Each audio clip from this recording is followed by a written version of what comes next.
The vase in my house is actually connected to the ancient times 2000 years ago. No matter what I throw into the vase, it will appear next to an ancient general. However, I am completely unaware of this and mistakenly think that the vase in my house has become sentient, angrily trying to fill it up. I first used a high-pressure water gun to fill the inside with water, and the border town that had been dry for more than half a year suddenly welcomed a continuous source of water. Then I threw the uneaten lunchbox into the vase, and the general who had been hungry for many days held the white rice with shining eyes. Just as I was wondering what else to put inside, I found a thank you letter jumping out of the vase. I never expected that the young general, revered by everyone as a war god, would consider me a deity. Just 3 days ago, a bloodstained ancient sacrificial robe suddenly appeared on the ancestral large vase at home. When I reached out to pick it up, I found that the robe was warm, and even the blood was warm. Reminded of the recent appearance of yellow paper at the mouth of the vase, half an old porcelain bowl, and a broken blade with blood, I shouted in fear. Could it be that the ancestral vase has come to life and is specifically bringing garbage into the house? I boldly warned the vase, if you bring garbage into the house again, I will lock you up in the basement as punishment. However, the vase seemed to be deliberately going against me, and suddenly a bloodstained and yellowed linen bandage appeared at the mouth of the vase, roughly made with sparse needle holes, a type of linen that had not been seen in the country for many years. I frowned. If it weren't for the sake of my dad's beloved vase, the basement warehouse would be its final resting place. Continuing like this is not a solution. Who knows if the next time under the vase, there will be bloody arms and legs. I had a sudden inspiration. Isn't the purpose of a vase to hold flowers? I immediately went to the kitchen to fetch a basin of water and poured it into the vase. However, the vase was too big, and one basin of water only filled 1/10 of it. I continued to pour basin after basin, pouring a total of 10 basins of water. Normally, the vase should be filled with water, but it seemed like there was a leak as I couldn't fill it up no matter what. I angrily took the watering hose from the tool shed and connected it to the kitchen faucet to spray into the vase. The thick water column rushed into the vase. I wanted to see if the ancestral vase could hold a river or a lake.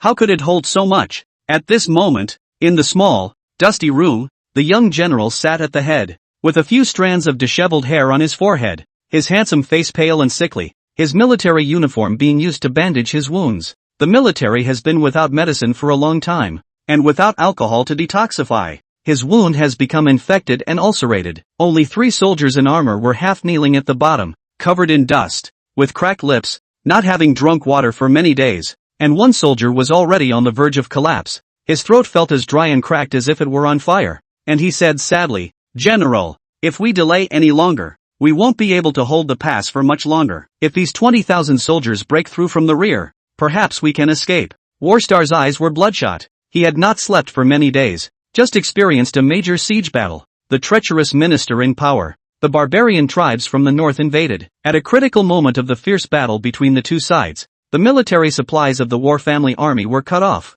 and out of the initial 200,000 soldiers, only 20,000 remained within a year. With 10 months of severe drought, the earth dried up and cracked, the temperature soared, the people could not grow crops, and the barbarian army blocked the main transportation routes. The area within 100 miles of the pass was heavily guarded, turning it into a besieged city. Seeing the general still determined to hold on, the soldiers were filled with sorrow and grief. "General, please leave. The barbarian army of 300,000 wants to trap us to death. Even if it costs us our lives, we must send you away. You are the last of the war family army. The dog emperor is not worthy of you sacrificing your life here." Several people knelt down on both knees and said in unison, "Yes, General, let's break out of the city." Warstar clenched his fists tightly, the veins on the back of his hands bulging. He wanted to lead the last war family army to survive, more than anyone else. But once Xinguan is lost, the barbarians of the northern desert will sweep through and capture dozens of cities as if entering a deserted land. He said sadly, "The day before yesterday,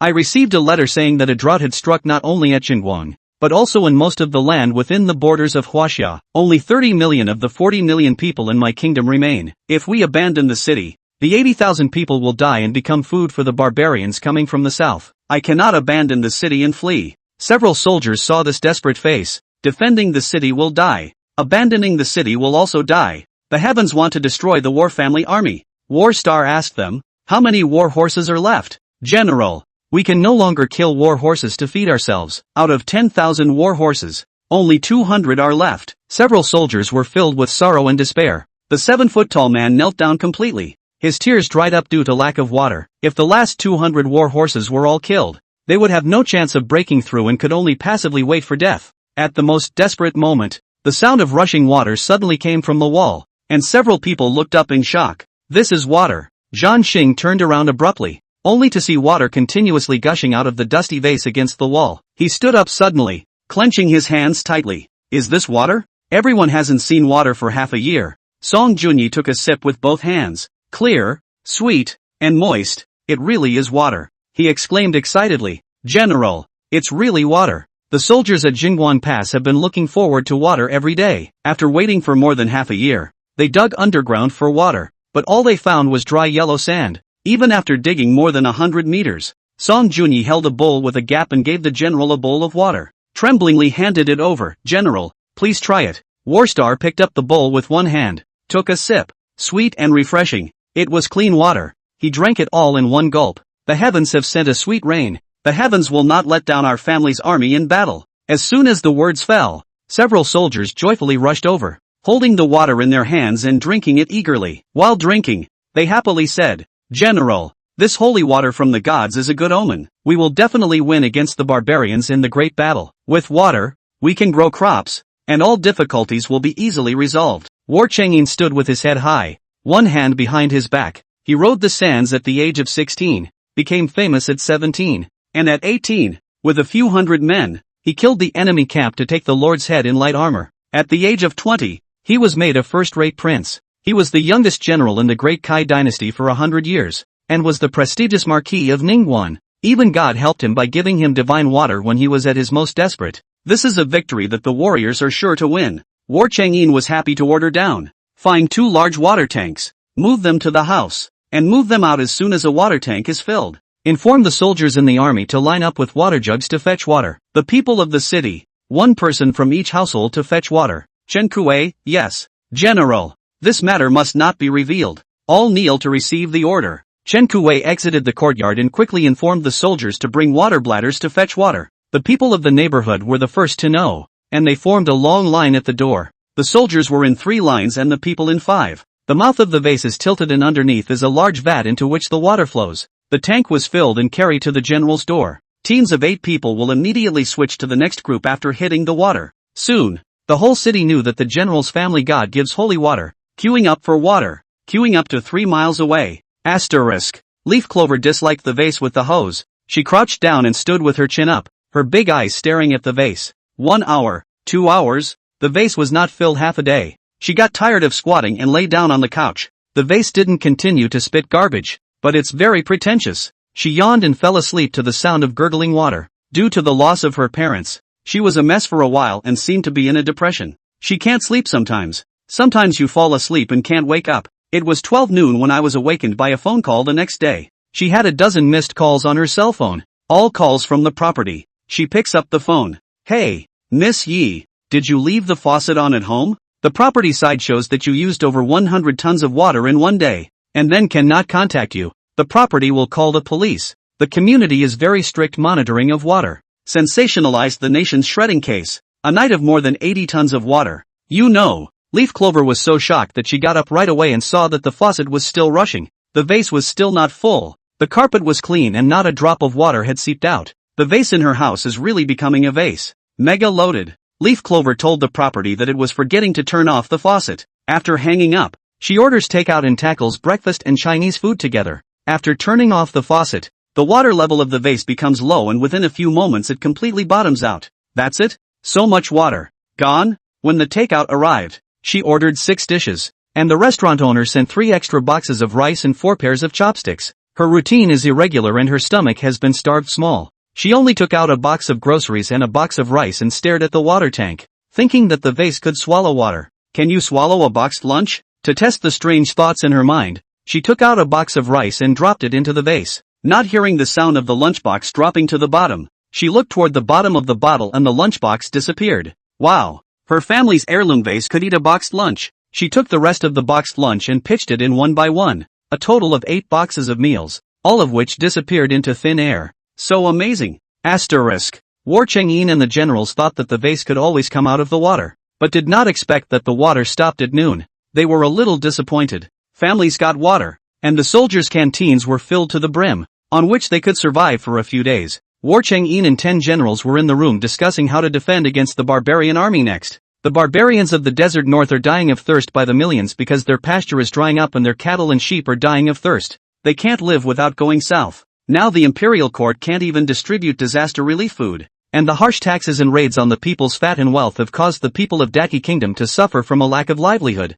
The barbarians also want to live, even if they have to eat people and beasts by any means necessary. If the vase can produce a steady stream of water, they can buy barbarian soldiers with water. Countless poor people will join the army for the sake of the water, expanding the number of troops and guarding the borders so that the enemy countries will no longer advance. They could also water the fields so that the people could grow food. With the harvest, there is hope. It's just a shame that the water stops coming out overnight. There was no sigh of relief from the generals. They placed the vase on a plank table, with a silk cloth underneath, and the mouth of the vase was bound with red silk, and set it up as if it were an offering. They were hoping for a miracle. Suddenly, there was only a thud. A white transparent box fell from the mouth of the vase. Inside the box was a long time ago reserved large white rice cooked. The 10 ministers were instantly agitated. General, it's rice. It's rice with full grains. These things are only available to the nobles of the imperial city. No, now that there has been a drought for years, the royal family can't consume rice either. Dong. Another lunchbox with meat and dry pan fried chicken nuggets. Chen Kuei opened it, and the room was filled with the aroma of dishes. And all the generals swallowed their saliva. There's meat. General, look, it's chicken. The gods haven't given up on the warriors' army and have given us food and meat. Another lunchbox fell. For a total of 8. The 10 generals looked excited and exuberant. They were starving and bleary-eyed, having not seen food for 6 months, or fine white rice. Now that I smelled the food, I was spitting like crazy, and I was trying to restrain myself. War Chang'in divided half of the box of rice and half of the box of vegetables and gave them to the only servant in the war family. Uncle Li, use the cauldron to make porridge, and all the generals and I will eat it together. Uncle Li took it to make congee. Everyone was very happy and hadn't smelled rice in a long time. Some people can't stand the aroma, and have already skimmed their heads to stop looking, fearing that they won't be able to restrain themselves from opening the lunchbox and grabbing a bite. Seeing this, War Chang'in took the remaining 7 boxes and divided them into 10 portions, and everyone tried to have food and rice. Give them to each of the 10 subordinates. Take it home and eat it. The family has been starving for 6 months, so give them a tonic. The generals knelt and tearfully refused. General, there is no food in your house either. The gods have given it to you, and you must not share it with us again. Yes, General, we are satisfied with a mouthful of porridge. Countless people out there are starving to death half the time. They were yellow and thin, and their bellies were unusually fat because they were full of quinine soil. Chapter 3, Pleading with the Gods to Save the People of the World. War Chang'in shoved the lunchbox into their arms. The gods will give this general food again. You guys take it. The 10 generals looked at each other and tried to shrug it off. But then they thought of their starving and dying families. It just felt like 1,000 pounds in my arms. Wu Sanlang, whose family has a young child who is about to starve to death, is the first to take it. He knelt down on one knee and said tearfully, "Thank you, General. Can I send them home first? My wife and child are starving to death." War Chang'in nodded. "Send it back quickly." Wu Sanlang picked up the lunchbox and ran home first. 9 generals remained, hiding their lunchboxes in their arms and sending the food back home. War Chang'in instructed them to come back early and have congee together. Don't look at the small box of rice dishes. If boiled into porridge, the family save a little can eat for 2 days. Top a few days without being starved to death. If you add leafy turf, you can take it longer. Half an incense stick later, 10 generals returned, each with a tight face and red eyes. After sitting down, Uncle Li brought in a pot of congee, half a box of rice to make porridge and half a box of dishes. The porridge is not thick or thin, just right, accompanied by the color of the dish. The aroma wafts out instantly. Uncle Li took out 11 small bowls, scooped up a bowl for each person, and placed them in front of the general. War Chang'in saw it and said to him, "Uncle Li, let's eat together. You haven't eaten for a few days." Uncle Li has eaten the quinine clay and has developed bloating. He wept and wiped the corners of his eyes with his sleeve. "General, no need, you and the others are the generals, and you will be relied upon to retire the enemy. You should eat more." War Chang'in pot-bottom scooped the last small bowl of porridge and put it in front of him. He held the hot porridge and retreated with tears of joy and red eyes. Each person gets a small bowl. It wasn't filling, but it was tasty enough, and the congee made with white rice still smelled good. Lick the bowl when you're done eating and the flavor still lingers on your lips. Everyone reluctantly put their bowls down. I wondered if the gods, knowing that they lacked water and food, could beg and pray to her for more water and food. 8 boxes of food is just not enough to share. There are still 20,000 soldiers and officers, and 80 000 people. In the midst of water and food shortages, people can do anything when they are pushed. On the way here, General Chen Kuei saw two families of women, crying and exchanging dead children for easy children. There are also cases of elderly family members committing suicide and telling their children and grandchildren to eat themselves just so their family can live. This one human tragedy. They were not afraid to die in battle, but they were afraid to see the people starve and tell their loved ones to eat their flesh and bones. It's all heartbreaking. If one could beg the gods for more water and food, there would not be so many human tragedies. War Chang'an clenched his hands into fists. He didn't know where the food and water came from, nor do I dare to believe that there is really a god in the world. If they had, his family, who had done their best for their country, would not have been given to death by the emperor. His war family's army of 200,000 won't be 1 in 10, but under the desperate situation, all the grievances and resentments, full of indignation, can only turn to the strange power to solve the current predicament. He begged the gods to give water and food and save the people of the city. He would like to build temples and offer incense for generations. Even if he gave up his military service and threw himself into the incense burner, he implored God to save the people of the world. He unfolded a pen and paper and wrote down a prayer. To the gods. The first 3 years of the Great Enlightenment, the War Family Army General War Chang'an, the official rank of the first-grade Ningguan Marquis, stationed in the southwest of Jingguan, the southwest of thousands of miles of no rain for many days. The sky is dry and the ground is cracked. The river bank dries up. The grass and trees wither. Thousands of miles of no one. The grievances of the heavens. Pray to the gods to give water and food to save Jingguan 20,000 officers and soldiers 80,000 people. This will be fearful and fearful. Pray to the gods to pity the plight of the townspeople. This will be willing to build a temple, to serve the furnace with his body, and for generations to offer the incense on the feast. After writing, he asked Uncle Li for 3 sticks of incense to light. Raise the incense and bow 3 times to the vase and insert it into the incense burner. Burn the prayer over again. Asterisk. Yi Clover finished eating and was ready to clean up when suddenly, a puff of smoke came out of the vase. The bad smell of the smoke made her cough. She snapped her chopsticks down and stared malevolently at the vase. It's dead if it tries to bring in any more garbage. Suddenly, a cloud of black ash floated out of the mouth of the vase. It fell to the white carpet, leaving a long black trail. The black mass of ash was still rolling forward. It was Mom's favorite rug when she was alive and was purchased at great expense from the Middle East.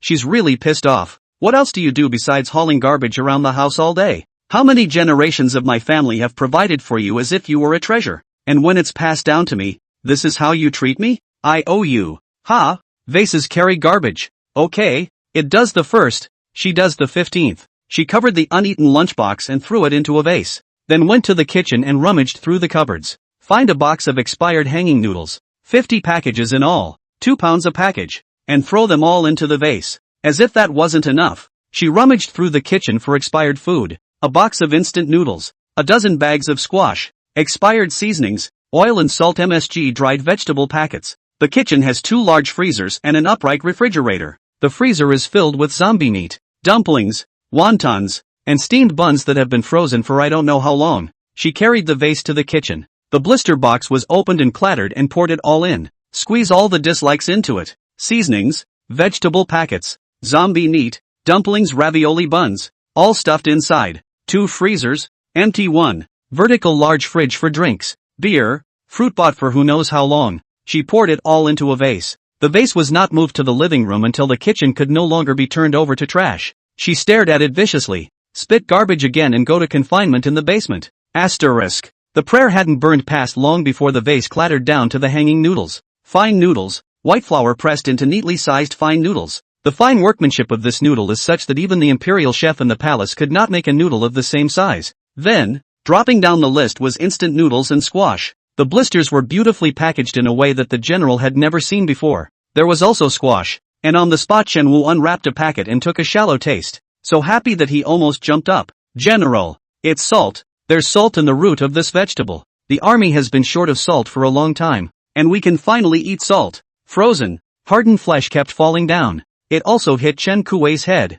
Everyone was excited to see a table full of frozen meat. It's meat, General. It's frozen meat, beef, and mutton, and most of all pork. General, praying to the gods really works. It really gives us food. Smashing down a total of over 300 pounds of meat and still dropping stuff. Dumplings. What are wontons? Why haven't I seen them before? Ha, there are actually steamed buns and buns. What's that in a green-colored glazed bottle? Is beer, wine? Why is there still tea? Why is it in a soft bottle? And what is this bottle made of? And why have I never seen it before? General. Fine salt. White fine salt. As soon as they heard there was salt, everyone put down what they were holding and gathered around. This salt is so white. No impurities at all? The salt is so fine and distinct. Do the gods in heaven use such holy salt? A god filling wine in a glazed bottle. It's really extravagant. The 10 generals kept rummaging through things, many of which were beyond their cognizance. They organize and categorize the divine gifts. 50 packages of semolina,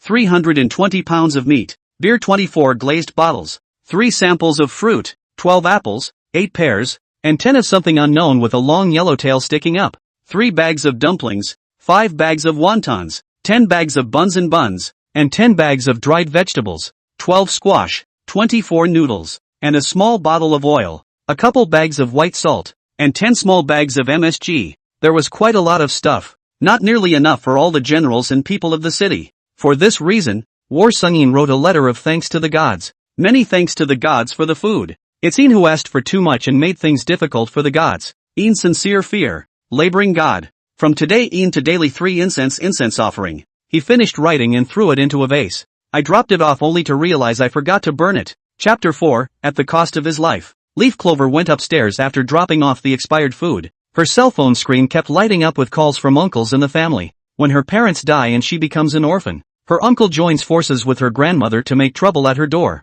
trying to embezzle her property. Good thing my father had the foresight to make a will. At her parents' wake, her uncle joins forces with her grandmother to force her to hand over her father's property. And the beauty of it is that it's held for her. Said she was a girl who would have to marry sooner or later and how she would manage a multi-billion-dollar corporation. The family has a dozen houses, a couple of stores, and 2 buildings that collect rent. Tell her to hand it all over and give it to her uncles and brothers to share equally. My father was not the sole shareholder of the company, but was the largest shareholder, accounting for more than 30% of the shares. Yi Clover asked the other shareholders to step in and help her keep her property. She is not involved in the operation, only the dividends. She withdrew from management and the other shareholders were happy to see it happen. The bodyguard appeared on the hearse to take control of the situation. A lawyer and a notary were present to publicize Dad's will, and all property was inherited by Cloverleaf. A few uncles cried and cried, scolding her for being cold-blooded and Dad for being cruel. Grandma even tried to get on her and hit her,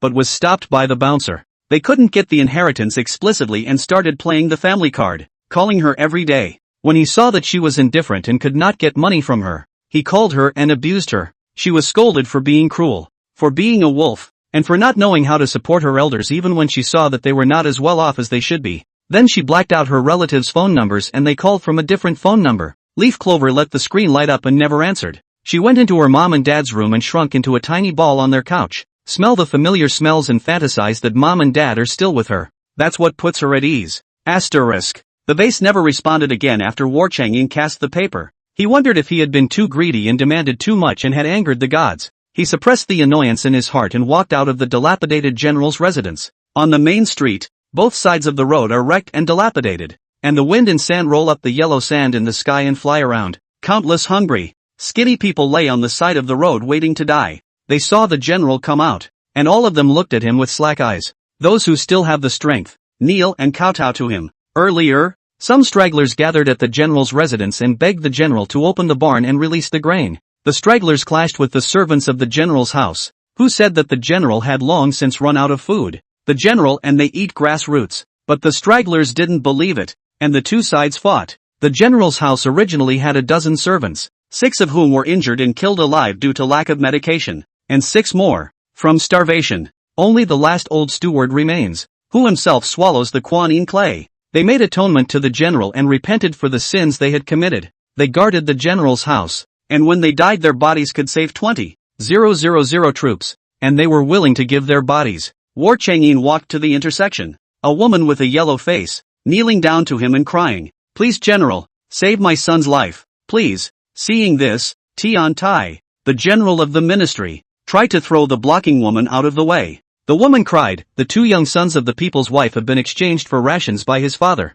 and this is the last, and he is still alive. How could his father be so cruel? Please save him, even if I have to die. The people's wife wants my son to live in exchange." When War Chang'e heard this, his hands clenched and his veins rippled. The city is a place where unconscionable things happen every day. He had thought he was used to hearing it, used to seeing it, would get used to it. However, the remnants of my conscience remain unsettled, watching the people eat their children easily or alive. This was the people that his war family had filled with their lives and guarded. Where is your husband? The woman heard that the general was willing to take care of it and hurriedly pointed to the entrance of a dilapidated alley. War Chang'in turned around and walked towards the alleyway. Inside the alleyway entrance, a father wipes away tears, unwilling to exchange his child. His child, clinging to his legs in death, cried out that he would never eat again and begged his father to give him a way out. Don't trade him away. There was another child, shirtless, with a thin body and clearly striped ribs, who sat in silence on the yellow earth. He couldn't cry. 2 tears washed out snaking down his dusty face.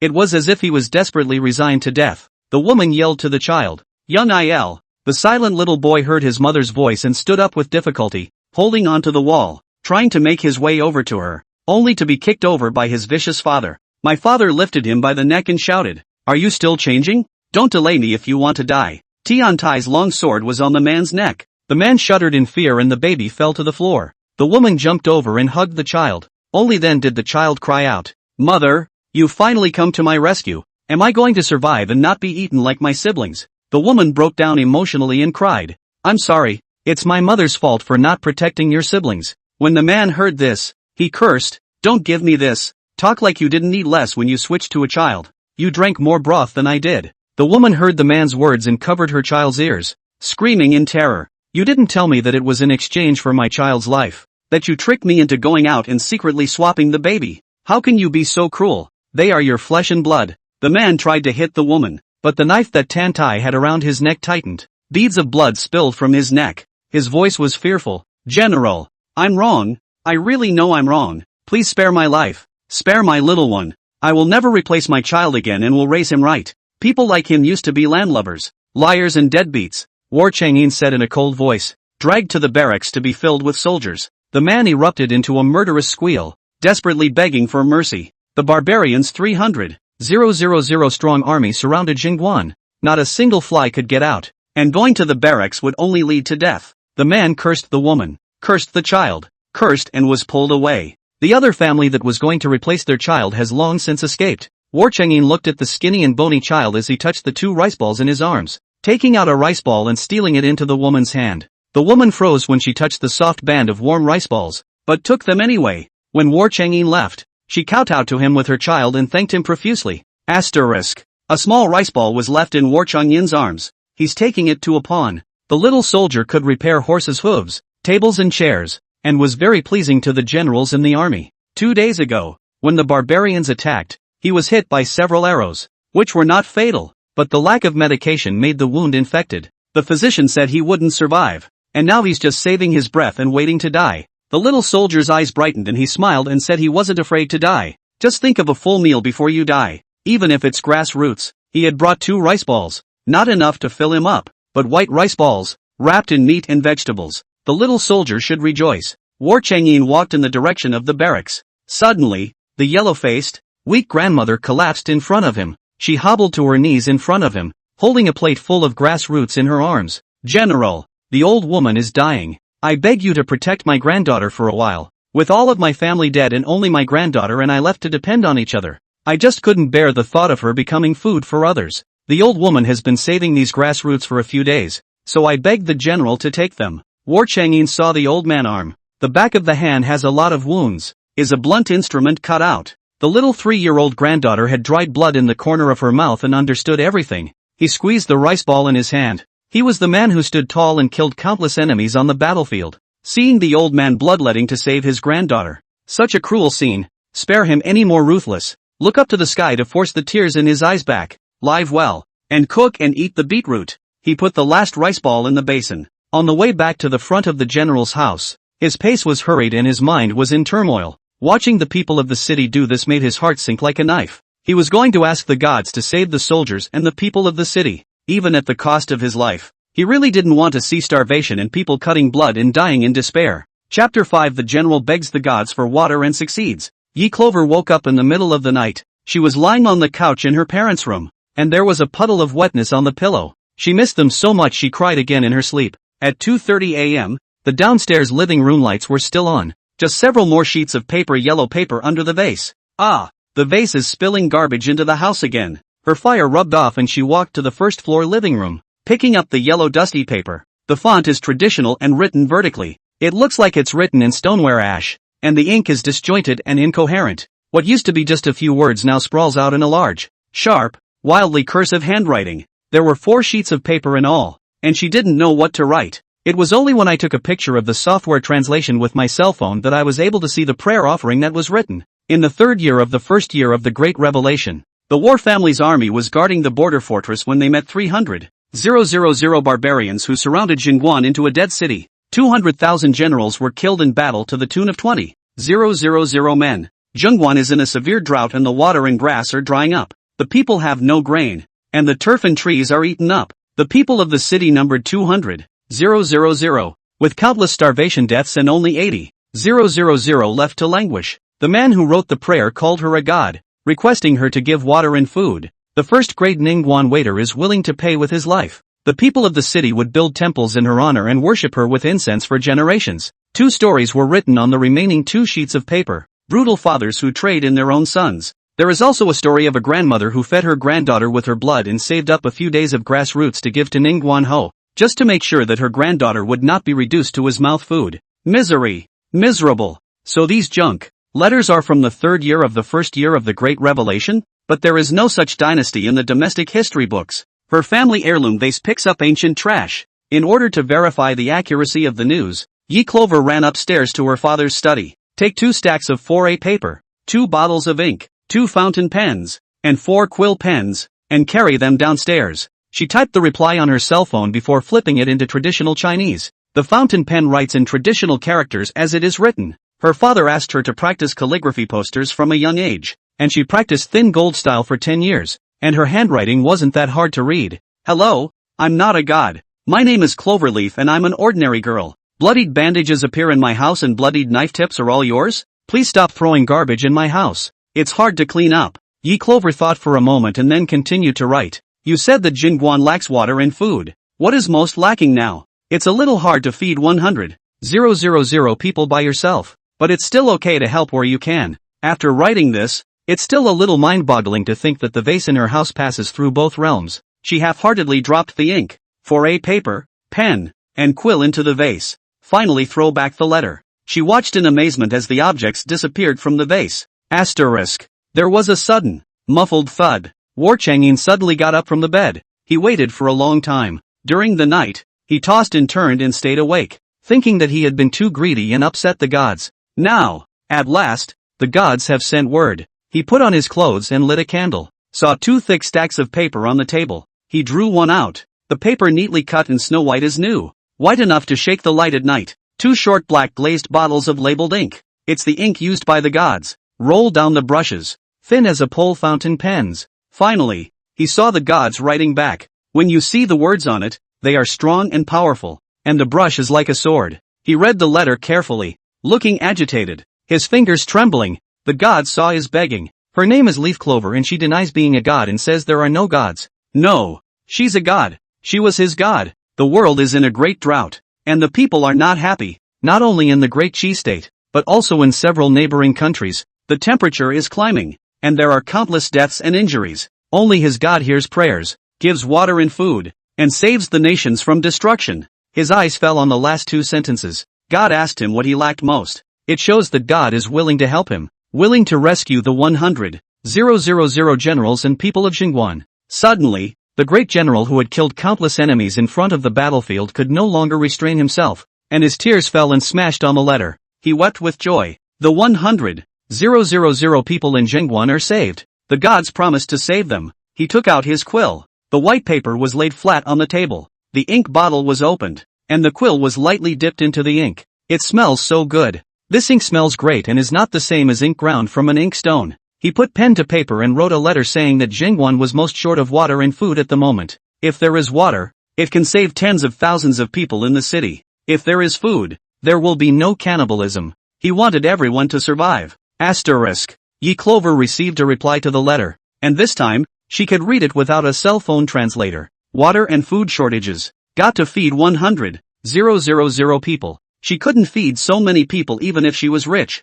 Although her parents left her a huge inheritance, Most of it was real estate. The cash is all going to estate tax. Over $3 million in cash on the card. Or just collected rent on 2 houses and a couple of storefronts. The company's dividends don't arrive until the end of the year. 100,000 people's food is not a small amount. And it will cost a lot. I need to raise it for a few days. You find a bigger pool. Clean it out. And start supplying water tomorrow. She went to the study and brought in a printer. Converted the font to traditional Chinese on her phone and printed it out. Throw it into a vase. Asterisk. War Chang'an received a letter from her and changed another font. The god's words are so neat. Like engravings. God said that she would give water and food and that the water supply would begin tomorrow. That's great. They have water to drink. Everyone's life will be saved. War Chang'an's eyes were moist. Both knees kneeled down. His spine as straight as a pine. He kowtowed 3 times heavily to the vase. Thank you, God, for saving the people from their suffering. Ian invited himself to build a temple for the gods. When he got up,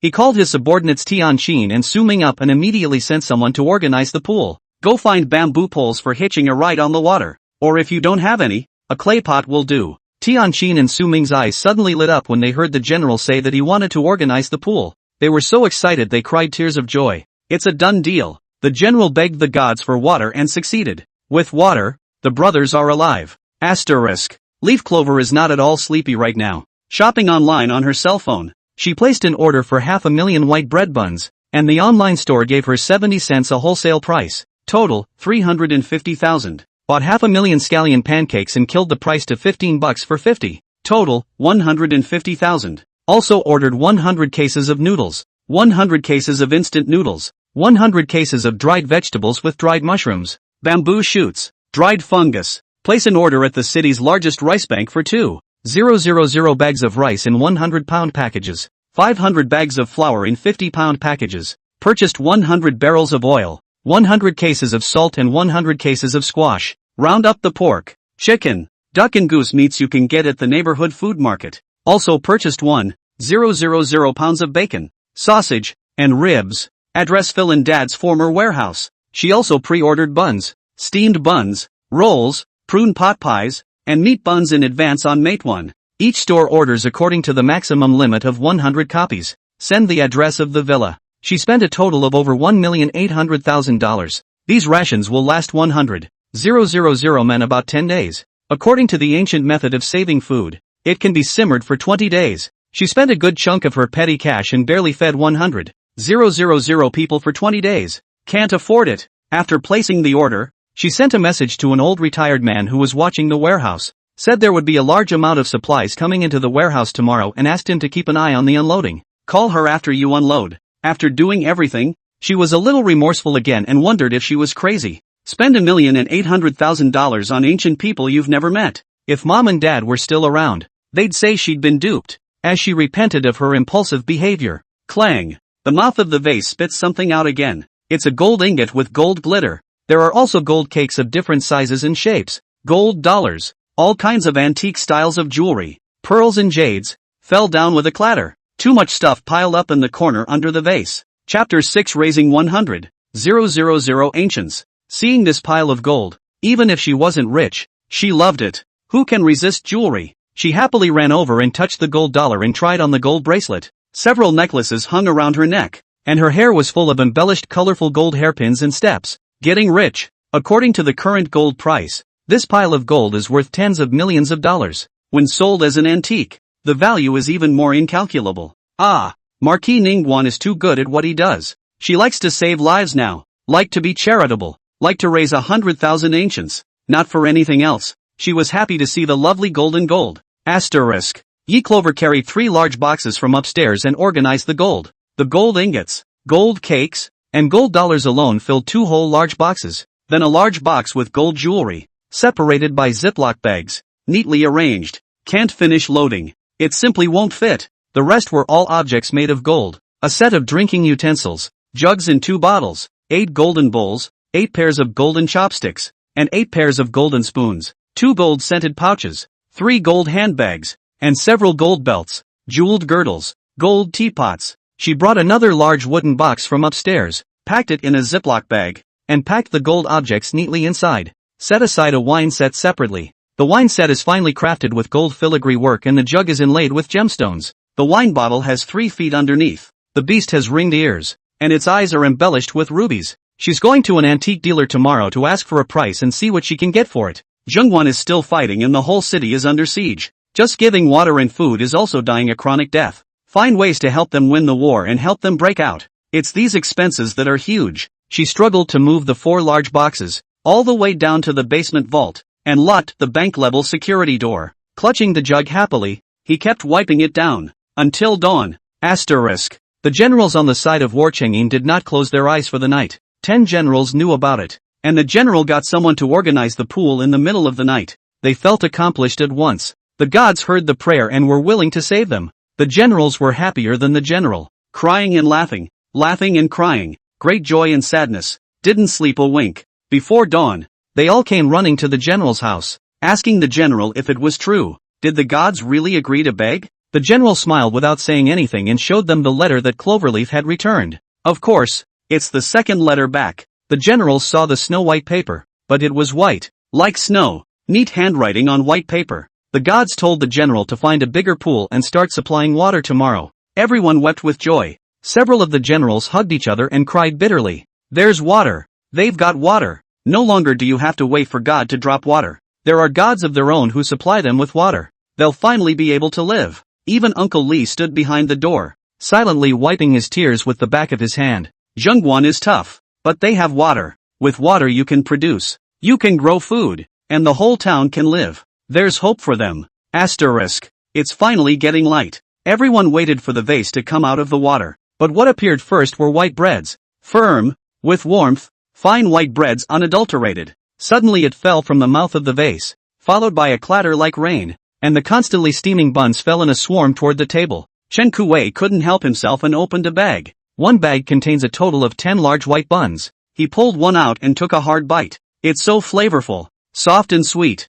Then he distributed large white buns to the general and other generals. Each person gets one. The white buns are fluffy and sweet. They are sweet in your mouth. They are not stoned. They are not adulterated with bran chaff. They are not dry at all. They don't get stuck in your throat. Chen Kuwei exclaimed. The gods eat such delicious steamed buns. They are really different from mortals like me. It's delicious, Wu Sanlang said. Others chimed in. They counted out a total of 100 bags of steamed buns. Ate one bag, still left 99 bags, neatly arranged on another table. After the steamed buns were cleaned up, thinking it was time to drain the water, Tiantai and Su Ming both set up their water tanks and prepared to catch the water. As a result, wow, 100 bags of buns fell violently, all into the tank. It's full of big meaty buns, sizzling and bubbling with flavor. The buns are the same 10 to a bag. The general swallowed hard, not daring to open and eat it even if he had a craving. We've run out of ration columns for the day. Then came the rolls, the prune meatloaf, and the meat loaf,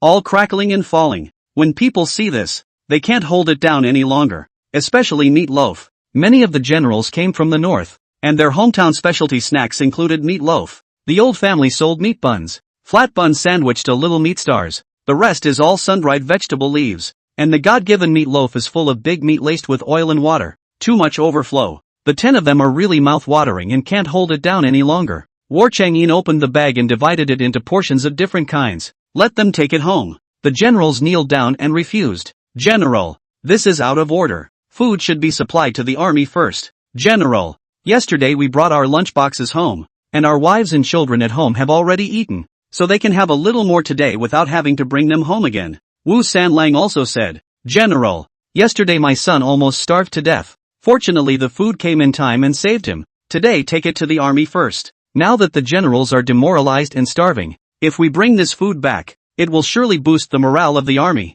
Seeing the strong refusal of the generals, War Changyin took out the steamed buns and meat sandwiches and stuffed them into their arms. Send it to the family and ship all the rest back to the camp. Several generals rejoiced and immediately hid them in their arms. It's a big white bun and a meat sandwich full of overflowing meat. The family will be overjoyed. After the general left, War Changyin took the steamed buns and meat sandwiches and distributed them to Tianqin's Su Mingli uncle. The three didn't have family. They just took the meatloaf and the steamed buns were put back. Even if it's a meat loaf, eat only a small portion and tie the rest tightly in a small bag and keep it close to your bosom. Asterisk. Leaf Clover received many phone calls early in the morning about the sheer volume of purchases. It takes a week for the online store manufacturer to produce, and 10 days to deliver the goods. There was nothing she could do but wait. The owner of the local rice bank wakes up to a large order. goes to inventory and finds that there is not enough stock. Only 200 sacks of rice and 50 sacks of flour could be sent there first. Oil and salt warehouses were available, and the rest were transferred from other places. She said to hurry up and transfer.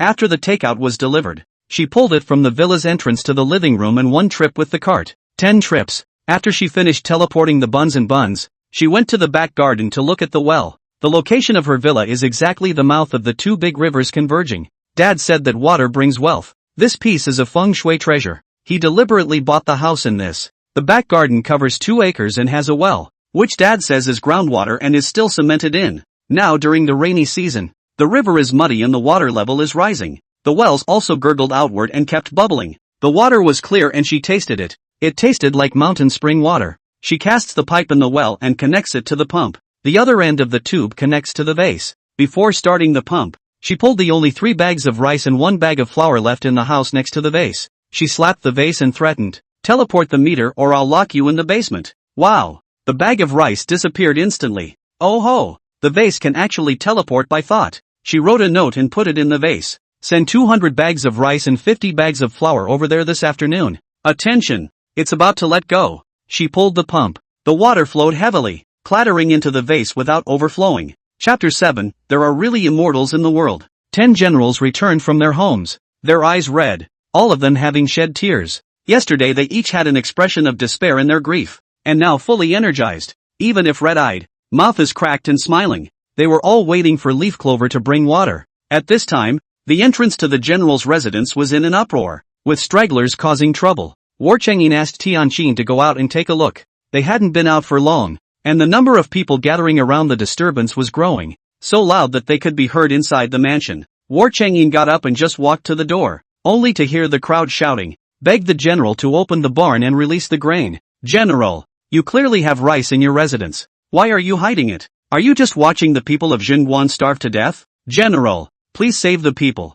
We don't want to be starved to death." In front of the general's residence, there were already 200 people causing trouble. At the head of the group was a man named Lu Si, with lower 3 white eyes and prominent cheekbones. He is acquainted with the father of the child exchanged yesterday, and both used to be gangsters. When he saw War Changyin walk out of the general's residence, he shouted loudly, "The general has come out." Everyone begged him to release the food. "Whether we can live or not, we all depend on the general." War Changyin looked at the rowdy crowd with gloomy eyes. "There is no rice in the general's house. Leave quickly." Lu Si hemmed and hawed. "General, if you say there's no rice, there's no rice?" He pulled the beaten and bruised old woman from the corner, the 3-year-old girl in her death grip. The old man's face was covered with blood, his cloudy eyes glistened with tears, and he was too ashamed of the general to look at him. Lu Si pulled out the yellow paper that wrapped the rice ball from his pocket, the white rice grains stained on it. When the starving people saw a few grains of rice, they all swallowed their saliva. It's white rice. Who wouldn't want to eat even just a few grains? Before the drought, they couldn't afford to buy refined rice, let alone now that there is a famine everywhere. "General, you gave the rice balls to this old miscreant for his meal. Why not us, when you clearly have food? Are you trying to starve the people of the city?" As soon as Lu Si's words fell, all the people cried out, "Please general, open the barn and release the grain." Ask the general to open the barn and release the grain. "General, give us a way out." Hundreds of people all knelt down and asked War Changyin to release the food. But he also has no food. Hundreds of bags of pasta in the morning have to be supplied to the barracks as a matter of priority, or the last 200 war horses will not be protected. This is something he must not let go of. Lu Si saw that War Changyin was indifferent, and suddenly dropped the beaten face of Younger and his mother. In front of War Changyin, he said viciously, "Say, was it the general who gave you the rice balls?" Meat wrapped in rice balls. Many people gulped hard when they heard that there was meat in the rice balls. The woman had been beaten to death and would not let go. Younger protected her mother and cursed at Lu Si. "You collaborated with father, ate my brother and sister, and didn't even spare my mother. I'm going to kill you." The 10-year-old kid tries to fight Lu Si, but he is kicked over by Lu Si. When he was about to step on the child's chest, War Changyin's sword blade flashed and cut his throat with a single stroke. Blood spurted out, and many of the people who came to make trouble shrank their heads in fear and backed away. The men who killed the general's servants last time were dragged into battle and all of them were killed in action. But the general has food. Leaving will kill you with starvation, as will being dragged off to war. Either way, you're dead. They just want to die a full death. War Changyin kills to shock the crowd, and no one left. They still knelt in front of the general's house, convinced that the general had food. If they could only get a bite, even if they die, they recognize it. War Sungin held the hilt of the sword with one hand, holding it in a deadly grip, looking at the people kneeling in front of the gate of the mansion. His eyes were red. The atmosphere was scorching and both sides were at a standstill when the two brothers Chen Kuei-chen Wu ran out in joy.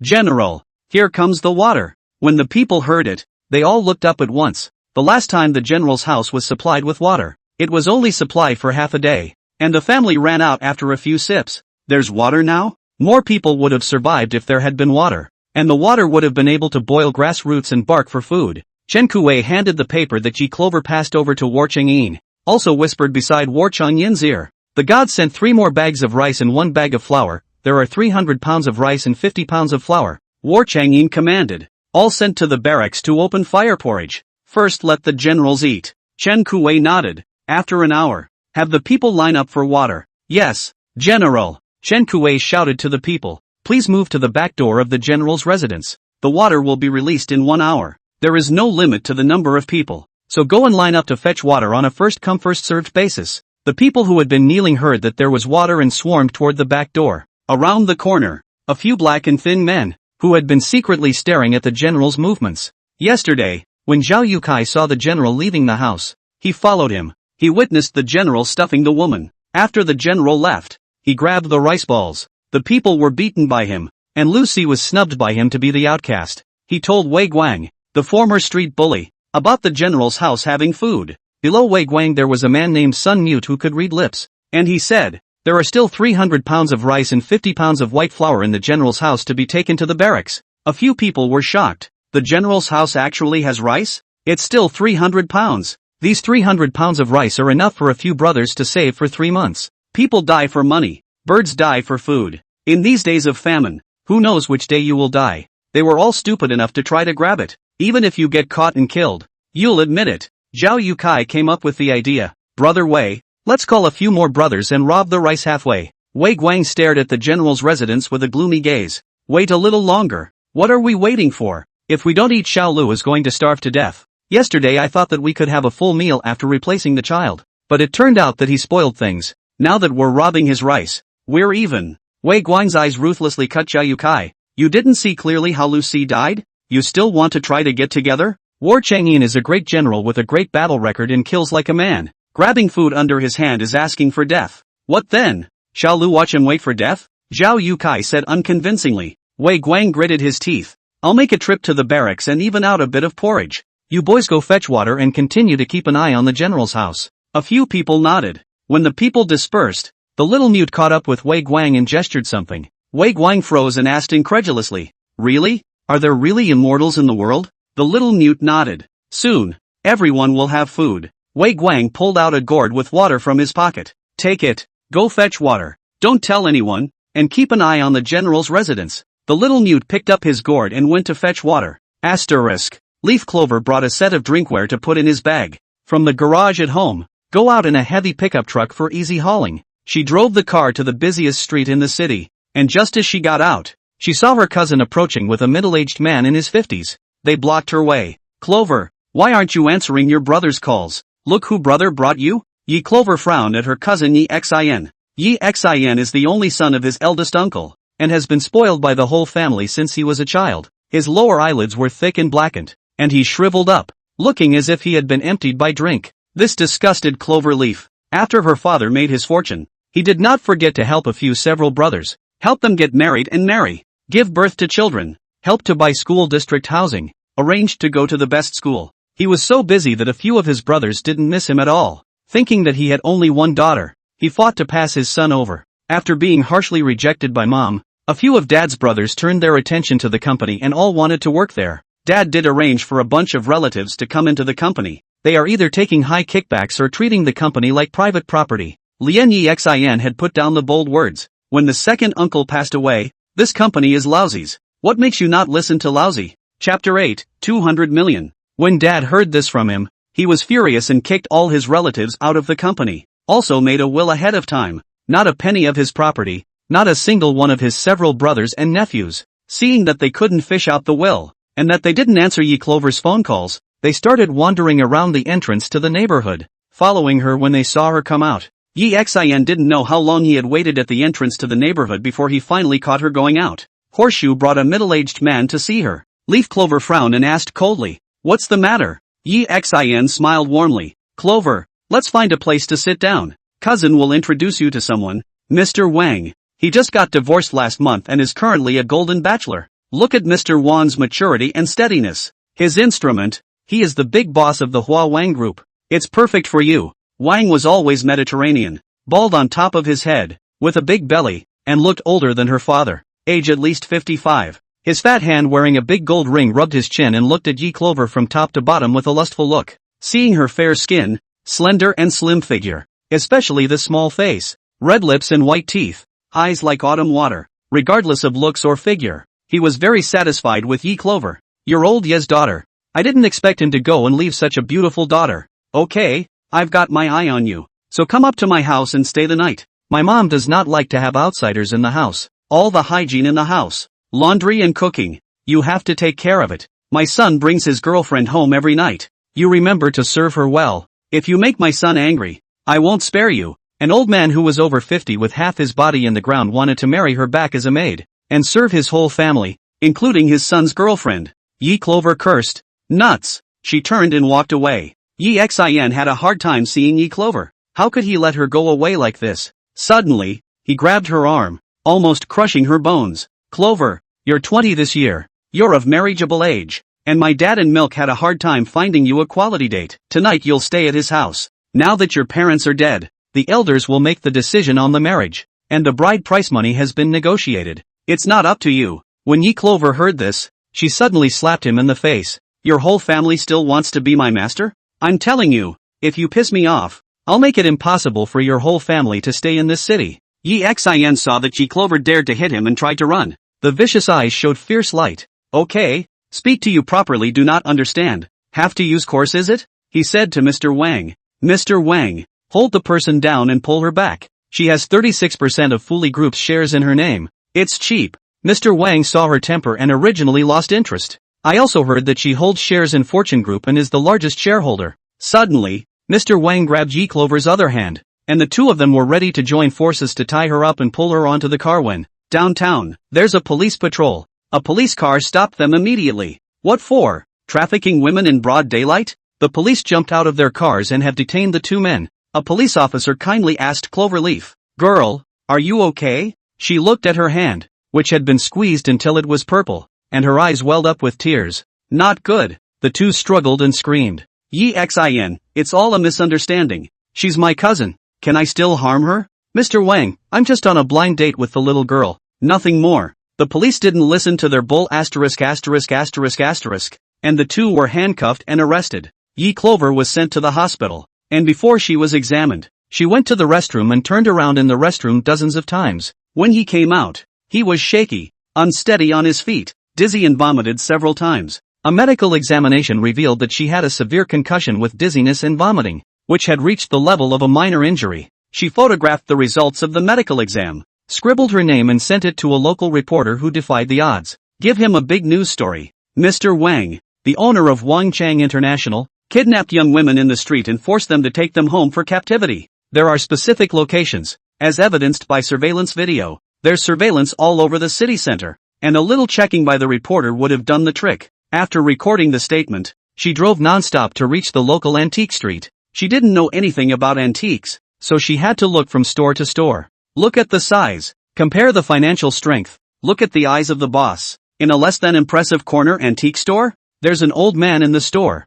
reading a newspaper in old-fashioned glasses. The old man glanced up at her as she entered the store and continued to calmly read the newspaper. Leaf Clover's gaze stopped in front of the only jewelry on the shelf. The old man asked her, "Looking good?" Yi Clover shook her head. "The style is ancient. The material is not gold. It looks like the real thing again. This item is contradictory." The old man immediately put the newspaper down, and instantly came to ask, "What makes you think so?" Cloverleaf didn't say she had similar jewelry. She sat down across the table. "Do you take antiques here?" The old man pushed his old glasses. "Where's the stuff? Show me." Yi Clover took out a small box and pushed it in front of the old man. The old man's heart was half cold as he looked at the plain, modern box. He opened the box and his pupils instantly dilated when he saw the jewel-encrusted three-legged wine bottle. His fingers trembled as he gently picked up the wine bottle and examined the bottom, looking closely at the coiled dragon pattern, then at the gold material and the quality of the gemstones. Looking on, he suddenly looked agitated.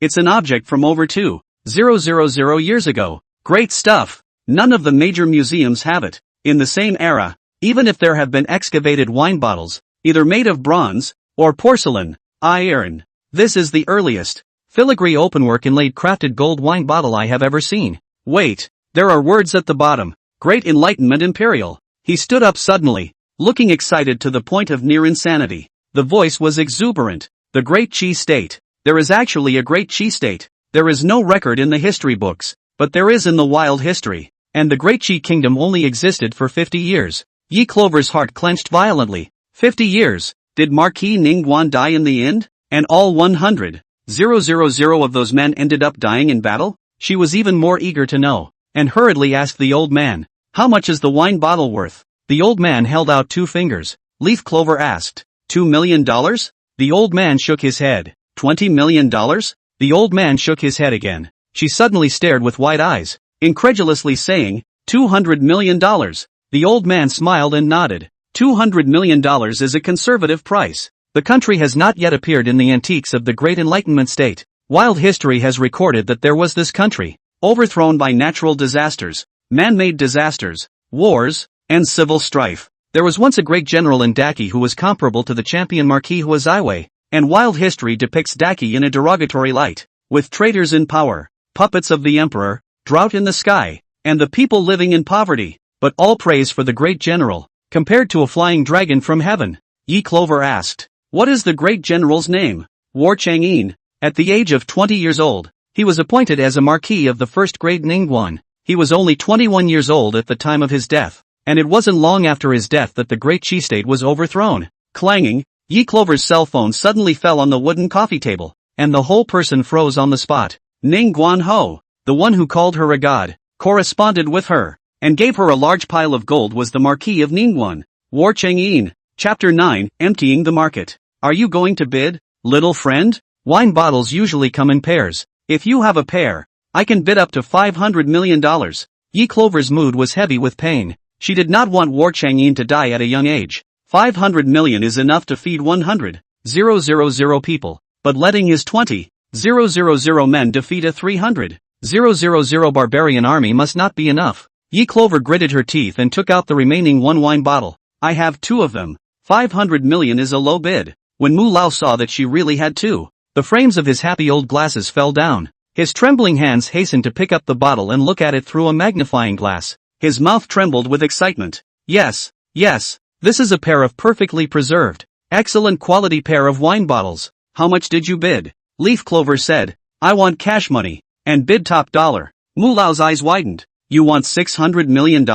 Leaf Clover nodded. He hesitated. Seeing this, Yi Clover did not speak nonsense. If the old gentleman cannot afford it, I can go next door and ask. She stood up and tried to put the bottle away. Mu Lao hurriedly blocked her. Wait, I really don't have so much cash money. You wait for half an hour. I'll ask someone to buy it together in a joint venture. Leaf Clover sat down again. It's really worth the half-hour wait if you can get the cash. $600 million is no small amount. After a while, a man wearing gold-rimmed glasses and clutching a briefcase came, hurrying up the stairs. Moreo brought a bottle upstairs to go through the machine to determine the vintage going in. Yi Clover glanced at a certain provincial museum car parked at the entrance. The two were upstairs for 10 minutes or so before they came down. Deputy Director Zhang, who wore gold-rimmed glasses, looked at Yi Clover with an exuberant and excited expression. You still have a wine bottle? She took the bottle out and put it on the table. Deputy Director Zhang looked under the lamp, his eyes bursting with disbelief. Too wonderful. 2,000 years of the Daki country, so exquisite workmanship.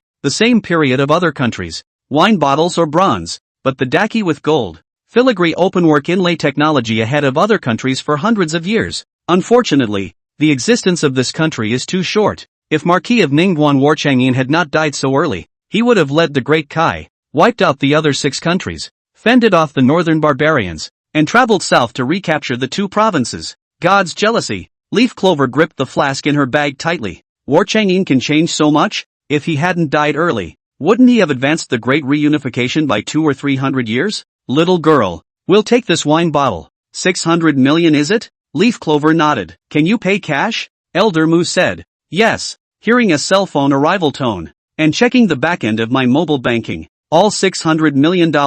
When she was ready to leave, Elder Moo and Deputy Director Zhang detained her and wanted to talk about something else. She shook her head. I'm busy today. Gotta go. Mu Lao did not die and said, if you still have objects from the Great Qi State, you give them to other antique dealers who may not understand the Great Qi State and cannot see their true value, but we know that history and can give a correct valuation. Yi Clover nodded. Okay, I'll look for you guys again. Hearing this, Mu Lao cheerfully slipped her a business card. A famous historian and a national antique appraiser. Leaf Clover waved her hand and drove off. Elder Mu and Deputy Director Zhang looked at her departing back and fell into a moment of silence. Elder Mu said, I have a feeling that she still has antiques from the Great Qi Kingdom, and there are quite a few of them. Deputy Director Zhang nodded his head. This wine bottle is in perfect condition. It's not a Tufu's goods, nor is it waterborne. It's like it's been kept at home for 1,000 years. But objects from 2,000 years ago will oxidize no matter how well they are preserved, and she is preserved as vivid as new. So, she has a lot of objects in her hands.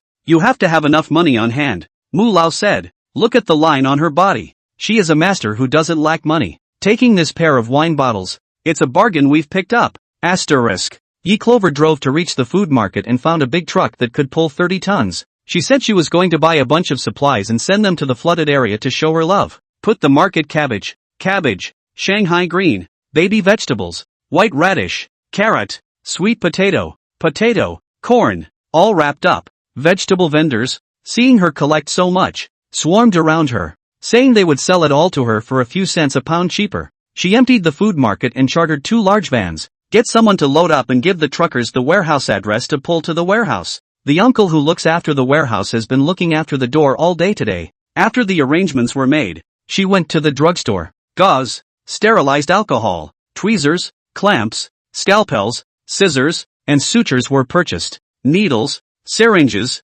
anti-inflammatory drugs, hemostatic drugs and other Western medicines are all bought. Yunnan Baiyao, bruises, all kinds of hemostatic, anti-inflammatory, muscle growth of proprietary Chinese medicine. Take several herbal stores and buy out a good portion of them. The medicine was put in her pickup truck, which was full from the compartment to the back seat. Passing a bookstore, she stopped the car and went in to buy 30 lists of traditional and simplified character radical structures, 30 copies of the new dictionary, bought a 3-piece set of Crossing the Divine books, the Barefoot Doctor's Handbook, the Militia's Military Training Handbook, and the Friends of Dual-Use Talent in the Military and the Field. A total of 30 sets were purchased, all simplified version. As for the war Chang'an cannot read, not in her consideration. She saw Sun Tzu's Art of War on the bookshelf and bought 30 sets as well, all loaded up and headed home. It was 2 o'clock in the afternoon when I got home. The time to transmit the rice has arrived. She lay on the couch, exhausted to the point of weakness. After a 10-minute break, she nibbled on bread, filled a bottle of water, and turned off the pump. After the water flow stops and there isn't a drop of water in the tank, she wrote a piece of paper with a pen and sent it in. I bought medicine, some books, and sent them first. Find a dry chamber. I'm going to get ready to cast. Prepare wide open spaces in an hour. I bought 60 tons of vegetables. She thought there was no response from the other side, but soon a blank sheet of paper read, yes, in 5 minutes, the opposite side should be ready. She pickup truck pulled into the yard and parked in front of the living room. The cargo box opened and countless Chinese medicines fell down with a crash. She dragged the vase towards the door and tapped it to transmit the drug with her mind. Wow, the crates of drugs are all gone. She threw the car door open and the Western medicine clattered down into the vase. Lastly, books and dictionaries, which she keeps in the passenger compartment. She held it out and threw it all over the vase. The vase sucked it all up. After the car was emptied of its contents, she picked up the vase, placed it on the passenger side, tied it with a rope,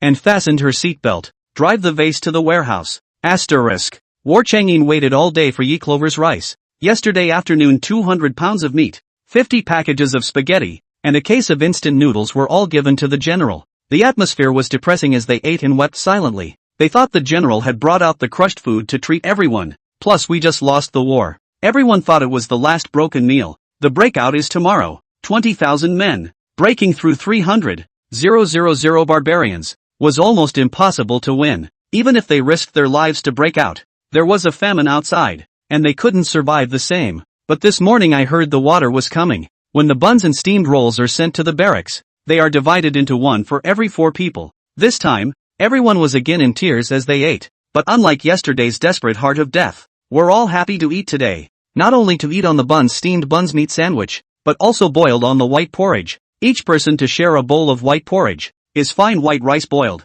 It's got salt sprinkled on it. That's a lot of salt for nothing. How long has it been since they've had salt? The food in the barracks just suddenly got better out of the blue. No need to go digging for wild vegetables and grabbing roots from the people. All the soldiers, morale is high. There's hope for everyone to live. Chapter 10, an urgent report from the capital. War Sungin had been guarding the vase. When the water suddenly stopped, he stood up and walked over to the vase and saw white paper floating down. The handwriting is sword sharp and recognizable. Just these words lack of arms and legs. War Changin articulate the words before and after the words can also understand. God said, a shipment of medication was sent. Drugs. If there's medicine, the little soldier who can fix a horse's hooves can survive. Many of the people in the city may not have died of starvation. Because of the lack of food and water, their health deteriorated, and a small cold or flu could take a person's life. With medicine, at least a large portion of the 5,000 soldiers who died in the last campaign could be salvaged. War Changin tightly clutched the paper,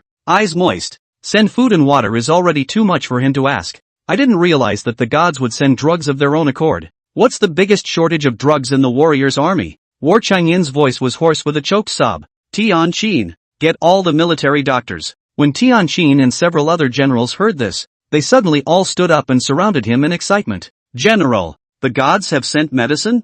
Really? If there's medicine, the hundreds of injured soldiers still in the army won't have to wait for death. Your wounds can heal too. Tian Qin is happy. Medicine is something more important than food. He happily walked out of the general's house and headed for the medic's tent. Wow! Many four-sided boxes fell from the vase. Chen Wu picked up a box of medicine and he carefully recognized the words on it. Tetanus? What kind of medicine is this? Penicillin? Is that a toxin? Ha! General! Look! There are scissors, tweezers, clamps. The material of these fine curved scissors is cold, hard and sharp, harder than bronze and black iron. If they were made into swords, they would be the sharpest swords in the world. General! Gauze! This gauze is delicate and white and light, worthy of being used by the gods, so much better than ours. Suddenly, a large pile of books appeared in the vase. First, there is a stack of traditional and simplified character radical structure tables. War Changin opened one to look at it and instantly read it. There is a difference between the font used by the gods and the font of the Great Revelation Kingdom.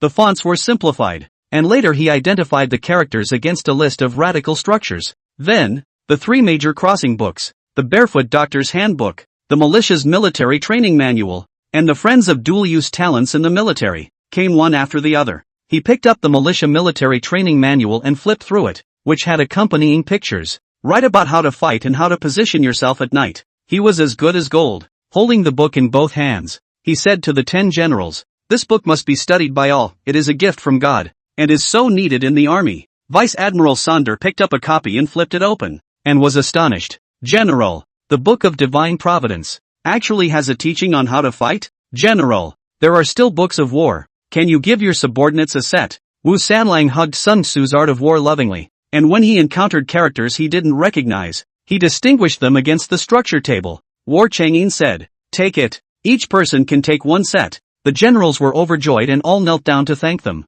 At that moment, Tian Qin came with a military doctor. There are now 10 other doctors in the army, all of whom have apprentices. Some with 1 apprentice, some with 2 or 3. A group of men entered the general's house, all skinny and bony. Several of the old army doctors. They were almost too hungry to walk. Upon hearing the general's summons, the apprentice arrived holding his hand and carrying an empty medicine chest. Now there is no medicine in the army, and there is nothing they can do for fear of being expelled and rejected by the general if they are unable to save people. They were brought inside the general's residence and saw the floor full of herbs. There are stop bleeding herb sapindales, artichokes, mugwort leaves, white fescue root, panax ginseng. All of them are excited old tears. Ah, the army has been short of these herbs for half a year. With their empty medical skills but nothing to do, they could only watch the soldiers die. This is the greatest ordeal for those who practice medicine. Now they have medicine. Finally, there's medicine. For the War Changin treatment of military doctors Song Yunhui,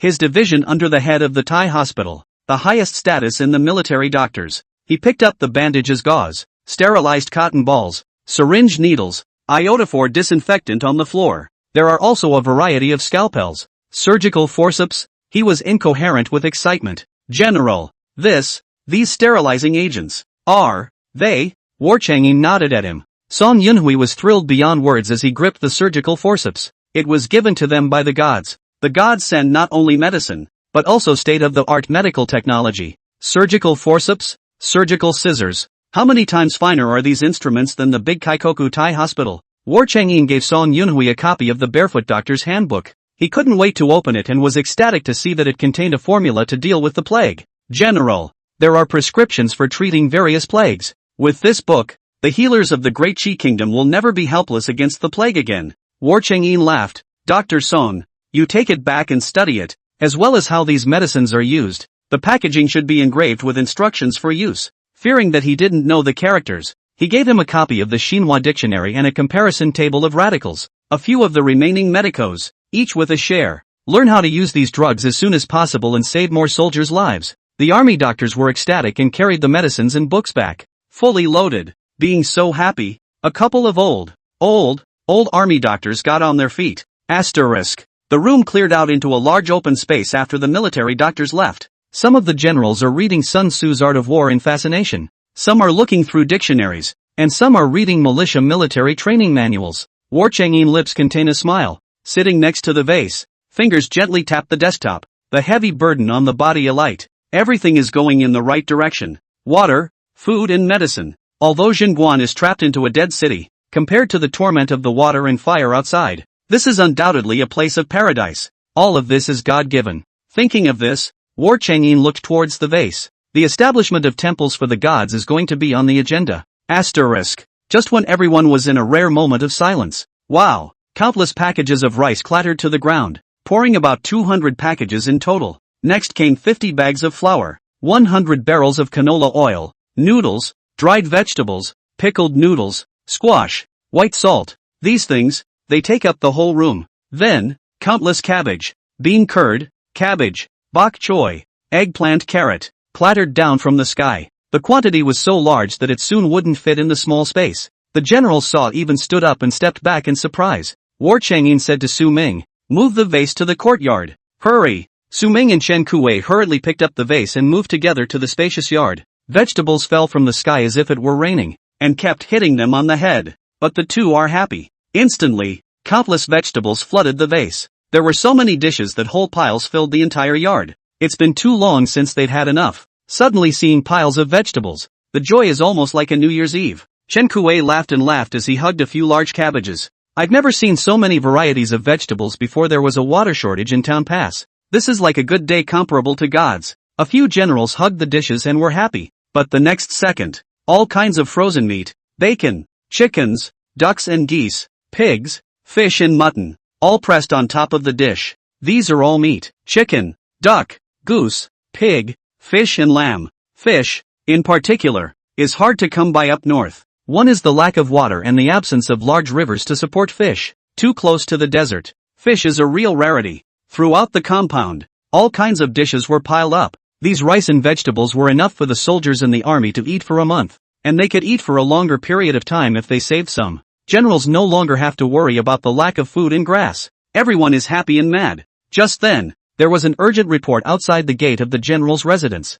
General, urgent report from the capital. Uncle Lee opened the gate to see the dusty soldiers arriving. He presented with both hands the message he had just detached from the leg of the carrier pigeon. War Chang'e unfolded the letter. Saw the letter written. He instantly knitted his sword brows and grimaced. Chapter 11 Serving 2 meals a day. Chen Kuwei saw that War Chang'e did not look well and asked worriedly, "General, what news has been delivered from the capital?" War Chang'e handed him the letter. He unfolded the letter and several of the generals gathered around to read it. I only saw the word die written on the letter. Chen Kuwei was so angry that he cursed on the spot. I originally had 10,000 soldiers, but now there are only a few hundred left. No food or water. No rescue. And I'm still told to defend to the death. Isn't that just letting the people below get killed? Wu Sanlang frowned with both eyebrows. General, is there really no rescue? Although they had provisions, how could 20,000 soldiers stand up to 300,000 barbarians? Once the news that they had water and food was revealed,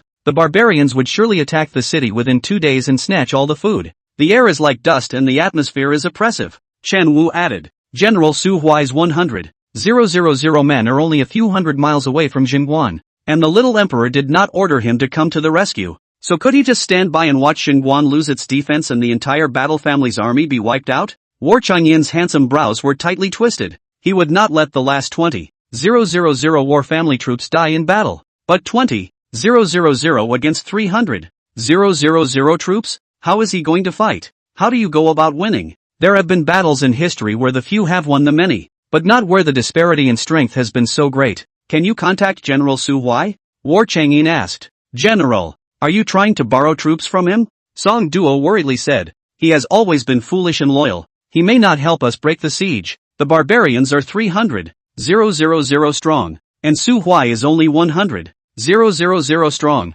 In public and in private, he won't go out on a limb. War Changyin said. Bring him some food and have his subordinates present it to him. He's no longer loyal, no longer subservient to the little emperor. If he couldn't get his men to eat, the people below him would know that the war family army had food and would try to come and relieve the siege of Xinguan. Chen Wu said in a deep voice. General, I will find a way to send the letter out in this matter. War Sunyin put one hand behind his back and looked up at the sky. The sky was dark, and the wind and sand whistled all around, blowing the wreckage and broken arms to make a seeping sound. Send the rice and grain to the barracks by night, and remember to block the news. If the barbarians had spied that there was food and water in the city, they would have attacked frantically. The generals responded. Asterisk. In the middle of the night, when the people outside the general's residence were asleep, a group of people came from the barracks and quietly entered the general's residence through the back door with bamboo baskets. When see the rice flour noodles soaking noodles oil and salt, piled up in the main hall, the whole room, all of them froze in place. It's rice, 200 whole bags, and lots of dried flour noodles oil and salt vegetables. When Uncle Li brought them to the yard, looking at the yard full of vegetables scattered everywhere, all of them could no longer restrain themselves from pouncing over. They reached out their pitch-black hands and touched the cabbages and looked at the turnips, picked it up and sniffed it again. These are all green, watery, fresh vegetables. Many of the dishes were still dripping with water, giving off a tantalizing aroma. They burst into tears. The army has food and vegetables now. No more soldiers will die of starvation. Vice General Lin Dajuan saw them crying and laughing, excited and desperately trying to suppress this unproductive kind, and each person stuffed a small carrot. In a low voice, he said, hurry up and eat and carry the dishes to the barracks. They had never seen carrots before, and Centurion Zhao Zhong carefully took a bite. It's sweet, it's delicious. He proceeded to grin and giggle and swallowed the carrot in 2 or 3 swallows. The soldiers all ate rice porridge today, which was so thin that 4 people shared a steamed bun, and each person could only get a small bite. By this time, he was already hungry. They followed the example of Zhao Zhong, the centurion, and picked up the carrots and carefully tried a bite. Then, there were wide-eyed disbelief that there really was a sweet flavor. They swallowed the baby carrots in a few bites, not even bothering to chew them much. When Lin Dajuan saw them all finish eating, he ordered them, keep it down and move to the barracks first. Under the bamboo baskets, they first loaded a bag of rice, pressed a bucket of oil, a bag of flour, a few bags of salt, and finally put cabbage, vegetable flanked by eggplant, tomatoes and carrots on site. The bamboo baskets are very large, and the mouths are slightly deformed from overfilling, but couldn't care less. The general's house was 2 miles from the barracks, and there were flatbed trucks outside the backyard gate. 1 crate holds 4 baskets. They loaded 4 crates, all by human carts. There were horses in the army, but they were all starved and thin and bony, and some of them could no longer stand up, so they could only be pulled by manpower. In order to protect the supplies, Chen Kuei and Lin Dajuan led a personal escort. Asterisk. After Yi Clover teleported all the goods over, it was dark. Large warehouse emptied. Uncle Yang, who guards the warehouse, is off duty. She sat down to rest in her office chair in the doorway of the warehouse, panting with exhaustion. The heirloom vase stands at his side. She found a piece of white paper from her desk and wrote, today's shipment has been delivered. Is there anything else you need? War Changyin collected a yard full of vegetables, moved the vase back inside the room, and waited for Yi Clover news. He saw the paper that was transmitted. With a rare softness in his brow, the godly word did his best to fulfill his and the general's needs despite his few words. He wrote, thank the gods for the food and water. These are enough for the generals for a month. Yi Clover received a reply. 200 bags of rice, 50 bags of flour, and 60 tons of vegetables. How can 20,000 people eat for a month? She writes the letter and drops it in. War Changyin replied, boil porridge, add dishes. Enough. Now have water and rice in dishes. E'en for the generals kneel to thank the gods to give. Leaf Clover disagreed. A relative on my mom's side of the family is in the military. and she understands what active duty soldiers eat. 6 dishes and 1 soup are standard, with 4 meat and 2 vegetable dishes, and the soups are of the meat and vegetable variety. Troops are not limited in supply, and if there is not enough, you can add rice and vegetables until you are full. She said, how can soldiers have enough to eat porridge every day? And how can they have the strength to retreat from the enemy? Rice is steamed. Dishes are daily meat and 1 vegetable, plus a bowl of soup if available, and at least 2 meals are served a day. You don't have to worry about a lack of food. I'll still be sending you a steady stream. The last time I was given a golden artifact, I sold a pair of wine bottles for $600 million, which will feed 100,000 people for 2 years and still have money left over. There is no need to economize, it is time to eat and drink, and I will continue the water supply in the evening. War Chang'in received a reply from Yi Clover when she said that she supplied the soldiers with 2 meals a day, 1 meat and 1 vegetarian, and also added soup. The rice must be steamed, no porridge required. He was greatly shocked. Even before the famine, military rations were coarse grains mixed with stone grains, or bran coarse cakes with some dried vegetables. Occasionally there was meat, but only 1 broth meal in a few days or half a month. Even when porridge is made from corn, millet, it is a thin porridge, more of a steamed staple. They never steamed white clean rice for consumption, because it's too extravagant. Even among the nobles in the capital, it was impossible to steam rice every day. Then, Yi Clover thought of something. You don't have a cooking cauldron over there. It's still early. I'll go buy one right away and teleport over when I do. Chapter 12, A Life Worth Living. Half an hour later, War Chang'in received marked 304 food-grade stainless steel large round barrel 100. The bucket is as big as a bathtub, and they are all made of fine iron. No, fine steel. The steel surface is smooth enough to reflect a person's silhouette without the slightest sign of pitting. The steel tool manufacturing process is so advanced that the entire country of Daki, and even the whole of China, cannot find such a skilled craftsman. There are 300 other square pots, all of such quality. When the generals saw it, they couldn't help but wonder. Chen Wu held up one of the vats. General, it's very heavy. If such fine steel is forged into weapons, it will surely sharpen iron like mud, and double the combat ability of the soldiers. It's a waste for the gods to use such a good steel barrel for cooking. The generals felt sorry for them. How nice it would be to use it to make weapons. Many soldiers now have spearheads made of bronze, which is far less hard and sharp than iron. Song Duo was in charge of the weapons storehouse, and with a single order from the general, he could get someone to melt down the implements and reforge them. War Chang'in, however, waved his hand and showed them one of the blank sheets of paper that Yi Clover had written. They saw that the gods had asked the soldiers to have 2 meals a day, keeping 1 meat and 1 vegetable, plus a pot of soup. You must also eat steamed white rice. What a divine day this is. Ah, rice steamed. Even the nobles of the capital didn't have such luxury.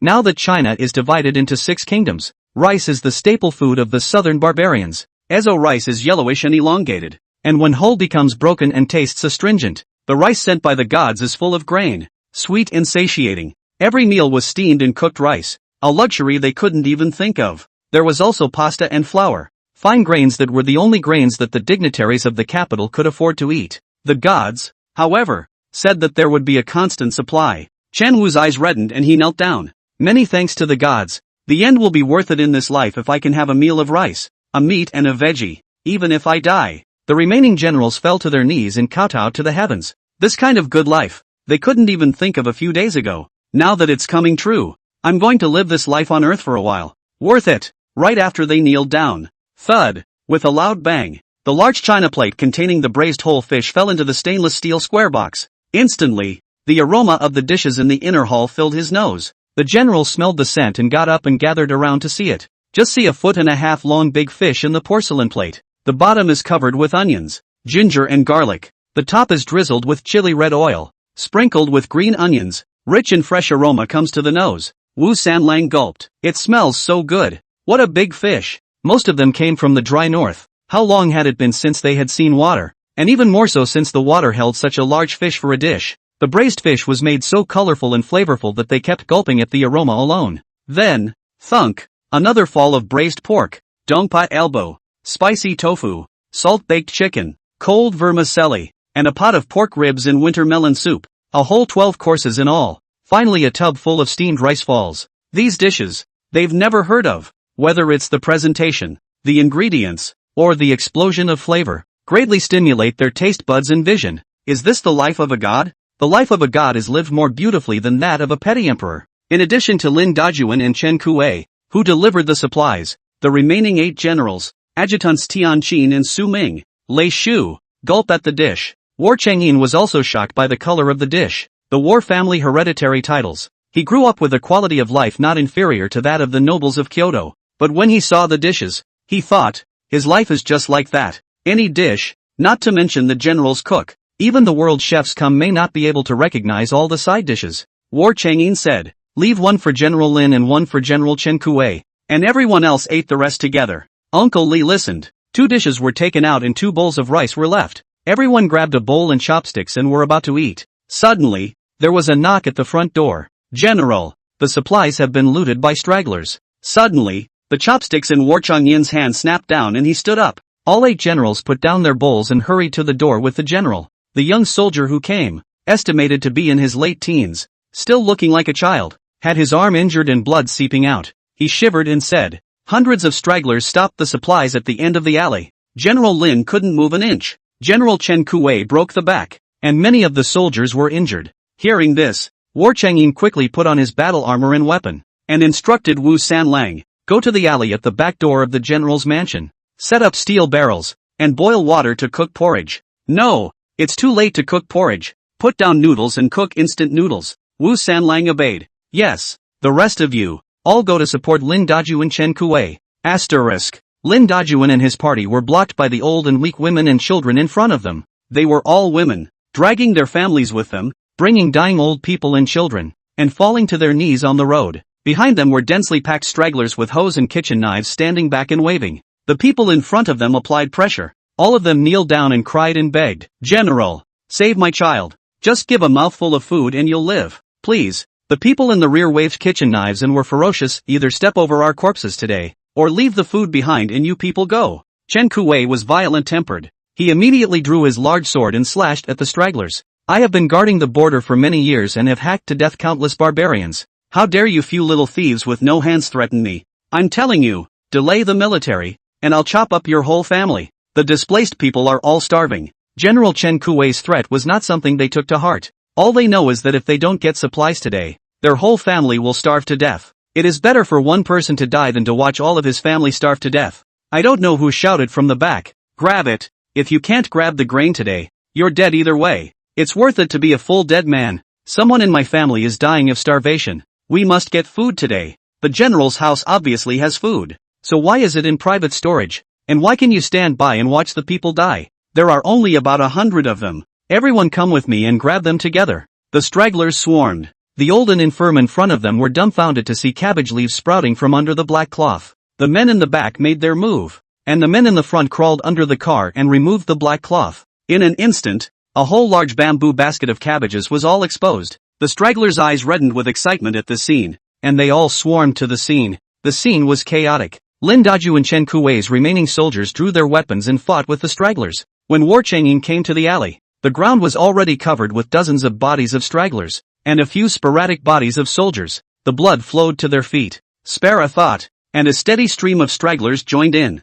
for they saw 4 carts of supplies, and rice and white flour under the baskets. There was a basket ripped out, rice spilled all over the floor, soaked in bright red blood. There was a dead straggler who had his mouth stuffed with cabbage leaves and had died before he could swallow. Chapter 13, Thank you, General, for saving my life. The scene was thick with blood and bodies were strewn about. When War Changyin saw such a scene, his eyes turned red and he drank. All stop. The stragglers saw the great general with hundreds of men and horses surrounding them on all sides. Looting military rations fell through. They are completely out of hope. Clanging, many of the weapons in their hands fell to the ground. They knew what would happen if they robbed the grain and did not regret doing so. Even if I die, I'll admit it. They regret not being able to feed the elderly children in their homes who are about to be starved to death before they die. It's more desperate than cutting them down. A large man in his early 30s, he dropped the kitchen knife in his hand and fell to his knees. He said with pathos, Great General, we know what will happen if we rob the army grain. It doesn't matter if I die.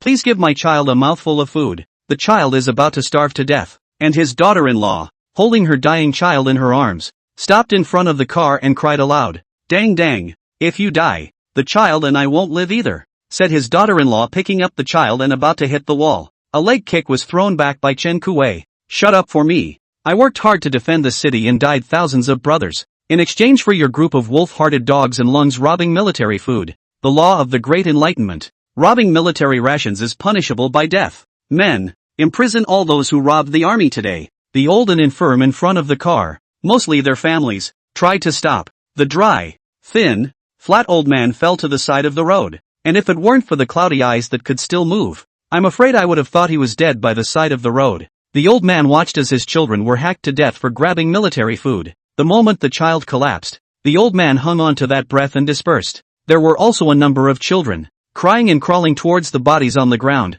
hugging them and crying. War Chang'in closed his eyes in a sorrowful mood watching this scene. He planned to open the kanji hut tomorrow morning, but he didn't realize that someone would be bold enough to rob the army this night. He said sadly, "All looting stragglers disarm and take them to the barracks to be filled. Those who stop the road in front of the carts, clean up the blood and bodies on the ground, and register their labor in the barracks for their sins. Pass the order down. Set up pots to cook noodles in the back alley of the general's residence. The people of the whole city will line up, and each person will be able to receive a bowl of noodles." War Changyin's words fell. Everyone knelt, including the people watching nearby. They were all incredulous, looking sad and happy, laughing and crying, all wiping their tears with their sleeves. "There's food. The great general has food. That's great. Each person gets a bowl of noodles. It's a noodle." The people hadn't had pasta for most of the year, and they were forgetting what it tasted like. Now at last we don't have to be starved to death. Even the stragglers who had just robbed, with blood on their faces,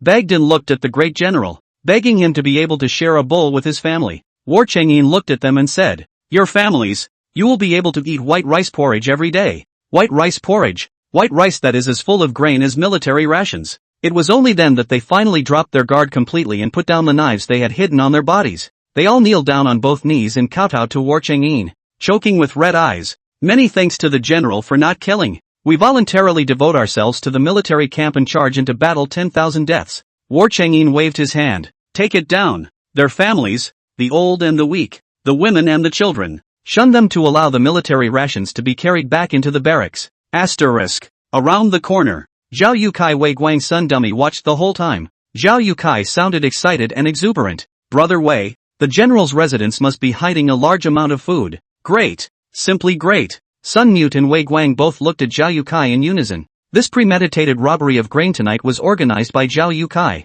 He arranged for a few people to keep an eye on the back door of the general's residence, and when he saw a few dozen soldiers carting up to the back door of the general's residence, he began knocking on the doors door to door, revealing to them the information that there was food in the general's residence, and compel them to loot the grain. People will do anything when they are about to starve to death, but Zhao Yukai should never have let the old and weak women and children to stop the car. Let a woman hold her child and watch her husband get hacked to death. He didn't consult with himself the whole time, organized it privately, and didn't take the lives of old people and children seriously. Now, the general is willing to open the barn and release the grain, and he was so hyper. Why? He wants to organize people to break into the general's house to rob the food? Sure enough, the next second, he blurted out excitedly, "Brother Wei, let's organize people to break into the general's residence and do a big job." Suddenly, Wei Guang grabbed him by the throat and gritted his teeth. "You shouted out all these people today." Zhao Yukai hemmed and hawed a few times, trying to break Wei Guang's hand. Wei Guangxing's man was tall. Even if he was quite thin at this point, Zhao Yukai was no match. "Brother Wei, don't you want to feed everyone?" Wei Guang said viciously. "The general's residence has already opened the barn to release food, so all the people in the city can eat. What's the point? There's famine everywhere out there. Don't you want to sell your grain out there and make more money than you can spend in a couple of lifetimes?" Wei Guang held him down against the wall and said fiercely, "With Xinguan under siege, where can you sell the grain?" Zhao Yukai didn't say anything, smiling without looking at Wei Guang. Wei Guang instantly understood what was going on, and his pupils widened like a drum. Zhao Yukai had connections with the barbarians and was afraid that he had colluded with them. How dare he? The War Family Army has been defending the border for decades. More than 200,000 people died in battle, and now there are only 20,000 left, for all the people of the city. Instead, he colluded with the barbarians. Thinking about this, Wei Guang released Zhao Yukai and looked at him with gloomy eyes. "Are you a barbarian spy?" As soon as his words fell, a dozen or so people came around this way, surrounding Wei Guang and son Dumba in the center. Zhao Yukai laughed, revealing a mouthful of large yellow teeth as he dusted off his twisted collar. "Brother Wei, what fine work or not? I'm a businessman. I used to do business with the barbarians in exchange of cloth for horses. Now the world is short of water. The barbarians have thousands of miles of bare land. They are also short of water and food. If you can do business with them once, I'll make sure you have more money than you can spend in a few lifetimes. I see that you and Sun Mute have some ability. I don't recruit ordinary people. Well, you've been given all night to think about it. And now I'm going to go stand in line to get my face. Zhao Yukai finished speaking and led the men away. After only a few steps, he turned back to look at Wei Guang with a grim gaze. Wei, you know my biggest secret. If you don't obey, you won't live to see tomorrow. Give me an answer before dawn. Sun Mute tugged at Wei Guang's clothes in fear. Wei Guang looked viciously at Zhao Yukai, and his fist smashed hard into the wall in anger. As a detailer, no way. Tonight he'll go to the general's residence to inform on Zhao Yotsai's arrest. Asterisk. When the general's house crowd went back again, they all lost their appetites. Looking at the colorful and flavorful dishes, he hesitated to put down his chopsticks. War Chang'e let Uncle Li each general share a dish. A box of rice. Take it home to eat. The generals each took a share. Lin Dajuan and Chen Kuei's meals were brought back with the help of Chen Wu. There are 2 other dishes. He left half of the braised fish. The rest let Tianqin Su Mingli uncle eat a piece. He tastes a piece of fish and it smells good. The flavor was like nothing I've had before. And the tender fish blossomed on my taste buds. Noodles had begun to cook in the back alley. With over 20 pots set up and everyone lined up, he took a few bites, put his chopsticks down, and went to the back alley. The back alley was densely packed with people. The moment he appeared, all the people knelt down. With red eyes and tears, they kneeled down to thank War Chang'e. Thank you, General, for opening the barn and releasing the grain. Thank you, General, for saving my life. Chapter 14 is a miracle. The last time he gave a small rice ball, old woman, holding her granddaughter, came to the front of the War Chang'e. Her eyes were no longer as pessimistic as in the past. They had a glowing look, and she and her granddaughter knelt in front of War Chang'e. Thank you, General, for saving our grandchildren. With that, the old woman offered the most valuable half of the ink she had on her person. General, the old woman has nothing to show for it. This half piece of ink is still left from when my son was studying. Now that my son and daughter-in-law are gone, only my granddaughter is left, so I begged the general to accept it. With the old woman taking the lead, the rest of the people rushed to offer what they thought were the most valuable objects in their possession to the general. Some are a scroll of bamboo slips, some are bronze coins, and some are ancestral jade pendants. The rich merchants who used to do business in Zhengguan offered golden melons and golden beans, but more wild roots. The whole city dug up the roots of vegetables. These stocks of people do not know how long to keep. The grass is withered and yellow. The roots are stained with yellow sand. War Chang'e didn't take the beetroot. His eyes glistened with water, and he looked at the people who surrounded him to give him objects, and his hand trembled slightly as he accepted the people's gifts of thanks. From now on, people don't have to eat grass roots and bark. The general's residence boils congee daily, and each person is supplied with 2 meals per day. No one will ever have to go hungry again. Once the words of War Chang'e fell, everyone cheered loudly. There's food. There's porridge. Great. We'll all live. Mother, does Daddy not have to die? I never want to eat Daddy's flesh again. Son, we're saved. The whole family doesn't have to die.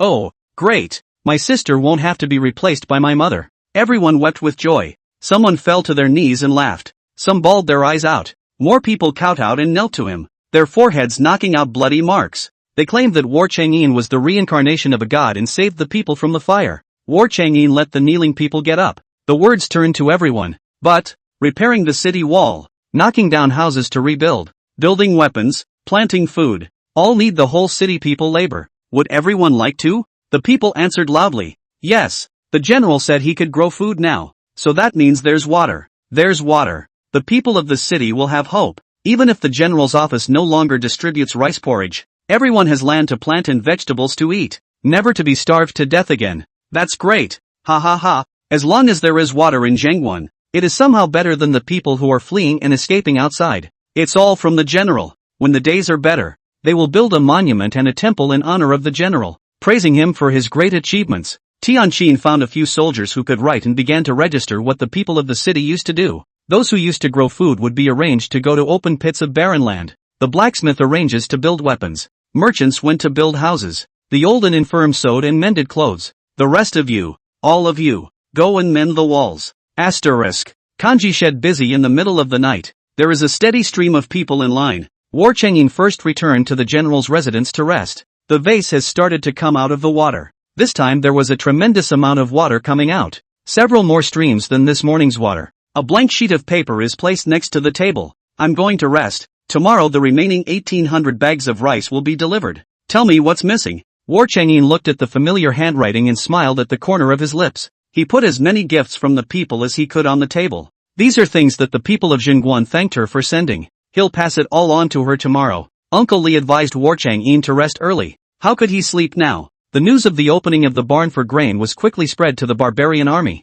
Once the barbarians know, they will attack the city even more violently. He opened the militia military training manual, Friends of Military and Dual-Use Talents, and Sun Tzu's The Art of War to read at night. Asterisk. Leaf Clover woke up in the morning and the sump pump stopped. She bought 3 more diesel pumps last night. The water pipe is twice as thick as before. 3 pipes pumping water at the same time. The water is as big as a flood. The diesel fuel burned out and the sump pump stopped automatically. Small packages were seen by the vases. She opened the package. A scroll of bamboo slips, jade pendants, gold melons, gold particles, ink slabs, ink bars, porcelain bowls, porcelain cups, even a girl's handkerchief. There are letters written by War Chang'in. Ian has opened a porridge shed. The whole city people line up to receive porridge. He said that the gifts were gifts and tributes from the people in gratitude to the gods and hoped that she would not mind. These can be antiques and are worth a lot of money. How could she be too much? He also said that once it became public, the city could no longer hide the fact that there was water and food in the city.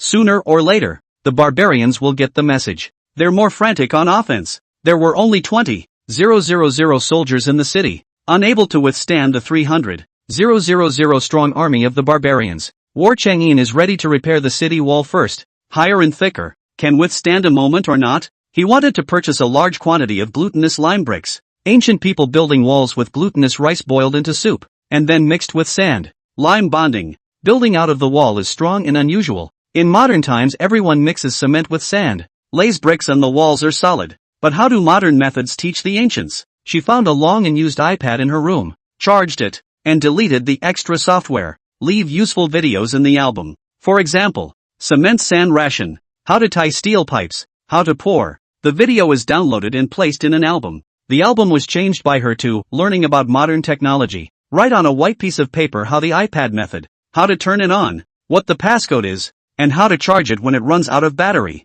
Find a 20,000 mAh rechargeable battery, attach the cord, and throw it into the vase with the iPad. Last night, she looked up a steel mill in the city on her phone and placed an order for several hundred tons of steel pipe, wire, over 100 tons of cement. Purchase a couple of truckloads of bricks. Quoted warehouse address for delivery. Asterisk. War Chang'in received a tablet computer from Yi Clover. He doesn't know what it is. The hand inadvertently touched the screen and it lit up. Prompts for the need to enter a password. He picked up the white paper that Leaf Clover had transmitted and entered the numbers written. Successfully turning on the tablet. Entering the page, he was instantly amazed. This item is just too magical. The screen has light and is still bright. According to what Leaf Clover wrote. Fingers poked and prodded to learn about modern technology. Instant screen transition. He watched the first video in amazement as a man appeared on the screen. The man had short hair and was wearing a tank top that showed his arms. He choked. Dressing so revealingly is the way of the world. The man takes a shovel without a care in the world and mixes cement and sand.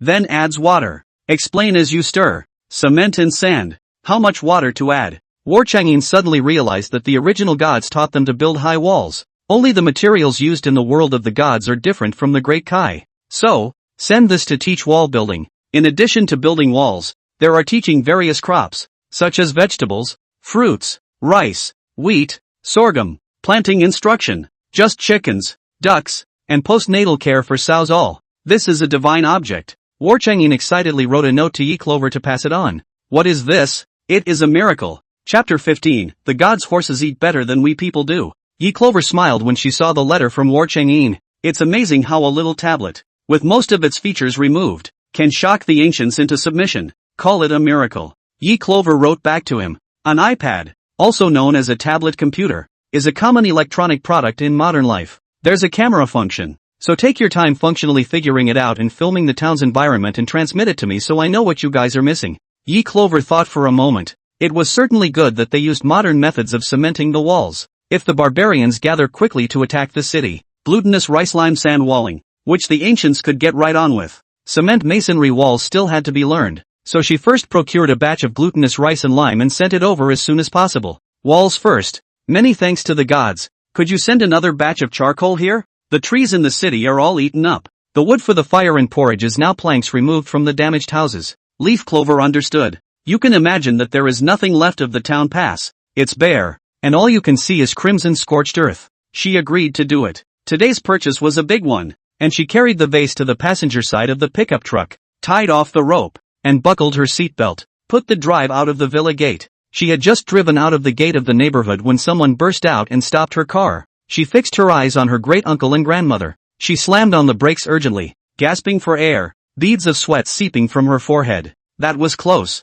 Almost hit someone. Great-uncle and grandma stood in front of the car, their eyes glaring hatefully at her. Her grandmother, an old woman in her 70s, had a fierce look in her eyes and looked at her like she was looking at an enemy. You're a death wish. You killed my son, and now you've caused my eldest grandson to be imprisoned. You're coming down. You must come with me to the police station today to withdraw the case. Leaf Clover was angry. Since she was born, she was disliked by her patriarchal grandmother for being a maiden. Grandma instigated in front of Dad more than once, telling him to give all his property to his cousin, because cousin is the first eldest grandson of the old Yi family. A few days ago, her cousin and Mr. Wang were arrested and taken in, and the reporter reported the kidnapping of her on the street by Mr. Wang and her cousin. Made the local news headlines. Hua Wine Group issued a statement overnight that Mr. Wang is not a shareholder of Hua Wine Group and does not hold any position in the group. Ye's family was tricked by the huge bride price that Mr. Wang said. After Mr. Wang was imprisoned, his son came to his door every day to make trouble, and he had to make the Yi family give a statement.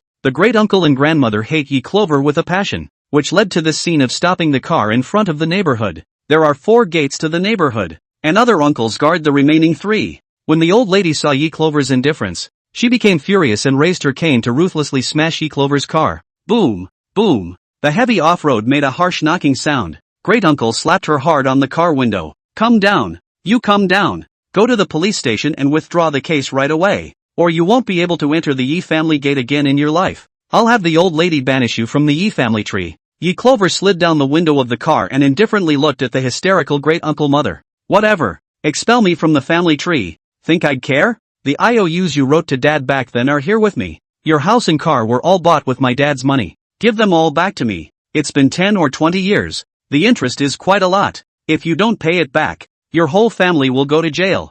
For as long as she could remember, every time she went back home with her mom and dad for New Year's Eve, Mom would be cursed by Grandma for being a hen that didn't lay eggs. Grandma encouraged Dad to divorce Mom 3 times and marry a woman who could have a son. And Clover Leaf was scolded by her grandmother for being a little money loser and a little. She would be bullied by her country uncle's son. They blew up her beanie hood with a cannonball and nearly deafened her, pushed her into the road and almost got her hit by a car. The worst time, on New Year's Eve, Yi Xin pushed her down the stairs in front of the whole clan. She went into an instant coma and lay in the hospital for 3 days before waking up. Mom slapped Dad hard that day and made a big deal about the divorce. She'll light up his whole family if he doesn't get a divorce, because it hurt her. Mom didn't hold back any longer and called to shake down a carload of people from her mother's house, smashed up the eldest uncle's house, and the eldest uncle and several uncles, together with their children, were beaten up. From then on, Grandma was honest. The eldest uncle's family no longer dares to make a fuss. Dad stopped asking Mom and Clover Leaf to go back to the countryside when he came home every year. Of course, Dad was foolishly loyal and backstabbed his great-uncle and uncle, and Mom turned a blind eye. But there is a condition. How much money lent out? Must write a note. Have witnesses. The whole video. If it goes to court, they can be told to spit it all out. Instead of being thankful for Dad's financial support for 10 or 20 years, they've developed an appetite for it, and they're thinking about her families more than ever. A man's heart is not enough to swallow a snake. Now she is threatened with expulsion from the genealogy. The Yi family is some kind of prestigious, high-class family. Genealogy is rare? What's there to brag about in an old feudal out of a ravine? The old lady was still knocking on the front of the car with her cane when Yi Clover backed the car up and scurried out with a sharp stomp on the gas. The old woman was so frightened that her face turned white. Her cane fell to the ground, and she fell to the ground. Yi Clover didn't even look at them and drove off. As she drove, she called the property and pulled up the door surveillance. It was the old lady who bumped into the car first. Yi Clover's car didn't touch her, and if she fell and broke a bone, it wasn't her fault. Asterisk. Leaf Clover went to a grain store first. The store has rice, flour, soybeans, cornmeal, glutinous rice flour, and a variety of green, yellow, and black beans, even the concentrates for feeding the horses, coarse corn, bran, fried bean cakes, and salt bricks. Big shopping can be addictive. She had gone out in a bad mood. and now she was in a good mood. The owner of this store would also dispense horse concentrates, and she placed an order for 50 bags. The owner was happy to give away a few lumps of salt bricks. She rounds up all the sticky rice, glutinous rice flour in the store. Beans come in 10 bags each, 30 bags each of 5K and 10K rice and flour. Her pickup truck compartment was stuffed to the gills, even the back seat. After checking out, the car drove into the unoccupied alley to be demolished. 10 minutes later, the car pulled out and the trunk was empty. She went to the next store to continue her sweep.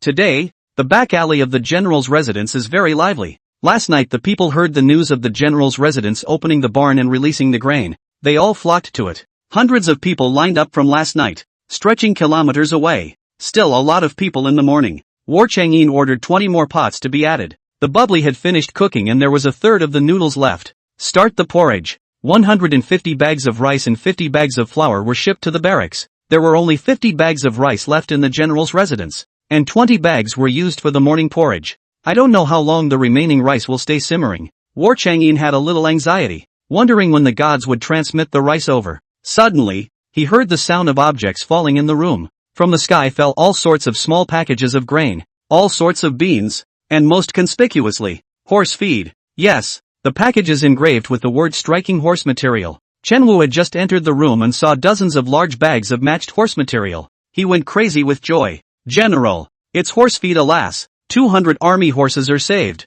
Chenwu couldn't wait to open a bag full of corn kernels, wheat bran, bean cakes. He exclaimed, the gods' horses eat better than we humans do. All fine grain. Looking at it made him want to take a bite and try the flavor. Chapter 16, Barbarian Spies. War Chang'in, on the other hand, was attracted by glutinous rice and glutinous rice flour, totaling more than 50 packages. This glutinous rice is burned into a juice that can be poured over the walls. He asked Chenwu, is there any lime powder left in the storehouse? Yes, in the warehouse under the walls. Ship all the glutinous rice and glutinous rice flour over there and organize manpower to build the walls. Yes, General. Chenwu called for soldiers to carry away glutinous rice and horse feed. Today, when he came over from the barracks, all the people of the city had smiling faces and happily took the initiative to greet him. Even though people's faces were thin, and some were even too hungry to walk, they helped each other and went to the back alley to line up for kanji. They are no longer dead, but all of them have fresh faces and hopeful eyes. The pool in the backyard of the general's residence,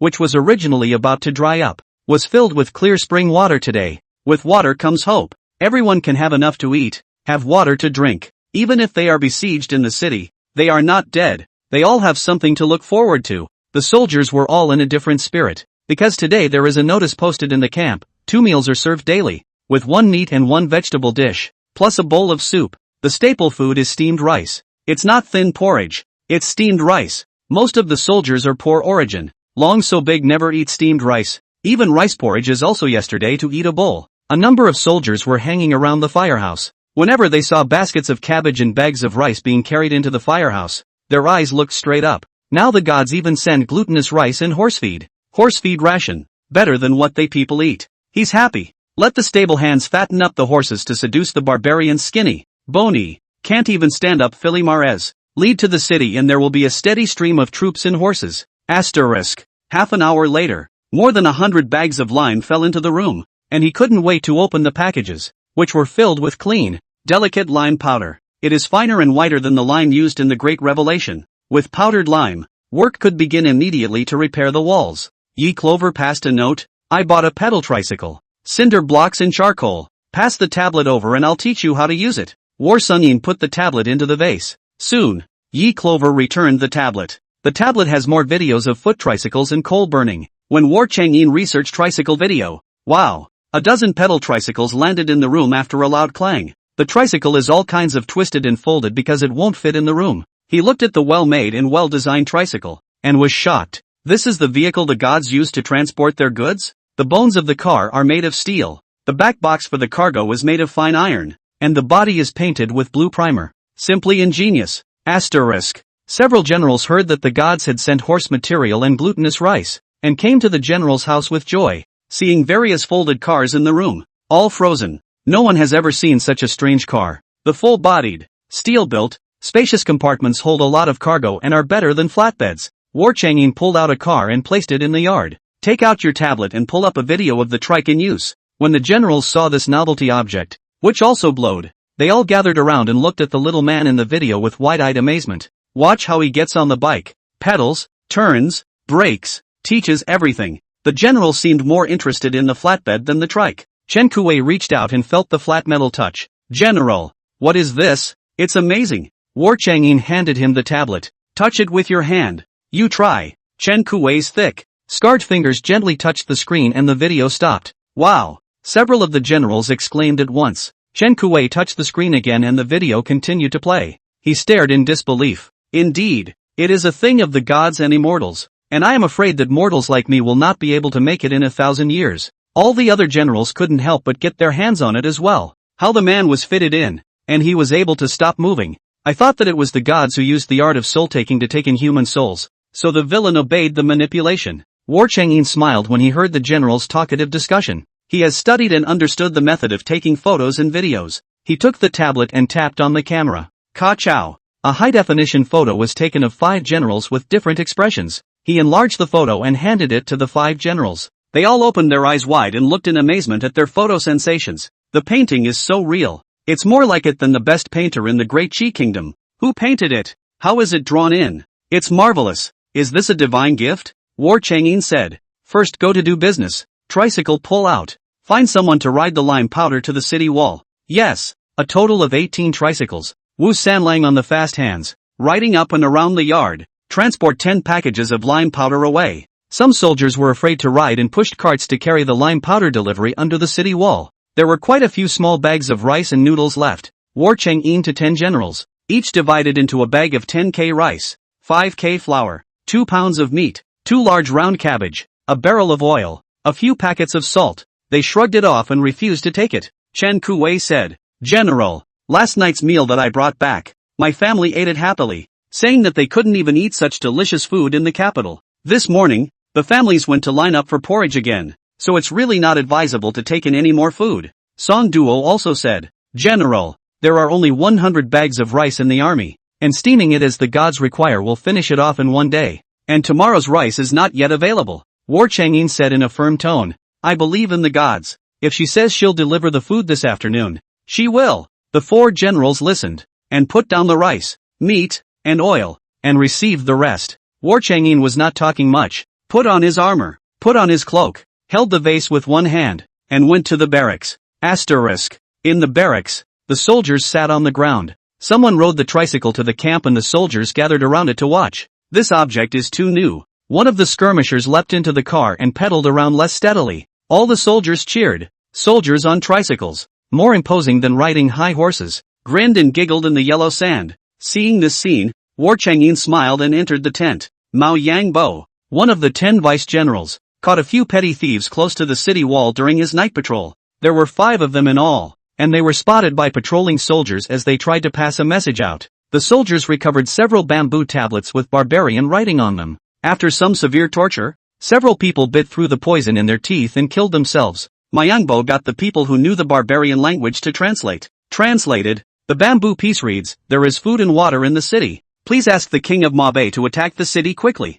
War Changyin's eyes were glooming as he looked at the savage text on the bamboo piece. His hand clenched hard and the bamboo piece was snapped with a click. It was becoming impossible to hide the fact that there was grain in the city. Chapter 17, Building Weapons. The war family army is down to 20,000 men, with no war horses and no good weapons. Once the news that there was water in the city was revealed, the barbarian king of the desert would surely attack the city, even if he had to pay a great price, because it's a life-saving source of water. War Chang'in stood up, his angular and handsome face with sword brows twisted tightly. He paced back and forth in the tent. The soldier guarding the gate saw this and knew that the general was upset. Holding everyone back, he himself withdrew a few meters away from the tent. Suddenly, countless bags of cinders and charcoal fell like rain over the War Chang'in tent. Wow! Coal accumulated all over the tent, until his tent could no longer fit and burst with a tear. Cinder charcoal rolled out of the tent like an avalanche and rolled all over the place. General! The soldiers heard the noise and rushed over,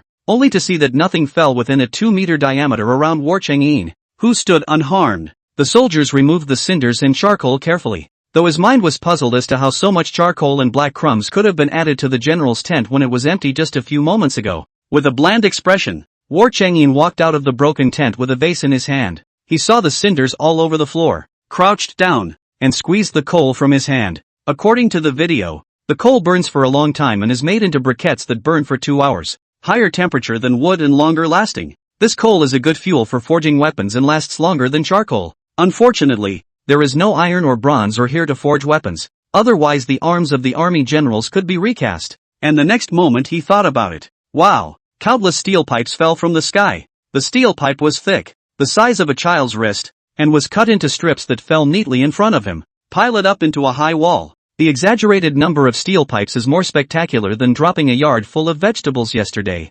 It's fine iron? Or steel? Throughout the great kaiju kingdom, bronze artifacts were rampant, and even coins were minted in bronze. Iron is rare, and steel is as valuable as gold. The generals, hearing the commotion, ran out and saw the steel pipes neatly arranged in piles. They all froze, their eyes full of shock. Lin Dajuan walked up with wide eyes and reached out to touch the cold steel pipe, tapped it again with his hand. It's steel. Then he took out the long sword made of fine iron in his hand and slashed hard at the steel pipe. Ping! After the sword touches the steel pipe and bursts into a shower of sparks. Click! His sword cracked. General Lin Dajuan was using an iron sword given by the court, and it just shattered, and only a shallow chop mark was left on the steel pipe. Chenwu Chen Kui Lin Dajuan Ma Yangbua Song Duo Wu Sanlang Bian Zipping Li Yuanzhong looked at the thick steel with a dumbfounded look. In the next instant, they were all ecstatic, shouting, "Oh, steel of steel, harder than iron." With fine steel, it was possible to rebuild weapons for the soldiers.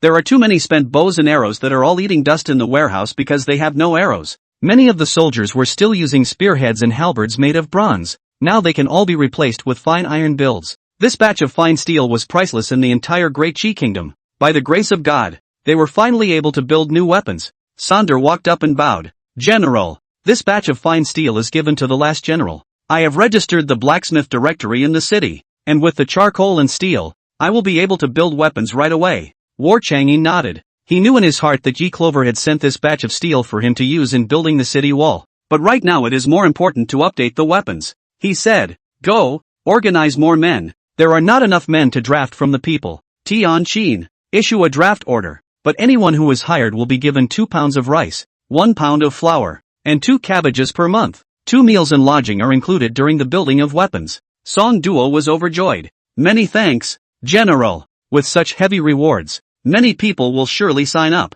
Weapons are also faster to build." Sonder got soldiers to remove all the coal. The others watched in awe as Sonder carried off all the fine steel. Asterisk. Yi Clover ordered cement and bricks, all delivered to the warehouse. The remaining 1,800 bags of rice, reserved yesterday at the owner of the rice store, have all been transported to the warehouse. It's just not always good to have cement and rice in one place. Yi Clover asked Uncle Young, who was watching the warehouse, to open the second warehouse door. The first warehouse is used to store stacks of supplies. The second warehouse is used to store food, fruits and vegetables. Uncle Yang also wondered what Yi Clover was doing buying so much cement and bricks. Without much questioning, he opened the second warehouse and told the owner of the rice business to take the car inside. After Yi Clover arrived at the warehouse, Uncle Yang looked at the time. It was just time for lunch. He said hello and went to eat. The owner of the rice shop arranges for his employees to place their orders. When he saw Yi Clover as such a young buyer, he was a bit curious. "Ms. Yi, you bought so much grain.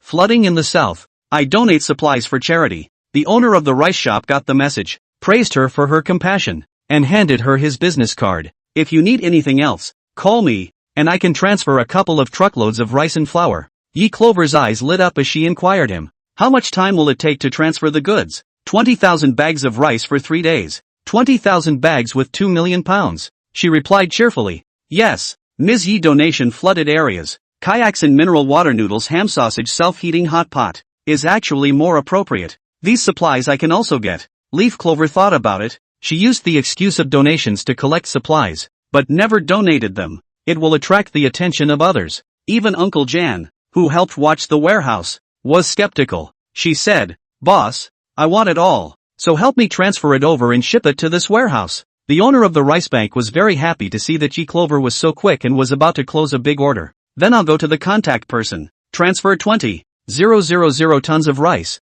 10,000 tons of flour, and 3 large trucks of flood fighting supplies, and send them to this, in 3 days. Okay." After placing the order, Yi Clover paid the final payment to reserve the deposit for the next batch of goods. The owner of the rice bank called Yi Clover a quick-witted man. and he immediately went to transfer the supplies. Yi Clover looked at the 1,800 bags of rice and 400 bags of flour that filled most of the second warehouse. With this batch of supplies sent over, War Chang'in did not have to worry about food for the time being. She happily took out a paper and pen and wrote, 1,800 bags of rice, 400 bags of flour have arrived, bricks, and cement. I'll teleport the grain first, and you find a large warehouse to store it in. Cloverleaf waited about 10 minutes after dropping the paper through, closing the roll-up door and standing the vase in the center. Wow! Within moments, the second warehouse was empty. She was a little tired from the sheer volume of supplies today compared to yesterday. Teleporting supplies was exhausting. After resting against the wall for a while, he wrote another note to War Chang'in.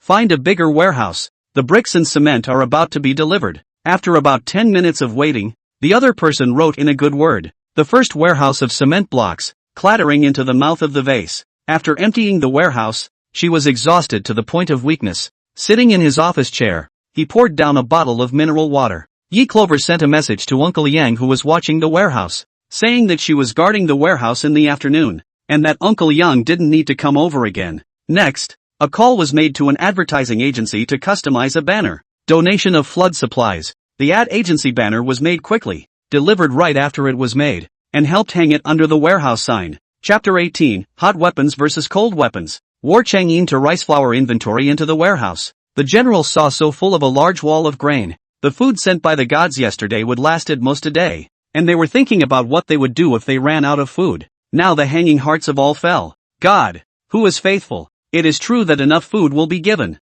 War Chang'in's hand rested on the grain bag. Looking at the bags of snow-white grain, he said, according to the gods' requirements, how long can this batch of grain be eaten? Li Yuanzhong said, 200,000 pounds of rice and 25,000 pounds of flour. The present provisions for the soldiers, each allotted half a pound of rice a day, will last 21 days. When the generals heard this, they wouldn't even dare to think about it if it were in the past. Whose family can eat half a kilogram of rice a day for one person? I'm afraid that only royalty and nobility would dare to be so extravagant. There's a famine going on out there. Here they are, living a life that is nothing short of divine. Thinking about this, each and every one of them wanted to live immensely, trying to break out, trying to exterminate the barbarians. And when War Chang'in heard the reply, his handsome brows knitted lightly. Only 20 days? Yes, General. If you have 1 meal of steamed rice and 1 meal of white porridge every day, you can eat for a month. Not enough, not nearly enough. It takes 6 months of grain, from sowing to harvest time, to cycle through the cycle and achieve self-sufficiency. They were trapped inside the city, which didn't have that much land to sow food. Not enough to feed 100,000 people. They need huge food supplies. At that moment, a piece of white paper floated down. In 3 days, I'll send 2 million pounds of rice, 1 million pounds of flour, mineral water, ham sausages, instant noodles, and self-heating hot pots. You clear out a huge warehouse for storage. It had better be 20 times the size of the warehouse that now holds the rice. Tianqin picked up the paper and offered it to the general with both hands. War Chang'in saw what was written on the note. 2 million pounds of rice, 1 million pounds of flour, and countless supplies. The other generals gathered over and saw such a large number. All happy. They were thrilled. General, is it true that the gods said they would give so many supplies? 3 million pounds of grain. What a huge amount. No one will ever go hungry again. Together with supplies to the people, it will last 4 months, and no one will ever starve again until the food is planted. War Chang'in's hand, which was pinching the white paper, trembled slightly. 3 million pounds of grain. Before the barbarians had attacked the city, there had never been this much food in the War Family Army's warehouse. The court was issuing a month's worth of military rations at a time. Military rations were issued in the form of stale corn mixed with stones, chaff, and grayish flour. It's white floury rice and flour. It was still just one of the supplies, and she would be sending more food in a steady stream in the future. That's great. It's really great. With this food, he was able to recruit soldiers among the people. If the news traveled back to the Central Plains, the people of the Central Plains would voluntarily come to Jingwan to join the War Family Army in order to survive. At that time, the War Family Army would have the power to fight the barbarians. In a flash, several of the generals burst into tears and fell to their knees. Kneel and thank the gods. Thank the heavens. Thank the gods for saving the War Family Army from the fire. Together with War Chang'in, they kowtowed 3 times to the heavens to thank the gods. After standing up, War Chang'in said, pass down the order to recruit soldiers among the people. But anyone who joins the army will receive 4 pounds of rice, 1 pound of flour, and 2 pounds of vegetables per person per month. Go to the notice at once. The generals led the way. Yes, great general. Build the walls and build the weapons at the same time. And choose soldiers with good physique to look after the military food stores. Put more men on patrol. And remember, it's better to kill the wrong person than to let one go. Yes, my lord. Everyone stood up with smiles on their faces and more enthusiasm. Chen Kuei Chenwu is gone to the draft. Sander went to refine weapons. Mao Yangbo increased manpower inspections. But anyone who came close to the city walls was directly arrested. The rest of the men went to work on the walls. Asterisk. As the sky darkened, War Changyin saw a few dishes on the table and a few boxes of rice. And his thin lips revealed a light smile. The gods came back to feed him. Last night it was braised fish. Today it's steamed pork ribs, dry-boiled beef, stir-fried seasonal vegetables, and tomato and egg drop soup. She really goes out of her way to pitch in. He opened the lunchbox and greeted Su Ming Tianqin to eat with him. The two men waved their hands. General, we ate in the army. Today it's steamed rice, a fried pork dish, a fried cabbage dish, and winter melon soup. It's really so delicious. Yes, it turns out that steamed rice tastes like this. It's very fragrant. It doesn't get stuck in the throat at all. There's no astringency. The rice flavor is delicate, and the chewing is sweet. War Changyin just wants steamed pork ribs and soup. The rest of the dishes and rice, handed over to Tianqin. Let him take it back to Uncle Li. Tianqin took it. After eating, War Changyin looked at the sand table. The barbarians were gathered at a distance of more than 30 miles, with the entire main force gathered in the middle of the city gate. There were 100,000 barbarian soldiers in the back, intercepting the connection between the War family's army and the Great Qi Kingdom. If the barbarians threw their entire force at the main gate, how long could they resist? I'm afraid the city will be broken in a day. Now that everyone has enough to eat, the barbarian desert king is afraid that he will soon receive news. A few days later, perhaps rallying for an attack. It was too late for him to raise the walls and build weapons. Thinking of this, War Changyin stood up, one hand behind his back, frowning as he paced back and forth. That's when a blank sheet of paper fell. Mr. War Changyin, have you rested yet? Does classmate mean fellow student? Interesting that the gods called him a fellow student. Not yet. The gods have rested? No. I'm tired from teleporting too many items today. I just ate dinner when I got home. Instead I can't sleep. Nag me. Okay. What would the gods like to talk to Ian about? Yi Clover saw the white paper he passed around, each one written below her, without using new paper. The teenage general was thrifty. Let's talk about how Zhengguan is going to break through the defense. The War family's army will die if he continues to be trapped. The last time the antique trafficking boss talked about how the Great Enlightenment Kingdom was headed for extinction. As soon as the War Changyin died, the Great Qi state lost its pillar cornerstone, and was soon strangled by the barbarians, along with in several other countries. At the age of 21, a great general as young as the champion Marquis Huazaiwei, it's a shame to die. Had he survived, he would have had a colorful history. It took a long time for War Changyin to send a reply. There is food in the city. Cannot be hidden. Ian is still thinking about the way to break the situation. The people are being recruited into the army in the city today, with 80,000 people in the city. At most 20,000 recruits can be recruited. The Battle Family Army, together with the 20,000 people who had just been recruited, only had 40,000 soldiers. 40,000 against 300,000 is a huge difference in numbers. I'll help you figure out what to do. And since we've enlisted new soldiers, do we have any armaments? For example, are swords and spears and shields and armor and bows and arrows, weapons available? If only you guys had guns. Hot weapons versus cold weapons. That's just plain sadistic. Thinking of this, Yi Clover came to a realization and stood up excitedly. Why didn't she think that if she had a gun, 20,000 men against 300,000 would surely be able to kill them? However, hot weapons are banned in the country. She would be arrested and jailed if she bought it. And if she could no longer transmit supplies to the War family's army, the people of the city would starve to death. Did she fly to the beautiful country to buy it? Tens of thousands of guns and ammo. And she didn't know if she had enough money on her card. At this moment, Yi Clover was tempted to buy them hot weapons. Just break out and survive. She opened her phone and saw that on Piecing Xiao somewhere, there was ancient armor for sale, more than 6,000 a pair. 40,000 people would have to ask for 240 million. Modern armor. And I don't know if it can withstand barbarian swords and arrows. Bulletproof vests are also sold. A few hundred for the cheap ones and a few thousand for the better ones. Are available in both ceramic and steel plates. Able to withstand gunshots, cuts and arrows. Body armor doesn't protect arms and thighs. Chapter 19, Raising Armaments for You. Leaf Clover contacted Merchant Customer Service to inquire about armor quotes and performance. Most of the businessmen make ancient armor, is to provide cosplayers, but also provide film and television drama shooting props. The real effect of how they themselves are not clear. She consulted more than a dozen merchants, and one specialized in antique weaponry with its own manufacturing plant. The quantities she needed were so large that the owner personally video linked with her, and gave her a try,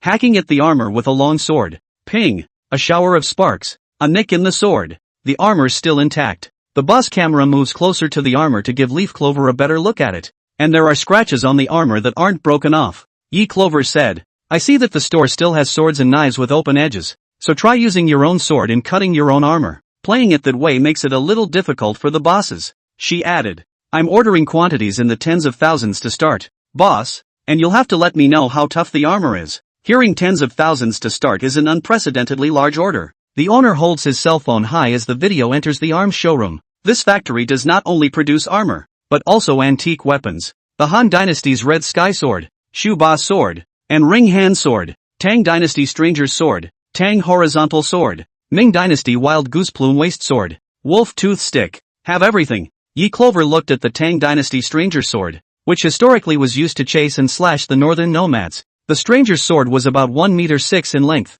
and horizontally capable of cutting off a horse's leg, making it very suitable for the War Family army to defend against the barbarians. Seeing Yi Clover naming to try the Tang Stranger's Sword, the boss was cold and sweaty. He hadn't tried either, and for the 10,000 orders, he removed his knife and unsheathed it. The blade was long and cold, and the silver-white blade could reflect the silhouette of a person. The boss cut the armor with maximum force at Leaf Clover's request. Bang! A series of bursts of sparks later, the blade was intact with a small slit. 2 pieces of the armor are broken off, and the model wearing the armor has a thin, shallow scar. The owner saw this and thought to himself that this order was yellow. Instead, Yi Clover asked, how much armor is in the boss's coffers? 1,000 pairs. The armor was so expensive that he produced over 1,000 pieces, sold them for 5 years, and still has 1,000 pairs. Leaf Clover said, I'll take them all. The owner couldn't believe it. The armor had been sitting in storage eating dust for 5 years, and after throwing a large amount of money into it, the family was on the verge of scolding him into autism. The little girl wants it all? Cheaper. Boss, $5,000 a pair. I want 40,000 pairs. You send all the ones from the warehouse now. Better ship them at night. I need them urgently. The owner's eyes widened as he asked, really? Yes. I'll pay the deposit in advance. How much do you have in your warehouse? Dawn Strangler? The Tang Stranger Swords are numerous. 5,000. You'll give it to me cheap. Can you negotiate under 100? 80. Open-edged. No less. Deal. The owner was overjoyed. Gave Cloverleaf a sales pitch for other cold weapons, including ancient halberds, spears, goads, bows and crossbows. The bow and arrows are modeled after Qin crossbows, and the owner himself demonstrated that they can be nailed 3 inches into the wood. Only the stock quantity is too scarce. The owner saw she was interested and said he could produce 1,000 Qin crossbows and 100,000 arrows in a few days. After negotiating the price, Yi Clover placed an order for 1,000 pairs of armor, 5,000 Tang Stranger Swords, 100 Qin Jades, and a number of other antique imitation weapons. Yi Clover did a calculation and purchased the cold weapons for $220 million. As for bulletproof undershirts, she purchased too large a quantity for fear of attracting the attention of the authorities. Several stores order at the same time, by dozens of them, addressed to right the neighboring city's countryside express point. The boss was very happy. It was a big order of $200 million, and said that he would personally deliver the goods with the car tonight. Seeing that she didn't reply for a long time, War Chang'in passed on a few more sheets of paper. Gods? Let the gods worry. Is Yin's fault. Yin will not fail the gods. Will lead the people of the city to break out. The gods have fallen asleep? Yin will not disturb again. Yi Clover saw the white paper and immediately replied. I went to buy armament supplies for you, and bought 1,000 pieces of armor, 5,000 Tang Stranger Swords, and 100 Qin Jaded horses. War Chang'in returned. What is the Tang Stranger's Sword? Qin incompetent? There are still bows and arrows in the Yin barracks storehouse. It suddenly occurred to Yi Clover that there should be no Qin Jades in the Daki kingdom, and the Tang Stranger's Sword only appeared around 1,500 years ago. Pass the tablet over and I'll download the instructional video for you. The tablet was delivered. She clicked on the storage and saw a picture of 5 large, dark, skinny men who were wearing armor, but ragged inside the armor. The hair was matted, the beard disheveled, the eyes bright and all curious staring at the flat-screen camera. Leaf Clover noted the setting of their background town pass. In the distance houses collapsed and crumbled, revealing dusty beams. The sky was dim and there was no green anywhere to be seen. It was all scorched sand. There were high winds that swept up the yellow sand and the environment was so hostile that it was extremely rare in later times. These few people were able to be photographed in, and were probably people close to War Chang'in, or vice generals. They were dressed so poorly that they must have lived in great hardship. Leaf Clover zoomed in on the photo, and a few people saw the little soldier standing guard in the gap. The young soldier was thin, holding a spear in his hand, his shirt and pants tattered but unpatched, hanging like a rag, barefoot, no shoes, a long gaping hole in his heel. Leaf Clover's eyes were wet. Too hard. It's too grueling. She couldn't resist writing the note. Is this the harsh environment you are fighting in? Clothes all patched and no shoes? How can we fight the barbarians with such armaments? I spent a lot of money today buying you weapons, and tomorrow I have to go sell antiques and buy tons of cloth and shoes to get you all new gear. War Chang'in saw the note sent by E. Clover. The gods spend a lot of money for the warring families. Millions of pounds of grain, vegetables, steel, bricks, coal, and now cloth and shoes. And he thanked the gods every time, but never gave payment. He was penitent and guilty. It was Yin's mistake. Enjoy it as a matter of course. Unpaid honorarium, hope the gods forgive. From the swords in his tent, hanging in a row, he chose 2 swords he didn't use much on a regular basis. The sword is engraved with the seal of Ningguan Ho. Of the paintings hanging on the wall, 2 were taken down and passed to Cloverleaf. Divine. Yin is still in the tent, and will be paid in full when he returns to the general's house tomorrow. Yi Clover looked at the 2 long swords that had fallen and opened one of them. The sword is 1 meter too long, and the blade is engraved with Ningguan Ho, and his seal. The sword was made of steel, glowing with a cold, sharp point. The preciousness of the sword can be seen in the gem-studded hilt. She said, I still have the gold you gave me last time, and I'm going to sell some of it to help you raise armaments. She didn't count on it and helped raise armaments. War Chang'in heart grateful, God, you are very kind. Yin tomorrow to organize the people to build a temple for you. Daily incense offerings. He's kinda obsessed with building temples. Yi Clover said, no need. I'm not a god. Just call me Yi Clover. Instead, the great general replied, no, you saved 100,000 people in Jingguan. You are a god in the hearts of my war family's army and the people. The matter is settled. This teenage general is a man of his word and quite stubborn. Chapter 20, General, a live chicken. She downloaded good videos on the proper use of the Tang Stranger's sword and the Qin crossbow. Another download of all the battles of how to deal with nomads in China over thousands of years. Also loaded with a lot of military books. A wide range of hunting. Recent General Suyu's war books are downloaded. After downloading, take out a rechargeable battery and drop it in together. The other party receives and sees videos of Tang Strangler and Qin Jade. And many war books. He's happy. Gods, thank you so much. Books of war, and nomadic combat experience. Yin is in great need. You're welcome. Get some early rest. I'm ready to put the water on. Leaf Clover pitched the last note, started the diesel pump, and began delivering water. Asterisk. The next day, she washed up, ate breakfast, and made an appointment with Elder Mu. Elder Mu was happy to receive her call. Said he'd be at the store all day waiting for her. Yi Clover picked one of each of the 3 bronze coins from the last time War Chang'in gave her items. Several rolls of bamboo slips. Take 1. She didn't have a vase, and the sump pump was filled with diesel fuel to pump out a day's worth of water. The Yi family didn't guard the exit of the villa, and she drove smoothly to the antique store, where several old men were waiting.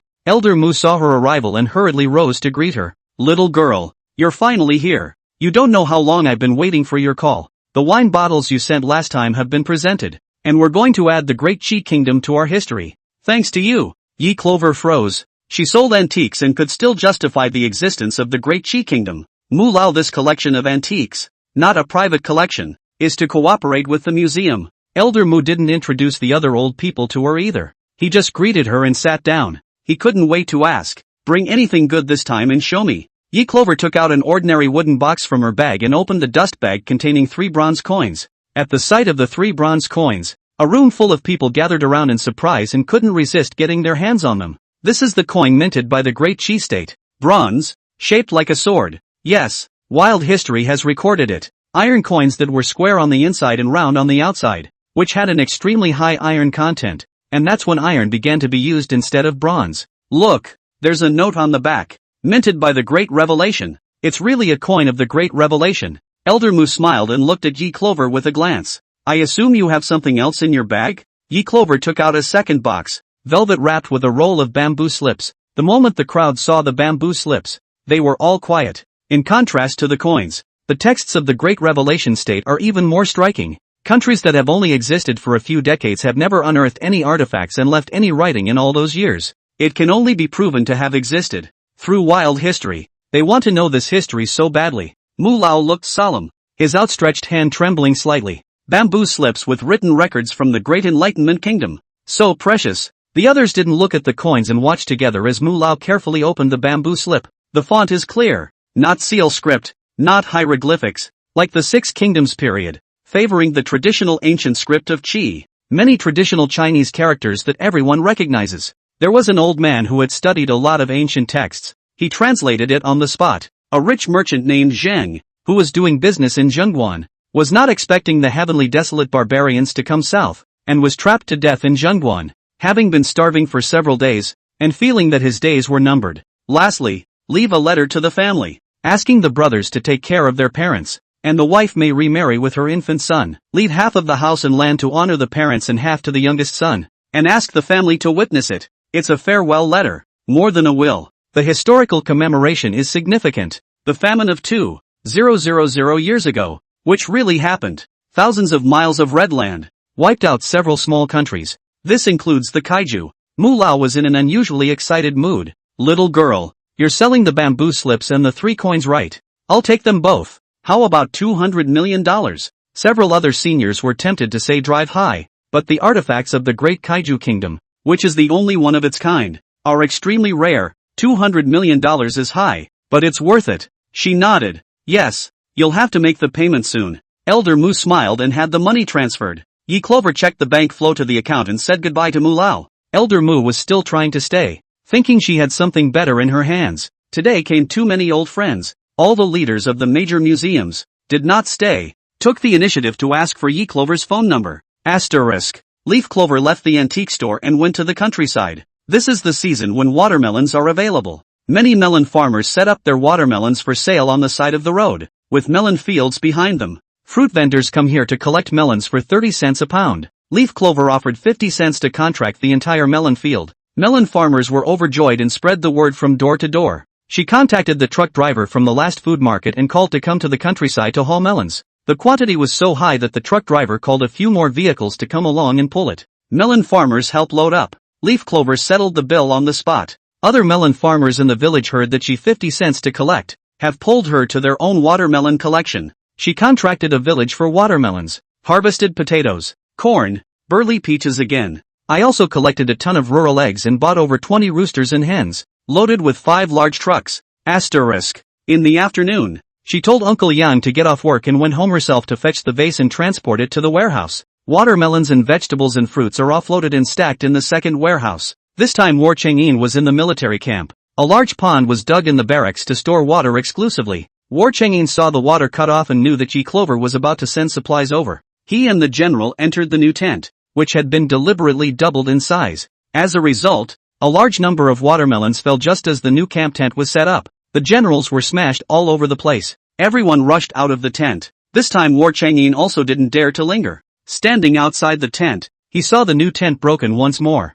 A steady stream of watermelons rolled out of it. There were so many melons that even the nearby tents were not spared. It clattered like watermelon rain, falling on the sanded yellow soil. After the watermelon, long beans, eggplants, potatoes, and cucumbers fell from the sky. Then came a mass of falling eggs, which did not break and landed on the sand of the clearing. Finally everyone saw the rooster and the hen. When they landed, they stirred their wings and fluttered, squawking desperately. General, it's a chicken. A live chicken? It's been a year and I finally saw a live chicken. With chickens lay eggs, and then hatch chicks. In our barracks, there will be a constant supply of eggs to eat. Everyone was busy catching chickens and all were happy. When no more things were dropped down, Yi Clover said, "You prepare a warehouse for weapons. The first batch of equipment will be delivered soon." War Chang'in saw the note. Convergence of the brows between the joy, armor, Tang Stranger's sword, Sheen Jade, have all arrived? He immediately got Sonder to empty out one of the weapons stores. Just as he cleared it, countless long knives fell from the air, landing neatly in the corners. Sonder opened the sheath of his sword, which was made of steel and reflected the silhouette of the man, opened the edge, put a horsehair and blew through it. The horsehair broke off. Song Duo was surprised. "General, a good sword, made of fine steel, sharp and tough." blowing hairs to break. Chapter 21, The Best God in the World. War Chang'in up knife swing. There is a sound of breaking air came. He couldn't help but exclaim, "Good sword." Song Duo held the Tangmore sword and loved it. My subordinate has been building weapons for so many years, but I have never seen such a tough and sharp long sword. Yesterday, we took fine steel to the forge, which is so hard and has such a high melting point that it can be used to make weapons directly without further forging. He had thought that the steel was good enough. I saw these strangers today, and they are still way off. Is this the armament given by the gods? It is many times stronger than the great revelation. Suddenly, thousands more pairs of armor fell from the warehouse. The armor is well made, with 2 layers inside and out, an outer armor of willow-jointed locking armor, and 2 inner layers of cotton and velvet. Sonder pounded the armor with his sheath. There are no dents in the armor, only minor scratches. He was pleasantly surprised. "General, this armor, it's better than the armor we use." War Changyin's hand touched the cold armor surface, casually drew out his own sword, and suddenly cut on the armor. Ping! His sword broke, and there was only 1 scratch on the armor. The armor locks had not been cut. Seeing this, Song Duo laughed out loud. "General, this armor is too good. If we have 100,000 soldiers, armed with stranger swords and wearing heavy armor, not to mention the barbarians, the other 6 kingdoms won't put it in our eyes. It's just a shame that there are only 1,000 sets of armor. Each piece of armor is made of the hardest steel, while the armor of other countries in this age, in bronze, ceramic pieces, iron pieces, animal skins, can't do it all in steel." The last to fall was the Qin crossbow. The army had crossbows, small ones, and the ones that fell were heavy bows, crossbows that were 1.45 meters long and long-range firing weapons. Sonder had never seen such a heavy crossbow. War Chang'in said, "Go find a few archers to test the crossbow." "Yes, General." Sonder found a few archers in the shooting range to test the crossbow. The archer had a strong arm, but Rao failed to pull the crossbow. Finally, it was General Chen Kuwei who was big, with his feet on the bow and his arms pulling on the string, using his whole body to wind the string. Shoo! The arrow stabbed through the air. The arrowhead was extremely powerful and several times faster than the bow, making a sharp whistling sound. Wow! The generals and soldiers who came to watch were shocked. The power of the bow was so great and the range so long that it shot out 600 meters away. If you stand on the wall and shoot a bow, the range is even longer. Heavy crossbows are too good for defending a city. If they were equipped with tens of thousands of Qin crossbows, they would have been able to defend the city gates. Even pulling the bow sweating Chen Kuwei, asked War Chang'in, "General, this Qin crossbow how many we have?" War Chang'in is also very satisfied with the Qin crossbow, but the number is scarce. Over 100. Few. Too few. General Qin crossbow is extremely useful to our war family army. Can we let the gods give us more? As soon as Chen Kuwei's words fell, the other generals chimed in. "Yes, General. With such a sharp weapon, the war family's army will be able to defend Jingguan." War Changyin's face was icy cold as he reprimanded the crowd. "You only know how to take and never offer tribute, whether it is grain and rice or Qin crossbows, which the gods need to buy from outside. For all the 100,000 people in the city, do you know how much the gods spend daily?" Hearing this, all the generals looked ashamed. They guarded the city, all of them holding military positions and enjoying imperial salaries, especially the 2 brothers Chen Kuwei Chen Wu. Hereditary titles, thousands of miles of fiefdom, and countless money at home. The wives, concubines and children of the 2 brothers took over. But unfortunately Zhengguan was trapped and no amount of money could buy food. The 2 brothers led the way in offering money. "General, I know I am wrong, so I will go home, open the treasury, send money to the gods, and beg the gods to give Qin crossbows again. This Qin crossbow is a killing weapon for our army." The last general is also willing to offer his wealth. Hearing this, War Chang'in smiled in satisfaction. In that case, this general asks the gods for a crossbow. Then, War Chang'in asked Song Duo to take out 5,000 handles of strangers' swords and more than 1,000 pairs of armor out from the armament storehouse. When the generals saw the stranger's sword and armor, their eyes lit up. Chen Wu directly opened a stranger's sword and slashed with the air. The breaking sound whistled. He shouted, "Good sword!" Dian Ziping and Li Yuanzhong couldn't get enough of the armor. The soldiers under the 2 men were the charging soldiers in the front line, and the army was short of material, and there was no material to repair the bronze armor when it was broken, so it could only be stripped from the dead soldiers and reassembled. Every single piece of armor worn now is broken. Now that I see the brand new steel armor, I love it. Armor steel piece thick, willow lock articulation, inside thick cotton and fleece isolation, touch soft not abrasion skin, high level of protection. Soldiers wear them and casualties are reduced by half. Immediately, War Chang'in commanded that the armor and stranger swords be distributed to the head soldiers as a matter of priority. Dian Ziping and Li Yuan organized drills for the head soldiers,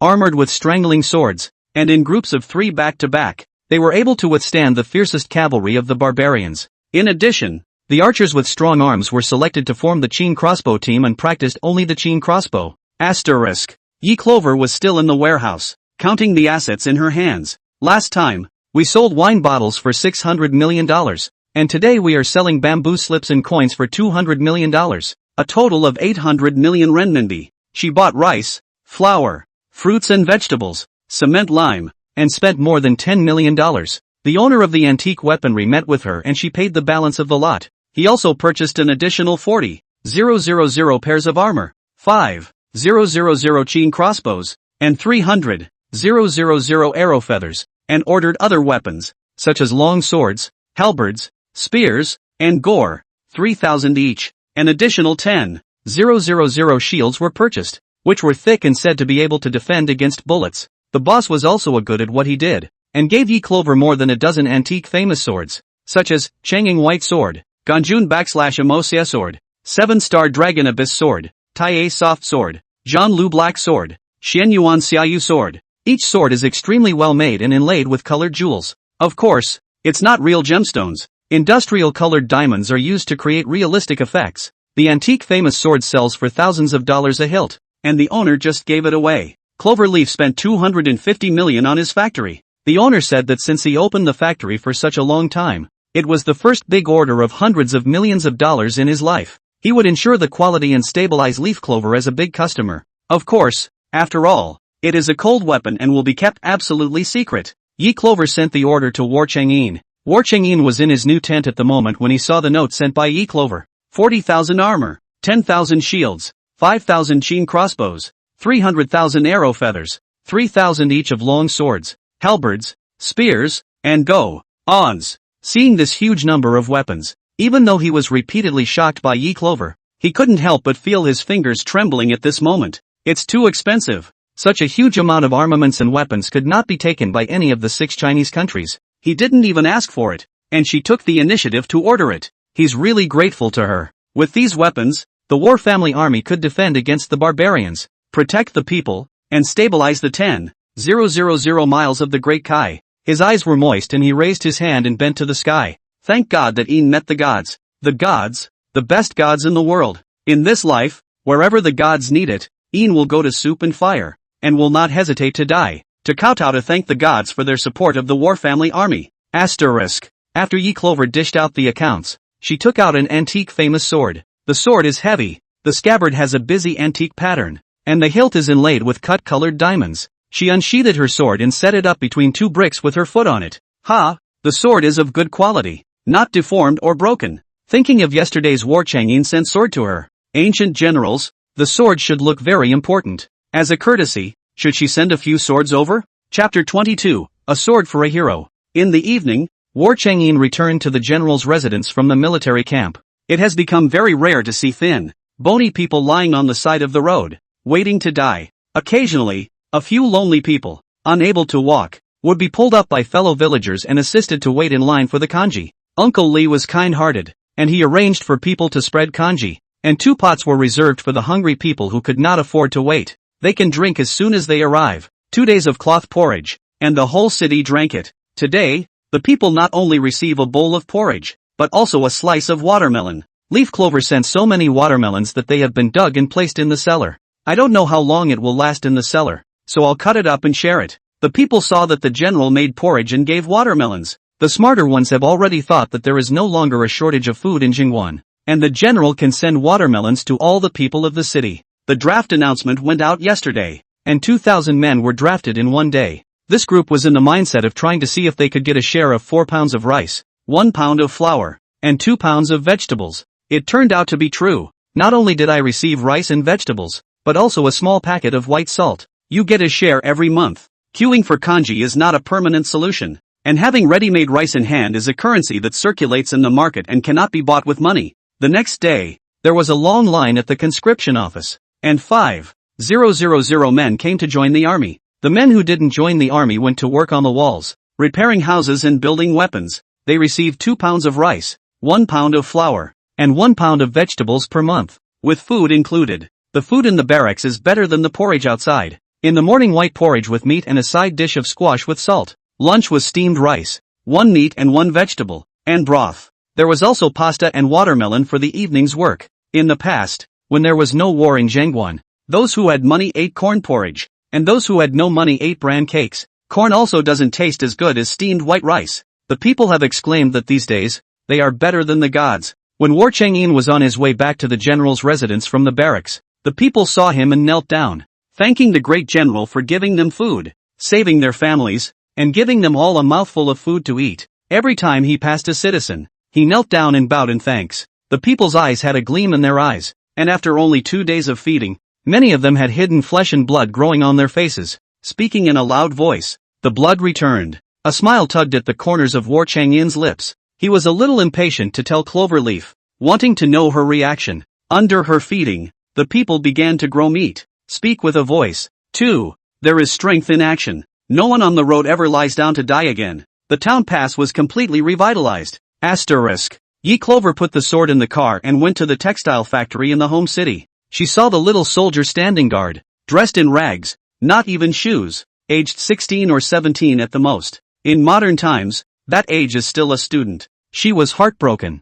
Zhengguan has improved the food, with armament, clothing, food, housing and transportation to solve the previous 2, and now solve the problem of clothing. When she came to the factory, she made large purchases and was received by the sales director. The market has been in a slump for a few years, and textile mills are surviving on the edge of half-death. Only half of the workshops in the large factory were open. The warehouses even piled up with countless unsold stock. Yi Clover said to go to the warehouse first, and the sales director took her there. The large warehouse was filled with all kinds of fabrics, available in plain, patterned, yarn, linen, cotton, silk. She asked, "What is the price of these fabrics?" "Clearance price, $1 a meter. All good fabrics for making clothes, 80 cents a meter." "I'll take the whole warehouse." The sales director froze. 80 cents a meter. Still a profit, but not much of a profit. If all the warehouses are cleared out, the factory is making a solid profit on thin margins. The sales director smiled. "Yes, 80 cents a meter can deliver right away.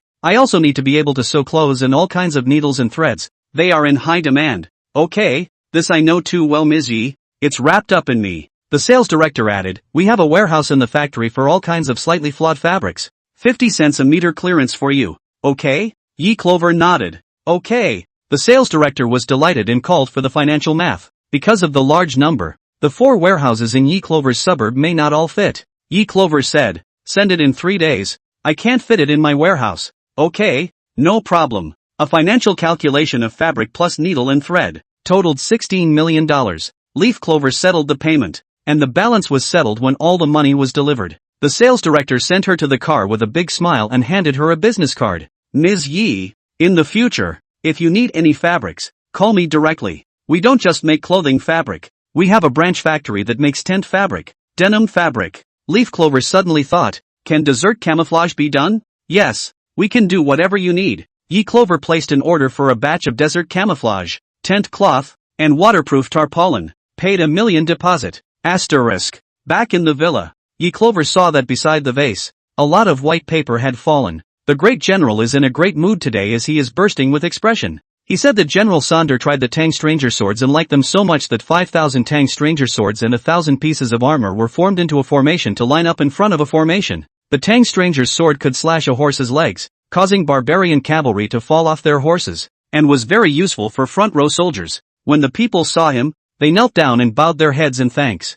Some of the children sent little gold bracelets, little peace locks, kneeling to thank him for saving the people of the city. He was most pleased with the weaponry she had ordered. She didn't understand what all this weaponry meant 2,000 years ago. If War Chang'in had a large enough number of troops, these weapons would be enough for him to fight from the desert north to the southern border. If he had twice as much equipment, he could have brought the 6 kingdoms into submission and China into unity. That's why he was so excited. War Chang'in's good mood infected Yi Clover. She said, "Go for it, yo, great general. Thank you for giving me the ancient swords yesterday. As a return gift, I'll give you a few back." 12 long swords, all of which Yi Clover threw into the vase. At the other end, War Chang'in was still waiting for news from her. But the first thing that was introduced to his eyes was 12 long swords, neatly placed on the table. He loved swords. He couldn't wait to open one of the red sky swords, which was silver and sharp. He casually pulled a sword flower. Silver light drew like a shadow. He held the red sky sword in his hand and slashed at the sword rack. Song Duo's long sword crafted out of fine steel. Anum, ding. With a loud bang, the sword sent by Song Duo unexpectedly broke. It's not that Sonder is not well built. Rather, when the red sky sword was forged, a harder material was added. The sword. He loved it. Just as he was about to try the next sword, suddenly, there was a noisy ringing from the doorway. War Changyin put his sword down and walked out. Just two of the minions guarding the door dragged in the man covered in blood from the doorway. The man was thin, his face smeared with blood, his arms and legs weak as he was dragged along into the general's residence. Seeing such a scene, War Changyin asked, "Who is he and how did he get injured?" "The visitor is Sun Mute. He and Wei Guang were abducted by Zhao Yukai." Since Wei Guang knew Zhao Yukai's biggest secret, Zhao Yukai said on the surface that he would give him time to think about it. In fact, Zhao Yukai's men guarded Wei Guang all night long, fearing that he would go to the general's residence to inform on them. Just as Wei Guang made up his mind to go and tell on him, Sun Mute and Wei Guang were arrested. Chapter 23, An Army Under Siege. There are rumors of food in the general's residence, and all those who received porridge today were given a slice of fresh sweet watermelon. Zhao Yukai was even more certain that there was a large amount of food within the general's residence. Wei Guang was a famous gangster head in Jingguan before the barbarian army went south, and he had brothers who had been friends in the patrol camp.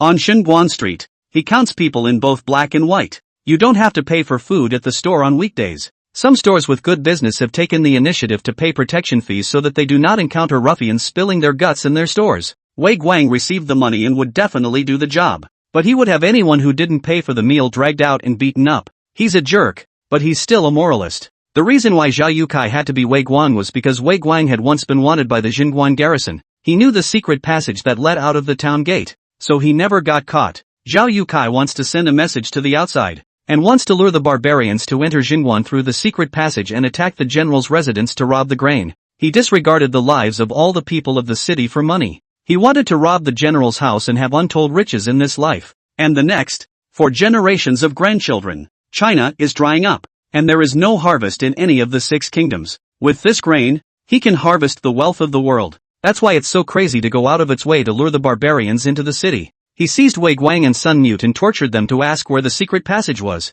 Wei Guang was tortured for 2 days and 2 nights as he died defending. Mute Sun can read lips and is still of great use to Zhao Yukai, torturing him less. Now Wei Guang is dying, less in and more out. Mute Sun risked his life to run out and went straight to the general's house to save his life. Sun Mute intermittently said the cause and effect once again. War Changyin face gloomy and terrible. He immediately ordered, "Go to Zhao Yukai harboring point to arrest people." Hundreds of battle family troops arrived at the cache and it was empty, and Wei Guang was lying on the ground, covered in blood. All kinds of whip wounds, burns, torture wounds. War Changyin fingers lightly touch his nostrils. There is still air. The military doctor Song Yunhui came along with him and gave him a life-preserving pill before Wei Guang opened his eyes in a ghostly manner. Seeing War Changyin, he wanted to say something. Zhao Yukai hastily pounced over and put his ear close to him.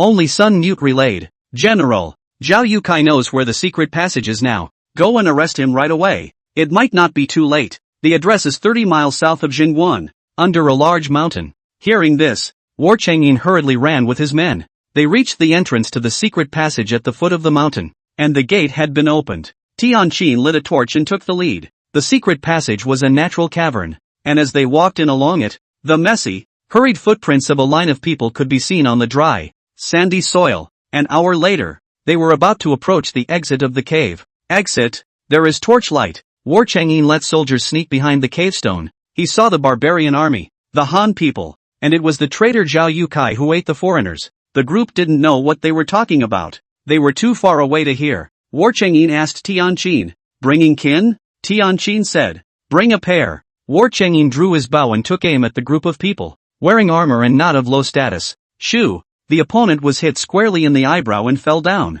Suddenly, the barbarian army gibbered and peeled out their swords, standing at the entrance of the cave but not daring to enter. War Changyin once again drew his bow and aimed at the second person. Phew! The second one fell. Seeing this, all of them backed up and fled in panic after moving large rocks to cover the hole. Seeing this, War Changyin put down Qin Jade and ordered, "Retreat!" A group of about 100 people quickly walked out of the cave. Asterisk. War Chang'in returned to the general's mansion, and all 10 generals had arrived. They heard the news and came without stopping to drop their business. There is food in Jingguan, and it is completely impossible to hide it. Tomorrow, perhaps in the middle of the night, the barbarians will descend on the city in force. Now the natural caves are a threat again. War Chang'in left 100 people to guard the entrance of the cave. With 300,000 barbarians, 100 men can't stand up to them. In the past, they only had to guard the city gates, but now, the single front battle was pulled into a double front, and the war family army was already under strength, so how could they resist the barbarians' two-front attack? All faces were serious. At that moment, there was a military report outside the door. General, the barbarians are pressing in. Originally stationed 30 miles away from the gates, it's moving, getting closer to the gates. Hearing this, Chen Kuei shouldered his greatsword and said angrily, General, I will lead the men to answer the battle. War Chang'in ordered. All generals listened to the order. Prepare for battle. Yes, Chen Wu with 3,000 men and horses, with the Qin Jade team, defend the natural cave to the death. At your service, my lord. The rest of you, man the gates. Yes. The generals changed into their new armor and headed straight for the walls. Torch points can be seen in the distance, moving and getting closer. The barbarian general is Luo Gu, the younger brother of the king of Mo Bei, who is extremely conceited and believes that the throne of Mo Bei should be passed on to him, but his father favors his elder brother and lets his throne fall by the wayside. He attacked the city with savage and rough methods, and was cruel and bigoted in order to gain credit. Regardless of the number of deaths and injuries, as long as we can capture Jingguan, the Great Kai will be in the pocket of the Desert North Royal Court. The first moment he knew there was food in the city, the army pressed in. War Chang'in stood up on the city tower. The night wind hunted, and watched the points of light keep moving in. He had to fend off the Lord's army and plug the hole that was exposed. He clenched his fists and spoke. Any movement on Chen Wu's side, be sure to report back in time, and take out 30 of the military horses for them to deliver the news. Yes, General. The others stood behind War Chang'in, worried. In the past, you only had to hold off the gates and pay huge casualties to die. Now, there's one more hole to guard. If only, I could plug that hole. Among the generals, I don't know who said this. Why didn't War Chang'in know that it would be good to block the hole? But how can a natural cave, with its huge space inside, be blocked? There is no way to do anything except to die in defense and fill with human lives. I don't know who said.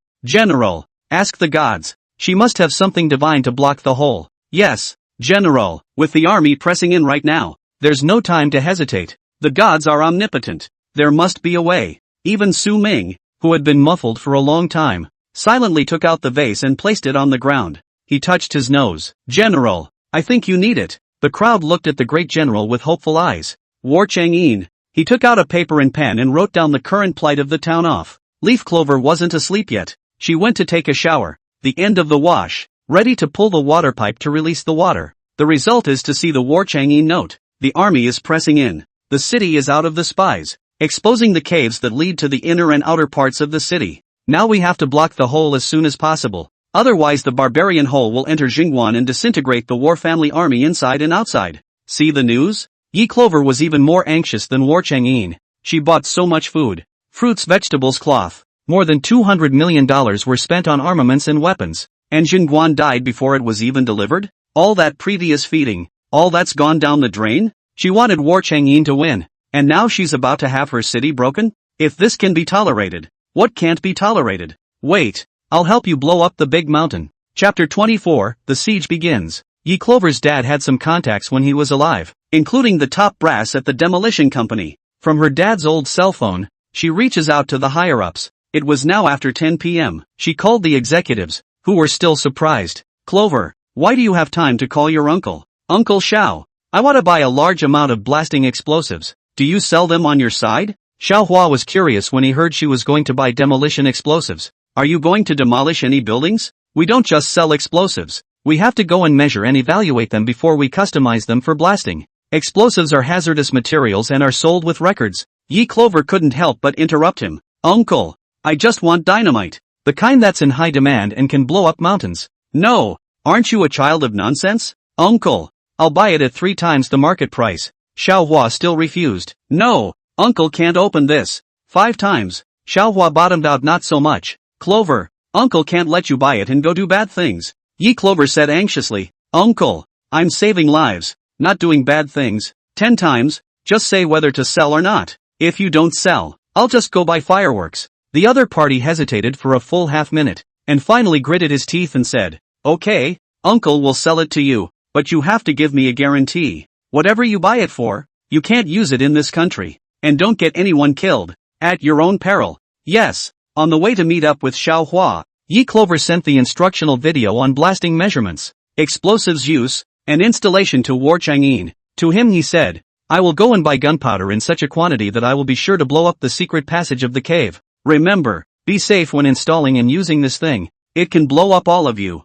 After meeting with Xiao Hua, he was taken to a remote warehouse in the suburbs where a lot of demolition explosives were stored. He said, the whole warehouse is full of defective products. There are returned goods. There are measurements to assess the number of grams of explosives do not match. There are originally scheduled to be blown up, but as a result of the other unit backtracked, the explosives are left. When he finished, he still instructed, if anything happens to you, remember it has nothing to do with uncle. A whole warehouse, able to blow up mountains. Right. Yi Clover was happy and asked Xiao Hua, uncle, I'll take them all. How much? Xiao Hua frowned fiercely. He originally thought that Yi Clover was only purchasing a few kilograms at most. It turned out to be all of them. Do you realize how much is here? If it flows out, uncle, I'm still young. I just inherited a $10 billion family fortune. I'm not so thoughtful to use explosives to harm people. I really used it to save people. You make a number and I'll ship it out tonight and never tell the public. Shawal held out 2 fingers. Yi Clover said, $20 million? Okay, I'll take it all. Xiao Hua's eyes widened. He was going to say 2 million. Because they were all defective, the company had to spend money to destroy them, and as a result, they had been stored without going to be destroyed, and rented a warehouse in the mountains away from civilians to put them in. The last time the company was going to sell to a fireworks factory, they said $200,000 for the whole package. Leaders let him have full authority. The company contracted a large demolition project in the provinces. All the backbone of the company went. The leader didn't sign off on it, and the matter was delayed. Unexpectedly, for $200,000 of goods, Yi Clover gave $20 million. He struggles and hesitates, and finally loses to greed. He gritted his teeth. Okay, you pay for it, ship it away overnight, and I'll go to the company and make a filing, saying that the defective goods are all dealt with. Yi Clover transferred $20 million on the spot. Xiao Hua double-checked that Yi Clover wouldn't harm anyone before walking out of the warehouse. Even when he walked out of the warehouse, he was still uneasy and drove the car into the dark, staring at Yi Clover transporting out the explosives. With the money, he's more precious and has to skim himself. Asterisk. On the Citadel, War Chang'an was still shocked by the immense power of the gunpowder in the video. Gunpowder can blast skyscrapers. Such a huge building. Thump thump thump thump. Bomb blast a circle. The building instantly blew to pieces. He and the generals all gathered around the tablet, eyes wide as drums, watching the shocking scene. They originally thought that the steel, the stranger's sword, the armor, and the Qin jade were the upper limit of the divine world, until you see the video of the towering skyscraper, collapsing and shattering into dust. With such a divine object in the world of the immortals, it was possible to send the barbarians to the sky, not to mention leveling the mountains. All of a sudden, the whole group was excited. General, a divine object. This is a divine object that kills thousands of enemies. If we had, why would we be afraid of 300,000 barbarians? A single cannonball would put them in their souls. How about begging the gods to grant explosives to the war family army? Such a murderous weapon is so much more useful than Qin jade. Yes, so what if the barbarian army presses in? With this divine object, how many come? How many die? War Chang'an clenched his fists tightly. He was deeply shaken inside. So the world of the immortals is like this? Everywhere you look, people live in tall buildings and reach for the clouds. They have wide roads with flowers planted on both sides of the road. The car was not a wagon, but a square box that ran faster than a horse. Previously the gods had given him a tricycle, which he praised for its ingenuity. Compared to the vehicles running on the road, tricycles are the most basic thing to carry goods, and you don't see people riding them on the main road. The gap between his world and that of the gods turned out to be so wide. After lamenting, War Chang'an immediately commanded, Sonder and I will go to the entrance of the cave, and the rest of you will guard the gates. Chen Kuei wanted to follow, but when he saw the seriousness of War Chang'an's face, he stopped talking. The group mounted their horses and raced to the mouth of the cave. There was Zhao Dazhong leading 100 men stationed here, and he half kneeled and bowed. General, everything is as usual in the cave. My subordinate had the men pile up wood. and a fire was set at the exit of the cave. The other party did not attack right away, fearing that they would be shot by Qin Jade, as they were concerned about the firelight. He nodded and entered the cave, sending a message to Yi Clover. I've entered the cave with Song Duo Chen Wu. Yi Clover returned the message. Go to the center of the cave. Find a place suitable for placing explosives. Remember, place an explosive every 10 meters, or 20 meters, and string it with a fuse.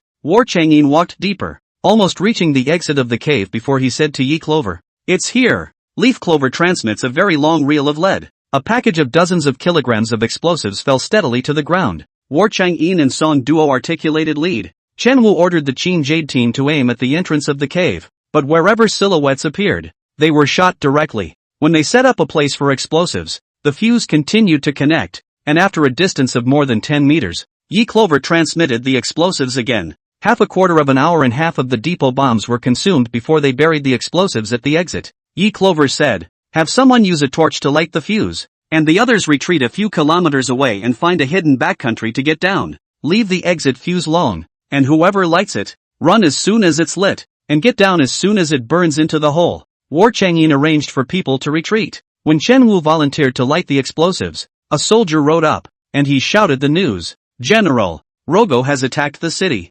Chapter 25, this is a great battle to win. Tens of thousands of barbarian troops broke into the cave with weapons in hand. At first, they were shot at by Qin and dared not venture in. Log ordered a full-scale attack on the city. To vent their anger, the barbarians raged into the cave, vowing to cut down the bedbugs and rats hiding in the cave. They saw a fire in the cave and cautiously slowed their pace. As he approached, he realized that there was a large pile of wood on the ground, burning with flames, and not a single ghost to be seen around him. It was a moment of feeling teased. The leader barbarian general was so angry that he kicked the burning wood out of the way, and the red-hot coals landed right on the explosive fuse. Boom! Everyone was blown away. Asterisk. War Chang'in and his group retreated to 5 kilometers away. Chen Wu was still trying his best to lobby War Chang'in to light the fuse. Suddenly, there was a loud bang and countless dust rushed up into the sky. War Chang'in shouted, lie down! Everybody down! The ground shook. The loud blasting sound was deafening, and the mountain rubble was blown into dust, bursting out 100 meters high. A great mountain collapsed in front of the crowd. They saw the mountain blasting for the first time and were deeply shocked by the scene. All the mountains that dared not believe in towering over the clouds collapsed before their eyes. The noise made by the blasting was so great that not only the people of Jingguan heard it, but also the barbarians attacking the city. Luo Gu is the half-brother of the king of Mo Bay. He looks dark and thin. His hair is tied into strips of pigtails, and he wears an 8-character beard. He stepped out of his carriage in his armor to watch the army attack the city. When he knew there was water and food in the city, he couldn't wait to get Jingguan in his pocket. He couldn't wait for this attack, even though it hadn't been deployed. Just take the city and take possession of the water and food. The Desert North Royal Court would definitely support him to take the throne and become the new Desert North King. Not far away, a great commotion came from the high mountains, as if a pale dragon was roaring. Then there was a shaking of the ground, and he was so unsteady that he almost fell off the wagon. He hurriedly asked, what happened? A small soldier came to report.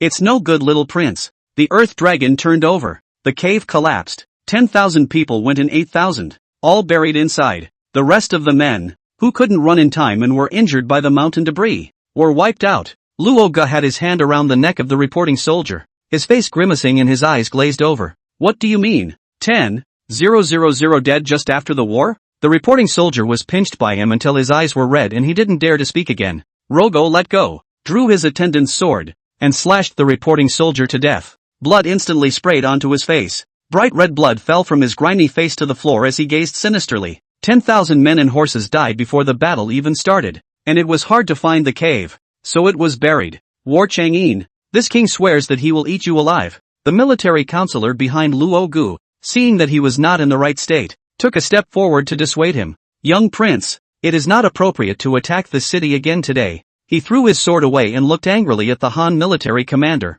What did you say? 10,000 people died, and you're asking this king to just forget about it? With a sad face, the military advisor explained. Tonight the clouds are covering the moon, and the sorcerer has divined that it is not a good time to attack the city. The earth's dragons are turning over, the mountains are collapsing, and the terrain is not favorable to you. It's not humane for us to die 10,000 soldiers before we're even out of the army. The time, the place, the people, and the weather are all on our side, so it's not a good night to attack the city. Please think twice. Your Highness. The Earth Dragon turning over in case they all fall in. All 300,000 men will be lost here. It's not worth the loss. I'll let the Sorcerer divine when the Earth Dragon's turning over will end and we'll attack the city again. Log crossed her arms and paced back and forth in front of the wagon in exasperation. He really couldn't swallow the bad anger of War Chang'in exterminating 10,000 of his men. He looked angrily at the warlord. Do you know that there is water and food in the city? If we don't take Zhenguan,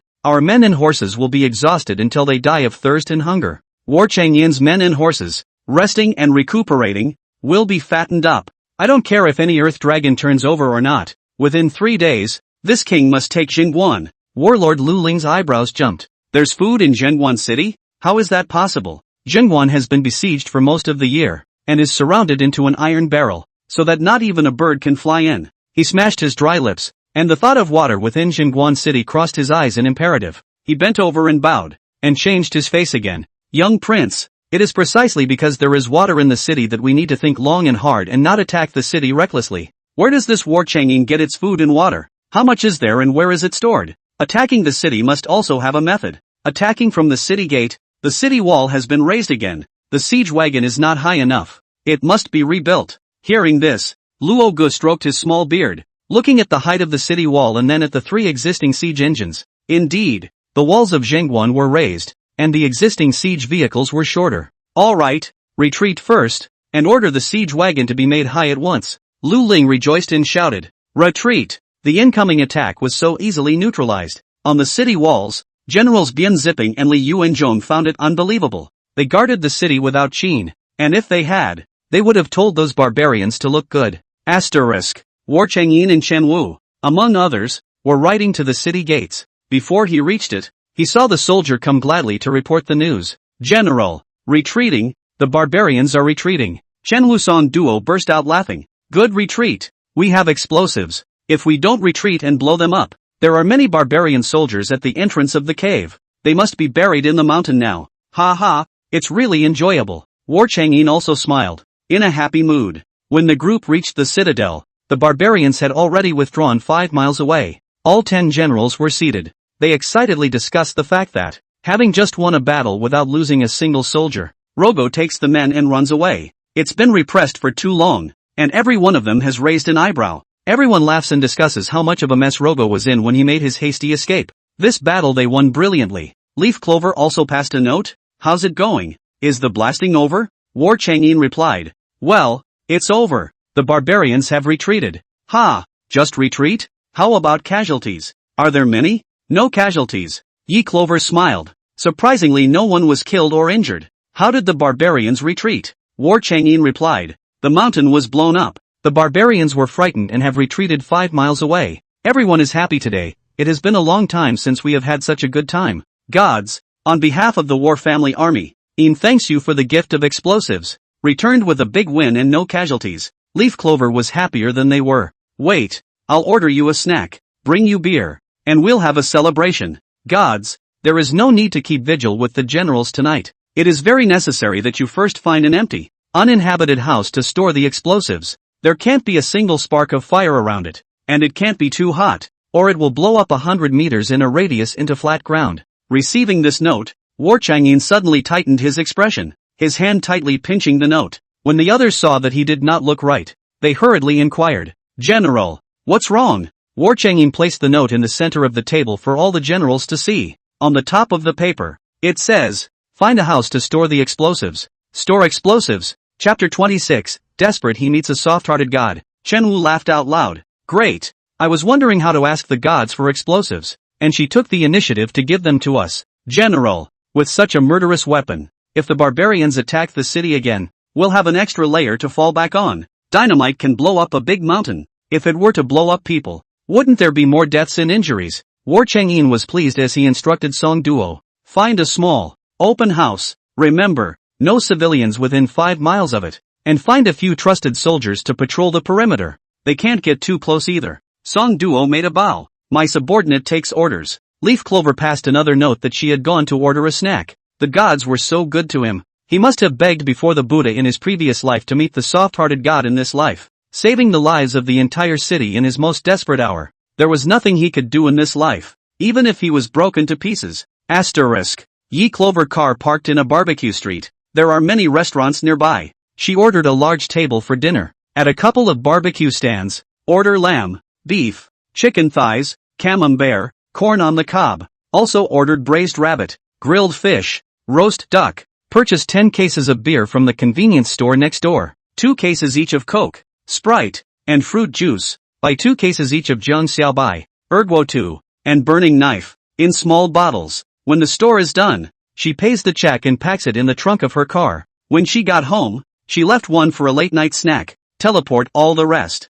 Asterisk. Inside the townhouse room, a large table of colorful and flavorful meals were served, and the generals were drooling at the sight of it. Then they saw a pile of barbecue with meat stuck on bamboo skewers, squealing with oil. The strong aroma of barbecue instantly filled the room. Chen Kuwei couldn't hold back any longer and took a skewer of mutton and ate it. He chewed and his eyes widened suddenly. It's so good. The others were craving for more, and War Changyin laughed. Start eating. The rough generals had a handful of sticks each, and 2 or 3 sticks in one bite. It's so flavorful. Dragon meat from heaven is just like that. What a good life the immortals have. We're envious. That's why it's divine. Then cases of beer, Coke, Sprite, and small bottles of liquor fell. People see that there's beer. It's cold, and it just looks like a thirst quencher. Take a bottle each. They unpacked a case and divided it, prying the bottle open with their swords. Pure wort flavor, very tangy and thirst quenching. General Chen Kuwei blew a bottle, which he enjoyed drinking, and drained his brother Chen Wu's bottle as well. Sundar opened a case of Coke. Coke, that's an interesting name. He opened it and took a small sip. It's sweet and refreshing. Chen Wu liked sweetness, and he couldn't wait to take a big gulp. After drinking it, a soothing burp escaped. What a blast! Li Yuanzhong unwrapped the short box. Wow! So much wine? Quite a few breweries in the Great Kaiju Kingdom, and the generals were in the habit of drinking wine. Most of them drank cloudy, accompanied by a yellow color, later called turbid or yellow wine. There was a severe drought, and there was no longer any surplus grain to make wine. How long has it been since everyone had a drink? The beer just now. It wasn't strong enough. These wines, they're the real deal. Everyone looks at the great general with anticipation in their eyes. Just one bite. Just one bite. They were so hungry for wine that their stomachs scratched and itched. War Changyin said, share a bottle each. Don't get drunk. Chen Kuwei couldn't wait to open the Erguo and take a sip. A fiery, pungent flavor that burned from his throat to his stomach. Good wine. Flavorful enough. Haven't had such strong wine in a long time. Everyone else open and try. TSK. It was too burnt and high in degrees, and sparing them their usual drinking habits. One sip of wine burned their faces red. The wine, so strong, so spicy. The generals drank and the conversation opened up. Wu Sanlang said, if it weren't for the gods, my son would have starved to death. And even if he starved to death, he couldn't throw it away. He still had to feed his family. He drank and wiped tears from his eyes. It was so hard a while ago, the kind of desperation that you never want to feel again in your life. He choked up and said, my son has grown meat and expects me to come home every day and bring him good food. My life, from now on, is the generals and the gods, and I will do whatever the general tells me to do. Chen Wu's eyes also reddened. Yes, my 2 daughters were about to be cut off, and if it weren't for the boxed lunches, they wouldn't have survived until now. General, I, Chen Wu, salute you and apologize for being reckless with you when I first arrived. Others were also moist-eyed. They followed the war family army and rose up step by step. For example,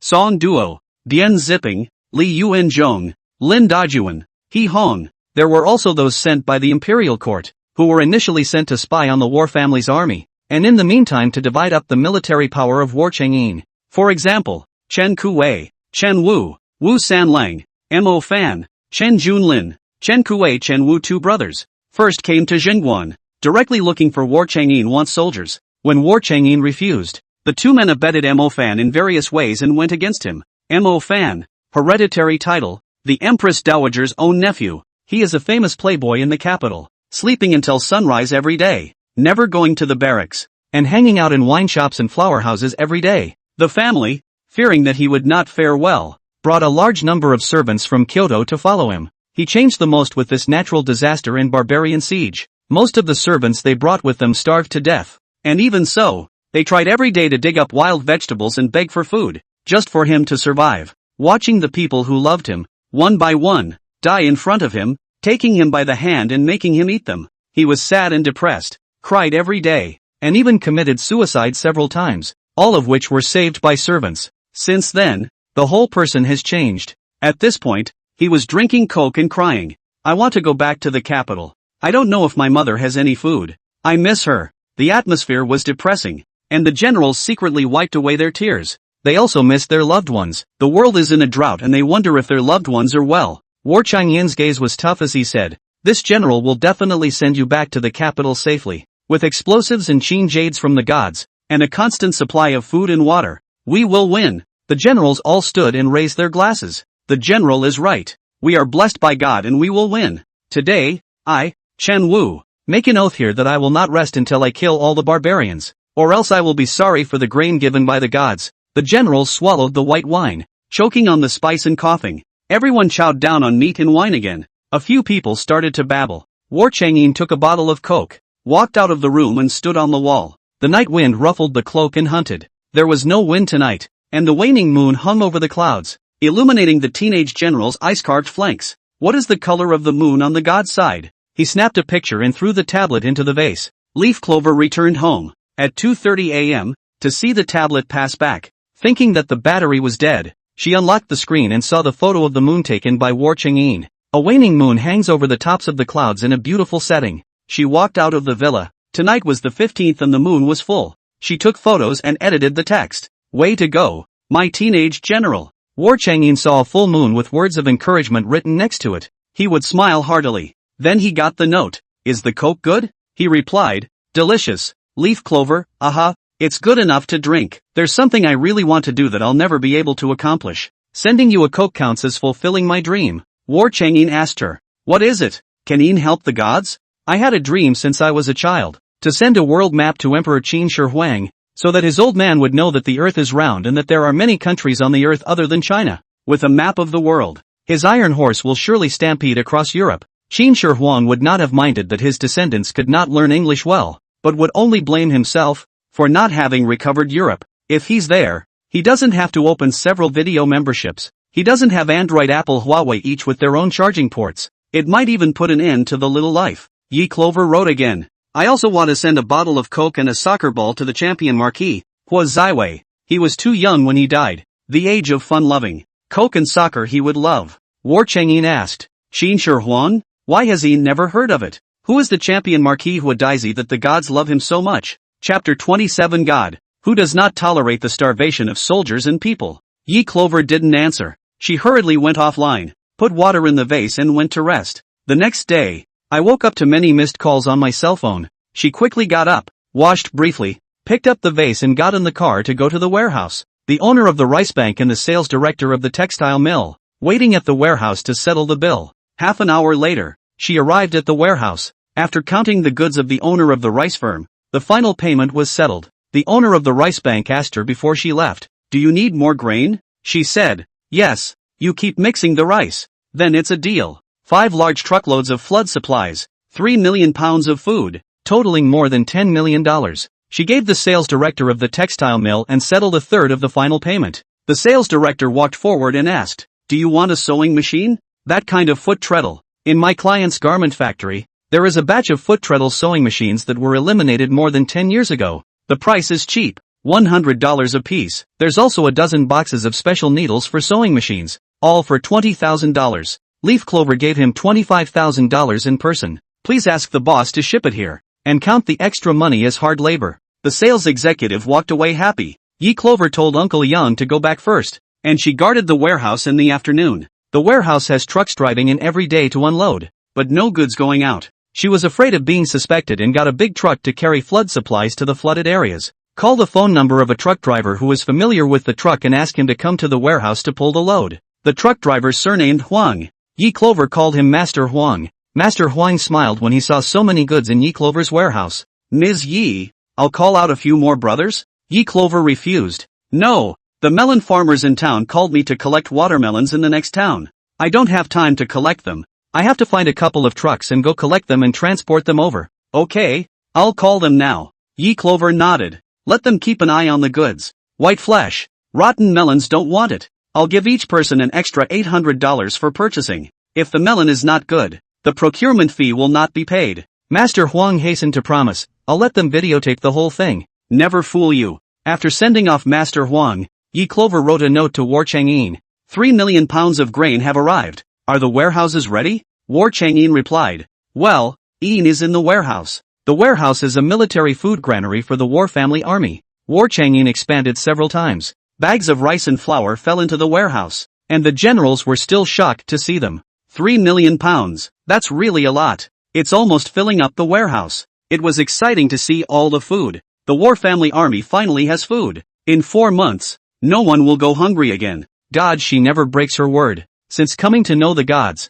they've gotten better little by little. Not only do they have water and food, but even luck is on their side. Everything becomes smooth sailing when the veto is over. Even General Su Huai, whom they had sent a signal for help and reinforcement, had taken the initiative to contact today. This old piker didn't know where, and knew that there was food in Jingguan, and said that he was willing to lend troops to go out to Jingguan. The condition for the troops was 2 million pounds of grain. He also has to be provided with a sharp weapon for blowing up mountains. Chen Wu suspected that the old piker had arranged spies in the army. He used to borrow troops from him and he ignored them, knowing that there was food in Jingguan. 2 secret reports came in succession early in the morning. How did he have the face to ask for food? That's not all. The little emperor who has been telling them to hold on to Jingguan has come with a secret message. Ask them to be sure to guard the grain well. The barbarians must not be allowed to snatch it. Yuck! The War family army, 200,000 strong, watched as they died and were wounded to the tune of 20,000, and ordered a deadly defense. Knowing that they had food, it was surprising that they were told to hold on to the food, and it didn't matter if the city was broken or not. Everyone is happy to have food, but they always feel that the little emperor should not know the news so quickly. This missive was not necessarily from the young emperor. It was about the people below Prime Minister Su, who overstepped their bounds and issued the fake order. In addition to asking for food and water, Su Huai also gave them a message. The 6 kingdoms are in a drought. It hasn't rained for months in the south. Temperatures are climbing and fields are cracking. The grain all died in the sun in the fields. The other 5 countries are trying to find ways to raise food. If word got out that there was grain in Jingguan, not only would the barbarians want to grab the grain, but the armies of other countries, too, would gather in Jingguan. Conscription, armament, weapons, and training are all in full swing now. The barbarians were still stationed 10 kilometers outside the city gates, eyeing Jingguan. The city could be attacked at any time. They have to guard the grain. War Sunyin took the vase and was about to leave the warehouse. Countless more boxes of instant noodles, ham hocks, self-heating rice, and self-heating pans dropped. The warehouse couldn't fit the stacks, and the boxes were dumped out the door. Several generals stared wide-eyed at the never-before-seen self-heating pot of self-heating rice. Chen Kuei curiously opened the box and took out a box. People look at the simplified Chinese characters and can roughly recognize them with a guess. General, this rice, it can be cooked with water. Sonder read the instruction manual. He was pleasantly surprised. General, this is a good thing. No need to make a fire. Just soak in water to steam rice. Also with vegetable buns. For marching and fighting long distance, running is of great use. War Chang'an told Chen Wu to unwrap a box. Try soaking it in water? Chen Wu unlocked the gourd at his waist and followed the steps of the instructions to soak them one by one. A white mist rises from the self-heating rice box and water boils in the box. It's boiling, the water's boiling. How much longer? I want to taste it. After about a tea, the water stopped boiling and Chen Wu couldn't wait to open the box. White rice is steamed and grainy. Try a bite with a spoon. Yummy. Others get on and try it. The food was full of flavor. Surprisingly, there was ham hock and chicken nuggets. The rice was flavorful. It's done. It's a great weapon for marching and fighting. War Chang'an said. Move out the self-heating hot pots, self-heating pots, and mineral water, and repair the warehouse for storage. Instant noodles and ham sausages. Send half to the back alley of the general's house and keep half at the barracks. Each of you take a box each. Knowing that there was food, everyone was happy to respond. Yes, General. When War Chang'an walked out of the warehouse, he floated down another small note that read, find a large warehouse. A vacant civilian house will do, and I'll send plenty of cloth to make new clothes for the soldiers. When the generals saw that War Chang'an did not move, they asked, what's wrong, General? War Chang'an showed them the note. They were all wide-eyed and very excited. Cloth? Is it cloth? What our soldiers lack most is cloth. Soldiers' clothes were shredded to the point of not covering their bodies, and people had no needles or thread, so even if they wanted to mend their clothes, there was nothing they could do. Divine gift to fabric. So timely. Chen Kuei smiled and said, General, my backyard can hold cloth. Otherwise put it at my place. I am ashamed to say that Chen Kuei-Chenwu has just come to Jingguan, with 100 servants, vast, brutal and overbearing. As soon as they arrived, they commandeered the mansion of the richest merchant in Zhenguan and threw people out. Sure, give the money. The rich merchant cursed and complained to War Chang'in, who beat Chen Kuei with a military stick. He'd rather be beaten than move. That's how the two of them got into a relationship. Half of Chen Kuei's servants had been killed or injured, and now there were only 30 or so left, leaving plenty of spare room. He said, putting it in a vacant private house requires that it be guarded and always beware of theft. If it's in my backyard, at least Mrs. Butler will be watching.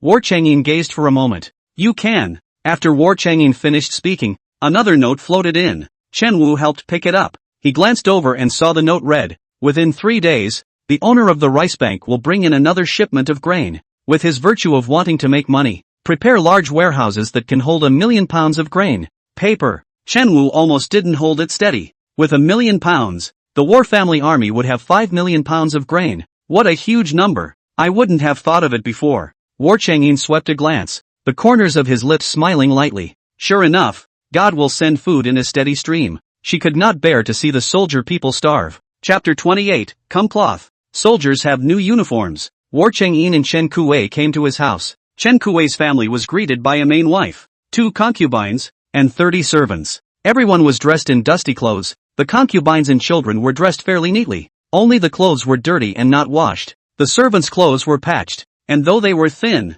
each was very spry. Chen Kuei handed his wife the instant noodles and ham sausage. The children ran over happily to see what goodies Daddy had brought back. The night before last, Dad brought home a colorful braised pork dish and a box of steamed rice. Last night, it was roast leg of lamb and roast pork, a plate of dry-aged beef. Now, the kids wait for their dad with bated breath every day. Today, he brings 2 large cartons. Chen Kuei unwrapped the ham sausage. 5 children, each take 1. Remember, the outer skin is not edible. He took out 3 more packets of instant noodles and handed them to his wife. The wife smiled and gave a thank you salute to War Chang'in and handed it over to the housekeeper. The housekeeper took the children and went to the kitchen to cook the pasta. Chen Kuei and his wife brought War Chang'in to the backyard. There is a large flat area in the backyard that is great for the kids to play on. War Chang'in was satisfied with the flat land. Put it here. Chen Kuei told the servants and concubines to line up for the kanji, while the housekeeper and the child went to the kitchen to cook instant noodles. Mrs. Chen closed the gate to the backyard,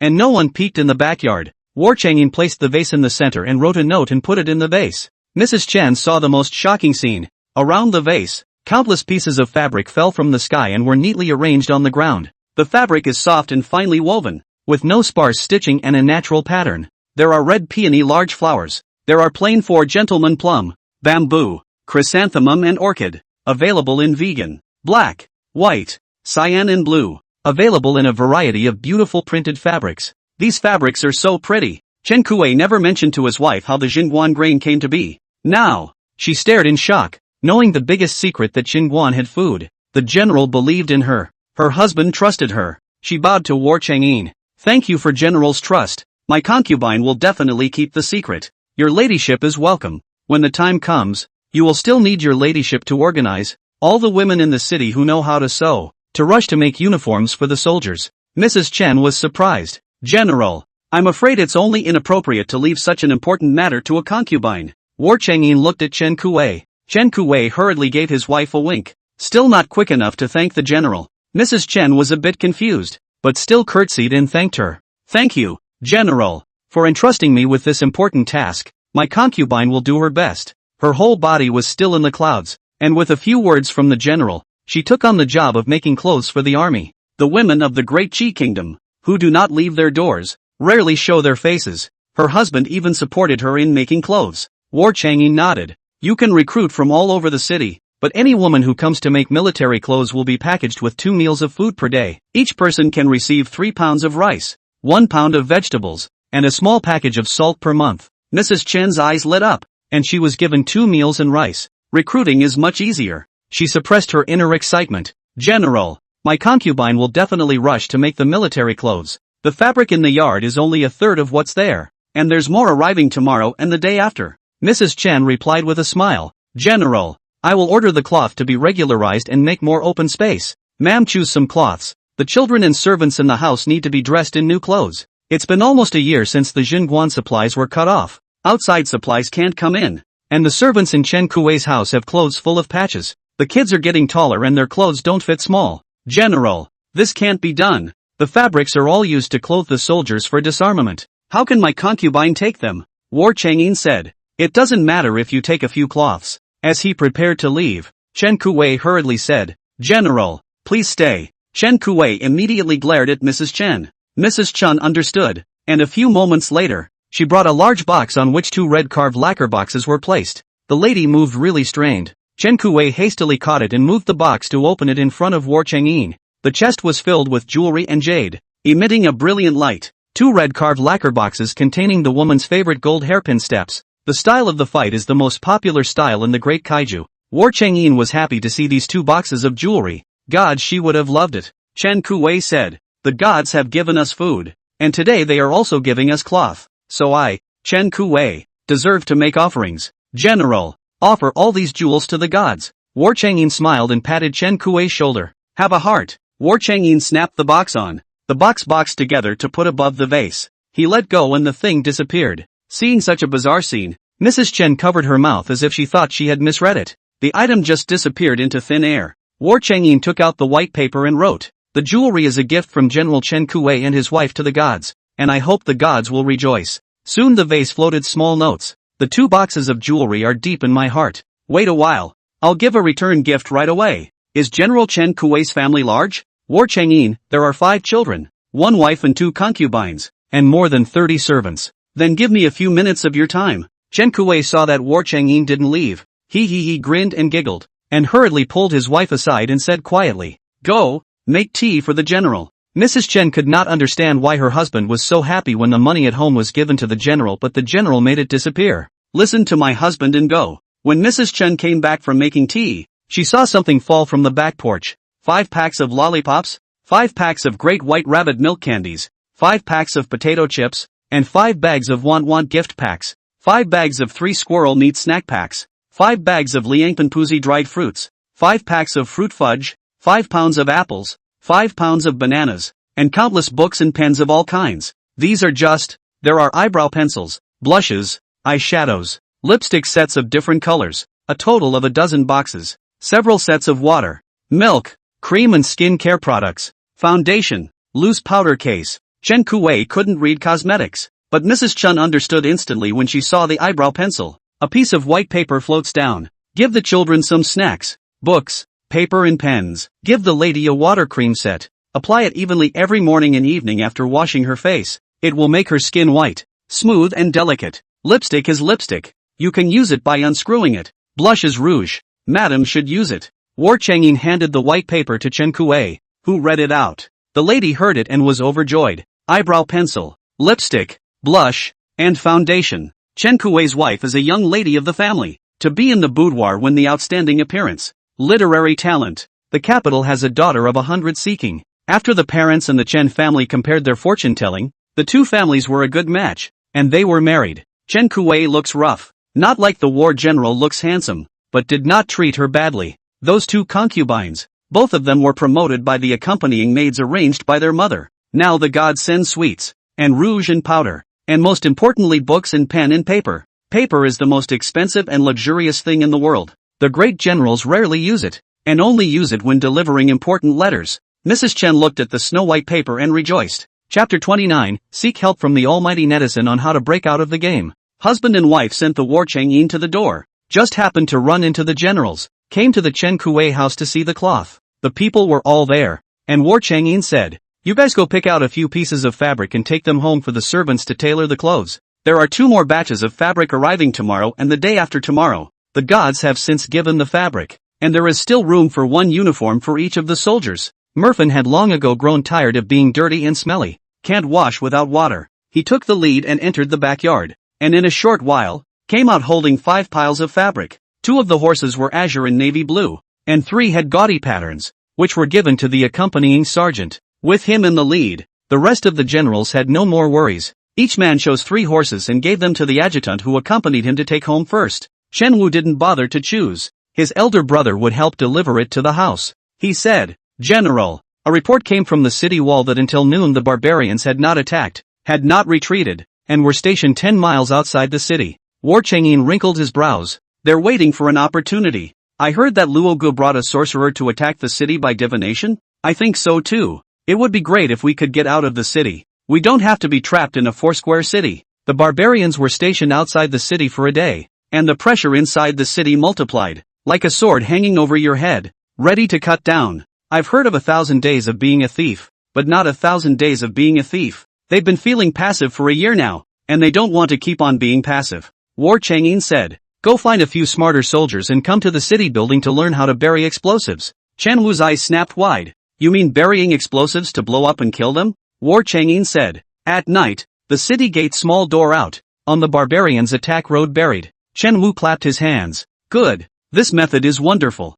Boom. Instantly blowing up a few hundred barbarians, and taking the heat out of them. At that moment, another soldier rode up to deliver the letter. General, a letter from the Daki kingdom. Chen Wu took the letter in the soldier's hand and whispered in confusion. We don't have a good relationship with Qi. What is the reason for the letter? He presented his hands to War Chang'in. War Chang'in unfolded the letter. His sword brows slightly knit. His face is not good. Seeing this, Chen Wu inquired. General, what does the letter say? War Chang'in handed him the letter. A letter from General Yu Hong from the Qi border. He pulled me in. Chen Wu finished reading the letter. Yu Hong's letter said that War Chang'in was not valued by the emperor in the Qi state, and the young emperor wanted to seize his military power. The eldest brother in the Kyoto family has been imprisoned by the emperor. The 200,000 men of the war family's army had been killed and wounded, leaving only 20,000 and 20,000 would not be able to withstand the barbarians' attack on the city. If the war family army doesn't bring its men and women to defect to the Daki kingdom,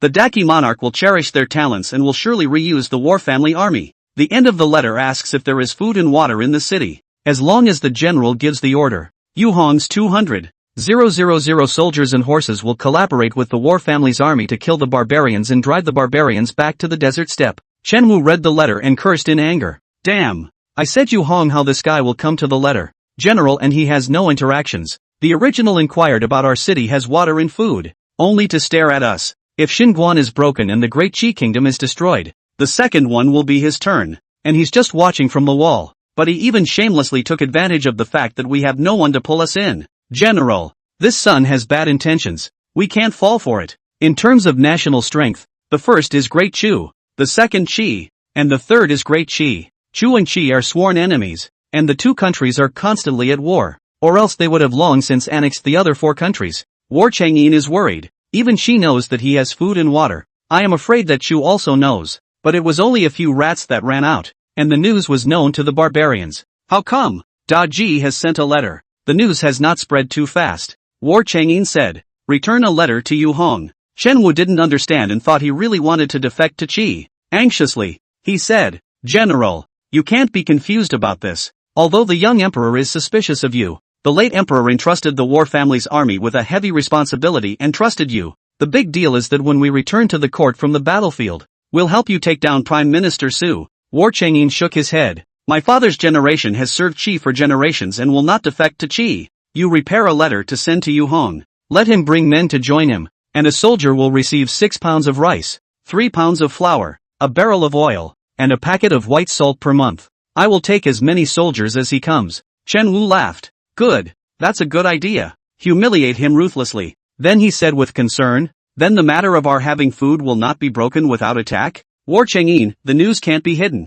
For the sake of food, do you think Chu Qi and the two countries will send troops to drive away the barbarians? It will be. There is a great drought in the world, and food is more precious than human life. War Chang'in continued. They will join forces to drive away the barbarians for the sake of food and water, and the two countries will fight another battle, with the winners attacking the city and robbing us of our food. His gaze was cold. When the second batch of weapons from the gods arrived, no matter if Chu and Qi won, they would not be enough to fear. He instructed Chen Wu, we still need to muddy the waters. You repair another letter to Chu and post notices on the streets. The war family army is recruiting, and anyone who comes to enlist will receive 6 pounds of rice, 3 pounds of flour, a barrel of oil, and a packet of salt per person per month. Add another pound of meat and 2 pounds of vegetables. Chen Wu laughed out loud. Good, good. The last general will go and do it. Asterisk. War Chang'in returned to the city gates. He had a premonition that the barbarians would attack the city again within 3 days, and this attack will be even more violent than the previous ones.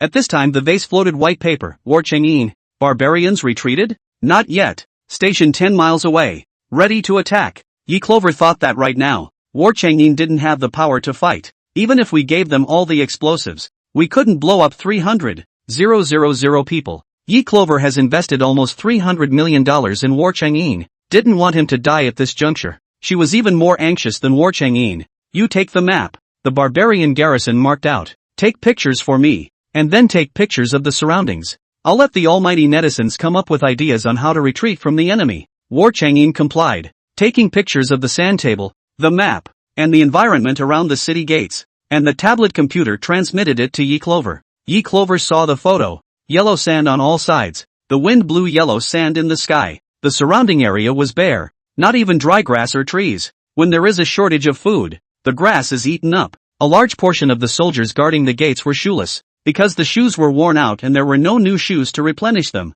they had to go barefoot. The clothing under the armor of all the soldiers, shredded into rags, dragged on the ground. The environment is too hostile. Soldiers are so poorly dressed. A large portion of the spear in his hand was rusted. How can you win against the barbarians under such harsh conditions, when you don't even have sharp weapons? Her eyes reddened as she watched. Too bitter. It's too hard, she said. Top the siege and I'll give each soldier a pair of cloth shoes. War Chang'in saw the note and then looked at the soldiers guarding the city. Many of them had no shoes on. War Chang'in's own shoes. Long broken, no needle and thread mending. The general spared. Not to mention the soldiers. Thanks to the gods, Yin will talk to the soldiers. You see what's missing? War Chang'in, if you can, please ask the gods to rush the weapon and when it will arrive. The Qin Jade is of great use in the battle against the barbarians. Burying explosives without the need for a man to light them. And using the Qin Jade to light a fire and shoot them to ignite the explosives. Yi Clover, you buried all the explosives. Not enough. I'll send you more fireworks. Remember, always be safe. Explosives can explode in high temperatures. Don't accidentally injure your own people. Also, the amount of armor is too low right now. She had to go and procure a batch of bulletproof steel pieces, and War Chang'in found his own people and assembled them into armor. She put the sand table, the map, and the drawings marking the barbarian army garrison, edited the text and posted it to the Iron Blood Military Network, and other forums where domestic military colleges and universities gather, seeking help from the Almighty. How do you break out of such a desperate situation? Chapter 30, Bulletproof Undershirts. Dozens of bulletproof vests, last purchased online, are still on the way. She found an online store that specializes in grade 6 bulletproof steel plates. 2 steel plates for front and rear protection, plus protective undershirt. $200 a set. Sales are high and reviews are great. Leaf Clover asked customer service how many bulletproof steel plates plus undershirts were in stock. Customer service said that there were originally 100,000 sets left, but a few days ago the Middle East site ordered 80,000 sets and retailed a lot of them.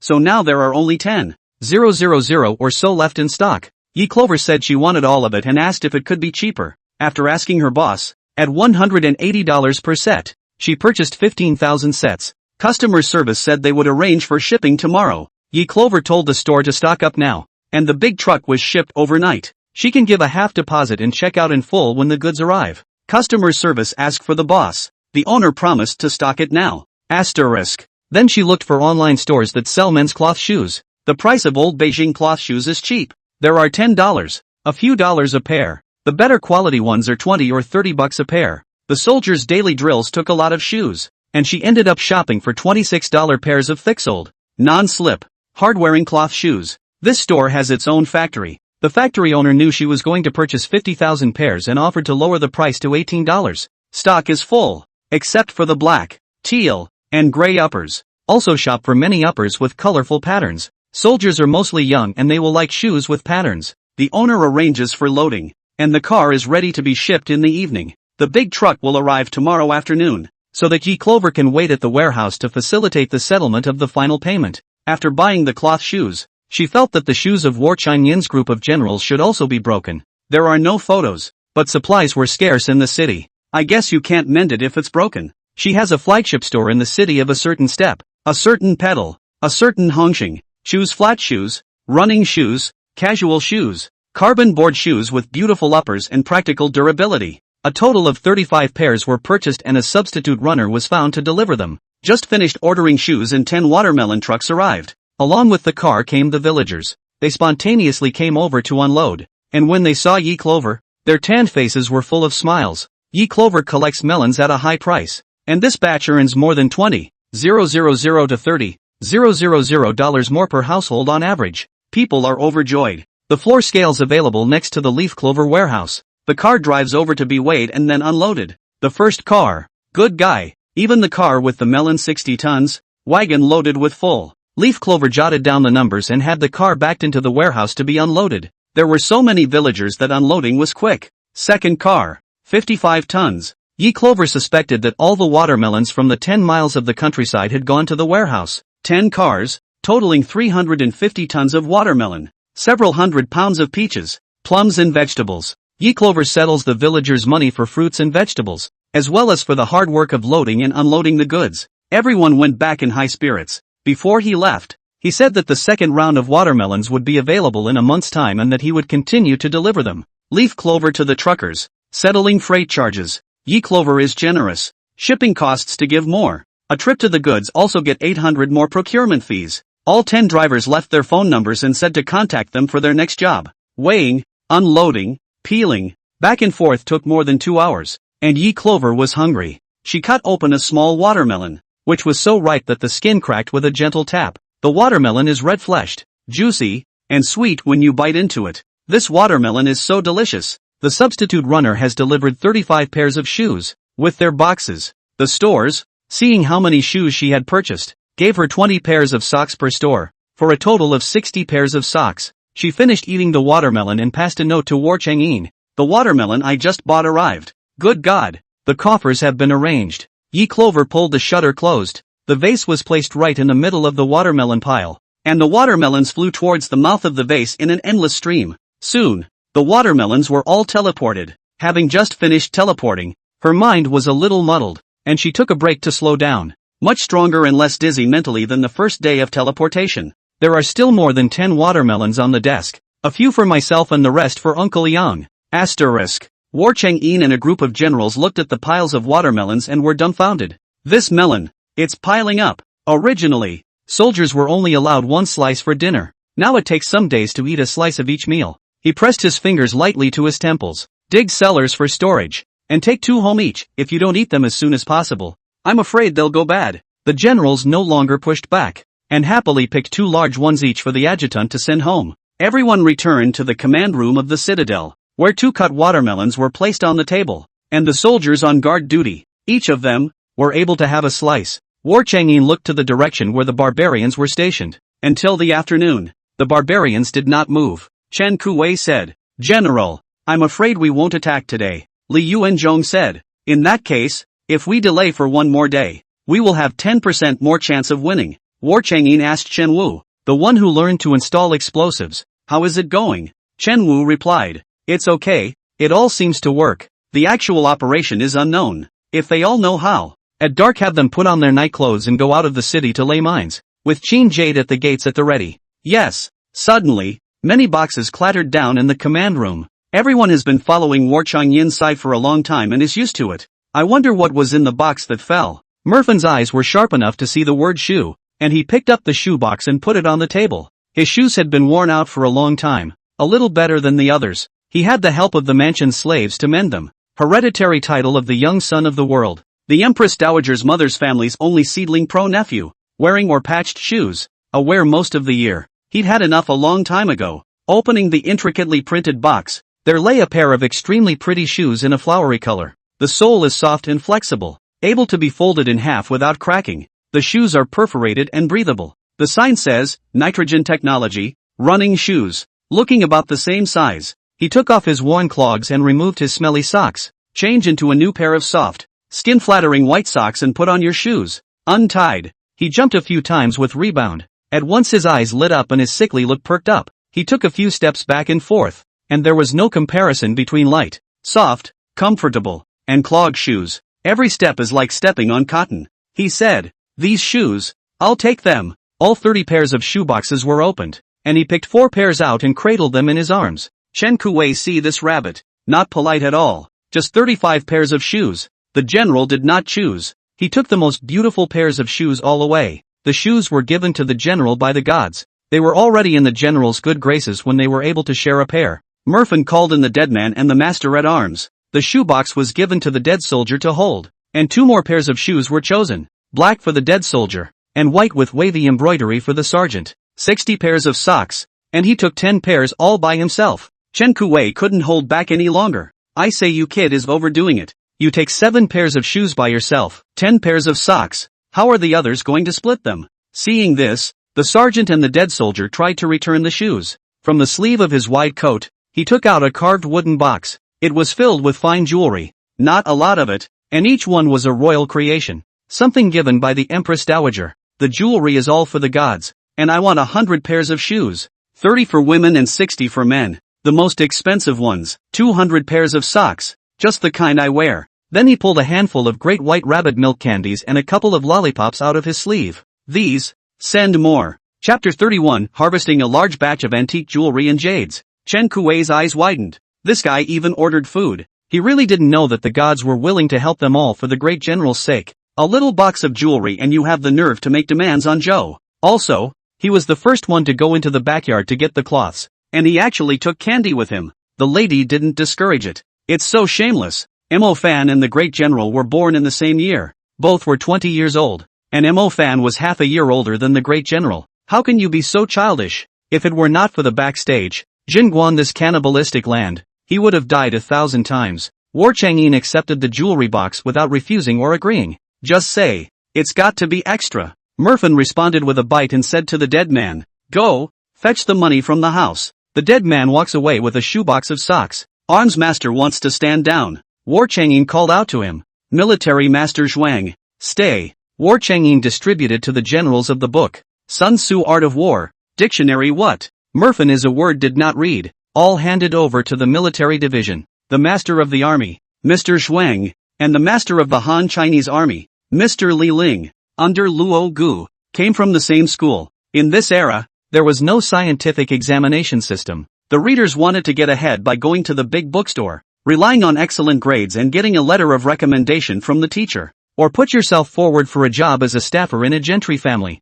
Zhuan Liang and Li Ling both came from the largest academy in Chanha County. Shou Rio excelled in his grades, and a few years ago he was promoted to Kyoto and pushed to the Empress Dowager. The Empress Dowager asked him to assist the youngest son of the Mo family to come to Jingguan to seize the War Chang'in military power. The youngest son of the world only cares about eating, drinking and having fun. He didn't even go to the military camp. How can he seize power? Merfin has only become less foppish and pleasure-seeking since the cataclysm. Daily drills with the small soldiers below, and no reading or studying. The generals, at their regular meetings, sat in silence and never made any remarks. People will just use him as a mascot. Don't drag their feet, and let him do whatever he wants. It's a bit much this time. It was good to know that the money was paid, and the general didn't say anything, so people didn't worry about it. Just the candy in his hand. When did the gods send it? Why don't people know? Could it be that it was stolen and hidden by his wife in Chen Kuwei's house? That's not interesting enough. Everyone looked at Chen Kuwei with a different deep meaning in their eyes. He scratched his head and said, well, when we get back to the house let the lady share a few each. War Chang'in asked Zhuan Liang, when does the military division think that the barbarians will attack the city? Zhuan Liang was silent for a moment before answering. General, Lu Ling is my senior brother. War Chang'in nodded. I've known about this matter for a long time. There's no harm in being straightforward. Zhuan Liang was talented and was recommended to the Empress Dowager before she took him in. The Empress Dowager's maternal nephew was dispatched to Jingguan by the young emperor, and she was afraid that her young nephew would suffer, so she let Zhuan Liang follow. Zhuan Liang said, senior brother Lu Ling in the academy. The results are below me. The academy 10 years. He will be 10 years old. Lu Ling never thought he was inferior to Zhuan Liang, but when it was known that Zhuan Liang was making a name for himself in Kyoto, he insisted on coming out into the world even if his master stopped him. As a result, he came to the capital to work as a staff member but was not reused and was depressed. Zhuan Liang, however, was recommended to the Empress Dowager, and became the Empress Dowager's eyes red. Lu Ling couldn't take it anymore and didn't want to continue to mingle in the shogunate. He defied his ancestors and defected to the barbarians, becoming the Luo Gu military counselor. Lu Ling is obsessed with the art of divination, and by having a warlock divine a fortune, he can tell when they will attack the city. War Chang'in suddenly looked at him with a straight face. Is the news accurate? Accurate, General. There is no one on earth who knows him better than I do. Men, declare the warlock. There are a few warlocks in the city. some of whom are on the streets on weekdays telling fortunes to make a living. There are also those who are really good at what they do, and they are honored as the divine calculator. With their own mansion servants, War Sungin never believed in fate, and the War family army did not keep warlocks. 3 warlocks came in all, 2 old and 1 young, 2 old men, 1 with a street stall telling fortunes. 1 is known as the divine calculator. On the contrary, this young man, though dressed in rags and with bright eyes, did not look like a warlock. War Changin called for 3 watermelons and a bag of rice to be brought and placed on the table. The 3 of you divined when it would be best to attack the city in these days. Count it out and be accurate and award a bag of rice. Of course, I won't let you come for nothing, and you can go back with a watermelon each. The 3 warlocks were overjoyed. Watermelon is a rarity these days. Quench your thirst, satiate your stomach, and the rind is still edible. The old man at the stall counted on his fingers. The old man with the mansion counts in tortoise shells. The young man stepped out of the command room, looked up and around, and mouthed the words. Both old men said that this night at midnight would be suitable for a siege. Instead, the young man said that in 3 days, at noon, the barbarians would attack the city. War Changin let them lead the watermelon back. After midnight tonight, those who count correctly will get 20 pounds of rice. As soon as the men left, a silence fell over the group in the command room. There are still 5 hours to go until midnight this evening. War Changin said to Chen Wu, now have someone prepare to bury mines. Yes, my lord will do it at once. All men armed and ready for the catapults. Archers in position. And how many cinders from the gods? Made into briquettes? There are over 500 frames. Send 200 baskets to each citadel. And once the siege wagons are near the walls, pour them down and burn them. Song Duo said, my subordinate will go and do it. Everyone is tightly prepared for the battle. War Sungin holds the jewelry box that Demofan gave to Yi Clover. If the barbarians attack the city tonight, I'm afraid it will be the most tragic battle in this year. Not knowing how it would end, he wrote a note. The warlock divined that the barbarians attack the city at midnight this night. Ian doesn't know how it will end. If he dies, I'm sorry, Ian will never be able to repay your favor again. In the next life I would like to be an ox and a horse to repay the gods for their help. This box of jewelry is a royal gift. And the young General Mofan asks the gods for 100 pairs of shoes and 200 pairs of socks. 60 for men and 30 for women. Gods, take care. He threw the jewelry box into the vase along with the note. Asterisk. Yi Clover is finishing cleaning the warehouse, holding 3 watermelons and putting them in the trunk, ready to return home. Suddenly, she saw a piece of paper under the vase, and a carved red lacquered wooden box. She opened the box, which contained beautifully crafted, gem-embellished jewelry. The jewelry is engraved with the words Daki Royal Gift. Yi Clover knows that the seal has a big chi, a royal gift, and is worth a lot of money. Last time, 2 wine bottles were worth $600 million.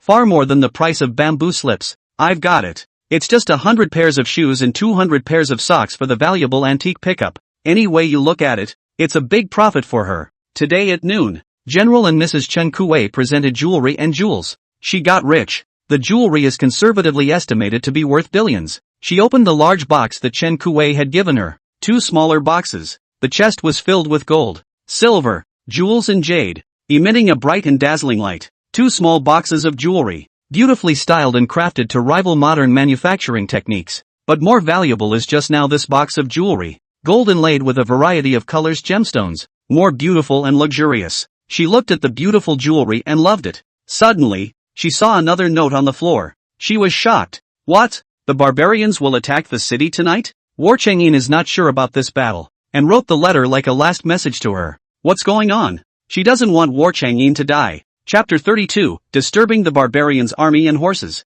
Returning in victory. How is she going to help War Changin? Leaf Clover logged into the Iron Blood Military Network, the major military college forum. There's a thread that's been topped. There is a lot of discussion, and most people are singing the praises of it. 20,000 people against an army of 300. 000. Juga reincarnation couldn't even do anything about it. The difference in numbers was just too great. Even if the city's 20,000 men ran a meat grinder, an army of 300,000 would be able to drown the grinder along with the skirmishers. The owner has been advised to surrender now. It's hopeless. There is also a small group of people who are serious about ideas. The difference in numbers is so great that there is no chance of victory in a deadly defense. Not to mention that with no water or food, a passive defense can only be exhausted alive. One should look for opportunities to be proactive. The great man left the essence of the 16 words. The enemy retreats. We advance. The enemy stationed. We disturb. The enemy tired. We fight. The enemy retreats.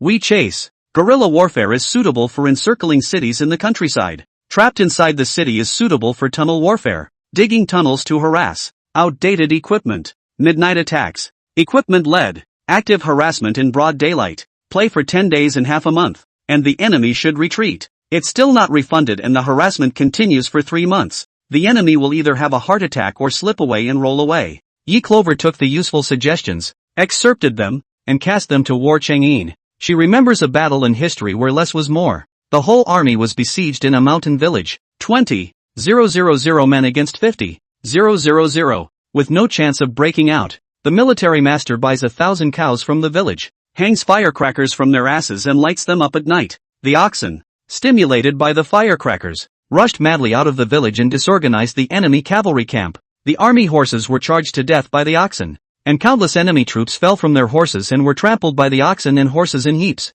50,000 dead, 20,000 left in panic retreat. Yi Clover recorded this case and voted for War Chang'in. She said, "You want firecrackers? I'll get them right away. Get someone to hang the barbarian army horses on their asses. Even if we can't beat them back, we can still make them disorganize themselves. I'll download a couple firecracker videos for you." War Chang'in passed the tablet over. Yi Clover downloaded a dozen videos on fireworks, gunpowder making and proportioning. More than 2,000 years ago, there were no firecrackers in China, but there's already gunpowder. When Taoist priests sought immortality and made elixirs, they formulated gunpowder, which was not popular at the time. She teleported the tablet over and drove to the fireworks store to pick it up. She asked the owner to bring out strings of firecrackers with longer fuses. She'll take it all. The owner sees a big customer coming and turns out the long warehouse fuse. The leads are short. He connects them long. With a pickup truck full of firecrackers, he pulled into an unoccupied alley and teleported over.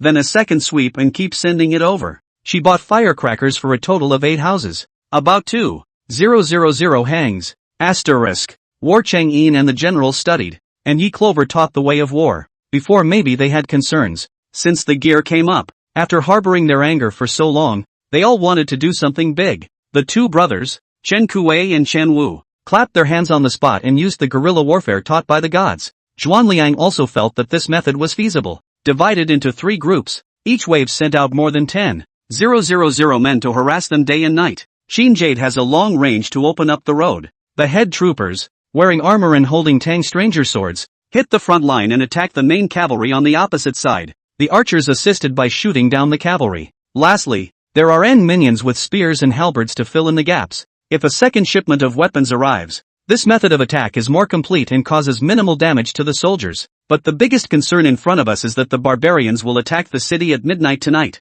Everyone saw the gods pass on the last piece of paper, which spoke of a case that was so similar to theirs. It's just that the troop gap, it's not that big. The gods asked the general if he needed firecrackers. The general said, yes. War Chang'in immediately transmitted the tablet over. It was agreed that if we could sneak into the barbarian stables, we would hang firecrackers from the horses' asses and light them. The army horses are frightened and will rampage through the barracks, stirring up the barbarian camp. At this moment, Su Ming knocked on the door and whispered in War Chang'in's ear. War Chang'in asked him suddenly, "Is this true?" Su Ming nodded. "Yes, General." He said that there are 2 secret passages in the city, leading north and south. War Chang'in's eyes instantly brightened. "Good this Wei Guang has great use." Chen Wu asked War Chang'in, "Is it the last time in the dungeon? Rescuing the street gangsters?" "Yes." He said that there are 2 other secret passages in the city that businessmen dig to avoid taxes, and those 2 passages lead to the north and south directions. The main force of the barbarian army,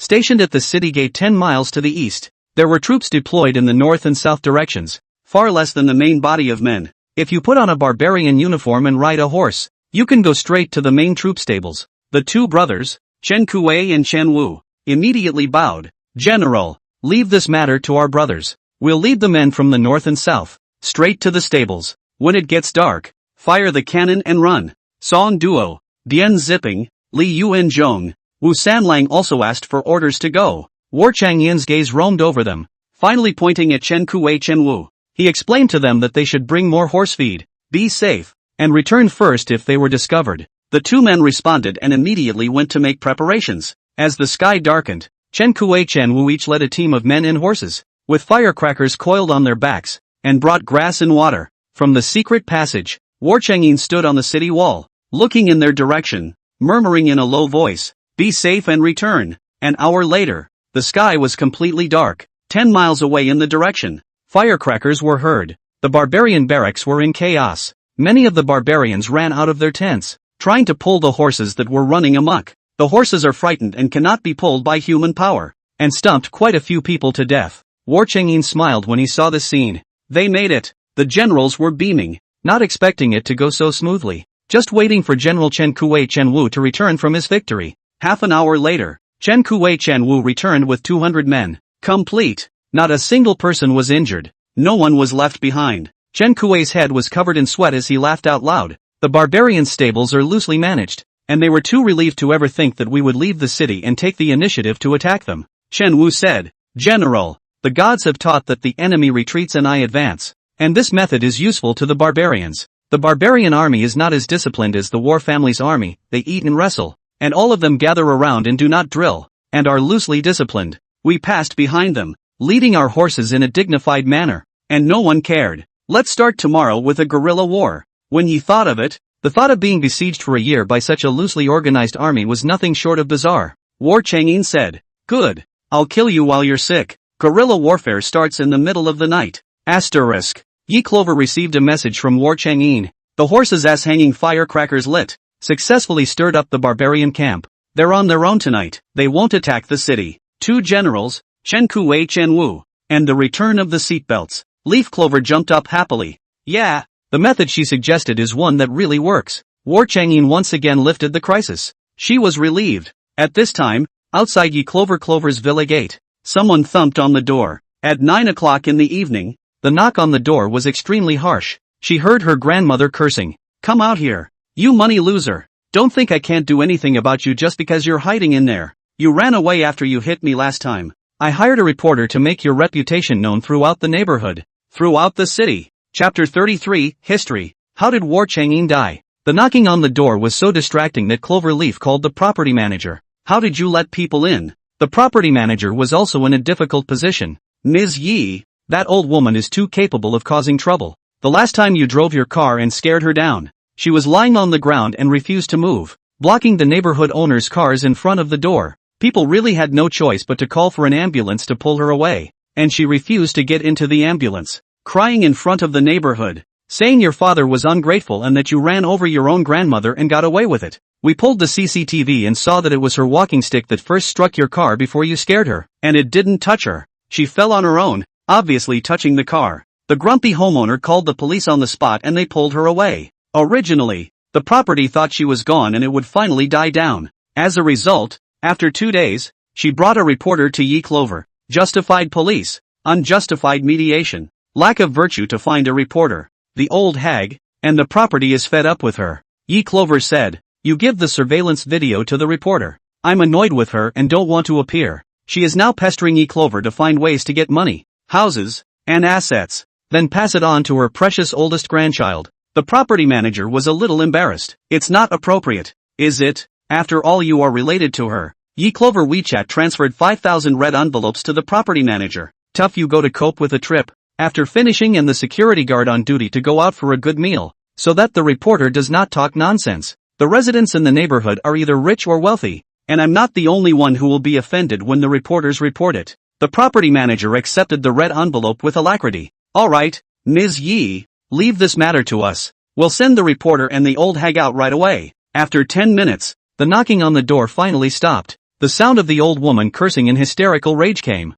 "Let me go. Let go. I'm not leaving. Loser, get your ass out here. Don't think I can't do anything about you just because you're hiding in there. You caused my precious grandson to be imprisoned and embezzled my son's property. I will not let you go." The shouting and cursing outside, from near to far, faded away. She finally subsided. Yi Clover walked into her parents' room. They have a safe in their room that contains the money Dad loaned out during his lifetime, the various IOUs he signed, and the videos he recorded when he borrowed the money. She opened the safe as she remembered the combination. "I found the IOUs that Dad had given to my uncle and aunt over the years. At first glance, the money adds up to $60 million. The eldest uncle's family bought a large 300-square-foot bungalow at a cost of over $4 million, spent $2 million on renovations and bought a $1 million car. Cousin EXIN to marry the woman to be dowry. The purchase of the wedding car as the reason. and find dad borrowed more than 10 million. He bought a villa in the most expensive part of the city, and the renovation of more than $3 million was also paid for by his father. This family alone borrowed $26 million from dad. There is also the younger uncle, and the younger aunt is not a saving grace. Seeing that her eldest uncle has reaped so many benefits from her family, it is surprising to see that he also cites the purchase of a house, a car, children's schooling, and school selection fees for prestigious schools. Uncle Junior's family borrowed $18 million. The sister-in-law's family borrowed $15 million.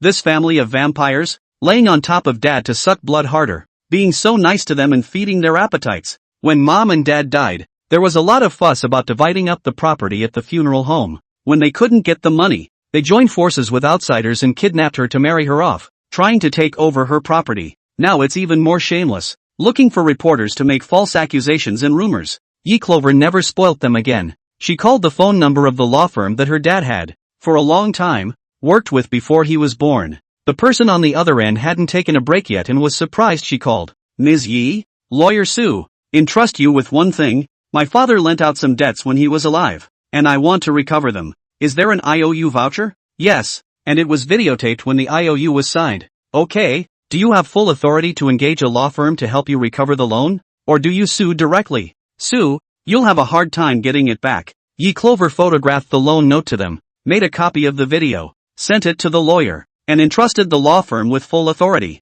Lawyer Sue was surprised when he saw the $60 million loan, since the amount was quite large. He said he would help her get her money back. Taking care of that, Ye Clover sorted through a large box and 3 boxes of jewelry. She got dust bags, rags, and wiped down each of her treasures. Wipe it clean and seal it in a dust bag and put it in a leather case. The jewelry, packed in 2 big boxes, went into the vault in the basement. Only a colorful phoenix glazed porcelain plate remains. She took a picture of the porcelain plate and sent it to Elder Mu. At 10:30 at night, she thought that Mu Lao was resting. Who would have thought that Mu Lao would immediately call for a video call? After picking up the video, Mu Lao looked excited beyond words. A dacky phoenix colored in glazed porcelain plate with the phoenix tail wrapped around the outside and the phoenix crown wrapped around the inside, with platinum and silver lacquer embellishments, and on the back with the dacky royal gift inscription. The aesthetics of the great kaiju kingdom, and the porcelain making process, are hundreds of years ahead of later generations. This time of year there are colored glazes. Little Miss Yi, how much is this porcelain plate of yours? I'll take it. The 2 gold-encrusted silk wine bottles he received last time were bought by Deputy Director Zhang and put on exhibition in the museum. That scroll of bamboo slips is in the collection of the National Museum of Literature. The remaining 3 coins were borrowed by those old men every day, saying that they wanted to study the history of the coins of the Great Qi state. He spent a lot of money, and as a result, he didn't have a single Dacky Kingdom antique on his own hands. Mu Lao was afraid that Ye Clover would not sell. Where are you now? I'll go find you. Ye Clover hurriedly refused. No need, Mu Lao. I want to ask. You remember the wild history has written that the exact time of death of War Chang'in is? What was the reason for his death? When it comes to historical issues, Mr. Mu is humble and cautious. He pondered for a moment. The wild history does not record the exact year of his death. It is written that he was 21 years old when he died. Ye Clover's eyes widened. According to the wild history records, wouldn't he die this year? How did he die? Did he die of starvation? Or was he killed by barbarians? Mu Lao said. The barbarians attacked the city. The war family army defended the city gates to the death. And 200,000 people died in battle to the last few thousand. The last attack on the city, the barbarians, Qi, and Shu joined forces to break the city. War Chang'in was the most prestigious general at that time. In order to put an end to future troubles, the Qi monarch rewarded with 10,000 taels of gold, and wanted War Chang'in's head on his neck. He was killed by a mob of Qi soldiers, and died a gruesome death, without a single piece of good flesh or skin, his body incompletely pieced together. I've talked to a few friends, and if he hadn't died too soon, the kingdom of Qi wouldn't have been overthrown by 3 parties, and the people wouldn't have been slaughtered. I have realized since I looked at your collection of antiques that the historical Great Qi state, the culture and art, the writing, the ceramics, are so bright and dazzling, far more advanced than the later generations. He concluded by lamenting, it's too bad this country only exists for 50 years. After saying that, Mu Lao changed the topic to the phoenix-colored glazed porcelain plate. I'll make an offer on the plate, and if you think it's right, I'll have someone pick it up in the morning. How about $500 million? The price I gave is already at the top. Even if you take it to an auction, it won't fetch such a high price. The antiques of the Great Qi state are expensive because of their scarcity. The country that only exists for 50 years, but any antique that appears intact is a fine product. I'll call you now if I can. Before Yi Clover could agree, she only heard her cell phone ding with a bank arrival text message alert. She looks at her bank card balance and adds another $500 million. The card now amounts to $1 billion. Chapter 34, He's Going to Die. Mu Lao, genuinely like phoenix color glazed porcelain plate, cannot wait to call the money over. She agreed to sell it, and Mu Lao will come to the villa at 10 o'clock tomorrow to pick it up. When she washed up and prepared to rack the pump, she still couldn't help but write a letter to War Chang'an. I asked the famous historian and he said that wild history records that you will die in battle at Jingguan. The Jin Pass was eventually breached by Chu, Qi, and the barbarians. A three-way joint attack. You were killed by a swarm of Qi soldiers. War Chang'an, I want you to live. And also beware of Chu, Qi, and the barbarians joining forces. With trepidation, she dropped the note into the vase. Asterisk. At the border, in the barbarian tent, Luo Ge lost his temper at the generals. 2,000 war horses were run off. More than 3,000 soldiers were trampled. And hundreds of men were trampled to death. I can't believe you guys don't know who did this. Not even a scratch. You're a bunch of losers. Losers? Luo Ge took the teapot on the table and ruthlessly smashed it into the general kneeling at the front, smashing a blood mark on the corner of his forehead. Everyone was prostrate on the ground, not daring to move. Lu Ling persuaded. The young prince rests his anger. Rouge looked at him with a grim gaze. Tell me, who did this? Lu Ling hesitated for a moment and replied, it's the war family army within the city. Robo got even angrier and asked the kneeling patch of shivering generals below. Have you seen them leave town yet? Did you see that? Who saw? The gates were watched at all 12 hours, but wherever a gap opened, arrows were shot out. Instead, the Han army division said that the war family's army did it. They hid in the city for a year like a quail? Where do they get the firecrackers that frighten the horses? Do they grow in the ground? Lu Ling lowered his head. There is no one else in Jingguan except for our army and the war family's army. Luo Ge retorted. The Qi scouts that were captured a few days ago are still locked up. Give this king severe torture to ask if Qi is going against the Desert North Royal Court. The wounded general said. I'm going to. Now. At that moment, they heard the sound of firecrackers again, coming from two places in the south and north of the city. Lo gasped and walked out of the tent as the explosions became clearer. A small soldier rode in to report. Report to the king. There is a sneak attack by the enemy army in the north of the city. The army and horses are frightened. The war family army kills out from the city. When General Molian chased the war family army, he was killed by their explosives. Rogo asked incredulously, what do you mean? Morian is dead? Molian was his own soldier, a general he raised, and he died like this? How is that possible? He is the wrestling warrior of the royal court of the Desert North. No one was his opponent in the wrestling ring last year. Luo Ge said angrily, men, send troops to reinforce the northern quarters of the city. I'd like to see if it's the war family army that's behind this, or if the Great Qi Kingdom is so impatient with life that it dares to kill my people. He returned to his tent, put on his battle robes, carried his weapons, and wanted to go north of the city to meet the battle. Another blood-covered skirmisher came to report. Report, General, the camp in the south of the city was attacked by a sneak attack. The tents were set on fire. The horses were frightened and all ran away. The other side's arrows have too long a range. Several lieutenants were shot just as they left the tent. Roble was so angry that he clutched him by the collar and raised the scimitar in his hand. He was persuaded by Lu Ling. General, put down your sword. One more of us is one more soldier. Stop killing innocent people. He suddenly pushed Lu Ling away. You Han traitor. How dare you meddle in my king's affairs? Get lost. Lu Ling's stance was unsteady, and his back nearly plunged into the tip of the rax knife. If it wasn't for the little soldier pulling him out just now, he would have died by now. His eyes were grim, and he didn't move to bow his head. After the soldiers withdrew, Luo Ge ordered, fully armed, support the south and north of the city. Yes, General. The main army of 150,000 men, the western and northern gates, each with 50,000 troops, 50,000 people, against the War Chinese 20,000 people. How are all stable victory? How can this be so? Loeb led the men forward with great vigor to support them. Asterisk. Xinguan. On the wall. War Chang'an looked away in the direction of the barbarian army. Guerrilla warfare has begun. Chen Kuwei, Chen Wu, Wu Sanlang, and Bian Zipping split into two, each leading 3,000 men, wearing armor and carrying firecrackers and explosives, to the barbarian army garrisons in the north and south. Midnight at midnight. It is when one is most sleepy and goes to dreamland. He stood on the citadel and looked at the barbarian tent bearing. The bombing of the north and south tents and stables is just a play to invite the king into the jar. War Chang'an was Luo Ji's 150,000 strong main force from the beginning to the end. At that exact moment, a piece of white paper floated out of the mouth of the vase. War Chang'an picked it up, and when he saw what was written on it, his pupils widened abruptly. He'll die at the false age of 21, which is this year. Jingguan City breaks down in a three-way joint attack. Chu, Qi,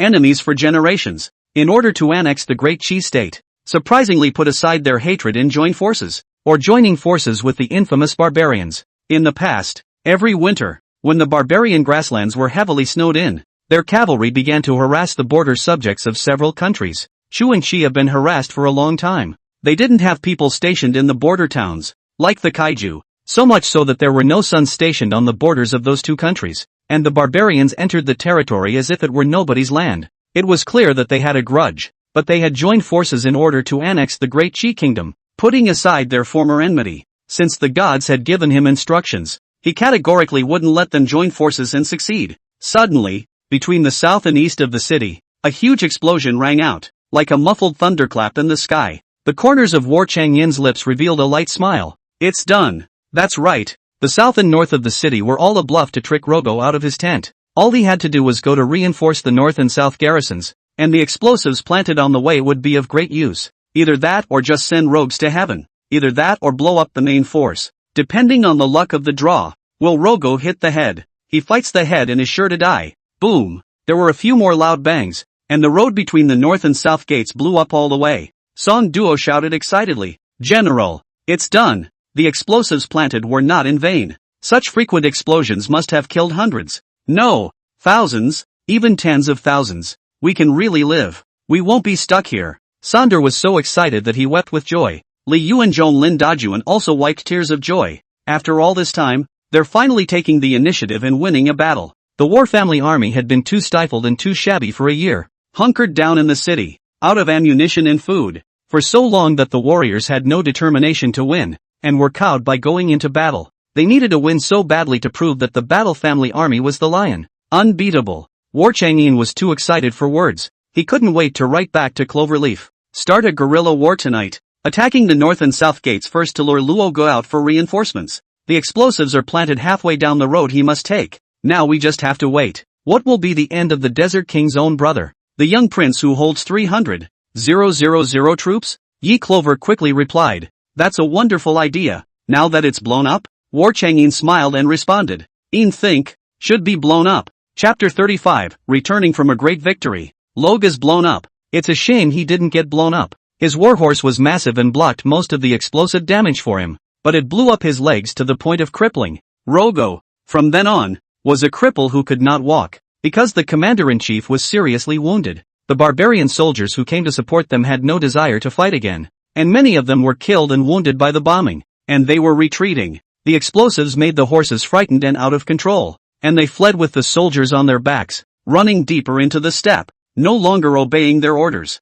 The barbarian army's ranks were already loose, and this was a complete mess. Chen Kuei and Dian Ziping led 3,000 generals to rush out from the ambush. "Kill, warriors, kill the barbarians and protect my great enlightenment. Cut a head, reward 10 pounds of rice, 5 pounds of noodles. Brothers, follow me to go up and cut they can be all white grain." The War Family's army surged forward with great vigor. Soldiers with heavy armor and strident swords lead the charge into the enemy camp. Then the Qin crossbow team arrows followed, assisted by archers. Last and waiting for minions to fill in. A team of 3,000 men fought with the momentum of 20,000 men. War Chang'an stood on the city wall. He had a premonition that they would win this battle beautifully. This ambush lasted until 3:30 in the middle of the night. Yi Clover was worried about the outcome and never slept. The first time the War Family Army took the initiative. If they lost, it would affect the morale of the followers. If you win, your morale rises, and you fight guerrilla warfare with more ease and confidence. Sure enough, Chen Kuei,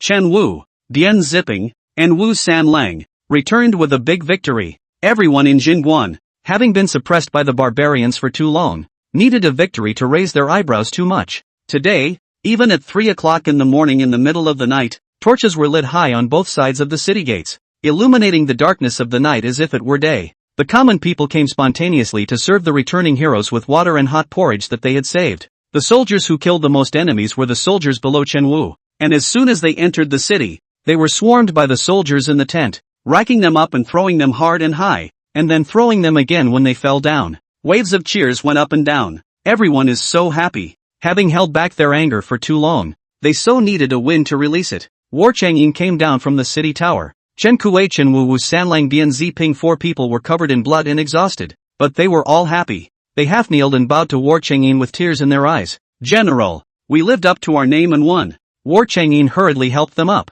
All generals, please rise. Chen Kuei wiped a handful of warm blood from his face. Damn, that was a painful cut. General, before the expedition you said that cutting down a barbarian would be rewarded with 10 caddies of rice and 5 caddies of noodles. Does that still count? War Chang'in said. Count. Chen Kuei poured out the bloody cloth bag at his waist, and all that was cut off were human ears. And there were actually more than 200 of them. The great kaiju cut down an enemy soldier, picking and cutting the left ear. Carrying a human head on the back is troublesome, and the weather is hot and prone to odor. The uniform implementation of killing an enemy soldier and cutting off his left ear to fill his head. He laughed boldly. More than 2,000 pounds of rice, 1,000 pounds of flour. Ha ha ha, this general has food. War Chang'in said to Tianqin, open the granary and give rewards to the generals. Hearing that rewards were being handed out, all the soldiers who had gone out to war ran hilariously to line up in front of the granary. The doors of the grain storehouse were pulled open from both sides, and in the light of the fire,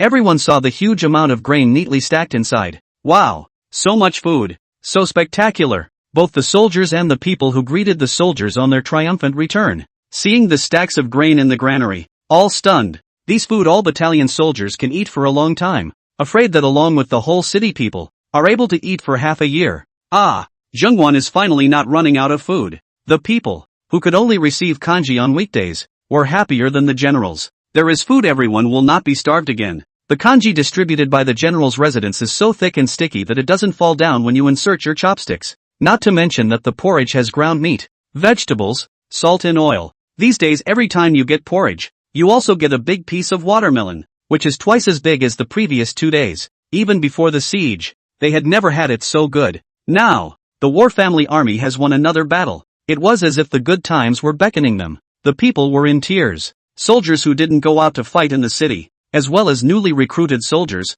wanted to go into battle and kill the enemy. If you kill a barbarian, you will receive 10 pounds of rice and 5 pounds of flour. These grains can be eaten by a family for a month. And if you save them for porridge, they can be eaten for a month and a half. How can they not be impressed? New recruits, in particular, joined the army in order to receive the 4 pounds of rice and 1 pound of flour that they were issued each month. Now that a large shipment of military rations was in front of them, they couldn't wait to go to war. General Chen Kuei killed 240 enemy soldiers and received 2,400 pounds of rice and 1,200 pounds of flour. Chen Kuei's adjutants, attendants, and guards all live in Chen Kuei's residence. Together, these people managed to claim 5,000 pounds of rice and more than 2,000 pounds of flour. They happily lined up at the front, carrying bags of grain and walking joyfully toward General Chen Kuei's residence. The entire general's house, with all this food, could eat for a year. In one battle, General Chen Kuei got rich. The few remaining generals who hadn't gone to war looked on with red eyes.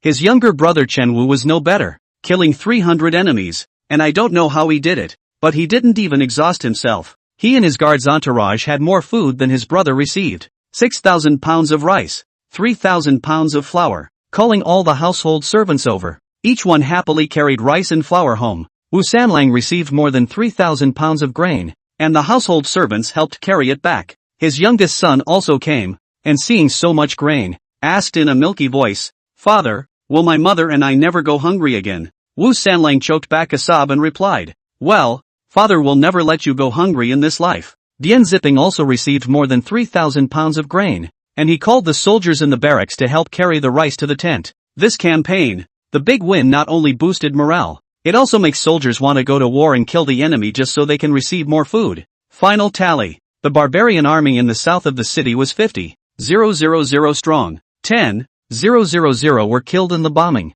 More than 2,000 horses were trampled to death by fright. And more than 3,000 were hacked to death in the guerrilla warfare of the war family's army. The barbarian army south of the city lost 15,000 men. The north of the city suffered even more losses. Loeb was the first to support the north of the city. In his haste to get the job done, He led 30,000 men to support him, but he did not realize that most of the explosives were buried on the road that must be taken north of the city. At that time, 30,000 people were blown up, killing 8,000 and wounding countless others. Luo Ji's mount was blown over on the spot, and his legs were a bloody mess. The soldiers, who were supporting him, took him back again in haste. Without the main general, there is no one to support the north of the city. Chen Wu used his soldiers more boldly than Chen Kuei, and mobilized more than 10,000 soldiers to kill from the city gate. They raised their stranger swords and rushed after the fleeing barbarians in a frantic pursuit. The 50,000 people in the north of the city were blown up, trampled by horses, and died under the swords of the warriors' army. The death toll of the barbarians north of the city was as high as 25,000 people. A guerrilla war that cost the barbarians 40,000 men, and only a few hundred of the war family's army died. A large portion of these dead soldiers were underarmed, with less armor and weapons than the head soldiers in heavy armor. War Chang'in and the many generals were happy. The few prevailed over the many, costing the barbarians 40,000 men, a whole 40,000 people. In the past, they wouldn't even dare to think that they could one day kill 40,000 barbarians with a huge disparity in numbers. This battle not only made the demoralized soldiers confident again, they were able to heavily defeat the barbarian army even if they were besieged. Chen Kuei, a few generals, brought the food back to the mansion and then returned to the command room of the city tower. War Chang'in asked people to bring out the wine that was not finished last time, and told the cooks to fry up a few dishes and bring them to the city tower. Everyone put on the wine. Chen Wu's face was covered with blood and he hadn't had time to wash it, but he drank a bottle of beer. I'm happy. I killed 300 people. The whole 300 people haven't been so painful for a long time. Chapter 36, Being Rich. He went on to say, General, I saw Log blown off his horse, and he is probably dead. The generals all looked at Chen Wu in unison, eyes shocked with dismay. You really blew up Log? Even the sullen Merfin asked him, are you sure? He's the Desert King's own brother. The Desert King's court trusts him enough to give 300,000 troops for him to attack the city. I am sure of it. I kept my eyes on it. My bow and arrows were strung, and I lighted the kerosene, but the moment he appeared for a moment, I lighted the dynamite under the hoofs of his horse. Sure enough, he was the first to be blown up, followed by those behind him, a string of barbarian cavalrymen all blown to pieces. Chen Wu bared his big teeth in delight. I'm sure, he's dead, and even if he's not, he's still seriously injured. The explosives given by the gods are too good, killing 40,000 barbarian soldiers today. More than 30,000 were killed by explosives, and that's how we took advantage. General, can we ask the gods for more explosives? This dynamite is the key for our army to win with less. War Chang'in also knows that today's attack is relying on explosives. Without the explosives, they might have one, but they wouldn't have one so cleanly. Less than 20,000 men were deployed to kill 40,000 on the other side. He said, I'll try. Everyone opened to drink. Chen Kuei Chen Wu at the table began to brag. War Chang'in walked out of the room and wrote to Yi Clover. The first victory of the guerrilla war was a great success, annihilating 40,000 barbarians, and the barbarian commander was blown off his horse, his life and death unknown. Firecrackers and explosives have done great work. Yin pleads with the gods to give more explosives. At 3:30 a.m., he thought Leaf Clover was asleep. Who would have thought that Yi Clover would quickly send a note? 1. You really won, killing 40,000 enemy troops? Ha ha ha, I told you the war family army would win. It's a shame to order takeout. Many stores don't take orders anymore. High or low, I'll open a few bottles of Mao Tai for the generals to celebrate. Wait, I'll go to my dad's wine cellar. There should still be flying Matai and Wulianye. A few minutes later, Yi Clover came over and passed over 2 bottles of flying Matai and 2 bottles of Wulianye, as well as her message. He's got a couple cases of white wine stashed away. It's high proof, very expensive and not to be consumed. Afraid they'll take a bowl and get confused. Thoughtfully, I passed around a set of small glass drinking sets. War Sunin, congratulations. It's late today. Get ready to receive water. I'm going to bed. War Chang'in handed the vase to Tianqin and took 4 bottles of wine. Su Ming followed with the wine set. In the room, Chen Wu got drunk, stood on one foot on a chair and started bragging. He showed the generals the armor he was wearing, which had weapon wounds, but none of it was broken. This armor is good stuff. Saved my life a few times. Thanks to the gods. Several times I was saved, or I would have died on the battlefield today. Then he took a sharp swig of his drink. The wine was so spicy it choked him and made him cough. But he was happy. My brother and I will win the first game. The rest is up to you. Upon hearing this, Li Yuanzhong and Lin Dajuan stood up and bowed solemnly. General Chen, we will not dishonor our mission and take the second one. War Changyin put the white wine on the table. Good. You guys will definitely win. The gods sent white wine. It's said to be expensive. Open a bottle for everyone to try. When you open the flying mitai and pour the wine, the rich aroma of the sauce fills the room. Chen Wu had already entered a semi-drunken state. His nose sniffed. What a fragrant wine. War Changyin poured 2 cups, and he drank 2 cups because he was greedy. Long, lingering flavor. Not spicy at all. Great wine. Seeing this, Chen Kuwei directly asked his adjutant to drag him home. Before he left, he yelled, I'm not drunk. I need 2 more drinks. Li Yuanzhong and Lin Dajuan drank a glass of wine and then went to make preparations to attack the second game. Asterisk. The next day, Yi Clover was woken up by Mu Lao's phone call at 10 in the morning sharp. He said, arriving outside her villa. She came downstairs in her pajamas, saw the pipe still pumping in the living room, and immediately stopped the sump pump and moved the pipe into the tool shed. The vase is placed in the corner of the former living room. She rinsed her face with water, forcing herself to clear her head, and brushed her teeth before going to open the villa's front door. Today, Elder Mu brought 2 other students with him, both of whom were very young. Mu Lao saw Yi Clover's hair fluffy and wearing a nightgown, as if she hadn't woken up yet. Am I too early? Or did you stay up late last night? Leaf Clover yawned. It's none of your business that I slept too late. Mu Old Rare dress more formal. Saw Yi Clover home garden, has grown weeds, moonflower branches also do not cut, open teeth and claws. Why isn't the garden tended? Look at the grass growing taller than the flowers.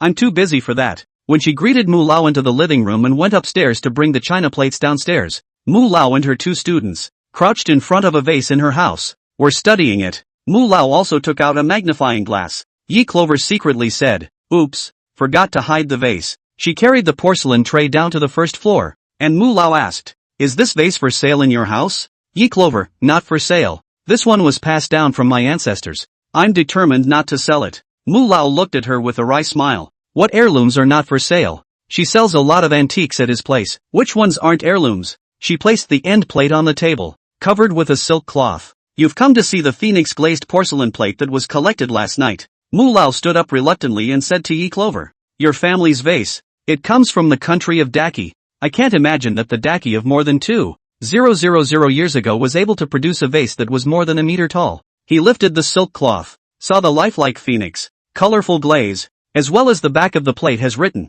Daki Royal Gift, a small seal in the center with the inscription, Empress Exclusive. His hands were shaking as he carried the plates. Surprisingly, it's a special porcelain plate for the Empress. So I see. I said how the platinum inlaid with silver plus colorful glaze, even painted a phoenix. This porcelain plate is good. Too good. 500 million I counted to pick up the leak. The Queen's special utensils. Worth it. Ha ha ha. Mu Lao's smile was a bit oozing, and she got goosebumps. Yi Clover thought that the second round of guerrilla warfare of War Changyin was over. The vase had been catching water. She hadn't seen the new note and didn't yet know how the battle was going. She said, why don't you go on back? I'm going upstairs to wash up and start working on breakfast. If you're eating at my place, how many extra takeout orders do I have? Mu Lao was not angry when he heard her words about driving the guests away. Have students pick up the silk cloth wrapped china plates. Well, I know that your house still has things from the Great Qi Kingdom. It's not easy to come here, so you'll let me see a few more? Yi Clover waved her hand. Make another appointment. I'm really quite busy today. It just so happened that her cell phone rang and she answered it in front of the trio. A second shipment of fabric arrived from the sales director of the textile mill, with tarps, and sewing machines and needles. The van went to the warehouse right away and asked when she was going to the warehouse and close the payment. Seeing that she was indeed busy, Mu Lao waved his hand. All right, next time you want something out, call me. You have a lot of antiques in your house, and it wouldn't be a good thing if people on the outside knew that you were carrying a huge fortune. These words woke up Clover Leaf. Her family used to have a security guard, a gardener, and a maid who lived in another 2-story house. There were single-room dormitories, and cooks who cooked for them. Since Mom and Dad's accident, she's been disheveled every day and has quit everyone. Last night, Ye's grandmother brought reporters to cause trouble, and she's wondering if she should invite the previous people back. What if there's a lot of people in the family who know her biggest secret? What if we don't invite them back and the treasure locked in the vault is missed? She escorted Elder Mu and his students out of the villa gate, back to the room to wash and change, grab the vase and get ready to go to the warehouse, only to find at the bottom of the vase a note. Gods, The second round of guerrilla warfare, led by Li Yuanzhong and Lin Dajuan, returned with a great victory without dishonoring their mission. Get out of the city before dawn to continue the harassment. 40,000 people died in the barbarian army last night. They disposed of the bodies until the early hours of the morning before they went to sleep, and then they were attacked by our army. Unprepared and exhausted, our army succeeded in its sneak attack and killed more than 10,000 barbarian troops. Chapter 37, Tablet Computer, Solar Lamp, Fan. Leaf Clover was delighted, killing 50,000 barbarian troops in one day. So 300,000, is that far? God, this time can win. Is dependent on your grant of explosives? Explosives 2 battles almost used up. Can you give again? Ian does not take in vain. Murphin offers a case of jewelry to trade you for explosives. A large red lacquered carved wooden box appeared in front of Ye Clover. The box is bigger than the box of 3 I received yesterday. She couldn't wait to open it. The chest was filled with all kinds of jewelry, gold and jade. There is a complete set of phoenix-colored glazed porcelain set. 3 plates. 1 plate position is missing. Was bought back by Mulao. 4 small bowls, 4 pairs of carved gold chopsticks, 2 gold spoons and 2 gold sea bowls, 1 phoenix with jade step rock, 1 pair of gilt colorful treasure bracelets, 1 ruby agate gold necklace. There are a lot of them and they are very neatly arranged. Every object in this box is inscribed with a royal warrant. Some jewelry with phoenixes is engraved for the exclusive use of the Empress. There is also a jewel-encrusted gold tea set with an imperial seal engraved on the bottom. This box of jewelry and jade is worth more than the one delivered yesterday. Ye Clover had no reason to refuse, because he was giving too much. She looked at the golden jewelry in Goldway and loved it. She replied, okay, explosives are contraband and we'll take a risk. I'll try to give it a shot. Many thanks to the gods. When will the first batch of armor in Sheen Jade arrive? A shipment of weapons will arrive this afternoon. Not too many. I've already rushed it. Thanks to the gods. Ian is inconveniently disturbed. Ye Clover collected the note and immediately contacted Xiaohua. Seeing that it was her call, Xiaohua looked for a quiet place to answer it. He lowered his voice. Ms. Yi, Uncle Xiao, I also want a batch of explosives. The more quantity the better. The quality has to be high, as soon as possible. Xiaohua's eyebrows jumped as he reprimanded her. Explosives are contraband. We'll go to jail if we get caught. $50 million, twice as much as last time, and better quality than the last shipment. Despite Shovel's admonition to call it quits, it's time to call it quits. I made $20 million last time, and I'll be able to feed and clothe myself for the rest of my life. But $50 million, with such a huge number, he was heartened. But, again, I'm afraid of being found out. His soul was pulling. He has the contact information of the custom manufacturer of explosives, who has been working with the company for many years, and will go directly to the pickup, which will be given by the manufacturer. But it's too dangerous, and jail awaits him if he's exposed. Seeing that he was still hesitating, Ye Clover continued to raise the stakes. $60 million. Uncle Xiao, I know you have access. This money is not a small amount. Don't worry, I'm not buying it to do bad things. The top can't keep an eye on me. Ye Clover's price increase made Xiaohua's taut string finally snap. He said, you call me with the money. I'll have the manufacturer ship the goods over at night. Only on the national highway, not the highway. In the middle of the night. Remember, I don't care what you buy it for. Never use it in the country. Even if you sell it to the Middle East, I don't care if you do. But never get caught. Okay? Uncle Xiao will give you half the payment. When the goods arrive, I'll close the payment for you. Okay? Xiaohua promised to procure explosives for her, twice as much as before. And the War Family Army should be able to hold out for a few more days. She immediately passed a note to War Chang'in. I ordered a batch of explosives. It was shipped at night and will arrive tomorrow morning at the most. The second batch of fabric arrived with tarps, sewing machines, and needles and thread. How to use a sewing machine. I'll give you another tablet and have someone teach the embroiderers to step on the sewing machine to make clothes. It will be more efficient. Leaf Clover also has a tablet, an older model. She downloaded dozens of them and put them in a vase. War Chang'in passed a note. Thanks to the gods. It's Ian who has made things difficult for you. You're welcome. Murphin inquired when the 100 pairs of shoes would arrive, and he also wanted a tablet and some candy. The young CU who had given her a box of jewelry and Goldway in the morning. This one is a big shot. This little request of his was, of course, met. Leaf Clover returned. Well, shoes, tablet, candy, half an hour delivery. She drove to the electronics street first. Pull over, get out of the car and head straight to the flagship fruit store to purchase 2 tablets. Next door at the flagship store of a certain China. Bought 10 tablets and 10 cell phones. By 2020, 000 Ma rechargeables. Because of the large number of purchases, the flagship store sends 5 bus fans. The fan can be handheld and placed on a table, has a decent amount of wind power, and lasts 7 hours on a full charge. With the drought in Zhengguan and the heat, a fan should be able to cool things down. She took the plunge and bought 15 more fans. 20 rechargeable flashlights were purchased. Rechargeable razors bought 20. The clerk saw that she was generous and purchased large quantities. She was recommended the smart voice table lamp and she bought 20 of them. She went to the store next door and bought 20 solar charging panels to charge her cell phone, tablet, and charger. Buying a solar product is like opening the door to a new world. She saw the solar-powered automatic night light. The clerk showed her how bright it was. Pulling the blackout curtains, the solar night light automatically lit up, and the room was as bright as day. As long as it's mounted high up and receives light every day, it will stay lit all night. She felt that hanging it on the walls had a significant deterrent effect. She bought all the big solar lights in the store, 100 boxes in all. Bought 10 more solar floor fans. The fans are huge and more powerful than the bus. She told the clerk to send it to the car. The purchases piled up in the back of the pickup truck compartment and it couldn't fit anymore. The sales director of the textile factory called to urge. She asked Uncle Yang, how many quantities of fabric? Uncle Jan watched over the floor scales, peeled and reported the tons. Cloverleaf sent the final payment to the sales director. The sales director was kind and said that the sewing machine was unloaded and that he would continue to deliver fabric tomorrow. She unwrapped a couple of tablets on the side of the road and dabbled in downloading a couple of instructional videos transmitted by Bluetooth. Also download military history books, various military books, drill formation, how do you fight guerrilla warfare, 100,000 reasons why, the complete book of Chinese medicine, from elementary school, middle school and high school book content, online classes, all of them are downloaded well. She also downloaded chess, Go and backgammon for her little son. Don't download games? I'm afraid he'll lose his mind playing things. She drove the car to a demolition area and got out to put on the canopy. Teleport a load through after obscuring the view. Asterisk. War Chang'in 10 generals, deployed in the command room. The 2 victories boosted the army's morale, and the soldiers scrambled to get into battle.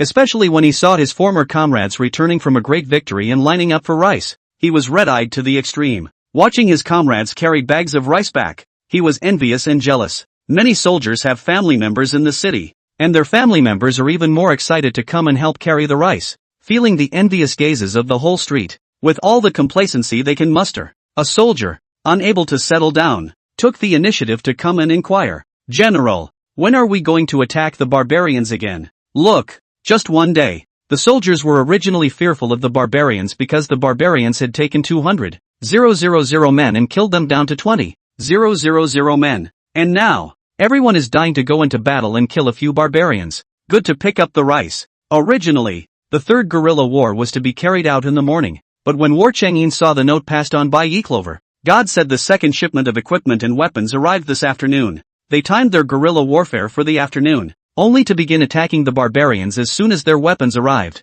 Chapter 38, The Sassy Young Prince. Rogo, the commander of the barbarian army, was nowhere to be seen in one of the latter battles. Like Chen Wu said, it was either blown up, either seriously injured and unconscious. That's good for the war family army. Wow. Several tablets, rechargeable batteries, charging cables, solar charging pads, solar night lights, UBS fans, electric shavers, voice-activated small desk lamps, 10 large solar electric fans. It all fell on the table. Most conspicuous are the several tablets that have been disassembled. War Chang'in opened the screen and entered the memo. The memo reads, I bought 12 tablets and 10 cell phones, which are just like tablets, only more portable. Tablet downloaded. Modern military knowledge. Bluetooth match transfer turned on to transfer to other tablets. There are video tutorials on how to transmit using Bluetooth. There's a fruit tablet that was given to Murphin. Download a few Xiangqi, Go, and Wuji to pass the free time. The solar lights are hung on the city buildings and streets,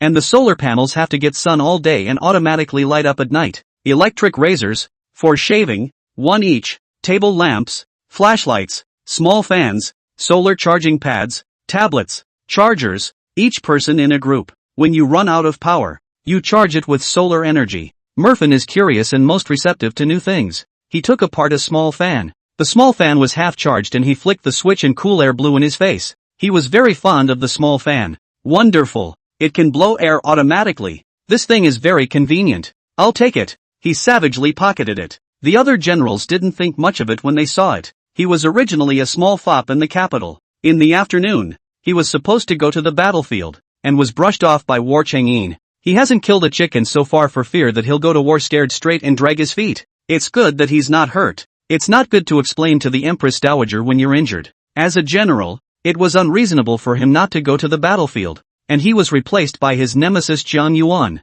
Jiang Yuan, as an adjutant, led the soldiers under his command in the charge. He's a dude though, and he's quick on the uptake of anything new and exciting. He found his fruit tablet and a pair of headphones that no one had taught him, but he was able to jack them in precisely. He found the music app and clicked play music. There was the sound of music coming out, which greatly shook him. It actually plays music automatically. It's amazing how loud the tiny headphones are, when he puts the headphones close to his ear. My God, there is such beautiful music in the world, like heavenly music. It is so marvelous where the gods are. His heart yearned for it. He played music for a while, saw the electric razor, unpacked it and studied how to use it. Read the instructions for a while and learned to use it. He flicked the switch, the humming sound coming from it, and shaved his chin gently with the razor. The bearded young Siyu was transformed into a graceful and handsome young man again. That's a good razor. He didn't care if anyone else got a share or not. He took two from the table and stuffed one each into Zhuangliang and Jiang Yuan behind him. Then there was a careful count of the contents of the table,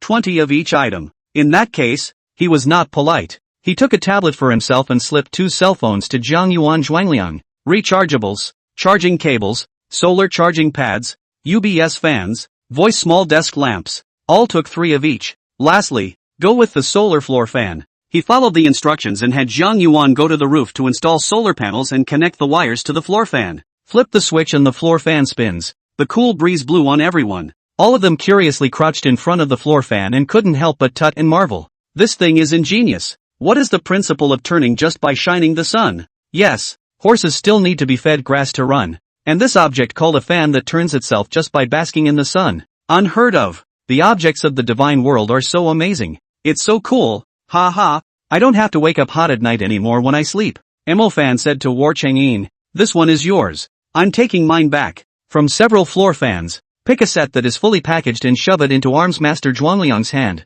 Take it and let's take it back to the house and install it. Chen Kuwei saw his puny look, opened his floor fan package, and let the adjutant go to the roof of the building to install solar panels. Inside the room, 2 floor fans, front and back, send wind to every corner. Everyone is taken care of and everyone cools off. This time the gods sent them something thoughtful, something they needed. Whether it's a razor, a small fan, a small desk lamp, there are also over 100 boxes of solar lights. War Chang'in immediately had people install solar lights on the 4 city walls. Each rampart is spaced 20 meters apart and fitted with a solar light. There are 20 lights left, mounted in the command room, mounted at the entrance and exit of the barracks, mounted near the warehouse. There were 10 lamps left, originally 1 for each general, but Chen Wu gave it to his elder brother Chen Kuwei. He said, the embroiderers, in order to rush to make military clothes, light lamps at night to simmer their eyes, and after a long time, their eyes will go blind. With this lamp, they can see at night and don't have to light a lamp to boil their eyes.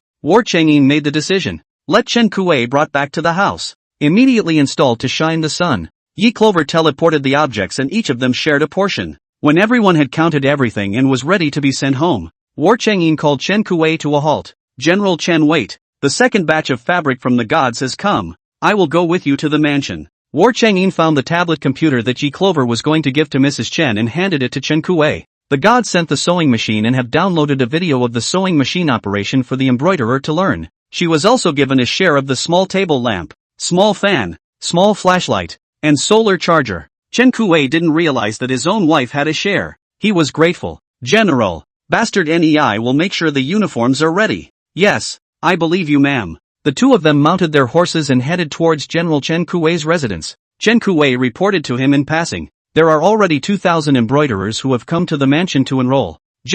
I thought the mansion was big enough, but I didn't expect that it could only accommodate a few hundred people at most. And the rest of the embroiderers? No arrangements have been made. They want to take the fabric back to make clothes. And Madame is afraid they will embezzle it. Fabric is a gift from the gods, and no one can covet a piece of it. War Chang'in asked Chen Kuwei, is the house behind the mansion vacant? Chen Kuwei suddenly remembered. That area is full of rich merchants' residences. And those rich merchants all ran away in the early stages of the barbarians' attack on the city. Why didn't I think of that? Expropriating their homes. You arrange for more embroiderers to make clothes. And we need to rush out the uniforms as soon as possible. Yes, General. Asterisk. At the entrance of the Chen mansion, Mrs. Chen with her concubines and maids had already been waiting. Seeing Chen Kuei and War Chang'in, Mrs. Chen saluted with a gentle smile. General, 2 days have rushed out more than 200 pieces of military clothes. Now they can be sent to the barracks. 200 military uniforms were made in 2 days. That's fast.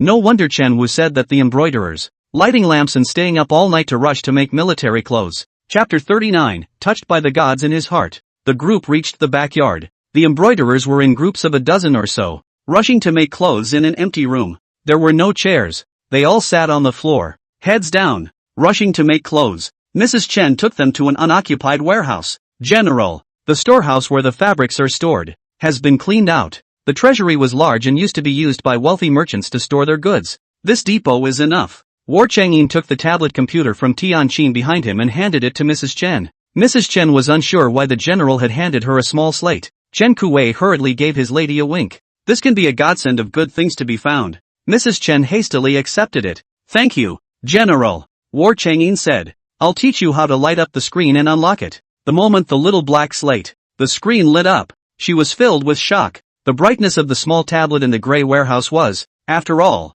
brighter than a small candlestick. This object, it's amazing. War Chang'in taught her how to set a password and included fingerprints, taught her how to watch the video. When Mrs. Chen saw the video, using a sewing machine to make clothes without a stitch, a stranded edge sewn in a straight line, her eyes widened, her expression surprised. It's amazing how fast this machine can sew clothes so quickly. It's so fast. And the little tablet, being able to ingest human souls into it, it's a miracle. This is a divine object that only God can possess. It's really magical. War Chang'in opened the elementary, junior high and high school teaching video. Ma'am, from toddler to high school courses, you can have the kids listen to the lessons in your spare time. Knowledge from the world of the gods will be different from ours. Mrs. Chen was full of joy. This object is really great. Not only can you take pictures, but you can also teach and impart knowledge. Many thanks to General for gifting this divine object to my concubine, who will certainly do her best to have the embroiderers rush out the clothes.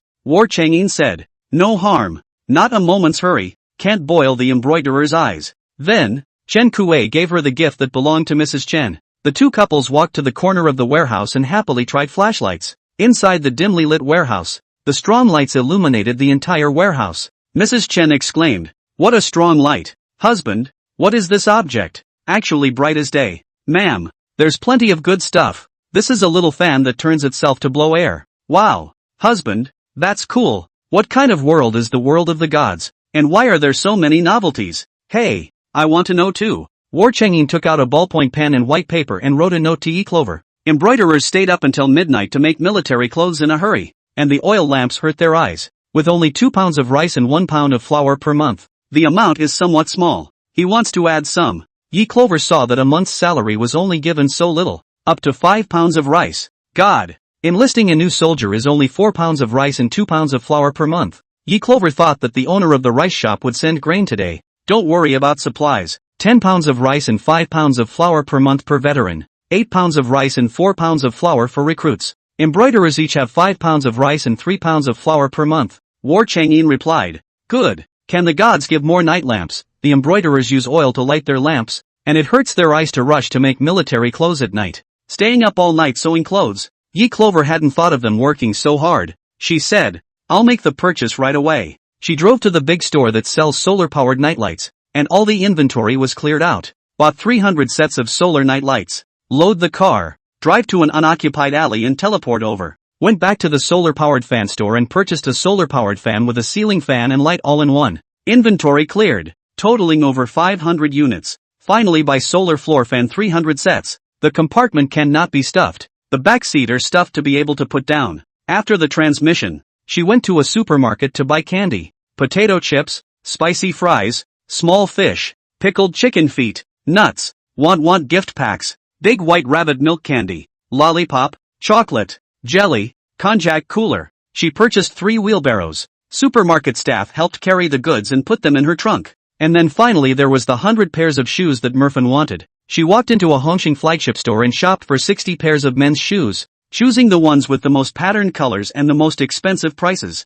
Shop for 30 more pairs of women's shoes and choose comfortable sneakers. Chukkas. Bought 200 pairs of socks in all colors. The smile on the store clerk's face was constant due to the sheer number of purchases made by Clover Leaf. The store manager gave away 100 pairs of women's socks, a sports set, a shoulder bag, a duffel bag, and 2 pairs of summer sandals. Once again the car was loaded to the brim. She drove to an unoccupied area and emptied the car of its contents. Everything is done. The owner of the cloth shoe manufacturer called her and the goods arrived in her city. The manufacturers of the bulletproof steel sheet factory called, and their trucks drove into the city immediately. Let Clover make sure to arrive at the warehouse to guard. Bulletproof vests are not said to be contraband, but large quantities are purchased. Their truck drivers were afraid to get on the highway and took a long detour on the national highway to drive over. Like a secret agent. Secretive. Every time the contact number is empty.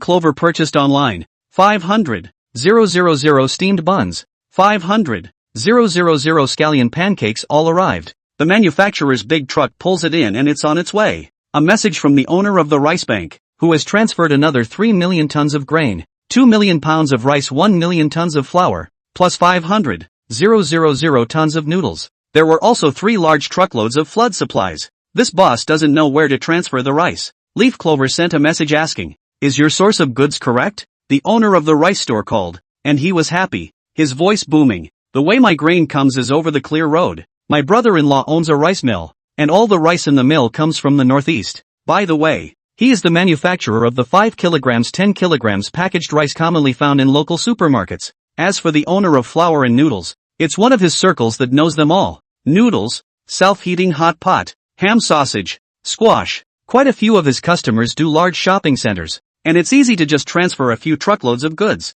The owner of the rice bank bought so much rice there and without credit that his brother-in-law was impressed. Even a few of my brother-in-law's customers are sucking up to him and want him to buy from their supermarket. He, the man, is in good spirits. As long as Clover needed rice, he was able to ship it in a steady stream. Asterisk. The warehouse prepared by Mrs. Chen was originally used to place fabrics, but unexpectedly, many solar lights, solar fans, solar floor fans fell down. More than 1,000 boxes of solar equipment take up half the warehouse. Chen Kuei ran over excitedly, his entire body in a state of exuberance. The general is a floor fan. Lots and lots of floor fans. We have floor fans now, and the soldiers in the barracks will never be woken up by the heat at night again. General, the ceiling fan plus lighting. Very good design, cool and able to illuminate. Simply 2 birds with 1 stone. Hundreds of boxes of solar-powered lamps that light up the entire backyard, so embroiderers never have to stay up late again. General, the gods are really too good to us.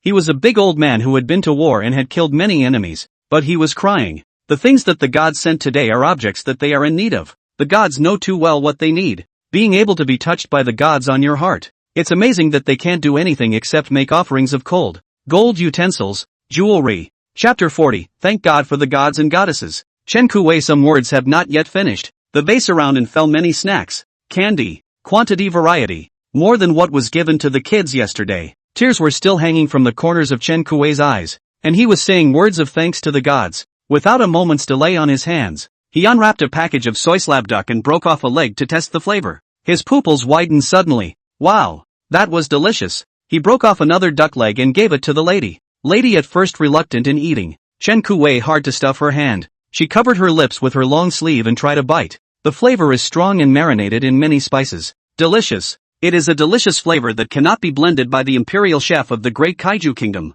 When the food was current, Chen Kuei disregarded the fact that War Chang'in was still present and stuffed 2 packages of soy sauce duck for his wife, a packet of boneless chicken feet and a packet of quail eggs. Seeing him so wanton, the lady hastened to stop him, but War Chang'in said, "There's still more. Give it to the children." Chen Kuei hummed. These were given to Mo Fan by the gods. Didn't Mo Fan take candy yesterday? Let's take a few packs back today and call it even. After saying that, Chen Kuei took a few packages of beef jerky, dried meat, and nuts, and handed them to Mrs. The lady couldn't fit any more in her arms before she said, "That's enough. Let a few generals take them home. They all have children." Only after hearing this did Chen Kuei not take any more. War Chang'in took a list in his hand and opened the flashlight to look at it. His lips suppressed a smile. "General Chen, return to the barracks immediately and have a few large warehouses prepared." Chen Kuei inwardly rejoiced when he heard what the general said. The gods have sent something again, and it feels like a good amount. He asked,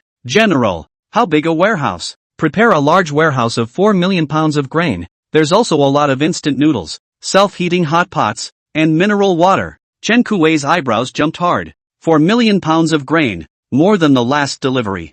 Mrs. Chen heard the two talking and covered her mouth in surprise. 4 million pounds of grain. What a huge number it is. All the generals and people of Zhengguan were able to eat food for most of the year. The war family army will never run out of food again. The people will live in peace. And the soldiers will not go into battle hungry and fight. Thank you God. Thank you God. It's really great. At this point, many more shoeboxes fell around the vase. Shoeboxes were neatly arranged, separate for men and women, about 100 pairs, and 300 pairs of socks, 200 pairs for men and 100 pairs for women. Chen Kuei picked up 10 pairs of women's socks and 10 pairs of men's socks and handed them to Madam. Take them, give them to the kids to wear. They're comfortable socks. Mrs. Chen saw that War Changyin didn't say anything and took the socks. There are also two uniquely shaped bags with a section of light clothing missing a sleeve. Mrs. Chen is interested in the bag. Shoulder bags, slouch bags, made to a pattern, will be easier for soldiers to carry when they go out on the battlefield. Last night my husband went to the battlefield to kill the enemy and brought 2 bottles of mineral water,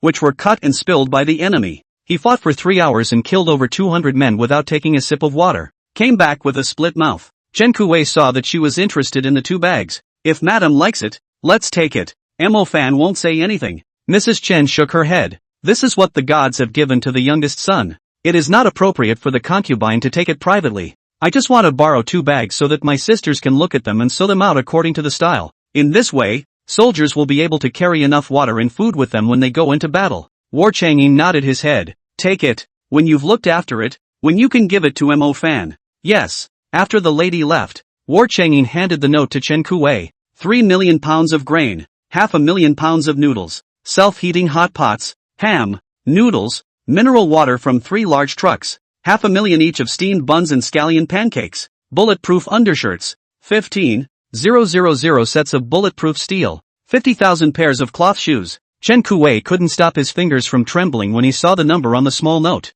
He was ecstatic. Excellent, General. This batch of grain, together with the grain sent by the gods 2 days ago, the soldiers and people of the whole city will be able to eat for more than a year. He was curious to know what kind of objects, bulletproof undershirts and bulletproof steel plates, were. Is it really resistant to being pierced by a bow and arrow? If bulletproof steel plates are rock solid, then a soldier without armor will be able to protect his heart, being able to pick up a life on the battlefield. This item is really too important, and the army needs it too much. War Changyin urged him, go quickly. The weapons depot and bulletproof undershirt depot. Make sure to cover your ears. There are still spies in the city. Be careful with everything. Chen Kuei, yes. Subordinate will go and do it right away. He winded up and left with his guards. War Changyin looked at the shoes, socks, snacks, and his eyes finally landed on the sandals. He casually picked it up and saw that this shoe was designed to be cool. He took off his worn shoes and tried them on. It's comfortable, cool, and the toes are breathable. The shoes fit well. And he wrote a note to Yi Clover. Sandals Ian likes very much. Thank you God. Yi Clover returned. You like sandals? I'll send you a few pairs tomorrow. I'm going back to the warehouse now to transfer the fabric. You'll have to wait for half an hour. Okay, gods. Asterisk. Yi Clover arrived at the warehouse. Uncle Yang is wiping the flood resistance office sent. Donation plaque. Donation certificate. This old retired comrade. Loved the plaque. The face of the plaque is engraved with Yi Clover's name. And he hangs it in the doorway, wiping it constantly. Yi Clover came to the door of the warehouse. He said, the plaque and certificate was sent by the truck driver Xiao Huang. I hung it directly. Look how nice it looks. Yi Clover nodded. It's quite pretty. Uncle Yang looked at the time. It was 12:30 noon. I've got to get back. My old lady will be reading later. Okay, I'll guard the warehouse this afternoon while you rest at home. Yi Clover put the watermelon in a plastic bag and helped him carry it onto the small motorized cart. He shrugged it off and Yi Clover shoved it at him. After Uncle Yang walked away, Yi Clover hurriedly pulled the shutter up. She carried the vase off the car and put it in storage. First, we teleported the sewing machine. Then came an entire large warehouse of fabric, twice as much as last time. Asterisk. In the afternoon, the first to arrive were 50,000 pairs of shoes, box packed, 20 pairs to a box. The number of shoes is so high that 3 of the 4 warehouses hold them. Leaf Clover paid the owner. The owner, seeing that she was a large employer and had a quick checkout, asked if she wanted any more shoes. She pondered for a moment and said, 2, add different sizes for the elderly and children. Or 50,000 pairs. Okay, the stock of small children's shoes is not too much. I'll rush out. within 3 days to send a batch, the rest within half a month. Yes, the shoe factory owner walked away happy. Asterisk. War Chang'in just arrived at the barracks. Chen Kuwei can barely pack out a warehouse. It was said to be a warehouse,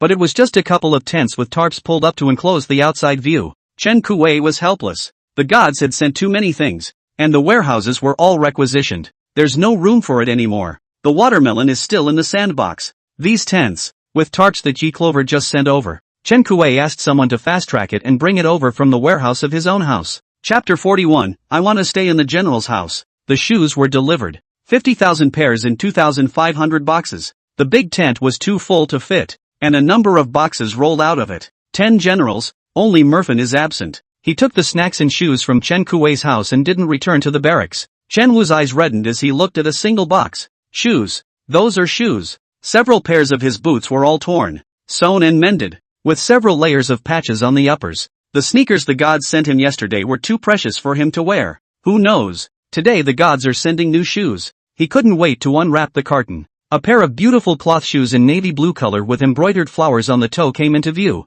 The upper is made of thick cotton fabric with a padded insole and a non-slip soft rubber sole. He took his clogs off and tried on cloth shoes. It's very comfortable and lighter than the shoes the gods gave me yesterday. He walked back and forth a few steps and jumped a few more times. These shoes are good, comfortable and snug. General, both sneakers and cloth shoes are better than our clogs. Several of the remaining generals couldn't wait to try on the shoes. It fit as easily as Chen Wu said it would. Chen Junlin wore cloth shoes and played a set of gun tricks. Wow, it's soft and cozy. War Chang'in chose a pair of black shoes with cloud-patterned cloth uppers. He changed his shoes and took a few steps. Very light, so light that you can barely feel the weight of the shoe. He loved it. The gods sent a total of 50,000 pairs of shoes. Take 2 boxes back each, and the servants of the house replaced them. The generals were glad to hear it. There are enough shoes to have 50,000 pairs. The veterans of the war family army, plus the new recruits, numbered 40,000 men. 1 pair for each person, and 10,000 more pairs of shoes. Mo Fan is not in at this time. War Chang'in to Zhuang Liang commanded. Mo Fan's house is crowded. You choose 4 boxes to go back. Zhuang Liang made a bow. Many thanks, General. He chose 3 boxes of men's shoes and 1 box of women's shoes and sent them back. War Chang'in said to Tian Qin, you send a box of shoes back to the general's residence, so that all the people in the residence can change into new shoes. Yes, General. There were now more than 20 people in the War Chang'in residence. Uncle Li adopted 13 orphans. The grandmother and young granddaughter who had given the rice balls lived in the general's house and volunteered to be servants. Yanger and his mother, Evening Yang, also became servants of the general's house. The recuperating Wei Guang, Xiao Luzi, and Sun Dumba all live in the general's residence. These men had come to join them on their own, saying that the general had saved Wei Guang and Sun Mute, and was their savior. They came to return the favor of saving their lives by working as oxen for the general. Originally, Uncle Li didn't like these street bullies. Unable to resist Wei Guang's lively brain, he commanded 13 orphans to clean the general's house up and down. The broken roof, Xiao Luzi's Sun Mute went up to repair it. The dilapidated general's residence was surprisingly fixed up by them little by little. Uncle Li then saw that it was not a free meal, and never said anything again. These days War Chang'in in the military camp did not return to the house. Uncle Li was busy giving kanji, and Wei Guang helped to organize many things, e.g. someone in the kanji hut is causing trouble, queue jumping, altercations and fights. It used to be that there were town gates and state capitals, or patrol battalions that handled these things. Now, those people have fled, and the state capital is inhabited by refugees. The place of judgment became the general's house. Either the neighbors stole the grain and rice, or the children were taken and eaten by whoever had taken them before, and now the family is starting to sue. It's a big deal when human lives are involved. People used to go crazy with hunger, and many of the people in the city ate human flesh.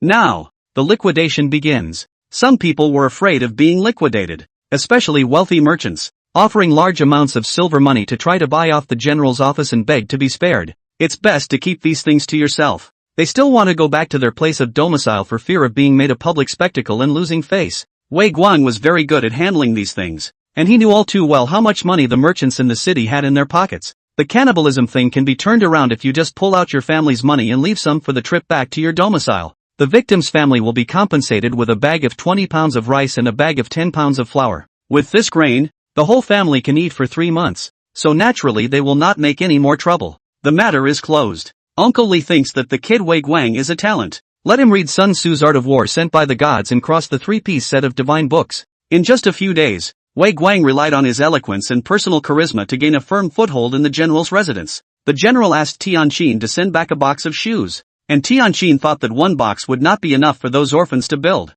He took 2 boxes, just arrived at the general's residence, saw Wei Guang standing at the door and gave him the box. Inside are shoes. You have everyone share them, 1 pair each, and deposit the extra in the storehouse. Wei Guang saw the shoes and then looked at his feet. He hadn't put on shoes for a long time, stepping on the hot sand every day. The soles of the feet have developed heavy calluses. He's an orphan, no one ever gave him shoes. He said, "Thanks, General." Tianqin glanced at him, didn't say anything, and turned to go. Wei Guang carried the box inside and a group of orphans ran over and surrounded him. "Brother Wei Guang, what is this?" Wei Guang unwrapped the box, only to see that inside was a pair of beautiful cloth shoes. The style of the shoes is not the same as in the Great Kaiju. Thick fabric with a beautiful floral pattern on the upper. His pitch-black fingers ran carefully over the vamps. "Those are some pretty shoes. Even the Great Kaiju shoe shop sells shoes that don't look as good as these." The kids couldn't help but gasp when they saw the shoes. "Wow, they're shoes. They're so pretty." "Brother Wei Guang, are these shoes that the general took for us to wear?" "I haven't worn shoes yet." The youngest, a 3-year-old girl, happily pulled in her grandmother. "Grandma, shoes, pretty shoes." The old granny looked at the pairs of brand new embroidered shoes and wiped her fingers with tears. "The general is really a good man. He even sent us shoes." Wei Guang also reddened his eyes and squatted down. "Here, a pair for each person. Fetch water to wash their stinking feet and put on new shoes." The children cheerfully went to the water tank to fetch water to wash their feet. Water is a valuable resource, but Wei Guang felt that War Chang'in would not be short of water. The first pair of shoes in the lives of these orphans is significant. They had to wash their feet clean before putting on their new shoes. After everyone had changed into their new shoes, they began to run and jump all over the yard, and for a while the general's residence was filled with laughter. Wei Guang, Xiao Luzi, and Sun Dumba sat on the stone steps of the general's residence. Xiao Luzi loved the shoes. His eyes stared straight at the upper. He chose the most beautiful azure-colored upper. Sun Mu touched the pattern on the upper of the shoe several times, embroidered with a cute little tiger. Wei Guang felt the light touch of the shoes. He patted his head with his hands, lying on the ground contentedly. "I can't imagine that Wei Guang, will be able to wear shoes someday." "Mute, do you think we've come to the right place in the general's residence?" Sun Mute smiled and nodded. "Brother Wei, I told you that there is a god in the general's residence, and this is from the god. Thanks be to God that we have enough to eat and new shoes to wear." Kuroku was getting a little despondent. "The general has been living in the barracks. We can only enter the general's residence by tricking Uncle Lee. What if the general comes back and kicks us out? Going to continue to be astray?" Sun Dum wasn't worried that the general would kick them out. The general is a good man and won't drive us away. And besides, Wei is so capable and helps the general with as many troubles as he can. Where is he competent? It's just a desperate attempt to find a neutralized method of regulation. If the general came back and knew that he had received so much money and had given away the rice and flour in the storehouse as compensation, I wonder how the general will chastise him. Oh, my God, he wants to stay at the general's house. What can he do now? Chapter 42, This Battle, War Chang'in personally on the battlefield. Shoes began to be distributed and soldiers, old and new, lined up to receive them. War Chang'in saw a note at the bottom of the vase. 500,000 buns, 500,000 scallion pancakes have arrived and I'm ready to throw down. War Chang'in wrote on the back of the note, "Wait for another tea time." The steamed buns and scallion pancakes were cooked food, and he was going to put them in the granary close to the mess hall. A few minutes later, a large batch of chilled buns, packed with scallion pancakes fell. There are too many to fit in the granary. Chen Kuwei directly took a tarpaulin to cover it and sent his soldiers to guard it. Grabbed a bag of scallion pancakes before leaving. Bite into it and the rich onion flavor spreads out. "General, the scallion pancakes smell so good. I suggest that the soldiers who go out to war take 2 with them and 2 bottles of water, so that in case something happens and they can't get back in time, they won't be starved to death anytime soon." War Chang'in said. "Yes, you have someone go and hand them out." Chen Kuwei was beaming with joy. "All right, I'll go make arrangements." In the old days, when the gods threw down 1,000,000 buns and scallion pancakes, they might have been shocked for a moment. The gods have been giving so much food lately that it has lightened up quite a bit, I have to say. This scallion pancake is really delicious. Before leaving, Chen Kuwei stuffed another packet of scallion pancakes into his arms. Asterisk. The bulletproof undershirts are almost here. It's a very important piece of war equipment. War Chang'in called all the generals into his own tent. with soldiers posted outside the tent to guard it. The gods are about to bestow bulletproof steel plates and bulletproof undershirts, said to be able to withstand penetration by bow and arrow. The words fell, and all the generals were interested. Protects against bow and arrow penetration. None of the armor they wear is 100% protective. Are bulletproof steel plates really that strong? Everyone's curiosity was mobilized. Within moments, a set of plates and undershirts fell and were neatly stacked in the tent. War Chang'in picked up a thick steel plate. The outer layer of the steel plate was wrapped in green cloth. He struck it with his hand and could hear the steel plate. The steel plates are heavy, about 9 pounds apiece. The smaller steel plates are 4.5 pounds. He put the plates into his undershirt, zipped it up and put it on. Tell Chen Kuwei, the best archer, to try shooting. Seeing that War Chang'in personally went on the field to try the equipment, the generals put on their undershirts and let Chen Kuwei test shoot himself. It was rejected by War Chang'in. It's not a problem. I believe in the gods, and the steel plates are able to withstand bows and arrows. War Chang'in stood outside the tent. Chen Kuwei drew his bow and shot an arrow 10 meters away from him. He didn't dare to shoot at Sun Yin's vitals. Swoosh! The sound of breaking air came. Ding! The arrow hit the bulletproof undershirt. But in the next second, there was a scene that shocked them beyond belief. The arrow broke off. The arrow and arrow body hit the bulletproof undershirt and broke in two and fell off. Everyone was stunned by the scene. A thinner steel plate, shot by a professional archer, can be shot through. But the general was wearing a bulletproof undershirt with only a small scratch. He didn't even take a step back. It was as if Chen Kuwei had just shot an arrow and scratched an itch, not doing any damage at all. Chen Wu dropped his bow and arrow and cheered loudly. General, it can be defended. It really can be defended. Lin Dajuan put on his undershirt and let Wu Sanlang slash at himself with his sword. Ping, ping. He struck quickly. The steel plate sparked, and Lin Dajuan did not have any damage at all. Not even a frown. Everyone else has tried with halberds, spears, bows and arrows. No weapon can penetrate. Is this the armor of the godly world? If you wear a bullet suit and armor over it, the soldier has double protection. Wouldn't it be invulnerable to swords and spears? They couldn't even dare to think that the War family army would have such advanced equipment. With this bulletproof steel piece, not to mention the barbarians, even if Chu and Chi really joined forces, they would still have the power to fight. War Chang'in is also very happy.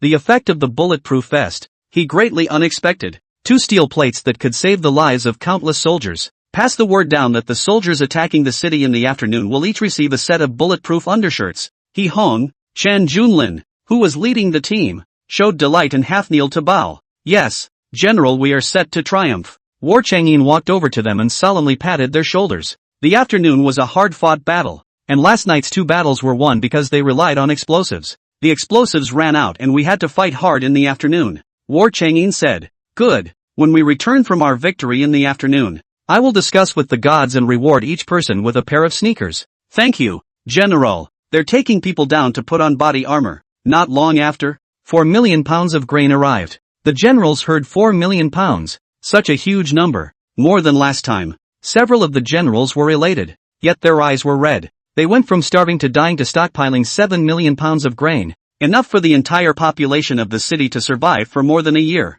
It's like a dream. In less than half a month, they went from a cannibalistic purgatory to a blissful paradise. It was all so beautiful and unreal. But, that's just the way it is. After Yi Clover threw in 3 million pounds of grain and 500 pounds of noodles, instant noodles, ham sausage, mineral water, self-heating hot pot, self-heating pot, again followed. There were a lot of them. The categories were the same as last time, and the ones from the last giveaway were still available. This time, several generals had no qualms about smiling gleefully and moving 2 boxes of each category. At that moment, Yi Clover passed a note. The weaponry has arrived. War Chang'in suddenly clenched the note and hurriedly called them off. Here it is. The equipment has finally arrived. Hearing this, several generals put down the boxes in their hands and entered the weapons storehouse under Shander's jurisdiction, closing the door and turning on their flashlights. Leaf Clover sent a list. War Chang'in read out 2,000 pieces of armor, 5,000 chin jades, and 200,000 arrow feathers. Wow!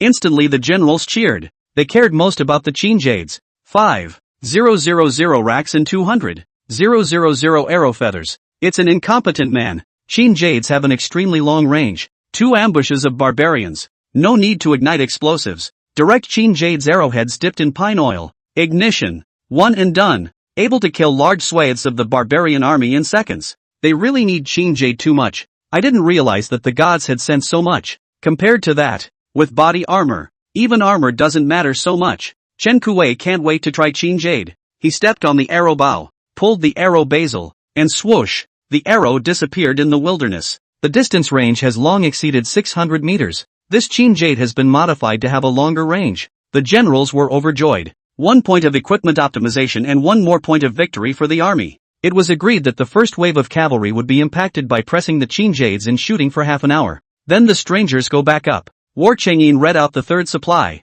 10,000 Tang stranger swords, 2,000 each of halberds, spears, goads, swords, and knives. Tang stranger's sword, 10,000 handles. So much? The generals had already seen in the 2 preceding battles how the strangers had reaped the harvest of the cavalry warhorses. They were small, though, and the 3 of them, leaning back, were almost deathless, cutting down countless army horses. The barbarian soldiers fell off their horses and were settled with a single slash. This shipment of weapons couldn't have come at a better time. War Changyin immediately called. Is equipped with bulletproof undershirt He Hong, Chen Junlin. Change into new equipment. This battle, War Changyin personally on the battlefield. Chapter 43, Run. War Changyin kills up. After War Changyin decides to go into battle himself, the generals stop him. Nothing can happen to War Changyin. Once he died, no one could ever contact the gods again. Everything the gods had given to the War family army came to a screeching halt. They can't afford to gamble. War Changyin presents teenage arrogance between his eyebrows. I went to war at 16 and fought in several battles, and now that we don't have explosives to fall back on, it's all the more important for me, as commander-in-chief, to lead by example. How can I hide in the back when killing the enemy on the battlefield? Don't worry, with the body armor and vest, I'll be fine. The crowd wanted to persuade them further, but Chen Kuei stopped them. The general had more combat experience than the rest of them combined, and he was the Marquis of Ningguan, a title he had earned with his own military service. Even if we're outnumbered, with the equipment leading the way and the barbarians without a main general, the warrior family's army would definitely not lose. Good, General. We'll wait for you to return from your great victory. The generals all knelt down. General. The generals look forward to your triumph. War Changyin shouted. Good. He quickly changed into his bulletproof vest, put on his silver-white armor, and wore the 7-star dragon abyss sword that Ji Clover had given him. Straddling a warhorse, the mighty young general is about to embark on his journey. Tianqin and Su Ming also changed their equipment and accompanied him on his journey. Everyone ready. The generals leading the expedition today. War Changyin, He Hong, Chen Junlin, and Zhang Yuan who replaced Mo Fan. Merfan arrived before the army marched out. He panted and looked at the high horse. The majestic War Changyin. He said, a little squirmily, don't you die. No way. Mo Fan looked again at Zhang Yuan who was riding a large date red horse. And you come back alive for the little lord. You've come back alive. I'll have my aunt remove your status as a dead soldier and let you enlist in the army and fight for merit. Zhang Yuan cried tears of joy when he heard this. He jumped off his horse and knelt deeply to Mo Fan. Thanks to Master Seiji, I'll come back alive. Humph. You better be. War Sunyin went out with 2 teams. The entire War family army came to see them off. The people knelt down on both sides of the road and tearfully saw War Changyin off to the battlefield as they called out. I begged the general to come back alive. Ask God to bless the general. The general is a good man and will return victorious. The people have nowadays water to drink and food to eat. It's a credit to the general. The people of the city were grateful to him. Asterisk. According to the plan, He Hong and Shen Junlin went to the south gate. War Changyin and Zhang Yuan took the north gate. He Hong is a vice-general promoted by War Changyin, formerly a capable general under his father. He has a lot of combat experience. Chen Junlin is also a member of a family. His family lineage was not as good as the Chen brothers, and Mo Fan's family lineage. He is also a martial artist biography, grandfather and War Changyin father of the same dynasty general. Then his grandfather died in the war, and his father was really not the material to learn martial arts. The family gradually fell down. The little emperor selected a group of people to Jingguan to seize the War Changyin military power. He added him in. Chen Junlin things low-key. Come to Jingguan is not like the Chen family 2 brothers that high profile, and War Changyin against. Nor is it like Mo Fan, who has a prominent family and drinks flowery wine and does nothing every day. He went to the barracks for daily drills. He has a foundation in martial arts, is low-key and silent, and has never been to war. War Changyin asked He Hong to bring him more. The 2 should cooperate well. He humbly responded, grateful to War Changyin for letting him go to war. 2 groups of 8,000 men each left the city through a secret passage. Outside the city, yellow sand filled the sky, and where the barbarians were stationed, tents tumbled and men retreated. On the ground were dried bloodstains. and scattered limbs and broken arms could be seen everywhere. The strong smell of blood poured out of his nose. The barbarians lost 50,000 men in just under a day. 300,000 troops, only 240,000 left. The North Gate barbarian garrison retreated 10 kilometers back, still afraid of a sneak attack by the War Family army. Increased precautions and stark man patrols. There were a few Qin-jaded archers, creeping forward, slowly approaching the sentry tower. Set up your bow and shoot the sentries on the high towers. The large troop continued to advance, about to approach the barbarian army garrison.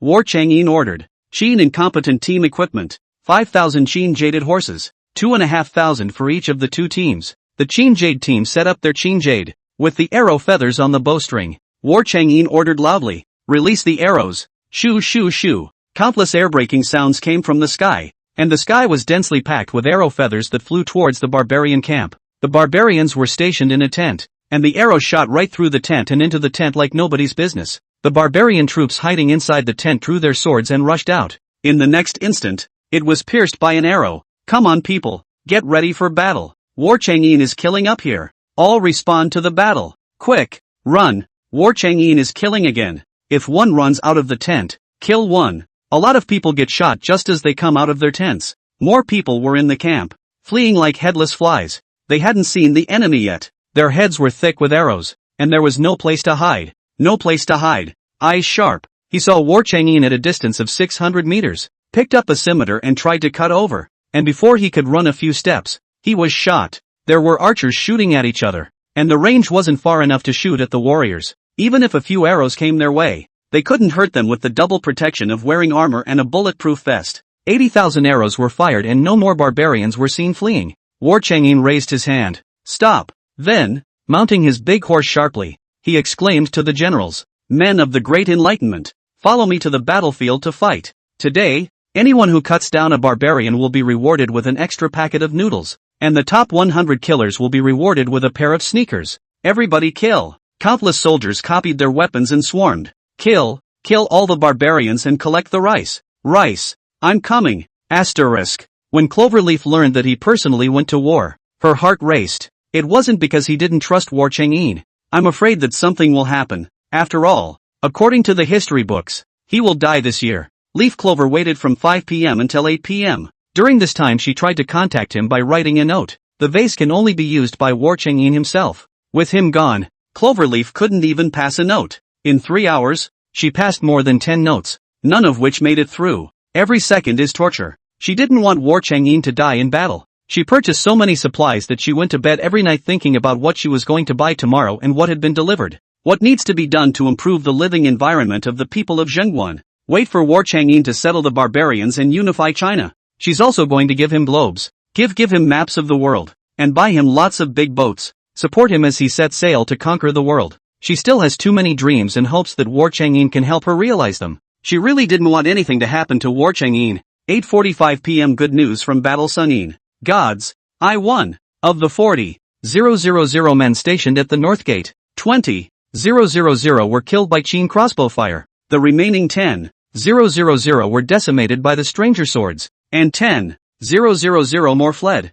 Gods, my War Family army really wins. His handwriting was scrawled and his strokes trembled, so you can imagine how nervous and excited he was when he wrote the note. For a year, the barbarians had pressed and beaten him. He had won several victories over the barbarians before, but he had nearly boiled over and died in Jingguan. There was a time when he doubted himself. 200,000 people were killed to 20,000. Was he so incompetent that he couldn't retreat from the enemy and was trapped in the city? He had let his father down and was a sinner to the people of Jingguan. He desperately needs a battle that will bring back his confidence. This battle has been a great relief to him, both physically and mentally. Chapter 44, The Generals return from a great victory. War Chang'in is happy and passes a second note, pleasantly sharing it with her. He Hong and Chen Junlin went to the southern gate. They performed excellently. Chen Junlin's first time on the battlefield. He even killed more than 400 people. Compared to General Chen Wu, not even close. The south gate killed 25,000 men. The Qin crossbow shot 15,000.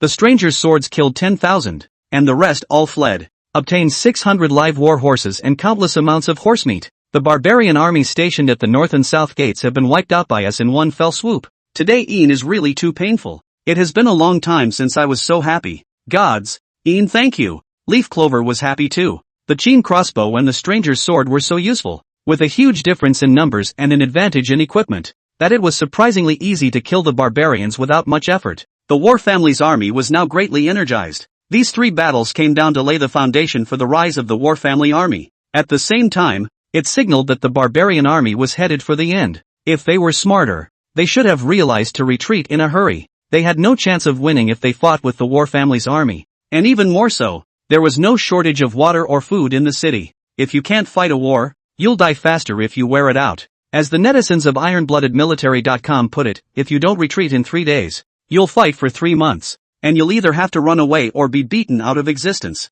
How prescient. Ye Clover said, I'll order for you, and we'll all have a good meal tonight. Many thanks to the gods. Today the War Chang'e triumph. The whole city people are out. Because of the solar-powered night lights, the lights under the gates are as bright as day. On both sides of the road, solar lights were installed every 50 meters, and the people gathered underneath the lights. Looking at the bright night lights on the poles, they felt that Jingguan, something, was quietly changing. When they learned that in the barracks granary, there was so much rice that the warehouse could not hold it. A lot of people want to join the army. Old people up to 60 years old, children not yet 14 years old, all want to enter the army. Yesterday, the recruiting notices were reposted: 10 pounds of rice, 5 pounds of flour, 3 pounds of vegetables or fruits, 2 pounds of meat, 1 packet of salt, and 1 pot of oil per month for veterans. Recruits receive 8 pounds of rice, 4 pounds of flour, 2 pounds of vegetables, a packet of squash, and a small packet of salt each month. The original new recruits were all replenished with rice. They felt that there was plenty of rice in the barracks and that the general was true to his word. The people want to join the army. Even if you can't be a soldier, go into the barracks to help build weapons, repair walls, raise horses, and fix tents. It's only because the soldiers are so well fed. 3 meals a day. A breakfast of meat porridge with watermelon and a small dish of squash and a stack of pâté. Lunch that was plentiful. It was steamed rice, 3 taels per person. Meat and pork stir fry. Veggies not repeated every day. Plus a pot of soup.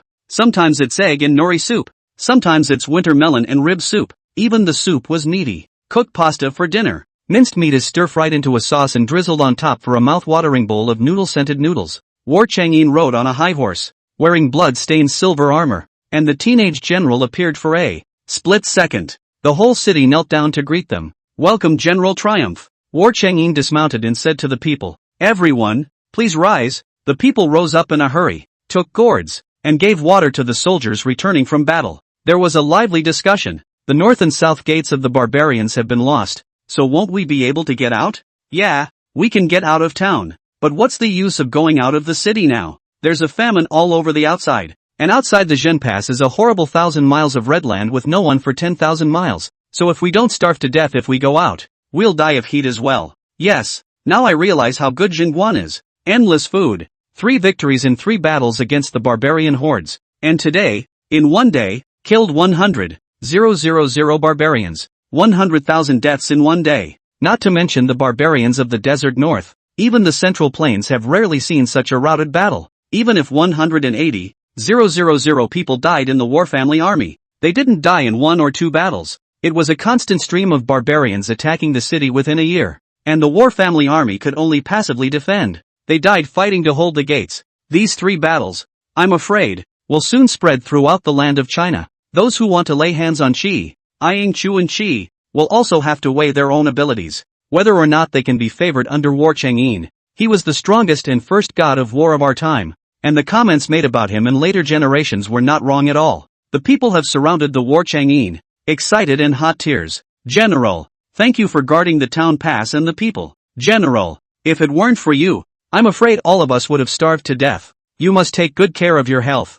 General, when will the barbarians retreat? Chen Kuei Chenwu and his generals came to greet War Chang'e. Merfin came too, munching on a snack as he and Zhuanliang walked up. First, he scanned War Chang'e up and down and saw that he was not injured. Count your blessings. Mo Fan came to Zhang Yuan. Zhang Yuan unclasped the cloak. The blood-drenched belt unraveled. The inside things with both hands to Mo Fan. Master Shitzi, my subordinate has killed 200 people today. These are the proofs, which my subordinate presents to you. Mo Fan didn't pick it up, skimming the blood-dripping cloth bag with some disgust. Take it away. Take it away. I don't want this. He made good on his promise this afternoon. War Chang'e, This son is going to promote Jiang Yuan to become my vice general. Do you allow it or not? Today, Jiang Yuan performed bravely and led the charge, following War Changyin's command and cooperating with him very much, and he is highly skilled in martial arts. The Empress Dowager chose from among the 10,000 dead soldiers from the best of the best, only to serve Mo Fan.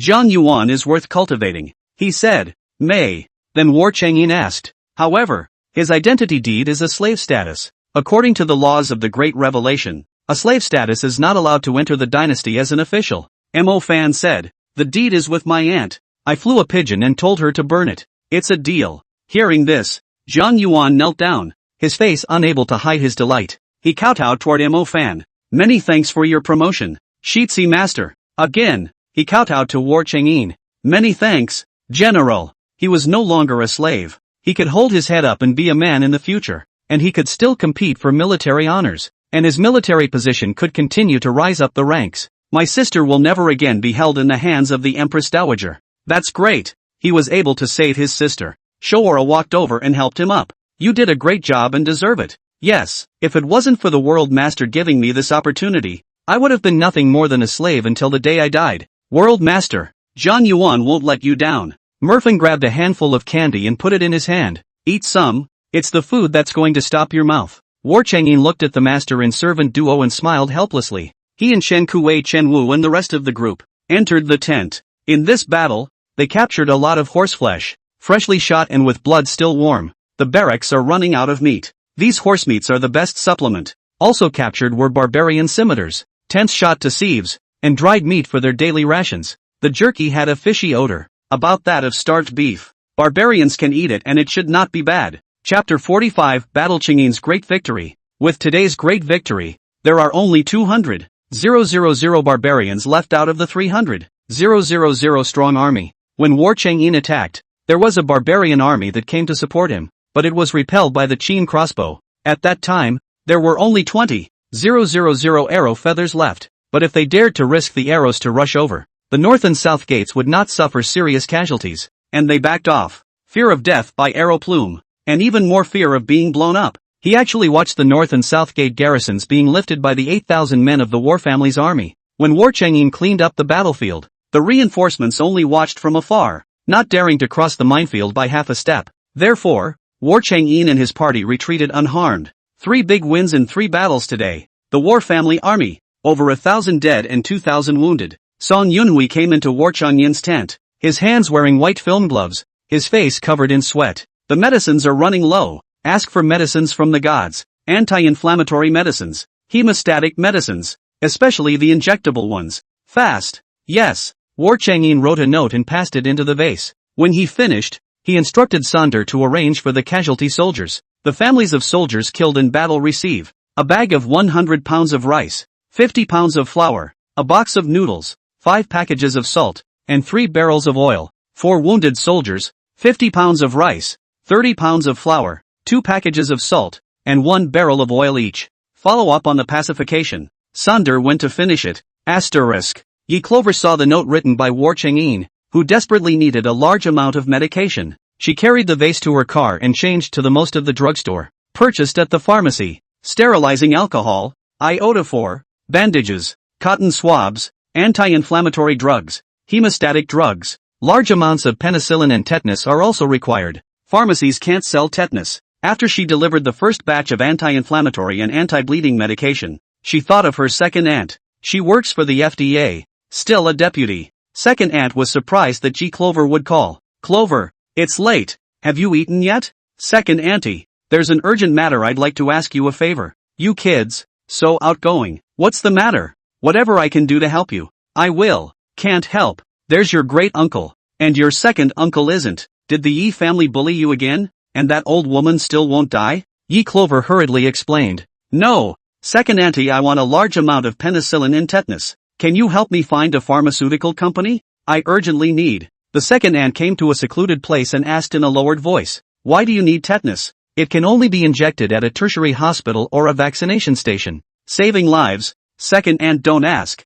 I need a large amount. I can buy it for twice. No. 3 times the price on the market. You can help me pull the strings. I'll give you $2 million for the introduction. Second auntie hurriedly stopped. Don't talk, And remember, you didn't call me tonight. The beep beep beep beep came from the phone, and my second aunt and uncle hung up. It just hung up? Yi Clover was a bit discouraged and continued to look through her address book and proceeded to find someone. Suddenly, she received a message on her cell phone from an unfamiliar number. Go call this number. Is that the phone number sent by your second aunt and uncle? She followed the number and called it. Across the room was a thick-voiced man playing cards and saying, "Hey, who's there? Do you have tetanus? Penicillin over there? Yes. Which hospital are you from? I'm not a hospital. Private. Private, not for sale. I'll pay double for it. Don't you understand human language? I said I won't sell it. So who's to blame if something happens? Triple. Han, suddenly cards do not play. Voice like a bell. What did you say? Say it again.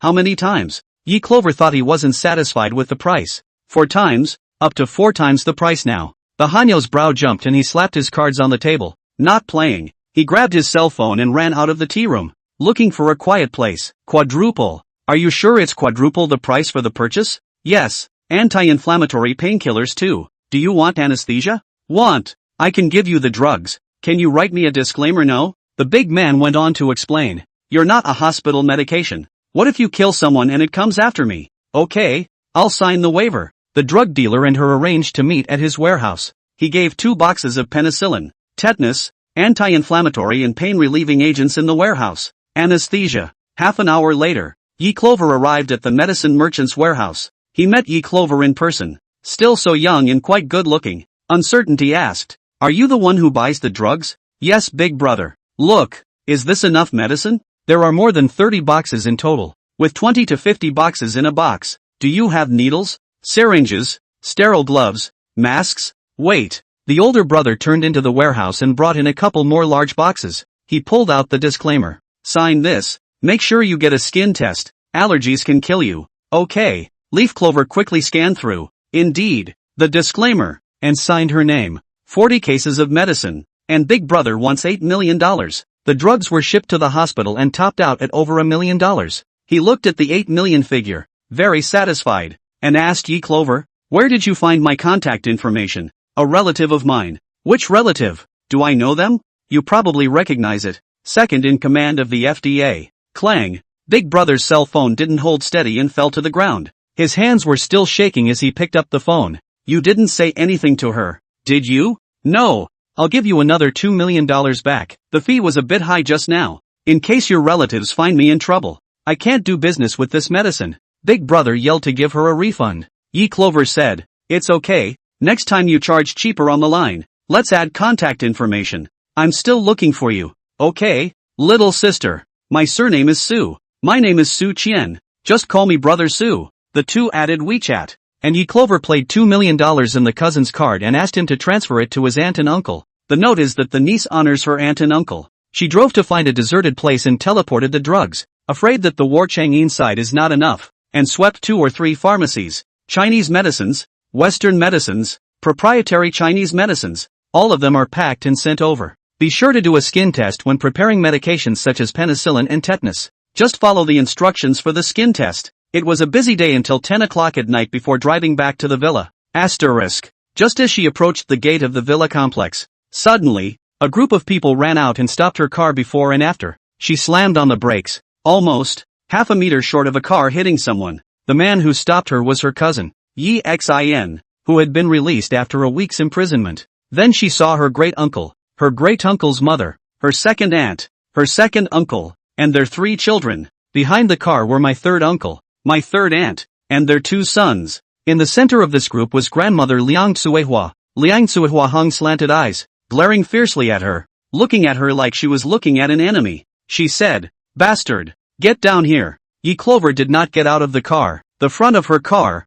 the rear of the car was stopped by this group of relatives. "Cannot move." She called the property manager. "Manager, help get someone to whisk them away." The property manager said helplessly, "Auntie, it's not that I won't help you. They didn't enter the neighborhood. I don't have the right to drive them away." Chapter 46 Transmitting the River. Seeing that Yi Clover didn't get out of the car, Liang Tsuehua used her walking stick and bunked the front of her car. Heavy-duty pickups are built to last, but the front end is knocked off the paint job. The most unbearable thing for Cloverleaf was the ear-piercing buzzing sound from the front of the car. Liang Tsuehua, her eldest uncle, her second aunt, and her third uncle all blamed her. The eldest accused her loudly. Ye Clover, you wolfish thing. Everything you have now. You robbed Ye Xin. Your father's property. All of which was originally given to Ye Xin. You're so good that you're looking for a lawyer to sue us to take back the house and the car. And you want the villa your cousin bought back. How can your cousin get a wife if he doesn't have a house? You caused your cousin to be imprisoned for a week.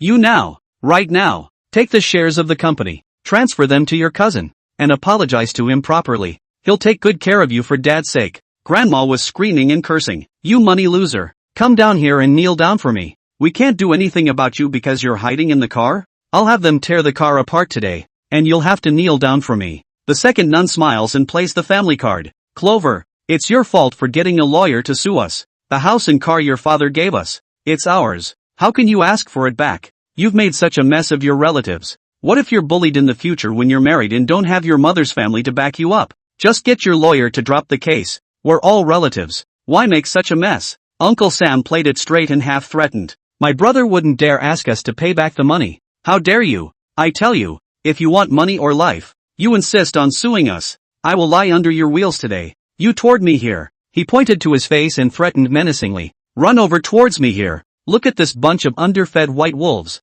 They don't know enough about the favors their parents have given them, and they want to treat their parents' property as if it were already in their pocket. And now, threatening her. Ye Clover couldn't stand it. A $10,000 bonus to the property manager. Call up the men and shoo them away. Collecting the tip, the property manager immediately responded. Okay, Ms. Yi, I'll repel it right away. The dozen or so security guards at the door watched for a while, waiting for the property manager to give the word. At his command, the security guards were all out in force, yelling and shouting towards the group with their sticks. The aura was kind of triad-like and appalling. When the old lady saw the security guard come out, her hand shivered and she dropped her cane. She was driven out of the shadows by security. The eldest yelled, "What do you want? Stay back. I'm telling you, I'm calling the police." The security chief hemmed and hawed. The other owners were harassed by you guys for days on end without calling the police. So how did you guys have the guts to call the police? Guys, take it away and finish up for a late night snack. Two security guards dragging one. The relatives were so angry that they wanted to do something, but they were afraid of the batons in the hands of the security guards. They only dared to curse at Ye Clover, but didn't dare to make a move against the security guards. The property manager, wearing a suit and glasses, came to the car with a smile on his face. Leaf Clover slid the window down. Ms. Yi, being harassed by them all the time is not the same thing. Haven't you thought of a way to get rid of them once and for all? They owed my family tens of millions of dollars. I sued them to pay them back, and they had the nerve to come to my door and threaten me. Ye Clover wasn't pushed by them and wouldn't have driven them to extinction, but if only they had been nicer, and conceded to her that they would never harass her again, she might even let it go. As a result, there's going to be a scene in front of her, so don't blame her. The property manager continued. $100,000. Ms. Yi, I guarantee they will never dare approach you again. They are faceless and unreasonable. Hey, I've got my ways. Get someone in a sack and drag them to a deserted place and beat them up.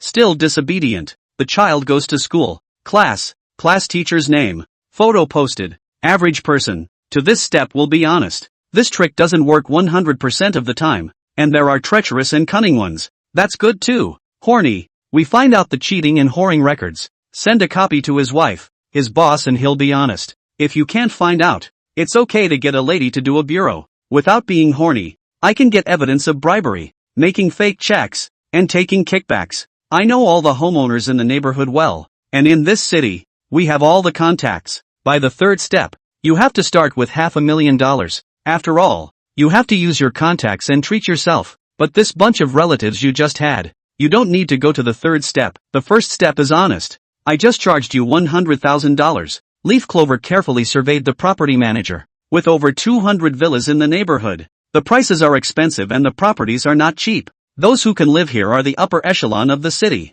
She transferred $100,000 to the property manager. They won't give me up if they call the police. Will they? Impossible. We have a special backstabber. It can't be traced to you. Okay, you really work in property? She looks like a gangster anyhow, and her modus operandi is too sophisticated. The property manager hemmed and hawed a few times without answering, letting someone open the gate of the villa. Ye Clover drove in. Ye Clover felt that she could not continue to live in the neighborhood, not to mention properties of a gang-related nature. These vicious relatives, they hounded her and followed her every day. Sooner or later, her secret will be exposed. She has to move out of the villa in the morning. With that in mind, she pulled the car into the courtyard and carried the vase to the river in the back garden. There was a big flood the other day and the water flooded into the backyard. The water has receded in the last few days, but it's still not over the edge of the garden. After she teleported more items, she didn't feel dizzy and her heart was racing. She wanted to try out how much energy she was teleporting. She didn't use a pump.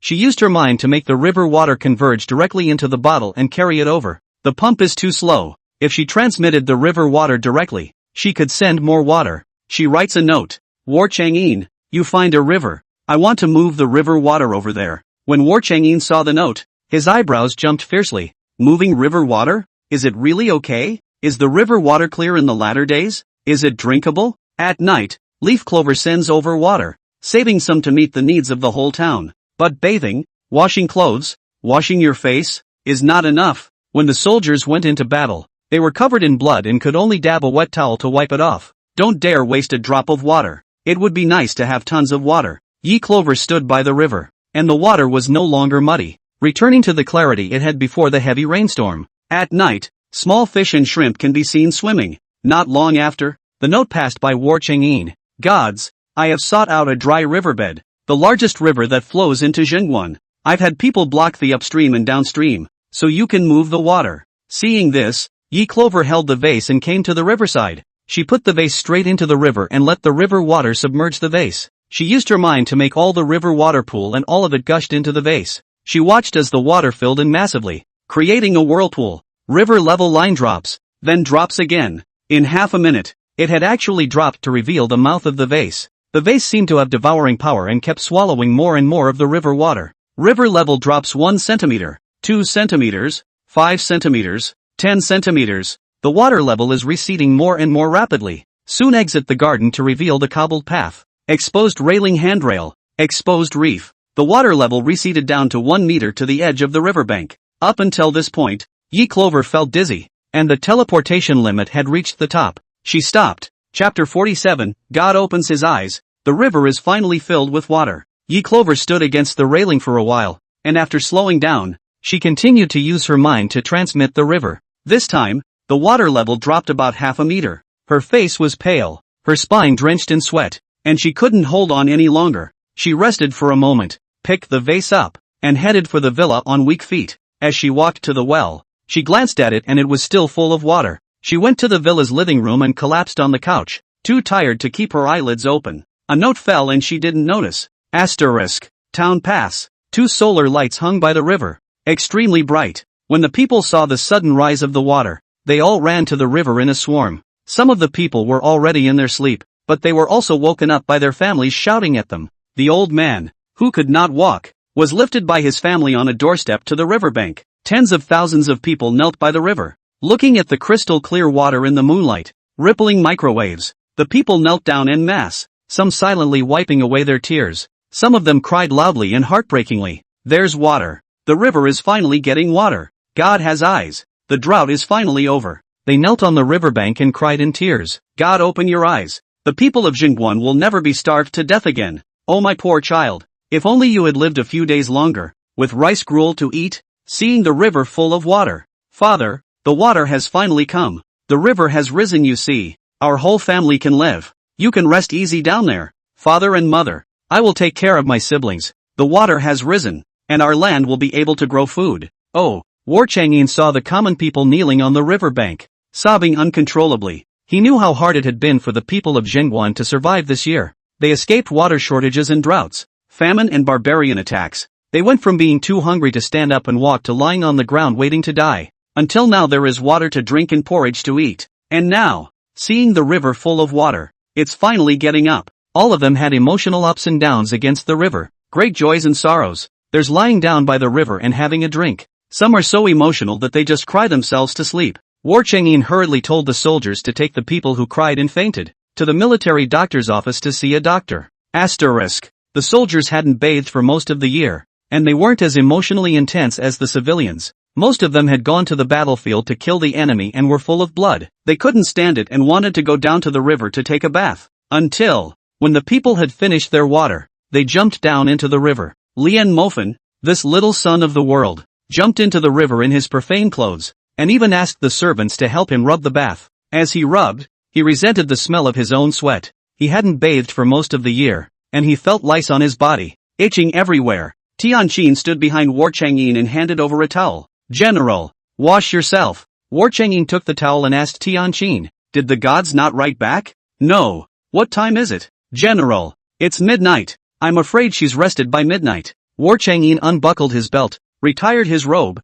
and took off his blasphemous clothes, revealing a fine and strong body with broad shoulders and narrow waist. The water was clear and there seemed to be fish and small shrimp swimming. War Changyin cupped a handful of water. "This is the river water of the godly world? It's so clear." He was eager to meet with the gods. Would love to say thank you to her in person. It's just that they're on different sides of the world. Is there a chance for them to meet in this life? Asterisk. The next day, Leaf Clover slept until 12 noon. There are countless missed calls on the cell phone. Many were unfamiliar numbers, and 2 calls were from textile mill sales executives. The sales supervisor sent a text message. "Miss Yi, the 3rd batch of cloth I have shipped. The warehouse Mr. Yang passed the floor scale. A total of more than 1,000 tons. You see, please settle the final payment." Leaf Clover called Uncle Young. He said that the cloth had been weighed in the ground and that the quantity was correct. She settled the final payment to the sales executive. The sales supervisor happily returned her call. "Ms. Yi, the final payment has been received. The waterproof tarpaulin and denim fabrics are already in expedited production.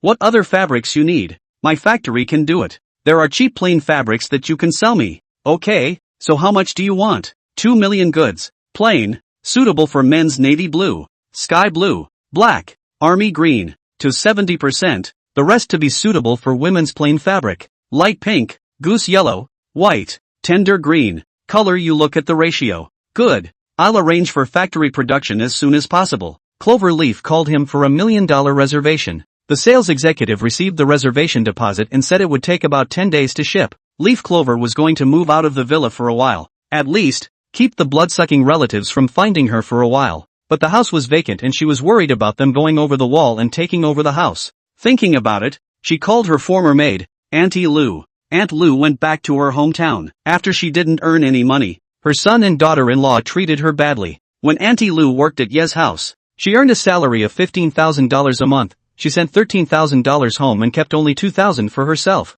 But when she returned, she was not respected by her son and daughter-in-law, who abused her every day. Aunt Lou was surprised to receive a call from Yi Clover. "Missy, are you okay?" "I'm fine, Auntie. My dad's side of the family is pestering me so much that I'm going to go out of town for a while. This house has to be watched by someone, Auntie Lou, or else you can help me look at the house. I'll give you a raise, $18,000 a month." Aunt Lou had been working in the Yi family for 10 years, and she had practically watched Yi Clover grow up. Mom and Dad's deaths hit Clover too hard. During that time, Yi Clover was in bad shape, not going out every day, heavy curtains to block out the light, not eating or sleeping. The servants watched her become thinner and thinner and were afraid she wouldn't make it. Several times she was taken to the hospital, where doctors diagnosed malnutrition, which, if continued, could cause serious damage to the body. A couple of the servants tried to get her to eat more. Yi Clover closes herself off and is annoyed when the servants advise her to eat, and in annoyance she dismisses everyone,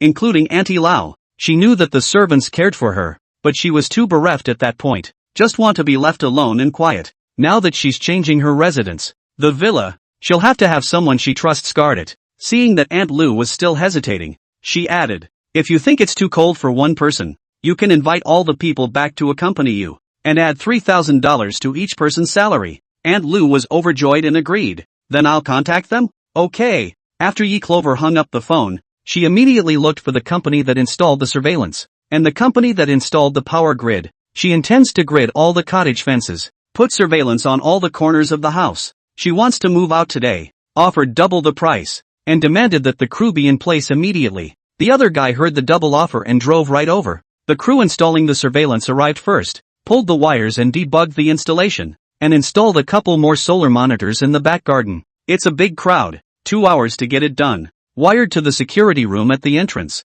and the big screen in the penthouse room. The fence grid was put in quickly, 2.5 hours, all installed. Leaf Clover settled the payment to them. From the underground storage room, moved out several large boxes containing antiques, the housebook left by Mom and Dad, jewelry, gold bullion emerald, important contract documents and IOUs, all in the trunk of the car. Chapter 48, the emperor ordered my brothers to assassinate you. Auntie Lao arrived at the villa in the afternoon. After 3 months of absence, Auntie Lu has lost weight and gotten darker. The hand is even more densely cut out wounds. See Clover looking at her hand, eyes red. She hurriedly put her hand behind her back. It's okay. This hand is from cutting pigweed. It doesn't hurt. Auntie Lu was distressed to see the garden overgrown with weeds. Another run to the back garden, which was not even half a vegetable garden, overgrown with weeds. Aunt Lu heartbroken. Such a large garden. Why don't you plant some cucumbers, eggplants, peppers? I called old Zhang and his wife. They're coming over this afternoon. And the security guard guarding the entrance, Su Qing, is unemployed and says he's willing to come back to work. There's enough room for 4 people. Yi Clover gave her 30,000 yuan in cash. Auntie, I'm leaving in the afternoon. This money you pay for water, electricity, gas, and groceries. Not enough, and ask me again. Are you leaving this afternoon? In such a hurry? Right. Before leaving, Yi Clover asked Aunt Lu to go to the security room at the entrance and teach her how to watch the surveillance. Auntie Lu learns very carefully. Yi Clover said the fences are all wired with electric grids and are electrified 24 hours a day. The Yi family can never get into the villa by climbing over the wall. Aunt Lu firmly assured, I won't let them in. After explaining everything, Yi Clover drove off. Aunt Lu sent her all the way to the entrance of the villa area. When I came out, it was 3:30 in the afternoon. Yi Clover first went to the warehouse. Today the warehouse is not much goods, only a batch of fabric. When Uncle Yang saw Yi Clover arrive, he packed up his things and left work, pedaling his little electric donkey away. Yi Clover closed the shutter and cast the note over. War Chang'in, the cloth has arrived. I'm ready to cast it. The other party quickly replied, Good gods, you return messages so late today. Ian is very worried. What happened on your side? It's okay, you've all finished your vegetables and meat. I was so busy delivering rice that I forgot about the vegetables and meat. War Chang'in, vegetables still have meat. Yesterday killed barbarians to obtain a large number of war horses. Are pulled back to cured meat, so a few days of meat is still enough. Eat a war horse? Will the cured meat work in the town's heat? She had to find a way to send some meat to War Chang'in. After an incense stick burned, War Chang'in said, Gods, you can transmit the cloth now. She teleported all the cloths there, dozens of tarpaulins. Next, she contacted the meat seller at the food market. Last time she collected a lot of vegetables at the market. Everyone knew her. The meat is still there. It's just not very fresh. After all, it's 4 or 5 in the afternoon and the food market is almost closed.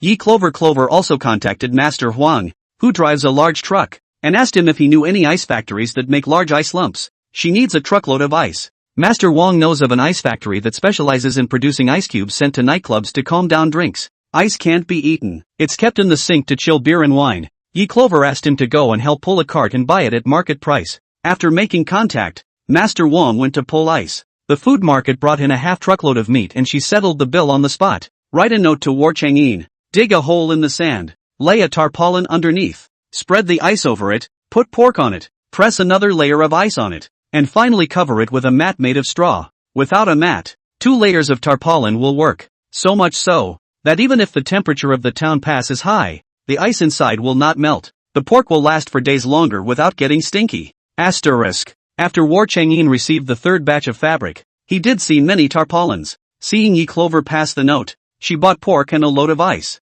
War Chang'in now on the car as a unit of measurement. Probably have a number in mind. He said to Chen Wu, immediately have someone dig a large pit and lay a tarpaulin over it. Fresh pork will be delivered soon, along with lots of ice. Hearing about pork and ice, Chen Wu was overjoyed. Pork. Ah, the cookhouse is about to run out of meat. Now supplemented with horse meat. Horse meat is not as flavorful as pork. War horses are too lean, and the meat has a nasty taste. He still prefers pork. This time, the gods even send ice. Ice. Jingguan this hot day. Ice put before. Cannot even think of. It snows in the winter in Zhengguan, with only a thin layer of snow. The next day, and the 3rd day the snow melted away, not leaving much water. That's why there's never any ice in this place. Unlike in the capital, where ice is chiseled in the winter and dug out in the summer to survive the heat. He was looking forward to the ice that the gods had given him. The chilling sensation was too much to miss. Chen Wu immediately took a team of men to dig a pit. At this time, Mo Fan brought Zhuang Liang and Zhang Yuan and came to Chen Kui's residence.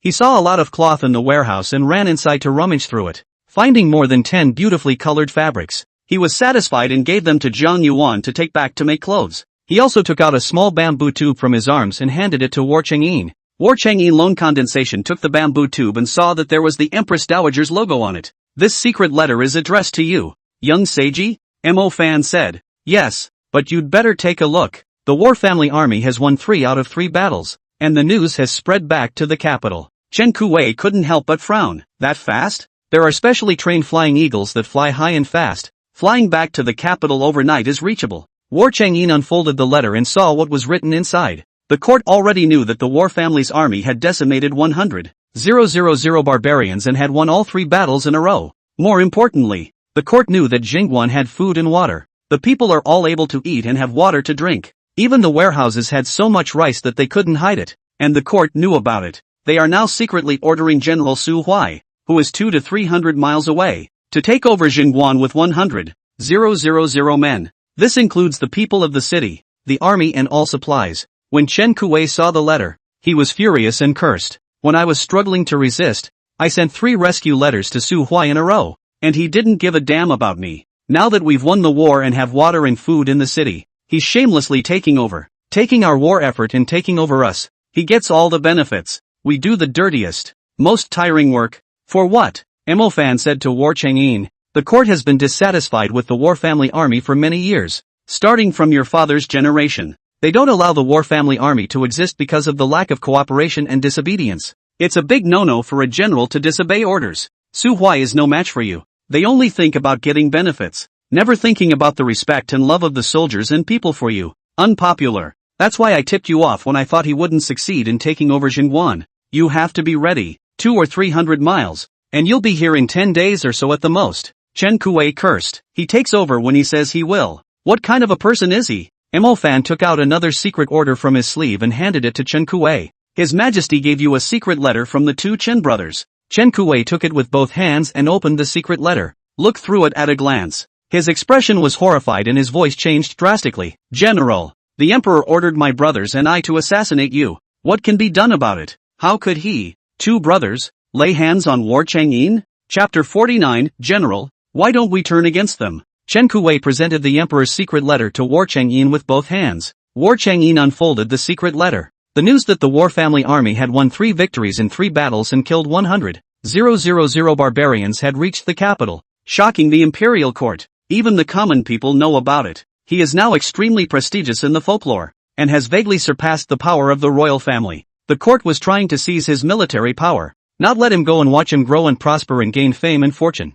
In order to kill War Chang'e, the court preferred to give up the important town fortress of Jingguan with 200,000 soldiers and 200,000 merchants and surrendered it to the barbarians. The imperial court and officials, who had been comfortable in the capital for too long, were drunk every day, not realizing that the barbarians' iron cavalry would step through the central plains and take over the capital in the next step, slaughter the city, kill the people, and overthrow the rule of the Great Revelation. The young emperor was short-sighted, narrow-minded and headstrong. Prime Minister Su even fell into the eye of the money, every day racking his brains to set up the name of the exorbitant tax to collect money. They had no idea that Chu and Shi had long been eyeing the Great Kai. The 2 countries would rather put aside years of hatred and join forces to annex the Great Kai. War Chang'e's sword brows deeply twisted as he handed the secret letter to Chen Kuwei. Seeing that his face was not right, Chen Kuwei hurriedly explained. General, how you treat your subordinates. My subordinates are looking at you, whether it's me or Chen Wu. We have absolutely no second thoughts about you. It is impossible for us to assassinate you. If it weren't for you sending water and food through the gods, I'm afraid that the children of Chen Wu's family, Mo Fan, and I, and all the people of the city, would have starved to death by now. The drought in the central plains has not yet eased, and even if I were to kill that old man Su Huai, it would be absolutely impossible for me to kill you. War Chang'e's martial arts is strong. The 2 brothers join hands. They may not be able to beat him. The young emperor pushed them to Jingguan and almost let them starve to death. Now it is even more important to smash their rice bowls. War Chang'e was the bread and butter of the entire Jingguan. Can they do something like kill their parents and smash their own jobs? Even if they rebel, they won't kill War Chang'e. Even Mo Fan, this little dude, knew that he should never offend War Chang'e. What did the little emperor think? Immediately, Chen Kuwei tore off the secret letter and then lit it on fire. He said to Mo Fan, young Shitzi, the secret letter this general didn't receive or read. It's none of my business. Merfin rubbed his nose and looked around.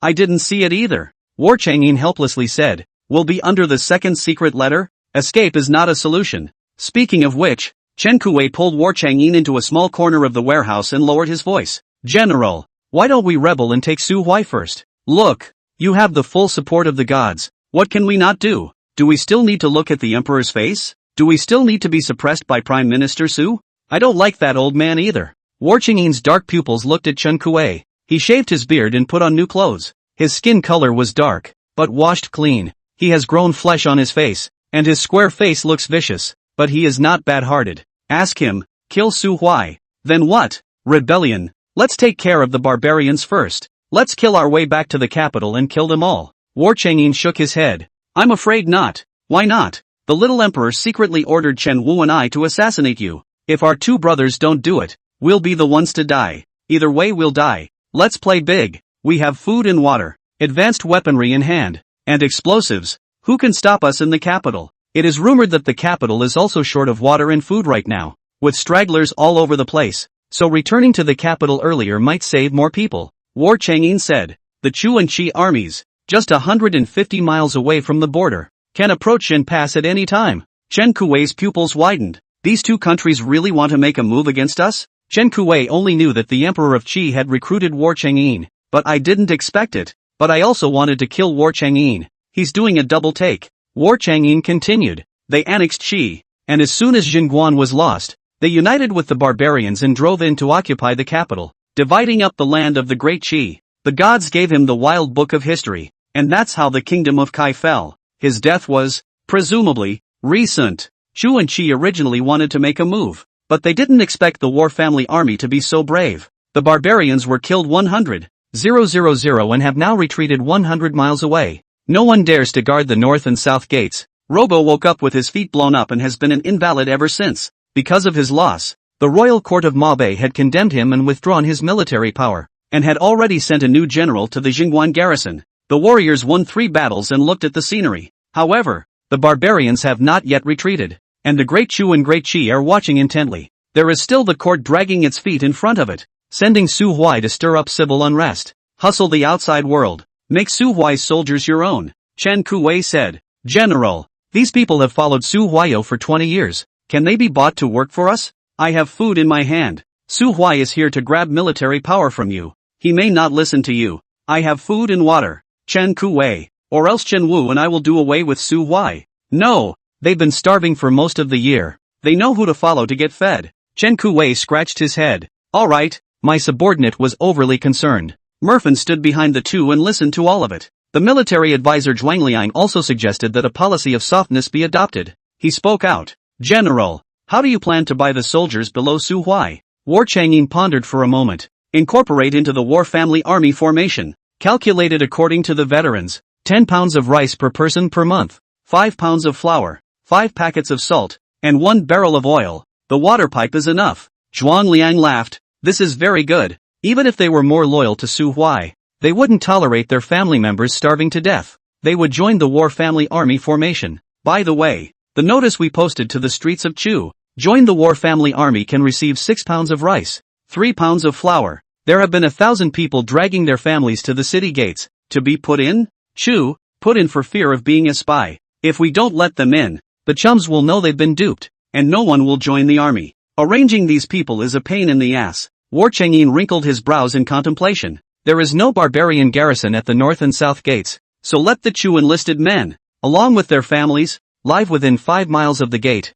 and arrange them properly. Chen Kuei, you send a team of 100 men to collect the army defectors, put uniforms, weapons, armor, and shoes, promised food to them, and water to be supplied daily and on time. Register their families and tell them that, having defected to the War family army, they are Jingguan subjects and no longer have any relationship with Chu. Those who join the army must patrol the city gates daily, but in the event of war, their families may enter the city and set aside an area specifically provided for housing. Chen Kuei laughed. Alright, my subordinate will let someone go and make arrangements. After Chen Kuei left, military counselor Zhuangliang smiled and said, General, this is a proper arrangement. By the way, the 3 warlocks we sought out last time, the young one who received the grain and said he was coming to join you, is right outside the door. What did he come to join the army for? Warlocks, generally, have a family jutsu, or a master's tradition. The Grand Master of Qi is the famous warlock. He holds a duster in his hand,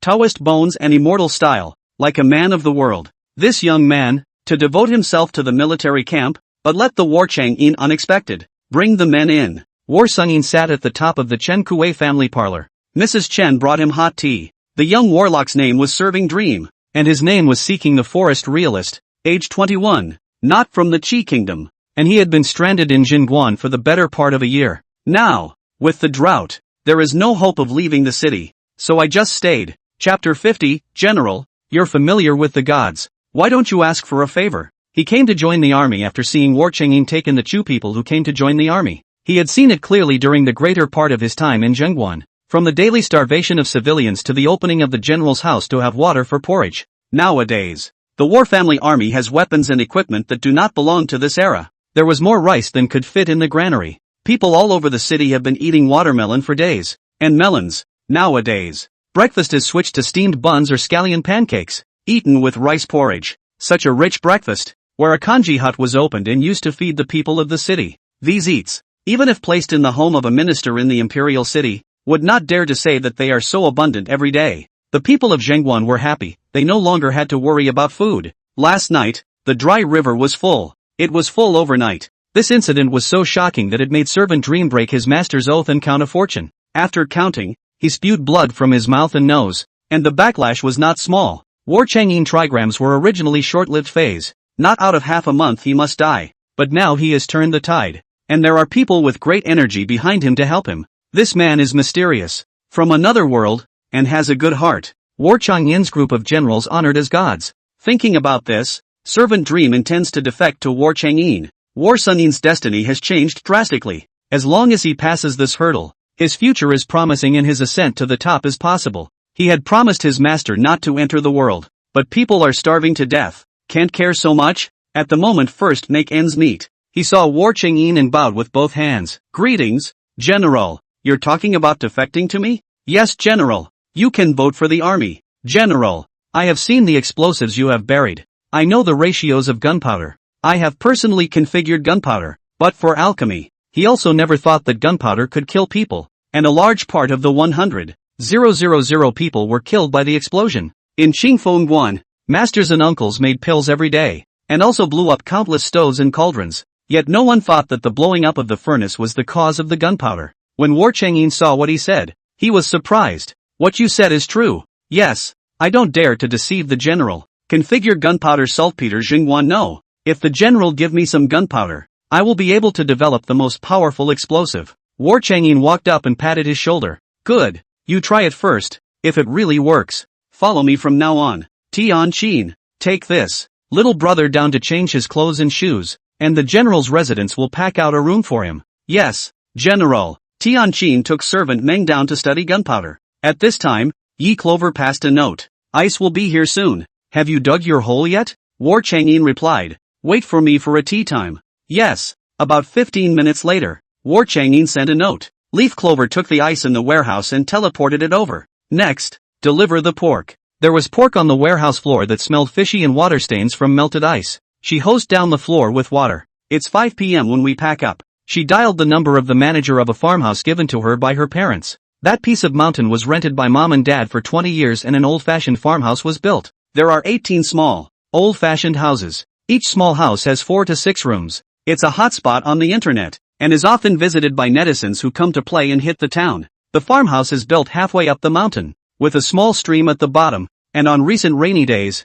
the mountain is hazy with clouds and mist, which has a very fairy tale meaning. On the backside of the Agriturismo mountain, her parents built a 3-story villa just for her. Hidden in the mountains, there is a small warehouse next to the villa. The small warehouse had 3 basements, and her dad kept a lot of canned goods and water and compressed crackers. Her dad had joked that one day when the end came, this villa could be used as a doomsday fortress, and could keep her alive for 3 to 5 years no problem. She told the manager to pack up the villa and she would go over and stay there today. Packing the hills, building farmhouses and villas. Mom and dad spent $1 billion. The farmhouse is doing well. After expenses, it makes $30 million a year, which is not enough to make it back. When the tourist vacation lodge, Yi Clover was content. Manager Lee heard she was coming and immediately had the villa packed up. Yi Clover drove to the farmhouse and drove all the way halfway up the hill to the front of the villa. After this house was built, her parents came to stay with her for 2 months every year. This house is a place where their family can have cozy moments. Now that it's back,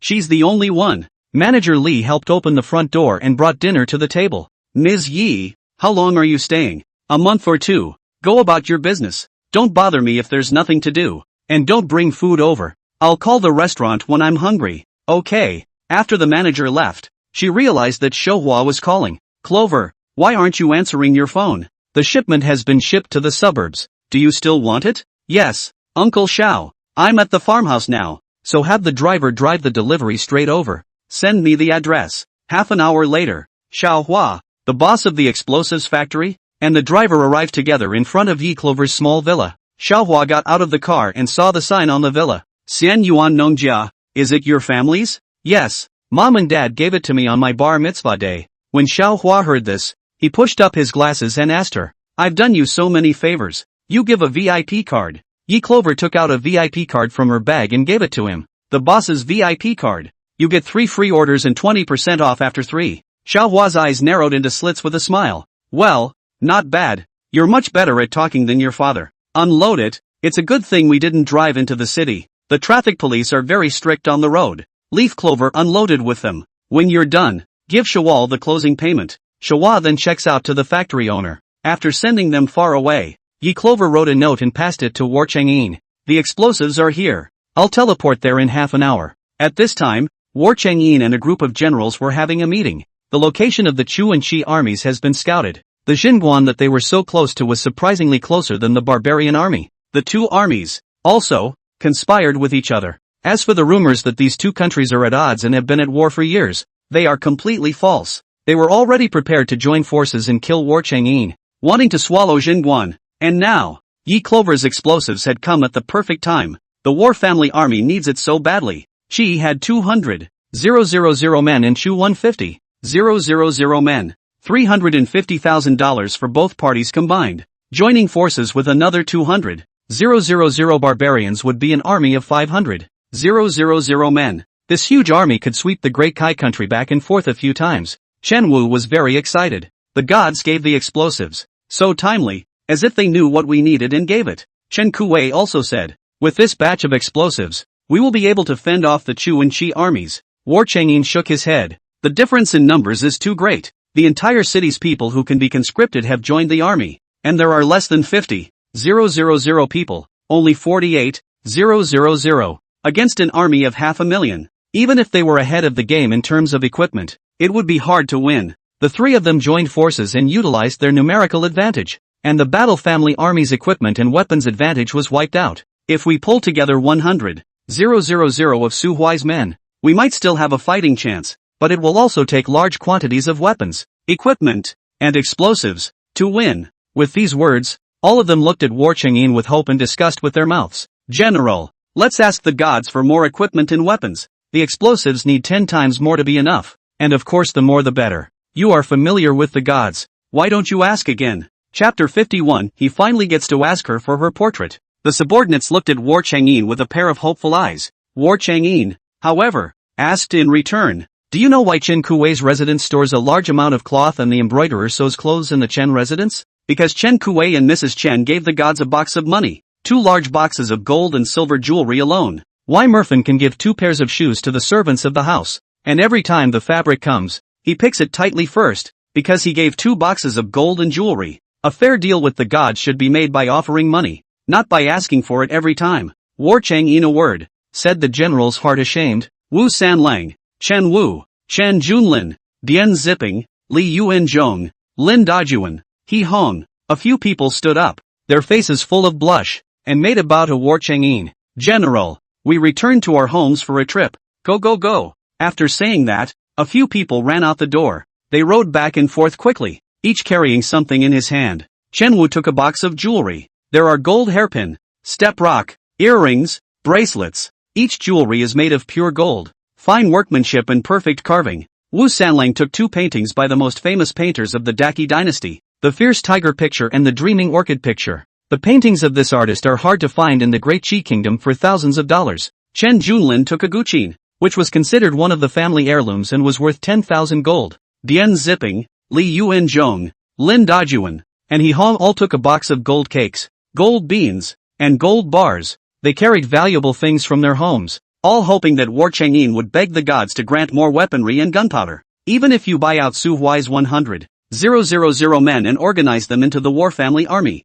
it also needs bulletproof vests, armor, chain crossbows, and stranger swords, to have the equipment to be able to fight with Chu and Shi. 150,000 men, fighting 550,000, without equipment. They don't even know how they're going to win. All of them looked at War Chang'in expectantly. War Chang'in's handsome brows slightly knit as he lifted his pen to write. Throw the note into the vase, then throw in the gold and silver jewelry, the money and treasures, one by one. Everyone waited together for news from the gods. Asterisk. Leaf Clover was still waiting, ready to teleport the explosives. Instead, they saw boxes of gold, silver and jewelry fall to the ground, with paintings, guqin, jewelry. The most numerous are the gold cakes, gold coins, and gold bars, piled in a thick layer under the vase. She walked over and opened the jewelry box first. Each piece of jewelry is a fine piece of jewelry, glittering gold. Visible jewelry owners cherish, and rubbed daily. 2 scrolls of ancient paintings were also seen. Open the dream orchid figure and orchid breaks out of the stone. Orchids with refined brushwork, color and luster clear. Orchid bone is very quiet and cold and elegant sense. Another fierce tiger figure. The tiger is powerful and domineering. Vivid, seems to come out of the painting. The engraved seals of both paintings are inscribed Lin and Jusher. It should be a very famous painter in the Daki kingdom, so the general would collect his paintings. Yi Clover carefully rolled up the painting and put it away in a Ziploc bag. The most dazzling one is an ancient zither made of black wood. The body of the zither is glowing with black light. The body of the zither has a gold silk engraving, and the fingers gently urge the strings of the zither. The sound of the zither was like a bell, and the sound was metaphysical and stirring. Yi Clover had studied piano, and she intuited that this guqin must be very expensive, more valuable than all gold and silver jewelry. She carefully stored the kodo. It was only then that she saw the note from War Chang'in. In the past, the two wrote only a few words, and today, War Chang'in has written many words.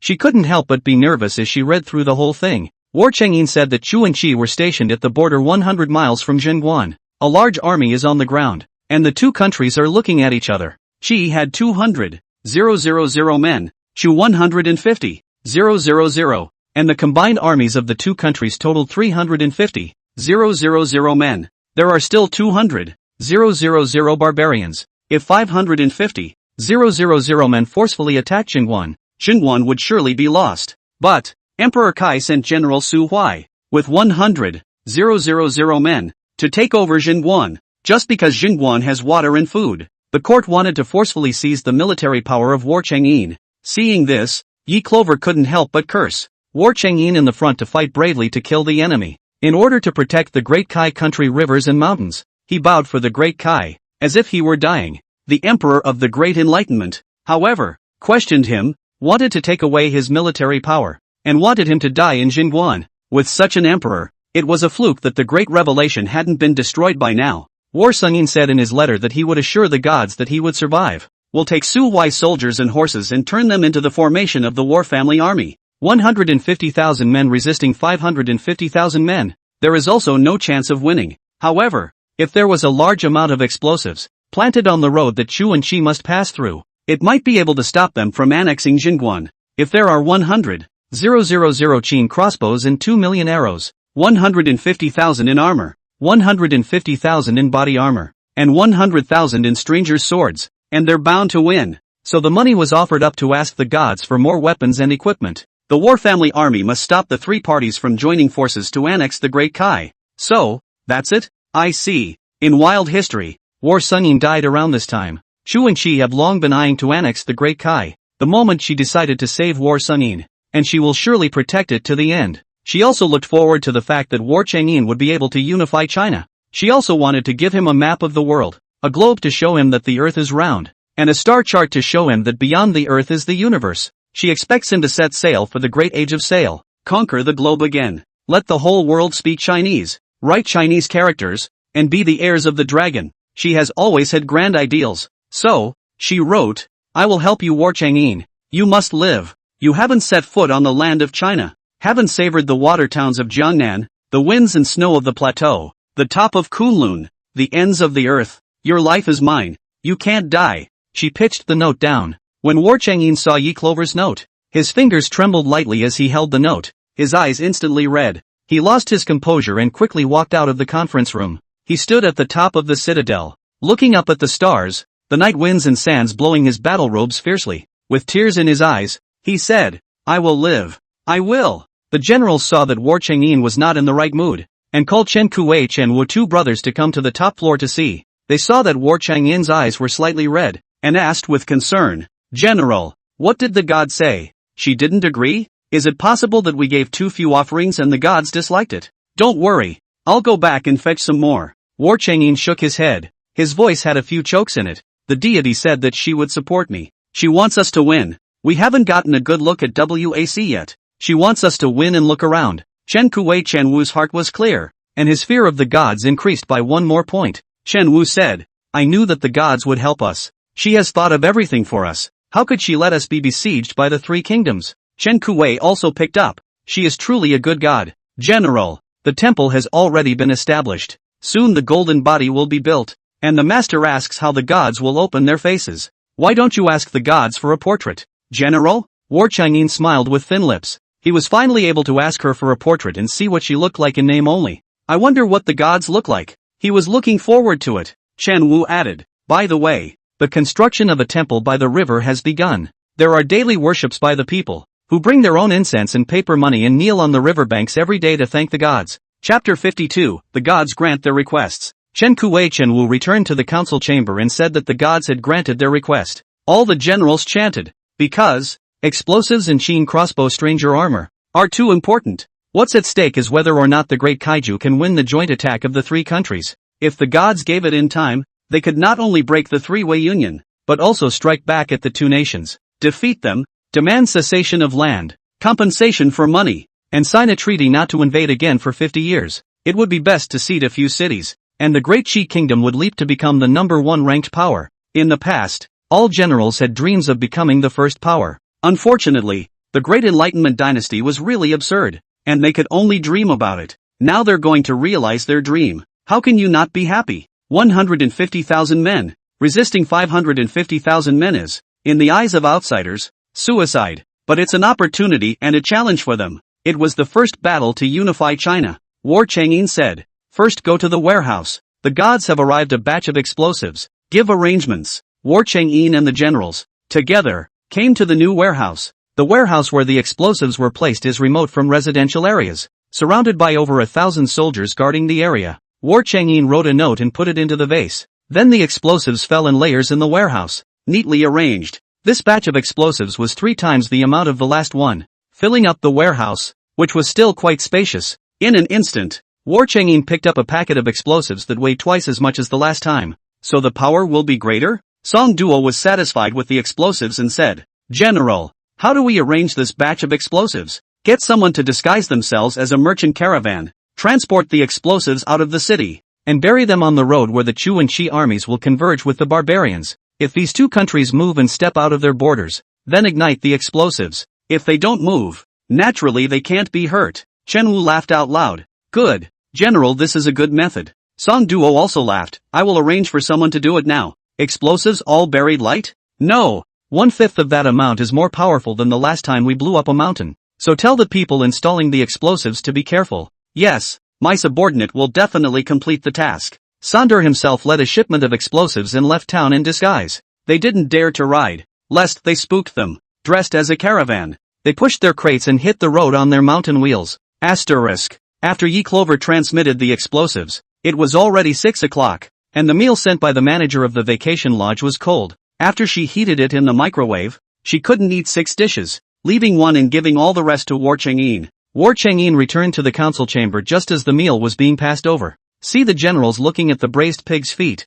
roast duck, chopped pepper fish head straight drooling. He smiled and said, "Drive on." The one who was the most active in eating was Mo Fan. He ate the white-cut chicken and asked War Chang'in while eating the chicken leg, "What are you going to do with Su Huai? Will you kill or keep them?" "Keep it. He'll hate you to death if you poach the soldier who's been with him for over 20 years. It doesn't matter. This general only wants the people to live and the dreams of Chu and Qi to be shattered. Then I'll send a letter by pigeon to my aunt and persuade her not to go against you." War Chang'in smiled at Mo Fan and nodded. "Thanks a lot, little world son." Merfin didn't respond and continued to eat with his head stuffed. A few breaths later a request was made for the gods to send over a few kuju. He's been bored lately with no soldiers to drill with him. And the flower house isn't open. Asterisk. Leaf Clover printed out a list. Write what you need on a list. 150,000 bulletproof vests. 150,000 sets of heavy armor. 150,000 stranger swords. 100,000 chain crossbows. 2 million arrow feathers. War Chang'in set 2 million arrow feathers,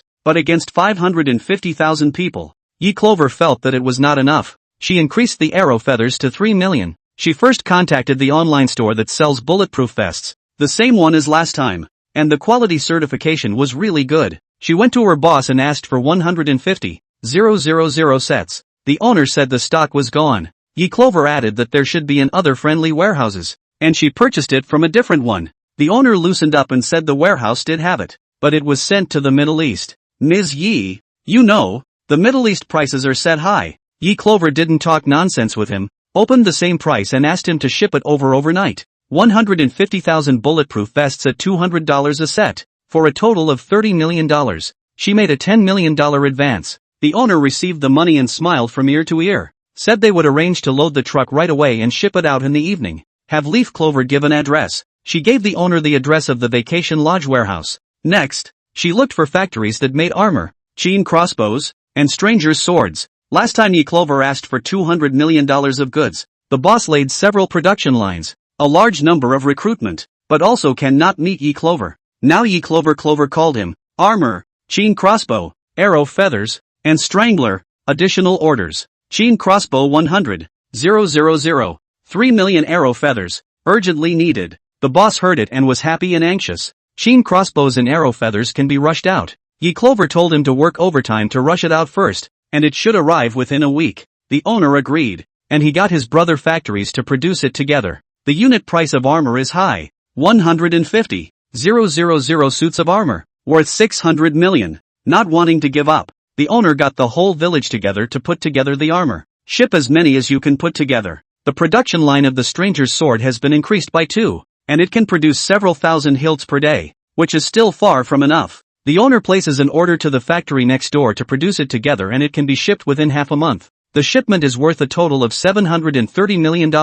Yi Clover sent a $100 million deposit to the boss to send a car over every day. Make as many as you can and send them out. The boss collected $100 million and happily agreed. Asterisk. Explosive pipe products, the hardest to get. She called Chauvel again. Xiaohua took the boss and driver of the explosives factory to have dinner at her Xian Yuan villa. Answering her call, Xiaohua asked, Clover, quality problem? The boss is still in your restaurant. I'll send him over? No, Uncle Shaw. Let's talk for a few minutes. Xiaohua came to the balcony. He thought that Yi Clover was calling to ask for trouble. You said the first 3 times the VIP card was free. I opened 2 bottles of Mao Tai. You're not going to back out, are you? How can I? Uncle Xiao. Is there any more goods in the boss's warehouse? I still need a batch of goods. Xiaohua was so shocked by her words that he woke up half of his wine. What do you want? There's enough dynamite to blow up half the city. You want more? Uncle, I still need 500 tons of explosives. Will $100 million do?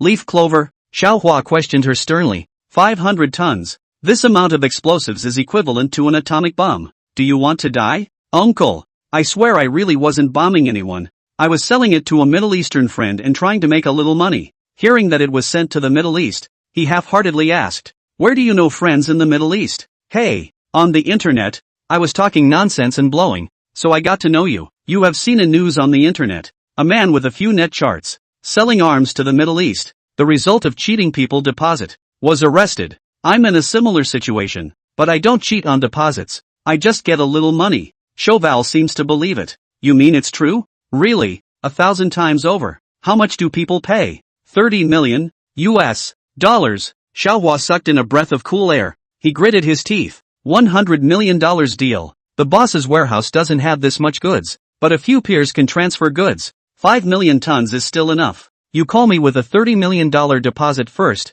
and I'll have him transfer the goods. Yi Clover transferred $30 million to Xiaohua on the spot. He receives the shipment and within a week, the shipment is delivered. Yi Clover let out a huge sigh of relief and hurriedly reported the good news to War Chang'in. The generals were eating dinner when a note floated down. War Chang'in got the note and unfolded it to read it carefully. Body armor, loaded at night, delivered in 3 days. 1 million pounds of explosives, delivered in 7 days. 100,000 Qin crossbows and 3 million arrow feathers will be delivered within 7 days. $150,000 for the stranger, to be delivered in 14 days. The armor needs to be pieced together and is labor intensive. The boss said to send as much as you can in 7 days. Everyone froze for a moment. A few seconds later, the council chamber erupted into a large cheer. Aha! God, she really delivers. 150,000 Qin crossbows, 3 million arrow feathers. Even if the 3 countries join hands, we have the power to fight. 1 million pounds of explosives. 1 million pounds,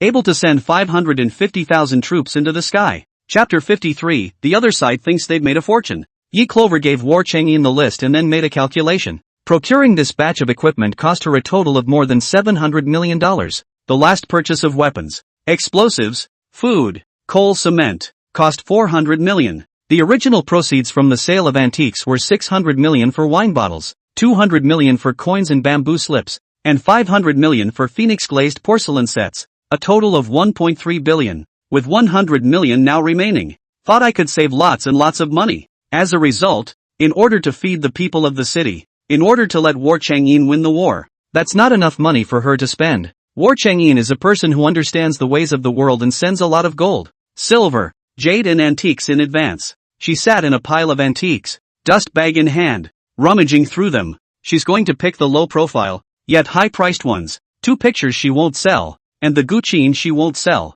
The jewelry doesn't have the royalty logo, so I'm afraid I won't be able to sell it for a good price. In the end, gold cakes, gold bars, and gold dollars still don't fetch a price. Thinking about this, she carried down several large boxes from the car. In the first batch of antiques given to her by War Changyin, she found the 3-legged wine bottle matching wine pot. The wine jug with gold filigree dragons and ruby inlaid eyes is more perfectly crafted and more intricate than the wine bottle. Yi Clover found Mu Lao's WeChat, took a video of the appearance of the wine bottle, and sent it to Mu Lao. A few seconds later, Mu Lao dialed a video call over. She was afraid that the antiques all over the floor would be seen by Mu Lao, closed the door to the dining room, took the wine jug to the living room, and turned on all the living room lights. Her cell phone lens focused on the jug. Mu Lao's eyes stared straight at the wine pot inside. Beautiful. Too beautiful. This wine pot and the 2 wine bottles are a set, right? Yes, Elder Mu. The quality is so perfect. Even the high quality of the rubies and the dragon's eye accents are so beautiful.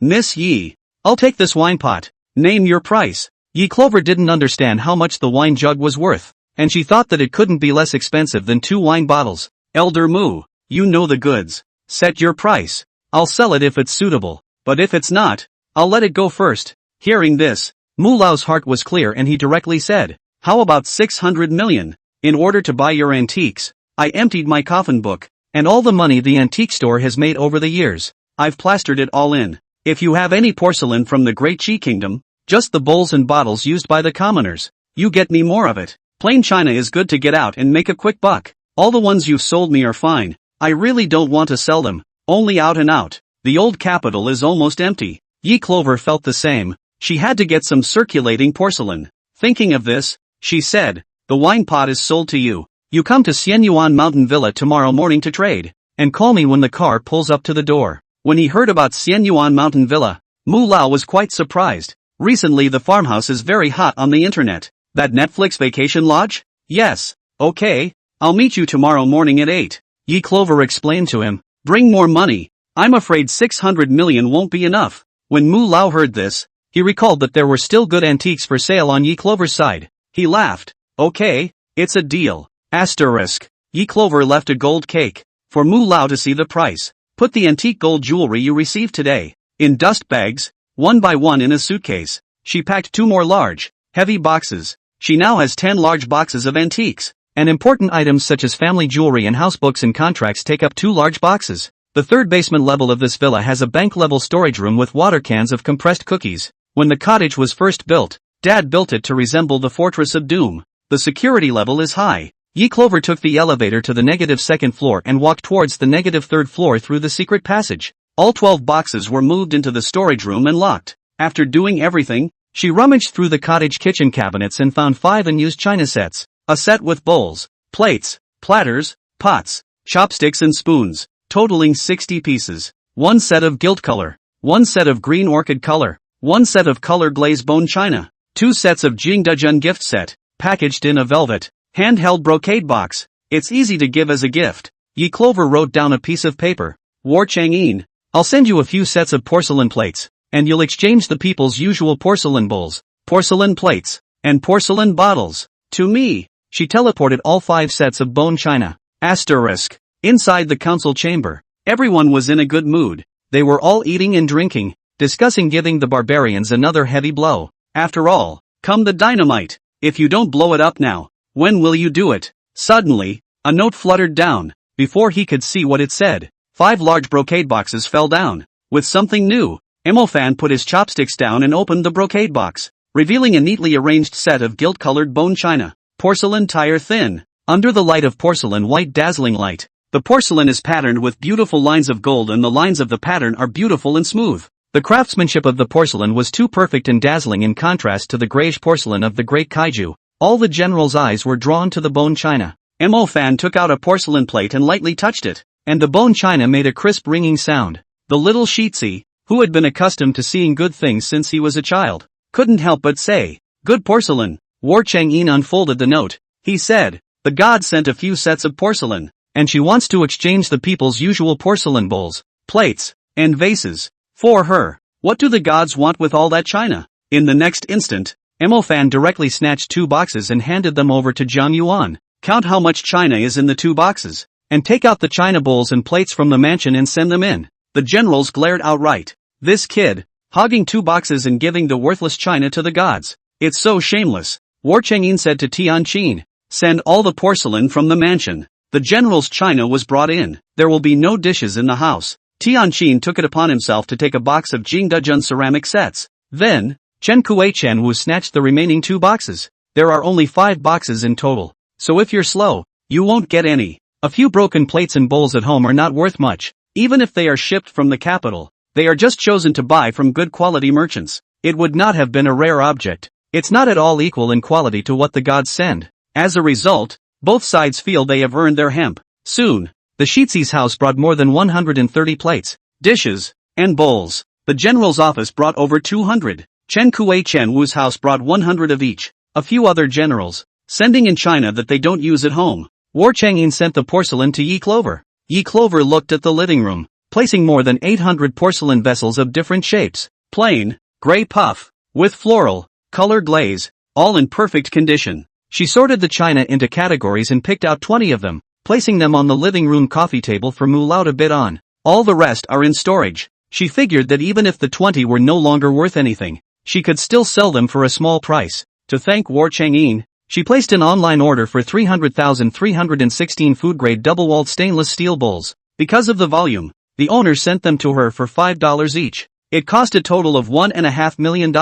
Another local China store purchased over 30 China gift box sets. The boss will send it over tomorrow. Chapter 54 $500 million. I'll take it. There was a reason why Cloverleaf had moved to the lodge. Next to the villa, there is a small stream of groundwater flowing from the top of the hill to the bottom. The water is so clear and clean that it can be consumed as drinking water. Village children bathe and fish at the foot of the mountain, and earlier villagers used water for washing and cooking. It's just that no one uses the water from the creek anymore now that homes have running water. She wanted to try to see if the water would pass through when the vase was placed in the creek. Immediately, she passed a note to War Chang'in. When War Chang'in received the note, he replied, "Good gods, I have prepared the well barracks in order to facilitate the reception of drinking water." War Chang'in ordered soldiers to clean the previous dry well. If the wells were filled, it would be much easier for the soldiers to drink. This small stream was less than 10 meters away from the villa, so it should be able to teleport there. She hung a chain from the sides of a large tree to lock the bottle so it wouldn't be washed away by the creek. Then surround the vase with rocks to create a puddle of water to jam the vase. Finally, put the vase into the creek and submerge the mouth of the bottle. A vortex formed at the mouth of the vase and the water kept rushing in and not out. Success! She doesn't have to pump the water every day. Putting it in the creek sends it through. When she returned to the upstairs of the villa, she looked down from the window and saw that the water was still filling the vase and not flowing back out. Very well, so filling water overnight. War Chang'in's that well quickly filled. After entering the bathroom to wash up and come out, her cell phone rang, a call from Auntie Lu. "Miss, that Yi family's diehard never changed. Tried to sneak into the villa, was electrocuted by the power grid and fell off, now lying on the ground wailing, deadbeat and refusing to leave. Had to yell your name for compensation. She knew that the Yi family was shady. It's amazing that in just a few short hours, you can actually go over the wall. If she hadn't installed the power grid ahead of time, I'm afraid she would have tumbled into the villa by now. Where's the security guard? How did you let someone in? The security guards tried to drag the man away, but he was lying on the ground wailing, dying if he moved, and said that you had someone beat him up last night.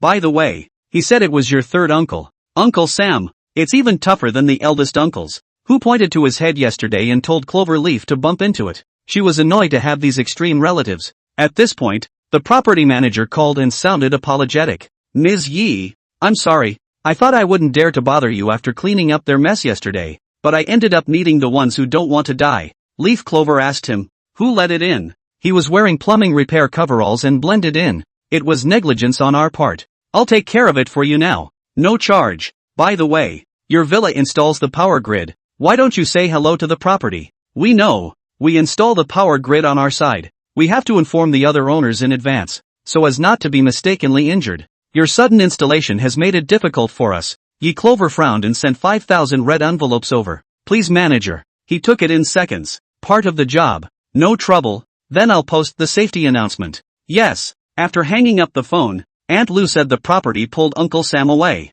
Yi Clover called the lawyer and asked the law firm to process faster and not to let the Yi family bother her anymore. The lawyer assured that the steps would be expedited. If it didn't work out again, she didn't mind selling the debt she owed, at half price, to a professional debt collector. Those people don't care what the consequences are and will do whatever it takes to get their money back. Asterisk. The next day, Mu Lao arrived at the foot of the mountain early. Leaf Clover called the lodge security and let them up the hill. The car drove halfway up the hill. After stopping, 4 people got out of the car. Elder Mu, Deputy Director Zhang, and 2 elegant old men. Mu Lao saw the ancient villa, built on a cloudy mountainside. In front of it is the stranger's field, planted with fruit trees and vegetables. To the rear is a small stream with a water pavilion and gazebo built alongside the stream. He couldn't help but exclaim, this place is out of this world. So nourishing. Yi Clover smiled and said, if you like it, you can come and stay at any time. Xian Yuan Villa still has empty rooms. I'll ask the manager to reserve a few rooms for you.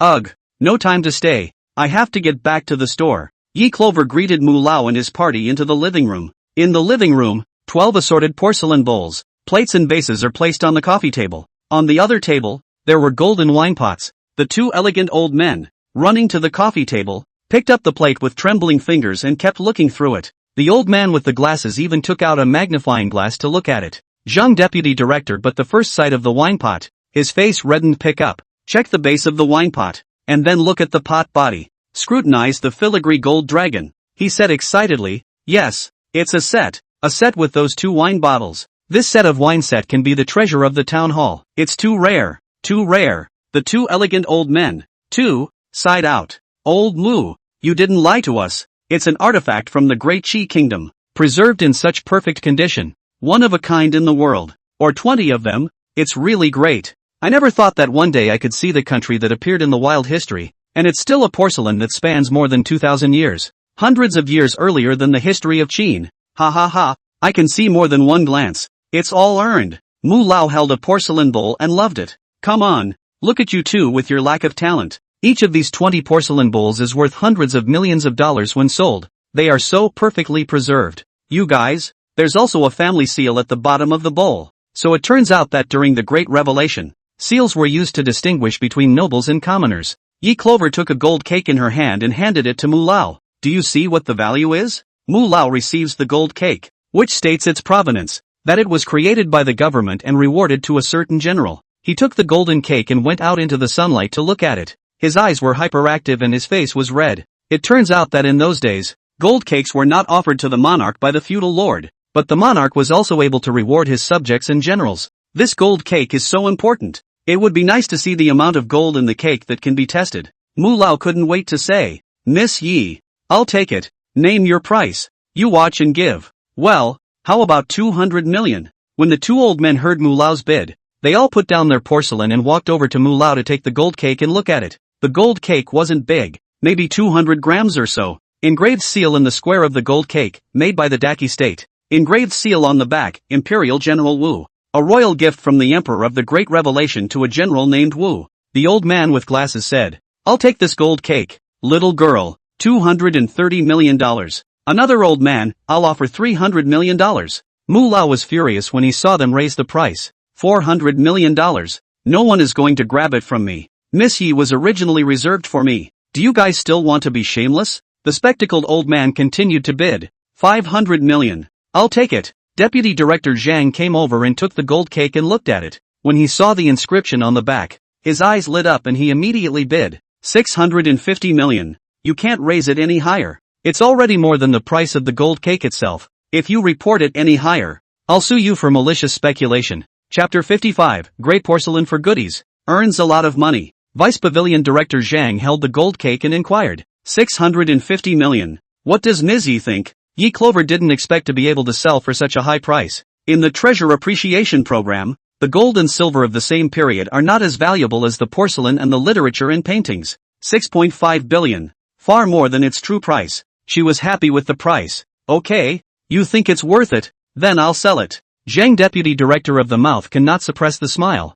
Hastily took the gold cake. Silk carefully wiped. With a small box, he hemmed and hawed at Mu Lao. The wine pot. You old man, don't grab it from me. Elder Mu disagreed. I've negotiated the price with Ms. Yi. How can I let you have it? Deputy Director Zhang said. The wine jugs and bottles are a set to be used as a town treasure. How much do you offer? I'll add $20 million on top of that. Mu Lao was exasperated by him. I should have known that I wouldn't have brought you here. But you would rob the goods. Deputy Director Zhang took away gold cakes and wine pots totaling 1.25 billion yuan. He told the finance to transfer money to Yi Clover immediately. Fearful of being robbed, the transfer is fast. Deputy Director Zhang was a big patron, and in order to reward his regular customers, out of the 20 pieces of porcelain, Yi Clover let him pick 2. Sort of a buy one get one free. It made Vice President Zhang so happy. He cheerfully picked away 2 porcelain plates in perfect condition and with colored glazes. Look at the 3 old men blowing their beards. There were 18 plates left, and the 3 men got 6 each. The price is $60 million each. The antique market. The great cheesesteak porcelain has never appeared on the auction, can shoot a high price. However, the cycle is too long to charge a commission ranging from 10 to 20%. Yi Clover cannot wait. 18 pieces of fine porcelain, sold for a total of $1,000,800,000,000. Today's revenue, $2.33 billion. After the transaction was completed, Yi Clover escorted a few old men to the car and sent them to the entrance of the villa. Asterisk. Inside Zhongguan City, the 4 wells in the barracks filled up with so much water that they overflowed. A few generals stood behind War Chengyin and were happy to see that the 5th well was almost full. When there is water, the heart is steady. Chen Kuei stood behind War Chengyin and said, news came from Song Duo's side. They ran all night and arrived at the border. War Chengyin was surprised. Without riding a horse, the footwork is so fast? Chen Wu explained. Song Duo caught a few scared barbarian army horses on the road. They had water and food, and the horses followed when they smelled it. The footing is quickened when water and grain are fed and the horse helps pull the cart. War Chengyin realized. Let Song Duo bury explosives at the border of Chuqi in the 2 countries. After burying them, people ambush them and keep an eye on their movements at any time. Remember, if they dare to cross the border, they will be bombed if they venture out. Chen Wu understood. Yes, General. I'll have someone send a message to Song Duo. After Chen Wu left, Chen Kuei came forward and suggested, General, let's fight today. The brothers haven't had a battle for the past 2 days, and they're all itching to earn some food for their families. The soldiers actively participated in the battle and killed 100,000 barbarians. Everyone had at least 10 pounds of rice and 5 pounds of flour in their accounts. Many of the people were family members of the soldiers. When a battle was won, soldiers were rewarded with food and their families were fed. On these days, the kanji hut obviously has fewer people lining up. Some of the people took grain and went to the kanji hut to exchange it for vegetables and meat. Rewards for fighting in wars were enough for soldiers and their families to live in abundance and have extra food to exchange. Chen Kuei's men are all militants, so he proposes, General, the barbarians at the north and south gates have run away and don't dare to station themselves. Then let's hit the west gate and exterminate them all. War Chengyin said. The western gate has retreated to 120 miles away. I'll ride that night and end their lair. War Chengyin's pitch-black pupils, looking in the direction of the city gates, he thought for a moment before saying, the main force of the barbarian army, stationed in the east, the main stables, there must be many military horses. We must find a way to steal them. 200 war horses for the war family army, and the 600 collected last time, totaling only 800. Far from enough. Chen Kuei slapped his head hard when he heard that. Why didn't I think of that? What we lack the most right now is war horses. General, I'll take water and horse feed with me at night and go to the main stables of the barbarian army and hook out all the horses. Sheeman, feel free to bring a few people to harass. We'll mostly get more troops and horses. Good. Go to the council chamber and deploy. When War Changyin's words fell, the water flow stopped. The fifth well is full. When the soldiers saw that the well was full, they cheered and took their gourds and drew water at the well. War Changyin carried the vase, wrapped in silk cloth, and brought it to the council chamber. At that moment, a note floated down. I bought 30 bone china gift box sets and the shipment arrived. You have the 10 generals. Give me the porcelain from their houses, and I'll trade with them. In the next instant, 30 gift boxes fell neatly onto the table. Mo Fan saw the bone china gift box, upper hand to take the ribbon packing the most beautiful 3 boxes, stuffed into the hands of Zhang Yuan. Seeing everyone looking at him, he rightfully said, "What are you looking at? This Shitzi is going to give a gift to the Empress Dowager. Forget it, he's a little kid, don't bother with him." With the remaining 27 boxes, Mo Fan casually opened 2 more boxes. The bone china was so beautiful that he was stupidly tempted to take it again. Unable to control himself, the hand was clamped down by Chen Kuei. "Come on, if you take any more you won't get enough points." He just snapped and withdrew his hand. War Changyin showed the note to everyone. "Go and bring all the china in the house and exchange it with the gods." People think of the dusty china in their homes, and then look at the set of boxes. Porcelain white transparent, tire like thin wings, translucent and beautiful bone china. Any way you look at it, you've earned your hemp. Each person took 3 boxes and told the adjutant to bring them back to the house. Then bring all the china from the house and exchange it for the gods. More than 2,000 pieces of porcelain were all transmitted. War Changyin and Chen Kuei-chen Wu began to deploy to steal war horses from the barbarian stables. They picked the horses that were fed the most fat and strong, hanging salt bricks, water bladders, wooden buckets, and concentrates on the horses. Chen Kuei-chen Wu Bian Ziping, with 500 Qin jaded archers, followed by 2,000 men of the stranger's swords. Changing into his night clothes, he sneaked out of the city and went straight to the main camp of the barbarian army. The west gate is Li Yuanzhong, Lin Daju and He Hong to harass. They were promoted from the war family army and had a lot of combat experience. Tonight, the barbarian army stationed in the west is about 60,000 men. As they entered the 60-mile distance, there were watchtowers built into tall towers every mile. Qin Jade had a long range, and first sent a few men to creep forward and shoot the guards on the tower in the night. Move on again. 100 miles and busy until midnight, when we saw the garrisoned army,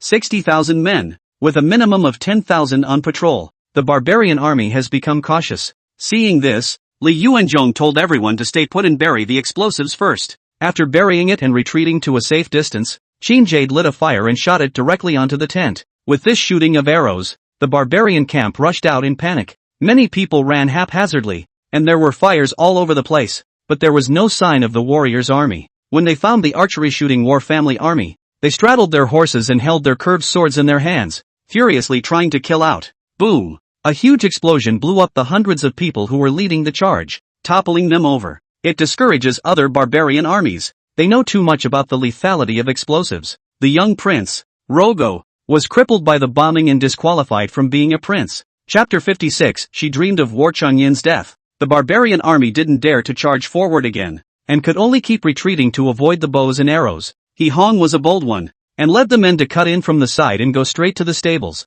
Open the stable door and loosen a couple of tied rope horses. For every rope released, feed the horse a mouthful of horse feed and pour down a mouthful of water. It's as much as you can pull off. Up ahead, the Qin crossbow team was provoking and still firing arrows, flanked by over 1,000 horses in the stables, all of which were let out to run. They run after a dozen men dressed in black, carrying sacks and riding fat horses. The horse was running so fast and furious that he couldn't even pull it. With a dozen men, He Hong hooked more than 1,000 horses. Li Yuanzhong and Lin Dajuan gave a thumbs up when they saw his hands. The artists were bold, but whenever they were discovered by the barbarian army, they had no way of returning. And yet it's biased and successful. Stealing the war horses, he stopped fighting and led all 1,000 horses back into the city. The soldiers were all wide-eyed when they saw a large group of war horses galloping from the city gates. It's outrageous. The barbarian war horses were just hooked back? These horses, compared to the horses raised by the war family's army, were much thinner,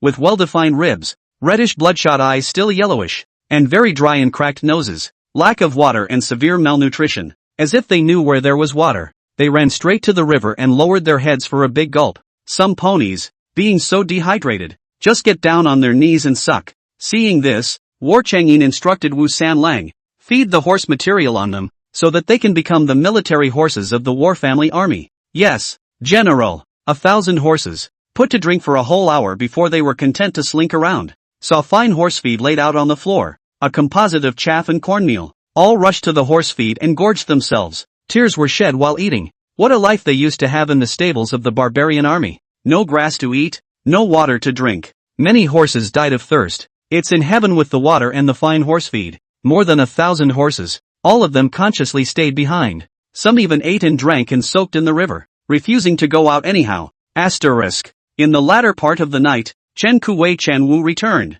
and they brought back 3,000 horses. It went better on their side. Dressed as barbarian soldiers on patrol, came to the stables and fed and watered the horses, opened the stables again and returned. Those horses came running out in droves, smell and run to Chen Kuwei Chen Wu. The barbarian army found it useless to try to drive the horses back. They were mad with hunger and followed only the horse feed and water. When the barbarian army discovered the War family army, it was already too late, because the catch is the Qin crossbow and stranger squad. The Qin crossbow shoots directly at those who come after it. The rest of us dare not go out of the barracks again, for fear of planting explosives. The bombing killed tens of thousands of people is still fresh in their minds, and they do not dare to take risks without full certainty. Chen Kuwei Chen Wu made it easy, stealing 3,000 war horses from the barracks. Tonight, 4,000 horses were harvested. All soldiers who participated in the battle were rewarded with a bag of 100 pounds of rice and a bag of 50 pounds of flour each. No one was hurt tonight, but it was very rewarding and everyone had a great time. War Chang'in saw soldiers cheering at the barracks and couldn't wait to carry rice to his family. A smile tugged at the corners of his lips as he put pen to paper. At the stroke of dawn today, a total of 4,000 war horses were gained without losing a single soldier. A great victory. Leaf Clover replied. Wow, that's awesome. Divine. The temple construction is complete, and the craftsmen molding the true form of the god need a portrait of you to open the face. But the gods have portraits. Just teleport one over. War Changyin's hands were trembling as he wrote this. Corresponding with Leaf Clover long enough, he knew that she was a girl, 20 years old, from the afterlife of 2,000 years. He was curious about what Cloverleaf looked like. What did a god as warm and sweet as she was, kind and soft-hearted, look like? Yi Clover was organizing the porcelain when she saw the note from War Chang'in. A portrait? Building temples? War Sunyin is playing for real? But she is not a god or a Buddha. She is a living person. Isn't it too much to build a temple for the living? Otherwise, you build a bodhisattva temple? What is a bodhisattva? Yi Clover suddenly remembered that Buddhism had not yet been introduced into the country during this period. I mean, just build a real body. No need for a picture of me. I'm a big living person for people to worship. It's not appropriate. No, God, you saved the War family army. You saved Dean. You saved the people of the city, and the people will not worship strangers at will. You are deservedly our God. And please send the portrait. The artisans have been rushed. There can be no delay. War Sunyin is definitely going to build her a temple. Alright, she doesn't fight the ancients. The cottage didn't put up her picture. The old mansion did. She said, hold off a couple days. I'll go back and get the pictures. Well, don't you forget it. God, 4,000 horses were harvested today. Not enough horse feed, is it? Yes, Ben wanted to mention it to you. It's fine. I'll have 2 carts shipped over tomorrow. It's not good to just feed concentrates. You need to feed some roughage as well. At 12 o'clock in the evening, Yi Clover called the owner of the last grain store. She said ordering horse feed would require several large trucks. The owner of the grain store was so happy to hear this that his cell phone rolled off the bed. He said he'd send one tomorrow and the rest in 3 days. Clover Leaf gave him $1 million advance. Yi Clover had called the truck driver, Master Huang, asked him to help collect vegetables from the market. Fresh ones, from 3 large trucks, in any category. Master Huang was happy to respond. Said tomorrow called a few brothers to complete together. She made one last call to determine where the body armor had been delivered. The factory owner came with the car and said he'd be there tomorrow morning. Yi Clover sends him the address to the warehouse at the foot of Xianyuan Mountain Resort. After completing today's work, Leaf Clover then buried the vase in the creek. She returned to her room and went to sleep. She had a strange dream. I dreamed of an ancient general, covered in blood, standing on a mountain of corpses piled up with the corpses of 10,000 people. Beside him were scarred minions, already all dead. He fought to the last man, holding a long sword in his hand. The sword points to 1,000 armies. I, War Chang'in, have lived an open and honest life and will never rebel against the Great Enlightenment. Try to buy me off and step over my dead body. Below, There was the proud and unrivaled monarch in a dragon robe, riding a horse. He was also very young, and smiled coldly in a feminine, low voice. Stubborn, if you were born in Daki, why did you die at the age of 21? You dedicate your life for the enlightenment of the country, but in the end, you were backstabbed by the emperor. Su Huai betrayed you this life, poor and pathetic and weeping. All generals listened to the order. Whoever cuts off the head of War Chang'in will be rewarded with 10,000 gold, and be crowned as a marquis and a prime minister. Countless enemy troops swarmed over him, vying to cut off his head. He was hacked to pieces by 1,000 swords and died without a single piece of flesh intact. A generation of famous General War Chang'in, so sad Wei, died in Jingguan. War Chang'in's death was too sad, as if the heavens were pitying his death. Rumbling, a bolt of lightning streaked through, and the sky and earth turned dark. Leaf Clover woke up instantly. She took a big breath and gasped.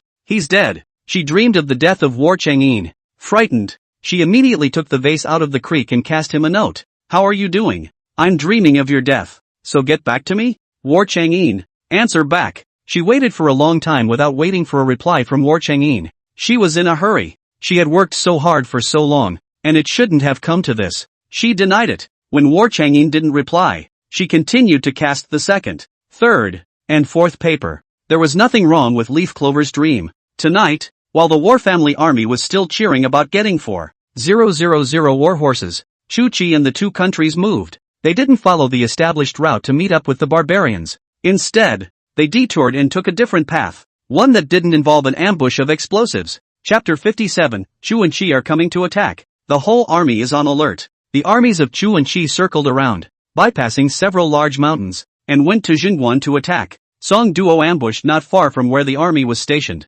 Ambushed for half a day but did not see the smoke rising from their tents. He had followed the War family army for more than 20 years and was a veteran general with more combat experience than the two Qin brothers, Wu Sanlang and Chen Junlin. Sensing something was wrong, he called out to two veterans and blended into the Chu barracks at night. At this point, they realized that the barracks had long been empty. Army horses, weapons, equipment all taken. Only a few adobe houses and dozens of camp tents were left untouched. Angry, Sonder cursed. Mother her, where Ed? The veteran asked anxiously. General Song. So what now? Immediately fly a pigeon to the great general and say that Chu has moved to Jingguan and that the entire army is on alert. I hope it's not too late when the news gets through. So are we rushing back now? Song Duo lost his mind and said, let's go back. It's too late. He looked again at the adobe and the tent. We've come all this way. Let's put the tent away. We can't go back empty-handed. Gotta accurately predict their retreat path and plant explosives on the way. The Chu army took a detour to attack Jingguan, and when they returned to the city, they could not be allowed to go back so lightly. But right now, the most important thing is not to plant explosives. The War family army faced, this time, not a loosely disciplined barbarian army, but a combined Chu and Chi army. It's a well-trained enemy army of 350,000 men. The War family army, plus the new recruits, was barely enough for 50,000 men. How can we fight this war? How is the great general going to win? Song Duo took 50 men out of the city to plant the explosives, and 25 men ran to the Chu border. The other 25 are at the Chi border. I don't know if over there. They found out if the Chi soldiers had moved out yet. Asterisk. The vase suddenly stops running and Tianqin is woken up by the guards shouting at him. He saw the note floating down next to the vase and hurriedly collected it and sent it, along with the vase, into War Changyin's tent. War Sungyin only sleeps a little bit in 2 days. He is very hard. Tonight,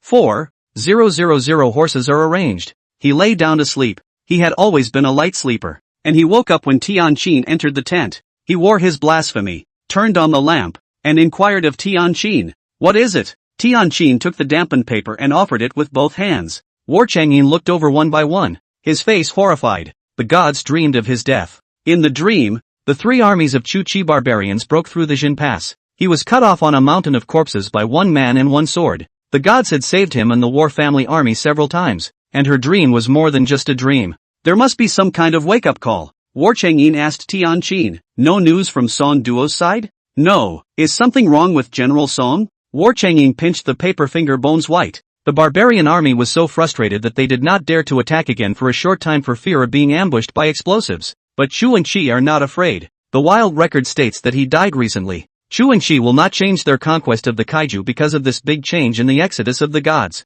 They have been plotting for decades to take over the land of the Great Revelation. nowadays. His conscription notices are posted on the streets of the Great Chu Kingdom. True to form, people who were too hungry to survive came to join the army. If the War Chang'in is the king of Chu, cannot stand such a dignified digging the people of their own country? Early to press the troops. Thinking about this, War Chang'in said to Tian Qin, immediately wake up all the generals and come to the council chamber to deploy. Yes, War Chang'in put on his jacket, mounted his horse, and went back to the council chamber for the night. The council chambers are brightly lit, with 2 solar-powered fans spinning in the front and back. The first to come were the veterans of the War Family Army, Dian Ziping, Li Yuanzhong, Lin Dajuan, and He Hong. Then Chen Kuei-chen Wu Sanlang Chen Junlin arrived. Merfin was the latest, yawning as he dawdled along. War Chang'in stood in front of the sand table, looking at the place where the armies of Chu and Qi were stationed. He found that there were several ways for the 2 countries to go out to Jingguan. They didn't have to join up with the barbarians,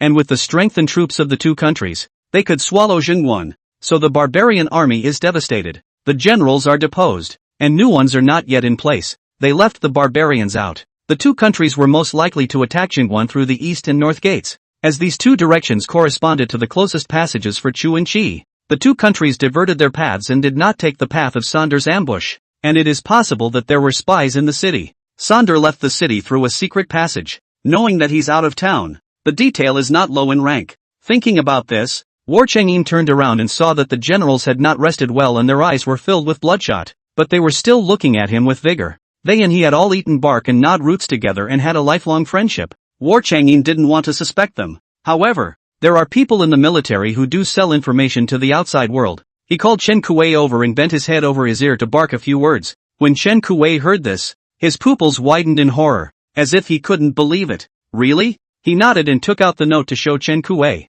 Gods don't have nightmares for no reason. Take someone to do it, and do it fast. Good. The subordinate will go at once. Chen Kuei left with his guard's entourage. War Chang'in called Chen Wu and instructed a few words beside his ear. He nodded repeatedly and retreated. After the 2 generals left, the few remaining people all looked at each other. Mo Fan yawned and inquired of War Chang'in, "You're still going to steal a horse in the second half of the night?" War Chang'in called him over and instructed him a few times. His pupils widened suddenly at his words, and his drowsiness was gone. Uncertainly, he inquired, "That's it?" War Chang'in nodded his head. "All right then, give me the horses. I want nice big ones." "Yes." Mo Fan happily took Jiang Yuan and Zhuang Liang away. For the rest, War Chang'in said to Wu Sanlang, "You pack up the vacant houses overnight. There are 2,000 people who have come to join the army from outside the city. Let them live in the city." The other generals heard and objected. "General, they're from Chu. If they're mixed in with spies." Wu Sanlang also felt it was inappropriate. "General, let them be stationed outside the city. If the barbarians advance, they will be the first barrier against the enemy." War Chang'in shook his head. "There are already spies in Jingguan City, even in the army, as they have defected to the Jingguan and printed the documents. They count the people of the Great Kai. There will be more defectors in the future. Separate them from the people of the Great Revelation and encircle them in an area where they can't move around at will." Thinking of this, War Chang'in assigned some work for them to do. Otherwise, it's a panic, and it's bound to be a free-for-all. The women are assembled to make collared fabric clothes and receive 4 pounds of rice and 2 pounds of flour per month. Men repair houses, dig pools, build roads. 5 pounds of rice and 2 pounds of flour every month. The rice porridge and water that should be given. The fan and night light installed as usual. The new recruits are organized into the formation of Wu Sanlang, and are drilled daily, practicing the stranger's sword. Wu Sanlang smiled. He had the strangers below him as well. "Yes, my subordinate will do it right away." Su Ming sent a flying pigeon message. War Chang'in unfolded the letter and read it. Sure enough, Sander's planting of explosives came up empty. The Chu army took a detour and came straight to Jingguan. With a distance of more than 100 miles and a night's run, he was able to reach Jingguan before dawn. Song Duo still does not know when the Chu army left the tent. He doesn't have the exact time.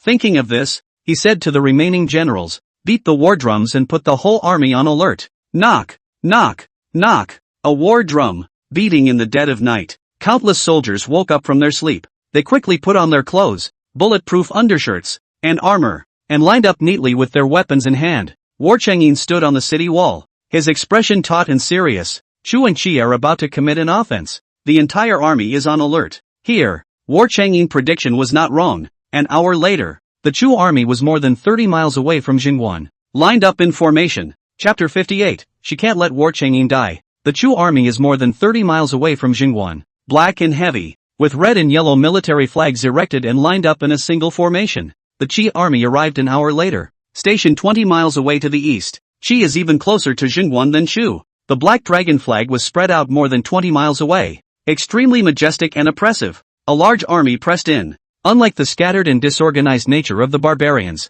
the armies of the two countries are regular, disciplined and well-trained. War Chang'in opponents are mostly barbarians, and he and Shu Qi have never fought. Even though he had become famous at a young age and had the arrogance of a teenage general, he had never been under so much psychological pressure. He inquired of Li Yuanzhong, "How many more Qin Jades are there?" 5,000 Qin Jades. Not enough arrows, only 100,000 or so. A lot of breakage. 100,000 arrows are not enough to resist 350,000 soldiers. At that moment, Chen Kuei ran back with a gray head. He lowered his voice and said, "General, work for 2 hours, and plant explosives all 5 miles outside the city." 1,000 men were deployed. A circle of explosives was planted. All of them? Can we blow them up? Chen Wu panted and ran to reply. "General, Big Brother led people to bury explosives last night. I caught a few of the small soldiers who followed behind and all of them confessed. There are barbarian spies, as well as spies from Chu, Qi, and Yan, and you." He cursed. "I can't believe I didn't know that our war family army was infiltrated into a sieve by the enemy. Are we treating them badly? Every day they are served rice and pork, and when they go back to their own country, do they have such a good time?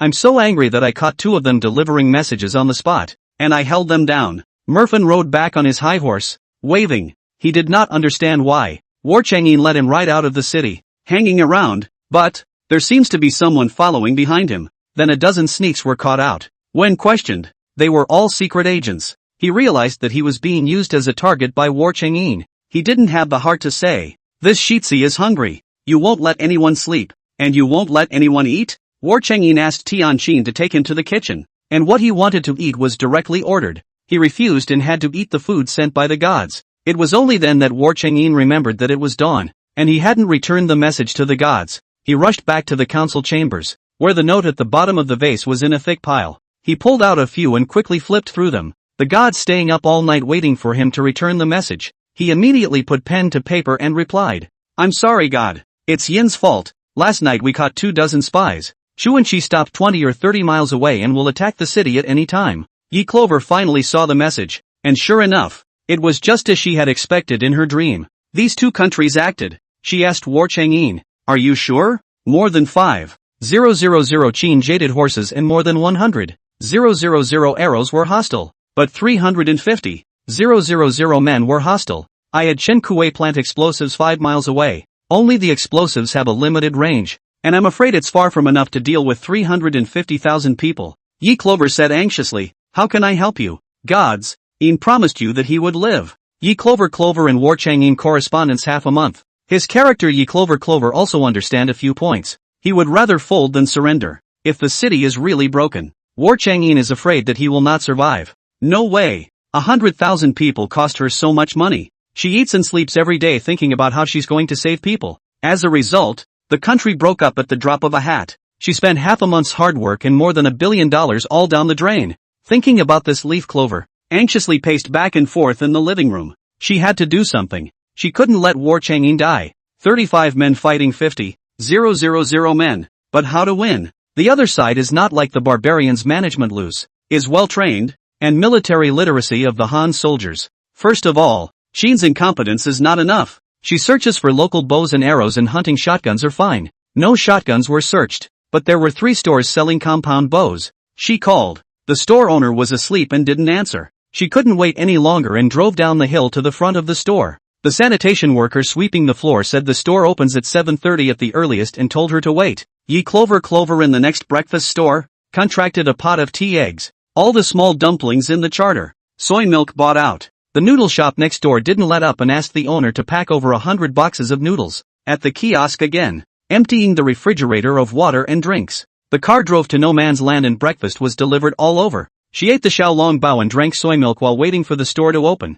At 7:30, the owner finally opened the door with a yawn. Leaf Clover asked directly, "How many compound bows are in the store?" The owner hesitated for a split second when he saw it was a little girl and asked her what model she wanted. She said, "Long range, hog hunting, Not doing bad things, the owner said. There are more than 100 in the store and more than 100 boxes in the warehouse, adding up to 1,500 compound bows, one bow with 50 arrows, for a total of 70,000 arrows. She asked, how much? Bows 500 apiece, arrows 10 apiece, total 1,450, 000. Yi Clover didn't haggle with the boss. She made a payment of $1.45 million to the boss and asked him to deliver the goods immediately. Boss early in the morning to empty a few years did not sell out of inventory. Happy smile, promised to immediately load it to the warehouse. Leaf Clover continued sweeping through the second and third stores. A total of 5,000 compound bows and 250,000 arrows were purchased. It cost $4.5 million. All three stores were delivered to the warehouse within 2 hours. She drove to the warehouse and brought Uncle Yang xiaolong bao, soy milk, and a couple of drinks. Uncle Yang looked at the time. His wife had not yet woken up. He rode a small electric donkey back to deliver breakfast. After Uncle Yang left, Cloverleaf pulled down the shutter and teleported the compound bow through. As for how to use it, War Chang'in would arrange for someone to learn it. Asterisk. At 8:30, Master Huang delivered the vegetables. Last night, he contacted the vegetable vendor. At first light in the morning, he goes to the wholesale vegetable market to haul vegetables. Originally ordered 3 cars, but the other party sent 5 cars. Weighed, unloaded, peeled. Leaf Clover settled the bill for Master Huang and the vegetable merchant. There were 5 big truck drivers readily available, and Yi Clover wanted to ask them to haul in a few loads of coal. War Chang'in is on the city wall, pouring red-hot coal down below, which should stop the other side from attacking. The thought seemed to open her mind.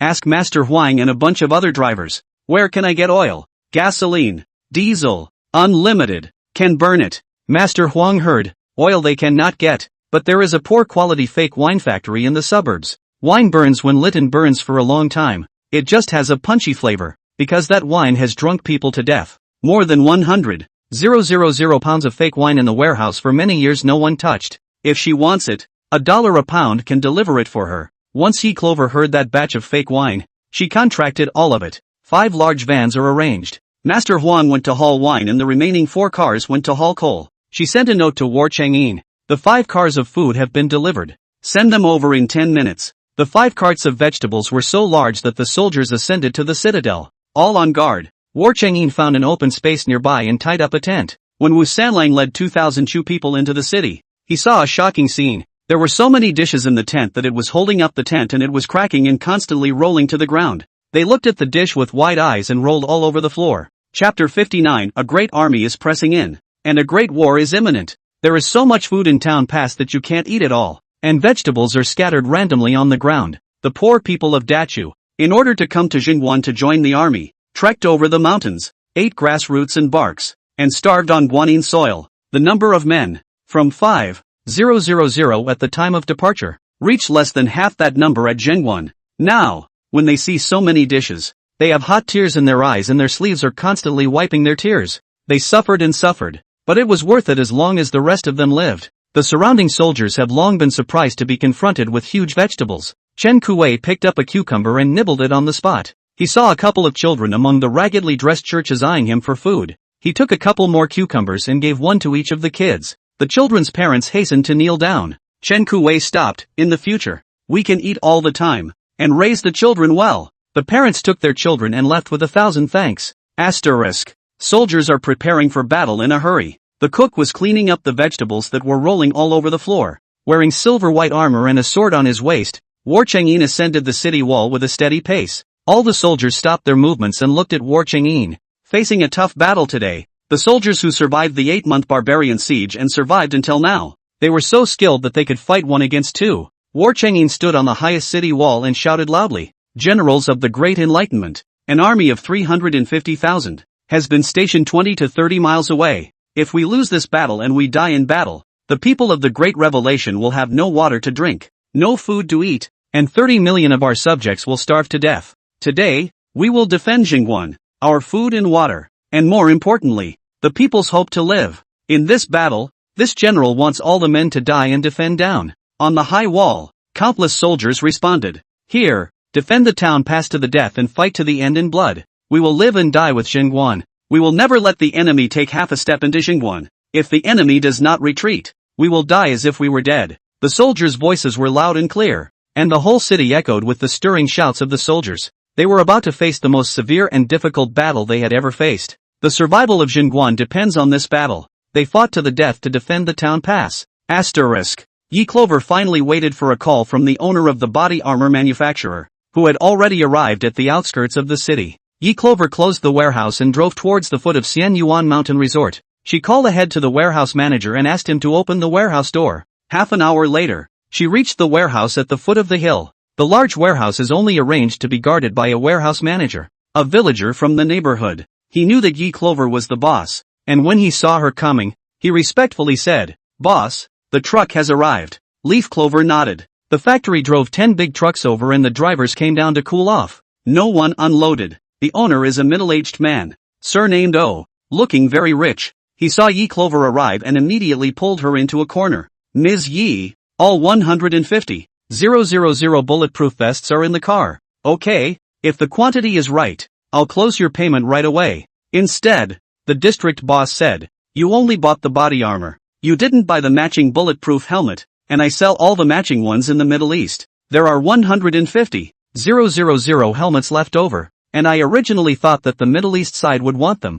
but it turns out that they don't want them. I'm counting the helmets as smashed in my hands, so if you want them all, I can give them to you cheaper as a set, but you just need body armor. It's gotta be extra." Leaf Clover missed the bulletproof helmet when he placed his order. It just occurred to her, how could two armies fight each other without helmets? She said, "I'll take them all." The boss of the district was beaming with joy and had the goods unloaded, and all the bulletproof vests and bulletproof helmets were shipped over. Full protective suit.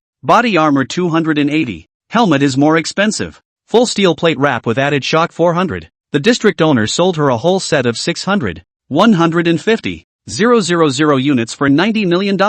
A large sum of money. Yi Clover's heart was dripping blood when she paid the final payment, but she thought that she could help War Chang'in. Worth it. After the payment was completed, the owner of the district's eyes narrowed into a slit with a smile. He whispered, "There's a better one in the factory. Full-body armed bulletproof gear, but it's not ready for production yet." Yi Clover said, "When it's ready for production, I'll order 50,000 sets first." "Okay, deal." The drivers finished unloading and Clover Leaf gave the warehouseman $5,000.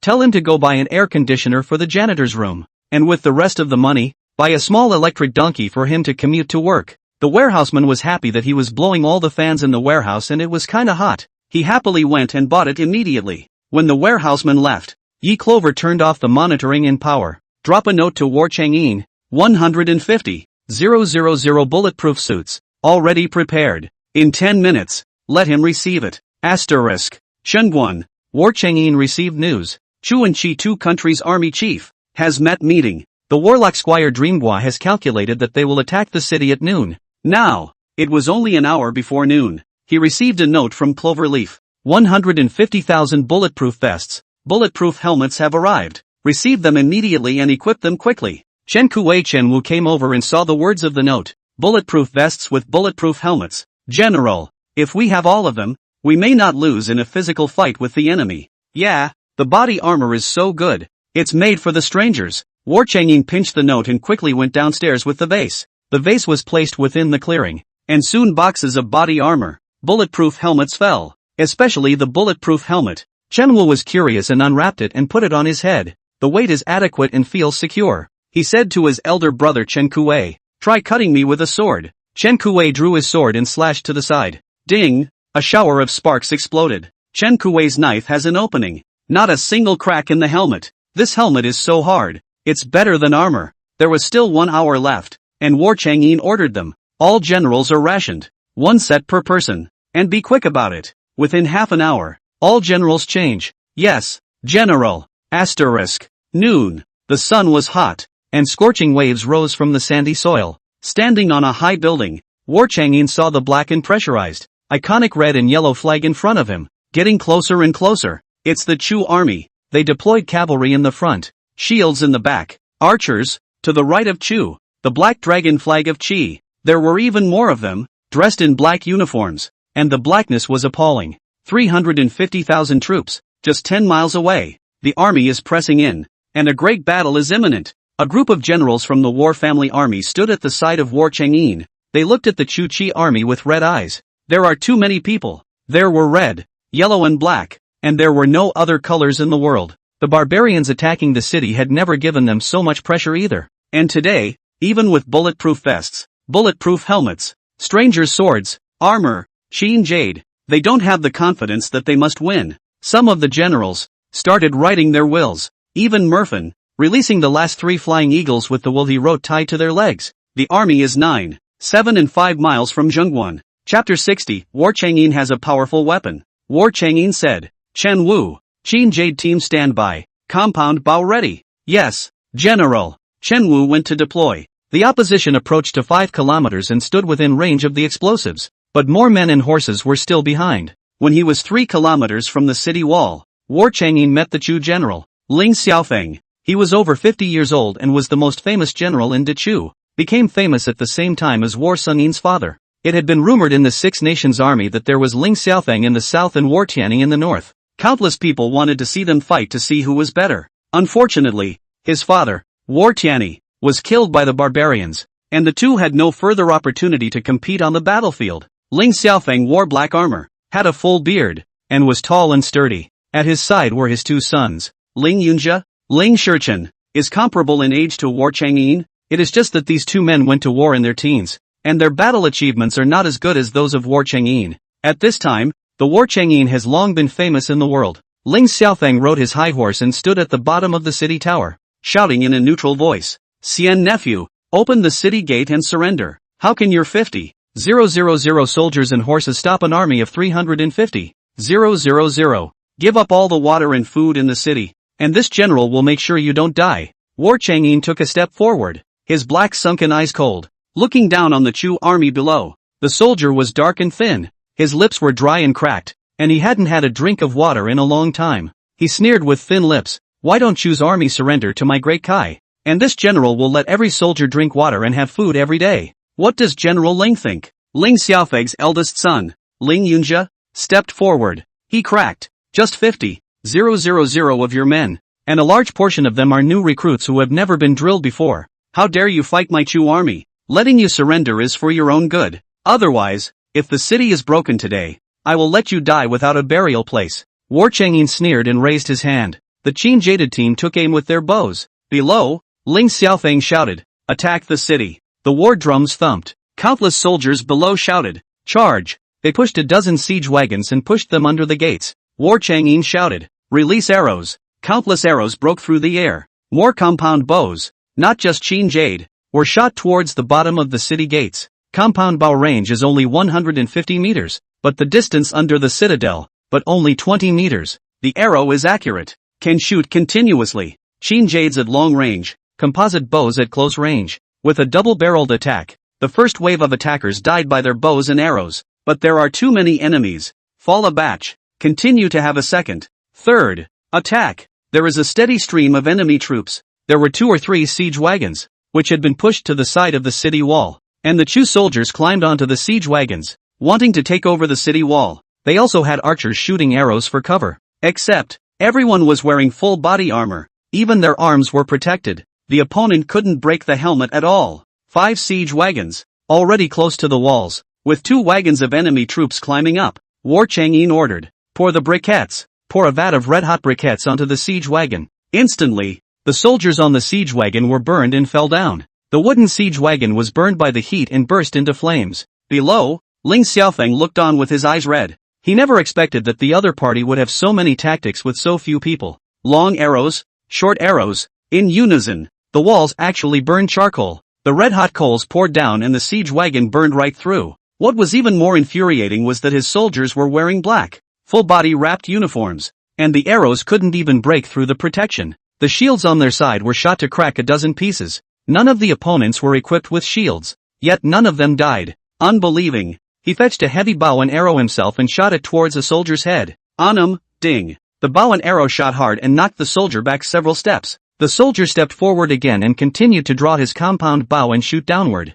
The helmet on his head, surprisingly, did not shatter. Instead, Ling Xiaofeng's arrow broke. Even more annoying, the helmet comes with a black protective sheet in front that covers the face and they can't get a shot in the brow. Ling Xiaofeng shot the man in the chest again. Ding! A string of sparks flashed as Ling Xiaofeng's heavy sharp arrow broke off. He had never seen such bizarre, protection-level equipment. These equipments were enough to increase the combat power of the soldiers of War Chang'an by 3 times. Chu's army was unable to breach the walls. Qi's army also went out of its way. Chen Kuei Chen Wu and Dian Zi Ping Li Yuan Zhong were dealing with Qi's 200,000 strong army. They also did not expect that the Qi monarch would personally come out. He sat on the carriage sedan chair, drinking wine while watching the soldiers attack the city with great interest. He was flanked by 2 gorgeous-looking, pretty palace women who helped pour the wine. The dawn looks at the sky and the twilight looks at the clouds. His end is a breeze, an extreme contrast to this bloody and brutal siege. He has already taken Jingguan as a bag.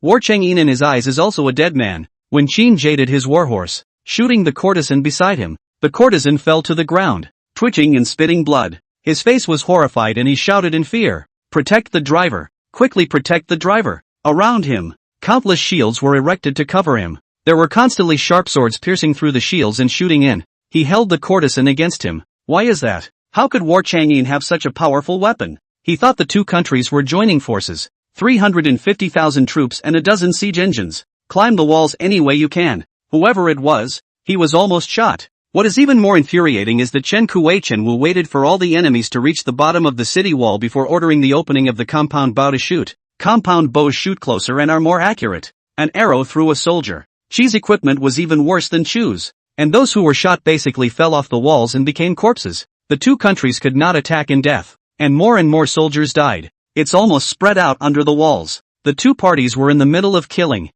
Red Eye. When the atmosphere was at its most anxious, Chen Wu ordered his men to hang explosives on Qin Jade's arrows, ignite the fuse and shoot them at the center of the enemy army. Boom! A loud bang. Countless Qi troops were blown away. Several times dynamite exploded next to the carriage of the Qi monarch. If there was no shield to resist, the Qi monarch would have been injured long ago. Even the sedan chair was blown apart. The courtesan who was blocked by the arrow was killed by the debris. That wasn't all. What was even more terrifying was that Chen Wu had dealt them a fatal blow. Like the dynamite, burning kerosene, Qin Jade shot toward the explosives buried underground. Boom! There was a loud bang and the ground shook. A chain of explosives planted 5 kilometers around the city walls blew up. Many soldiers stood in this line and all were blown away. This bombing cost both armies tens of thousands of men. If it was the barbarians, they would have retreated by now. But the soldiers of Chu and Qi, the general did not order. No one took a step back. By now, the corpses under the city wall had piled up to a height higher than the city gate.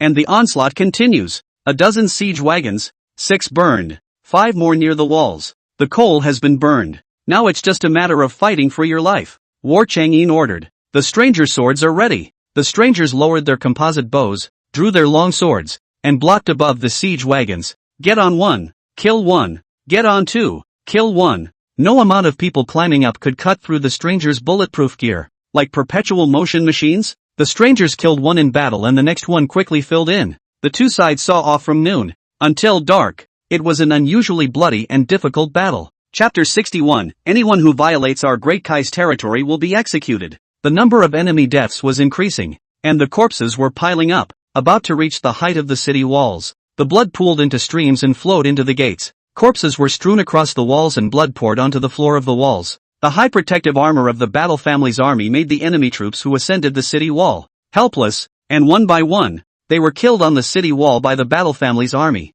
The battle was fought with exceptional difficulty and anxiety. Until nightfall, the warring families used fire to attack. That's right. They got some great-smelling kerosene from who knows where and burned out all of the dozen or so siege wagons, burned countless enemy troops. The corpses piled up under the city wall, and the kerosene poured down to ignite a blazing fire. Keep the attacking enemy at bay. Ling Xiaofeng saw that the attack on the city was hopeless. He was sad and desperate. He didn't have a chance to fight with Battle Tianyi, but he lost to his son in a mess. He refused to admit defeat. The Daqi ruler, however, was scared out of his wits by the explosions that came one after the other. He wants to quit the army. Great General Yu Hong Daji counted. Half a day. Daqi has lost 60,000 soldiers. The death toll is higher than Chu. As the fight continued and Zhen Pass was not taken, the death toll of Qi would increase to 100,000 people. 200,000 troops. Only 100,000 left. Qi's national power will be greatly reduced. At that time,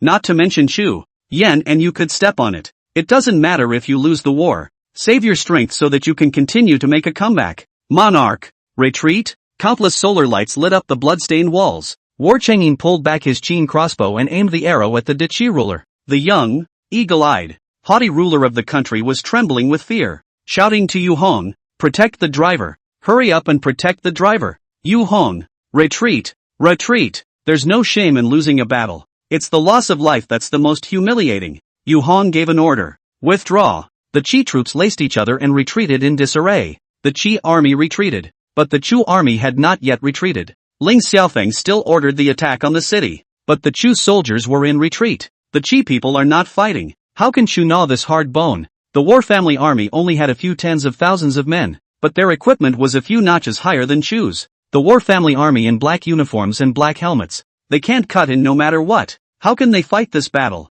Not to mention that the weapon, the stranger's sword, was too sharp and counterintuitive, and the two sides were in a firefight, and the weapon was actually able to be cut down by the stranger's sword. What do they fight with? Ling Yunjie and Ling Shichen said to their father, "Father, retreat. If we continue to grind on, there will only be more deaths of Dechu soldiers." But how would he be willing to let Ling Xiaofeng admit defeat? He had never suffered such a crushing defeat in his life of military service. His eyes were horrified and wide, his eyes covered in red blood, his armor stained with blood, but he refused to take a step back. "I, Ling Xiaofeng, have never lost in my life, and you guys are asking me to admit defeat? Father, it's pointless to fight on? Can we break through War Changyin's defense? Even the armor worn by his soldiers can't be pierced. How can the Chu army attack the city? He has 50,000 talents, and his real battle strength is not less than 150,000 men, not to mention the weapons of his soldiers, which beat the Chu army simply cut iron like mud.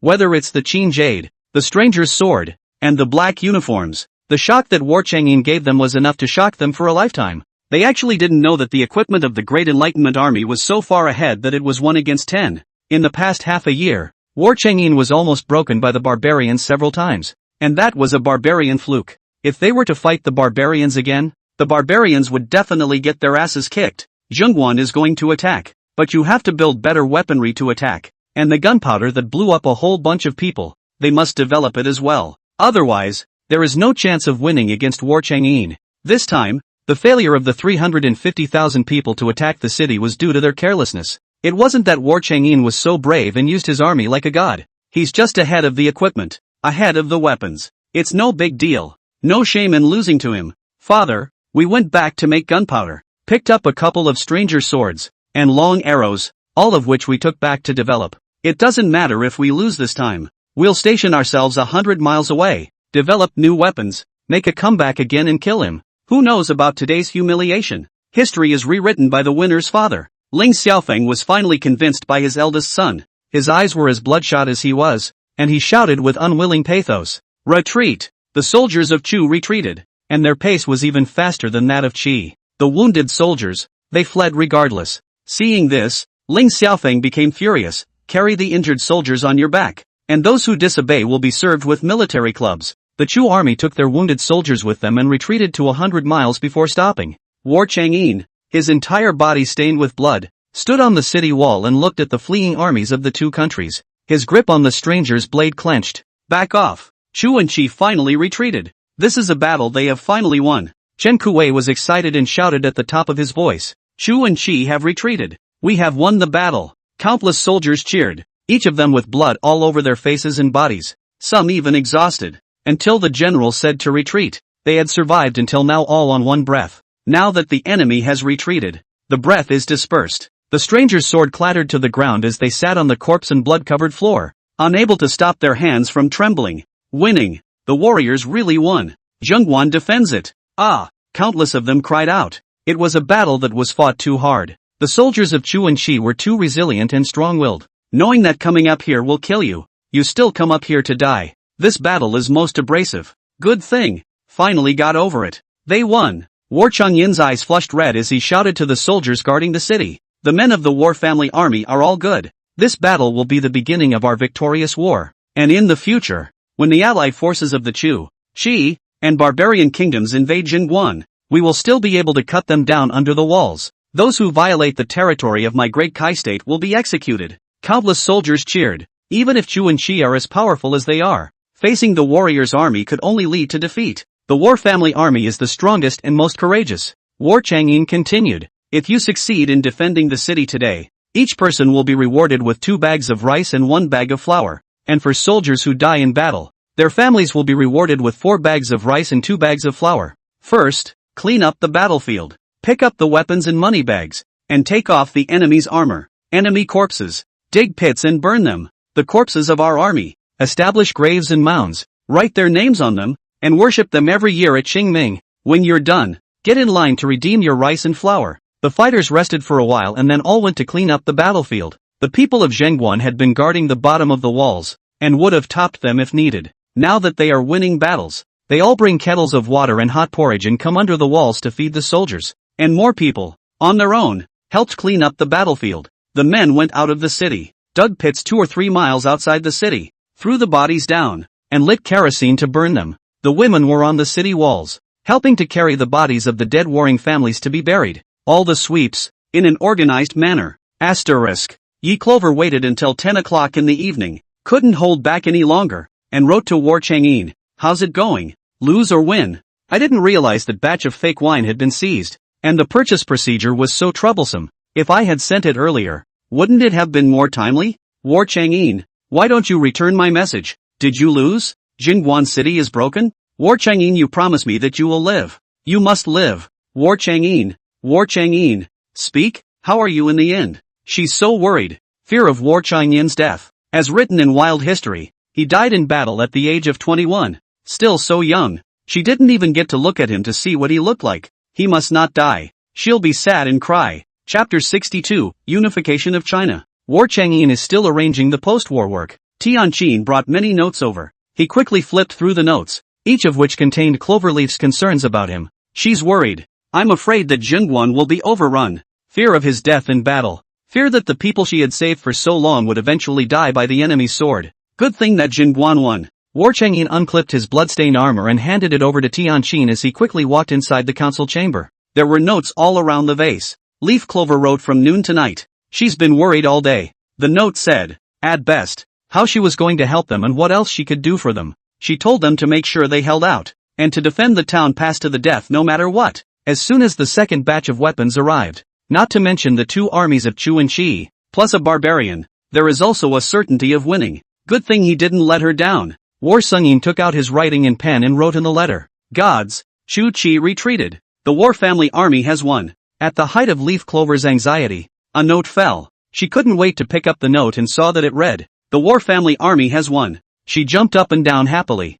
Battle Chang'in won. Ha ha, he's won. Jingguan is holding down the fort. The gates of Zhengguan were not broken. War Chang'in did not die in battle. The people of the city are alive and well. Ah, that's great. She wept with tears of joy in her eyes. The heart that has been worrying all day can finally be put at ease. She was happier than they were when War Chang'in won the battle. The teenage general he worked so hard to raise fights his fate and reverses his certain death. He will have a bright future ahead of him. She's so happy. She wrote, let all the soldiers have a good night's meal. And don't be stingy with the meat and wine, which I will send at once. She called the manager of Xian Yuan Villa and asked the kitchen to take the available ingredients, process all the finished products, and send them to her villa when they were ready. Call Master Wang and ask him to pull a truckload of beer, drinks, snacks, and small glasses of wine. Send it to the mid-level's villa. She also ordered a dozen takeaways for Master Huang to pick up.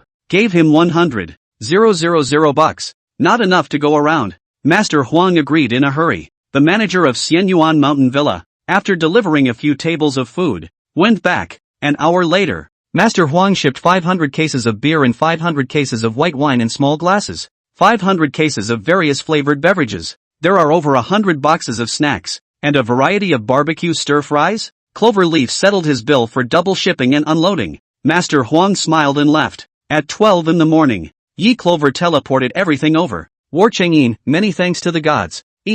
On behalf of all the generals and people, thank you for the wine and food. Go and have a painful drink with the generals. Yes, because Yi Clover sent enough beer and liquor. The rest of the beer and liquor from last time were taken out. Soldiers who like to drink can have a bottle each. For those who don't like to drink, there are a variety of flavors available. War Chang'in stood on the city wall as he picked up his glass of white wine and raised it above his head. Here's to the soldiers below who fought bravely and in blood. Today, my great Enlightenment warrior family army has won over the Chu Qi Union Army. Beheading 60,000 soldiers of Qi. Beheading 40,000 soldiers of Chu, killing a total of 100,000 enemies. The town pass. It's a joint effort to keep it down.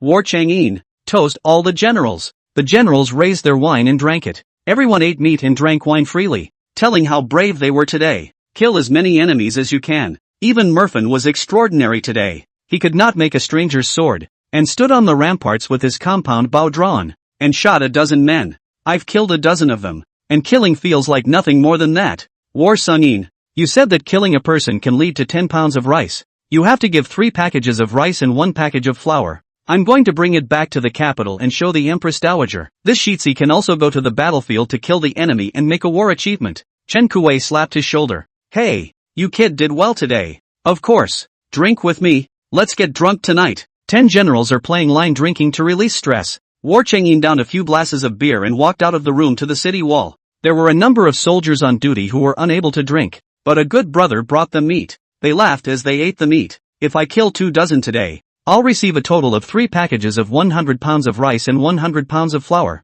And when I've beaten back the enemy, I'll take the grain home and marry the prettiest girl in the village. My mother has already found me a good daughter-in-law, and says she is very handsome, so I can't wait to go home and see how handsome she is. Alas, it's good that we can get out of the city. There's a famine in our hometown, and we don't know if our families are still alive. Thousands of the war family's army died today. We too are lucky to be alive. I miss home and my mother. I hope that my family is still alive and that the grain in my hand can be sent back. They haven't eaten rice yet. The 2 men spoke, and for a while the atmosphere sank. War Chang'in walked over. When the 2 small soldiers saw the great general, they hastened to kneel down. He picked the man up. This general will make it easy for you to get home and return food to your families. The 2 junior soldiers' eyes reddened and they bowed deeply to War Chang'in. Thank you, General. Let someone keep watch for you. Go down and eat. No need. Both soldiers were hiding elbows in their arms and nibbling scallion pancakes in their hands, which were breaded with meat. General, we have meat to eat.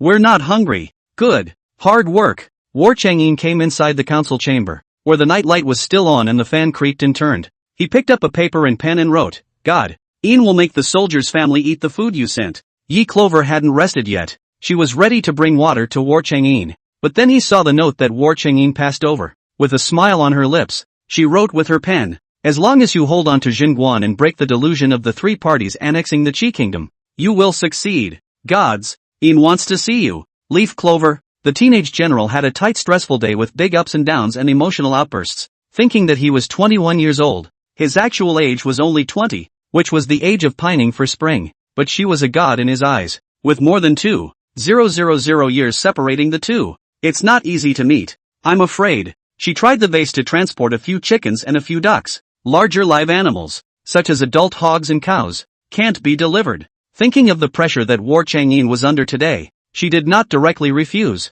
She said, if it's meant to be, we'll meet. God, can you give Ian a portrait? Ian will burn incense and worship every day. Leaf Clover, this kid wants more pictures and won't stop until he gets them. I'll give it to you in a couple days. The gods have helped Sunjin so much, and yet I don't know what you want or what I can do for you. No need. You guard the Jin Pass and make the Chu Chi barbarians plan to annex the Great Kai abortive. Then, unify China. Chapter 63, one step closer to the long-cherished wish of unifying China. War Chang'in looked at the 4 words unify China. The land of China has been divided for a long time and has been in constant strife for hundreds of years, and no one has ever proposed the concept of unification. Even during the time of Yao and Shun, many tribes would split up and not communicate with each other. If the gods want him to unify China, the road would be bitter and difficult, and he would fight and try to reach her wishes. He dropped a heavy stroke on the white paper. Yes. When Yi Clover saw the paper that War Chang'in had sent back, she cupped her hands around the paper and smiled contentedly.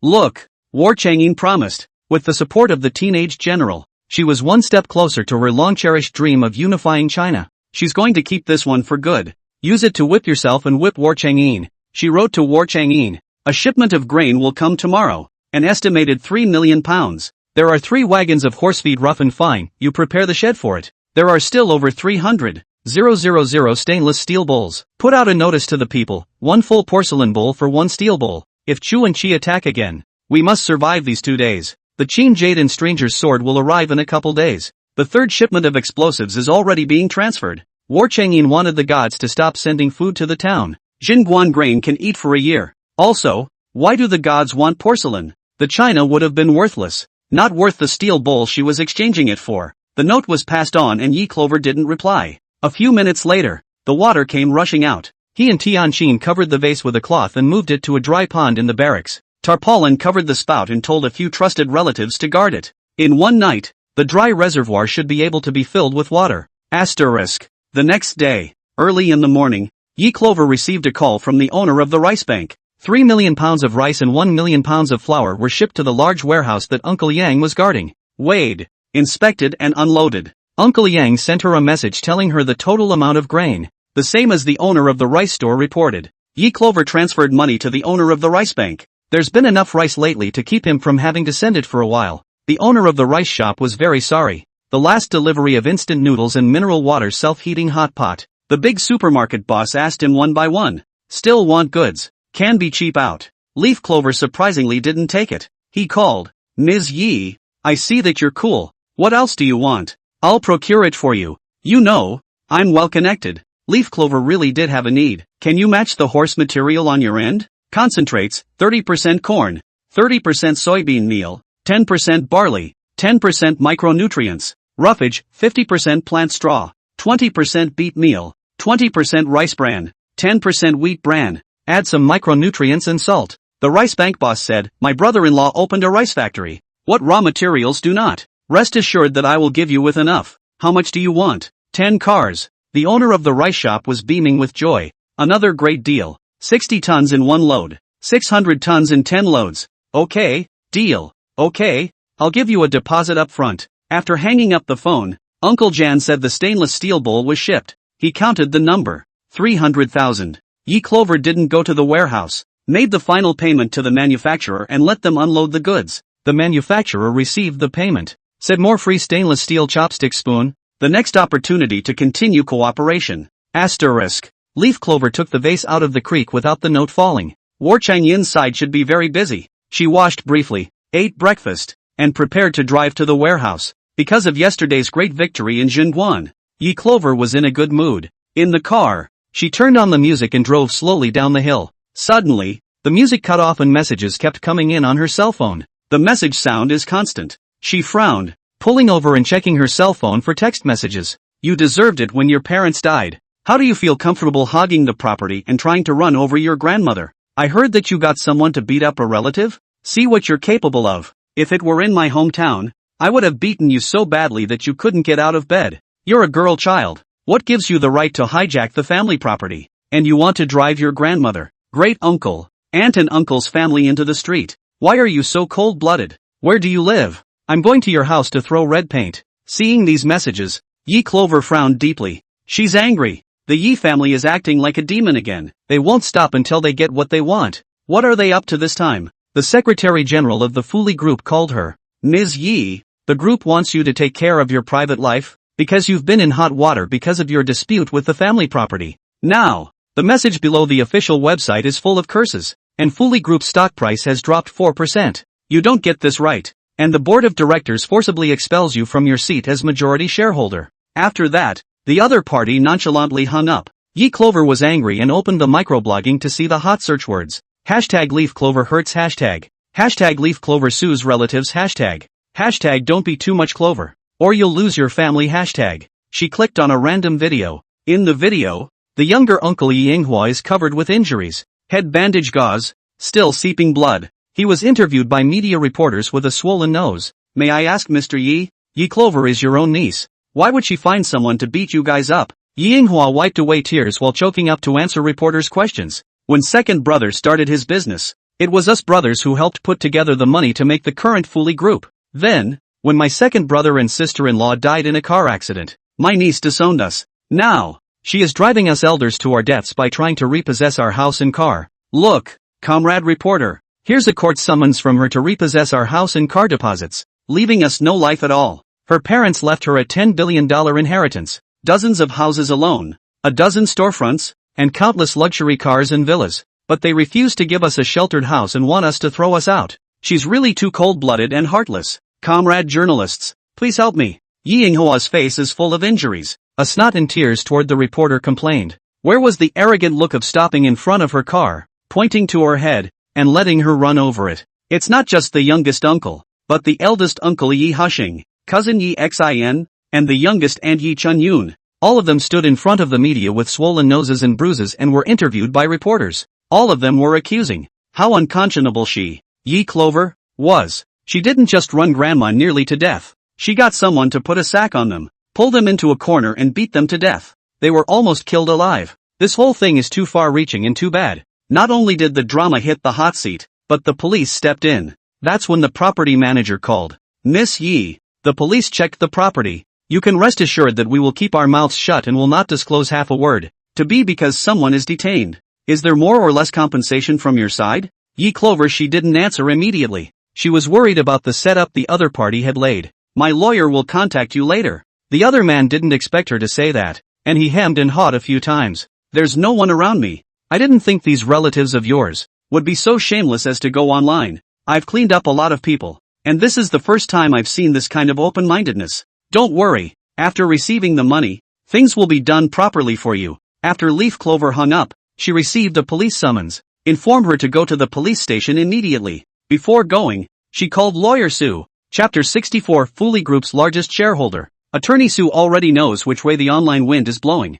He also didn't expect that Yi Clover looked skinny and weak, but she dared to find someone to beat up her relatives. The police also traced the property. The property didn't vault her out, but the situation was reactive. And the online comments were not good for her, or the group. He and Cloverleaf met in front of the police station, exhorting Yi Clover, I'll take care of everything, and keep quiet about what you don't have proof of. She nodded. Yes. The two entered the police station together. The moment several relatives of the Yi family saw Yi Clover, they all wanted to rush over and hit her. Stopped by the police. In the police station, he screamed hysterically, You wolfish thing, how dare you find someone to beat us up, when your father was around. He didn't dare say a word when we asked for money, but you're so good that you took our house and car back, not to mention that you dared to hit people. If you don't spit out the shares, villas, storefronts, and cars, of the Fooly Group today, this isn't over. The lawyer stopped in front of her. Righteously, Comrade Police, these few have constituted extortion.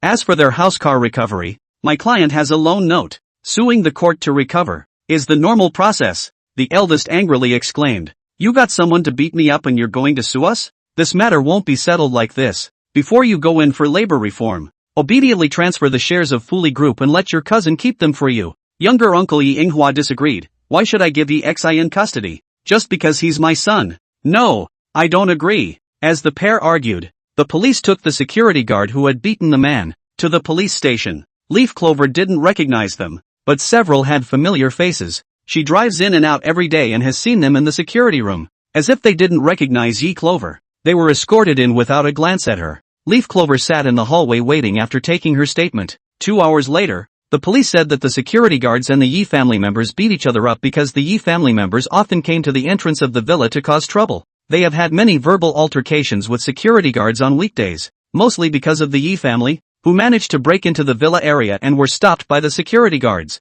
There have been more stops, and there have been mutual assaults, but nothing serious. This time it's the worst. Of course, the security guards have tons of surveillance to prove it. Even the owners of the villa area had been touched by the old lady, lying dead on the ground, causing the owner to be late for important negotiations and losing tens of millions of dollars in contracts. The property pulled all the video surveillance. Originally arrogant and domineering in the police station, clamoring for Yi Clover to go in jail. Yi family members, all of them wimped out. The beating was indeed a security guard this time, but there have been many arguments between the two sides, many of which have involved the Yi family taking action against the security guards, pushing, shoving, inciting slaps, abusing security guards for being watchdogs. Security guards are human, and when anger builds up to a certain level, they couldn't hold back the outburst any longer. This one incident was characterized by the police as a mutual assault. After the incident was cleared up, all the Yi family members were left to criticize and educate. The security guards were fined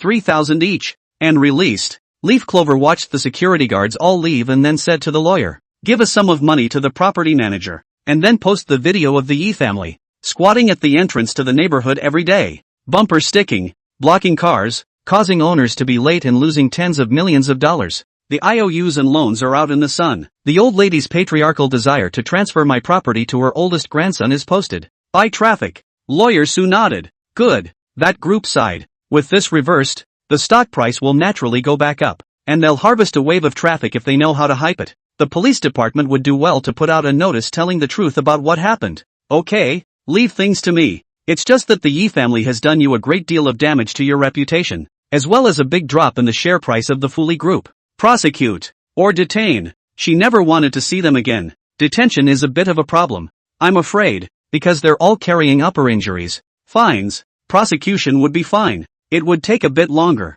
It doesn't matter. I don't lack the time. She follows up on things to Attorney Seo. Walking out of the police station, countless journalists and self-promoters were clustered around the entrance. Upon seeing Yi Clover come out, they swarmed around, taking a big shot at her. The largest shareholder of the Fortune Group. Fuli Group is one of the largest listed companies in S-City, belonging to the local benchmark leading enterprises. In her father's early years, he was also the richest man in S-City for a few years. Then he was squeezed down and hovered in the top 20. Since his father's passing, the outside world is curious about the largest shareholder of Fortune Group. And today, it was Yi Clover's first public appearance. She had long, slightly curly hair, her skin was as fair as snow, and her features were delicate and bright, beautiful and with an excellent temperament. Growing up as a young, fragile and strong young lady who was well protected by her parents. It's just that she's so skinny, dressed in a light-colored, small-scented sheath dress, with slender arms and a skinny waist. It seemed as if the wind would blow and she would fall.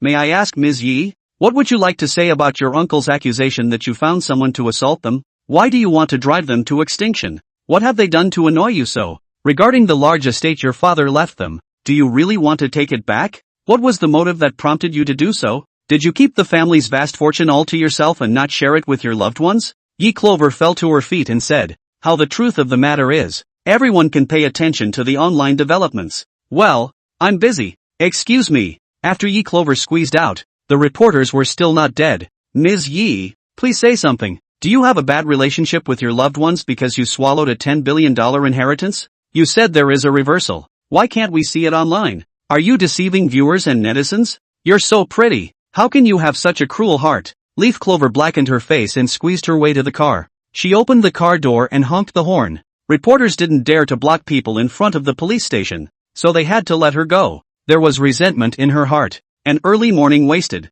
Uncle Jan called her a dozen times. Upon arrival at the warehouse, 3 carloads of horse feed were being unloaded. Uncle Yang is hungry and nap time is over. When he saw her arrive late, he didn't greet her and rode off on his little donkey with a black face. Said he wasn't coming this afternoon. Asterisk. After the unloading of the 3 carloads of horse material, Yi Clover gave the owner of the grain and oil store to settle the payment. The owner of the grain store said, the green seedling roughage has been on the market lately and it's very good quality. Do you need to send it in? Yi Clover nodded. No pesticides. I'll take it. Okay, I'll have someone collect 2 carts and make sure it's pesticide free. After the owner of the grain store left, Yi Clover entered the warehouse. More than 300,000 stainless steel utensils, neatly yards in the corner. 4 million pounds of grain, stacked in the second warehouse. There are also over 100 tons of horse concentrates, stacked in the third warehouse. Looking at the full cargo put her in a better mood. Chapter 65, Fattening Up the Body. She dropped a note to War Changin asking him to prepare to collect 4 million pounds of grain, 300,000 double-walled stainless steel bowls, 240,000 pounds of horse concentrates and roughage. Coincidentally, the sales director of the textile mill delivered tarpaulins, canvas, and plain fabrics. There were 40 tons of fabric, and she delivered the final payment. This single deal is done and over with. The textile mill has gone from the brink of closure to normal operation due to the high volume of leaf clover purchases. The owner is also not thinking of selling the factory. Because of these few deals, he makes big millions. A sales director's commission can purchase a nice car. He didn't want to lose Yi Clover as a big customer. Ms. Yi, anything else you need? We can produce it. Leaf Clover still has it. She knew the soldiers at the town pass. No camps, no tents. They slept on the ground, lying on the sand at night with a parcel for a pillow. Zhongguan is very hot during the day and cold at night, with a huge difference in temperature between day and night. They don't even have a bed, and they don't know how they're going to make it through the winter. Yi Clover asked the director, can you make a 150 by 200 single quilt? The cotton filling is about 6 pounds. Also add a 180 by 200 blanket. The blanket's thicker. The sales director was ecstatic. Of course, we can do whatever you need. 150,000 each of single quilts and blankets. In addition, I order a batch of military coats and cotton clothing. This batch is not rushed. The fall shipment is fine. To 200,000 pieces. The sales director smiled and said, Okay, my factory immediately changed the machine production. As for the price, I have to go back to the factory to discuss, and then give you a quote. Yes, after sending off the sales director, Ye Clover pulled down the roll gate and conveyed the grain along with the tarpaulin canvas, 10-minute intervals to transmit the plain fabric of the dress. Next came 3 cartloads of horse feed. Finally, the double-layered stainless steel dishes are transferred over. Asterisk. Because there were so many supplies, the town customs were bursting at the seams and there were no longer any extra warehouses for food. War Sunin put the grain in the old granary, while rewarding the soldiers for moving much of the rice and flour. But 4 million pounds is too much. It won't fit. It really doesn't fit. There was a constant flow of grain, falling through the granary doors. War Changyin told Tianqin and Su Ming to cover them with tarpaulins. Even so covered, it couldn't stop bags of sealed rice from slipping out of the tarp's confines. There were soldiers on patrol who saw bags of rice falling out of the green tarpaulin. Sneaking a few glances, he hid a smile and walked through the line as if nothing had happened. The town's passes were well fed with food and rice, and the soldiers and people had no worries. That's a good thing. War Changyin instructed Tianqin. Get someone to continue digging the pit. Tarpaulin spread in the sand. Put the grain and cover it. Tianqin nodded his head. Just 4 million pounds of grain. How big a hole must be dug? The Chu people who had defected had just dug a big hole and put vegetables in all of them. After the grain fell, countless pieces of fabric fell from the sky. It's oilcloth and heavy canvas. The number was large, 200 horses each. War Changyin looked at the tarpaulin canvas and thought of the soldiers without tents. He called Bian Ziping and Li Yuanzhong. Many of the soldiers sleep on the ground, without tents or a change of clothes. There is now plenty of water in the town pass. New uniforms have been gradually issued, and each man receives food. Distribute the tarpaulins and canvas, and the centurions go and get the steel pipes and put up the tents. Dian Ziping and Li Yuanzhong were very happy to hear this. They were veterans of the Battle Family Army and had followed Battle Tianyi for many years. The War Family Army was treated not so well by the Emperor's suspicion. Newly enlisted skirmishers receive an old uniform without pay. Killing the enemy rewards fields and houses. There is a severe drought. The fields can't grow food. The houses are useless. And there is no one left in the village to die. War Sunin rewards rice and flour, which is most useful for small soldiers. Now everyone has food and sleeps and lies on it every day and has to guard against theft. If there is a tent, the most basic privacy is guaranteed. Dian Ziping and Li Yuanzhong happily informed the centurions to come and collect the tents. The rest of the soldiers went to get steel pipes and set up their tents.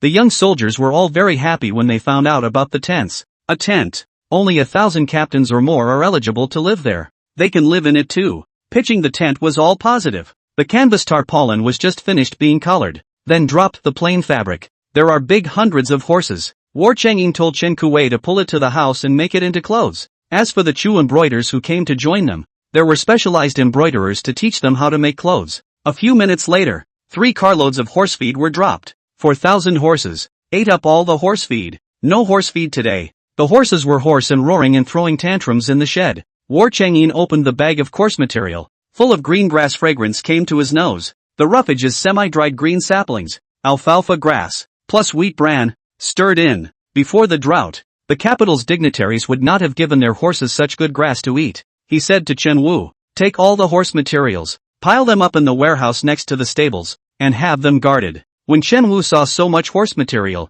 he couldn't help but get his hands on it and touch it a few times. The smell of grass. How long had it been since he smelled grass? Since this Xinguan drought, all the grass and trees withered and died, and the surrounding either scenery is either scorched yellow or crimson. He couldn't help but hold out a handful and sniff deeply. Judas wasn't over the top and packed it into a purse. He could already think of the 4,000 horses that must have been fattened up in less than 2 months. He whistled. Brothers, move the horse feed. Many of the soldiers below him had just changed into new clothes and cloth shoes, and their faces were cleaned. Each one grew meat and came in good spirits to help carry the horse feed. One little brother couldn't resist and opened the bag of concentrate. Wow! Cornmeal, soybean meal, wheat bran, salt bricks. Horses eat better than people. There was a little soldier next to him who couldn't help himself and grabbed a handful of crushed corn and chewed on it. It smells so good. It's delicious. A few of the remaining ones grabbed a handful to chew on. And the crushed corn got better and better the more you chewed it. Chen Wu didn't stop them, urging them to finish eating and hurry to move the goods.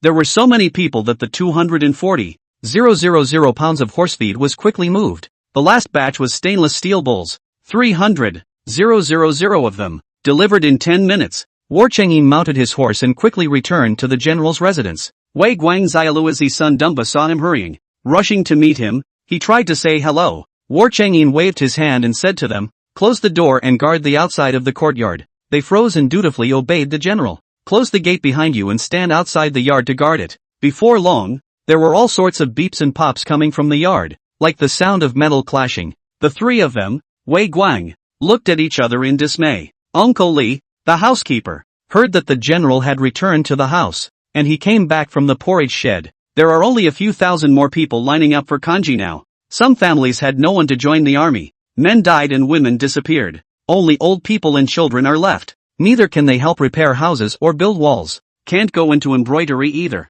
It was humbling to stand in line for daily porridge, to help collect firewood, and to carry water to the barracks. Half-grown kids, pushing tricycles, carrying back buckets of water. Chapter 66, Gods, too shocking. What kind of artifact is this? Uncle Li adopted. Again, more than 30 children. The general's children. Now, numbered 50, both male and female. War Chang'in left a tablet computer in the general's residence, and solar chargers, solar lights. The children attend class every day and listen to their online teacher. Wei Guang Xiaoluzi's son Dungba would follow along and learn. They sat on the ground in the yard, holding a small piece of wood and writing in the sand as the lecturer. Every day, I got up before dawn to attend classes, and when the sun came out, I went to help make and serve porridge. The sun goes down and classes continue until the solar energy comes on automatically. The kids were well behaved and understanding. Yanger and Wan Yang, the old woman, and the 3-year-old Nui Nui all stayed behind. Wan Yang and her mother-in-law helped with the kanji. The Yeni Nui Nui worked together, take lessons, and recognize words. These days, War Chang'in did not return to the general's mansion, and if there was any need, it was Tian Qin and Su Ming who rode back. Today, War Chang'in suddenly came back. The children were standing outside the door of the room, waiting to see the great general. They were adopted by Uncle Li, and the general had not yet given his nod of approval. Wei Guang 3 people also worried that the general refused to accept them. At that time the 3 people are ready to go to fill the army. Mainly Wei Guang gave away most of the grain in the general's storehouse in order to mediate the conflict. Still don't know how to explain it to the general. The crowd outside the door heard a crackling sound, and it took half a cup of tea for the sound to stop. The general opened the courtyard gate. Wei Guang saw the yard piled up with boxes, one stacked very high, taking up most of the yard. The general wore armor. His face had been washed white. His features were well defined, and his face was deep and handsome, yet with a bloodthirsty aura. Wei Guang, a few street gangsters, did not dare to meet their eyes. Wei Guang wanted to kneel. War Chang'in stopped him. "I know that you have been living in the general's house, and have kept it in good repair, and have mediated conflicts between neighbors clearly." When Wei Guang Xiaolu's son Mute heard it, he looked up and was overjoyed. The general complimented them. This was the general's affirmation of them, and the 3 men's hanging hearts could finally be put down. Wei Guang smiled and said, "General, the rich merchants and gentry, during this period of time, have contributed a lot of money." He brought War Chang'in to the inner storage room. There are a dozen boxes of gold dollars, gold biscuits, and gold hooves in the treasury, several boxes of jewelry, pearls and agates, more than a dozen boxes of precious literature and paintings, the 4 treasures of the literary house. These are their filial piety to you. During the time of the famine, they did whatever they could to survive. We also criticized and forfeited the money. Compensation for food to the victimized family. This is something I do privately. You see. War Chang'in looked at the pile filled with most of the treasury money, nodded. "You have done well. Is there still enough food in the house?" "Not enough, go to the barracks and get it." Wei Guang was overjoyed. The general didn't blame him for sending the grain out. He laughed. "Yes, there's plenty more in the coffers." War Chang'in instructed him. "There are a lot of stainless steel bowls in the yard. Post a notice to notify the people." A stainless steel bowl? For a porcelain bowl? How many for how many? When Wei Guang heard this, it wasn't cost effective. It's not like porcelain bowls are worth a lot of money. Every family has them. Those treacherous merchants in the past, who trafficked poor quality porcelain to Chu, Chi and barbarians, shipped the kiln's most inferior, unsellable porcelain to Jingguan. It's not like people are little cuties in Chuchi. No one is buying. Only the barbarians were fooled by them. A sheep for 10 bowls. After being fooled once, the barbarians and the Chuchi 2 countries to trade, and never buy Daki kilnware. It's still piled up in storage and won't sell for a couple years. What exactly is a stainless steel bowl? Wei Guang doesn't know,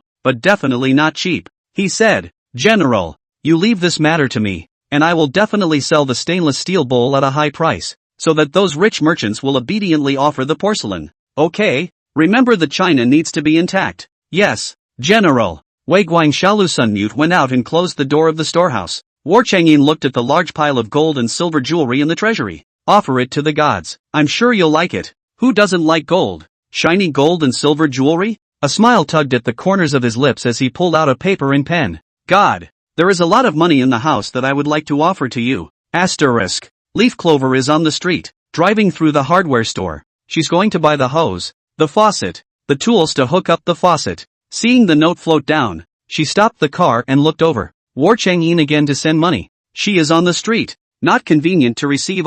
You slow down. I'm not comfortable receiving on the street.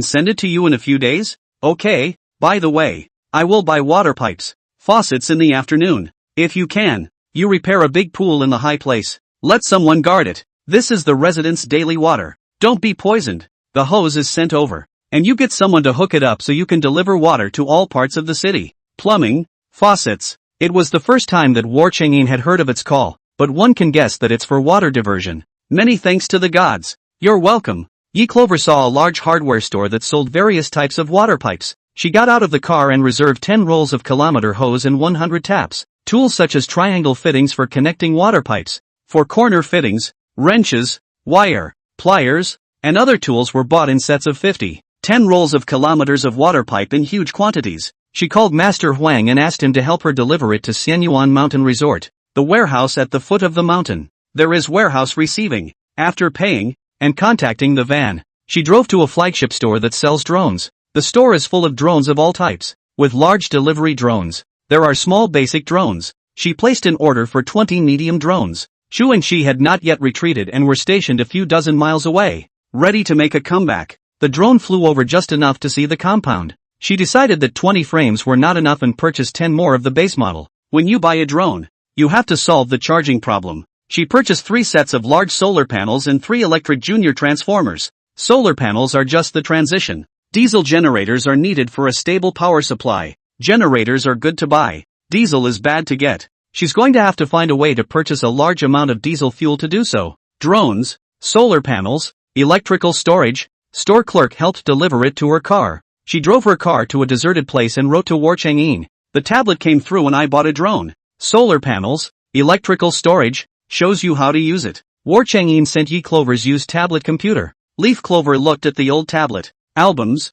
videos, all formatted. Nothing, and he still had her used tablet. This guy's nostalgic? Yi Clover downloaded dozens of drone operation videos. There are all sorts of great gods flying over clouds, through canyons, over waterfalls, and in the Himalayas. The visual is very striking. Installing solar electric panels and connecting the electric small too. Operation video. Downloaded a dozen. After downloading all of them, transmit them to War Changyin. The drone video is too shocking. And War Changyin passes a note with scribbles. What is this thing that can fly up into the sky and take videos? It's shocking. Gods, that you can fly without wings? The first view of flying, as it turns out, overlooking mountains and rivers, glacial plateaus, and flying with birds. What kind of artifact is this? Chapter 67, The World of the Gods is Only So Divine. Leaf Clover smiled when she saw his letter. Even if he was a great general who was famous in wild history, he was only 20 years old in the end. In the modern era, 20-year-old boys are still in college, love to play games, love to play basketball, and are interested in all things technological. War Changyin is no more than that. A drone rocked him to the core. Leaf Clover smiled and wrote back. It's a drone. I've already purchased it. Gods, is it true that there is this divine thing? Yes. Teleport over immediately. There are 2 sets of solar panels. Storage appliances. You get someone to install them. The drone runs out of power after 30 minutes of flight. The accumulator is to be able to charge the drone better. As for how to use it, there is a video and instruction manual for reference. And it doesn't matter if it blows up, just send it back for repair. Good. It must be expensive. Ian will treasure it. Leaf Clover found an unoccupied alley, parked her car, and teleported the items over. War Changyin and a group of generals were in the council chamber. Today, the gods sent a large amount of supplies, and everyone is happy. Don't worry about horse feed for 2 months. There is enough food for 1 year, even if you add Suhui 100,000 men. There were canvas and tarpaulins that enabled all 40,000 soldiers in the barracks to be housed in tents. Most of all, the uniforms have been gradually made. Now the 10 generals, each with a new coat, cotton fabric, not rough linen, not smooth silk. It's a cotton material more suited for everyday wear, comfortable and breathable with a premium print. Merfin had changed into brightly colored new clothes every day since he had taken more than a dozen pieces of fabric. He was already handsome, and he put on a crown, washed and cleaned, and waved around in new clothes dyed with beautiful flowers. Restored to the capital again, the dashing Shitsi master with his flowery reputation. Soldiers have been receiving new clothes by the thousands. For the rest, cross your fingers. This kind of good life, in the past, the soldiers could not even think of. A month ago, the soldiers could only eat grass bark and roots, had no water to drink, and countless people died of thirst and starvation. Now everyone not only gets enough to eat every day, they have meat to eat and soup to drink. Each person had 2 or 3 sacks of grain and was able to feed his family without worrying about food for months.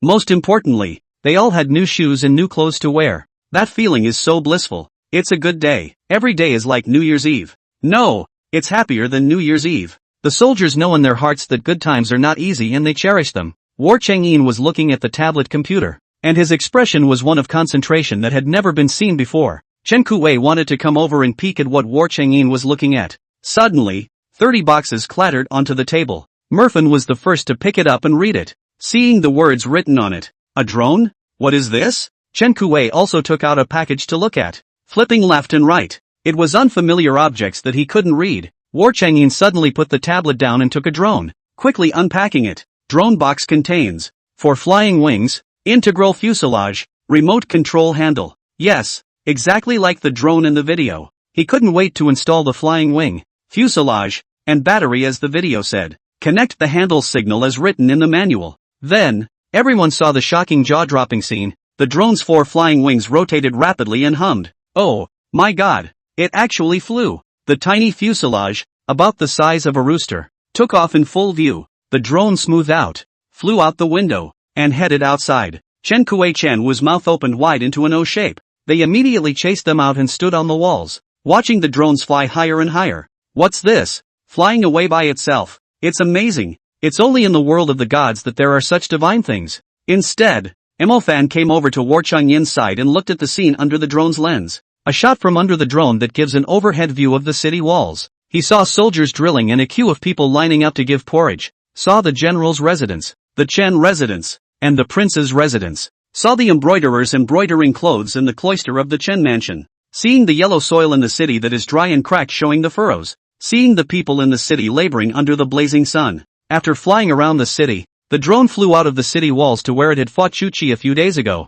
The earth was dark brown, the color of dried blood. Limbs and broken arms are still vaguely visible where they were bombed. The blasted crater was still there. A huge gully that ran in a circle around the city. The drone flew 20 miles out and saw the Chu camp. They saw the monarch of Qi, and Ling Xiaofeng of Chu, enter the same tent. The two were in cahoots, not knowing what they were plotting. A Chu soldier spotted the drone and drew his bow to try to shoot it down. Drones fly so high that bows and arrows can't hit them. He called for a team of archers and drew their bows, but none of them hit the drone. Their actions startled the Qi monarchs who were plotting, Qi Xuanhong and Ling Xiaofeng. The 2 men stepped out of the tent and looked to the drones. War Chang'in pulled the camera closer. The 2 probably didn't reach a consensus, and their expressions were both very unhappy. The drone flew around the Chu camp. The Chu army was seen to be stationed at the foot of a mountain, open on 3 sides, with a mountain at the back. With 100,000 soldiers, there were not enough tents, and many of the soldiers sat on the ground in groups.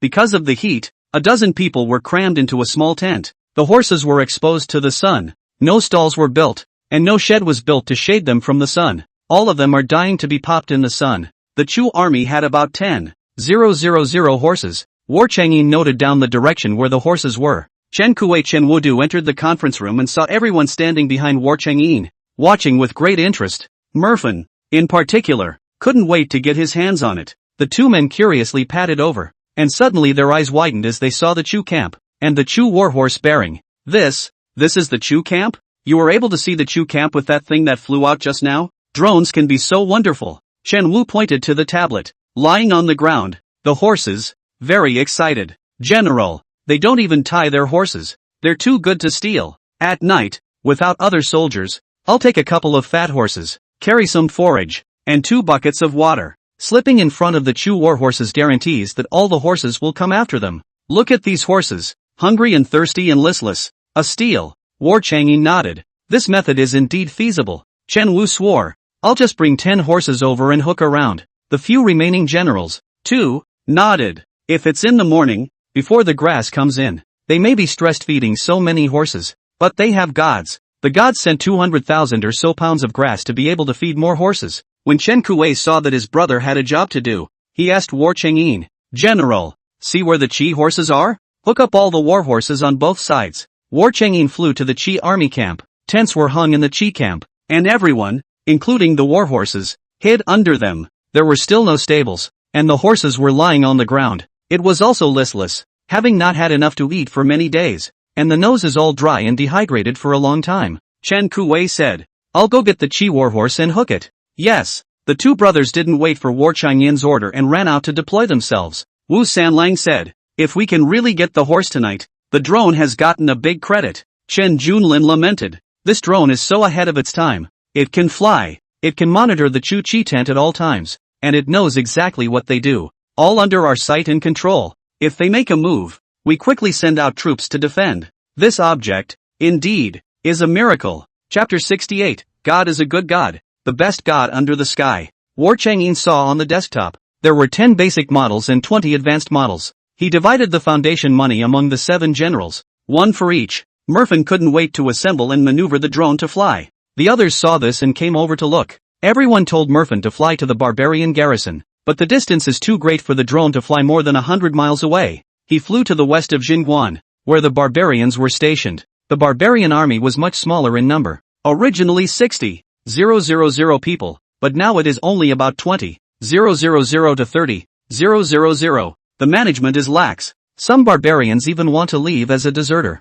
The newly succeeded general of the barbarians had not yet arrived at Jingguan, and the barbarian soldiers were as scattered as a sheet of sand. Merfin flew over the barbarians when he did. Armsmaster Zhuangliang took a ballpoint pen, a piece of white paper, and quickly drew a topographical map of the distribution of barbarian military camps in the west. Focus on marking the main tent, where the cavalry and archers are located. There were 5 siege wagons placed in the innermost part, and if they were all burned down, it cut off the possibility of the barbarians attacking the city from the west. During this time, the walls continued to be raised, and the cement sent by the gods really worked well. It is stronger than the walls poured with lime powder in glutinous rice soup. The wall is now raised from 6 meters to 9 meters. The siege was even more difficult, and without siege engines it was almost impossible to mount the walls. Zhuangliang suggested to War Chang'in, Great General, the 5 siege wagons of the barbarian army stationed at the west gate. Let's set fire to the siege wagons. War Chang'in looked towards the area where Mo Fan was flying.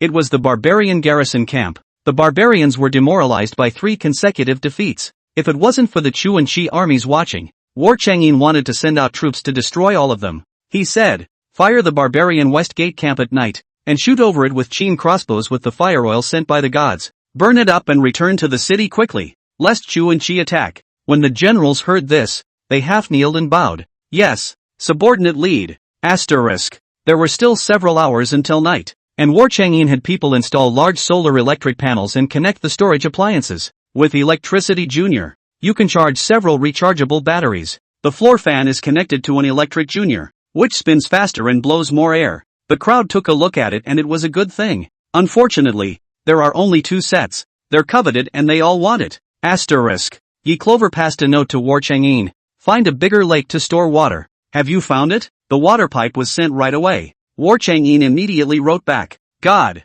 there is a lake in the mountains to the south. Originally the lake would have been rich in water and grass, and fish. The world is in a great drought, and the lake is at the bottom. Okay, I'll teleport the hose to you in half an hour, and send a large amount of drinking water over. You get someone to connect the hose to the water first and run it to the residential areas and the barracks, so everyone has water available for washing. The extra water, it can still be planted. When War Chang'in saw this note, his thin lips couldn't suppress a smile. Those 5 wells, where the soldiers plus the people came to fetch water, were almost at the bottom. If you can store a large amount of drinking water, the town pass is not afraid of the arid climate, and there is plenty of food and water. The War family army was also able to prepare for war with peace of mind. Great. Thank you God. The generals didn't know why War Chang'in was in such a good mood and actually smiled. When they saw the note from Cloverleaf, the gods are going to have them find a large lake, one that stores drinking water, and send a hose, a faucet, plumbing, a pipe specifically designed to divert water. The issue of water is related to the survival of the town's military and civilian population. All the generals cared. They accompanied War Chang'in, mounted their horses, and headed straight for the southern cluster of mountains. They arrived and waited by the lake. Dian Ziping squatted down and looked at the huge dried-up lake, in which dried-up fish bones and mussel shells could be seen. If we can really fill the Great Lake, the residents of Zhengguan will no longer worry about drinking water for 3 months. War Chang'in stood on the flat. The lake was large and occupied dozens of acres of land. It can really be filled up, and Zhengguan will have no more worries. He wrote a note, "Gods, I have reached the lake." Leaf Clover returned. "There's a bit too much pipe. Watch out." War Chang'in complied and stepped back tens of meters. Suddenly, huge rolls of pipe fell from the sky and landed around the vase. A bunch of them, ancient natives, saw a bent hose for the first time. Is that what the gods say about plumbing? It's sturdy, soft, and able to be bent at will. There are many loops of pipe in a loop, a kilometer long. A total of 10 turns of pipe were dropped. There are also several boxes of connectors and 50 boxes of toolboxes. Dian Ziping curiously opened the toolbox. There are pliers, screwdrivers, hobby knife, and abrasive paper, universal adhesive. Each has never been seen before, but they are all useful. War Chang'in opened the tablet and flipped out the video on how to connect the water pipe and how to connect the faucet. Dian Ziping had followed Song Duo for some time before, and in Song Duo's absence, he said to War Chang'in, "General, subordinate." He saw a video of water pipes, mostly buried in the ground. The distance from the lake to the residential area. Design a pipe that is easily accessible and can be buried. The water hadn't come yet, so he asked his soldiers to bring hose and help dig the ground to bury the hose first. 3 are buried in residential neighborhoods and 3 in military barracks. The general's residences were all in one area, where a water pipe was designed to be buried, and a water pipe must be installed in the back alley where Uncle Lee gives kanji. 8 hoses, with the remaining 2 sitting in reserve. Dian Ziping called over 2,000 soldiers to dig together, and the people, seeing the soldiers digging with hose, they came to help too. 1,000 meters is a long time, but a lot of people do it fast. 2 hours later, 2 water pipes were actually buried. After the plumbing was pulled, Dian Ziping followed the video to install the faucet. He ground the faucet with sandpaper, applied glue, and pressed the faucet on to torque it. After twisting it tight for fear of dropping it, it was secured with another loop of wire. Asterisk. After it was completely dark, Yi Clover drove the car to the outlet of the mountain spring. The water flow is so high these days that the water gushes out and the creek is spreading into the back garden of the cottage. She wants to channel all the underground water from the Xian Yuan mountain resort to Jingguan, addressing the lack of water in town close. She put the vase down the spout. Using all your thoughts, roll the water into the vase like crazy. The outlet is an underground lake, where numerous currents form whirlpools that roll into the mouth of the vase. She didn't know how much she was involved and watched the water level at the outlet drop a little. 0.3 m, 0.5 m, 1 m, 2 m, 3 m. She stopped after the water level dropped to 4 meters. Fear of pumping too much water and affecting the groundwater ecology. However, not long after she stopped, the water continued to rise. Then recover 1 m, 1.5 m, 2 m, 3 m. In less than 10 minutes, the water level returned to the amount of water it had just been, and a large amount of water rushed out. In that case, Yi Clover was not polite. She continued to pump, repeatedly pumping water 3 times. Yi Clover felt than the last time in the river, pumping double more. It didn't stop until she turned a little pale and sweat spilled from her forehead. Asterisk. War Chang'in stood at the edge of the lake and watched the water level continue to rise and rise. It didn't stop until the water filled the big lake. The water spreads to the lake mouth stream and then keeps spilling out. The generals saw this scene. All of them were surprised with crazy shouts. "General! The lake is filling up. It's drinkable water. All filled up.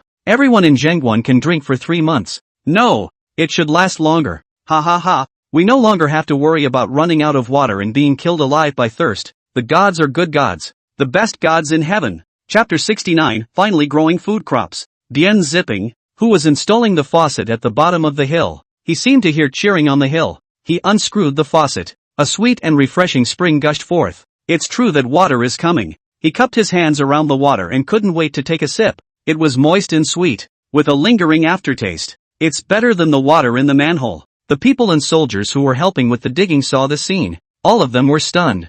They froze for a few breaths, put down the tools in their hands, and crowded toward the faucet. They scrambled to be the first to taste the sweet, clear water. Is it water? Drinkable cool spring water. Great! From now on, is it possible to just turn on the faucet and have a steady stream of water coming out? The people wept with joy. Even the pawns were moved by the scene. After the people had tasted the water, all of them knelt down and bowed their heads in pilgrimage toward it. God, finally seeing the weeping of the people of Zhengguan, has lured the heavenly water down to earth so that everyone can drink. Mother, it's water. Sweet and tasty. Will we all have water to drink from now on? And will our younger siblings never die of thirst again? Grandpa, there's water. Water that's drinkable. We don't have to walk for miles and go to the Zhengguan military camp in the hot sun to receive water. God, thank you for the divine water. All the people knelt down and bowed their heads, thanking God for the divine water. The junior soldiers wanted to follow suit and kneel to thank them, but Bian Ziping called out to stop them. Hurry up and dig pits and bury water pipes so that the barracks and the people can get water.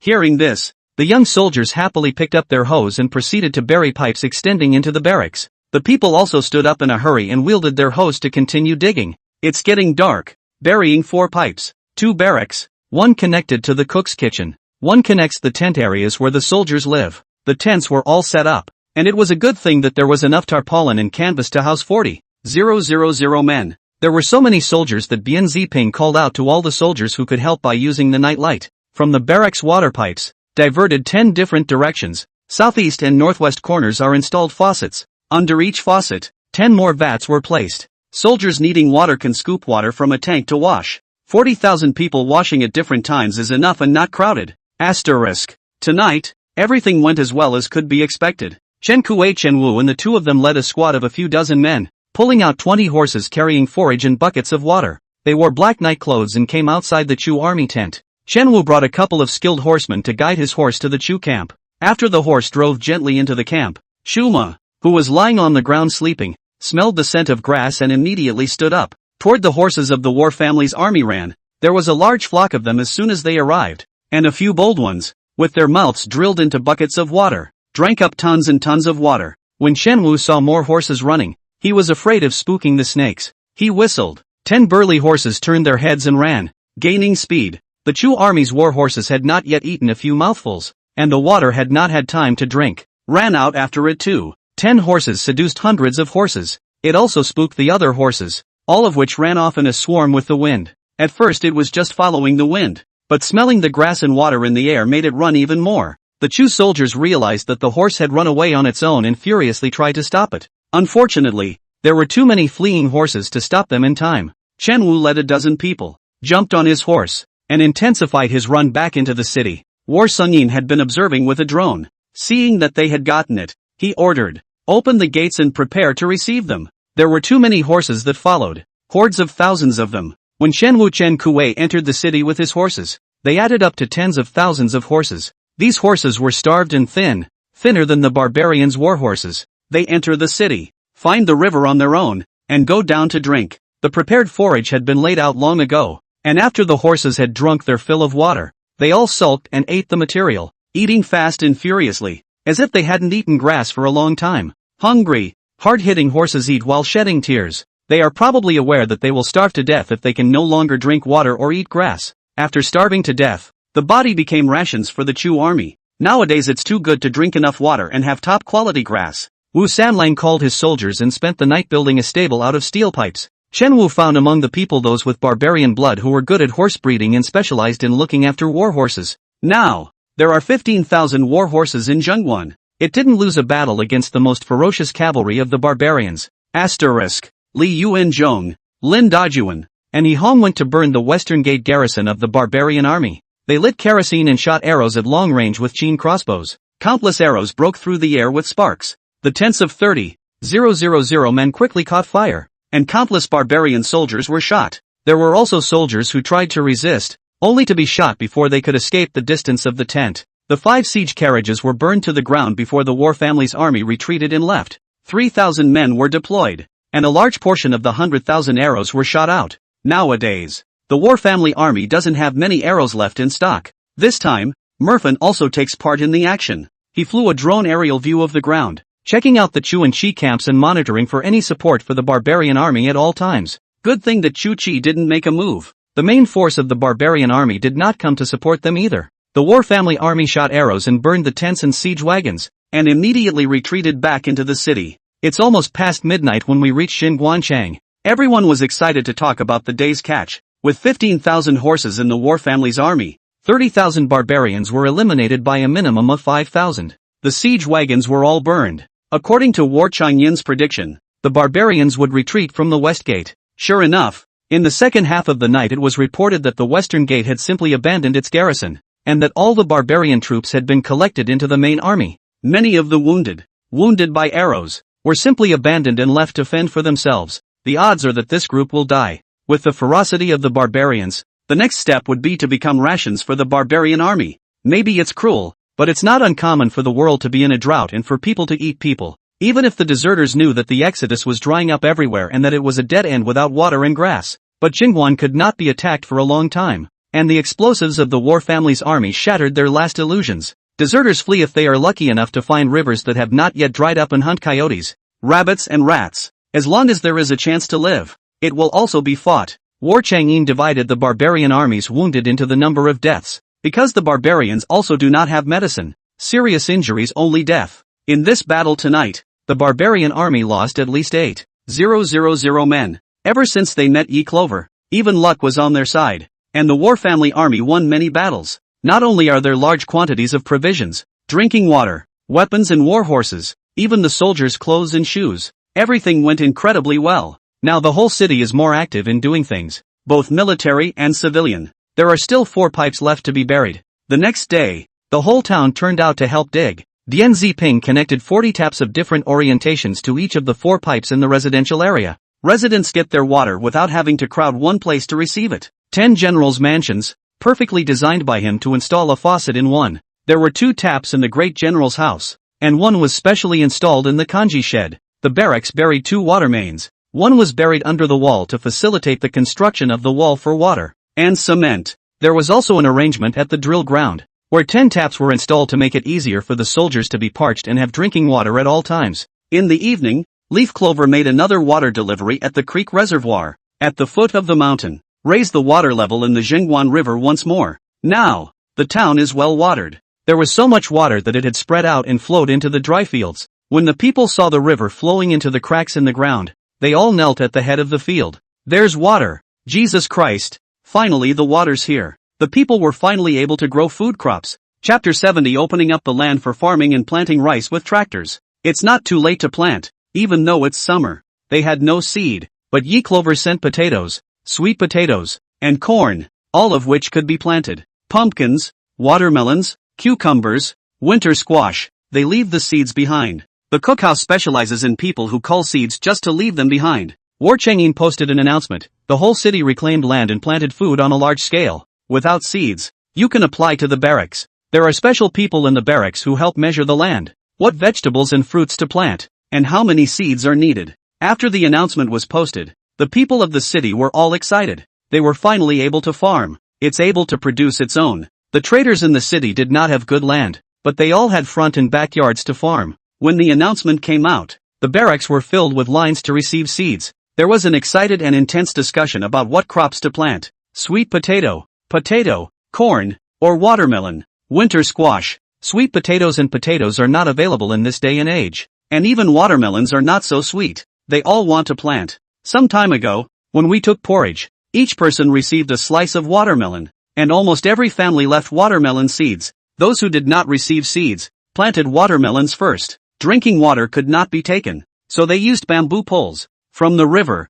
to draw water to the land to be sown. The whole city was vast, with a great deal of clearing and plowing. There are mountains and plains in Jingwan, and the whole city is out to reclaim them. Everyone labored feverishly. The heat could not quench the excitement of the people. The current Jingwan had long since lost its previous deadliness. Everything is thriving and there is hope for the future. The people even felt that even if the 3 parties of Chu Chi barbarians join forces to attack Jingwan, the great general will surely die down. Then the 3 parties are bound to lose. The great general, who seemed to the people to be a god from heaven, used to die defending Jingwan and almost got the city broken several times. I've kept it through thick and thin. Now there is food and water, new equipment, weapons, new clothes and shoes for soldiers. Even stealing horses from the enemy camp has stolen experience. What else can't the war family army do? Therefore, the people of the city inexplicably trusted the war family army. To the War Changyin believed in the gods of heaven to come down to earth. Asterisk. On the following day, Yi Clover knew that the whole city of Jingwan was reclaiming the wasteland.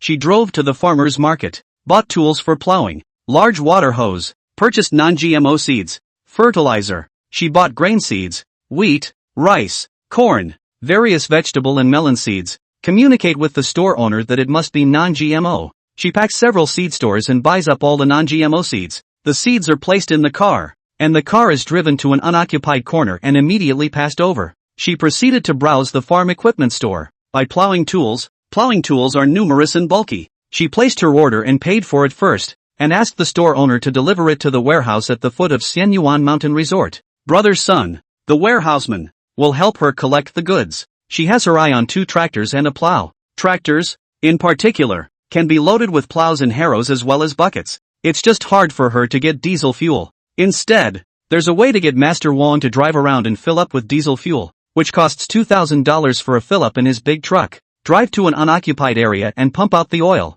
Proceed to the gas station to fill up with diesel. Repeat this over and over to be able to save a lot of oil. Although cumbersome, Master Huang found that he would be caught and face penalties. But the tractor, the plow, the town pass is so needed. The sun-dried land, hard as concrete, is difficult to plow with oxen and horses. It has to be the machine. Finally, she settled down and placed an order for 2 tractors and a plow. Have the store sent to the warehouse at the bottom of the hill in Xianyuan Mountain Resort. She called Master Huang and asked him about his car and how many liters it took to fill it up. Master Wang said 1,100 liters, almost $2,000. He emphasized that big trucks can be fuel-intensive. Leaf Clover said, "You go fill up a car with gas. Fill it up to 2,000. Come back and pump it into the tank, and I'll give you 3,000. Master Huang netted 1,000. He was very happy, and quickly agreed. Ask Leaf Clover how much oil he wants. Yi Clover said, 2,000 liters is enough. Don't ever add more for fear you'll be caught. Okay, I'll fill up at 2 different gas stations.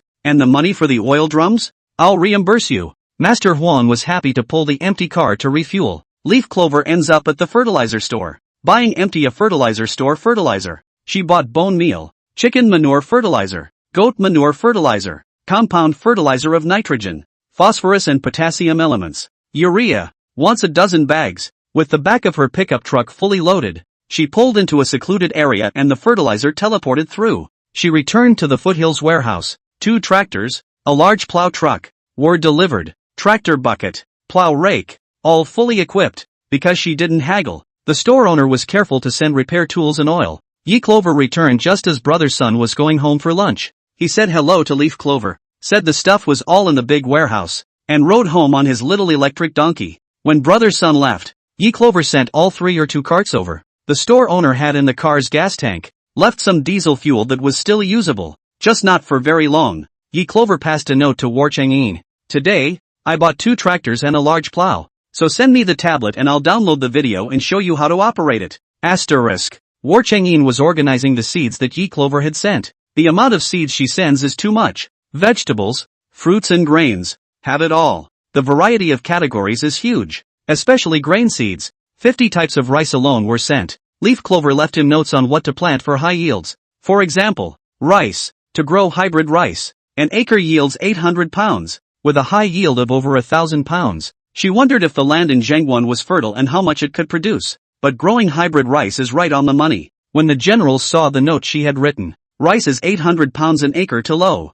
Geez, the number is so huge. It's staggering. You know, the Great Qi State people's staple food. Corn an acre of annual output is only 200 pounds. It's still a windy and high-yielding situation. Rice is 800 pounds an acre, 4 times as much as corn. If the grain is extended to the entirety of the Great Revelation, will anyone go hungry in the Great Revelation? Everyone in the population will have enough to eat. There will be no more famine and no one will die of starvation. The seeds sent by Yi Clover today are of transgressive significance to them. Even Chen Kuei Chen Wu hugged the hybrid rice seeds and held on for dear life. General, this is no ordinary seed. This is the lifeblood of the people of Daki. We must find a way to grow hybrid rice. 800 pounds per mu. What concept? If grows one season, it will be able to feed all the people of the great Kaiju kingdom, and there will still be leftovers. No one under the sky will ever go hungry again. The seeds came at the perfect time, more precious than all the supplies. General, set aside a piece of land and find someone special to plant and look after it.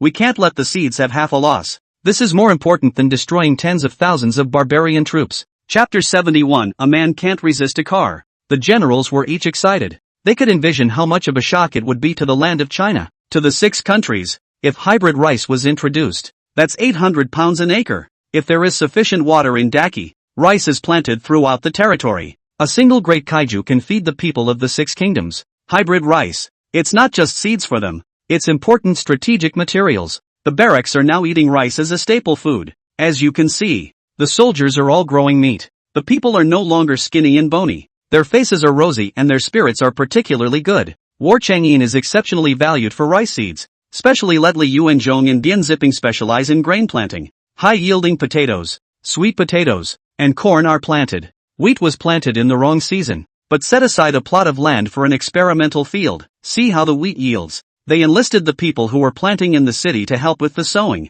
Give them 6 pounds of grain and 3 pounds of flour per month. Li Yuanzhong immediately went to arrange for the conscription. Farming is now a top priority. The enlistment is not limited to men and women, but begins with the reclamation and planting of a large expanse of land at the foot of the mountain. The primary problem is the lack of agricultural tools. Digging for buried water pipes yesterday. Many people used weapons to plow and porcelain tiles to dig, digging out the pipes little by little. Not to mention the ground, which had been dry for almost a year, was extra hard. Just as the generals were looking at War Chang'in with hopeful gazes. I hope he asks the gods for some agricultural tools. The world of the gods is full of seeds, and farming tools will only get more advanced. Of course, War Chang'in knew what they were thinking. The gods give so many conveniences that they make it a habit to turn to them when things go wrong. He was helpless, taking out the white paper and preparing to write a letter to Cloverleaf. He was the first to receive a letter from Cloverleaf. Yi Clover purchased a tractor, a large plow, tens of thousands of various agricultural tools were purchased. Also purchased fertilizer. See how sweet the gods are. She had thought of the town's difficulties and took the initiative to send farming tools. War Chang'in complied and put the tablet into the vase. Asterisk. Leaf Clover received a tablet and downloaded over 100 plow, tractor videos. How to start. Service, add diesel, add oil, turn, stall. The complete way to use the tractor and download it to your tablet. Plowshares downloaded more than 50 of them. Plowers are large agricultural machines with specialized cabs. There are more than 10 plows and harrows hanging in the back. And I don't know whether the land in Jingguan is level. If it is, one plow and harrow can reclaim many acres of barren land. Downloaded another fertilizer video. How fertilizer is used and how much is used on an acre. Final download. Melon and vegetable growing methods. She wrote a note. 2 tractors, a plow, and a lot of farm equipment. Fertilizer. Need to find an open space to set it down. Narrow storage won't work. It'll be packed. Leaf Clover threw the note and the tablet, together, into the vase. Asterisk. When War Chang'in saw the note, he took the vase with him and found a random open space with the generals, ready to receive the farming tools from Yi Clover. When the people heard that Yi Clover would send hoes, scythes, shovels, and rakes, 10,000 pieces of farming equipment, smiling from ear to ear. With these sturdy farming tools, are you afraid you won't be able to grow food? We're all looking forward to it. Suddenly, the hot sky changed color and the sun was blocked by a huge object. A huge behemoth fell to the ground. The enormity of this object shocked all the generals dumbfounded. No, didn't the gods say to send hoes and shovels and rakes for plowing? What the hell is this? This behemoth, with its huge wheels, is half a man tall on its own, and 4 are mounted front and rear. It has a head. The head is painted red. It's very long and very big. There are eyes made of glaze. In the center is a large glazed covering made into a small house with what appears to be black seats with round objects in front of them. What is most shocking is the fact that this object is fitted with a row of plows and harrows in the back. Is this what the gods call farming equipment? Is this a ING farm implement? Farming tools in the fairy world. It looks like this? This object is too large and appalling. It was simply bigger than the carriages of all the royals in the capital. The styling was more than they could have imagined. Everyone was in awe of this object, yet they couldn't help but approach it. They knew that what the gods sent them must not harm them, because the gods are good people. See this thing on the ground, not moving. Great General, this is the farming tools of the divine world. It's appalling. How can I use this tool? I'm afraid no one in the whole of the Great Enlightenment can handle it. How many people does it take to pull this rake of a dozen? Dozens of horses should be able to pull a plow. Everyone is expressing their own views and opinions. War Chang'in took the flatbed and walked to the plow. He knocked the front of the vehicle with his hand. Iron lacquer with a crisp rattle. The tin shell is thick. He opened his tablet and flipped to a video of the exact same plow in action. He laughed instantly. He said to the generals, "Gentlemen first." More than a dozen people to War Chang'in in front of saw the video playing, plow machine operation video. Only the video shows a man in a glazed room, driving a plow machine, riding through the wilderness. The plows drove past quickly, and 3 or 4 meters wide, weed-covered wasteland was reclaimed, exactly the same as an ox plowing a field. It's just that the plows open the pits deeper, faster, and easier. No oxen to pull, no manpower. The people in the glazed room, on the other hand, simply operate a plow truck. So that's it? In the world of the gods, people plowed the land without using either manpower or oxen or horses. They simply drove over and the ground was turned over. Everyone stared with wide-eyed curiosity and couldn't help but exclaim, "The person who invented this artifact is truly brilliant. I used to think tricycles, already ingenious. Witness to drones, plows, tablets, cell phones, solar-powered fans. How backward our world really is. We can't even hope to catch up with them. It's really great to be able to recognize the divine. Without her, I'm afraid we wouldn't know that there are people outside of the world, and that there are heavens outside of the world. And we'd be stuck in a square inch for the rest of our lives, seeing the outside world. More and more want to get Chu and Chi killed, all day long for an acre of land to fight and fight. Do not know how civilized and advanced the outside world." Everyone was watching the plow's video and looking at it with great interest. Suddenly, 2 more behemoths fell. It's 2 blue tractors. 2 tractors, one with bucket mounted and one with plow and harrow mounted. Looks a lot like a plow, only smaller. Tractors are all handheld and are the most common in the countryside. When Chen Kuei saw the tractor with the loaded bucket, he sat directly on it and shook his hands on the front. It was lighter than he had expected, and well grasped. The other was not fitted with a bucket and looked like it was just the front end, except that the plow harrow was mounted under the front end, to be convenient and practical. Everyone came over to War Chang'in to see how the tractor was used. The plows are too big. The tractors are small and seem less dangerous. Everyone jumped at the chance. Men can't resist cars, or machines of any kind. So did the ancients. Chapter 72, the Emperor takes away military power and demotes himself to office. War Chang'in took the video of the tractor, the plow machine, and transmitted it to them using Bluetooth. They showed great interest in the plow. Some sit in the shadows, studying the video. Some research oversized tires. Some research headlights. Murphin was the first to sit in the cab of the plow truck and was motivated to become a driving man. Seeing this, War Chang'in smiled helplessly. He moved the vase out of the way and waited for Leaf Clover to drop supplies for the next round. Yi Clover cast 1,000 each of hoes, scythes, shovels, picks, forks, and wills. A total of 10,000 farm implements were thrown down, taking up a large area of flatland. Each farm implement is painted black, and the unpainted ones are smooth, bright and very sharp. The quality is not the same at all as if it had been struck by a Zhengguan blacksmith. 1,000 hoes, each exactly the same specification, weight and size. It does not appear to be artificially produced. Instead, it is centralized mass production. What kind of world is the world of the gods? He was curious about the modern era in which Cloverleaf was in,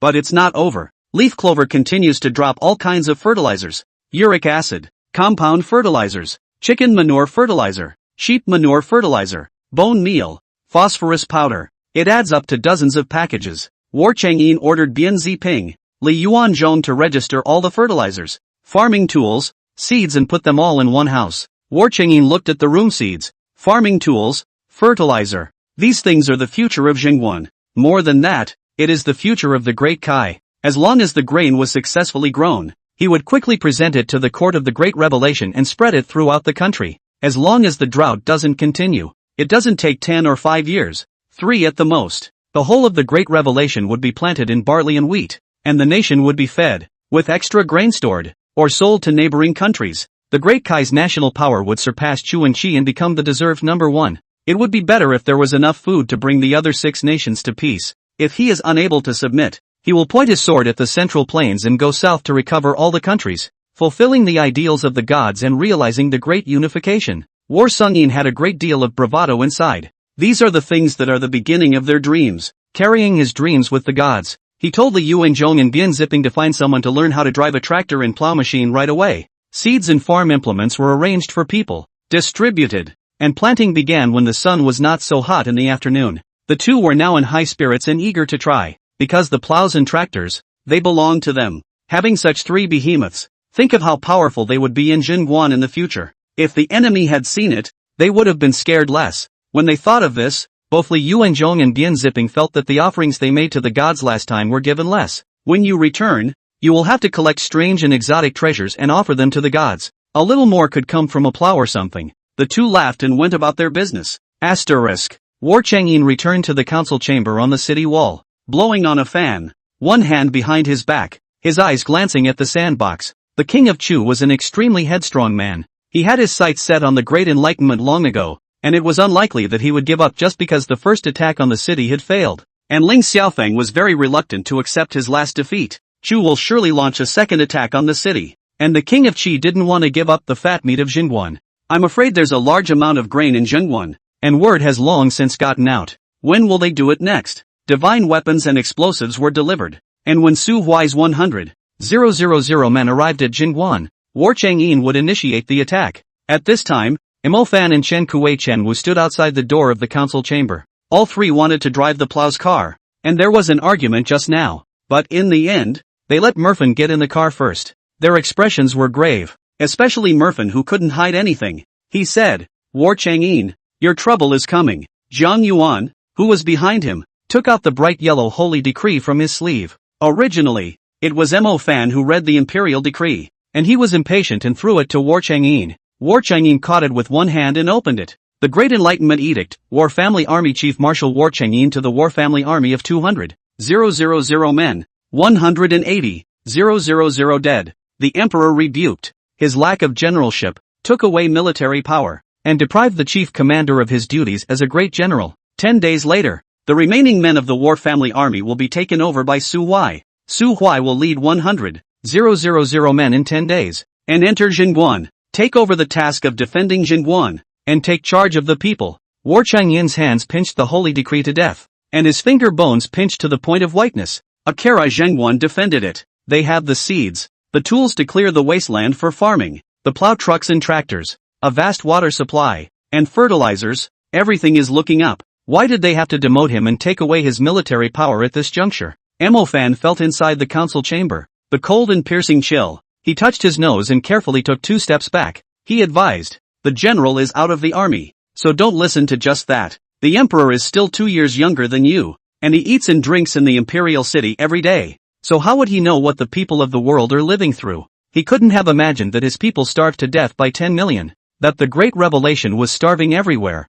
that there was cannibalism everywhere. Having lived a good life for a long time, you really think that you have supreme power and that the throne has been sitting comfortably. In short, this Xian does not agree with you removing your position and military authority." The two brothers, Chen Kuei Chen Wu, took out the secret letter in their arms. 2 secret letters, 1 expedited. The young emperor ordered them to assassinate War Chang'in. The two don't take it seriously at all. The town's generals are clear to anyone. Kill whoever, cannot kill War Chang'in. With him dead, Jingguan must have been breached. Once Jingguan was breached, a large opening opened in the Great Kai's borders. The barbarians of the Chu and Shi kingdoms were like nobody's business, massacring the people of the Great Kai, treating them like vegetable people and food, followed by the conquest of the other 3 countries. War Chang'in is the cornerstone of Jingguan, the most important general. In the opinion of the 2 brothers, the emperor can be replaced by someone else. War Chang'in absolutely cannot die. Even if the emperor had sent an expedited letter, the 2 did not care.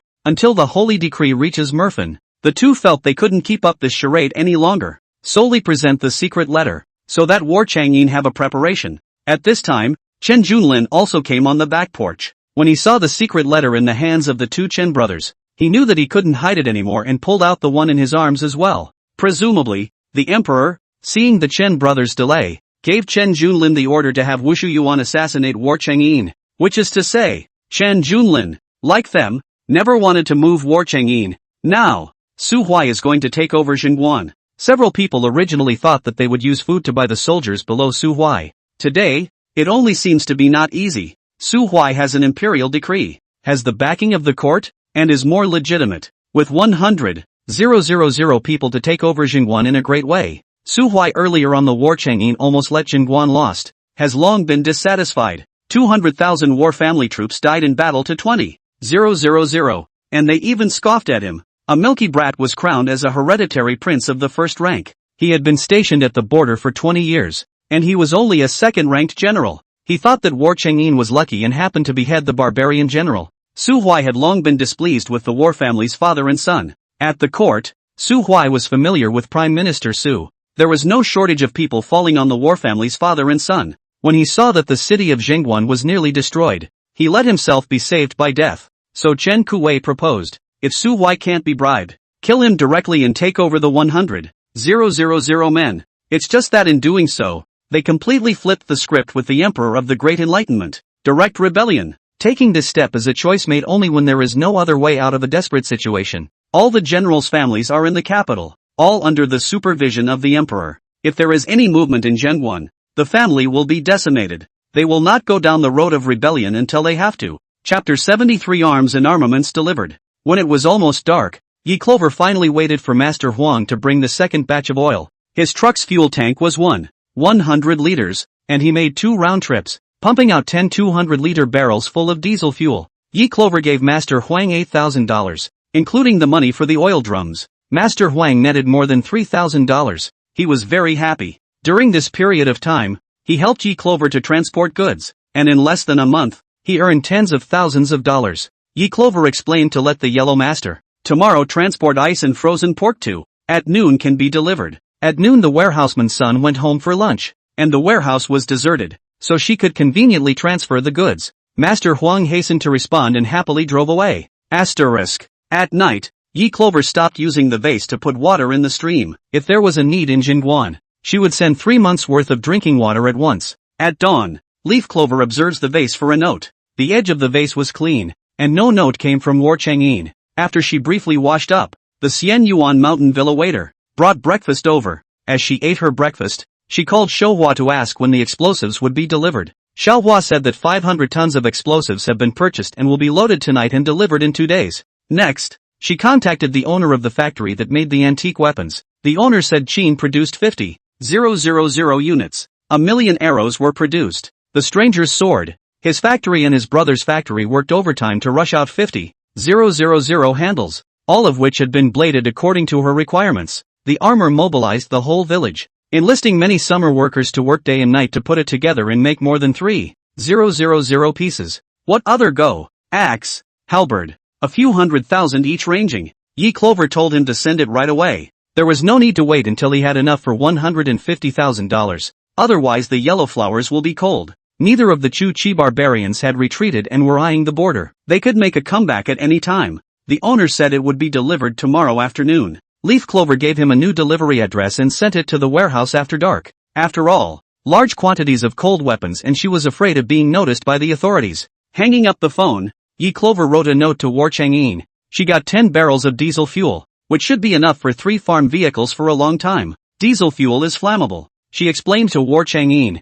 Placing diesel fuel must be far away from fireworks. Do not put together with firecrackers, explosives, fake wine. Find a small house alone away from the crowds and get someone to look after it. She emphasized that diesel fuel is the ancient equivalent of kerosene, which is easier to burn. Asterisk. When War Chang'in received Yi Clover's small note, he stood up abruptly. Diesel fuel burns easier? The last time Chu Chi attacked the city, if the gods hadn't sent the fake wine in time, I'm afraid they wouldn't have been able to repel the enemy army so easily. There are better fuels available today. War Chang'in was eager to see it. Then the second sheet fell. The long list on it is all about armaments. Is it finally being delivered? He crossed his fingers and waited for a long time. In the past 2 days, he had asked Mo Fan to fly the drone every day, observing the Chu and Chi tents from time to time, afraid they're going to make a comeback. Luckily, the 2 quarters were unusually calm. Only I wonder, how long can this calmness be maintained? Divine, the composite bows sent last time have run out of arrows. Could you send another batch?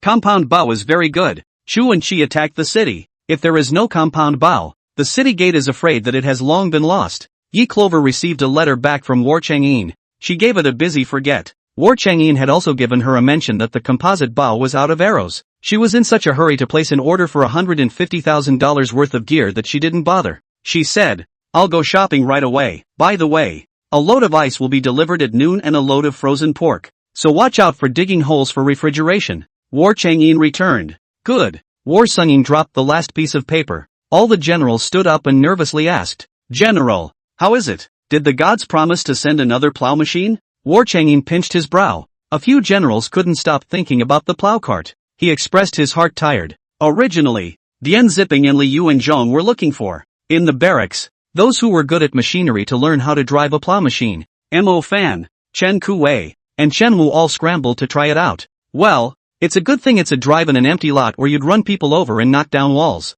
They tried driving it a few times and the plow truck wouldn't move. Thinking that he had broken the plow truck, he couldn't wait to come to find War Chang'in today to apologize and ask the gods to send another one. Such a behemoth is bound to be expensive. How is it good for War Chang'in to open this mouth? The plow wagon was given by the gods to all the people of the city to plow the land. As a result, they played with it blindly and broke it. He went to check it out this morning, and according to the video, the car ran out of gas. Gotta get gas. The gods sent a note in the morning saying that diesel had arrived. He said, the plow truck isn't broken, it's out of gas. The diesel gods will send it right away. And Bian Ziping will go and find an airtight room away from the crowds, empty, and free of sparks to store it. 10 barrels in all. Several people heard it and immediately erupted into cheers. It's not the car that's broken down. It's just out of gas. With the addition of gas, they can again drive through the wilderness.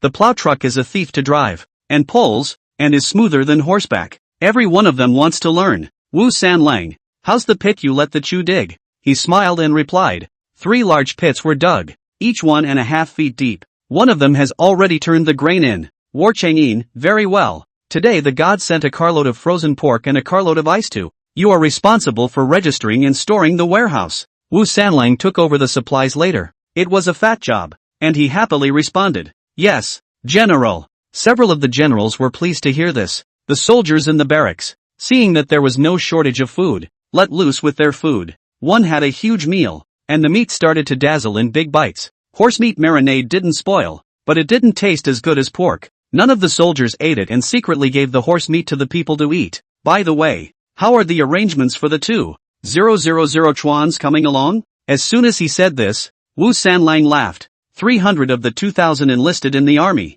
leaving more than 1,000 men, all of whom the women knew how to sew, received food, cloth, needle and thread, and began to make military clothing. The men were digging pits, each one engaged in labor, and all received food. Kids and seniors help cook at home. Now that every household has food and water, they are content. I have made a point of keeping an eye on them, and they are all at peace, and there is no fine work. They also want to bring the whole village, because we have water and food in Jingguan to feed them. War Chang'in's heart was clear. Tomorrow, 50,000 shin, 1 million arrows, 50,000 strangers' swords, and 3,000 sets of armor will be delivered to dynamite, 1 million pounds, to be delivered the night after tomorrow. These things need to be stored in the warehouse. So you move the grain and vegetables into the midden first, and the warehouse is empty. Several of the generals stood up in excitement at the words. Did you send it? 1 million pounds of dynamite. Shin 50,000 racks. 1 million arrows.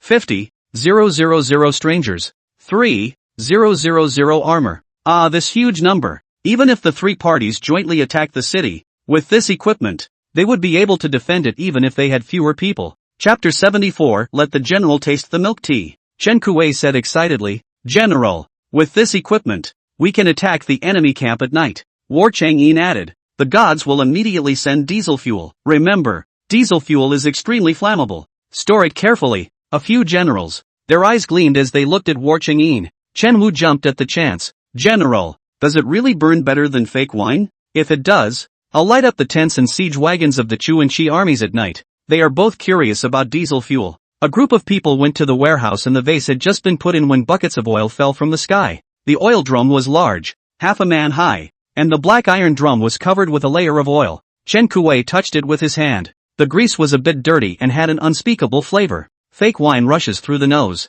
The diesel odor is less irritating to smell. Chen Kuei picked up a wooden strip on the ground and stained the surface with floating oil. Walk to the far side and light the fire folders. The fire quickly spread throughout the oiled wooden bars, and the fire was fast and furious, bigger than the last fake wine fire. Chen Kuei laughed out loud and said, at night, who will go with me to light the enemy's tent? Chen Wu, Chen Junlin, Lin Dajuan, and He Hong stepped forward. Okay, let's sneak around in the middle of the night, set the fire and run. Yes, War Chang'in instructed them. Take Mo Fan with you and watch with the drone. Mo Fan agreed. Then for the credit. This world's son will have to take credit for it. A few generals laughed cheekily and said, okay. Mo Fan looked at War Chang'in again. Come on, I want to drive. Learn it right away. War Chang'in called Tian Qin and asked him to beat a pot of oil and add it to the plow truck. Find the fuel cap according to the video. Unscrew it and fill it with diesel fuel. Worried that 1 jug of oil wasn't enough, I filled 3 full jugs before I stopped. Murphin climbs into the cab,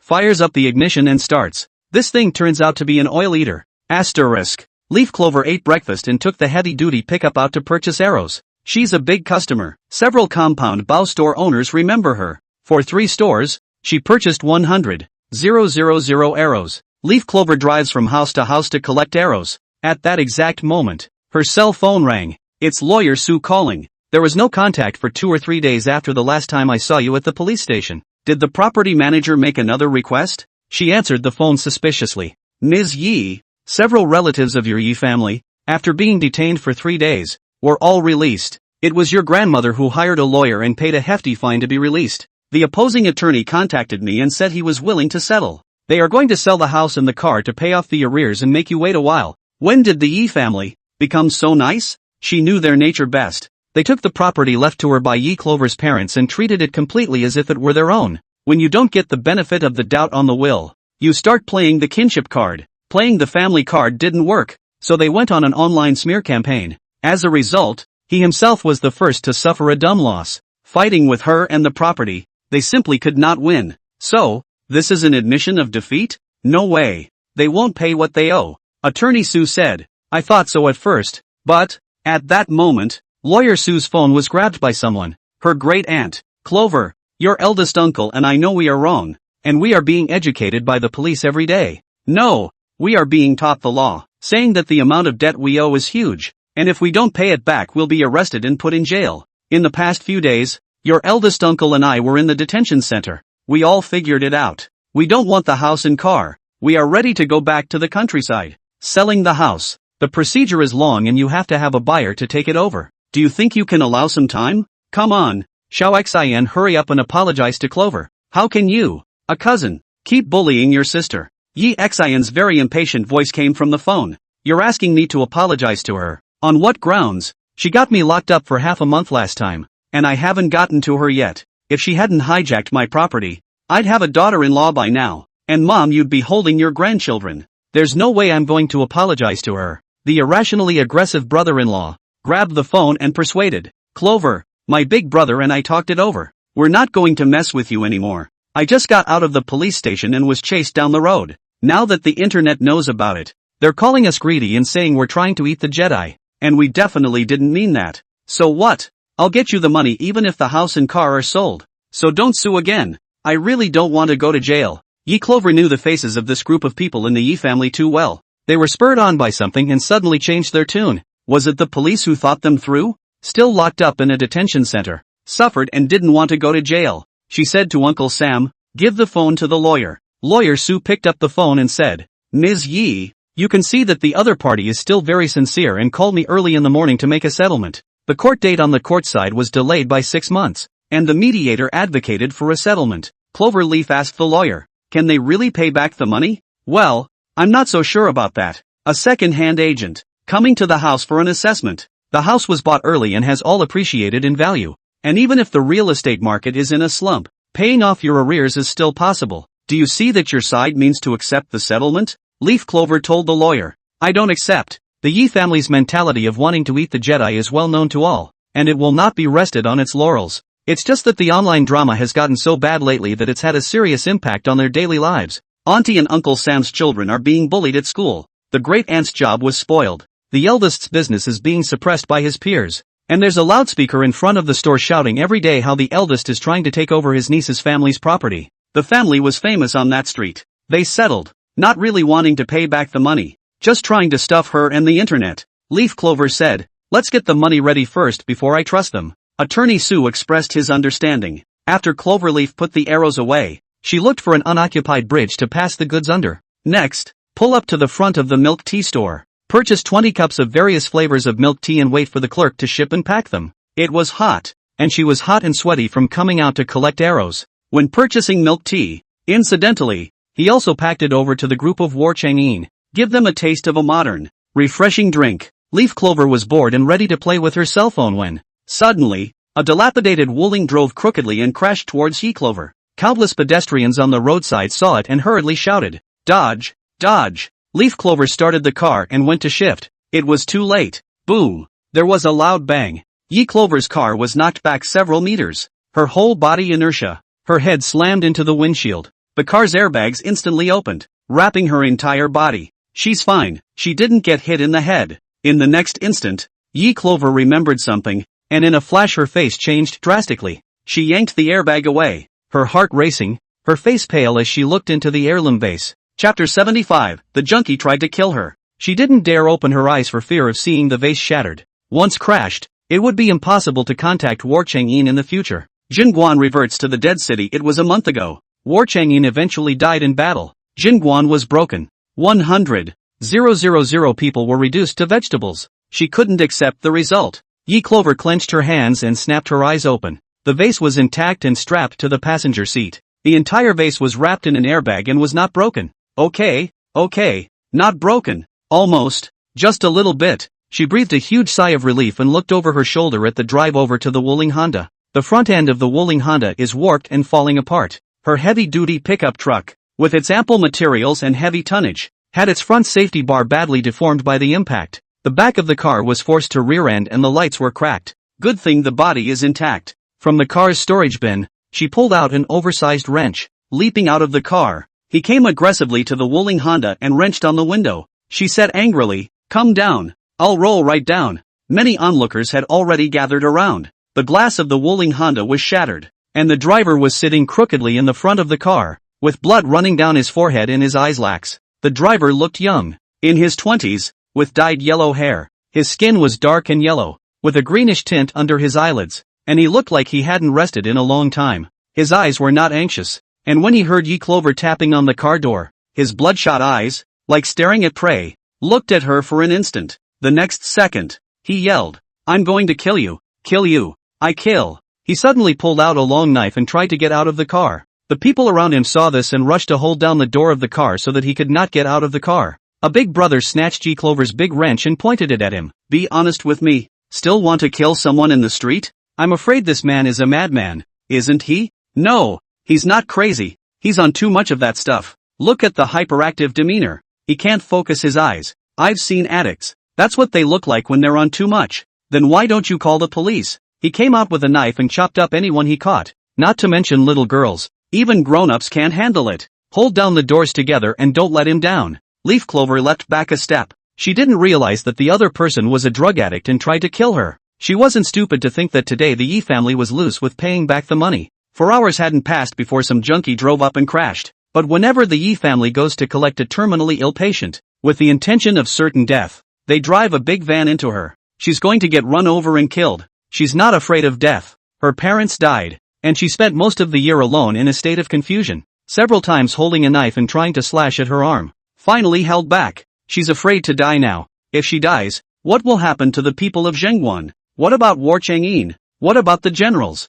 She also has to feed a city of 100,000 people. Thinking of this, Yi Clover took a few steps back and called Lawyer Su. "Lawyer Su, tell the Yi family that I've already registered my will, and that even if I die and donate all my property to the country and to the poor mountainous areas, I won't let the Yi family get half a cent. Give them a break on buying murder." Lawyer Su was startled when he heard Yi Clover say that the Yi family had bought a murderer. "What happened? Ms. Ya, are you okay?" "Not good. Just now there is a drug addict yellow hair, driving a Wuling Hongguan crash over. Good thing my car is heavy enough, parked on the side of the road. The other side, but if you drive a stronger car, I'm afraid to have long gone to the west." "Are you sure the Yi family did this?" "Not sure. But who else is looking forward to my death except them who can make a profit on it?" Lawyer Su was silent. He was the lawyer who read out the will at Cloverleaf's parents' funeral hall. Witness all the way over here how difficult all the Yi family members are to deal with. The entire Yi family is staring at the orphan daughter and trying to take the huge inheritance for themselves.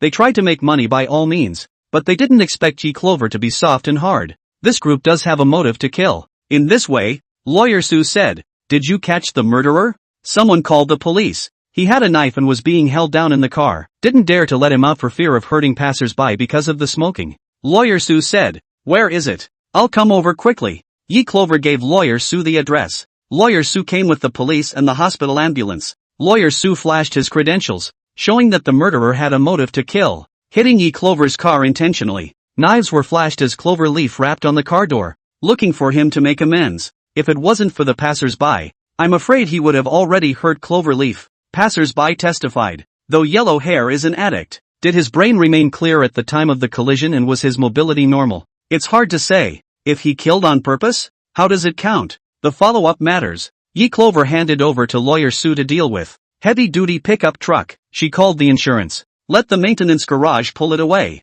Asterisk. She carried 20 cups of milk tea, hugged the vase, and took a cab back to the hillside warehouse. Brother Sun is not yet off duty, and Yi Clover gives him 3 cups to leave work early at noon. Brother Sun gave her a bag of homegrown peaches and rode home for lunch on his little donkey. Yi Clover put the remaining 16 cups of iced milk tea and transmitted them to War Chang'an. At 12 o'clock, Master Wong brought the ice. After unloading the ice, he hoofed it to pull frozen pork. Leaf Clover delivered the ice first. An hour later, frozen pork was delivered. Weighed it, unloaded it, skinned it, and immediately billed him for the shipping. Before Master Huang left, Yi Clover said, "Want to buy AC license, can drive a small truck. Ask Master Huang what minivan is good to drive." Master Huang laughed. "My family has a minivan. Bought 2 years. No problem. I used to drive to pull goods. Bought a large truck after the idol. You want it, give it to you cheap," said, opening his cell phone and letting Yi Clover look at the minivan. A small displacement van, no more than 6 meters in overall length,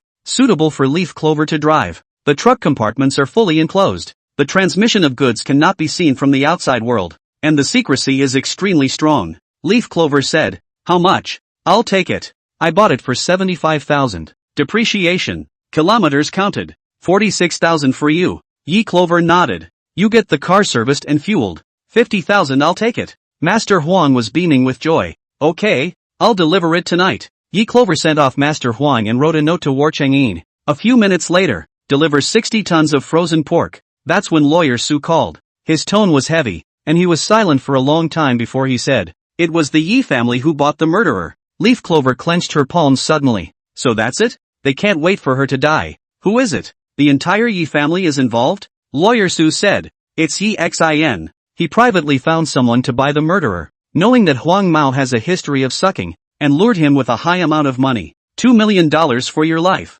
With bank transaction records. With their chat logs. Yi Xin gave a deposit of $300,000. Yellow hair has money to suck a wave of big, the result of hyperactivity excessive." Chapter 76, Money and Jewelry. Lawyer Sue said with a heavy heart, "You know the rest." He also didn't expect the Yi family to be so heartless. "Ms. Yi, this is not a simple traffic accident. It involves buying a murderer, snorting X drugs, and trafficking X. The police are highly concerned. The last time you and the Yi family were in hot water, a reporter knew about it and besieged the entrance of the police station to report on it. You should try not to go out for a while. You need a bodyguard when you go out." Yi Clover was silent for a moment. "I see. How long can Yi Xin be sentenced?" "Buying a murderer just after release. The sentence should be tops." When he was arrested, the Yi family's old lady fainted on the spot, and the Yi couple cried out, "I think they're going to go after you, pester you, force you to sign an understanding, and you're going to have to hide." Yi Clover said, "Good. For the rest, please trouble lawyer Sue." "I should. Your father and I have been close friends for many years, and watching you and the Yi family feud, your father is afraid that it will be hard for him to feel at ease in the 9 Springs. At first I advised him not to nourish the Yi family ambition, which has tens of millions of dollars to give away. He was poisoned by the old generation of rural stupidity and filial piety thought. Take care of yourself and I'll call you if anything happens." After hanging up the phone with lawyer Sue, she didn't return to her senses for a long time. Sure enough, it's the Yi family. She thought it was Ye's eldest uncle, or Ye's third uncle, but I never thought it would be Yi Xin, a 27 or 18-year-old, the only son who grew up being spoiled by his parents, the big golden grandson on the tip of his grandmother's heart. He'll be bold enough to buy a murder. Just can't wait to think about legacy. Today it's junkies overdosing in driving beat-up used 5 diamonds, but where it's a sedan or SUV class, the car is a little faster. It's easy to run her over. Asterisk. Brother Sun is back from his lunch break on his little electric donkey. He brought a basket of plums, grapes, hairy peaches. He put the fruit basket on the table and smiled warmly and nervously. "Boss, my wife sent this for you to eat. Taste the flavor. It's all homegrown and sweet for miles." Leaf Clovers took the fruit and placed it on the table. She asked Brother Sun, "How many roads are there outside of Xianyuan Mountain Villa?" "There are 3 that you can drive on. 1 to the villa, 1 to the farmhouse, and 1 into the village." "Why?" Yi Clover told Brother Sun what happened this morning. The press had reported it. She didn't have to hide it. This veteran employee, who has been guarding the warehouse at the bottom of the hill since the opening of Xianyuan Lodge. The pay isn't great and the idea of jumping ship hasn't crossed my mind. Loyal and honest. The manager speaks well of him. There was no supervised theft. Nothing was ever missing from the warehouse, and the count was carefully checked before the end of each day. Yi Clover concluded. I have to set up a barrier on the road leading to the villa, and hire a few people as security guards to watch 24 hours a day. But anyone who sees a Yi family member or a stranger cannot be let in. They were unsuccessful the first time they did it, and they'll keep buying murders. Security guards better work 3 shifts of 2. Installation of surveillance at the entrance to the village and registration of incoming and outgoing vehicles. Of course, I'll pay for that part. And if you have any relatives or friends who are honest and reliable, you'll be able to introduce them. Each person January 6,000 wages. I will give you a promotion. Warehouseman and security chief. Wages 8,000. 5 insurance and gold paid. You see how? Brother Sun was overjoyed. Really? I get $8,000 a month? And also pay 5 insurance and 1 gold? Yes, the manager didn't pay you before? Let pay. Pay the salary is less. So, Sun Big Brother scratched his head, did not say further. Yi Clover continued. You and the security guards have pension health insurance. You go to the village to ask. 30 or 40 years old can know the roots of the people, honest and reliable. Okay, lately a lot of return to the village. They work outside. Cannot earn 6,000 a month? Boss, you also help to pay the insurance. I'll go to the village headman's house now and gather everyone. With a happy face, Brother Sun rode off again on his little electric donkey. 2 hours later, Brother Sun called to say that there were too many non-engaged youths in the village and that 24 people had signed up. Yi Clover called the manager of Xian Yuan Lodge and asked him to go for an interview on the basis of merit. Personnel have to train for a few days before they can start. As for the security uniforms, electric batons, and work tags, let the manager pick them up as well. The security guard salary and 5 insurance policies are credited under the Xian Yuan Mountain Resort. The manager said yes in a hurry. Yi Clover hadn't been to the lodge in the time she had been at the villa. The manager thought she preferred silence and didn't bother her too much. Since the knowledge of the Yi family's rumor has been brought to the internet, he realized that Ye's relatives were eyeing her property. They went out of their way to plant evidence and create rumors in front of the media. The owner is not having a good time either. Nowadays, with the addition of security guards, the manager called with Brother Sun. Brother Sun told what the Yi family had done to her. The manager was appalled. The Yi family is actually so bold. He immediately promised that the security guards would be properly trained. Additional surveillance would be added to the intersection at the bottom of the hill, and gates into the village would have to be installed. Once again, the Yi family has bought a murder to get them in and out. The manager was so taken with the matter that he personally went down to the village, interviewed and selected the security guards. Asterisk. Master Wong brought the minivan in at 5 in the afternoon. Car doesn't look branded, washed and clean. Leaf Clover checked the vehicle. The cabin is several times the size of a heavy-duty pickup truck and can hold a lot of stuff. She was happy with the van. Drove back and forth down the mountain a couple times. The car is bigger than a heavy off-road and not very drivable. She was very uncomfortable at first and gradually accepted it after a few more laps. When she drove back, she paid Master Huang $50,000. Master Huang's mouth is cracked with laughter. Said any time to cooperate with the transfer. He came into $100,000 this month. He made so much money that he dreamed and laughed at night. Asterisk. At nightfall, Brother Sun and his daughter-in-law came together to guard the road down the mountain. I'm afraid that the Yi family will come in at night in the dark and lay their hands on her. His daughter-in-law was a dark-skinned middle-aged woman who looked healthy. When she saw Yi Clover, she grinned a silly smile and brought over a basket of eggs from home. Yi Clover did not take in vain. 2,000 cash on the body. All to the Sun brother-in-law. Tell them to get beds and bedding. How can they hit the ground running even though they have air conditioning? Brother Sun and his daughter-in-law rode their bikes to get it. Yi Clover returned to the villa. It was already 8 o'clock in the evening. There was a note by the vase and she picked it up. Gods, the milk tea is delicious. Icy cold and sweet with a buttermilk flavor. The generals love to drink it, and Murphin thought to ask you to send a few more bottles. Such a presumptuous request. Sun Yin overstayed his welcome. If you are at home, I will send all the money and jewelry from the general's house. This equipment, weapons, explosives, you spent a lot of money. We won't take it for nothing. Chapter 77, Money. I'll save it for you first. Too many things happened today. Yi Clover was not in a good mood, but she saw the letter from War Chang'in. He's going to send a lot of gold, silver and jewels. Yi Clover was instantly in a better mood. What woman doesn't love beautiful jewelry? Yi Clover wrote back to him. It cost some money. You used to send gold, silver and jade and a lot more. I'm not short of money for the time being. If Xinguan succeeds in his breakout, you'll need a lot of money to feed your army. And you're keeping the money for yourself. War Chang'in refused. Leaf clover sent huge supplies. He didn't know its price, but it must have cost a fortune. Whatever he lacks, the gods send it, and in every way. All this money was given by the rich merchants of Jingguan, willingly, giving them rice and flour and oil. They don't lose. Seeing that War Chang'an was so persistent, Yi Cu accepted it. Okay, I'll take it then. Yi Clover placed the vase in the center of the large living room and squatted on the floor,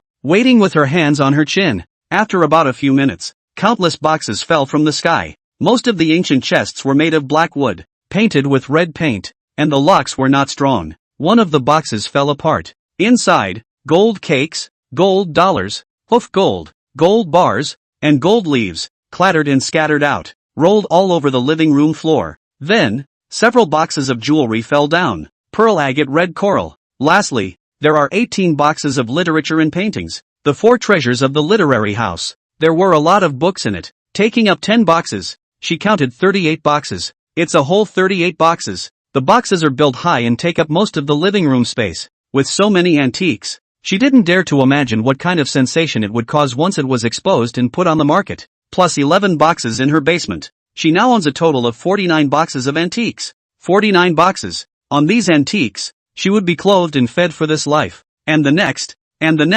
Her gloomy mood was swept away. She smiled and wrote back. You sent too much. I won't sell it first. Put it in the underground vault. If you're short of money someday, you tell me and I'll send it to you again. Our goal is to achieve great unification. There's still a lot of money to spend. I'll help you save up first. Ye Clover joyful. Pick up everywhere rolling around the gold cake. Gold dollar. The opposite side of the War Sungin read the letter for a long time. She should rejoice when she looks at the cheerful and delightful handwriting of the gods. A light smile colored the corners of his shallow lips and he wrote on the paper. Good. After casting it over, he assumed that Clover Leaf would not come back to write back. As a result, she sent a lot of A4 paper. A total of 10 boxes were delivered. 10 packs in a box. 10,000 sheets of white paper in a pack. And lots of ballpoint pens, ballpoint refills, fountain pens, ink, 2 large bags of a couple hundred sticks each. In Zhongguan, wood is hard to find, and the existing process prevents them from making it into paper.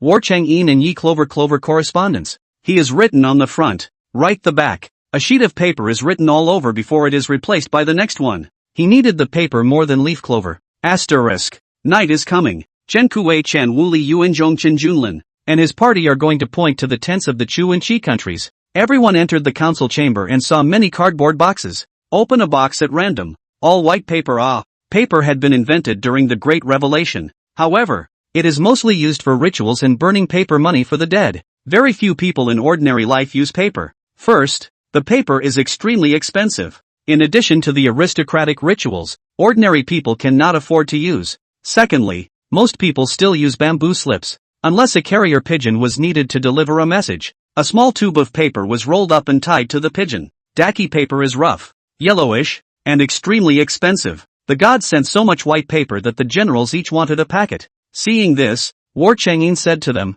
each person take 5 ballpoint pens and 2 packs of white paper. On hearing this, everyone was happy to receive paper and pens. The only exception was Merfin. He received 2 copies, one for Zhuangliang and one for himself. War Chang'an does not care. Let Zhuangliang take more ballpoint pen refills. Fountain pens and ink also receive one more. When Merfin was flying the drone, Zhuangliang would stand by and map the terrain. Now, the orientation of the Chu army and Qi army, the deployment of the barracks, how many men and horses, and in which part of the main force, what they eat on a daily basis and how much military rations are left. Zhuangliang writes in a very detailed and facetious way. For 3 days, he mapped out the enemy army. He revised a route without watchtowers, cutting through the flanks, the Qin crossbow range, and being able to shoot at the tents and siege wagons of the enemy camp. Asterisk. The moon is high and the wind is dark at midnight. The departing generals changed into body armor, carried Qin crossbows, and mounted their war horses. There were about 100 of them in their party. War Chang'an personally sent them away, urging them that safety was the top priority. The 100 split into 2 teams, one sneaking up on the Chu camp, a team sneaks up on the Qi camp. The fuel brought in today was diesel. People try to use diesel fuel and how big of a fire they are able to burn. Upon reaching the predetermined location, everyone rolled over and dismounted. The generals ambushed the wilderness as Merfin flew drones to explore. Drones flew into the Chu army tent to see how many soldiers were patrolling and what direction the main general's tent was in, the location of the siege wagon and whether or not the Qin crossbow was able to reach it. The group came over to his drone, and after a few moments of discussion, it was decided that the first wave would shoot the tent first, wait for the Chu army to be in chaos, then shoot the siege car. When the time is right, Chen Kuwei ordered, dip the diesel fuel, ignite the fire, Qin crossbow ready, to shoot, shoo. The sound of dozens of Qin crossbows breaking through the air was exceptionally loud in the silent night. Dozens of cupped fires burned in the Chu army tent, being dipped in diesel fuel. The oil stars burned immediately wherever they went. The second arrow shoots the siege vehicle. The Chu military camp is in chaos. Countless soldiers, still asleep, ran out naked. No dress code, no idea where they keep their weapons, and they're wandering around like a fly on the wall. Others are yelling. The kaiju are attacking. Resist, quick, the kaiju are calling. Chen Kuwei was in danger and continued to order. The second arrow, the siege vehicle, ignites. Prepare. Shoo, shoo, shoo. All of the Qin crossbows shot at the dozen or so 9-meter-high siege vehicles. Seeing that the siege wagons were all set ablaze, the Qin crossbows were all put away. Chen Kuwei said in a lower voice, get on the horse and run. They set fire to the siege wagon, and finally the Chu soldiers found it. Chen Kuwei ran ahead with 50 men. Chu cavalrymen chased after them with greatswords in hand. The great Kai warhorse was strong and ran fast. Chu's cavalry horses were underfed and dead in pursuit. 100 men. And they fled in a dignified manner. Chen Kuwei and the others entered the city and excitedly dismounted,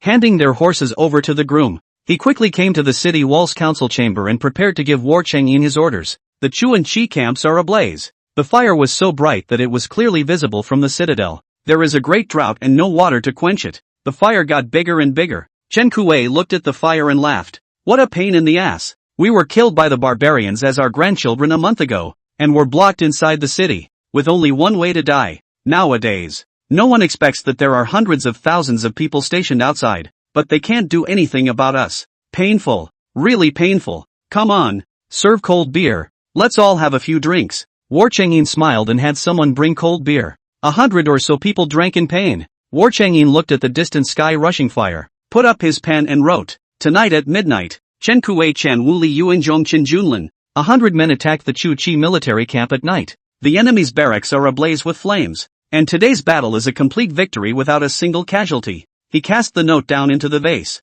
Asterisk. On the following day, 10,000 people of Jingguan stood in the wilderness under the mountain in great fervor. Watch Merfin plow in his behemoth. Yes, the capital's foppish son, the Empress Dowager's own nephew, the Mo family's only grandson, the Seiho, who is of extremely noble status, is driving a plow. The people had never seen a plow wagon before, and all of them looked on in wonder. The ground is dry, without any moisture, and hard. One hoe digs down and the hoe breaks, but the plow truck drove by and the ground was turned over. Not only does it turn over well, but it also breaks up the solid soil into a loose form. Water is then caught in a hose and poured on the soil, and fertile land that can be cultivated is created. Seeing this, the people erupted in cheers. Many small children, when the plow truck stopped, ran to the front of the truck to touch and feel it. They were curious, never having seen such a behemoth. Merfin's vanity was greatly satisfied. The people received new hoes, and on the plowed ground, they began to cultivate. War Changyin stood at the edge of the ridge, looking at the driving Mo fan, looking at the busy people, cheering children, laughing women. The gods want it. The poor are fed and have fields to plant. The four seas are peaceful and the people are happy. He'll make it happen. See, now the ground is plowed. The seeds are sown and watered. Within a few days, the shoots break through the ground and thrive. After 2 or 3 months, it blossoms and produces abundant fruit. What she wants, he'll do everything he can to make it happen for her. Chapter 78, Infection with the Plague. War Changyin was thinking about the future, charting future ambitions. Song Yunhui brought 2 small medicine boys with him and hurriedly arrived. He looked anxious, running and sweating, being in too much of a hurry. The waistband of my dress came loose and I didn't even realize it. General, it's not good. The city has contracted the plague. Hearing this, War Changyin's face changed greatly. What's going on here? How could there be a plague in the city? The source of the plague is unknown. 3 died in the morning and 50 more are infected. They have a high fever. And I can't see what kind of plague. I have quarantined the infected. They all live in one mansion. 53 in all. The plague came on so fast and furious that those who died last night started a high fever and fell unconscious in the middle of the night. When I went back this morning, the man was out of breath. So dangerous plague? Song Yunhui has never seen a book record. The medical books sent by the gods are not recorded either. General, I have a feeling that if the epidemic can't be controlled, It will soon spread throughout the city. Song Yunhui worriedly said. By that time, we didn't die of starvation or thirst, but we were infected by the plague and died. Right now it's hard to be able to plow. The city also has tons of food, vegetables, and meat. Even the equipment, weapons, and explosives are 2 days away from being delivered. At this juncture, a plague has broken out. This plague came suddenly and unexpectedly. Last night, Chen Kuei and his party had just burned the barracks of the two armies. The plague broke out in the morning. Things happen too coincidentally. It is hard not to let people associate Juchi two countries to Xinguan poisoning. At that moment, another medic arrived in a hurry with his apprentice, Dr. Song, Dr. Lin, who went to see the plague in the morning, and his two sons were infected with the plague and started a high fever. He was at our military doctor's office for an hour, and I'm afraid we're all infected. Clanging, the medical book fell from Song Yunhui's hand. Dr. Lin, who went to the doctor in the morning, did not escape infection. Now, he also came to find War Chang'in. It doesn't matter that he's sick, but War Chang'in must not be infected. He was the only one who could correspond with the gods. His face was flustered. General, I shouldn't have come to you. What if you were infected by me? The general is dead and the gods can't contact him. The follow-up equipment and explosives were never passed on. Nowadays, Zhengguan has enough food and grass, but without sufficient troops and equipment. What is the difference between this and a rich merchant waiting to be slaughtered who has a lot of money in his pocket but no hands? War Changyin's face was calm and said, there is no harm. If the infectiousness is so strong, the whole city can't be spared. War Changyin called for He Hong. He Hong is very young. Is the War Changyin promoted up will be talented, bold and careful. He was the head soldier charging from the front, smart and determined, not afraid of life and death. War Changyin said, there is a plague infection in the city. He Hong's eyebrows jumped as he said nervously, General, is it serious? War Changyin's eyes were heavy and cold as he nodded. You announce to the people of the city that everyone is not to go out. Each family is distributing 10 pounds of rice, 5 pounds of flour, 1 bag of salt, 2 vegetables, and 2 pounds of horse meat. Water is needed, so send one person from each family to carry a bucket and line up in front of the faucet. As for the author of the labor outside, he eats and drinks and stays in the vicinity of the barracks, and no longer returns home. Go and find out exactly how the plague was contracted, and whether it was brought into the city on purpose. Find it out, beat it with 100 army clubs, and then flog it. Yes. Ho Hong took his subordinates away. Song Yunhui said,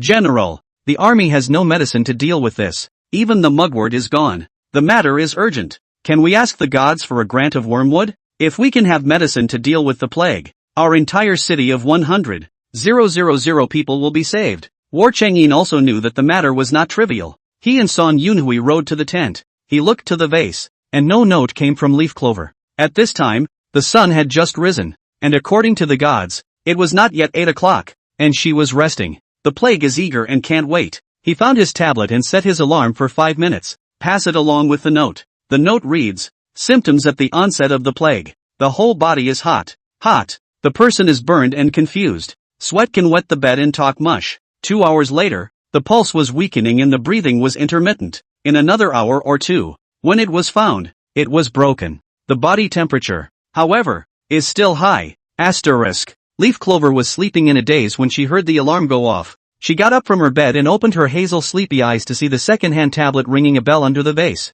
There were 2 pieces of white paper left beside it. One was written all over and the other had a few lines written on it. She picked up the white paper with the writing all over it. The handwriting is messy and the ballpoint pen writes fast and furious. Did something big happen in Zhengguan? She read through the whole thing and instantly broke out in a cold sweat. There is a plague in Zhengguan. Plague. In ancient times, when the plague occurred, it was city after city of dead people. The people of Zhengguan were closed in the city and no one could get out. Where the hell did this plague come from? Shouldn't the resistance of the people be improved if they can have enough to eat and have a good mix of meat and vegetables? Yi Clover was anxious. According to what War Changyin wrote, the onset of the disease is very fast and can kill a person in one night. Even if the infected are quarantined in captivity, it's too late now. At this rate, the people, the soldiers, War Changyin and others were not spared. She opened her laptop anxiously. Find a few online. Specialists who are able to see you online. She sends out the symptoms of the onset. It has probably been too long since there has been such a vicious plague in the country. Some experts say it's not a plague. The weather is too hot. The occurrence of pyrexia? The patient once collapsed. The internal organs are hot cooked. Cannot be rescued. Pyrexia is fast acting and can kill a person in one night. Recently, A lot of people died of heat in India. Normal phenomenon. Some experts also say that people have high fevers and don't want to turn on the air conditioner. Plus the heat. People get burnt out and die of heat. Others told her to send her patients to well-known private hospitals with doctors in specialized departments. Yi Clover was speechless. She suspected that these experts were all scams. Having no choice, she contacted her last drug dealer brother again. Medicine to reduce fever: ibuprofen, acetaminophen. She purchased 100,000 boxes. Disinfecting alcohol, sanitizing reagent, disinfectant spray, by 500 buckets of each. Masks, medical sterile gowns, medical gloves, sterilized swabs, antipyretic bottles, antipyretic needles, large sterilized spray cans. Purchase all 100 cases. Big Brother heard that she was going to buy so much. It's a big order. Leaf Clover didn't haggle, just asked for a quick shipment. The sooner the better. If there are mugwort pulls, take them all. Big Brother said that mugwort was not available, but he could transfer the goods. Yi Clover gave her big brother $1 million deposit and told him to prepare the goods immediately. She drove the minivan there herself. As much as it will fit, pull on it first. For the rest, call Master Wong to help transport it. Asterisk. War Chang'in was waiting for Yi Clover to send back information. 1 hour, 2 hours, but no word came from her. Last night's plague was particularly quick to spread. 53 others were infected in the morning. In just 1 hour, the infection rose to 100, and the Army Medical Service was all but wiped out. All 300 soldiers treated at the military doctor's office were infected. Song Yunhui from the military doctor came to find War Chang'in, where he passed, such as on both sides of the street. The people already had coughing symptoms. Even Tianqin Su Ming felt uncomfortable in his throat. Plowing in the morning, the weakened people are already running a fever. Zhongguan, gripped by a plague scare. Chapter 79 right now. It depends on who can hold out first. A rough count of those infected with the plague is now in the thousands. It's too late to quarantine these people. Perhaps the number of infections rose to tens of thousands. Just when the War Chang'in for the plague. Anxious. Soldiers monitoring the armies of Chu and Qi came to report extremely quickly. Report, General. Chu and Qi countries are moving differently. War Chang'in went to look at the real-time monitoring screen under the drone. It was destroyed by fire last night. The Chu military camp was in shambles, and countless tents were burned to ashes. A number of charred corpses lay on the outskirts of the tent. The Chu army did not bury the body and cast it aside. At this moment, Ling Xiaofeng was ordering all the generals to gather, put on their armor, hold their weapons in their hands, and be ready to go. Are they making preparations to attack Xinguan? War Chang'in quickly came to the city wall, and he saw not far away the black dragon flag of Qi. The blackness of Qi came crushing down on the walls. The sky and the earth are black as far as the eye can see. Qi troops surrounded the center of the soft sedan chair. Qi Xuanheng, the monarch of the Qi state, wearing a bright yellow dress, calm and relaxed sitting on the sedan chair. He fanned himself with a fan in his hand and looked arrogantly at the city wall. He seems to have full confidence in this attack. There was none of the panic of the last escape. The Qi army, eventually 3 miles away, all stopped. List the attacking squares. Half an hour later, the Chu army occupied another open space. The red and yellow flags looked particularly solid. Xinguan, surrounded by the armies of Chu and Qi. Chu's army was 150,000 men and Qi's 180,000 men, totaling 320,000 men. Several generals quickly put on their flak jackets and armor and made their way to the walls. Chen Kuei saw the black dragon flag and the red-yellow flag, floating just 3 miles away.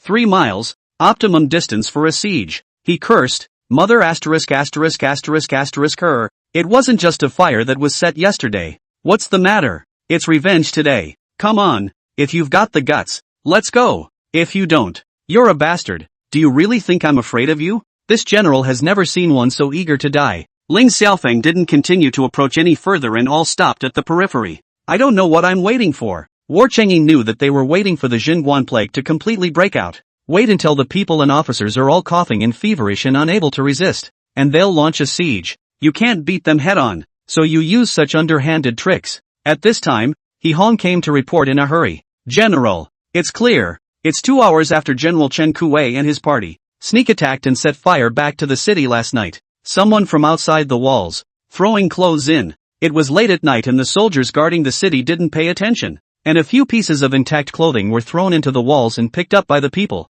The 3 who were picked up to infect the house of the 53, and dressed, started a high fever last night, and burned to death in the morning. The rest, as you know, is that all the military doctors in the army medical service are now starting high fevers. The people with fever are already 3,000. If there is not yet a way to control it, the city will soon fall. Chen Kuwei was so angry that he cursed. Damn it, I set the fire. I stole the horse. You have the guts to come and kill me. What's with the poisoning? I can still praise you as a hero if you fight me squarely. As a result, you take the old, the weak, the women and the children. Bah, what a god of war. A pigs and dogs thing. He Hong was anxious to continue. General, at this rate, all of Jin Pass will fall within a few hours. It's not a plague. It's more like poisoning. The military medical department is at its wit's end with this plague. And several doctors who run medical centers can't do anything about it either. Li Yuanzhong asked. Where are the explosives? When will it arrive? War Changyin's eyes were gloomy as he looked toward the large army pressing under the city wall.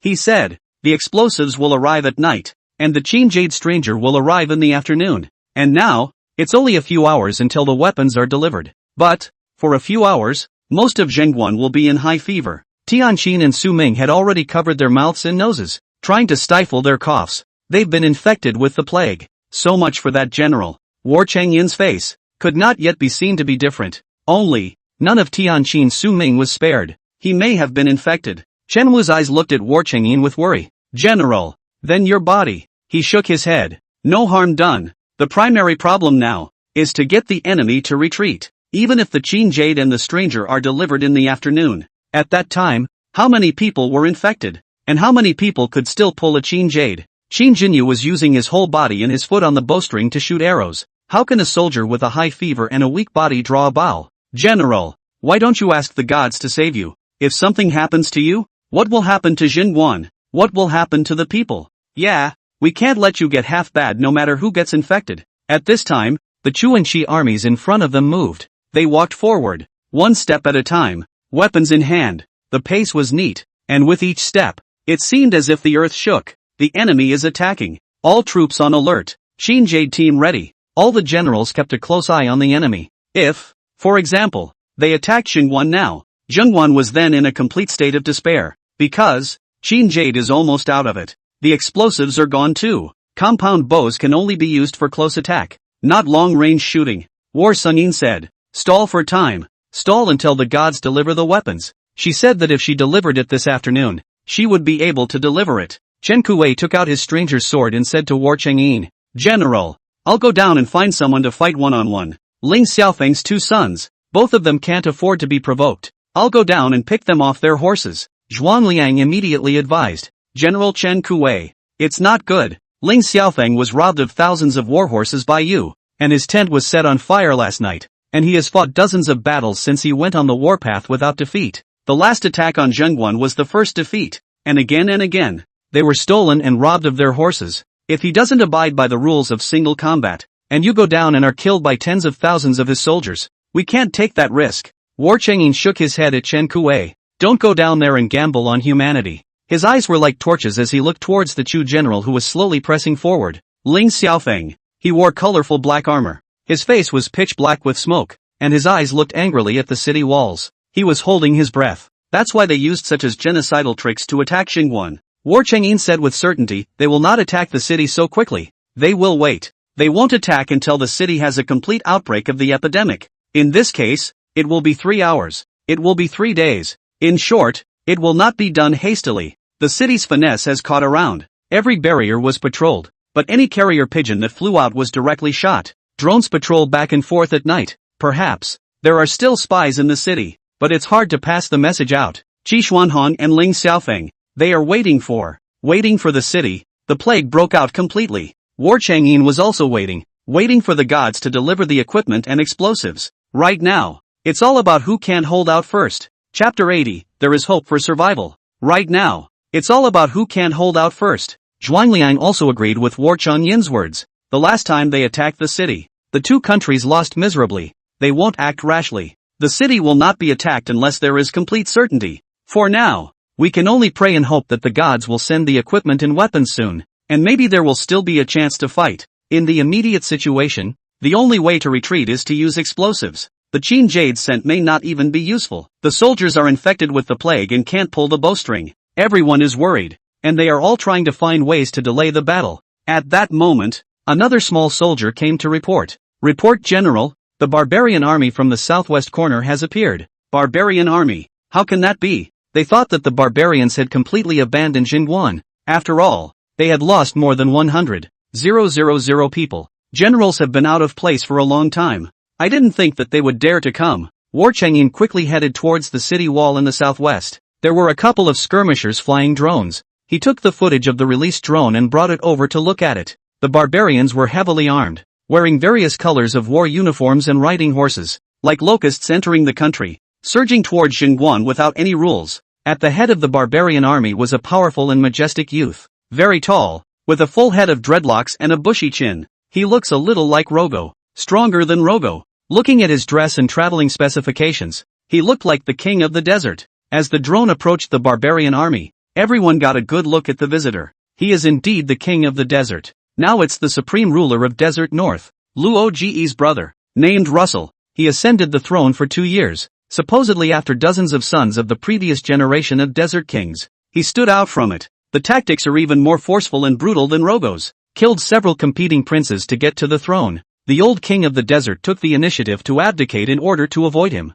He stepped back from his position, but was resigned. Promoted Luo Ge and gave him hundreds of thousands of barbarian soldiers, who expected him to fail to break through Jingguan in a year's time, and blown to bits. Now, Chu and Qi are attacking the city, and the king of the desert joins in. With the three parties joining forces, they were bound to take Jingguan, as the drones flew closer and closer. In the next instant, the long-range archers around Russell set up a large bow and shot towards the drone. Boom! The drone was shot through and crashed to the ground. The screen went black. Originally, the Great Kai generals thought that the Chu and Qi armies would wait. The city will not be attacked until there is a complete outbreak of plague in the city. If we add another 200,000 barbarian troops, that's too many variables. It's not unlikely that the three parties will attack the city immediately. This is the most dangerous time for Jingguan. All the generals felt that the battle was difficult. They'd been guarding the barbarians for almost a year now, and how many times they'd come back from the dead, each time feeling like a fluke.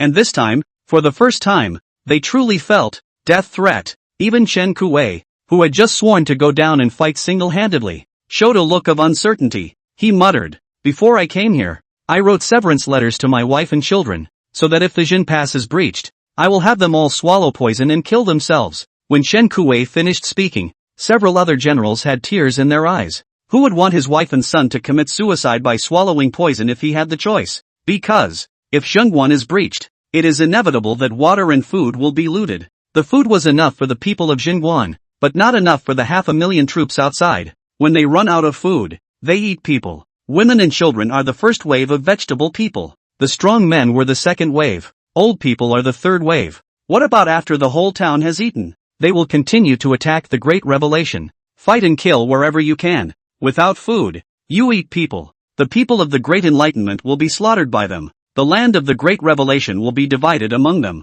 Historically, countries that have existed for decades don't even qualify to be written in history. It can only be written in the wild. At the thought of this, Chen Wu wept. "I'm really upset. Obviously we have won so many victories, and we have won against Chu and Qi. Now there's seed, fertilizer, and a plow. When the seeds are sown, they will be harvested in a few months. You'll have a good life in no time." War Changyin patted his shoulder. "Who said we will lose? It's not yet the last moment. It's not certain who will lose or win." Everyone looked up, their eyes hopeful at the general. Can they win? Is there any hope of survival? The gods will help them again? War Changyin wanted to explain when Ho Hong's subordinate came to report. "Report, General. The infected in the city, 5,000, have all been quarantined." He Hong asked him, "What about the death toll?" "Not for now. But of the 53 who infected the first batch, there are 2 children with high fevers and withered heart veins, so if nothing can be done about it, I'm afraid they won't live long." He Hong was in a heavy mood and waved his hand for his subordinates to retreat.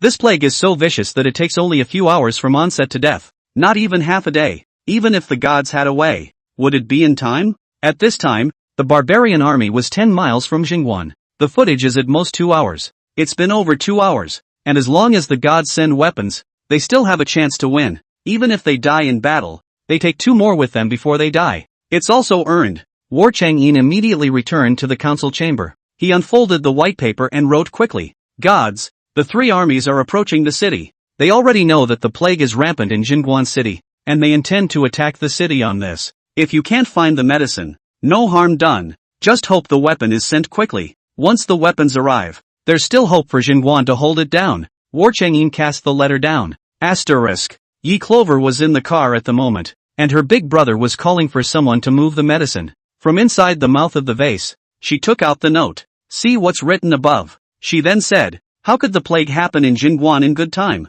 After the last siege, Ming's corpses were incinerated and disposed of, and Yi Clover even sent disinfectant water over. How could there be a problem? It's poisoned. Chu and Qi are unethical, and now the barbarians are joining the siege. She didn't know how the town pass plague was, but it should be serious. Thinking of this, Yi Clover became even more anxious. Big brother, have you finished moving the medicine? It's urgent. It's urgent. Sis, don't worry. There's still about 30 boxes left. It's going to be quick. Yi Clover jumped out of the car and directly moved the goods herself. A few minutes later, she locked the back door of the wagon. Drive to a small, unoccupied back alley nearby and teleport all your medicines. War Changyin was originally still waiting for Yi Clover to write back. As a result, countless boxes of medicine fell from the sky. All kinds of disinfectant water, disinfectant solution, gloves, masks, protective clothing. At the end was a little note from her. Take ibuprofen, acetaminophen, for fever reduction. You can't mix the two medications together. You can't overdose, and don't drink alcohol. Put on the disinfectant. Disinfect the whole city, 3 times a day, morning, noon, and night, and eliminate every corner, in order to cut off the spread of the plague. The drugs don't always work, but the fastest fever reducer on the market right now. You get a couple of infected patients. Follow the instructions on how to use them, and try them out. Distribute it if it works, and if it doesn't, I'll find another drug. Lianhua clear plague, or licorice in dry ginger soup. Boil it into water, and every person in the city should drink a bowl of it to prevent the plague. Chapter 81, Dragging until the gods deliver the weapons. The generals heard the council chamber ringing and immediately understood to come. God, she's sending supplies again. Is the weapon here? Or is it a medicine that can reduce the plague? A group of great lords wiped the remaining tears from the corners of their eyes, and gave a sneaky wipe, rushing toward the council chamber. Everyone saw the council chamber full of hundreds of cardboard boxes, with Chinese medicine, Western medicine, masks, protective clothing, disinfectant solution. It's really medicine. Is the plague saved when this shipment of medicine arrives? Everyone wept with joy. The 3 armies are at the city, and a plague is spreading in the city. The gods have not given up on them. This batch of medicine, it couldn't have come at a better time. If we had waited a few more hours, half the city would have been infected and hundreds or thousands would have died. At that time, Jingguan went from a city of hope to a true hell on earth. Several people kneeled down for the gods and kowtowed one deeply in the direction of the sky. Many thanks to the gods for saving the people of Jingguan once again. Generals, bow down and thank the gods for saving your lives. War Changyin hurriedly helped the generals up. If you are sincerely grateful, send more offerings to the gods. These medicines, after all, are paid for by the gods. Several people rose to their feet in a hurry. After this battle is fought, all the family silver will be offered to the gods. The gods have really hollowed out their hearts and souls for a bunch of us generals. The plague was discovered in the morning, and in less than 2 hours, medicine was sent over immediately. So thoughtful. At this time, Song Yunhui was approached by Tianqin on the city wall. He was in bad shape, even with a mask on and medical gloves on his hands. When they came, they deliberately avoided the soldiers on the walls with them. At this point, his eyes were red, his forehead was sweating profusely,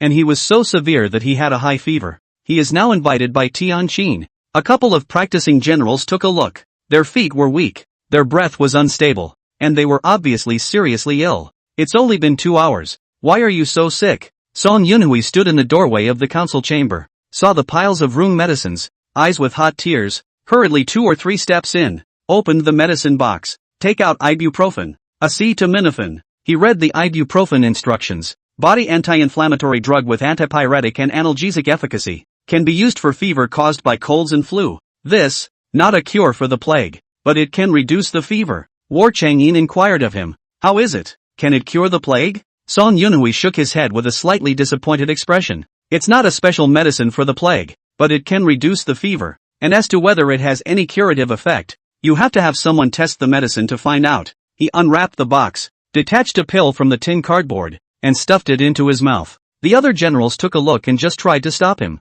He then swallowed. The scribe beside Song Yunhui hurriedly handed over the water bottle. He took the water and swallowed it with the medicine. Song Yunhui takes acetaminophen capsules. War Changyin opened a box of ibuprofen and had to take out a capsule to swallow it as well. It was seen by the generals and immediately stopped. General, wait, you can't eat it. Yes, it's not that we suspect that there's anything wrong with the medicine sent by the gods, but in case something happens, you're the backbone of Xinguan. You can't have an accident. Without swallowing the medicine, War Changyin asked Song Yunhui, how does it feel? Although Song Yunhui had a fever, his brain was still clear. He shook his head, not really feeling anything. If this medicine can reduce the fever, a person will not die of high fever. Medicine may not be able to put an end to the plague, but it can save lives. In ancient times, a cold and a fever could kill you. With antipyretics, even if they are useless against the plague, delivering the medicine to the country of the Great Revelation will also save the lives of millions of toiling people. It was worth it for him to try the drug.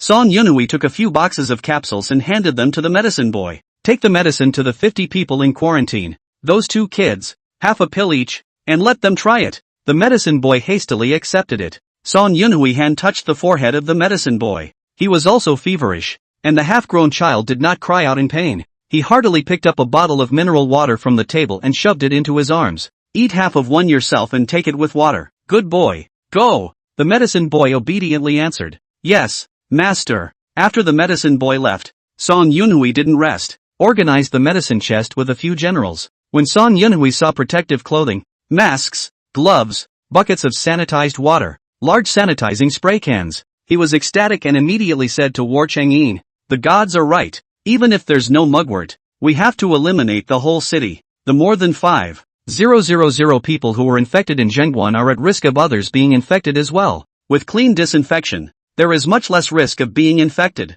War Changyin put the matter in the hands of He Hong. He had over 2,000 men under him, specializing in the plague, horses in the stables, 10 pedal tricycles, all prioritized for his use. Song Yunhui explained, kill the poison in place in every house. Don't spare any corners, including on people. Wear protective clothing when you go to extermination. He opened a boxed case of protective clothing and pulled the white head-to-toe suit of clothes from it. It's hard to wear protective clothing on such a hot day, but the plague is spreading at the moment and there is no way out. Although this group of people did not go to the battlefield to kill the enemy, but the city plague, but also a silent battle, War Changyin entrusted him with a heavy responsibility and patted his shoulder. I'll leave the plague in the city to you. He Hong nodded heavily. Don't worry, General. My subordinates will do their best to control the plague. Okay, go for it. He Hong asked the minions to carry the medicines, disinfectant water, and protective clothing down in boxes. 2,000 men. Send 1,000 to exterminate throughout the town. Protective suits weren't enough, so they wore masks and gloves. Carry large spray cans on your back and go down every street, door to door, killing the poison. If you don't have a big spray can, you carry a small spray can, and you don't leave any corner of the whole barracks untouched. 500 people began going door to door, and those with high fevers were quarantined. Of the remaining 800, 100 stayed behind to boil water for medicine. 700 men, pulling boiled medicine, went from house to house to make the people drink it. Soldiers guarding the citadel, who carried 2 pill buckets on their horses, walking along the walls, each person drank a bowl to prevent plague fever. Asterisk. War Changyin drank the medicine. His brain was drowsy and sleepy. The generals are guarding him. Everyone knows that the general is not resting well these days. Last night, when he went on a night attack on the enemy camp, he slept later than they did, but got up earlier than they did. He wanted to sleep, so he let him rest for a few moments. All in all, the barbarians still had an hour and a half before they reached Xinguan. The soldiers of Chuanqi, 3 miles away, did not continue to advance. Their siege wagons were burned last night. What to attack was reinforced and heightened walls, even the city gate from the wooden gate, replaced by a super thick large iron gate. A lot of steel was melted for this. Chen Kuwei and Wuli Yuanzhong Bian Zipping and his group walked out of the council chamber. 3 miles below the city tower, as far as the eye could see, the red and yellow flag and the black dragon flag forced their way in with a vast pressure. 550,000 troops, attacking a defending army of 50,000 men. Such an oppressive feeling. Chen Kuwei gripped the stranger's sword in his hand and presided over the situation. He told the adjutant to distribute the compound bows. The gods replenished the arrows once. Only 100,000 of them, facing 550,000 people. There was still no chance of winning, but it was impossible, and the only way to prepare for it at the moment was with a compound bow. After all of the other side's siege wagons were also burned. It's up to the barbarians to prepare a siege vehicle. If they did, they would have to bring up all the diesel fuel used. Chapter 82, Attacking Jingwon for Water and Food. Both sides are in a tight stalemate. As time went on, the soldiers guarding the walls gradually turned red and began to cough. Some began to develop a high fever, and, having stood steadily on the ramparts, suddenly fell off the walls as a result of a slip of the tongue, fell to his death in front of the two armies, in full view of the public. Seeing this, Chen Kuwei became furious. Don't know how to stand back? After guarding the walls for so long, this is the first time I've seen one fall to his death. Several of the soldiers, frightened, put down their spears in their hands and knelt down to him. General, I've started a high fever and it's very hard to hold on if I'm baked by the hot sun again. General, subordinate feels breathless and has a splitting headache. Chen Kuwei still wanted to get angry. Chen Wu shook his head at him. Chen Wu said, those with fever, all go down and find Vice Admiral He Hong to get medicine to isolate them. Those without fever, fill in quickly.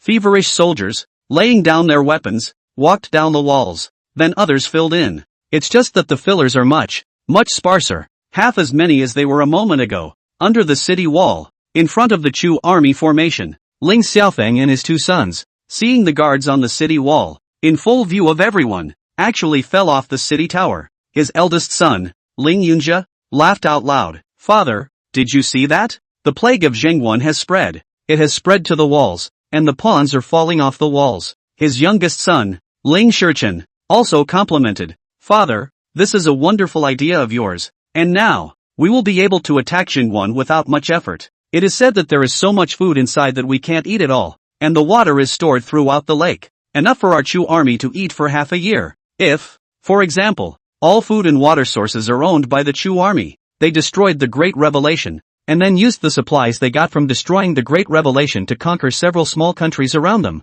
Under heaven, who dares to compete with Chu? Ling Xiaofeng's gaze was like a torch looking towards the city wall. War Chang'in didn't stand on it, and in his place was Chen Kuwei. Chen Kuwei is limber and simple-minded, not as sophisticated and cunning as War Chang'in. His eyes narrowed dangerously. War Chang'in seems to have a high fever. His two sons were overjoyed and their voices got a little louder. Father, is it true? In a battle between two armies, it's a taboo for the main general to run away from the battlefield. We will attack Jingwon today. Ling Xiaofeng sneered, stealing thousands of my war horses, setting fire to the camp, and burning more than 2,000 men to death. I've been fighting for decades, and I've never suffered such a big loss. War Chang'in, if you annoy me, go to hell. The two sons were joyful to see their father so well grounded. Qin, it's 9 out of 10. Even if War Chang'in has a stranger's sword and a Qin crossbow, so what if it's such a great killing weapon? The whole town is dead. Who is he using those weapons for? It's still not cheap for their Chu generals.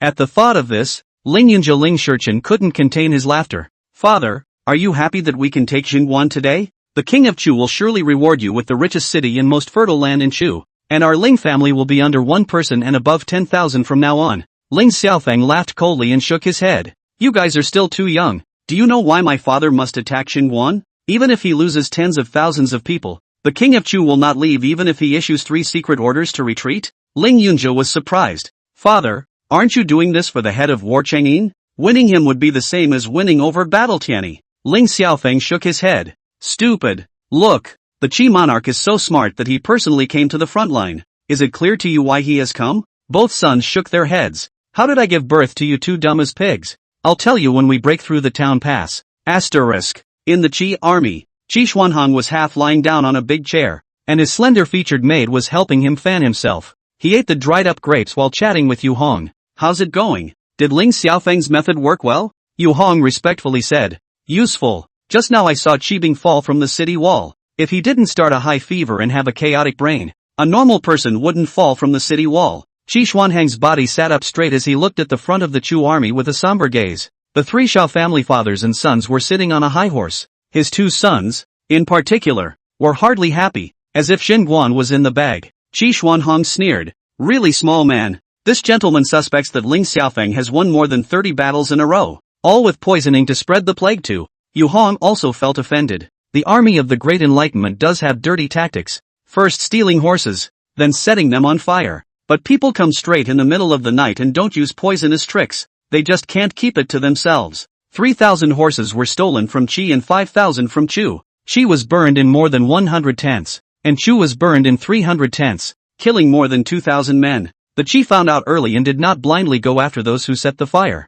and almost no one was killed or injured. The Chu army seemed to have strict military discipline, experienced in war, and won many battles. But Yu Hong felt that a winning streak that came by poisoning was false. Qi Xuanhang added, I heard that the king of Chu sent 3 secret letters to him to return to China, and Ling Xiaofeng disobeyed the order. Do you know why? Yu Hong shook his head. Could it be that he was infuriated by War Chengyin and would not rest until he captured Jingguan and died? Qi Xuanhang smiled and handed him a secret letter to Yu Hong. Yu Hong read on at a glance, his eyes showing hesitation and astonishment. Jingguan has grain in water. We have long known, but the specific number. Actually there are tens of millions of pounds. That's tens of millions of pounds. The Daki army can eat for a year with a little saving. And that's just rice. If you add flour, 6 million pounds. There's also a river water source, a large lake for drinking water. These enormous resources are especially valuable in times of great drought. Sovereign, Ling Xiaofeng is attacking Jingguan for water and food? Qi Xuanhang shook his head. Nonetheless, for explosives, arrows and crossbows, and long knives? What has the general guessed? Why don't you tell us straight? Yes, Yue Hong had his doubts. The world is in a drought. Where did War Chengyin get all these things? The water source of a river, the reservoir of a great lake. With so much water, I don't know how much of it would steam dry in the heat of the day just sitting there. War Chengyin, however, did not hide the fact that the people of the whole city were allowed to drink water. A hose was also erected to allow water to flow to residential areas. It is more convenient than the capital city of Qi, a fortress surrounded by a dead city. Where did he get these things? It's bizarre and out of character in every way. Yu Hong continued. The city details, several times close to the generals and vice-generals around the War Chengyin, from their mouths had heard the word gods. Monarch, is there really a god in the world? Qi Xuanhang smiled and shook his head. This thing of gods, this sovereign never believes in it. Even if there really is one, snatch him up and make him my own? Think about it. If there really exists a god who delivers water,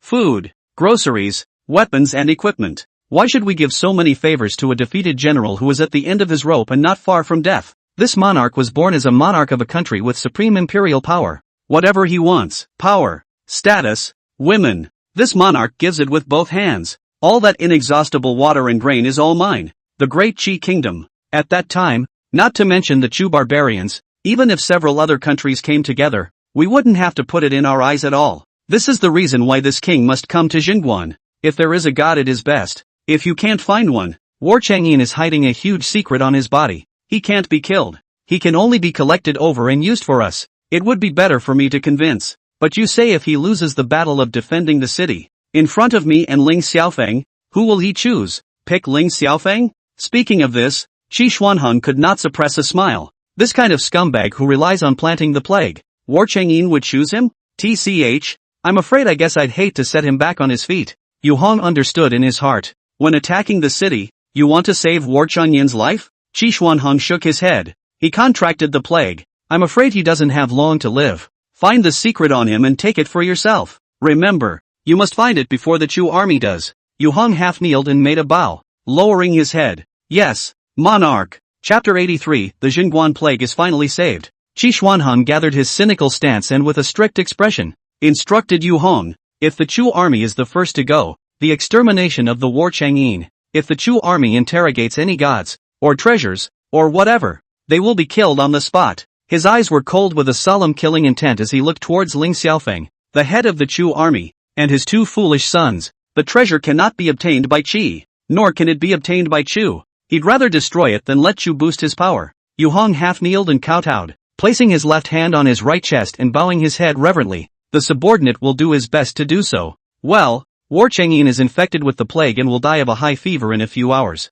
And before he dies, it's of the utmost importance to find out the gods first. Yes, monarch. Yu Hong retreated and called for his trusted subordinates to deploy. Call out the assassination squad of 50 men. They don't need to attack the city. They just need to keep an eye on Ling Xiaofeng, Ling Yunjia, and Ling Shichen. Once you find anything unusual about the trio, cut them down on the spot at any cost. Ling Xiaofeng spied this movement of Yu Hong, and his afterglow was cold and disdainful. In terms of state power, Qi ranked second, after Chu, but in his eyes, it doesn't even enter the picture. He could pinch Qi whenever he wanted. If not for the fact that Qi is well stocked, Chu is not 100% sure that it will swallow the Qi state. Qi Xuanhang didn't even have a chance to get a piece of the pie. Asterisk. On the walls, there were fewer and fewer soldiers who could fight. Many of the soldiers developed high fevers, even a few generals, who were beginning to experience physical discomfort. Chen Kuwei, who was in the middle of the air, stood at the corner of the city wall,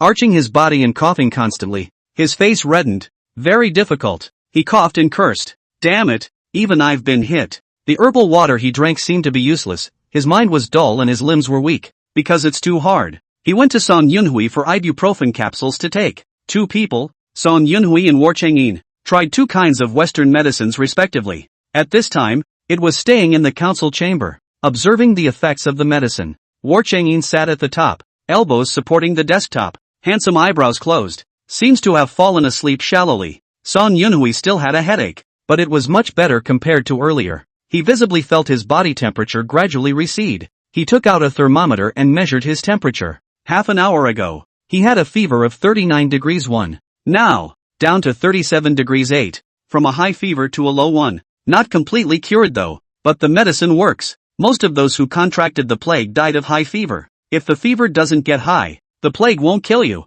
Song Yunhui laughed out loud, only feeling lighter. Saved from the plague. Ha ha, this medicine can save lives. Chen Kuwei just walked in and saw Song Yunhui laughing wildly. Madly, he muttered. Why is Dr. Song crazy? Song Yunhui saw Chen Kuwei's red face, his forehead constantly sweating, and his mouth constantly coughing. Got hit, didn't you? Come on, take your medicine. Song Yunhui broke open a pill. Chen Kuwei took the medicine, swallowed it, and raised his weapon to resume his patrol and stand guard again. He had just walked to the door when Song Yunhui called out to him. Come back. Chen Kuwei stopped and looked back at him. My fever is gone. You arrange for the soldiers, and everyone in the city who has a high fever. Swallow one. This medicine won't cure the plague, but it will reduce the fever. And as long as the fever goes down, your life will be saved. At that exact moment, the little medicine delivery boy returned to resume his duties. The little guy is 8 years old, looks like a tiger, and his face is red in the square. Now the face is back as good as new. He ran happily into the council chamber and shouted joyfully, Master, Master, the two children whose lives were at stake have awakened. They get to live. Song Yunhui hurriedly pulled the little guy in, his hand touching his forehead. Surprisingly, he found the temperature to be lower than his hand. The apprentice really broke the fever. Apprentice, have you taken your medicine? The little medicine boy took out a slab of ibuprofen and waved it in front of Song Yunhui. Master, after I took this medicine, I dozed off in my sibling's room and woke up with no headache and feeling much better. By the way, they took the same medicine as me and are now able to drink water and eat a little thin porridge, which Dr. Lin went to see just now. The young apprentice performs with colorful and exaggerated expressions. Dr. Lin directly knelt on the ground, shouting for God to open his eyes. Our Xinguan epidemic is finally saved. Chen Kuwei's leg that had crossed out immediately retracted and turned to ask the little medicine boy. This medicine, it just works? The little medicine boy nodded like garlic. It's true, General. Chen Kuwei muttered. Saved. Xinguan is saved. Thanks to the gods. If not, there is a huge army in front and a plague in the back. Xinguan is a death either way. War Changyin was awakened by the sound of several people talking. He ghostly opened his eyes, his dark pupils looking at several people. What's wrong? Chen Kuwei said happily. The little medicine boy took the antipyretic and the fever has gone down. Chen Kuwei pulled out a few candies from his arms and stuffed them into the little medicine boy's hands. Candy was an extremely precious thing in Xinguan. The little guy didn't dare to accept it and carefully looked at Song Yunhui. Song Yunhui nodded. Take it, to thank General Chen Kuwei. The child smiled, revealing cute little tiger teeth. Thank you, General Chen Kuwei. Song Yunhui said to War Changyin. We have to distribute the medicine as soon as possible so that everyone can take it. They can bet again. The king of the desert leading the barbarian army in place would not immediately launch an attack on the city. We'll definitely consult with Chu and Chi, or divining the time and place for a siege. As long as they stalled a little longer, they could buy Xinguan a little more time. The plague can be controlled and the matter is very important. War Changyin ordered. Chen Kuwei, deploy 1,000 men and distribute all the medicine. Make sure that those with high fever are fed, each one of them, and that there are not enough hands, and that the people are involved. With a pound of grain a day as payment, Chen Kuwei responded. Yes, General. Song Yunhui took the temperature of War Changyin and the little medicine boy. When he took the thermometer out, War Changyin's temperature, 37.6. There's a little bit of low-grade fever, which is negligible. Chen Kuwei asked nervously. How's it going? It's fine. It's already converging to normal body temperature. Chen Kuwei happily went to distribute the medicine. Before he left, He spoke to the other generals on the city walls that War Chang'in had woken up. The generals all entered the council chamber, and looked at War Chang'in's face to recover as good as before, and his essence was very good. General, you are cured? How's that? Feeling better? War Chang'in waved his hand. No harm. Slept and felt better. You guys can have fever. Several generals are still trying to hide the fever. Merfin volunteered to raise his hand. Me, Zhuangliang, and Yuanjiang all have fever. Song Yunhui smiled and took out a plate of ibuprofen, each taking one. Eat it. The generals say it's good when they try it. After they ate and swallowed, Chen Wu opened his mouth hoarsely and asked, is this medicine really that effective? Song Yunhui pushed out the little medicine boy. You guys, is it restored? The generals pulled the boy over to them, looked at him left and right, pinched his little cheeks, and, touching his forehead again, it does have the same temperature as normal. Song Yunhui took the thermometer out of the child's armpit. Child's standard temperature, 36.8 degrees. The crowd gasped out in shock at the sight. There's really no more fever. Chapter 84, The Chu army attacks the city. Jingguan is saved. Chu Qi wants to use the plague to persecute us. They're wrong. We have the gods. Once again, the gods have saved us from ourselves.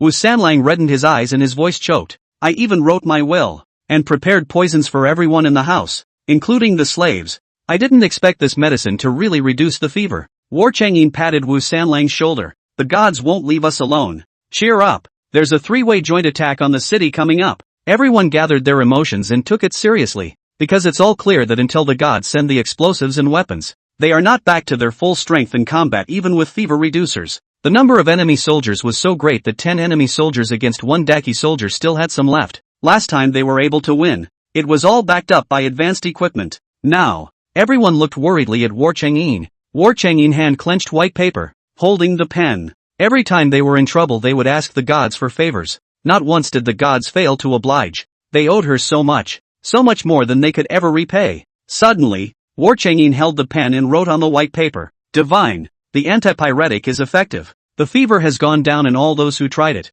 and now those with high fevers are gradually taking the medicine throughout the city. The barbarian army is about to come to the city. The existing equipment in Jingguan is not enough to support a joint three-party attack on the city. Where has the Qin stranger's sword arrived? Expedited. Not long after War Chang'in cast it, a note came through. It's familiar as engraved. Thin gold lettering. Prepare a large warehouse with a truckload of medication and protective gear and send it in immediately. From the weapons factory boss, 1 hour to arrive. The shipment has arrived. I'll teleport there right away. Have the enemy troops started attacking the city already? War Chang'in replied. Not yet. Stall for time.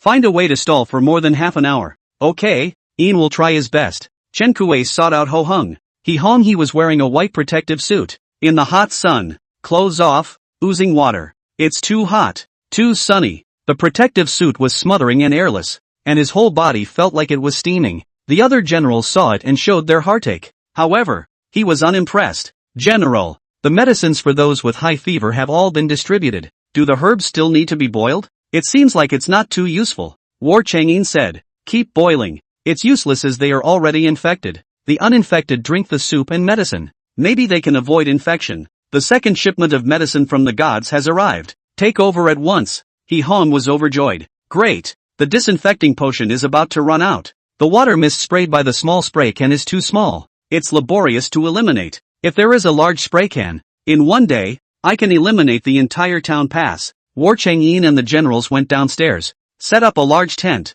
and put the vase inside. Instantly, countless boxes fell inside the tent, neatly stacked. Fever-reducing medicines were the most numerous, with hundreds of boxes. There are over 100 boxes of large spray cans. There are several types of disinfectant drops, 100 cases of each. In addition to masks, eyewear, protective clothing, there are mugwort poles, vitamins, temperature guns, thermometers. Song Yunhui looked at so many things and loved them. This is especially true of the temperature gun, which displays the body's temperature at the touch of a button. He looked at the temperature gun and marveled. It's amazing. What kind of creator made this? It's a miracle. There are 10 boxes of temperature guns, 50 to a box, and they come with batteries. He picked up a box and tried to deliver it to the medic. War Chang'in let He Hong, Song Yunhui all medical supplies received. Cast to the people. Account for everything and return to the council chamber with the generals. Merfin flew drones and was monitoring the barbarian army. 200,000 barbarian troops,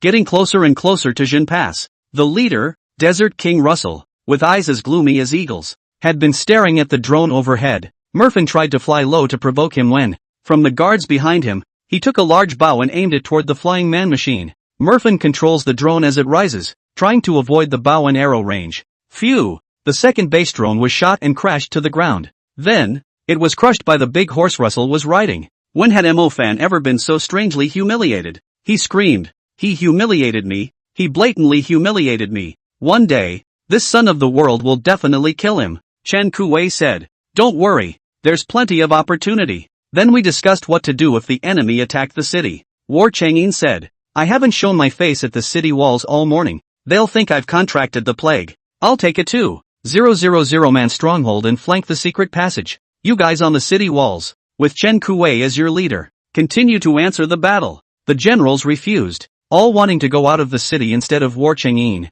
because it's too dangerous to take the fight actively. Unexpectedly, War Chang'in refused. A surprise attack is quick, and should not be done in excessive numbers. If you are stopped, you can never come back. The main focus is fast and furious. Well, it's decided. Tianqin, go and count the number of people, match the equipment, and make sure there's no fever. Tianqin responded and immediately went to gather 2,000 men. At this point, shoo, a fire-burning arrow hits the window. The windows burst into flames and sparks fell from the floor, setting the wooden floor of the council chamber ablaze. On the city walls, several fires were started. A soldier shouted, "It's bad. The Chu army has attacked the city. The Chu army is shooting arrows. There is kerosene on the arrows. Dodge them all. Don't let the kerosene get on them. Water, quick, bring up the buckets under the walls." When War Chang'in and the generals heard this, their faces changed drastically and they quickly walked outside. Several soldiers were wearing body armor and were not hit by arrows, but arrows drenched in kerosene and stained with body armor will burn quickly.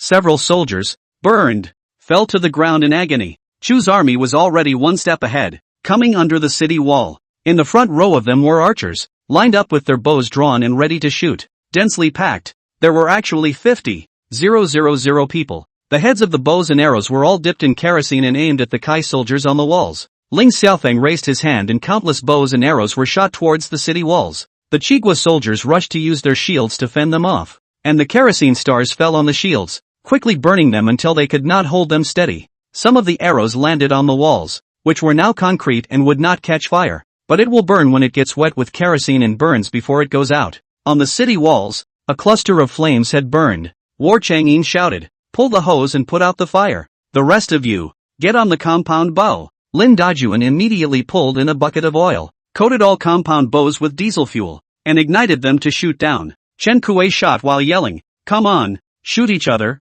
Who the hell is afraid of who? The Chu archers have been shot." When he went down on the spot, someone quickly filled in right away. Among the warring families, there are those who have been shot in their body armor and burned up. Exit immediately and take off your body armor. Dian Zipping, Li Yuanzhong, told people to take the 2 taps under the city wall and connect the water pipes to the city wall. The fire was so big and there were so many points of ignition that the water coming out of the hose was just a drop in the bucket. 2 hoses poured water together too late to extinguish the fire. The moment the water was taken to put out the fire, all the Chu troops under the city wall held their breath. How long has it been since they've seen water? It's water. Clean, dry drinking water. I can't believe it was used to put out a fire. It's a waste. Chapter 85, Waste of Water to Put Out a Fire. Ling Xiaofeng's eyes got hot when he saw this scene. There really is water in Zhengguan. The water that comes out of the hose is not yellow or dark in color and is clean drinking water. From this moment on, he was bound to seize Zhengguan, grab the water source, and keep all Chu troops alive. Qi Xuanheng, the monarch of the state of Qi, the moment he saw the water, suddenly stood up from the soft sedan chair. He looked agitated and maniacal as he shouted, "Water, Yu Hong! There really is water in Zhengguan. Monarch!" The end of the line saw it. "It's good that this water source is from Daki." Yu Hong made up his mind and said with determination, "I will snatch it for Qi." The moment the hose spews water, the soldiers of Chu and Qi were in a frenzy. They all ate roots, killed horses, cows, ate raw meat and drank blood. How many days without water? It's almost impossible to even pee now. And if the thirst continues, people will die of thirst. Now that there is water in Zhengguan, they all want to take a sip. Crazy to drink. In fact, Yu Hong thought about it. If the War Chang'in did not do so desperate, steal a few thousand horses, perhaps the 2 countries will not attack the city so quickly. At the very least, There is a plan to deal with the situation and make all preparations before attacking the city. Stealing horses a few days ago and setting fires yesterday,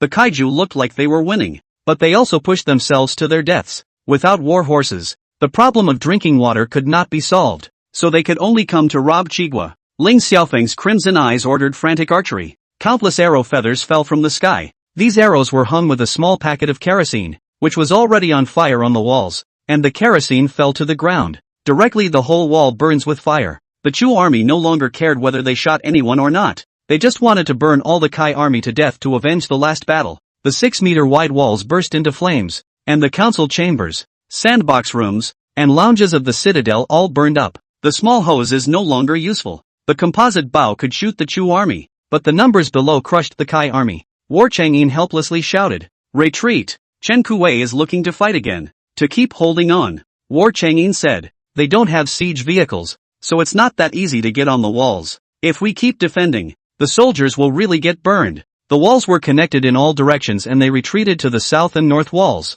The generals watched the walls, which they had worked hard for a month to build and fortify, being scorched by the fire in this way, and could do nothing about it. Hearts are dripping blood. The gods sent the concrete and steel pipes to build it. War Changyin's expression was grave as he took out his tablet and filmed the city wall fire, as well as the blackened Chu army below that kept firing arrow shot and sent it to Yi Clover. Asterisk. Yi Clover was on her way back. She had called the factory owner to send it faster. Don't take village roads, provincial roads, or go directly to the highway. The owner told her not to rush, that it would be here soon. At that moment, from the vase in the passenger seat, a tablet fell. She took a look at it, and War Chang'in used her second-hand tablet. She pulled over, unlocked her screen, and saw a piece of surveillance. On the walls, the sky and the earth were dark, and smoke was rising from everywhere. The eastern wall of the city, burning with flames. There were still bodies of soldiers on the ground, burning along with the flames. The camera swung around and she saw the common soldiers of the Great Enlightenment,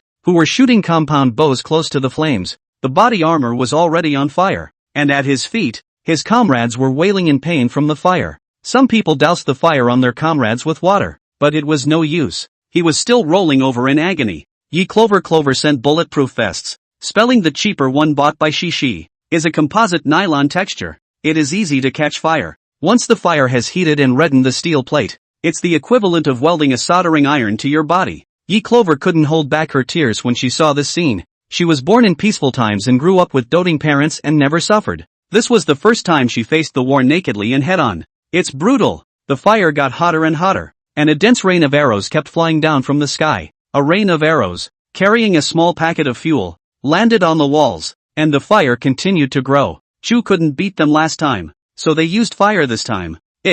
However, Yi Clover did not send fever-reducing medicine. Fever sufferers, in 40-degree heat, have to be scorched by the flames. Who can stand up to this? Leaf Clover immediately with a tablet. Download the use of fire extinguishers, hydrants, sump pumps, send the tablet back again. Then, writing down a blank sheet of paper, wait for me for half an hour. No, 20 minutes. And I'll go buy fire extinguishers and large hose pumps for firefighting. Don't worry, I've called the factory owner to rush him. He'll be here in 40 minutes, after the paper is cast. She searched for fire equipment sales stores in the city. According to Goldman Maps, find 2 stores and call to ask for inventory directly. One family had hundreds of fire extinguishers, more than 20 sump pumps, and more than 50 rolls of fire hose. Yi Clover directly asked the store to stock up. She wanted it all. Afraid that the store does not believe her, added WeChat, played 30% advance payment. The owner said to stock up right away. At the second store the inventory was slightly larger,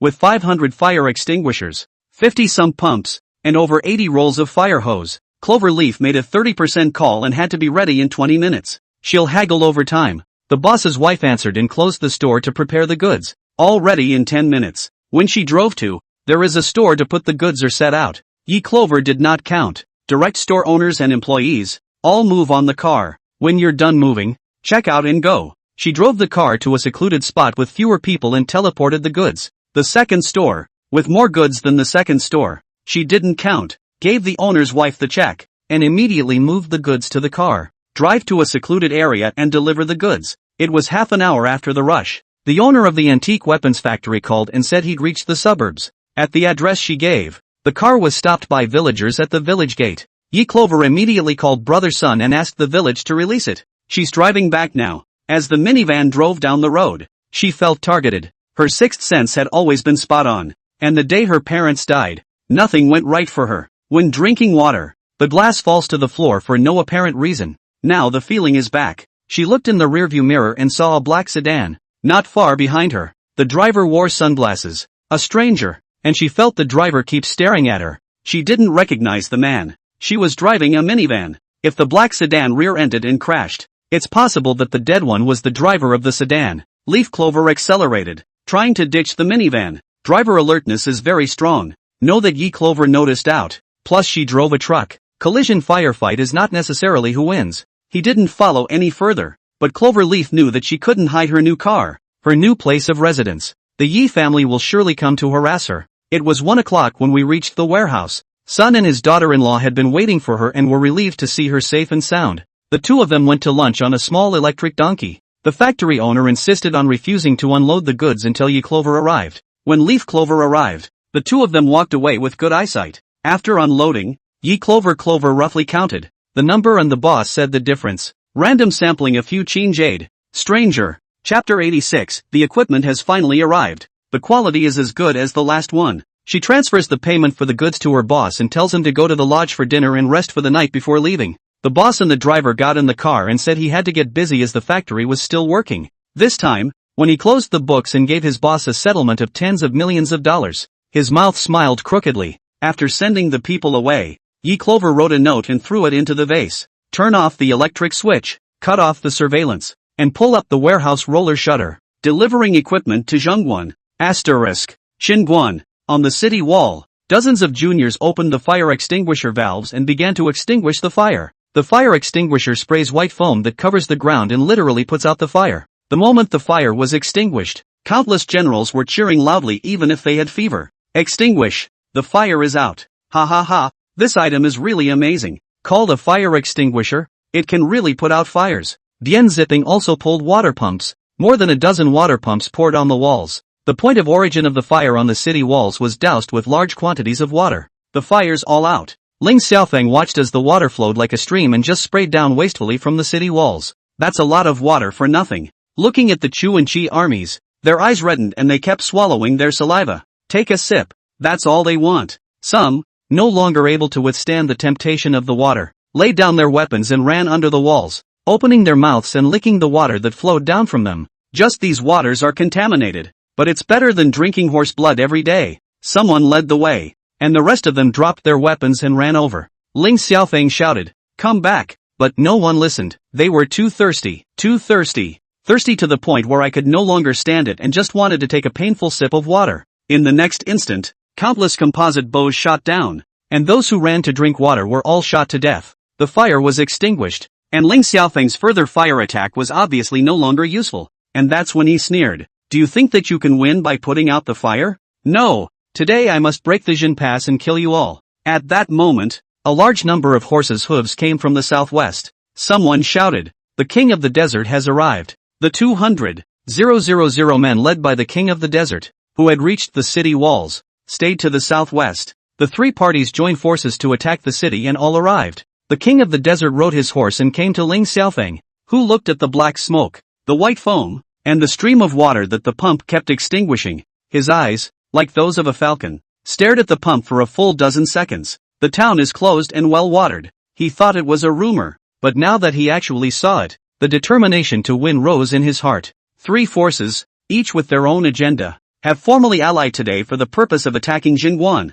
Xinguan, only the first line of defense of the great Kaiju kingdom, is also the most important breakthrough. After attacking Xinguan, taking food and water, the people were all enlisted as vegetable people. The second step was to continue the attack on Tongguan, where Su Huai was located. After taking Tongguan, it was like hitting Daki like nobody's business. You can attack the imperial city directly, kill the royal family of the Great Enlightenment and take untold riches and gold. The Great Revelation was large in numbers, over 30 million people, and how all these people could feed 3 nations. Today, there is a great drought and the land has long since failed to produce food. Large numbers of cattle and sheep in the desert died of thirst and starvation, and the cattle, sheep and horses were all eaten up. In order to stay alive, they had to eat people. The first to eat was the Great Enlightenment man. Zhengguan, it must be taken down. Otherwise they're the ones who die. Because, there is no telling how long the drought will last. 1 year, 2 years, or 5 years, 10 years, everyone is fighting to survive. If they don't eat the kaiju, they will be eaten. Nowadays, in the years of chaos and desolation, what social order, what propriety, righteousness, integrity and shame have long been left behind. Every nation does everything it can, by all means, to survive. The leaders of the three parties briefly met and began the battle plan. Chu and Shi don't have any more siege wagons, but Ma Bei does. 15 were customized before departure. Ling Xiaofeng spoke up. I, De Chu, want 5. Qi Xuanheng, the monarch of Qi, shook his fan. Qi wants 5 frames. The Desert King laughed. There has yet to be anyone, without spending half the price, who can gain favor at the hands of this king. Water source, I want 40%. Agreement, can give you the car. Disagree. No car. Ling Xiaofeng and Qi Xuanheng looked at him in annoyance. He laughed, unconcerned, his eyes dead set on the pump. That, I want an extra 10%. He's still making demands. Now, he didn't know the power of the stranger's sword and the Qin crossbow.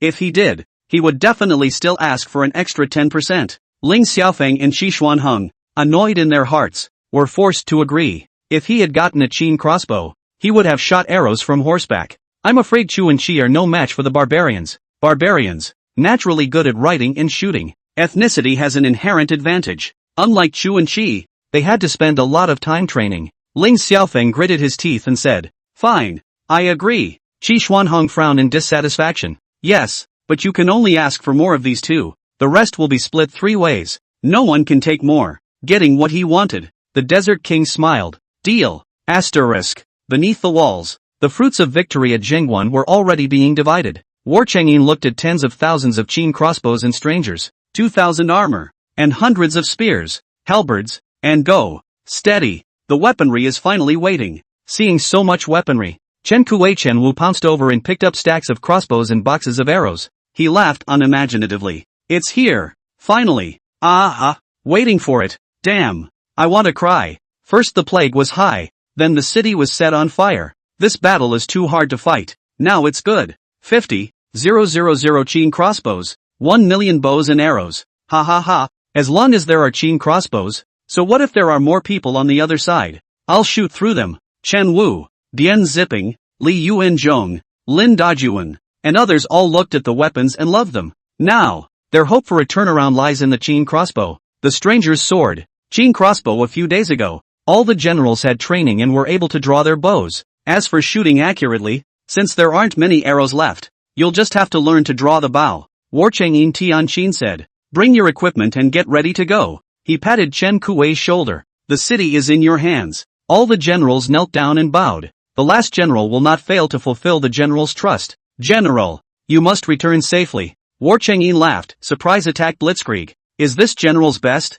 You guys forget. I was made a marquis. It was a night attack on the old Desert King's brother. All 18 brothers were killed. He accompanied his wife back to his mother's home to visit her family before he dodged a bullet. With tears in their eyes, the generals looked at War Chang'in as he left. General, be careful with everything. You mustn't be alright, wearing silver armor. War Chang'in turned his back to them and shook his hand. Then he rolled onto his horse. The war horses were also heavily armed. The horses fitted with full armor, including bulletproof sleeves wrapped around the ankles. 2,000 men, on horseback, all dressed alike. After assembling, War Chang'in said to them, men and boys, go to war and kill the enemy. Departure. Chapter 87. Using the city as a wager. The group set off in a neat and tidy manner. The people of the whole city came and stood on both sides of the road, with tears in their eyes to send them off. The people also knew that this time Zhengguan was really difficult. How can 40,000 men, half of them recruits, fight against 550,000 men? There were quite a few people with high fevers just now, and they were all burned out. The combat power was directly reduced by half, but there was no way around it. If we didn't actively look for opportunities, Zhengguan would have to passively wait for death and be captured by the three kingdoms. They had dozens of encounters in the nearly year they had been besieged by the barbarian army. Even if the losses were great, it would never occur to them that the town pass would be breached, because they have the strongest great general, War Chang'in. Countless people with their families, wives and children, tearfully sent off the great general. I hope the great general will return in triumph. War Changyin and the soldiers rode up to the secret passage and were stopped by the three Wei Guang brothers. Wei Guang was brought here by Uncle Li. Uncle Li, the butler, knew that this battle was perilous, and he looked at the general with tears in his eyes. He was over 60 years old, with a full head of gray hair and dying. 1,000 words just say, "Make sure you come back safely." War Changyin nodded his head and looked at Wei Guang and instructed, "Wei Guang, take care of Uncle Li." "I should. Could the general have time to listen to me for a few moments?" War Changyin's hesitant gaze. Wei Guang whispered in his ear, "I also know of a road that doesn't lead to the back of the Chu Chi barbarians. It's a shortcut to the royal court of the desert north. Why don't we change the path and go to destroy the Mabe lair first?" 2,000 men killing 550,000 men is indeed courageous, but wouldn't it be even more courageous if they first destroyed the lair of the desert king's court and then ran back to kill people? With a scrutinizing gaze, War Changyin looked down on Wei Guang. Back then, the head of the gangsters on the streets of Jingguan had brains, righteousness, and came from an inadequate background, but managed to make a good living. He has also gathered a group of good brothers and is sensible in the face of right and wrong. If Zhao Yukai hadn't dealt him a fatal blow, perhaps he could be in a better place today. Wei Guang scratched his head and said, "Actually, I'm a barbarian, but I was abandoned by my parents and could only make a living in Jingguan. It used to be that the shopkeepers of the various houses on the street were kind enough to reward me with a meal, and it was 100 meals that I survived. If the general is to be believed, I know the new settlement of the royal court in the desert." Behind him, Little Six, the little mute nodded his head repeatedly. Their boss is really smart. Which house hid money under the cellar? Which house dug secret tunnels to avoid the government collecting taxes and money, and was able to bypass the city walls from the outside and bring in goods? Even the stainless steel bowl that sits in the general's house. The general told him to go and exchange ceramic bowls with the people. As for him, he sells to rich businessmen at high prices and has a set of marketing techniques. It is said that it can be melted into steel utensils, and it is said that it will not break in 100 years. The rich merchant's worthless china plates, china bowls, shattered as soon as they were smashed. He sells stainless steel at a high price and then buys porcelain at a low price. Both earned money and collected porcelain, but a good hand in business. War Changyin's eyes were like torches, and with the characteristic pressure of a soldier, he asked him, "You know the location of the new desert north royal court?" Wei Guang smiled and nodded his head, unafraid of War Changyin's torch-like gaze. "Yes. Do you know that deceiving this general and leading a crooked march is punishable by death by military club?" "I know it, General. If I lead the wrong way, you can order me to be killed again." War Changyin nodded his head and whispered something to Bian Ziping, who had come to see him off. Bian Ziping rode off quickly. When they entered the secret passage, War Changyin ordered people to change Wei Guang, Sun Mute, and Xiao Luzi into bulletproof vests and arranged for horses. Little Mute and Little Six were small and short, and they shared the same horse. Not long after, Dian Ziping had the supplies brought in. Each person was handed out 2 2-liter bottles of mineral water, 2 boxes of self-heating rice, 2 bottles of 8-bod kanji, and a box of compressed cookies. Out of every 5 men, one carries a large 5-liter bucket of mineral water, and 2 sacks of fine forage. The soldiers also brought extra gourds of their own to fill with water. After all, precious water resources are, nowadays, extremely scarce. All assembled and headed for the secret passage. Asterisk. The 3 parties ended their talks and immediately assembled their men for a large-scale siege right away. But, all the skirmishers are in position. Even the siege wagons are pulled over, ready for the siege to begin. On the city wall, the soldiers of the Chijuan army were all assigned Qin Jades, and as they drew their bows and prepared to shoot arrows, it's a close call. All 3 chiefs received, at the same time, secret reports from informants within Jingguan City. There are 3 very important elements in the secret report. 1. War Sunyin did not die. 2. War Changyin took 2,000 men of the death squad and left the city in full armor, wanting to flank them and hit them hard. 3. The equipment that the warrior army was waiting for arrived. War Changyin obviously started a high fever. Why didn't he die? How dare he take 2,000 soldiers and flank 550,000 men? Is he crazy? Or are the 550,000 people, in his eyes, weak and weaklings who can be hacked to death at will? When they saw the third one, Ling Xiaofeng and Qi Xuanheng's faces changed drastically.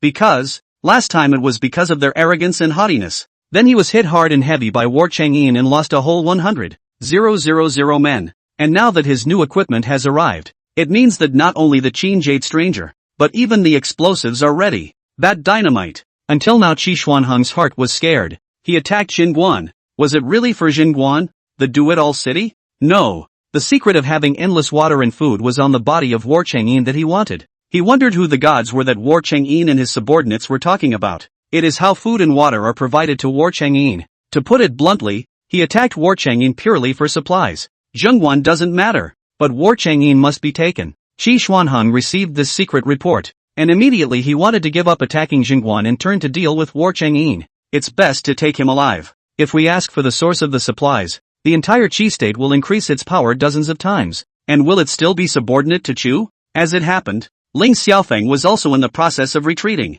He was far less interested in Jingguan than he was in War Chang'an. Who cares about the 3 melons and 2 jujubes in Jingguan City if they can get 10 million supplies? His primary target was War Chang'an. Desert King Russell, his fingers pinching his chin beard, smiled grimly and coldly. War Chang'an is fine, and he still dares to go out of the city single-handedly. 2,000 people to attack more than 500,000 people. Is he too rampant, or is it because I, the king of Desert North, am too weak? Russell knew that there was equipment within Jingguan City, and he also knew that Qi Xuanheng and Ling Xiaofeng had suffered a great loss in terms of equipment, so much so that their first attack on Zhengguan resulted in heavy losses. But, after all, he hadn't seen dynamite with his own eyes, not having witnessed the range of the Qin Jades, not having seen with his own eyes that the Tang Stranger's sword is a sharp weapon for cutting barbarians and killing horses. He entered the Falcon Eyes with contempt. Since War Chang'an voluntarily went out of the city to die, then well, this king fulfills him. The plan to attack the city is put on hold for now.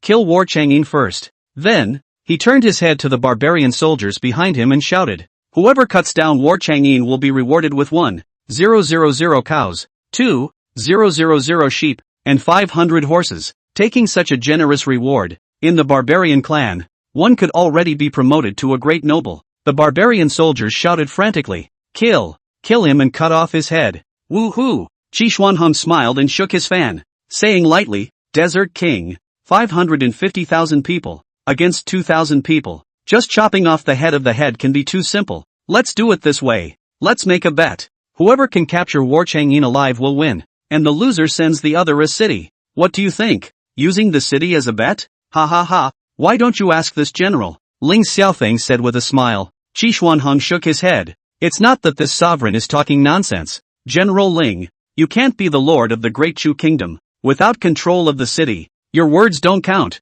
Chapter 88, Defending the City to the Death. If this general takes Jingguan as a bet, whoever captures War Chang'an alive, the whole city of Jingguan, all supplies, all people, all belong to him. Ling Xiaofeng laughed coldly, suppressing the two's anger at their contempt. Ask them, what do you think? What is the intention? Desert King Luo Su's voice was like a bell. Then there's no need to ask. This king will definitely win. It's not just capturing them alive. How hard can it be? When the king of Desert North spoke, he turned his head and shouted to the generals who followed him. Did you all hear that? To capture War Chang'an alive. Whoever captures it alive, the entire city of Jingguan will be ours for food, water, women, and countless other things. Mighty king of the desert. He turned his horse's head and said to Qi Xuanheng Ling Xiaofeng, I'm going to catch War Chang'an. I hope you too. Keep your words. It doesn't matter if it doesn't count. I'll just kill him and attack the Jin Pass all the same. All the food and water inside will be the king's.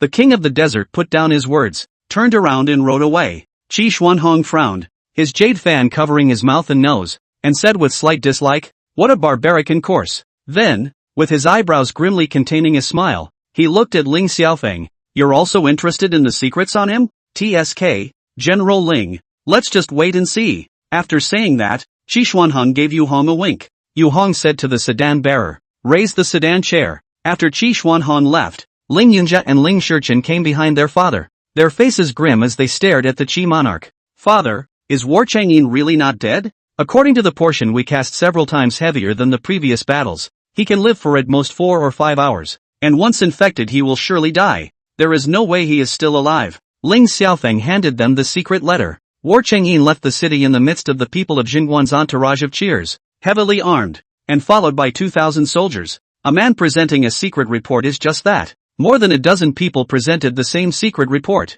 Even the Qi barbarians had received the same news, so the news would definitely not be false. Go and check. Which secret passage did War Chang'an come out from? Find the secret passage and let's capture him alive. Their new equipment has arrived, and catching him right now would be much easier than attacking the city. Ling Xiaofeng looked up and saw the Qi army on the city wall. All of them had changed their equipment, previously worn as well as easily combustible black body armor. armed from head to toe. Now, all change to armor. This armor has a very hard texture. Ordinary bows and arrows can't hit. Even if the Qin crossbow in the hands of the Chijuan, to pull the bow strength, the shooting angle to play to the extreme, in order to shoot through, it's useless to shoot through. If the armor also wears a layer of bulletproof vest underneath, double protection. Chu archers, just exhausted. It can't hurt them half as much. Instead of losing too much and spending manpower and resources to attack the city gates, the first priority now, find War Chang'in. War Chang'in is far more important than Jingguan. The two sons read the secret letter, not realizing that the plague, which they had never missed, was useless against Jingguan. The walls were now, gradually, more crowded. A few, or just now, had been helped down with high fevers, and could not walk steadily on the road. A few others have clearly fainted. In less than 2 or 3 hours, it stood intact on the wall again. Look at the face. Has recovered as before, not the slightest serious illness, high fever characteristics. Father, do you think there could be an antidote to the poison in the city? Ling Xiaofeng sneered. That's impossible. I've been fighting battles for more than 30 years, going through hundreds of battles, big and small. Not to say that all of them have used the plague to attack the city, but I've used it dozens of times. No one has yet been able to undo this poison. Once this poison is planted, all manifestations are like a plague, and it can still be passed from person to person. They don't have the antidote. So what do you say to more and more soldiers on the walls, better and better equipped? Just a moment ago, they were all carrying compound bows, but now they were all carrying Qin crossbows that were more than half a man's height. Okay, everyone back up and get out of range of the Qin crossbow. Remember, look outside the walls of Jingguan. 3 miles, 5 miles, cannot find War Chang'in. Expand to 10 miles, 20 miles, whatever it takes. He must be captured alive. The two sons half kneeled and bowed. Yes, father. Asterisk. The two brothers Chen Kuei Chen Wu, hand in hand with Mo Fan, Lin Dajuan, and Li Yu Zhong, made preparations on the city walls. They were allotted 5,000 soldiers,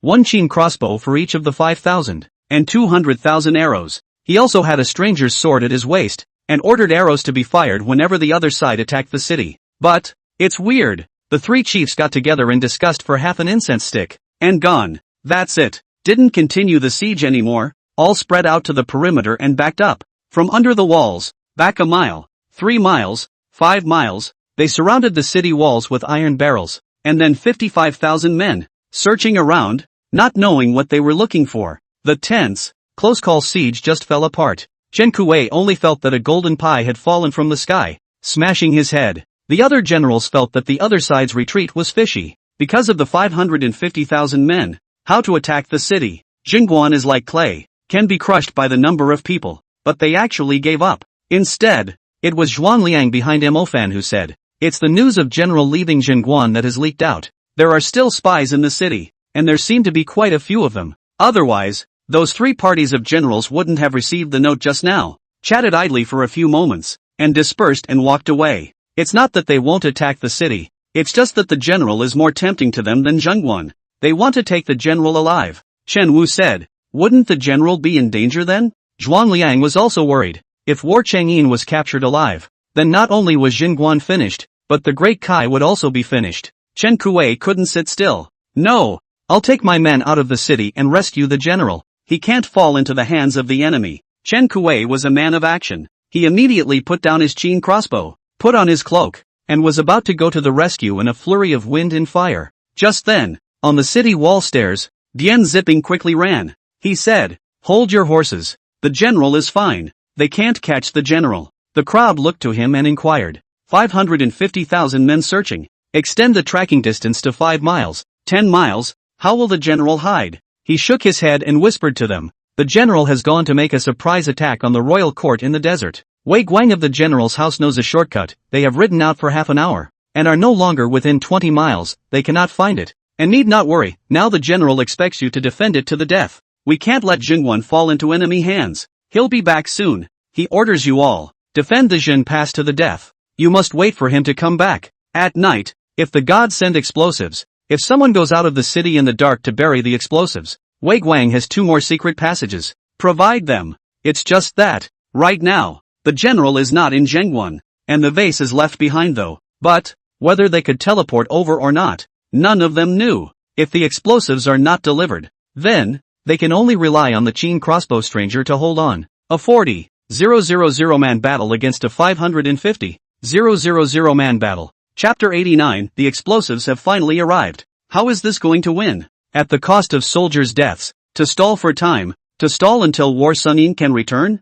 They prayed in their hearts that the gods what to send dynamite. Please, she must be able to deliver it. Please, if the drop doesn't come through, they're dead. The three parties of Chuki barbarians will seek the great general for an afternoon. At most an evening. If you are slow to find it, you will think you have been duped. You will be furious, and you will savagely hate a strong attack on the city. War Chang'in was the backbone of everyone in Jingguan. In his absence, the major general's adjutants were able to fill in, but the soldiers' mentality was more or less affected. A number of soldiers are still suffering from recurring illnesses with fevers and fever. Chen Kuei asked He Hong, what is the number of people with fever now? More than 3,000 soldiers in barracks have fever, which is now subsiding. When any of the people undertake to take care of matters, I add to each person up to 2 pounds of rice, 1 pound of packet of hanging noodles, and 1 piece of meat per day as payment. Chen Kuei nodded. I should. Volunteering to come to the barracks to take care of a sick soldier. The risk of infection is so great that it will kill you.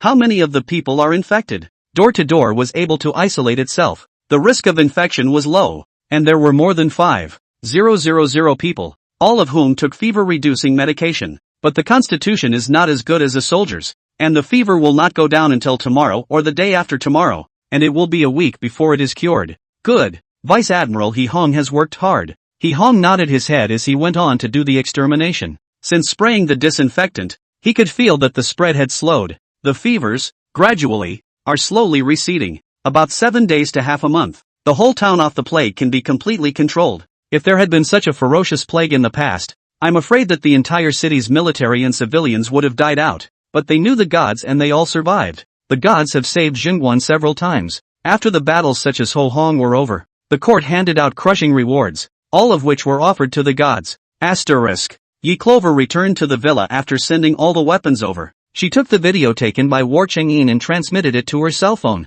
She sat on the living room couch and watched the video over and over again. Fires raged everywhere, and smoke billowed from the walls, and under the walls. The body fell to the floor, engulfed in flames. Soldiers risked being burned all over their bodies, but still quickly drew compound bows and shot at the enemy troops under the walls. She heard the drums of war beating and countless people shouting and wailing. The sky was densely packed with arrows, covering the sky like a locust transit. Sacks of kerosene hung from arrows, burning the walls to the ground. It's brutal. She grew up in a peaceful era and could not imagine that battles were so bloody and brutal in ancient times. The bodies that fell to the ground were no longer a surprise to them. Those corpses looked like 16 or 17 years old. The older ones have gray hair. In the modern world, kids are still in middle school and high school age. The old man is past retirement and should have been at home at a happy age. Yi Clover's eyes overflowed with tears again. She opened her cell phone and called the owner of the last body armor delivery. You said last time that the body armor for full body protection was able to be mass-produced?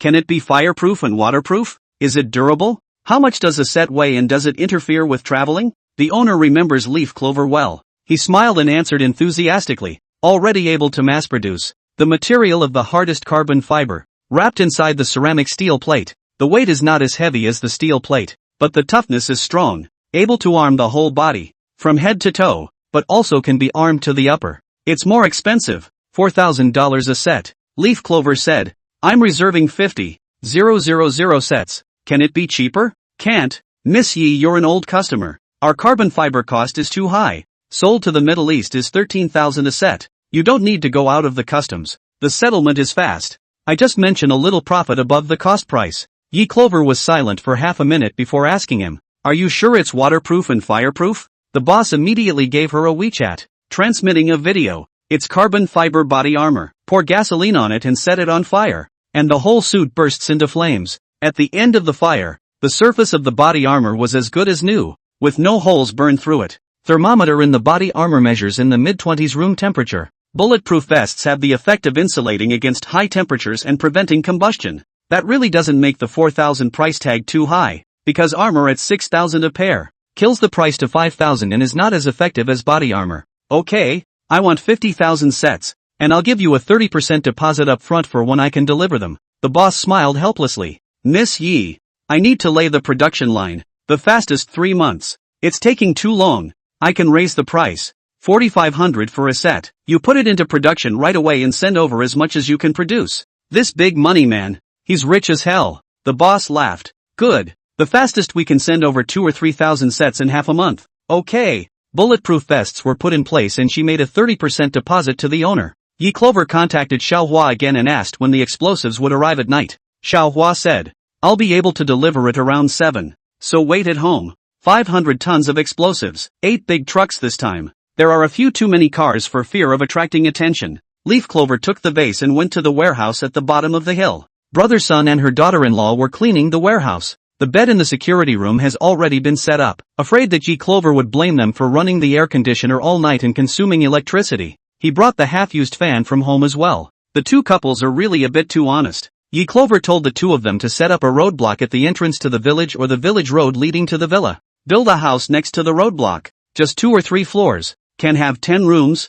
with bathroom and toilet. First floor with kitchen and dining room. The house is provided as accommodation for security guards to eat. Brother Sun discussed it with his daughter-in-law. His family has a lot at the intersection for a security room and barricades. Yi Clover wanted to rent it for 10 years to start and asked him how much it would cost. Originally, Brother Sun and his daughter-in-law wanted to give it to Clover Leaf, but she insisted on renting it, and the two called the village mayor to discuss it one way or the other. By the way, I asked the village how much it would cost to build a 3-story house with a bathroom and toilet in each room and a kitchen and dining room downstairs. Because of the many chores, Brother Sun and his daughter-in-law asked for a long time. Say half an acre of land, $2,000 a year. $20,000 for 10 years will do. Yi Clover got a lawyer to draw up the contract and then printed it out. Gave them a raise, 10,000 a year. Gave 100,000 for 10 years. After they signed, the money was punched into Brother Sun's card on the spot. Brother Sun froze as he looked at the $100,000 coming in on his card. His daughter-in-law hurriedly pushed him and the two couples said thank you. As for the labor cost of building the house, it's about $200,000 to $300,000, and that's the price of all the self-built houses in the village. Yi Clover said that he should find a construction team tomorrow and keep the budget within $500,000. Don't look for a construction team that's too money-hungry or overly frugal for fear of poor quality. Brother Sun smiled nervously and nodded. Yes, I will definitely find a good construction team. Leaf Clover was in the computer, sketching the desired 3-story house. Hand it over to Brother Sun. You and your sister-in-law don't need to stay here at night. Just have someone guard the village entrance. Let the construction team design it according to the sketches and I'll take a look at the effect. It's working so well that we can start tomorrow. Brother and sister-in-law Sun took the sketch and left with happy faces. Asterisk. At 7:30, Yi Clover's long-awaited explosives finally arrived. She called ahead and released 8 large trucks to drive into the village. It's a good thing that at this time of day everyone in the village is eating or watching TV. Not many people pay attention to big trucks coming into the village. Cloverleaf waits for explosives at warehouse. Chapter 90, War Changing cannot receive. Something happened? 8 large trucks, driving furtively into the village. They didn't dare to honk their horns, and each car was tightly covered, even with fruit in the back to hide their faces. Yi Clover saw them unload boxes of apples and plums first, then carefully unload the explosives. With 500 tons of explosives, equivalent to the power of an atomic bomb, each driver took extra care. This time, the factory manager and the 2 shareholders came. Xiaohua followed along and was helping to unload the goods, yard things neatly and put them in storage. After unloading, it's 10 o'clock at night. Yi Clover advised them all to get some rest and not to drive through the night, as they had only been on the road last night. She had booked 2 meals and 10 rooms at the lodge for them to relax and play for 2 days before leaving. The factory owner laughed and said, Ms. Yi, you have to leave tomorrow morning. The factory is out of stock and received 2 more orders.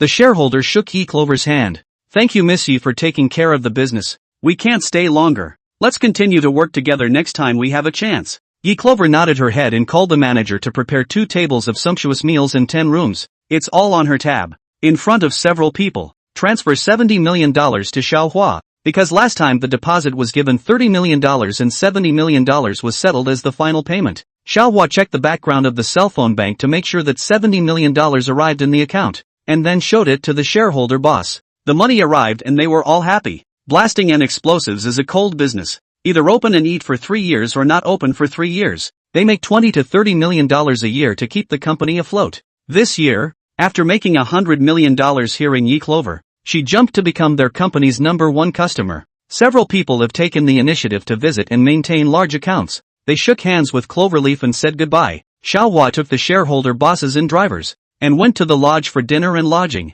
Asterisk. After everyone left, Yi Clover carried the vase into the warehouse. She cut the power and turned off the surveillance. Wrote a note to War Chang'in. War Chang'in, explosives arrived. How is it on your side? Did the enemy attack the city? I'll transmit the explosives right away. Remember, no high temperatures, no ignition by arrows, or the entire town pass will be leveled. Leaf Clover transmitted the note, but this time the note didn't disappear like before. Instead, it falls into the bottom of the vase. What's going on? Why can't you pass it on? Could it be that something happened on War Chang'in's side?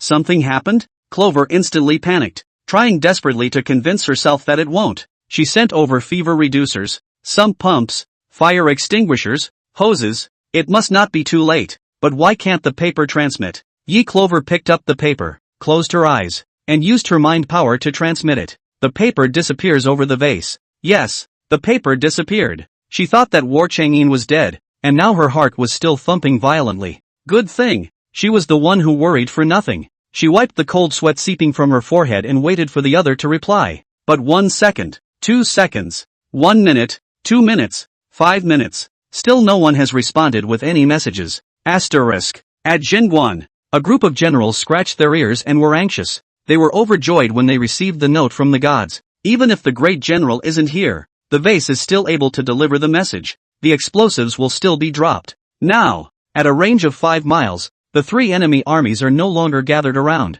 They carpet searched for the great general, trying to dig up the ground to find him. Unfortunately, they were wrong in their intentions. The general had left, and neither of them could have imagined that the general would go straight to the lair of the Desert King's court. Their only concern is that the explosives won't be transmitted. But now it looks like there's finally nothing to worry about. If the gods can teleport white paper, they must be able to teleport explosives. They moved the vase down from the tall building to a wasteland with a couple of mud houses built on the ground, waiting for the gods to deliver the explosives. However, after waiting for a tea break, the gods still hadn't sent the explosives. You know, it's the time when the 3 armies are facing each other and the soldiers are at the city. They were all anxious, but there was nothing they could do. Zhuan Liang also tries, writing back to Yi Clover, so that she can feel free to deliver it. But the letter couldn't be dropped. The vase does not recognize Shoora. Merfin tried that too, to no avail. The rest of the generals, each one of them, tried it one by one, and the vase remained at the mercy of the paper scattering.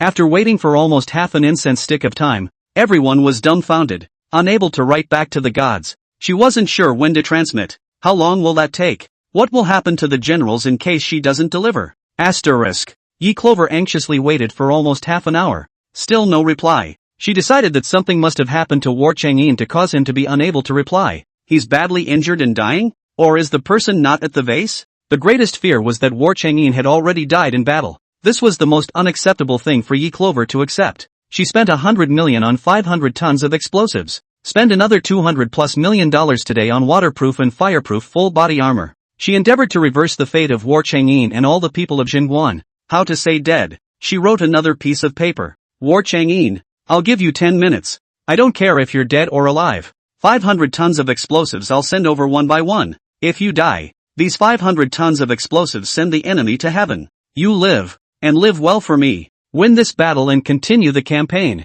After the white paper is sent over, she waited 10 minutes, wanting to send all 500 tons in one stream, as usual, only to find that there was resistance across the street and she couldn't deliver it all at once. You can only send 10 boxes at a time. The delivery was agonizing, the brain buzzing, the back cold and sweaty, supported by intention, the brain aching like pins and needles. She was in pain and hard. After teleporting 200 boxes, her clothes were soaking wet, her hair was sticking together, and her whole body looked like she had been pulled out of the water. She took a break and resumed her transmission. 10 boxes at a time, delivered 500 boxes in all and couldn't hold out any longer. Any further and she'd explode with a headache. Her fingers were weak and trembling as she wrote down a piece of paper. War Chang'in, I don't know what happened on your side. I had a hard time transmitting and my brain hurts like pins and needles. 500 boxes is already the limit for today. You find someone to guard the explosives. Remember, must not get on the enemy's arrows with fire. Several generals watched as 10 boxes, and then 10 more, fell crookedly. She sent 500 boxes and stopped, when white paper was seen floating down. With no general on this side to receive it, the gods delivered it with extraordinary difficulty. Even if the magic power was high, The head was as painful as a needle. The gods, who have done so much for them, paying too much. Everyone's expression was grave. 500 boxes might not be enough, but being able to slow down the rhythm of the enemy's attack was enough. Chen Kuei said to Li Yuanzhong, General Li, you lead the men to bury the explosives at the west gate. General Bien, take the men and bury them to the south gate. Merfan, take charge and bury the north gate. Shen Wu and I are in charge of the east gate. Chapter 91. War Chang'in disappeared in thin air. Everyone took their share of the explosives and moved them toward their respective gates. After Chen Kuei and Shen Wu put the explosives properly, they prepared to go out of the city to bury them. They thought that all the enemy troops outside the city gates had retreated. Chen Kuei was the first to exit the city gates. He just opened the gates.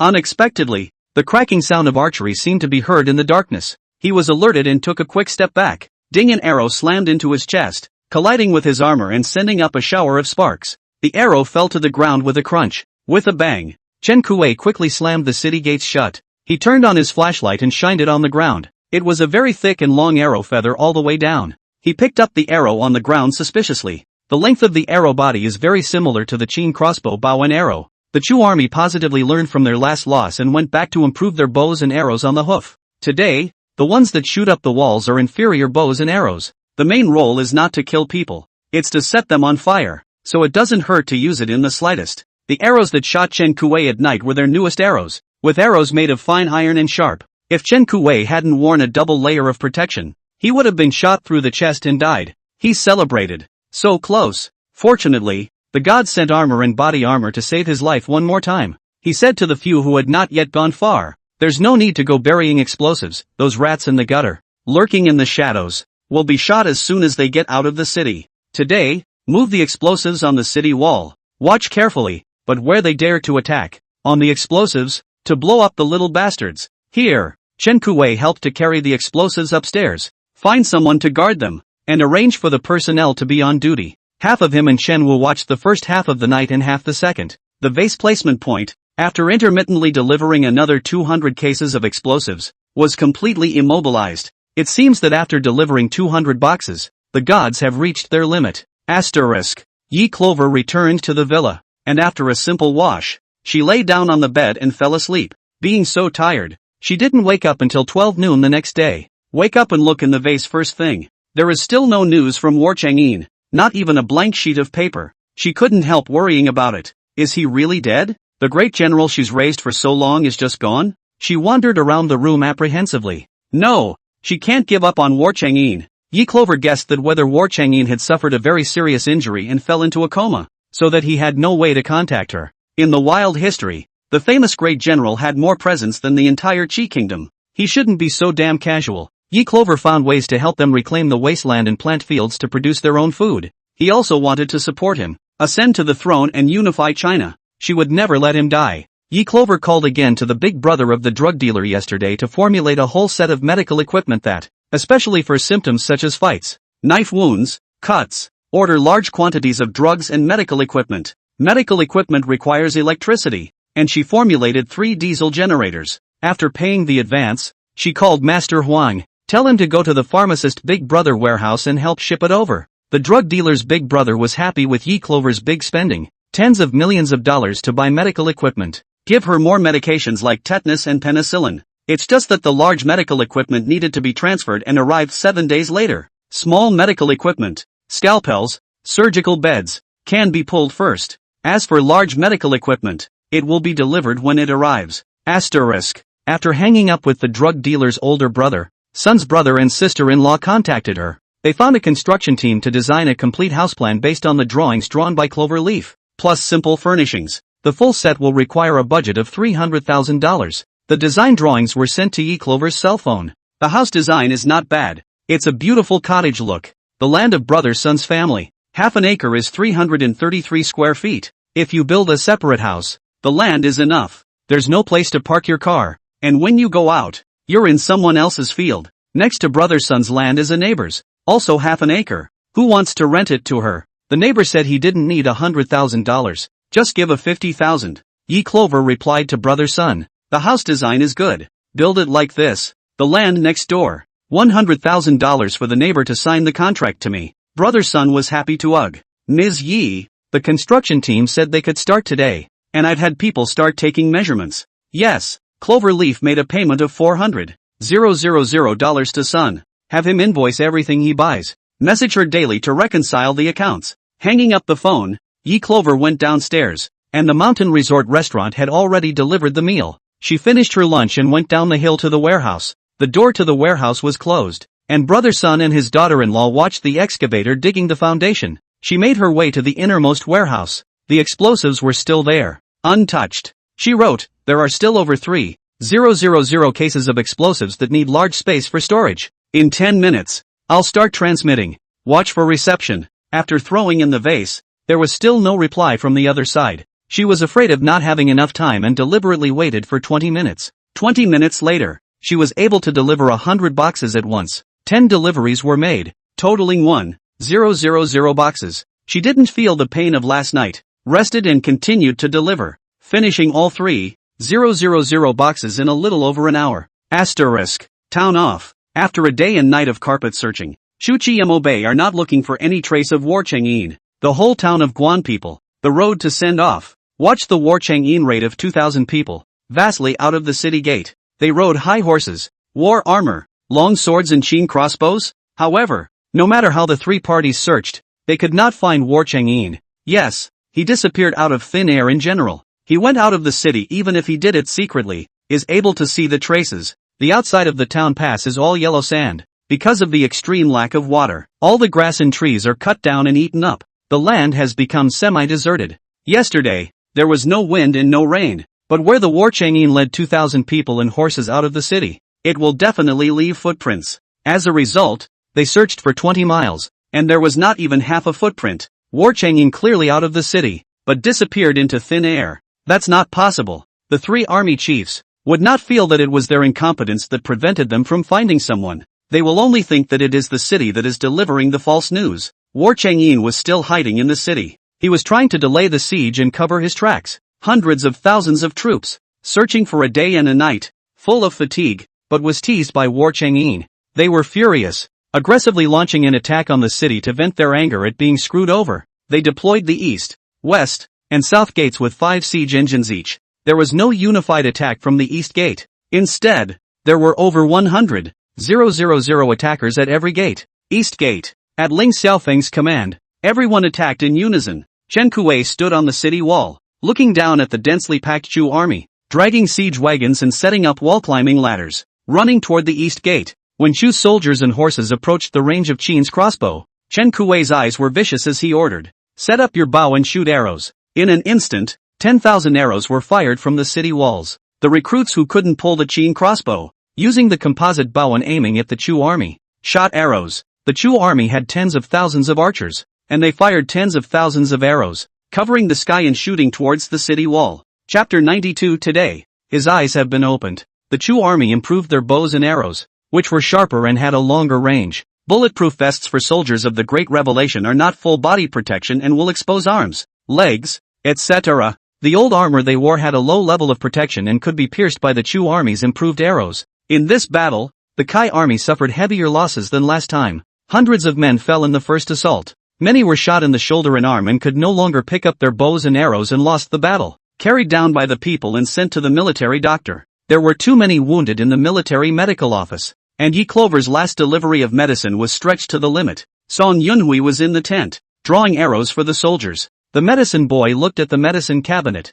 which was running low. The little guy was very worried. "Master, Dr. Lin said that the medicine would only be able to be used by a few hundred people. And the first batch of people who were injured were over 1,000. It's only just started. What can we do?" Song Yunhui asked. "Is there any more of the antiseptic solution that was sent yesterday?" "Yes, but I don't know if it will touch the wound. There's no medicine left, so clean the wound with antiseptic first, or at least make sure it doesn't get infected." Without medicine, a soldier who was hit by an arrow that is not fatal ends up dying from an infected wound, which is not worth the cost. "Okay, I'll go find Vice Admiral Ho Hong." The little medicine boy left. Song Yunhui continued to help pull out arrows, disinfect, bandage, and inject tetanus. It's just that there aren't many boxes of tetanus and penicillin left, and they run out quickly. There aren't many rolls of bandages left. Now that the general is gone, no one has dropped a message to the gods that there is a shortage of medicine in the town pass. He didn't know how long the drugs would last. Song Yunhui was filled with sadness and wanted to go to Mrs. Chen and ask her to send some white cloth to cut up.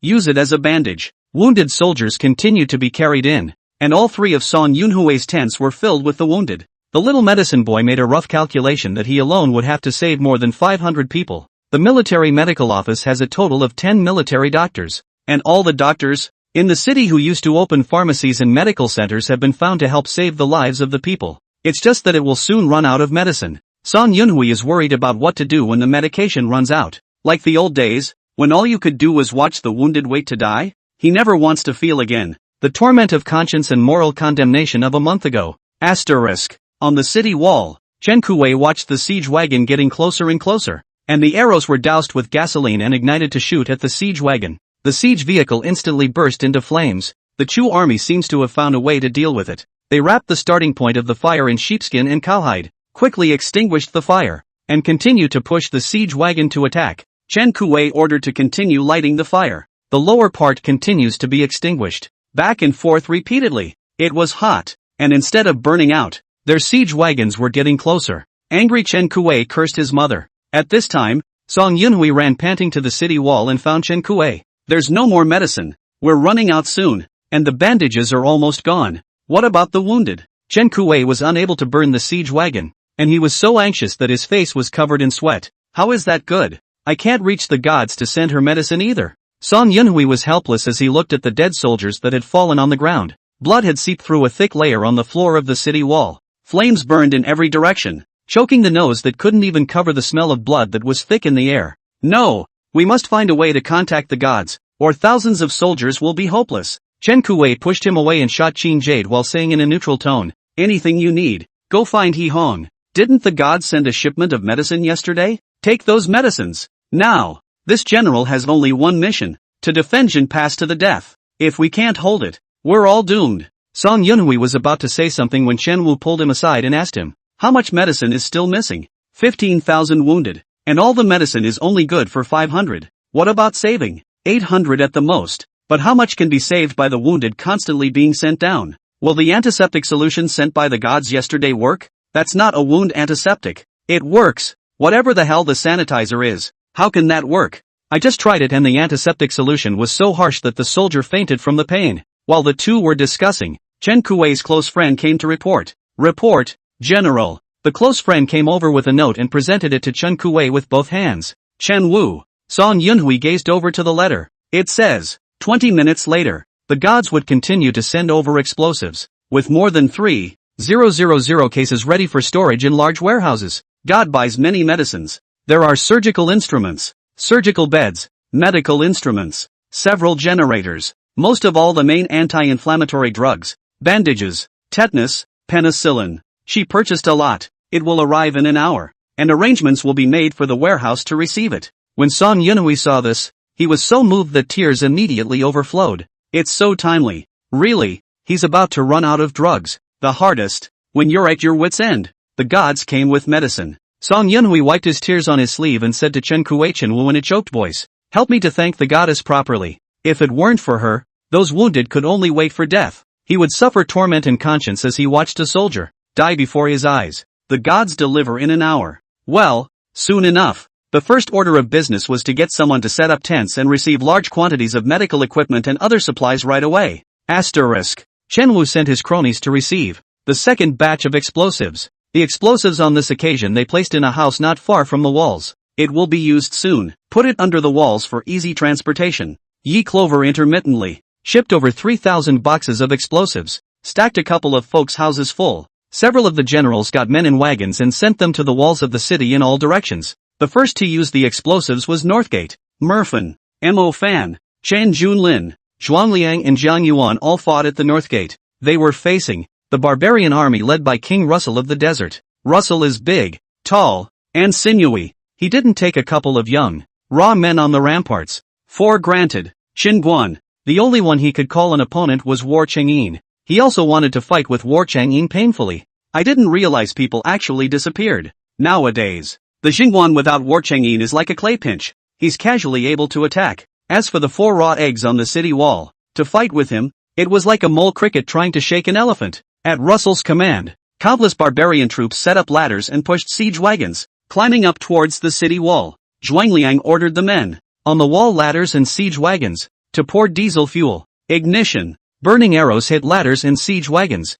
In an instant, it set the siege car ladder ablaze. The fire was so large that it instantly covered the entire massive siege vehicle. Russell watched dumbfounded at what was happening in front of him. But in an instant, the siege vehicle was completely scrapped. He had, today, counted his eyes open. The barbarians hanging on the siege wagons were engulfed in fire and all fell off. Even after falling down and rolling all over the place, the fire on his body could not be extinguished. The fire engulfed the man and eventually burned him to ashes. His pupils quake as he looks at what's in front of him. Chapter 93, a sharp weapon for killing and capturing the city. How could Chu and Chi come to attack the city without preparing their siege carriages? Turns out it was all burned. However, this is just the beginning. Merfin plays even more flowery than Chen Wu. In the last war Chen Wu had his bow and arrows bundled with explosives, ignited and shot. And this time, Merfin ordered someone to hang unlit explosives on the drone. The remote-controlled drone flew over the most heavily populated area of the barbarian army. The drone tilts and the explosives fall,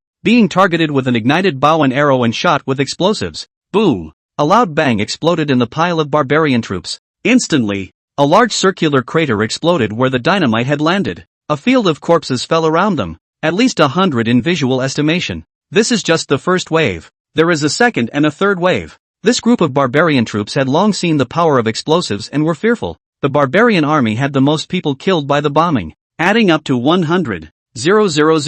And even Luo Gu was disqualified from competing for the throne because of the bombing. When the dynamite went off, everyone was in disarray. There were also desertions from the edge of the battlefield. Russell looked at the chaotic scene. The cavalry unable to control their horses. The archer lay down with his head in his hands. Even the head soldiers who attacked the city, with fearful faces, all got down. Russell was furious. Everyone attacked the city. Whoever is a deserter will be executed by decapitation. As soon as he spoke, a second explosive fell. Boom! The area of death is twice as large as it was a moment ago. Asterisk. The sound of explosives at the north gate was known to the generals of the other gates. They all used explosives. Due to the large number, each gate was divided into many, over 1,000 boxes. Use them to your heart's content. They blow up with even less concern. Seeing that the other side was using explosives, the Chu army directly ordered a retreat beyond the range of the Qin crossbows. The Qi army had suffered a great loss in explosives, and Qi Xuanheng had become fearful. Direct orders were given to retreat to a distance of 3 miles. Only the barbarians were not afraid to die and continued to attack the city, with Zhuangliang as his military advisor. Mo Fan was not good at physical combat, but his brain was still flexible. He had 2 drones flown, hooked up with the most load-bearing explosives, and flew them directly toward the barbarian army suicidally. Boom! There was a loud crash that shook the ground. The explosives were so widespread that shards of them could be felt, falling onto the walls. This one suicide drone directly exterminated hundreds of people. The death toll was so high that it shocked the extremely arrogant Russell. He knew that Zhengguan had dynamite to blow up 100,000 barbarians, but without seeing it with his own eyes, he didn't realize its immense power, and only thought that it was Rogo who was too stupid. He was actually killed by tens of thousands of people from War Chang'in, killing 100,000 soldiers and losing his own legs. For such a man, his father actually entrusted him with military power. Expect him to replace his position as king of the desert.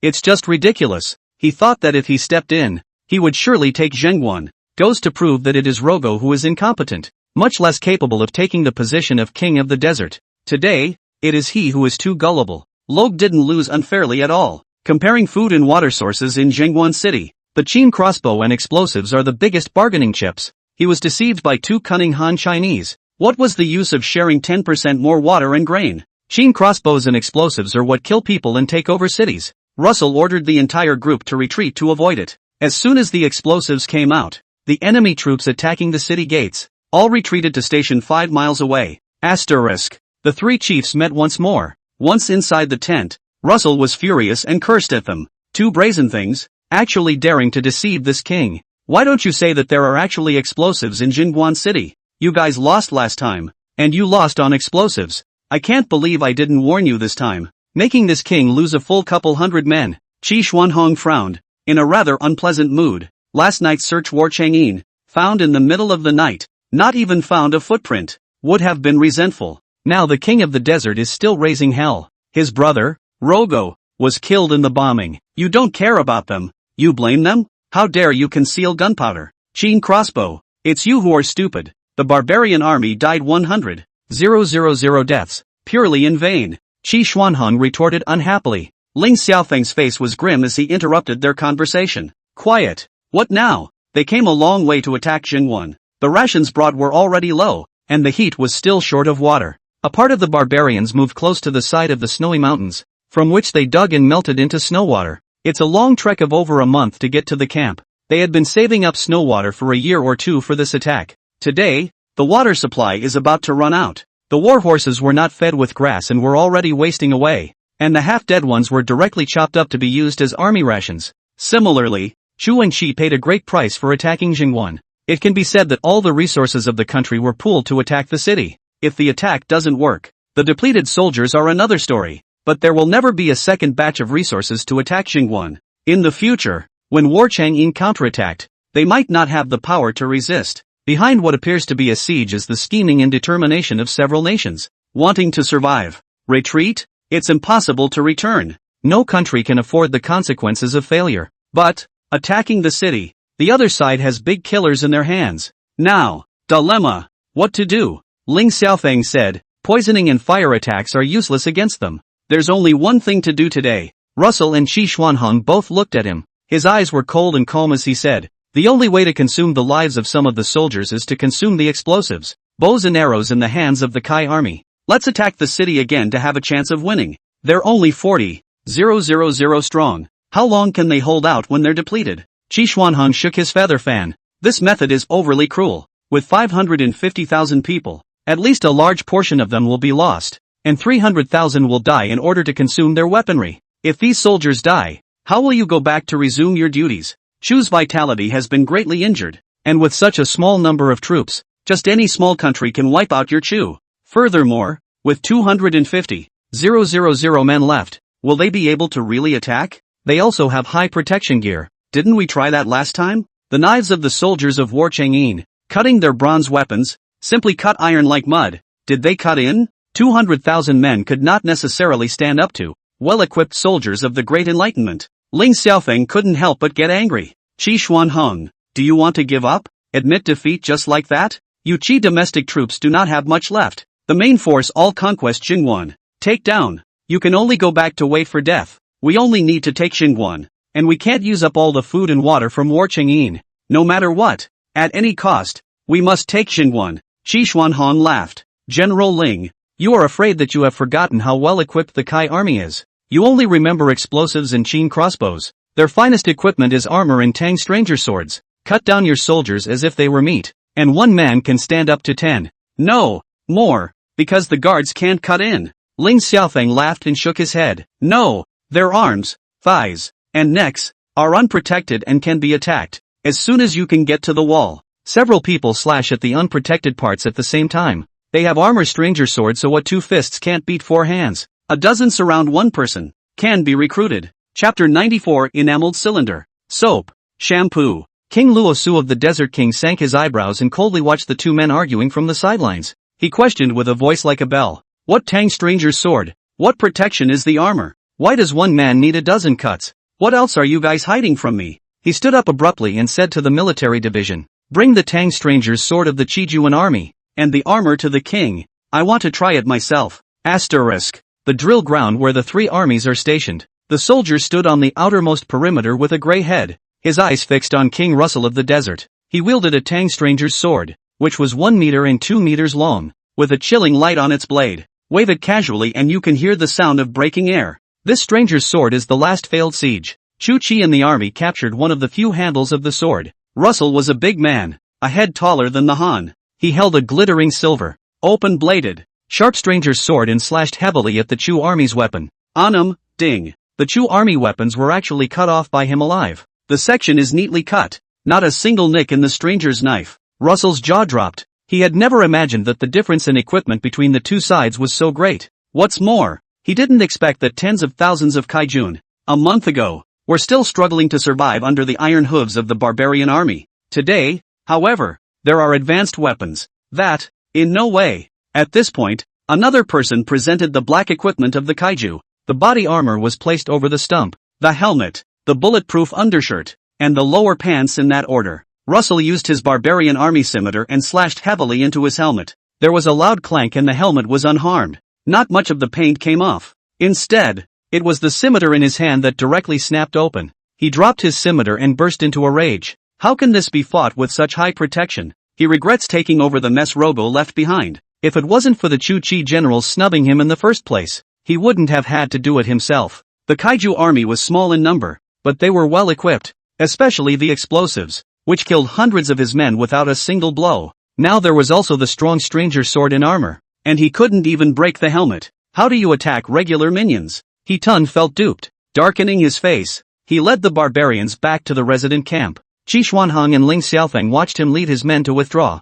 Ling Xiaofeng's brows were gloomy as he spoke. He's not going to fight his way back home, is he? Qi Xuanhong snorted. How is that possible? The barbarian army has been besieging Jingguan for nearly a year, and has spent far more time and energy than you and I. How could they give up so easily? That's good. When the time comes, let his men and horses, to consume the Kai army's explosives and arrowclad barbarians. That's all they're good for. Blocking cannonballs. After he finished speaking, he collected his laughter and led Yu Hong back to the Qi army garrison tent. Qi Xuanhong elegantly sat on the soft chair, and the maid served tea with both hands. He brought it up for a shallow taste. Spit it out immediately. What flavor? It's bitter, astringent and hard to drink, and there's sand in the water. The maid was so frightened that she turned pale and knelt down to kowtow. Monarch, there is no more water. This water was only dug out a little by General Yu Hong, who sent his men to search for it 100 miles away. Digging down in the dried-up river, Qi Xuanhong waved his hand and told the maid to go down.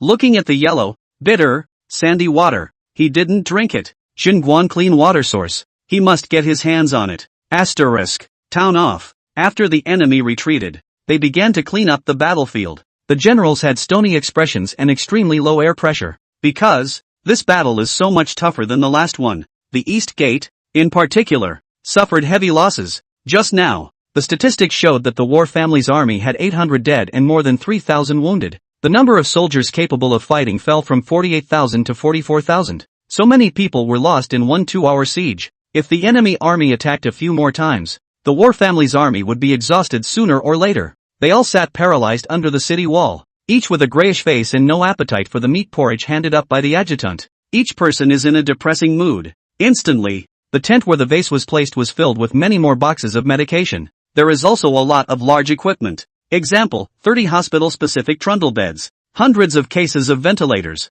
EKG equipment, defibrillators, electrocoagulation, electrocautery, endoscopes, various surgical tools, hemostats, tissue scissors, scalpels, bone scissors, bandages, hemostatic powder, penicillin, tetanus at most. At this time, the drugs ran out. By the soldiers' painful moans, tortured to madness Song Yunhui, he took Dr. Lin, Dr. Su, the white-haired Dr. Sun. The group of people were so voluminous that they rushed straight into the tent. They saw advanced instruments, all kinds of instruments needed for orthopedic surgery, surgical knives, even the surgical beds are ready. A dozen or so dervishes, in an instant, broke down emotionally and sat down on the floor bawling their eyes out, crying and laughing again. All of them went crazy. Some individuals excitedly swooped down and hugged large handfuls of Yunnan Baiyao. With trembling lips and teeth he cried out, saved, over 3,000 lives, saved at last. We don't have to watch soldiers, gagging in front of us, and do nothing about it.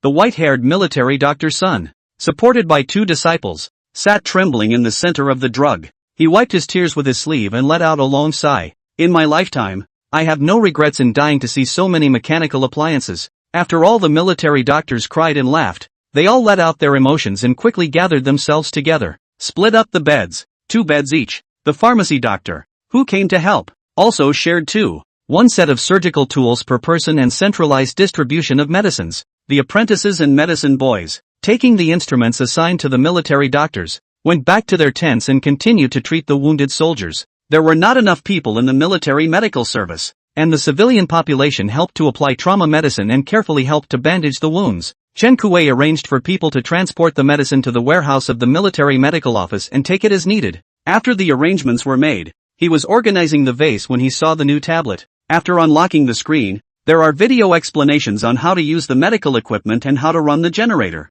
Murphin saw that there were 3 diesel generators, asked Chen Kuei for one. Chen Kuei promised. He asked his adjutant, to give the tablet to Song Yunhui. Song Yunhui has a cell phone and he knows how to use a tablet. Asterisk. Leaf Clover sat in the security room of the warehouse, her hands propped up on her chin, her big eyes staring unblinkingly at the vase. The news of War Chang'in still did not come. What the hell happened to him? Are you still in the middle of a war and can't get out of it? He shouldn't. Even when he's busy, he takes the time to write back. After Leaf Clover sent the equipment, explosives, and medicines over, nothing seems to help. Because there was nothing she could do about the rest of it, and she could only look at the results of the war family's army's death-defying resistance. This passive waiting is most torturous. She lowered her hands, suddenly thinking of something. She can help cheer even if she can't participate. Do you send a horn over there to wave a flag and cheer? It doesn't really help.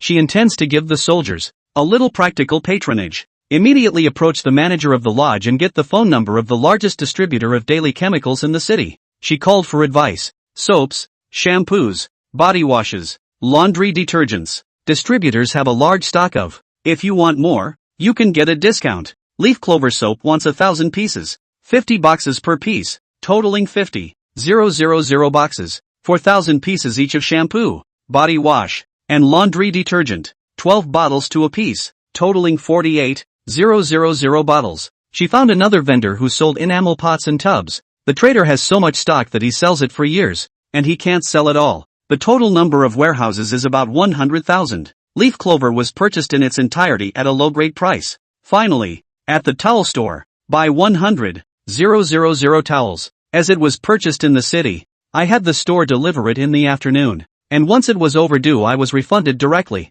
Chapter 95 Rewards for Inspiring Soldiers. Since she was rewarding the soldiers, there were still some that the army needed, and she purchased all of them in full. Empty your stock of 2-liter double-wall insulated mugs at a branded mug store. 10,000 in total. At the walkie-talkie store, purchase 100 walkie-talkies and 24 loudspeakers. Also place an order for 50 solar-powered self-charging monitors. Leaf Clover unwrapped a new tablet, put together a good downloadable video on how to use soap, shampoo, body wash, and laundry detergent. Even ads for soaps and shower gels in living color, with beautiful expat models, in a semi-nude state, were sent over. I wonder how the conservative ancients would feel if they saw it. Thinking of this, Leaf Clover smiled wryly. She went on to tune the walkie-talkie, how to use it, charge it, and download the instructional video. She downloaded and installed all the videos and transferred the tablet over. Finally, she wrote a long shopping list. Soap, 50,000 boxes, 48,000 bottles each of shampoo, body wash, and laundry detergent, enamel wash basin, enamel tank, total 100,000 pieces, towels, 100,000 of them, stainless steel backstrap insulated mugs, 10,000 PCS, walkie-talkies, 100 of them, tuba, 20, surveillance equipment, 50. Clover Leaf writes at the end of the list. I couldn't help during the toughest time in Jingguan, so I could only buy daily supplies and send them over as a reward for the soldiers. 1 box of soap for each kill, 2 kills for an extra 500-gram pack of laundry detergent, 3 kills for a 1-liter bottle of shampoo, 4 kills, rewarded with a 2-liter bottle of shower gel, 5 kills for a towel, except for walkie-talkies, loudspeakers, and surveillance that can't be rewarded. The rest of the generals watch and assign rewards. Leaf Clover threw the paper over. Asterisk. Everyone heard the commotion and all gathered around the vase. Saw a brand new tablet delivered. Chen Kuei unlocked the tablet,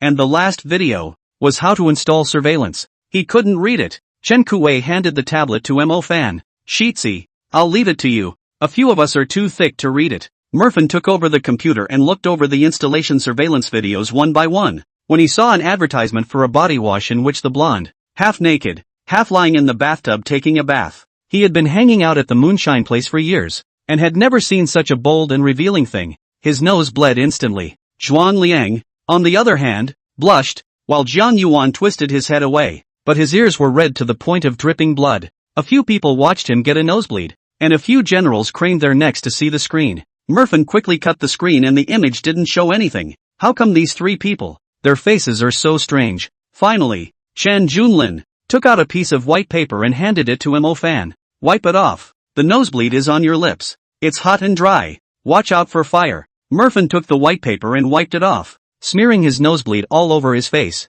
At this point, a list dropped. Chen Wu caught it and he read out the contents of the white paper. Soap, body wash, shampoo. What is this?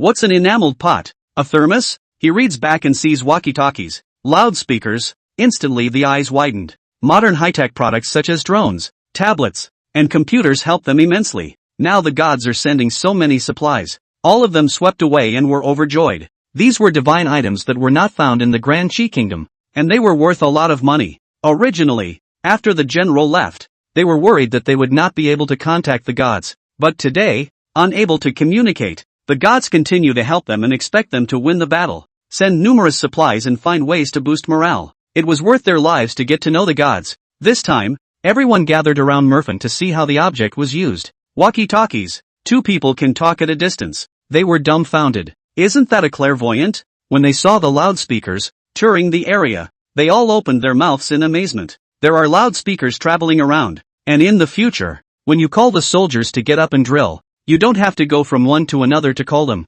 and get up dragging your feet. Now when the loudspeaker yells, they all have to get up. And finally, surveillance. Install it, connect the signal, and you can view the footage under surveillance at any time. Isn't that just as high-tech as a drone? Drones can fly. Surveillance can't. More practical for them than a drone, charged by solar energy. Not afraid of wind and rain, can see the picture under the surveillance. Drones can only fly for half an hour. Surveillance always sees the footage. They were in awe of these high-tech product videos, with an audible gasp of wonder, thoroughly bowled over by modern-day wizardry. Asterisk. An hour later, the first supplies arrived. It's a walkie-talkie, a loudspeaker, and the store owner is giving away 2 extra sets of stereos. Large hybrid stereo, charged and connected to Bluetooth to be able to use it. Murphin saw the instructions, lit up, and insisted on taking the set. Chen Kuei said that as long as he could take all the high-tech products, all of them, the stereo he could take away. Immediately, Imofan took a dozen walkie-talkies and tuned the frequency. Have Chunwu take out his walkie-talkie and run out 100 meters away. Hey, Chenwu, can you hear me? Chenwu's shriek came out. It's possible. Ha ha ha, it's really possible. Can you guys hear me? Murphin handed the walkie-talkie to Chen Kuei. It's working. Holding the walkie-talkie, Chen Kuei ran to the corner and chatted hotly with Chenwu, chatting and hemming and hawing all the while. The two brothers are together every day, even guarding the city gates together at the East Gate. What is there to whisper about? It's just that this stuff is so new. They're just curious. Others, however, looked on with red eyes. It was amazing that the two were able to talk over such a long distance. In future battles, there will be no need for soldiers on the walls to pass on messages. Whoever needs something can just use a walkie-talkie. This item is so handy. Then, Murphin recorded the sound of a loudspeaker. Call out Chen Kuei in the corner. Let him yell in mid-sentence. Prepare the whole army to strike. Once the sound is recorded in, press to or play. Chen Kuei's voice was very loud and carried a strong sense of oppression, and after hearing it, one could only feel their scalp tingling. Satisfied with this, Murphin handed the tuba to Chen Kuei. Okay, from now on, if you guys want to record anything, press this record button. Record your voice in, and it will work. Video surveillance. It takes time to install. This new tablet is for me to use, and you can come to me if you need anything. He took an extra tablet, and the others didn't have a problem with that. Mo Fan has a flexible brain. Zhuan Liang is on the sidelines with his advice, and Zhang Yuan, the dead soldier, is highly skilled in martial arts. The three fell into a very harmonious group. Soon the second batch of supplies arrived. Ceramic tanks, ceramic pots. Chenwu took out 2 wash basins, which were printed with a rich peony pattern. He tapped it with his finger and a dull sound came from the bottom of the basin. Steel, made of pure steel, and thick, and beautifully drawn and beautifully patterned. It's so pretty. Li Yuanzhong took 2 enamel cylinder cups and opened the lids,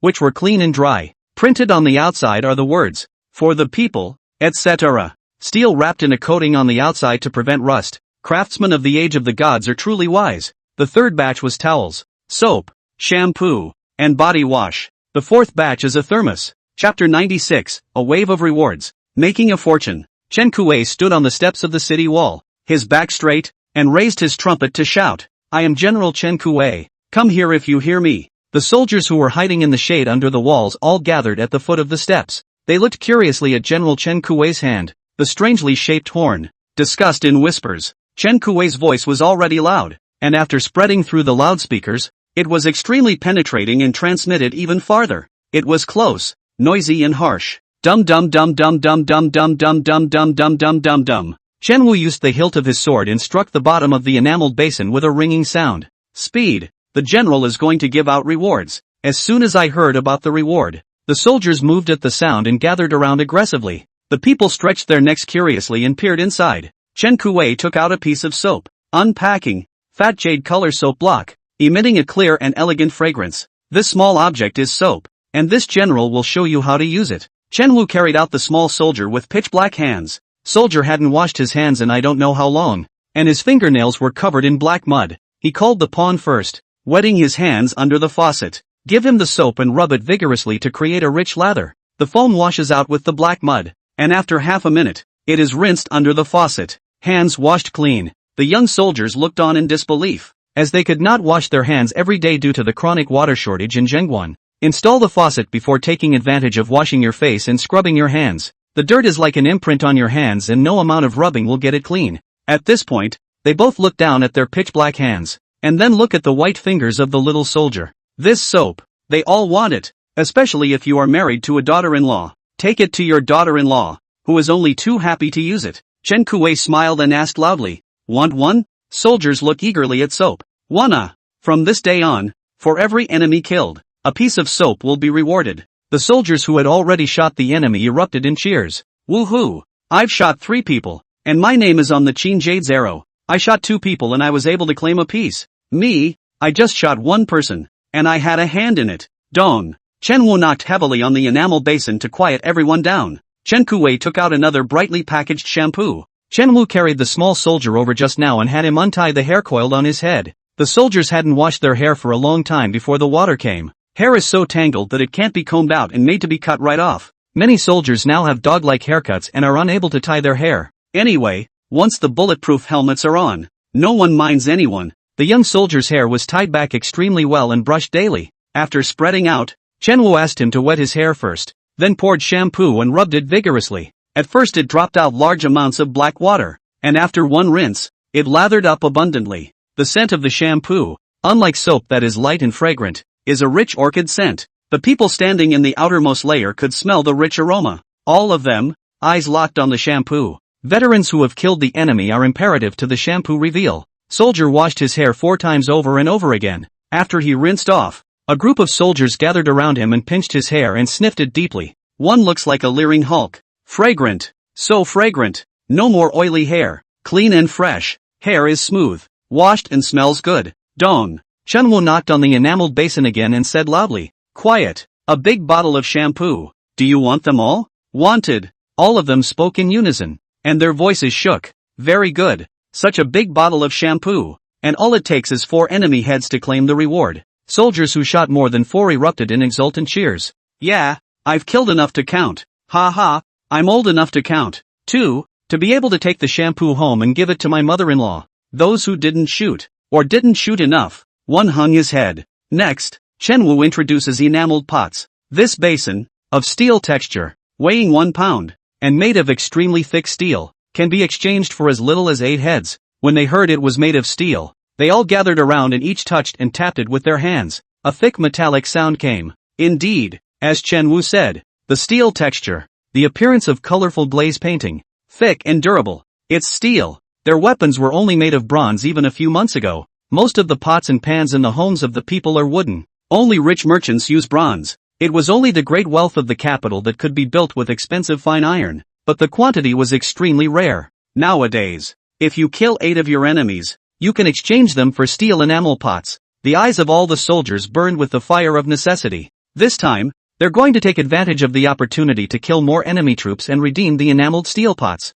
If the enamel pots were sold in the capital, they might be exchanged for a large mansion. The morale of the war family's army was at an all-time high. All shouted in unison, "Kill enemy troops for enamel pots! Kill enemy troops for enamel pots!" Shoora writes on white paper, "Kill 1 enemy soldier and exchange it for soap. 2 kills, bonus laundry detergent. 3 kills, bonus towel. 4 kills, bonus shampoo. 5 kills, bonus shower gel. For 6 kills, a ceramic tank is rewarded. Kill 8 people and exchange them for enamelware tubs. Kill 10 or more and redeem a double-wall thermos. Stacked rewards of 10 pounds of rice and 5 pounds of flour for each kill." Watch for the long list of rewards to be listed. Zhuangliang not only put the reward announcement, but posted it under the 4 city walls. It also puts the physical object on display. Everyone can try it out. At the bulletin board, A loudspeaker hangs and makes the rounds announcing the rewards. In less than half a day, all the soldiers knew that the reward for this battle to defend the city was unprecedentedly generous.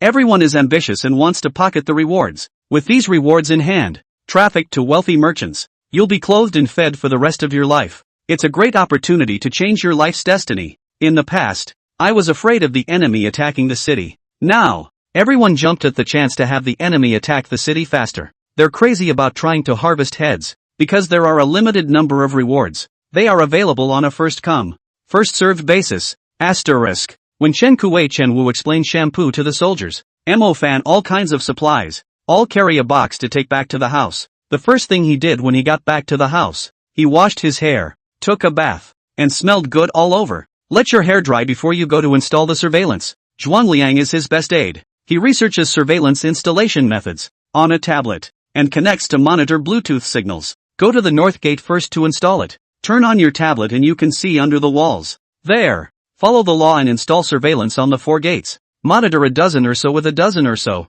connected to each of the guard general's tablets. Installation is done and it's dark. Emofan was wearing a crescent-colored green bamboo robe as he stood at the head of the city wall, looking 3 miles away under the dark night sky. You can vaguely see the enemy campfires. He still remembered to this day the image of the Desert King crushing his drone with 1 foot. He thinks outside the box and never follows the norm. Jiang Yuan, fetch the firecrackers, hook up the drone to the horn. Let's go for a night attack on the enemy camp. Chapter 97 War Chengying decimates the Desert North royal family. Returns in great victory. It's not too late for a gentleman to take revenge. Step on his drone and he can hold a grudge for the rest of his life. The youngest son of the world is playing tricks again. In the middle of the night, Murphin had the drones ready. A drone with a couple of long firecrackers hanging from it, hanging at maximum weight capacity, wobbled out. A second drone, hung with a long strip of burning charcoal, then set off. The third drone hangs a long, sharp blade. The fourth drone hung a loudspeaker. Late at night, all the barbarian troops go to sleep. The drones of hanging firecrackers, ignited by charcoal, crackled and exploded over the stables of the barbarian army. The long, sharp knife cut off the firecracker, which fell into the stable. A crackling noise woke the sleeping warhorses, which thrashed around in terror. The barbarian army heard a loud noise and thought it was dynamite again. They now talk about explosives and have developed a fear and a stress reaction. There was a flurry of bare-chested men running out of the barracks. The last drone, recording Chen Kuei's mid-air voice. Kill all the barbarians. Brothers, charge me, chop them up. The barbarian army really thought that the war family army had come to attack, and they were strung out everywhere. And many of them were knocked over by the out-of-control warhorses and trampled under the iron hooves. Is that the end of it? No. A fifth plane loaded with real explosives blows up in the midst of the scurrying barbarian army. It was like that over and over again throughout the night. I don't know how many barbarian troops were killed or wounded. At daybreak, there was a field of corpses lying on the ground. A good number of them. Emofan also played 2 games in the Chu army camp. After their war horses were frightened and ran away, it is said that they never came back. The already meager resources are now compounded. The Chu and Qi armies were drinking horse blood and eating horse meat to survive. No horses, no rations to sustain them. Soon, for the first time in history, there will be. The soldiers and civilians surrounded in the city were not starved to death. The allied forces of the 3 countries that besieged the city soon starved to death. Asterisk. In the morning Ling Xiaofeng had a big fire, executed a few of the 1,000 men who guarded the war horses. Qi Xuanheng was also enraged, and at the entrance of the barracks, he beheaded a dozen stable grooms. It is said that Chu ran a couple thousand war horses. Today, counting all the horses, there are less than 2,000 left. Qi ran off fully 3,000 horses, and now there are only 1,600 left, still too hungry to walk and forced to stay. Both countries are running out of ammunition. Either fight back like crazy or walk away and still save your strength, continuing to wear out the war family's army, or die together, or be consumed. The barbarians have suffered the greatest number of deaths, more than 2,000 trampled by the hooves of horses in the confusion of last night. Horses ran the most, 5,000 or more. Russell was furious and hacked a dozen people to death. He now realized that Jingguan was a giant pit. Attacking Jingguan is to keep filling it with human lives, and it's not clear if it can be taken down. Last night, the kaiju didn't even leave the city. The loudhailers shouted from the sky that the kaijun was coming. All the barbarian armies are in disarray. Firecrackers and explosives went off in unison and everyone was running for their lives. No one bothered to verify the authenticity. He regretted that he should Chu and Qi attack Xingguan. People are effortlessly playing the three allied armies like monkeys. Last night, the losses were so heavy that he already had thoughts of quitting. The idea had just sprung up. Just a soldier to report. Report, Your Majesty. Last night the Desert North Royal Court suffered a heavy blow, and all the members of the royal family were slaughtered by War Chang'in. Russell, his eyes red, stood up and clutched his collar with both hands. What did you say? War Chang'in led 2,000 men and horses, pouring kerosene on the tents last night, burning the tents, and firecrackers to drive away the cows, sheep, and horses. Every man who runs out is shot. Thousands of members of the royal family, all decimated, including your Grand Crown Princess. Russell drew his sword and slashed the messenger soldier. The soldier's blood was spilled. All the personal guards knelt down, their heads against the ground, their bodies trembling. Russell roared, looking up to the sky in grief and anger. War Chang'in, this king must kill you. Come on people, go back to the city. This king will die to stop War Chang'in's way back to the city.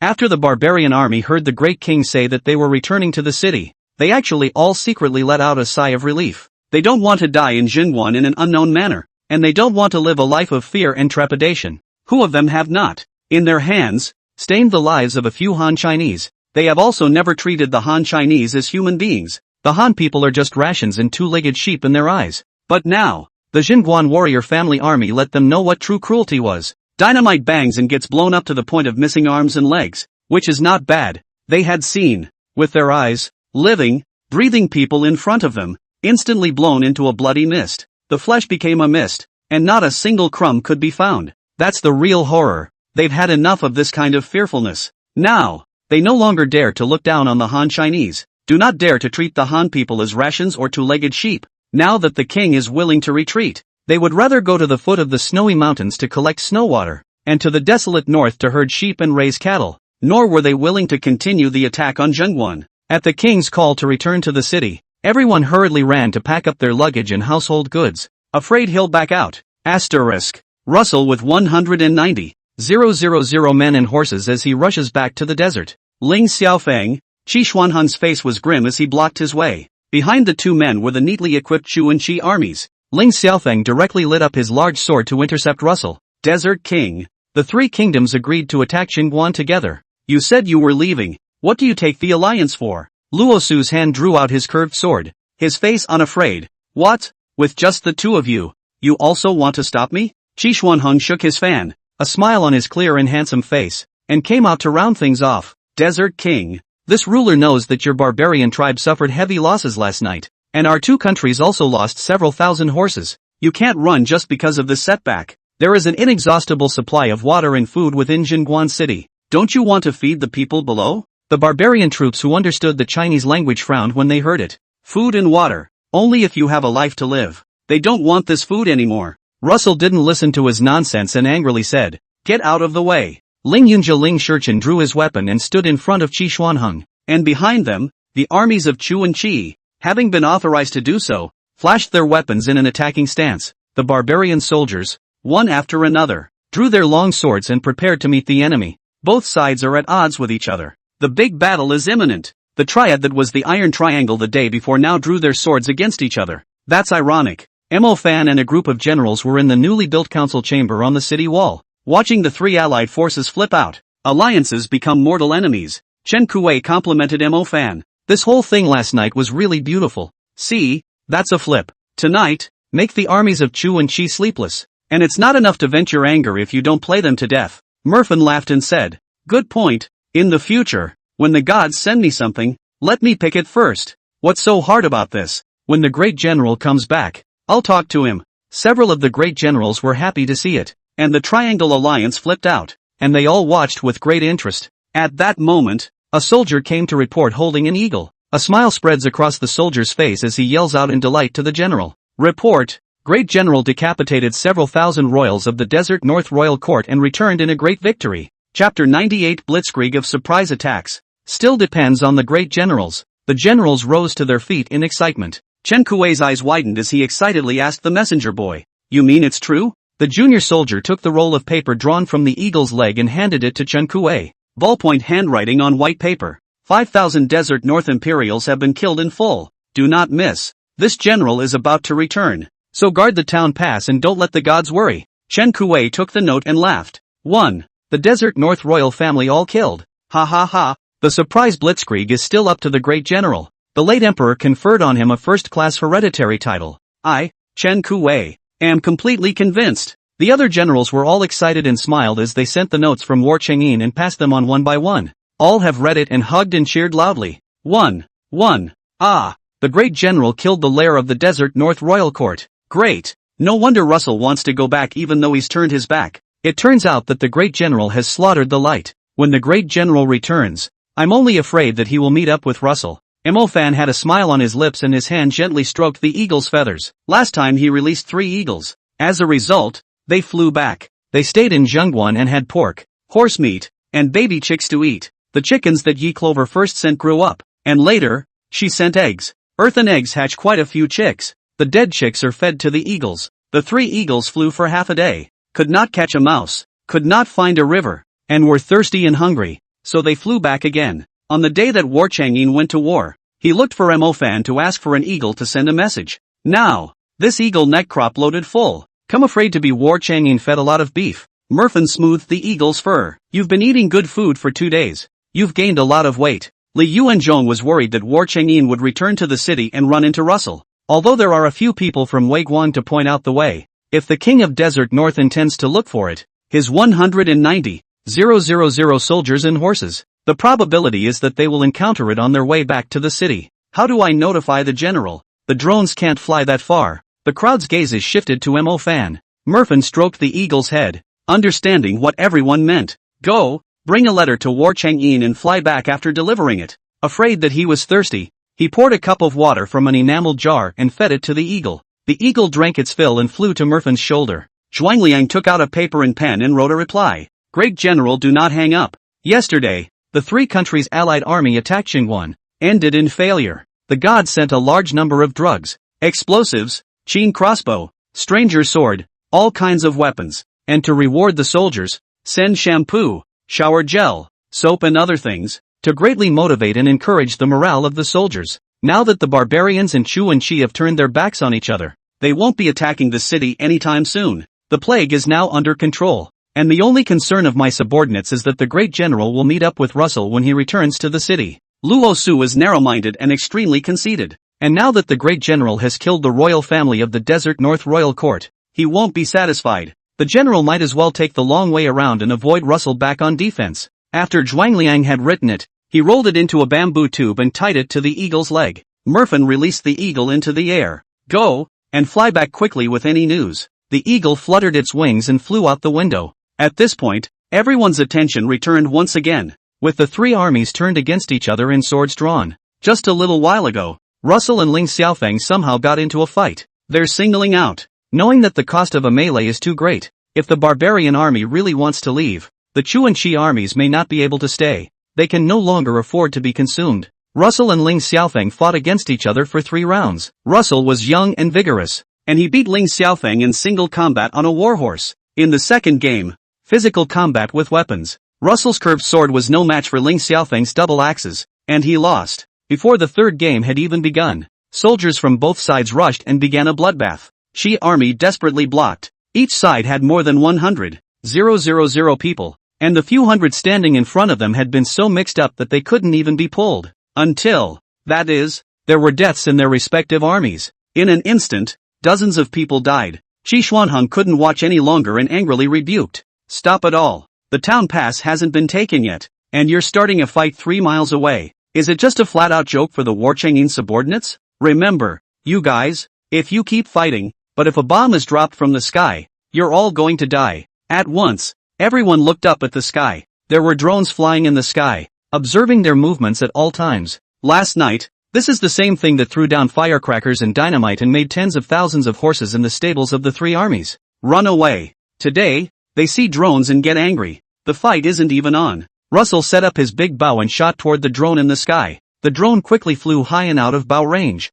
Shoo! The arrow missed, falling from mid-air. He could no longer shoot drones. Instantly, annoyed, he slammed his bow and arrow to pieces, cursing in impotent rage. Son of a, I'll kill you sooner or later. He ordered to the barbarian army, rise and go back to kill War Chang'in. Yes, The barbarian soldiers once again packed up their armaments and followed Russell as he set out to return to the barbarian tribes in the north of the desert. Dead bodies, left to be thrown on the ground. Ling Xiaofeng cursed angrily at Qi Xuanheng. You just let him go? Who's going to help us consume Jingguan's weaponry? 200,000 men. And you let them go with your eyes open. Qi Xuanheng was filled with gloom. You're still dreaming of attacking Jingguan today. Can't you see that the tide has turned? War Chang'an killed all the royal family of the desert royal court. He immediately returned to Jingguan. Before you and I, there is the Jingguan Qi army in front of us, and behind us, there is War Chang'an who will intercept the retreat at any time. Ling Xiaofeng snorted disdainfully. Just by the 2,000 soldiers and horses of War Chang'an? Qi Xuanheng's pupils were cold and stared at him for a few breaths. At this point in time, you still look down on the War family army. He pointed at the Jingguan city gate and questioned Ling Xiaofeng. There are tens of thousands of people in the city. Why are you delayed in taking it in the Great Chu Kingdom? Self-styled as the number one power in Chu, you can't even take Jingguan, which has several times less troops than you. Who are you looking down on? But where War Chang'an carries explosives, you're more than 100,000 men and horses, at least half of the loss. This monarch's words are here. If you continue to be rampant, this Jingguan will not be fought. After saying that, he left with his men and returned to the Qi army. Ling Xiaofeng's eyes were red as he stood in place, until Qi Xuanheng walked away and disappeared from sight. Today, the Qi garrison is no longer next to the Chu, moved back a few miles. They were stationed 8 miles away. Chu is still within 3 kilometers, ready to attack Jingguan. Asterisk. On the walls, the crowd saw the scene under the drone. The barbarian army and men returned to Desert North in great numbers. Qi and Chu flip-flopped and were no longer stationed together. Chu still held on to the 3-mile red line, with the determination to not stop until they took Jingguan. Chen Kuei patted Mo Fan's shoulder. Chu has the strongest military power. Tonight, send out all the drones, the Qin crossbow team, and the Stranger's sword team to set out with the army to touch base with the Chu army. Let's have a good guerrilla war. The generals nodded. The guards standing at the door heard it and shouted. Good. Finally get to do it. Trapped inside the walls, long suffocated. Chapter 99 War Chang'an returns. The guards standing in the doorway cheered with joy when they heard that the Chu army was to be fought tonight. Great. Finally we can do it. I want rewards. If I don't fight, how will I claim my rewards? Tonight I finally get to do something big. I'll go sharpen the Stranger's sword again. So sharp that it blows and cuts. The generals heard the guards outside the council chamber and couldn't wait for a battle. Supplies sent by the gods have a fatal attraction for soldiers. They were fearless of the Chu army of over 100,000 men in order to get their reward. The soldiers were so active that all the generals were actively preparing. Tonight, it's going to be a big one. Asterisk. Yi Clover did not wait for a reply from War Chang'an. It's been 2 days and he doesn't know what he's up to. If she is sick, she sends the most high-end medical equipment, which is more than enough to deal with knife and sword wounds. If he was dead, she simply couldn't pass the goods over. Nowadays, she guessed, either War Chang'an is in a deep coma and his life is in danger. That is why he cannot reply to the letter. Either that, or the person is separated from the vase. Whatever it was, she hoped he was safe and healthy. She also dreamed of helping him conquer the globe. Thinking about this, Cloverleaf wanted to replan her career. It is easy to acquire all kinds of materials as well as to transfer them. Can't be watched from above, nor can they be suspected. She plans to start a live streaming company to help farmers. Many agricultural products in the countryside. The quality is very good, but due to the buyers deliberately lowered prices, the original negotiated price to collect.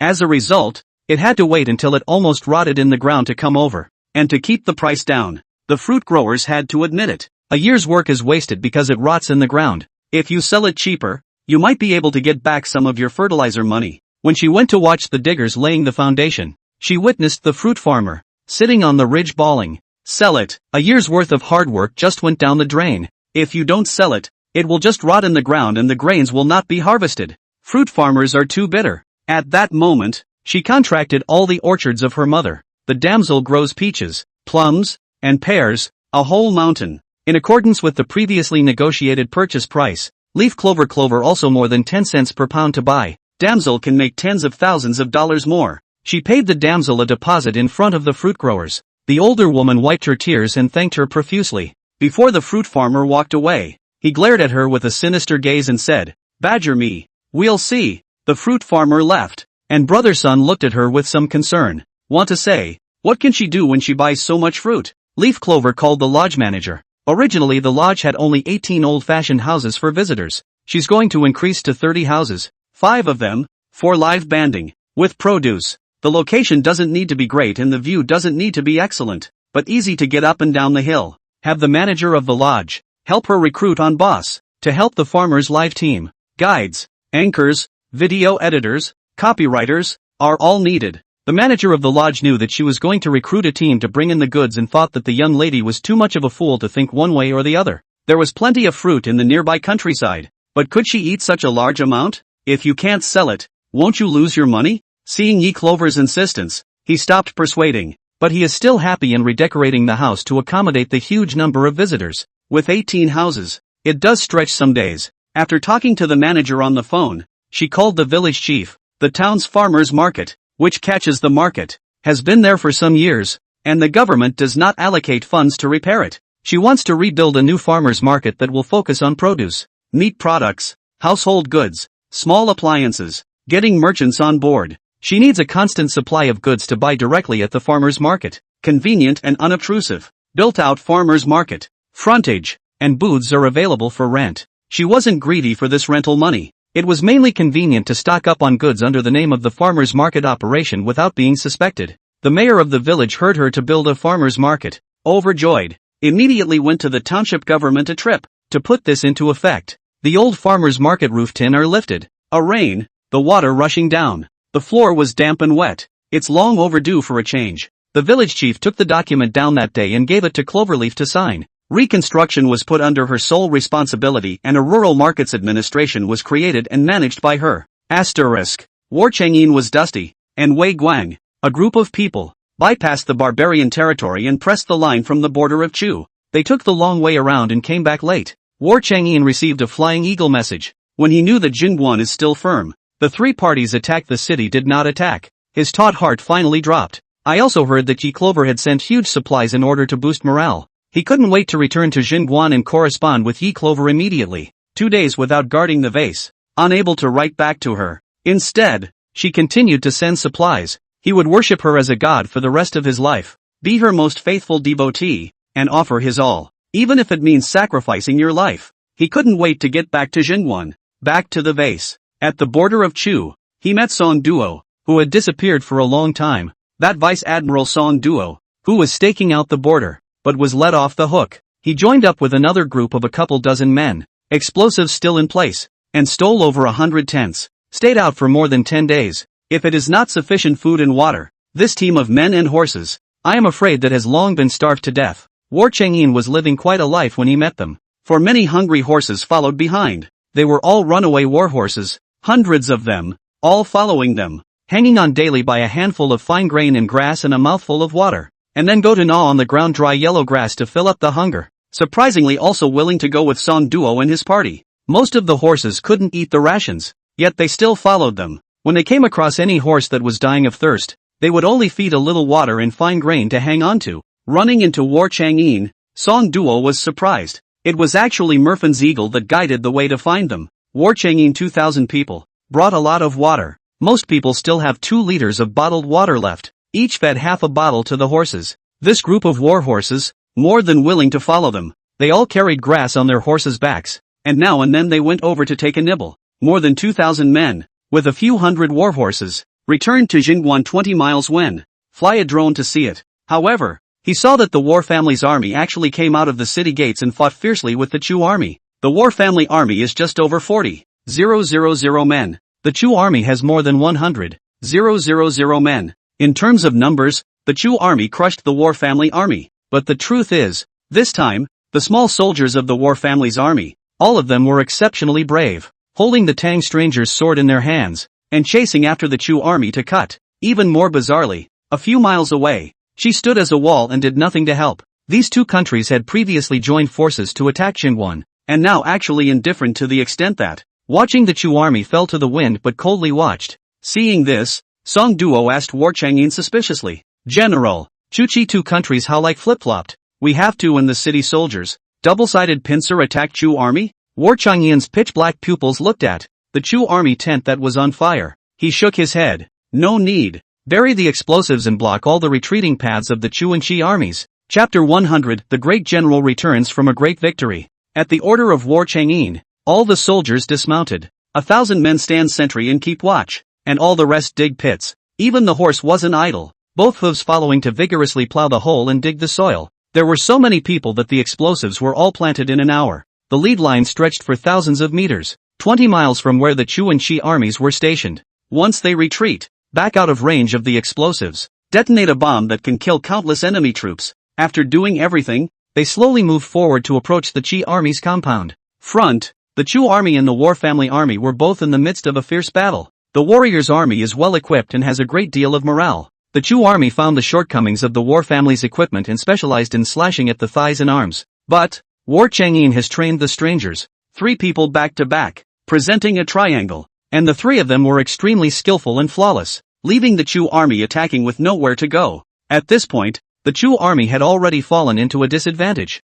and even if they were several times more numerous, they could not turn the tide, and the Chi army watched from the wall. It would be a lie to say that Qi Xuanheng did not care in the slightest about the defeat of the Chu army. Qi Xuanheng, dressed in a bright yellow robe, stood on the tower, holding a jade bone rocking fan in his hand, his eyes looking grimly at Ling Xiaofeng, who was fighting with the 2 Chen brothers. Seeing Ling Xiaofeng gradually failing to defeat the 2 Chen brothers, his feminine thin lips lightly hooked. If Ling Xiaofeng was really killed by the Chen brothers, it would be considered clearing an obstacle for him. The Chu army is leaderless, and he pulls them all together. For his use, Ling Xiaofeng and Russell are in the same category, blindsided and extremely conceited. Russell has risen to the throne from a long line of brothers fighting to the death. He thinks that he is the strongest under the sky, and all others are ants. But in the War Chang'in this planted a big heel. Ling Xiaofeng called himself the god of war and won battles by poisoning himself before battle, thinking that he had real skills. Not only did he lie to others, he even lied to himself.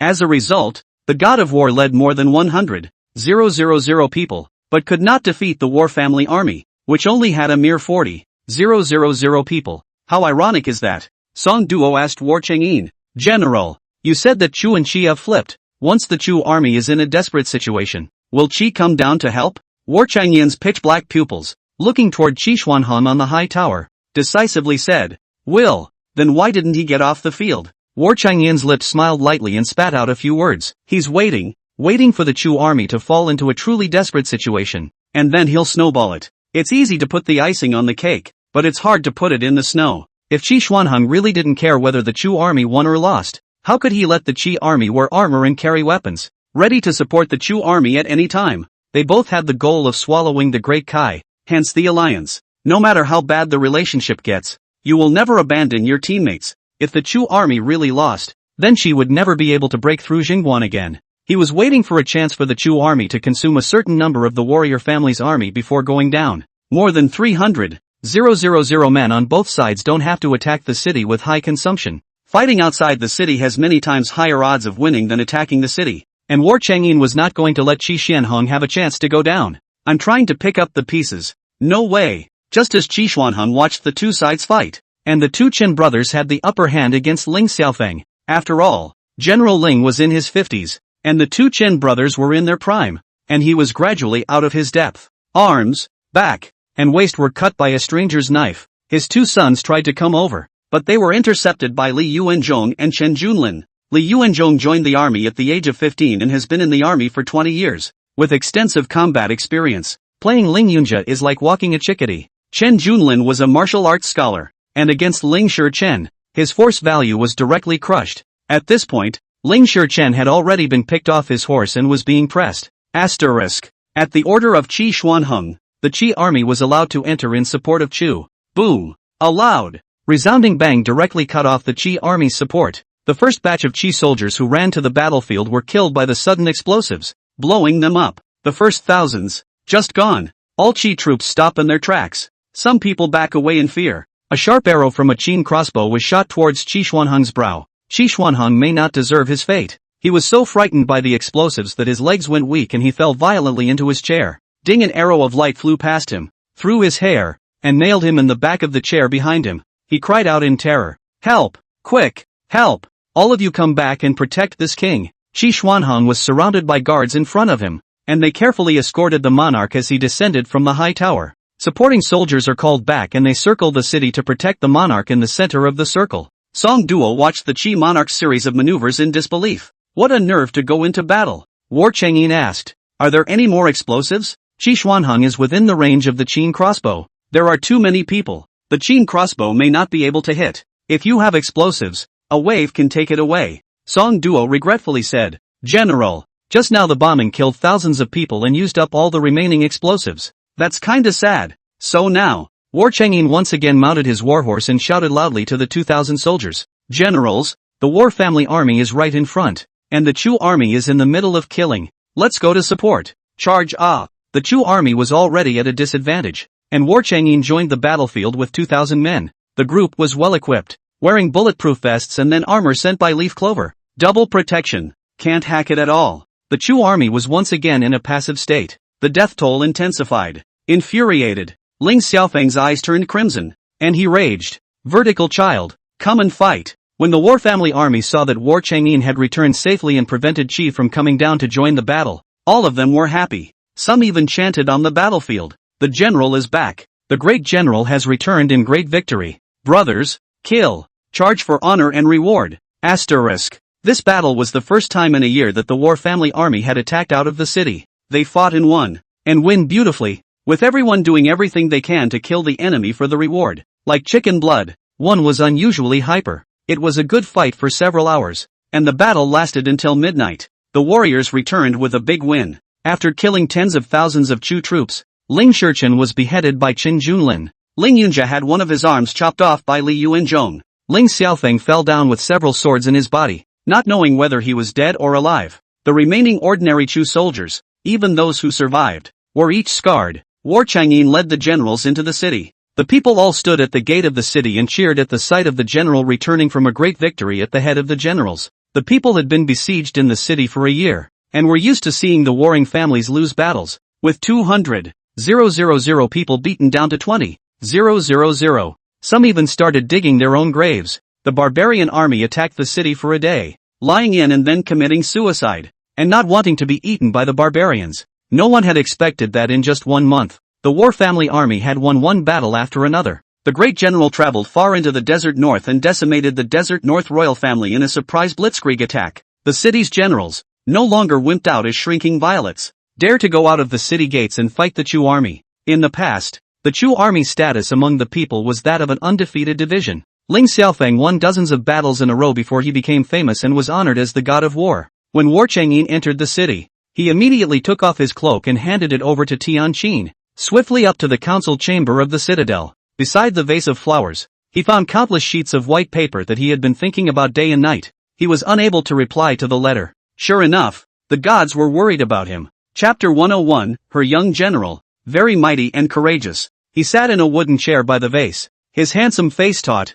his fingers trembling slightly as he picked up a sheet of white paper. He nervously savored the letter from the gods. War Chang'in, you lost contact for 10 hours. I'm panicking. War Chang'in, you have to live well. You promised me that you would unify China. You can't go back on your word. What the hell is wrong with you? Why haven't you written back? War Chang'in, did something happen to you? Tell me, how can I help you? War Chang'in, don't be afraid. I sent all kinds of trauma instruments, hospital beds, electrocardiogram machines, respiratory machines. Equipment that can take x-rays is not in stock. It will be here in a week. You must hang in there. Are you seriously injured? Or are you dead? No, you can't scare me like that. I'm worried. War Chang'in, if you can write me back, I'll give you the picture book right away. Really, I won't lie to you. Even picture books don't appeal to you. So it looks like something big has happened to you. Great General, are you dead or alive? I'm worried about you. War Chang'in, War Chang'in, War Chang'in.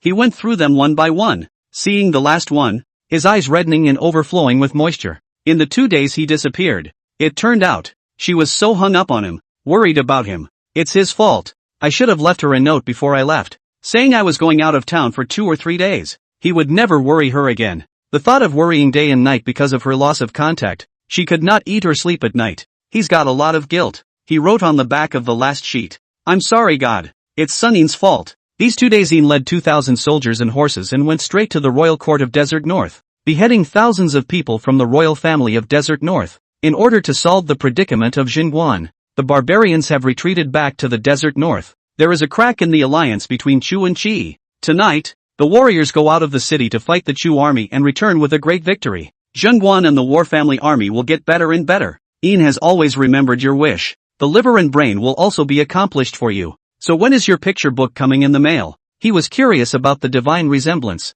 She said she was 20, and after a month or so of correspondence, he could see that she was a good-hearted, careful and thoughtful woman. She didn't mention anything about having a child in the letter. A Daki woman reaches maturity at the age of 15 and marries at the age of 16. 20 years old and unmarried. Already a big girl. She sends large quantities of supplies daily, and I'm afraid if she had a husband's family, they wouldn't let her give them away so generously. He continued with his pen.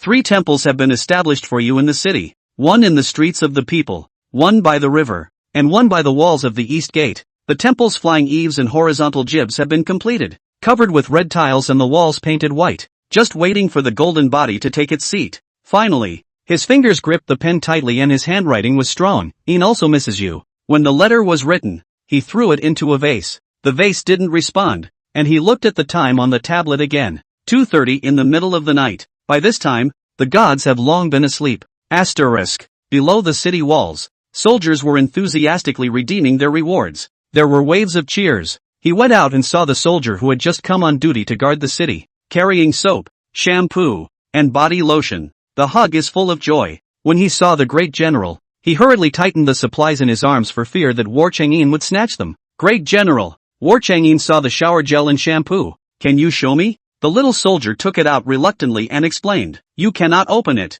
If you really want to smell, I can get the soap out for you. It smells great. Now in the barracks, 1 piece of either shampoo or shower gel can be exchanged for 3 packages of 100 pounds of rice. That's 300 pounds of rice. If a poor person's family has 300 pounds of rice, they are able to eat for most of the year. You can see how valuable these supplies are. Already, some of the city's rich and powerful had taken out gold, silver, and jewelry to exchange shampoo and body wash with the soldiers. A box of gold can be exchanged for a bottle of shampoo. Before the plague, a box of gold was enough to feed and clothe a family for the rest of their lives. It's the little soldiers that look so good. War Chang'in looked at the shampoo as an orchid scent. The gods like orchids? It's just a shame that the Chinese summer is so dry that it's not easy to find orchids. When the temperature recovers, he must present orchids to the gods. War Chang'in walked down the city wall. A long line was seen forming in the redemption reward line. Instead, they receive rice and flour warehouses, which are few and far between. It seems that no one is short of food. Asterisk. Yi Clover woke up the next day at 10 o'clock. Her first look was at the vase. A few sheets of white paper floated beneath the vase. She leapt out of bed and quickly picked up the white paper on the floor. Just see the white paper writing. God! Yin is back. Originally, War Chang'in disappeared in 2 days. He lightning surprise attack war, running far away from the desert royal court, beheading the royal family of the desert, forcing King Russell of the desert to withdraw his troops and return to defense. It was a thrilling but brilliant move. 3 countries alliance, 5,500 and 50,000 troops, but any withdrawal of one side, War Chang'in completely able to die down. All do not need to die to defend. Chuchi 2 countries have long seen the power of explosives. Qin Jade do not dare to take the initiative to attack the city. They no longer have a breath to take the city. Knowing that War Chang'in was fine, Yi Clover was happy. She called the lodge kitchen and ordered a table for lunch, then had the restaurant staff bring in a couple of bottles of wine. She was going to treat the generals, as well as War Chang'in. Well, her teenage generals. They're really majestic and brave. Asterisk. Since Leaf Clover is planning to do a live broadcast to help farmers program young people from the village and town who had gone out to work, only to be laid off and returned home, were sending her their resumes. A couple of the girls, they've been self-publishers and bandwagon anchors. There are also those who have been laid off from large factories and returned to their hometowns to take a break while putting in their resumes. Yi Clover Help Farmers Live project is very big. She is the owner behind the immortal source of the mountain village, but also the Anta Mountain of Orchards contract. Job seekers have a strong filter on Leaf Clover. She pitched a table of delicious food, a few cases of beer to War Chang'in, and just interviewed people with the manager of the lodge. Not a bad first day today. Met a dozen or so. Accepted a big plant tech, 2 hostesses, and a field controller. Give them a good trial contract. In the afternoon, the big factory technician takes them to pick up the anchor equipment and Sun pays for it. Get the invoice to her then. After lunch, Yi Clover saw them out of the village, ready to go back to the villa when, suddenly, someone yelled at her from in front of the electric pole that blocked the road at the entrance to the village. Leaf Clover. She turned around suddenly and saw everyone in the Yi family, uncles and aunts and grandmothers, and all the distant relatives of the Yi family. Those who knew, those who didn't know, and those who were related to the Yi family all came. Among them were a couple of old men in tunic suits. The eldest rebuked her angrily. "You, get over here." Leaf Clover frowned and took a few steps backward. The villagers in the neighborhood gathered at the appearance of these people. The security guards, still in training, heard the news and rushed over to shield her. The Yi family members saw that Yi Clover was not cooperating to come over, but was instead blocked by a group of security uniformed behind them. He was so angry that he tried to flip the electric door. They were seen by the security room at the entrance of the village and came out with electric batons. "I'll electrocute anyone who dares to flip it." Chapter 102, A God with a Good Heart. Yi family members try to find Yi Clover because of Yi Xian's arrest. Even at the expense of spending a huge amount of money, he hired a private detective and searched for a few days before finding Yi Clover's current residence. They also got a message that Xian Yuan Villa turned out to be a property under Yi Clover's name. This vacation lodge is famous in the city, if not in the country. It is a Netflix vacation hit tourist destination. Of course, today, the Yi family came not only because of Yi Xian's matter. The clan felt that her father had been blessed by his ancestors to be rich and to have huge assets in her name at such a young age. She had to put up some money to give back to the family. Xianyuan Mountain Villa is just fine. Listed companies they can't get their hands on. And it's okay for the Immortal Source Villa to come over. Anyway, how can a young girl get so much money? And about Yi Xian, if she doesn't sign the letter of understanding, Yi Xian's life is ruined. They also tried to convince her to sign a letter of understanding so that Yi Xian could get a lighter sentence. Two men with electric batons in the security room stopped all the Yi family members outside. They were angry, but didn't dare do anything rash.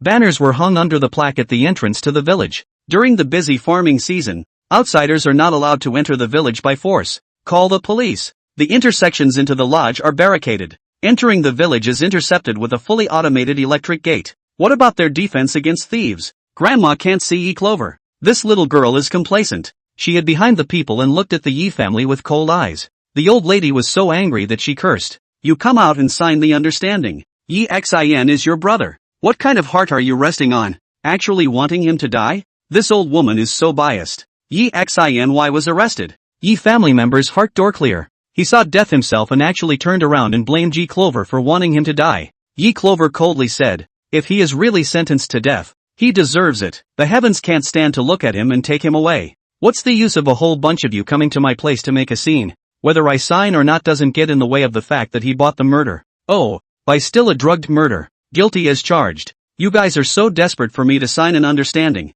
It's not like he's involved in drugs and trafficking, is it?" At that moment, the Yi family's eldest uncle and eldest uncle's mother's faces changed drastically. The eldest uncle's mother had 2 tears in her eyes and played the affection card to Yi Clover. "Clover, count on me to beg you. Just sign it. We only have one son. Can you really stand by and watch him die? He's your brother. He already knows he's wrong and won't dare to do it again." Yi Clover remained indifferent. The old lady tapped her cane and said to the matriarch, "Look, her indifferent and cold-blooded appearance is not a member of our Yi family at all. Matriarch, expel her from the genealogy and take back all the properties in her name. The house, the company, and this vacation lodge." Hearing this brainless statement from the old woman, Yi Clover really laughed in anger. They still think the 21st century is a feudal society, bringing in relatives who are too far away for a theory, banishing her from the family tree, and trying to spit out assets in her name. Who gave them the courage? Legally illiterate? Even the people in the village, who couldn't look away,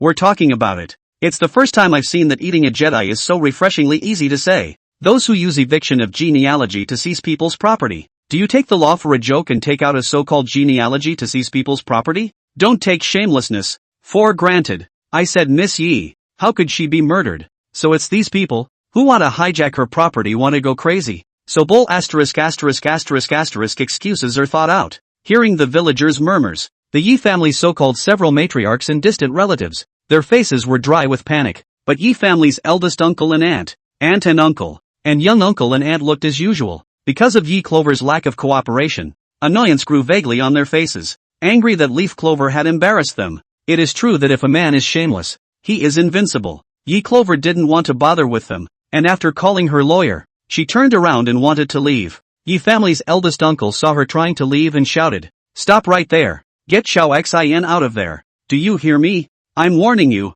if Xin dies, you don't want to live either." After saying that, he saw that Yi Clover didn't turn around, immediately lie down on the main road at the entrance to the village. Grandma cooperated by crying and sobbing, Sins? Ah. Granddaughter kills and frames my precious golden grandson for imprisonment. God, have mercy on me, an old woman, and take my life away in exchange for my own grandson being able to live. And that granddaughter, I curse her to an early death like her mother. Leaf Clover heard it and tried to turn around and spray the old woman. He was held down by Sun Daigo's daughter-in-law. Don't go. The more you talk to this kind of person, the more she comes on. Let's go. They just want to make a scene in a crowded place and morally kidnap you. As soon as you're gone and the moral abduction doesn't work, there will be no more drama. Leaf Clover turned around and headed for the village. Knowing the commotion over here, the village chief arranged for all the young people of the village, including some who had just finished their college entrance exams, to act as a human wall at the entrance to the village. Stop them from coming in. The eldest lay at the entrance to the village, in the heat, for more than half an hour. The result is that cars at the entrance to the village can't drive in. The owner relented and called the police and traffic police. The police came, pulling him to drag him. Do not get up. Yelling must be Leaf Clover's sign letter of understanding. He said it didn't matter if he died. He would die to save his son's life. The police forcefully dragged people away. I also heard that the old woman threatened to expel from the genealogy and demanded that Ye Clover transfer all her property. There are videos of villagers to prove it. Well, there were 30 to 40 people, all of whom were taken to be criticized and educated. 3 days detention for observation for active disturbance. Originally, those distant relatives who are not even close to the 8 poles can be released after a few words of education and criticism. But then lawyer CO showed up. Extortion of large sums of money by mobbing and threatening parties, forcing everyone to be locked up and changing them all to 15 days. When Ye Clover saw the processing results sent by lawyer Sue, she was very satisfied. Take the attorney's fee that my father contracted with attorney Sue, increase it by 30% points, and pay it to him on the spot. She and lawyer Sue discuss how to get rid of the Ye family. What happens when you come out after 15 days and then make a scene? Is there any way to get Ye Xin sentenced as soon as possible? Only when he was nailed to death and the Ye family was unable to return to heaven would they not mess with her. Sue lawyer made a suggestion. The court sentencing scheduling, 6 months to start. The fastest is 3 months. Not seen off 10 days to sentence. If you're worried about them picking a fight, you can use underhanded tactics. Looking for a property manager like this, with some contacts in Ye Xin's caretaker's office. But whenever the Ye family came after her once, in the detention center, beat up Ye Xin, it didn't take more than 3 times for the Ye family to cave in. Ye Clover thought it was feasible and called the lawyer for $500,000 to contact the property manager. After returning home, Ye Clover saw the papers scattered on the floor. She picked them up and looked over them one by one. All of War Changyin's words were articulating a request. He wants the picture book. The master who built the temple wants. Carve the statue master as well.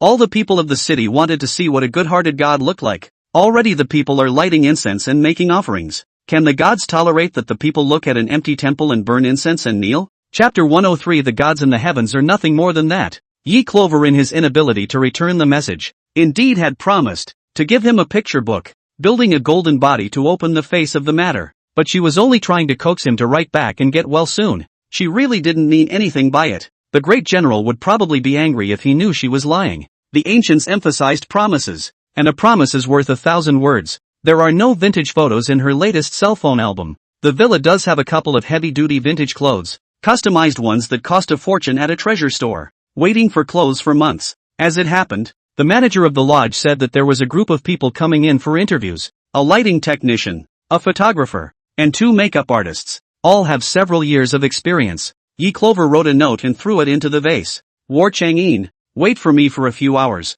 I'll go do the styling first, take a picture and then give it to pass to you. Ye Clover took several sets of vintage clothes out of the closet. In the underground vault, he chose the jewelry given by War Chang'in and took out a box. Wait for the makeup artist photographer to arrive at the villa. Clover Leaf lets the interviewers help with makeup, styling, lighting, and filming. They are paid whether they are accepted or not. Several people happily accepted. Come to the interview. Test makeup is a necessary process. Plus Ye Clover originally looks extremely beautiful. She has snow-white skin like cream, a pair of eyes clear and bright, like a lake filled with full of autumn water. The facial features are even more small and delicate, without makeup in the state of plain face, are very stunning. These guys all have a couple years of work experience. I've also seen some actresses, and it's extremely rare to see a face as beautiful as hers. The manager of the lodge said that this was their boss. Several people were taken aback. Ye Clover didn't look very big. She was slightly thinner. Her skin was white, and they all thought she was only 17 or 18 years old.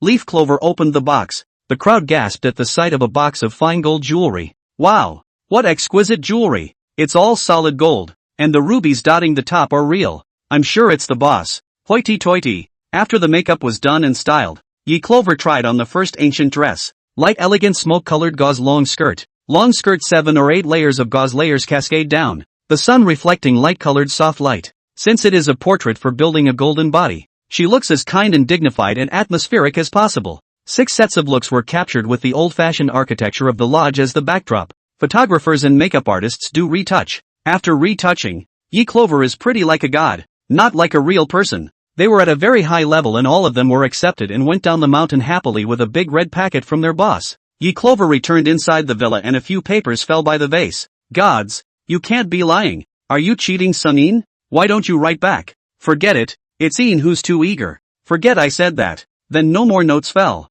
The great general has a high heart and is quite stubborn. She thought. War Chang'in has a small temper and will not send another letter. The result was a clunk. The vase spits out a gold dollar. The yellow gold dollar just fell. Ye Clover looked at the golden dollar and instantly smiled. You were so stubborn just now, weren't you? Why? An offer to pay. She went to the printer and took several sets of photos, found the one that fit best, and printed it out to use as a picture book. When she went to move the color printer, clanging, the vase spat out a gold ingot. Ye Clover picked up the gold ingot and put it aside. Happy. Then the vase clunked and another pretty white magnolia pin fell. The hairpin has a simple and elegant shape, and the orchid carving is lifelike. It's rare to have such good carvings for 2,000 years. Ye Clover smiled and took the orchid hairpin and collected it in a rosewood box. Only then did she write back to War Chang'in. Don't vote. Send in your tablet and I'll pass on the pictures. Don't. The tablet should fall. Ye Clover picked up the used tablet and skillfully unlocked the screen.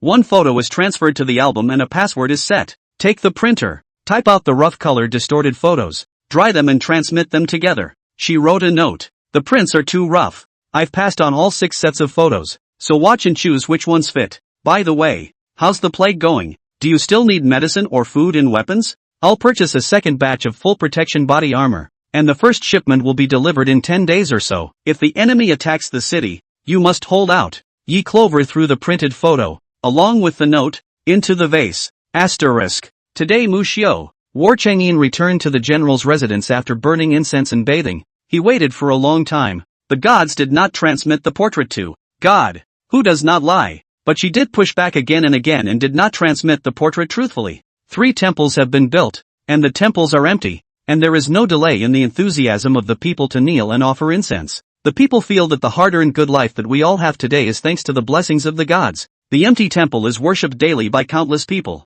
War Chang'in was in the vase, dropping ingots and ingots of gold. With his current ability, he could only send something unappealing to please the gods. Suddenly, a photo and note fell. War Chang'in abruptly picked up the photo that fell to the ground. He unfolded the photo and saw the woman so stunning that everything was eclipsed. So beautiful. Ye Clover was wearing a light gradient blue dress, standing on top of the white smoke hazy mountain. Her face was stunningly beautiful. Her temperament was fresh and unassuming. Her face wore a light smile, and her hands were placed demurely in front of her. She stood on top of a mountain with the sunset and dusk behind her. Scenic beauty. People are more beautiful. The gods of heaven are no better. Is this what a god looks like? War Chang'in had never seen a woman more beautiful than her, not even in the capital. He pinched Leaf Clover's picture, his fingers clenching and squeezing until the knots in his bones turned white. Such a beautiful god to be carved into the temple. He had a personal interest in not letting this photo get out. Lift the pen and draw on the paper according to the looks of the gods on the piece. A few moments later, the weakened version of Ye Clover's image was complete. Even so, the woman in the scroll was still extremely beautiful. So beautiful that he couldn't bear to carve into the temple. Clunk! His tablet fell. He couldn't wait to unlock the screen, click on the album, and unlock the password to the album with the leaf clover. The first set of photos. Is Ye Clover Dunhuang flying sky modeling? She wears a smoky pink flowing dress, a blue and red fluttering ribbon behind her, and colorful clouds surrounding her. The back is haloed with golden light of merit. She was slim-waisted and graceful. War Chang'in's eyes stared tightly at her fine soft waist, his chi and blood surging. Suddenly, he felt hot between his nostrils. Finger touch. It's blood. He, in fact, had a nosebleed at a picture of the gods. He put down his tablet and rushed out of the room to the faucet. Hit the pot of water and bury your face in it. Wei Guang Shaluzi Sun Mute is in the courtyard, practicing the Tang Stranger's sword. When they saw the general do so, they all stopped moving. Tianqin Su-ming rushed forward to Care and inquired, "General, what's wrong with you? But are you sick? Should we have Dr. Song come by and take your pulse?" Chapter 104, The Great General is a Man. He's getting horny. Wei Guang's eyes were sharp and he saw that the great general was bleeding from his nose. He laughed out loud and said to Tianqin Su-ming, "Two rash young men. Don't bother the great general. He's just grown up." Little Lu Zi asked in disbelief, "Brother Wei, do you have to get nosebleeds when you grow up? Then I'd better not grow up. Bastard boy. If you don't grow up, how will you become a real man and get a wife?" Xiao Luzi cocked his head and asked Wei Guang again, "But, what does this have to do with nosebleeds?" Of course it's relevant. A clear-eyed person could tell at a glance that the general was pining for sex. Counting his age, the general was a few years younger than Wei Guang. It seems that the general has someone in mind. Asterisk. War Chang'e did not dare to look at the photos in the album again, for fear of nosebleeds and blasphemy. He shouldn't have gotten into an undeserved mindset about a picture of a god. The gods are so good to them, how could he blaspheme? So, he put Wei Guang some time ago, with steel bowls, steel pots in exchange for fine collectible porcelain, exchange for gold and silver jewelry, all to Cloverleaf. This is a large quantity of china and jewelry, because china is a large piece. Even if the box fits, it takes up a lot of space. Wei Guang is the various merchants. The bottom of the collection-level porcelain vases are pulled out. These porcelains, not only from the Great Qi state, but also from the Chu, Qi and Yu states. Others are antiques, hundreds of years old. The gods love porcelain so much, he thought. This is a collection of gifts she should enjoy. He strolled through the streets of Jingwan. On the street, subordinates of Hohon are still spraying and disinfecting. The people who had not yet been infected began to walk the streets, children laughing and playing. Town off from a month ago. The streets are lined with houses in disrepair and rubble. On both sides of the road lay half-dead victims with confused eyes, all suffering and waiting to die. Nowadays, the houses are repaired and painted with lime, and the victims are living in them. The people are revitalized. Their faces are hung, and their eyes are bright. The streets are gradually returning to their former bustle. Many of the soldiers received shampoo and body wash for yesterday's battle. The item was so popular that the pawnshop in Zhengguan started operating. As soon as the pawnshop opened, the restaurant, the rice store, and the blacksmith's store, the pantry, all opened for business. He walked under the bulletin board, where the loudspeakers played back and forth Chen Kuei's mid-air shouts. It is not permitted to pick up any objects at the edge of the walls, whether it be clothing or food. Those who find it are punished with a military stick. The bulletin is posted. Since then the plague originated and the Chu army threw the clothes with the plague under the city wall to be picked up by the three men. They put their clothes on and ended up dying of a high fever the next day. It also took down the 50 or so people who lived with it, resulting in 2 young children who are still very sick today and have not yet recovered. For this reason, the great general asked Mrs. Chan to open a warehouse. Each family receives a roll of cloth, depending on the number of people, to make new clothes. 30 meters of cloth for a family to make clothes. Today, a long line formed at General Chan's residence as women happily lined up to receive their fabrics. Mrs. Chen smiled kindly and greeted the women who came to collect the cloth. Order was restored in the town customs. Everything is thriving. Next, War Chang'e wants to take all the school-age children and gather them together. Let them go to school daily and learn what the gods have downloaded well. It's just that books and paper and pencils are lacking in Towngate. He will talk to the gods about the possibility of sending more pen and paper books. When War Chang'e walking to the temple, the masters are doing the final color tile coloring work. As it happens, all the carvers are there today. Tianqin gathered all the masters together. War Chang'e reported the intention of coming. The gods enshrined in the temple, carved according to the woman in the painting. When Battle Sungyin unfolded the painting, everyone held their breath when they saw the beauty in the painting. Because it's so beautiful. Is there really such a beautiful woman in heaven? Too beautiful to be real. After War Chang'e showed them for a few breaths, his handsome brows frowned lightly. See all, carve the real body in the likeness of the god and put on gold leaf. Several carvers nodded. It can be done, great general. They are all teachers who have been in the profession for 10 or 20 years, and for such a beautiful woman, they are afraid that they will never forget it in this life. Carving her true form with her looks would cause the entire city to flock to her knees. Good. If it is built, this general will be greatly rewarded. The masters were overjoyed and kneeled to see the general off. War Chang'e folded the portrait and carefully placed it in his arms. When he was about to leave, it so happened that the two brothers Chen Kuei Chenwu were coming to look for him. They appeared to be in a hurry, and the two brothers galloped their horses down the street and ran all the way to a stop in front of him. Chen Kuei pulled the reins tight and rolled over to dismount. Chen Kuei made a bow and said, "General, there is something important to report." "What is it?" Chen Kuei whispered in his ear. Su Huai has 100,000 men, stationed 30 miles away from the West Gate, and he has asked the city to send water and large quantities of rice, flour, grain, oil, and vegetables and meat to his quarters. It says that 100,000 men are stranded and have run out of food, and demands that you send it quickly. War Changyin's face suddenly clouded over. He's just 30 miles out of the West Gate? Chen Kuei nodded. How long has it been stationed? Chen Kuei was also furious and cracked. It's been some time. Arriving at the border at the same time as Chu and Qi, War Changyin asked again. He watched Chu Qi attack Xinguan together, while indifferently watching, without the slightest intention to reinforce the army? Yes. War Changyin clenched his hands into fists. Su Huai is so cold-eyed, when it is really good. Just how great a grievance is it that makes him so cold-blooded? Generals of the same country watch coldly as their fellow citizens die and do nothing about it. He suppressed the anger in his heart and asked Chen Kuei. The first time, the War family army won against Chu Qi. Why didn't he enter the city? Chen Wu touched his nose and went up to explain. It probably feels that our War family army winning was a momentary fluke, and that the disparity in numbers is such that we will never be able to defeat the Chu Qi Union army, not to mention the barbarians watching from the sidelines. Chen Kuei continued. He watched from afar, and if the Jin Pass was broken, he recaptured the city once again and was greatly honored before the emperor. At that point, he'll be more than just one rank up. Even his children and grandchildren will be added to the list. He's playing the math loud and clear. In this way, crushing the great general down is tantamount to telling the world that he is stronger than the great general. Chen Kuei sneered. Now, knowing that there is water and food in the city, he is reaching out in a dignified manner, thinking that he can take over Xinguan with an imperial decree? It's a daydream. With a cold expression on his face, War Changyin said to the two of them, go back to the barracks first. He mounted the horse brought by Tian Qin, and the two Chen brothers returned to the barracks. All 10 generals are gathered. They were all furiously cursing Su Huai's shameless behavior. When Zhengguan was attacked, he watched coldly.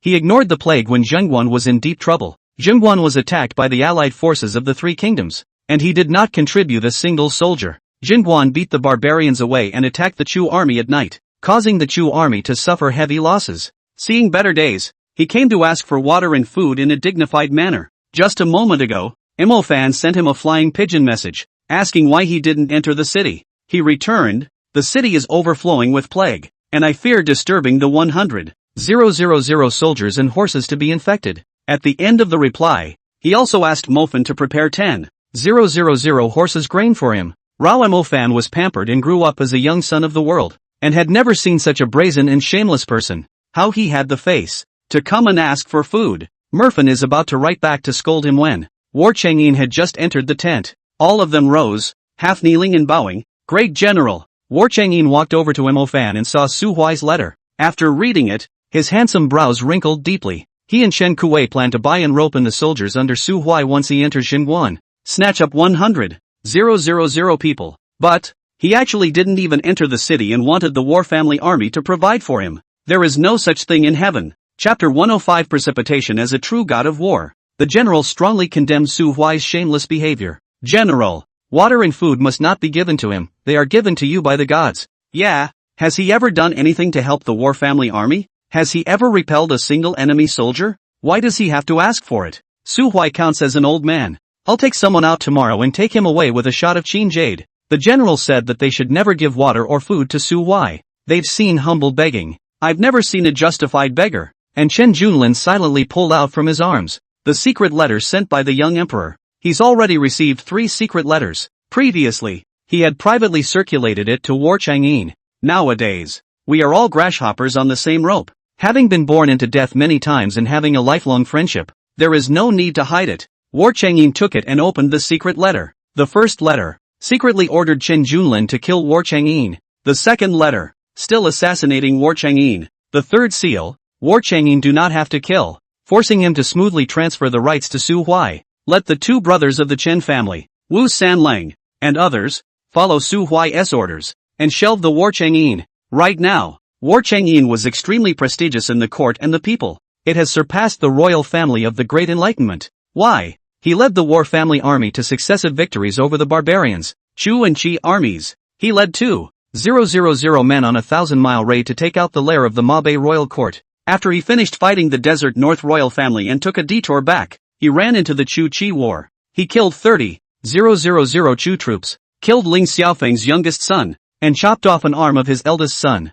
The god of war, Ling Xiaofeng, is still in a coma today. The Chu army was lifting up the whole country before conquering Jingguan. Now that morale is so low and there are so many deaths and injuries, Chu can no longer be called the number one power. Now, it is rumored that the first power changes hands. The great kaiju is the strongest. Therefore, the young emperor could not decapitate the Herculean military and prestigious Marquis of Ningguan in a dignified manner. It can only be cut to hollow out his power. The fact that there was water and food in Jingguan City had spread throughout the Great Kai. With the influx of many victims in the capital, there is no longer enough food to go around. Many courtiers' residences have begun to scrimp and save. Because of this rumor, some stragglers went north to Jingguan and defected to War Changyin. In the coming days, War Changyin's war family army would continue to expand. Can't kill him, can't keep him, can only hollow out his military power. In the third secret letter, the young emperor gave Chen Junlin a death order. War Changyin if not hand over military power, secretly executed. When War Changyin saw the secret letter, the corners of his lips couldn't help but sneer. The little emperor will not die until he reaches the Yellow River. Kill him? Letting Su Huai take over his military power? Daydreaming. He sat at the top, a light smile on his lips. Tell Su Huai and those below him that if you want food and water, come into the city and get it yourself. As long as people are in town, then it's all good. Chen Kuei Loan condensed. General, will they enter the city? Will. People can do anything when they are extremely hungry and short of water. Don't tell me to let Su Huai's men betray him. Even if they were allowed to kill Su Huai, they would still be willing. Since the great general was so certain, Chen Kuei stood up and bowed towards War Changyin. I'm familiar with the vice-general under Su Huai. General, let my general lead the men to deliver the letter. Good. Remember to be careful and don't let him shoot arrows from behind. Chen Kuei Chenwu was now the number one war general under War Changyin. If Su Huai knew, the two had already rebelled against the young emperor and could not be turned. It must have moved to kill. Apparently, Chen Kuei had thought of it as well. Otherwise, I'll bring some explosives. A team of Qin Jade and a team of strangers. May. Chen Kuei bid farewell to War Changyin and went to get ready. Chen Wu was obviously uneasy about his brother and followed along. The rest of us, we are waiting to hear from them. War Changyin's fingers pinched the portrait of Yi Chuchu Clover in his arms, his mind thinking of Yi Chuchu Clover's delicate and absolutely beautiful appearance. Whatever the gods want, he will give it with both hands, even if he has to do whatever it takes to get it done. Asterisk. Chu army tent, shrouded in the color of sorrow and grief. Suffering defeats for days on end was unacceptable to the always smooth Chu army. Now the army is leaderless. Ling Xiaofeng has been in a coma so far. The youngest son, Ling Shichen, was decapitated. After his eldest son, Ling Yunjia, had his arm chopped off, he was unable to accept the result and fainted. Wake up again. Don't eat, don't drink, stay up waiting to die. Since coming to Jingguan, the lucky halo that lingered over the Chu army seemed to have failed, knocks them back in an instant. The king of Chu was angry when he lost consecutive battles, has ordered the beheading of the clansman of one of Ling Xiaofeng's elder brother's clan. Now, the king of Chu has ordered the general to withdraw his troops, but the general is still in a coma. The generals are very confused, can't see hope, can't find the way forward, go back for fear that there is only one way to die. What should they choose? Asterisk. The Qi garrison was equally dull. Qi Xuanheng is planning to retreat. If you can't take Zhengguan, save your strength. As long as the person was still there, he would definitely have the chance to make a comeback and get his hands on War Changyin's treasures. The city's spies had already tried to find ways to get close to War Changyin, wanting to get the treasure, or the true face of the gods. He stepped outside the tent, and Yu Hong followed him around. Is Ling Xiaofeng still awake? Yes. Monarch. How is the Chu army today? Their morale is not high. The king of Chu has issued 3 secret orders in a row to return to the court. Ling Xiaofeng is afraid that this time when he goes back, he will not be able to give a good explanation. Everyone in his big brother's lineage, all killed. Chu King's temper is still as hot as ever. Ling Xiaofeng this time to go back to resume his orders.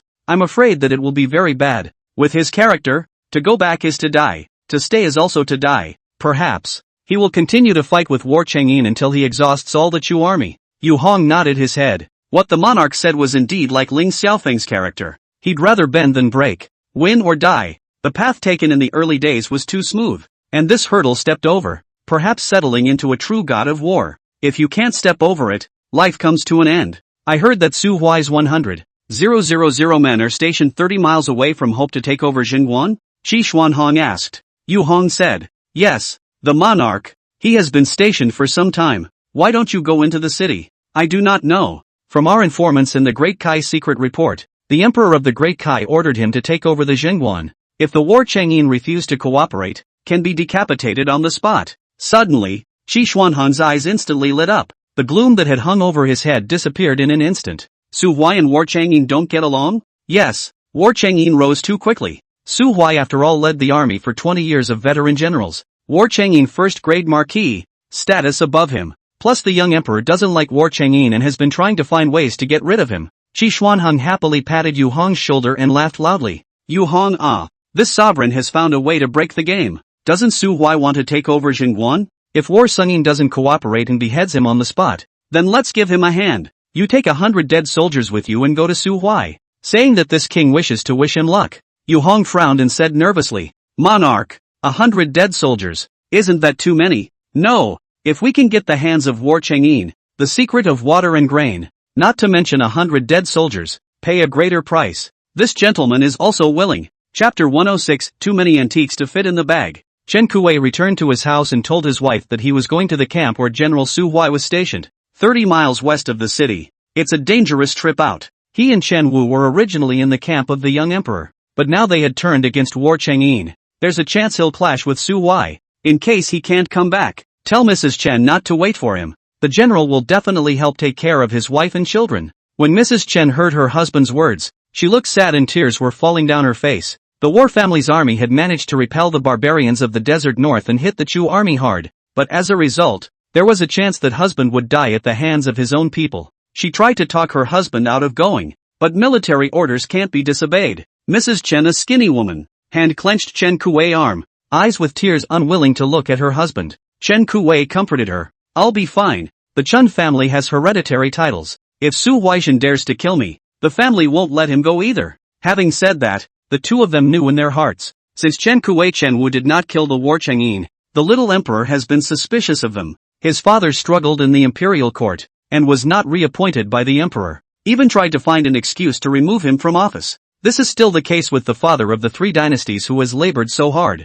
How could Su Huai let him go? Mrs. Chen clutched Chen Kuei's hand and looked at him with tearful eyes. Husband, I'll go with you. Chen Kuei righteously refused. No? He was not underestimating his wife. In the world of the gods, there was equality between men and women. It also subliminally affects them. He thought it would be dangerous. And if the lady went along and something happened to them, what would happen to the 5 children at home? Mrs. Chen, however, looked determined and said, Husband, I'm just going to visit with you. You've forgotten that Chang Zixiao, the #1 general under Su Huai, married a wife who was my maiden niece. As an elder, I should visit. This excuse makes sense, but it is always dangerous to go with me. Mrs. Chen held Chen Kuei's coarse hands and smiled. You're my husband. I'm not afraid with you. Chen Kuei laughed, laughing so hard that his beard twitched. He hugged Mrs. Chen and stole a kiss on her face. What more could a man want with a wife like that? Okay, if you want to go along, then go ahead. Gotta put your bulletproof vest on inside.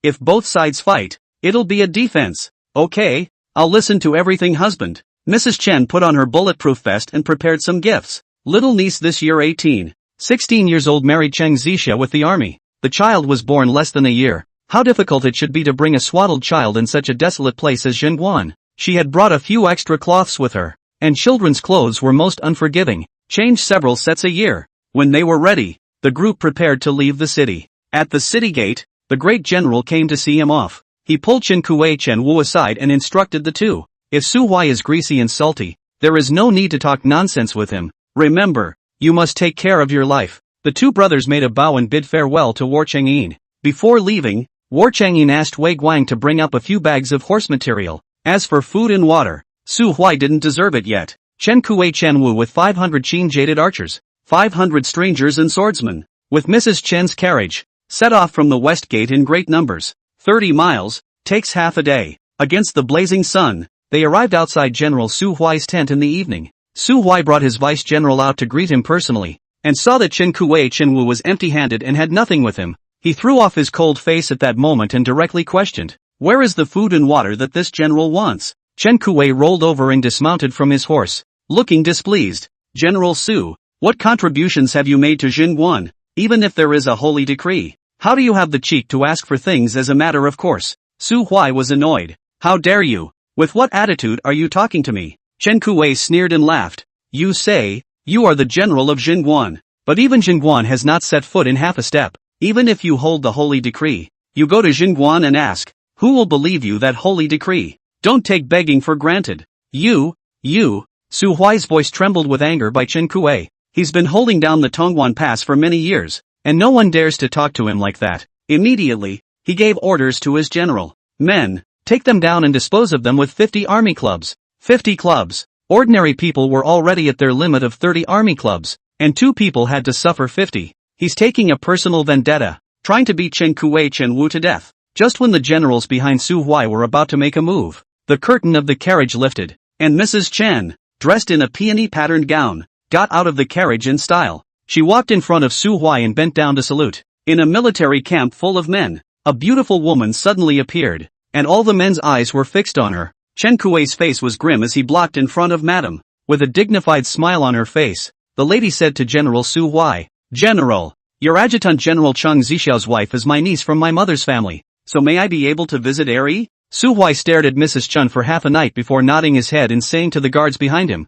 go get Cheng Zixiao. Seeing that Su Huai was so cooperative, Mrs. Chen gracefully bowed and had her 2 maids carry a bag of 100 pounds of rice. I came in a hurry and did not bring any gifts, so this bag of grain will be a welcome gift to the general. The 2 maids carried the rice to Su Huai and opened the rice bag. Instantly, all eyes widened. They saw white floury rice, a whole bag full of it. This is rice. Is this the kind of rice that the people of Jingguan eat daily as their staple food? They traveled all the way from Tongguan to Jingguan, eating bark and grass roots and nibbling a few bites when they were hungry. Water is sustained entirely by chewing bark. When you see grain, you want to pounce on it and stuff it into your mouth like crazy. The maid quickly tied her pockets and placed them in front of Su Huai. At that moment, Cheng Zixia ran out of the barracks. Seeing the 2 brothers Chen Kuei Chen Wu, as well as Mrs. Chen, he was overjoyed. Auntie, sister-in-law, Yun Yang will be overjoyed when she knows you're here. Mrs. Chen laughed. Is Yun Yang how she is? Good. And good for the baby. General Su,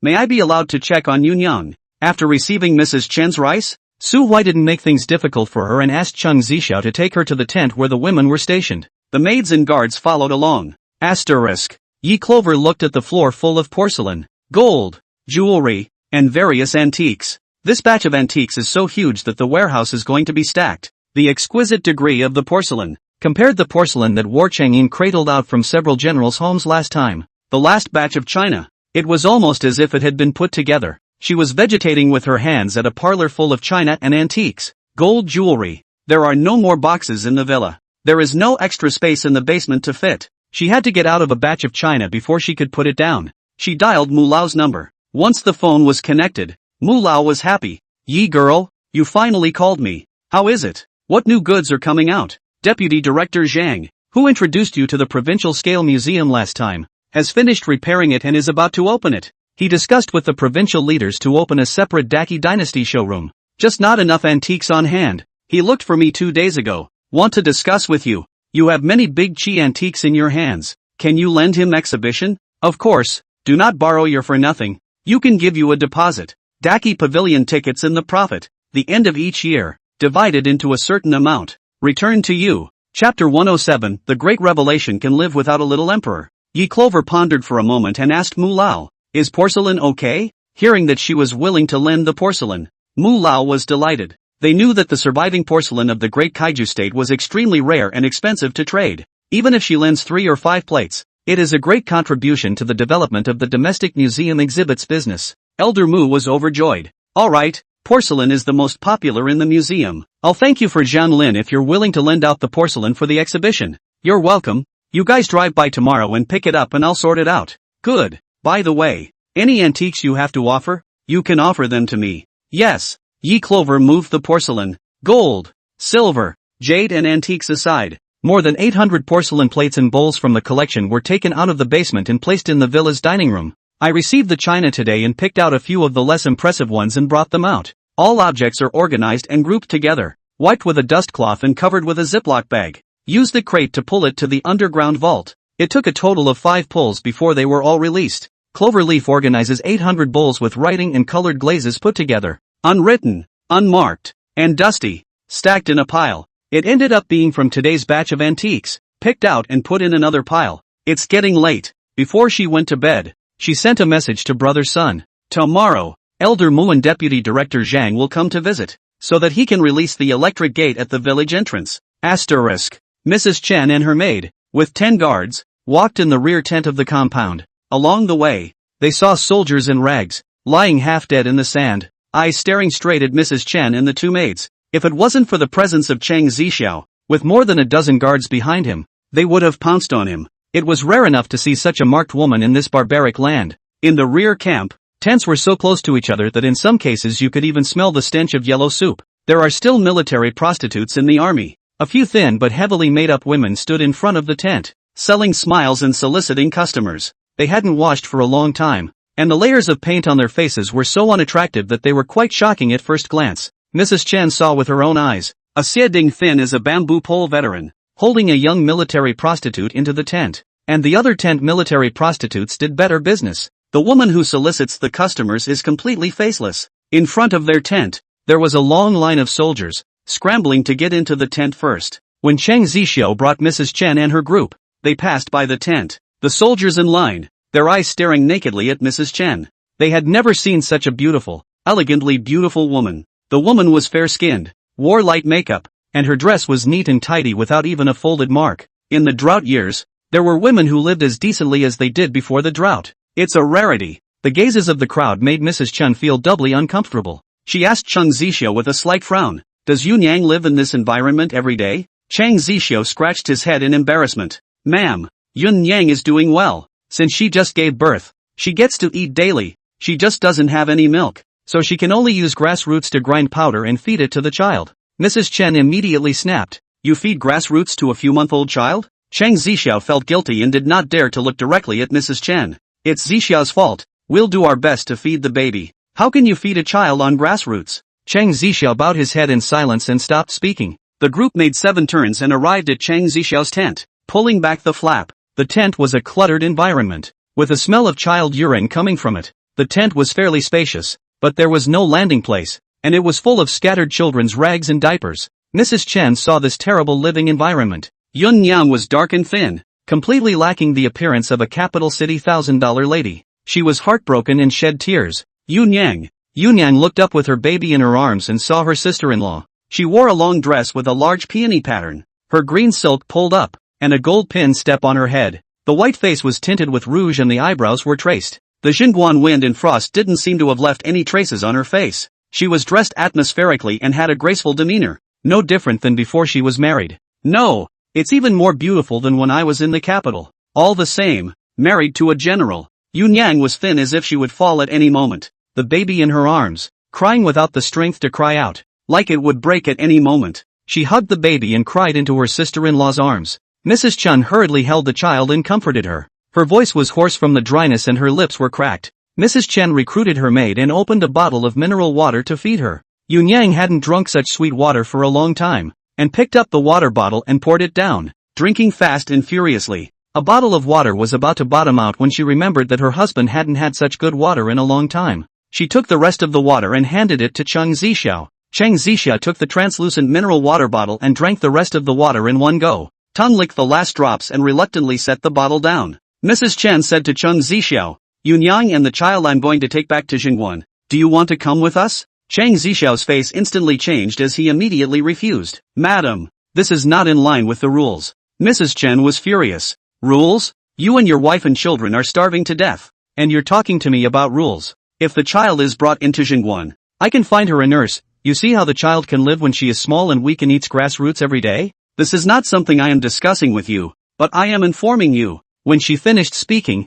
she ordered her maid, "Help the young lady into the carriage." Chang Zixiao stopped in front of Mrs. Chen. He got down on one knee and tried to stop her. "Auntie, you really can't take her away. General Su will be angry." "Ha, he's angry? So you all have to starve to death? I'll take Yunyan to Jingguan, where she'll eat rice porridge, minced meat, and an unlimited supply of water. If you want to do her good, don't stop it." The families in the nearby tents all craned their necks to eavesdrop, when they heard that there was grain in Jingguan, a constant supply of water, and minced meat. That's ground meat. How long had it been since they'd had a meal of meat? Even if the army kills a horse, only officers and top soldiers can share it. Their families can't even smell the broth. According to the lady, Jingguan is simply heaven. With more than a dozen guards present, Mrs. Chen managed to bring Yunyang and the child out. Walking out of the tattered tent area, the group returned to the entrance of the barracks quarters. Chen Kuei, Chen Wu and more than 20 followers were surrounded by Su Huai's men. Both sides didn't know what was going on and the atmosphere dropped to freezing point.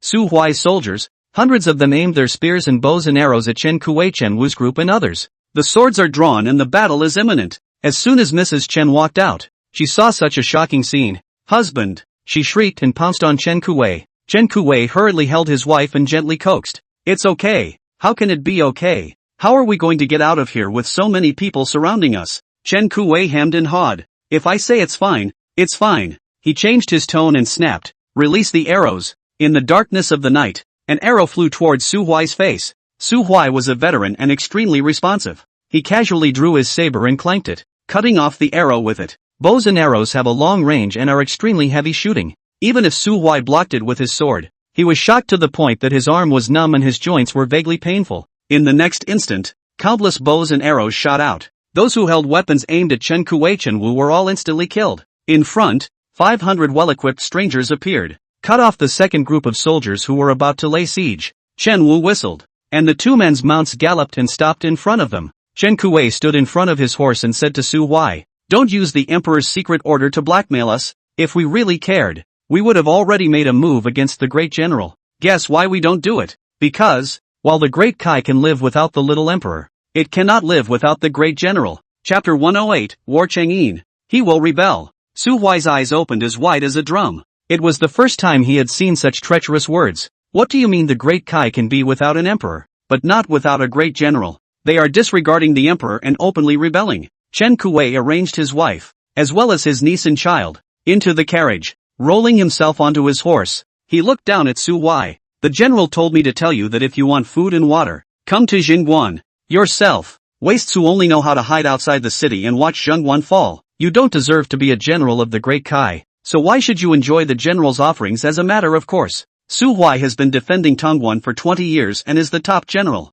No one has ever dared to talk to him like that. Even the emperor was courteous to him. Chen Kuei was nothing more than a little lapdog who betrayed the emperor and flattered War Chang'an. How dare he belittle him like this? He clenched his hands into fists and said angrily, "Shut up! Are you preparing for a revolt if you dare to disobey His Majesty's decree?" Chen Kuei turned his horse around and laughed sarcastically. "Trying to use imperial power to pressure me? TSK. I advise you to save your breath." When Jingguan was surrounded by the barbarians, the emperor would have sent even a few days' worth of grain and grass, and all of our generals and soldiers would not have been so chilled. Since he ascended to the high position, has he ever thought about the generals of Jingguan for half a minute? Has he ever thought that in this desolate place, without food and grass, 200,000 men and horses will be starved to death alive? He has never benefited the war family army with a single meal, a single needle or thread. On what basis does he want all the generals to sell their lives for him? He spends his entire day thinking of nothing but how to seize military power,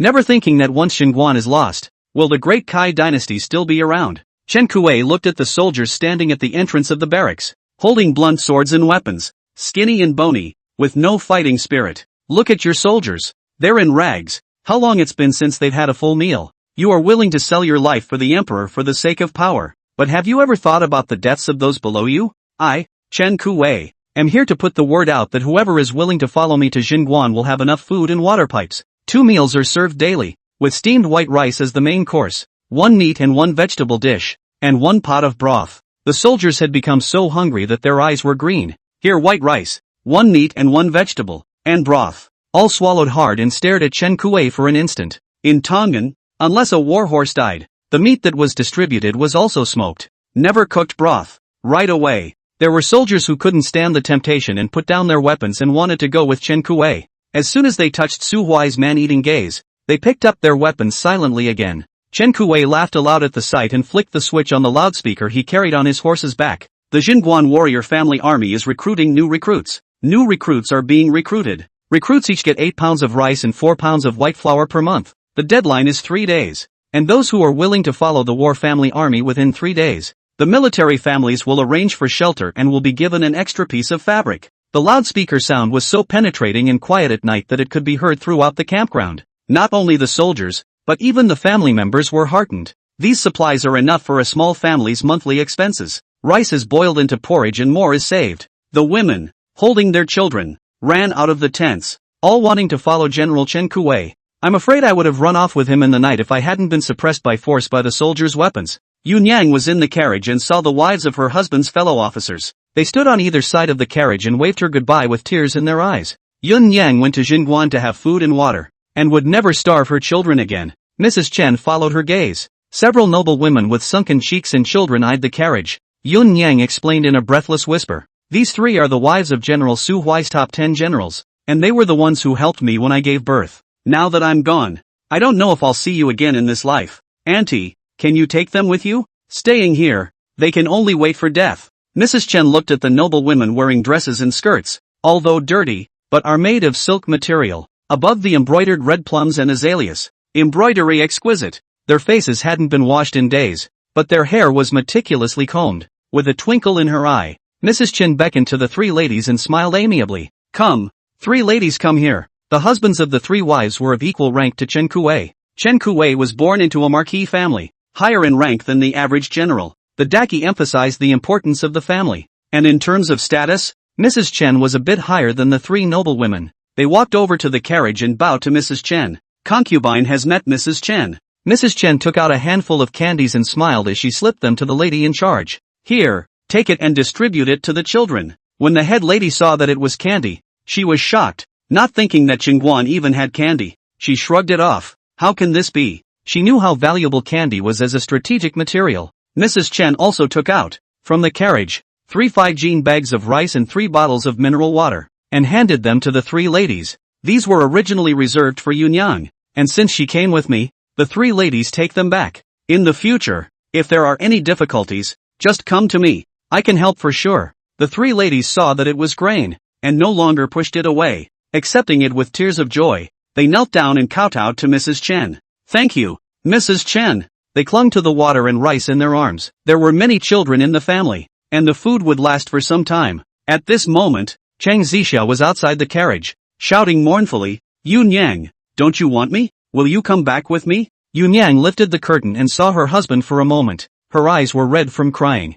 Mrs. Chen admonished in a cold voice, if you want to go to that foodless life with him, I will immediately write a letter back to the capital and expel you and the child from the genealogy, and pretend that my Lin family never gave birth to a daughter like you. Yun Yang's real name is Lin Huiji and her maiden name is Yun Yang. Is the eldest daughter of Mrs. Chen's elder brother's family. Her elder brother valued her very much, and invited the best female teacher to teach zither, chess, calligraphy and painting since childhood, and is also a little famous in the capital. How can she still be so confused? Lin Huiji didn't dare to speak again, but only inquired cautiously, Auntie, is there any water left? Could you leave a bottle for Zixiao? You don't want to get off and go live a hard life with him? Lin Huiji shook her head and cried with a choked sob. The child is sick, and if it can't be cured, it will die young. I don't want to lose my child. She's still so young, born without a sip of milk. I'm the one who's sorry for my child. Mrs. Chen looked at the poor child and carried her over. The almost 1-year-old is extremely underweight, not quite as heavy as a 3-month-old.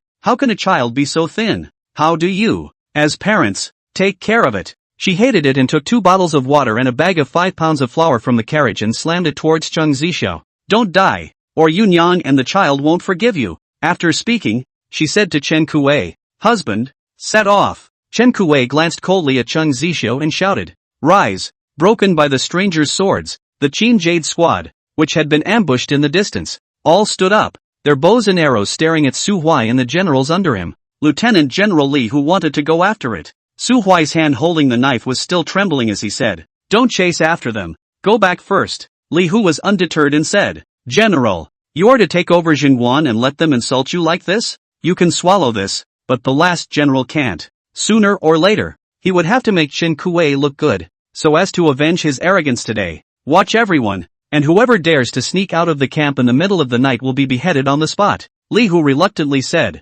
yes, General. Su Huai's back was depressed and lonely as he walked back inside the tent. He held his sword in one hand and the fallen Qin Jade's arrows in the other. The arrow was extremely long, 1 meter 2, and the tip was made of sharp steel. His sword intercepted the arrow feathers and was already gaping and cracking. War Changyin's weaponry was well equipped and far above him. Not even the Chu and Qi armies can match it. Was he thinking wrong? War Sunyin. He will rebel. Chapter 109. Does she have to pay any taxes? Early in the morning, Yi Clover received a call from Elder Mu and Deputy Director Zhang. Elder Mu came to the door with Deputy Director Zhang, and the curator, accompanied by the last two big collectors, Zhang Lao, who wears glasses, and Su Lao, who is elegant and gentle. A group of people drove the car to the outside of Yi Clover's villa in great numbers. Staff, bodyguards, drivers waiting outside. Yi Clover brought them to the dining room, and the Immortal Source Villa kitchen staff had already brought breakfast. Mu Lao picked up the steaming buns on the table and asked Yi Clover as he ate them, "Where's the antique china?" Yi Clover opened the sliding door that connected the kitchen to the living room. "Here, in the parlor, see for yourself." They thought that the antiques lent by Yi Clover were just a few porcelain bowls. No one expected to see hundreds of antiques displayed in her living room. That's hundreds of pieces. A few antique veteran players, when have they ever seen so much? At this point, they are like rats that have fallen into a rice vat. Looking exuberant and with both eyes glowing, he ran to the living room. One moment you look at the porcelain vase, the next you pick up the bowl and look at it with a magnifying glass. Especially yesterday War Chang'in sent those 5 ugly-looking porcelain, especially favored. Last night, Cloverleaf divided the porcelain into 3 parts. Porcelain with glazes and royal lettering on the bottom of the bowl. She received it all upstairs. There are about 400 in this section. There were 330 pieces of gray, unmarked china left, and she arranged them all in the living room. Yesterday War Chang'in sent that batch. She picked out 5 ugly-looking, and this batch of porcelain together. The living room has a total of 335 china pieces. The 5 were so excited at the sight of so much porcelain that their hands trembled. Mu Lao gets his hands on a red clay-fired, uniquely shaped teapot, one of 5 ugly porcelains. He was so agitated that his voice was high-pitched. This teapot, Leaf Clover hurriedly asked. "What's wrong? Is there something wrong? A teapot is not a daki object. That's impossible." Her antiques were all given to her by War Chang'in. How could they be fake? Even if it's fake, it's still 2,000 years old. Mu Lao raised the teapot high and looked at it closely in the light. Looked at it and then ran outside to look at the natural light. Suddenly, grinning like a madman, he turned on his flashlight and shone it into the teapot. The tone of voice could not suppress the happy shouted. "Lu Zhengqing, Zhang Lin, you see that there are words on the inner wall of the teapot. It's hieroglyphics." Hieroglyphics? A few of the rest of the group gathered over to watch. Leaf Clover stood up and came over to a few people. Curator Lu took out his cell phone and reached in to take a shot, recognizing the high-definition photo handwriting. It's hieroglyphics, the ancient language of the Western Zhou dynasty. About 3,000 years from now. This teapot is from the Western Zhou? Curator Lu nodded. Yes, Western Zhou hieroglyphics. It has a high research value. Miss Yi, could this teapot be donated to the museum? Zhang Lao angrily bellowed. Don't anything good. Donate it all to your museum? Then give a banner $500 and get rid of it. It's been in her collection for generations. Look at it. It's not tough stuff. It's not watered down. Wait. Zhang Lao's words changed, holding the teapot and looking at the mouth of the pot, and then looking at the inner bottom of the teapot. He immediately blew his beard and angrily rebuked Yi Clover. You drink tea from this teapot? Look, the tea stains aren't even cleaned. You tried to reach out for it, but Zhang Lao didn't give it to her and said in a bad mood, "Alright, sell me this teapot. I don't blame you." He's laying out so much to buy a teapot. Su Lao disagreed. "No, you've got all the good stuff. What are we going to collect? Then it's a fair competition. Everyone will sell to whoever bids the highest price." Clover, do you think that's okay? Leaf Clover nodded, a little remorseful inside. This teapot even has words inside, or an object from the Western Zhou dynasty. At a glance, she could only see the rough exterior and the oddly ugly shape, for the tea spout was crooked. I didn't realize it was so precious. Zhang Lao bid 3.5 million. Mu Lao, 500 million. Curator Lu also wanted to make a bid. However, the museum has spent a lot of money on renovation and maintenance, and the money allocated by the province is not enough to support them to buy more expensive antiques. He is also heartbroken by the flow of precious antiques into the hands of collectors. Ms. Yi, can we discuss the possibility of exhibiting the teapot in the museum for a period of time before it is sold? Yi Clover nodded her head. No problem. We also need the buyer to cooperate. They'll be willing to cooperate. It's a seller's market now. She also has a multitude of antiques, and several major collectors who want to do business with her will certainly cooperate. Sure enough, they all nodded in agreement. I'd be willing to leave it in there for 2 or 3 years as long as it was sold to me. Not to mention a museum exhibit. The ugly stylized teapot was eventually bought by Zhang Lao at a price of 600 million. He signed a contract with curator Lu Zhengqing, put it on display in a museum for 3 years and pay for damage. Over 300 porcelain bowls. Leaf Clover sold them 230. Of the remaining 100, 10 were given to the museum at no cost and 90 were loaned for exhibition. She will be given a fee at the end of the year. Because of the large number of porcelains, which once sold for $60 million, they now sell for $30 million each. The price has been cut in half. Even so, due to the large number, Ye Clover ended up with 69 billion, plus 600 million. The total harvest was $7.5 billion.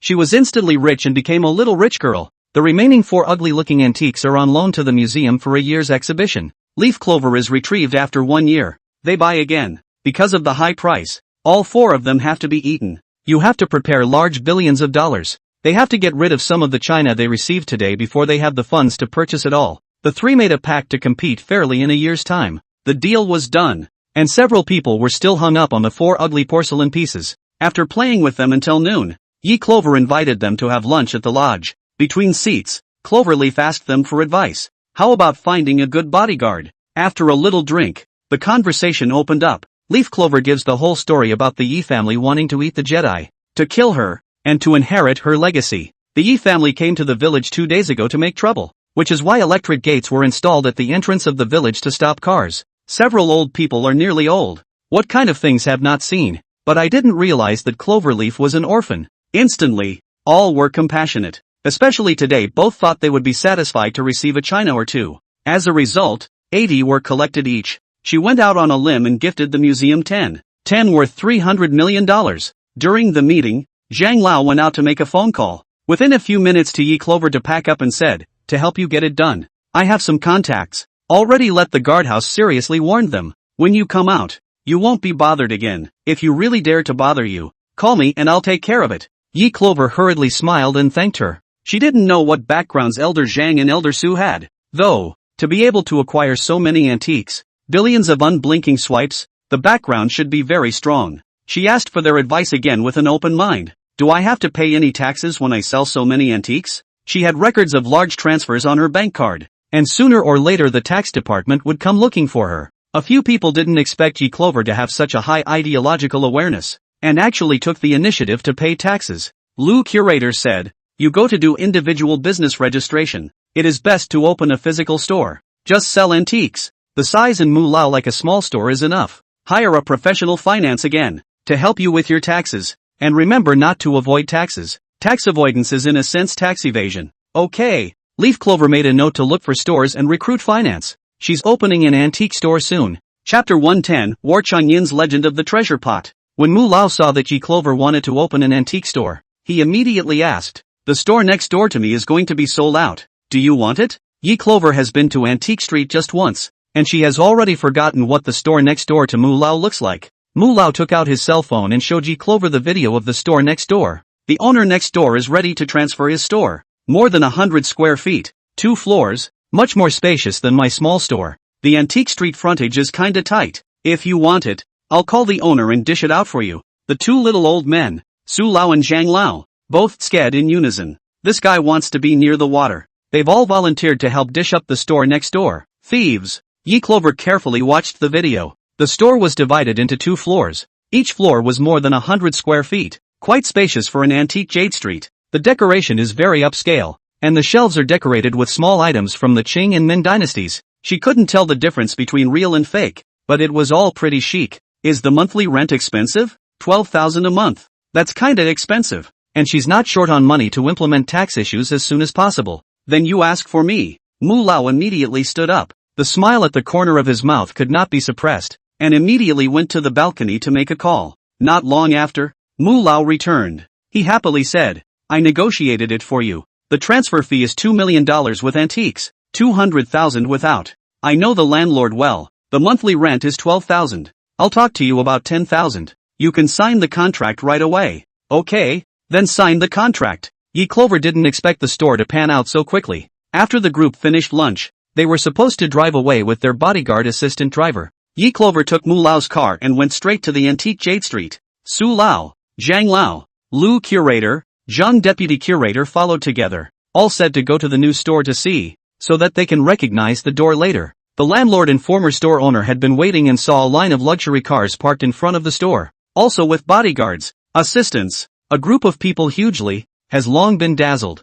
They signed the contract with Ye Clover under great pressure. $200,000 in transfer fees. Yi Clover transferred to the former owner on the spot. The shelves are full of Qingmen antiques, all of which have been taken away by the owner. She signed a contract with the landlord to rent the store and paid a year's rent. Several of the elders were afraid she wouldn't be able to run the formalities. An elder Mu even gave her a driver and car to use. She ran for business and taxes, all the way. It's like saying hello in advance. In one afternoon, she had the antique store up and running, which she thought was incredibly fast herself. The store gets someone to change the locks as soon as they can and installs cameras in all corners. Tomorrow, Elder Mu said to find a master to help her change the layout. In a few days, find a good day to open. Yi Clover is very happy. I did not expect that in one day. She completed a store rental formalities. She had never been exposed to such things when her parents were alive. They never let her worry about it either. Today, she is full of accomplishment. Back at the villa, it was already 5:30 in the afternoon.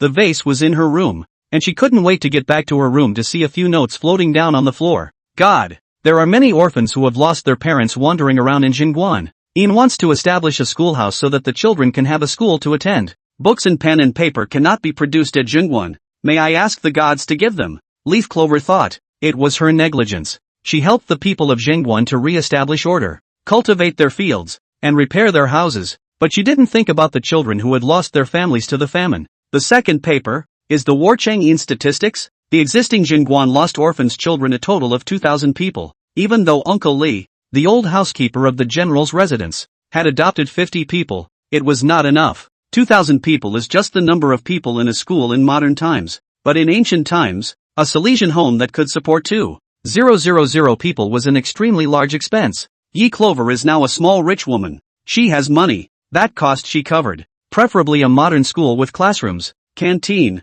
accommodation. Immediately, Yi Clover downloaded, in her computer, the design drawings for establishing the school and then printed them out. Pass it on to Warchangyin. She wrote, 2,000 orphans. A school has to be built. As for what the school was, Leaf Clover unwrapped a new cell phone and downloaded a dozen school profiles. Includes elementary, middle, and high school. Schools attended by different age groups. She picked up the third piece of paper on the ground after transmitting her cell phone to Warchangyin. It was a letter from Murphin saying that the firecrackers and drones were bottoming out and had to be restocked soon. As for why drones consume so quickly, he loaded his drones with explosives and charged directly at the enemy. And there were now only 13 drones in existence. It was not yet dark outside. Yi Clover held the vase and went downstairs, drove the minivan, and went directly to the flagship store selling drones downtown to make purchases. She bought heavy-duty drone for delivery, pesticide spraying and 50k load. But the asking price is expensive. A $99,800, almost $100,000. She bit the bullet and bought 10 racks. Regular advanced version of the drone. She bought 30 of them. The total cost was over $1.2 million. After the drone was purchased, she drove the car to a secluded spot and teleported over. Asterisk. Warchangyin and 10 generals were in the tent. Chen Kuei told all about the Su Huai camp situation. His 100,000 men were short of water and food, and his soldiers were thin and bony, and had not had enough to eat for a long time. He also carries his family, who are starving to the bone. He's afraid he won't last much longer. It will be entering the town pass in the next few days. Word came from the Chuki camp. Ling Xiaofeng has woken up, but his health is not good. The king of Chu had already sent 5 secret letters for him to return to the court. He was silent for a long time after his awakening, and still did not carry out the order to retire. Everyone knew that if he didn't retreat, it meant that he would fight Qingguan to the death. Either all of them are killed in action. Either be the winner and get the town off everything. She also has no intention of retreating and seems to be waiting for something. Everyone is speculating about the intentions of Chu and Qi, who lost the battle but didn't retreat. A small soldier came to the door of the tent to report. Report, Great General. A messenger from the Yu Kingdom is outside the city gates seeking an audience. The 10 generals were taken aback. The Kingdom of the Great Revelation did not establish diplomatic relations with the Kingdom of Yu. The Kingdom of Qi is in the north and the Kingdom of Yu is in the south. Thousands of kilometers in between. How did Yugua trek across the mountains to find Jingguan? Tianqin opened the tent, only to see the little soldier presenting the invitation of worship with both hands. General, it has been confirmed that it's the Yu Kingdom's monarch paying his respects. The other generals rose to their feet and looked at the obeisance. Is it true that the monarch of the Yu Kingdom has handed over an invitation to pay his respects? It was given to the great general in private, bypassing the emperor. Warchangyin's sword brows twisted slightly as he received the invitation to worship with both hands and opened it. Respectfully submitted by the monarch of the Yu Kingdom. Zhong Huarong, There is an engraved seal under the name, and it is indeed the monarch of you. But why? War Chang'an looked for the answer in the worship post. Because Chu and Chi sensationally attacked Jingguan and made a big fuss in the world.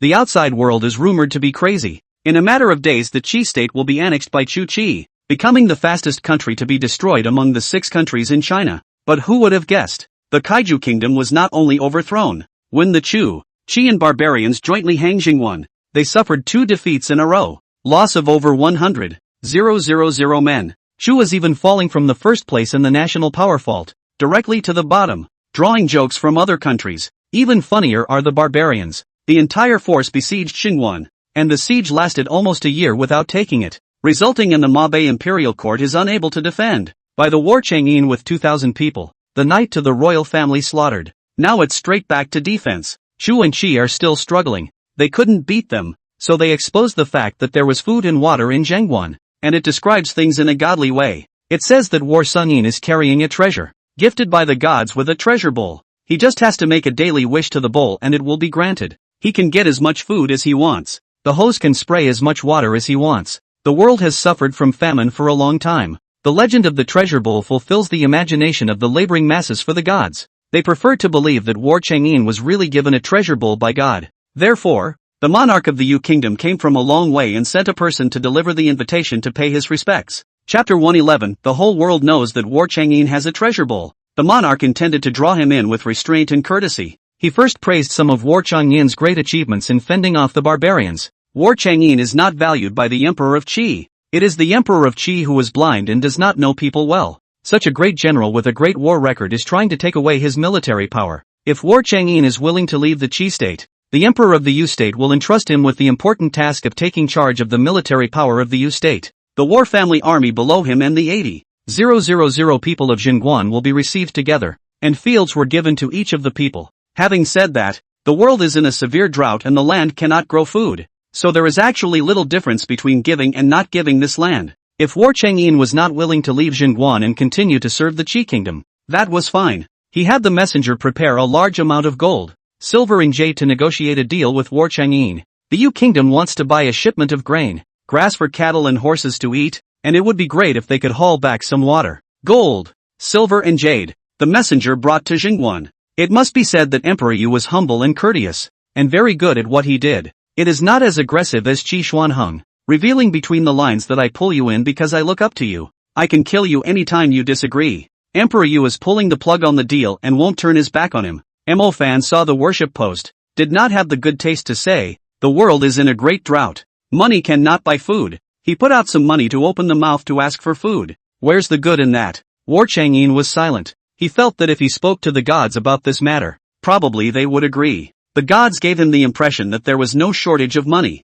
But who's too rich for that? For this reason, War Chang'an lifted up his paper and pen, wanting to inform with the gods. Before you can write, drop dozens of boxes of drones. This time the drone was delivered in an extra large package. 30 boxes, crammed into half the tent. Merfin saw the drone and was overjoyed. The gods saw the letter written by my son and sent a drone. Chen Kuei picked up a huge and very heavy drone box and placed it on the table. Can such a behemoth, weighing 100 pounds, also fly? Merfin drew his dagger and slashed open the case. When the cardboard box was unwrapped layer by layer and everyone saw the drone inside, hiss, they all sucked in their breath. They've seen the power of drones to monitor and attack. Now have a drone in your hand. But when the medium and large drones were introduced to the eye, they were all marveled by the exquisite workmanship. The high-tech products of the godly world had once again shaken their imaginations. This drone, full fuselage carbon fiber, quadcopter and 8 paddles, because it was so big, it took several people holding hands to make a circle.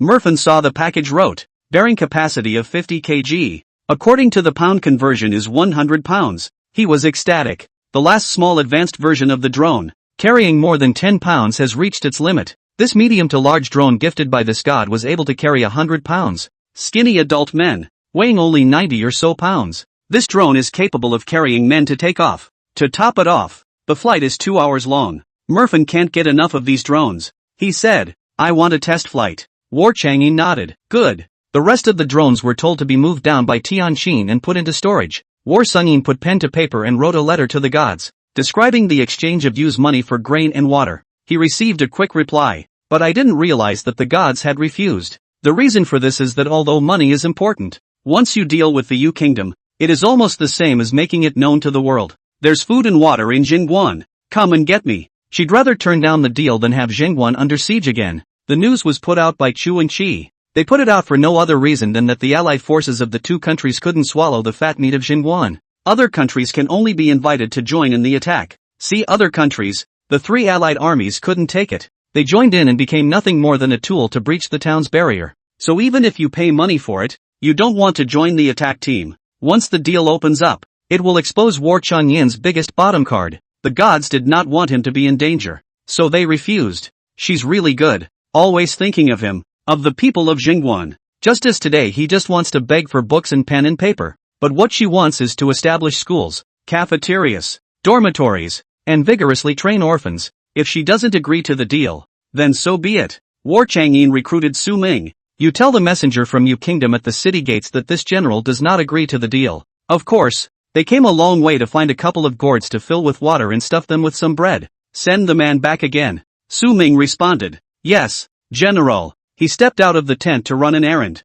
I thought I had dispatched you, but I didn't realize that on the back foot Yen and Yong. Messengers were also sent to buy grain. The envoys of the two countries had a bad attitude, and without even an invitation to pay their respects, they came to Jingguan and let people bang on the city gates. It was not until the Qin crossbows were shot down from the city walls, killing the brashly mannered messenger, that the knocking on the door stopped. It was thought that by giving a lesson to the emissaries of the two countries, they had subsided and would change their attitude. Whoever it was, remained brutal and asked for a trade in water and food. They say it's a deal, but they don't see any money coming in. The emissaries of the Yu Kingdom were several large wagons pulling in money to trade. These two emissaries, empty-handed, asked to trade grain and water. He really fooled the soldiers guarding the town as if they were blind. No sincerity at all. The gates weren't open. The soldiers on the walls, no one paid them any attention. They stood at the city gates for a day and a night. No one opened the door, and finally walked away feeling sorry for themselves. Within a day,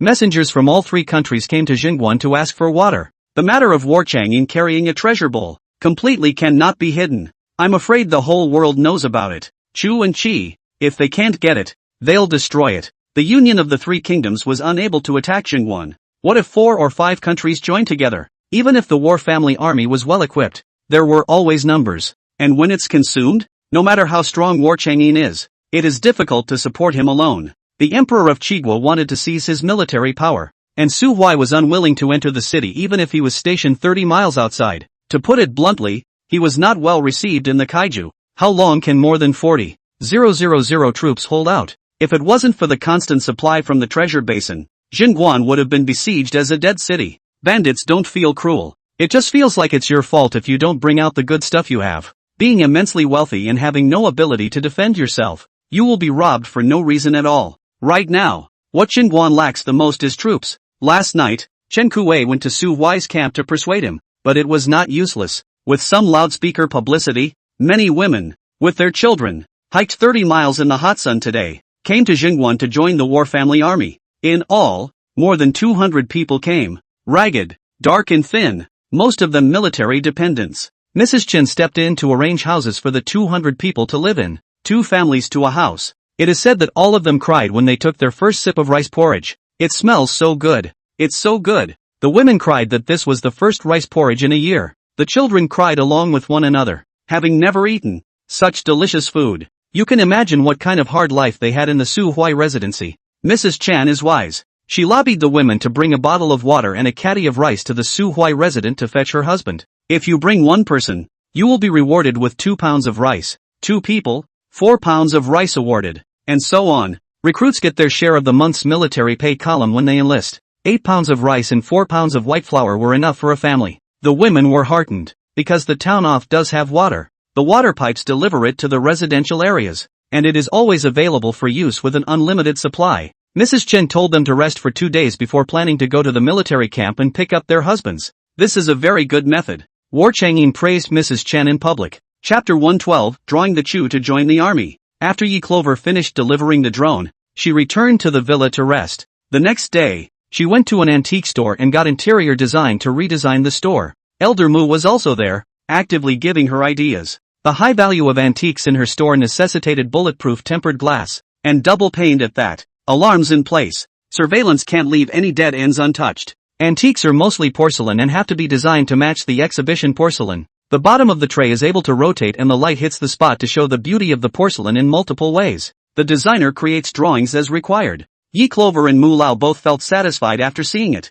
She told the designer to let go and do it. The store decoration was assuredly left to her. Mu Lao was next door and would help supervise the work when he had time. After saying goodbye to Elder Mu, Yi Clover returned to the car and saw the small note passed by War Chang'in. The fact that there is food and water in Zhengguan has become known throughout the world. What the gods have given. The legend of the treasure bowl is rumored to be divine in the outside world. The Yu, Yen, and Yang countries all wanted to come and trade water and grain, but were rejected by War Chang'in. Jingguan looks to win the Chu Chi attack and tide over the most dangerous moment, but the whole world knows that War Chang'in is carrying a treasure. When others have problems even eating, they will find ways to plunder and seize all that War Chang'in. Chu Chi and the two countries are putting the War Chang'in pushed into a more dangerous situation. Now, Yan Yonghua dares to ask for food at the door with brutal reasoning, not on the basis of the fact that Jingguan has fewer troops. However, if Chu Chi slightly incited the fire, these two countries might not fail to join the attack on Jingguan. It also needs to be strong enough to deter the powers around it from plundering it.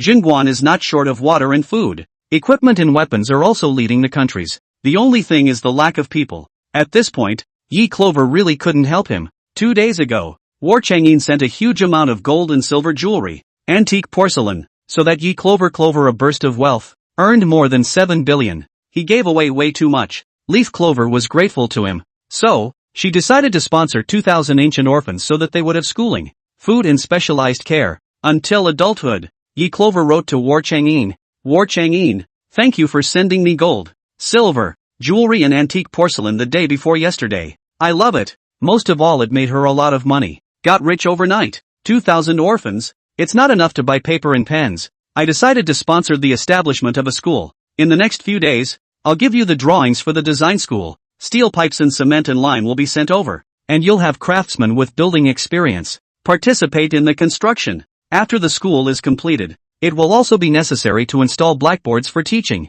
desks and chairs, cafeteria kitchenware, and beds for dormitories. All of these have to be procured well in advance. Building a school for 2,000 students was a big project in ancient times. War Chang'in quickly wrote back to her. Good. No matter what the gods want to do, Yin will support you. Asterisk. He Hong reports to War Chang'in about the plague in the city. The plague is largely under control. The medicine sent by the gods was so good that those infected in the army were able to bring down their fever in a day or two. It's back to normal in 3 to 5 days. But the people were not as physically fit as the soldiers. There were infections for 4 or 5 days before the condition was barely under control. There have been low-grade fevers that have not yet cleared up. 5,000 infected, now down to 2,000. And all of them have a low fever and no fear for their lives. The people organized themselves, wore protective clothing to care for the sick, and brought the plague under control. War Chang'in said to He Hong, tough job. When everyone was busy fighting the Chu Chi barbarians, you held fast to Jingguan and kept the plague from spreading any further.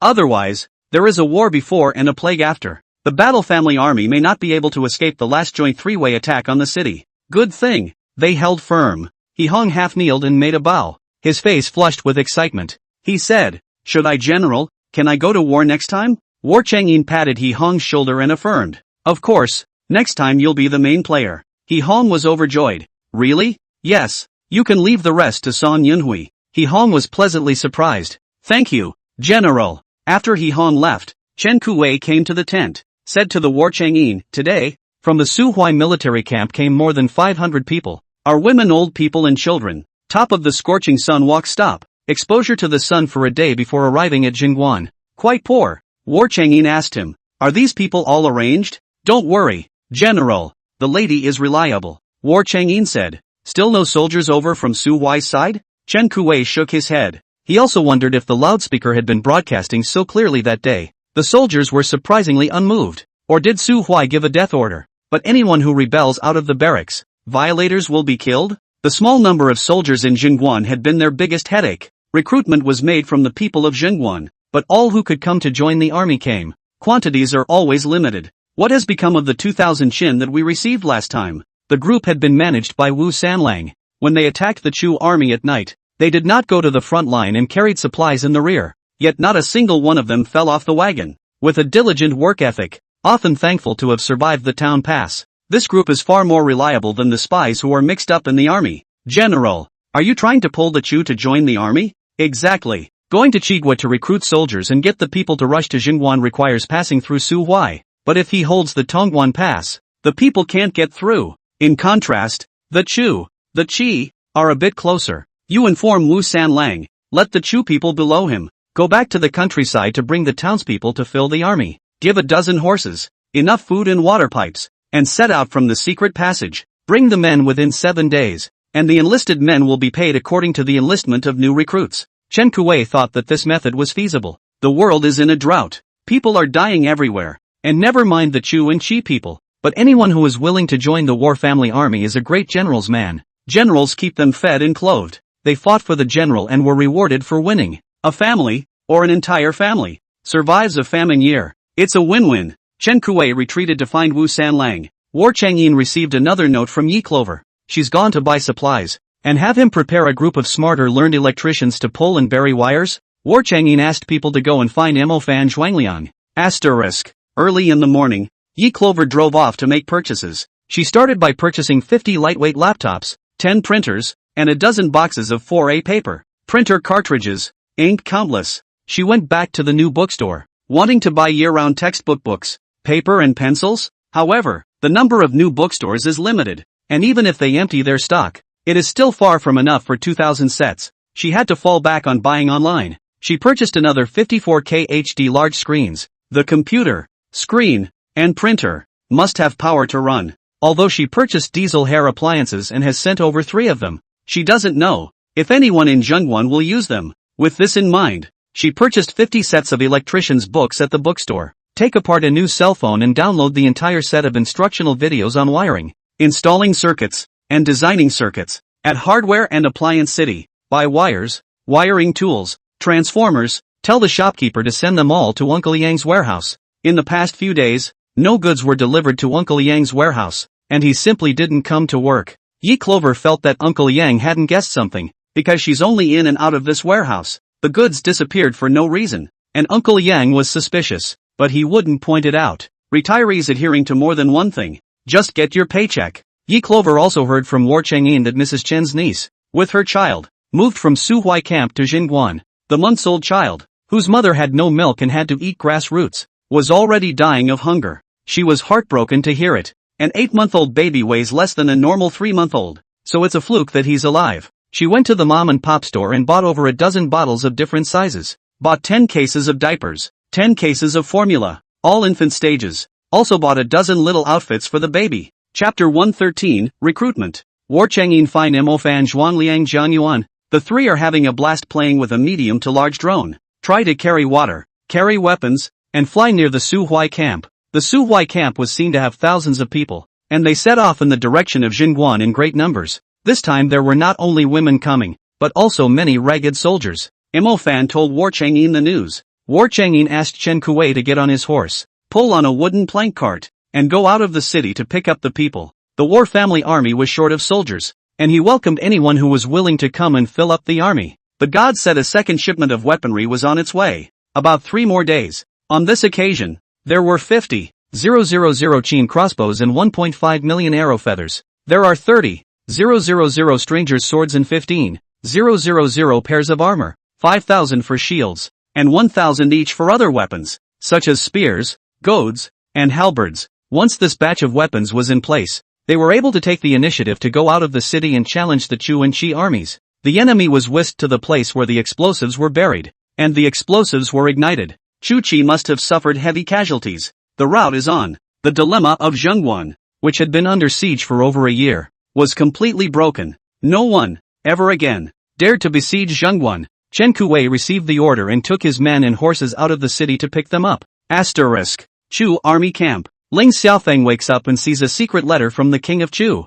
who still refuses to retreat. The king of Chu sent another great general, Feng Yuenda, to take over the Chu army. Feng Yuenda and Ling Xiaofeng were generals of the same period. For the first 30 years, both in foreign wars and in the imperial court, Feng Yuenda had always been suppressed by Ling Xiaofeng. The king of Chu trusted Ling Xiaofeng, but whenever there was a battle he would send him out as the main commander. He lived up to his reputation. winning a dozen battles in a row, and soon rose to the rank of Supreme Commander of Chu, receiving a hereditary title. Even his son has been given a promotion. Feng Yuanda has the name of a general but no soldiers under his command, and has been quietly holding back for 30 years. But no one expected the trip to Jingguan to knock Ling Xiaofeng, who was known as the god of war, back to his original form. The king of Chu has not been treated well by Feng Yuanda. The king of Chu only began to look at him squarely, think he is a valuable character. He has been soldierless, but has never complained. It is not valued, and it never says half a bad word about Ling Xiaofeng.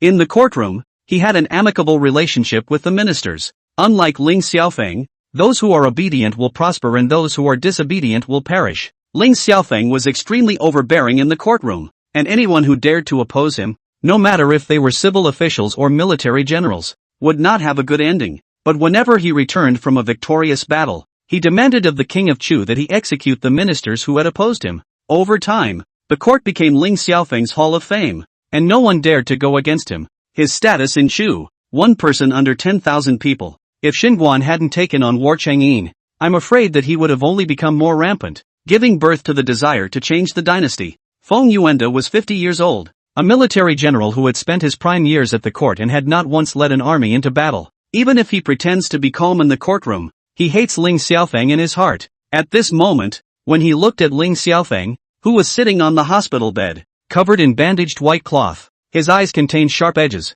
itching to put 1,000 holes in him. Playing with the tiger symbol in his hand, he towered over the eunuch and said, "Read it out." Outside the tent, a small eunuch with a beardless white face came out. He took out a bright yellow imperial decree and read it in a shrill voice. By the grace of heaven, the king of Chu has ordered that the position of Grand General Ling Xiaofeng, commander of the Chu army, be removed. Because Ling Xiaofeng ignored the Chu king's order to call back and withdraw his troops, he lost 2 battles in a row, resulting in the loss of 80,000 men and 20,000 warhorses in the Chu army. Immediately relieve Ling Xiaofeng of his duties and escort him back to Chujing to await his punishment. Admire this. Feng Yuanda wore a smile on his face as he looked at Ling Xiaofeng, who had been in the limelight for 30 years. He sat up in bed with a grimace on his face, and did not take the royal decree. The little eunuch's face did not look too good as he handed it to Ling Xiaofeng with one hand and taunted, "Sinful minister Ling Xiaofeng, accept the decree." Ling Xiaofeng did not move, his eyes staring at the holy decree for an instant.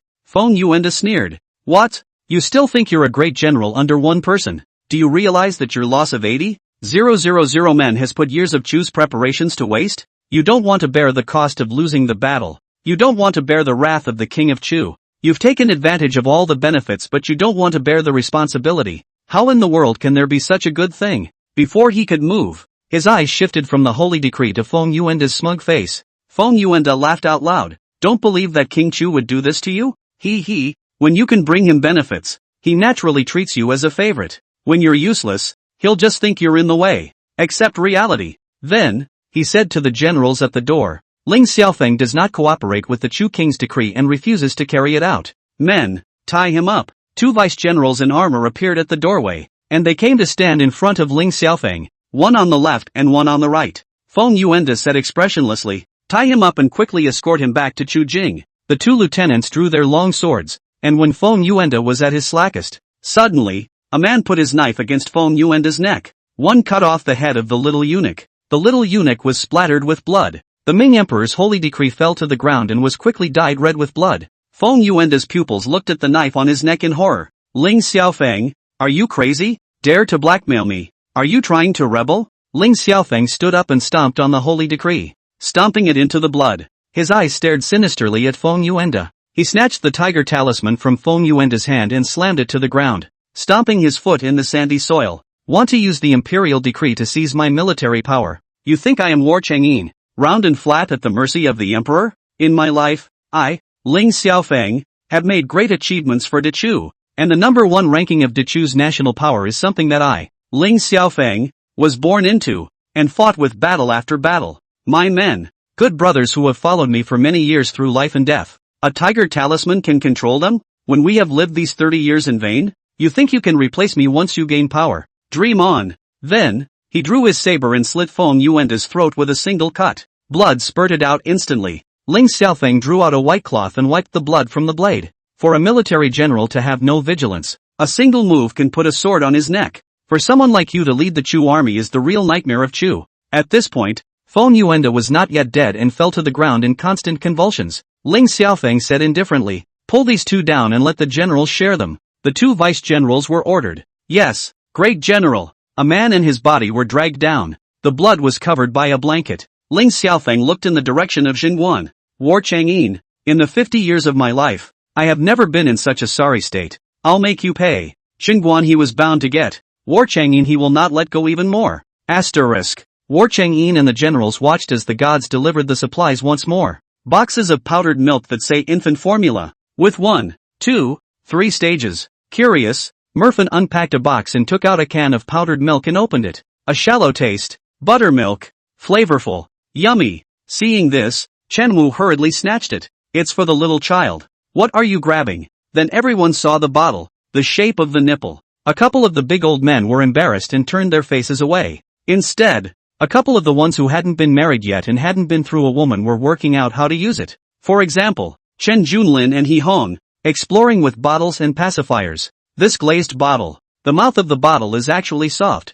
Hey, look at the little holes in the mouth of the bottle for water. Sip when you're thirsty. You don't have to open the cap to drink. He Hong when really the thermos pot of water. Into the bottle. Screw on the nipple. Chapter 114, Evidence of his collaboration with the enemy. He filled the little milk bottle with water in front of several big men. When he was done, he took a sip of water and couldn't help but sigh. It's really convenient to be able to drink water without having to twist the cap. When the bottle is poured, there is no fear of water flowing out. The design is really exquisite. Chen Kuei Chen Wu Li Yu enjoying several people. Look at these two little cuties. Simply have no eyes to see. No, hurry up and get them married. It's so embarrassing. When Mo Fan was in the capital, he liked to search for flowers, and he could tell at a glance that the milk bottle was used. He eyed the two with disgust and said, "This is a bottle for feeding a small child. And you're so old that you're grabbing a small child's pacifier." Swish. He Hong. Chen Junlin instantly turned red in the face. He Hong hurriedly took the water from the bottle, poured it into the empty bowl, and then put the bottle away in the cardboard box. Chen Junlin's face flushed red as he stroked his nose and looked around to ease his embarrassment. Chen Wu can't get enough of children's clothes. The little dress is adorable, soft to the touch and great quality. He asked War Chang'in, "General, are these the gods' gifts to your sister-in-law's nieces and nephews?" War Chang'in said, "Yes, you take the supplies back to Mrs. Chen, and if there are any women in labor in the city who have no milk, give them milk powder and bottles, and share a portion of the clothes if there is more than one. Teach them how to use a bottle, so they don't get taken for a water bottle." Chen Junlin He Hong was named, lowered his head, and hated to bury his face in the sand. Chen Wu laughed. "Okay, there is a special register for pregnant women, or women who have given birth to a child in Jingguan City. Mrs. Chen would take a little extra care of them, giving them more cloth and letting them take their old clothing material to make diapers. They will also be given more meat and vegetables so that they have a good mix of meat and vegetables and are well nourished. Nowadays, there are very few women in Zhengguan who do not have milk. The women who fled from Su Huai's tent were pregnant women and women in labor, who literally had no milk. This batch of formula and bottles came in an emergency," Chen Wu said. "On behalf of the women in labor and pregnant women, I thank God for the gift." War Chang'in nodded. "If it's not enough, talk to me again." Yes, War Chang'in could feel that Ji Clover was in a good mood these days. She said that the amount of china and gold and silver jewelry sent last time was extremely large. Stocked the vault in her basement to the brim. She sold all the porcelain plates and bowls that she had traded from several generals. Made $7.5 billion. That number is astronomical both in ancient times and in modern times. She also dished up an antique store and asked War Chang'in to send some inconspicuous trinkets to be placed in the store to support the scene. War Chang'in didn't know what to send her for a while. Planned to hit the streets in a bit and help her fill up the antique store. Asterisk. At this point, all the generals assembled. Chen Kuei, who had even gone to fetch the man, rode his warhorse straight to the tent, dismounted and entered the tent out of breath. He grabbed a water bottle tons and tons and tons and tons and slammed a bottle of water. Found a chair and sat down, constantly wiping the sweat from his head. War Chang'in sat at the top and said to the generals with a cold face, "The reason for summoning you all here is that the next shipment of equipment supplies from the gods will be delivered in 3 days." Everyone was overjoyed to hear it. The last time the gods sent weapons, they solved Jingguan's predicament of being surrounded by 3 armies. If we send another shipment of armaments, wouldn't this be like adding wings to the War Family Army? Seeing the relaxed atmosphere, War Chang'in read out the list of supplies. Qin crossbow 50,000 frames, arrow feathers 1.5 million, 30,000 strangers' swords, 15,000 pairs of armor, shield 5,000. Other weapons, such as spears, goads and halberds, are 1,000 each. The generals were all excited when they heard the number of armaments and weapons. Chen Kuei stood up excitedly and clenched his hands into fists. Great! Qin crossbows lost hundreds of thousands last time, and the Chu and Qi armies haven't retreated yet, so we can't open the citadel to pick up arrows. It's so cheap for those little calves. This time the gods have sent another 1.5 million. As long as the archers shooting the Qin crossbows are a little more accurate, we can send one away with one arrow, and there's still some left over. As soon as this batch of weapons arrives, General, Chen Kuei, offered to go out of the city to destroy the enemy. The remaining generals were half kneeling and bowing, saying in unison, General, my subordinates are willing to lead the troops out of the city and fight the Chu and Qi armies. If we don't drive out Chu Qi, we won't stop until we die. War Changyin waved his hand and said to them, get up first, this matter will be discussed later. There is one more thing. The generals sat back in their chairs, their eyes glittering as they looked at War Changyin. While the commander of the Chu army, Ling Xiaofeng, was in a coma, the king of Chu sent several secret letters one after another, urging him to return to the Chu capital with his division. But Ling Xiaofeng didn't go back and ignored the secret letter. The king of Chu was angry and sent another great general, Feng Yuanda, to take over the men of the Chu army. The rest, War Changyin looked at Mo Fan and said to the generals, you ask Mo Fan. All of them looked at the young Seiji in unison. Merfin took out his tablet and opened the video footage that had been captured. Feng Yuanda entered Ling Xiaofeng's tent, and a few moments later, a small eunuch brought the Ming Emperor's holy decree into. He was afraid that people wouldn't be able to see clearly and paused the image to zoom in. After about a tea break, the two lieutenants guarding the entrance entered the tent. They dragged out two bloody men. One was Feng Yuanda, who was still alive, his body twitching and his neck bubbling with blood. The other little eunuch was dead through and through,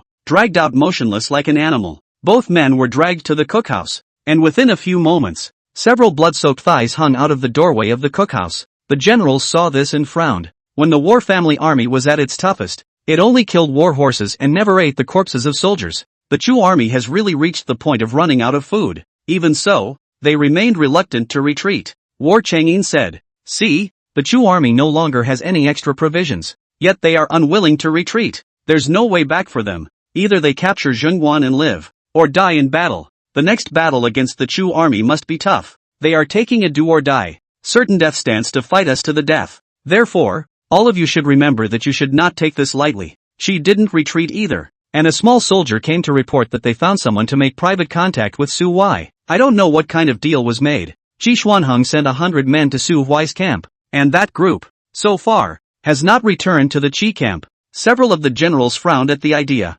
Su Huai is in private contact with the Qi people. She is one of the three coalition forces attacking Zhengguan. What does Su Huai want? Treason? Chen Kuei frowned and asked, is the news certain? He didn't understand why Su Huai would collaborate with the enemy and commit treason when he had a supreme position in the Great Qi Kingdom, second only to War Changyin. War Changyin didn't say anything and looked at Mo Fan. Get on the evidence. Merfin put together a video taken in the dark and showed it to everyone. Medium to large drones with far infrared night photography came in last night. Takes clear photos and videos even in the dark. Mo Fan said, at midnight last night, a group of more than 100 people came out of the Qi military camp, and they were sharp, like practicing soldiers. They rode from the Qi camp, around Jingguan, toward Su Huai's quarters to the west. Merfin opened the second nighttime video. These 100 people wore black night clothes and came to Su Huai's residence. It was Su Huai who personally greeted them inside. Therefore, the evidence of Su Huai's collaboration with the enemy is conclusive, and there is no more possibility of sophistry.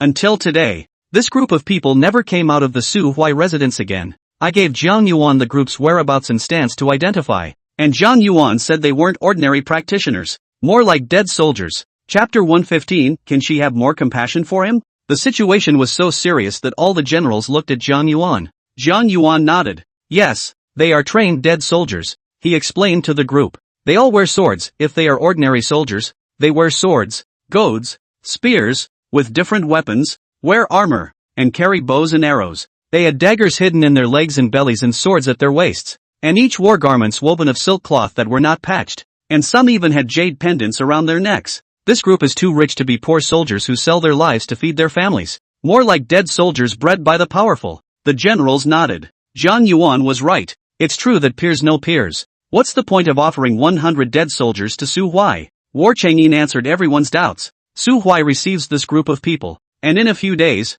he will enter Jingguan with an army of 100,000 men, mixing in the dead men of high martial arts. They must have helped Su Huai eradicate the dissidents and take over Jingguan. If anyone refuses to cooperate, this group of dead soldiers will become executioners and kill the person. Perhaps the generals are among the decimated, but their biggest target is this general. If I die, and fulfill the emperor's wish to seize the military power of the war family army, Su Huai successfully took over Jingguan, and no one will be able to press him anymore. He will become the commander of the Kai army, and everything in Jingguan including water and food, advanced weaponry, will be his. He can also blame my death on the Qi dead, and gain both fame and fortune. The crowd was so angry at what they heard that they cursed. Mother asterisk asterisk asterisk asterisk her. I knew Su Huai was no good. How dare he work with Qi? If it weren't for the fact that he has 100,000 men under his hand and the lack of troops at Jingguan, I would have killed him a long time ago. What should we do now? If we let those 100 people into Jingguan, but it's even more dangerous than the spies. They will assassinate the great general at any time. Yes, if it's a dozen people, it can still be dealt with. A trained 100, the general can fight even better. It's hard to beat 4 hands with 2 fists. The crowd lapsed into silence. Instead, it was Mo Fan who spoke up at the right time. Just don't let that group of people enter Jingguan, Chen Kuwei said. Su Huai has the imperial decree to take over Jingguan in his hand. Mo Fan did not have the good sense to say, you guys take the imperial decree seriously now? Before the emperor told you to kill War Chang'in, why were you indifferent? Furthermore, he has just killed all of the Desert North Imperial clan, and the whole world knows about his reputation. Even if Su Huai wants to enter the city, even if he resists the order, who dares to say anything? That said, when it really goes anywhere, it's tantamount to a complete flip-flop with the court. War Chang'in said one more thing. On my way back leading 2,000 men and horses, I bribed some barbarian herders with water and horse materials, and it is possible that Desert King Russell, who could not intercept me halfway, may make a comeback and attack Jingguan again. If King Russell of the desert was angry, he would take Jingguan even if he lost 200,000 barbarian troops. The next war will be an extremely hard and tough battle for them. The number of people was already small. Ling Xiaofeng put his life on the line to take down Jingguan. It's a matter of life and death for him and the Chu army. And in order to avenge the Desert North royal family, Desert North King Russell wanted War Chang'in to die no matter what. Qi Xuanheng, the monarch of Qi, played with his heart and mind and joined forces with Su Huai to stage an assassination, also to kill War Chang'in. So, the next battle is tough. The war family army was also pushed to the brink of survival. There's no way back for the enemy. If you lose, Ling Xiaofeng can only die. King Russell of the desert has no more revenge. So are they. If we lose the war, whether it's advanced armaments, water and food, nothing is left. The air was like dust, and the tent was extraordinarily quiet. No one said anything. Each person carries a great deal of pressure. Either you die in the next battle and shock the 3 kingdoms. No one in the Great Revelation will dare to violate it again. If you win, no one will dare make a move against the Great Kaiju for 100 years. If they lose, not only will they all die, the people of the city will die. The Great Revelation is broken and no longer exists. So, they absolutely cannot lose. Mo Fan leapt to his feet and said angrily, this son is going to send a flying eagle message to the Empress Dowager, denouncing Su Huai for collaborating with the enemy and treason, removing him from his official position, and forbidding him from taking over Jingguan. Those 100,000 people to War Chang'in to lead. Although Mo Fan's idea is good, the Empress Dowager returned the government to the little emperor. The dynasty was again dominated by Prime Minister Su, and the young emperor was the equivalent of a puppet. Empress Dowager's oracle. If there is no seal of transmission of the state seal of jade, Su Huai, this old man may not recognize. There's no other way at the moment. So let's beat a dead horse first. Merfin immediately wrote a letter and released an eagle. Each person in the tent was preoccupied with the state of affairs. Instead of lifting the crisis in Jingguan, it is getting worse. They survived unscathed each time by the gods giving them equipment and successfully defending the city. The gods helped what they could. This time, in the face of Chu and the barbarians' fierce attack, there was still Su Huai pulling back. They have to survive on their own. Chen Wu asked Wu Sanlang, how many Chu men were sent back to their homeland? Send back 200 men, in groups of 2, divided into 2 horses, pulling a plank wagon, with water, grain and horse feed. I told them that if they could rope in 1 person to join the army, the introducer would get 2 pounds of grain. 10 or more share 300 pounds of grain. They must have made every effort to pull more people to join the army. Good. Now we are most short of people. War Chang'in said. Starting tomorrow, all children in the city over the age of 12, women over the age of 14, and old people under the age of 65 will begin practicing compound bows. There's extra body armor. Put it on them and get them acclimated early. Several generals leapt to their feet all. The last time the three armies were at the city's doorstep, a plague ravaged the city. The great general didn't even let the people be enlisted. And this time, the great general actually ordered that children, women and old men join. This battle is too important. Winning, the war family army's reputation is renowned in China. Lose, and the country falls apart. They can't afford to lose. Each of the generals left with a heavy heart. After the people left, the tent was empty. War Chang'in sat at the top, looking at the note that G. Clover had sent today, asking him to help find some knickknacks to fill the shelves. He removed the jade pendant at his waist and brushed his fingers over his own personal jade pendant. His mother left it to him and said to give it to his future wife. But he doesn't have a wife. Yet it is tempting to give it to the gods. He knew that if he didn't give it away this time, he didn't know if he would have the chance to give it away in the future. According to the herdsman's eagle message, Russell will arrive at Jingguan by tomorrow night. The Chu army will surely launch its fiercest attack before it runs out of ammunition.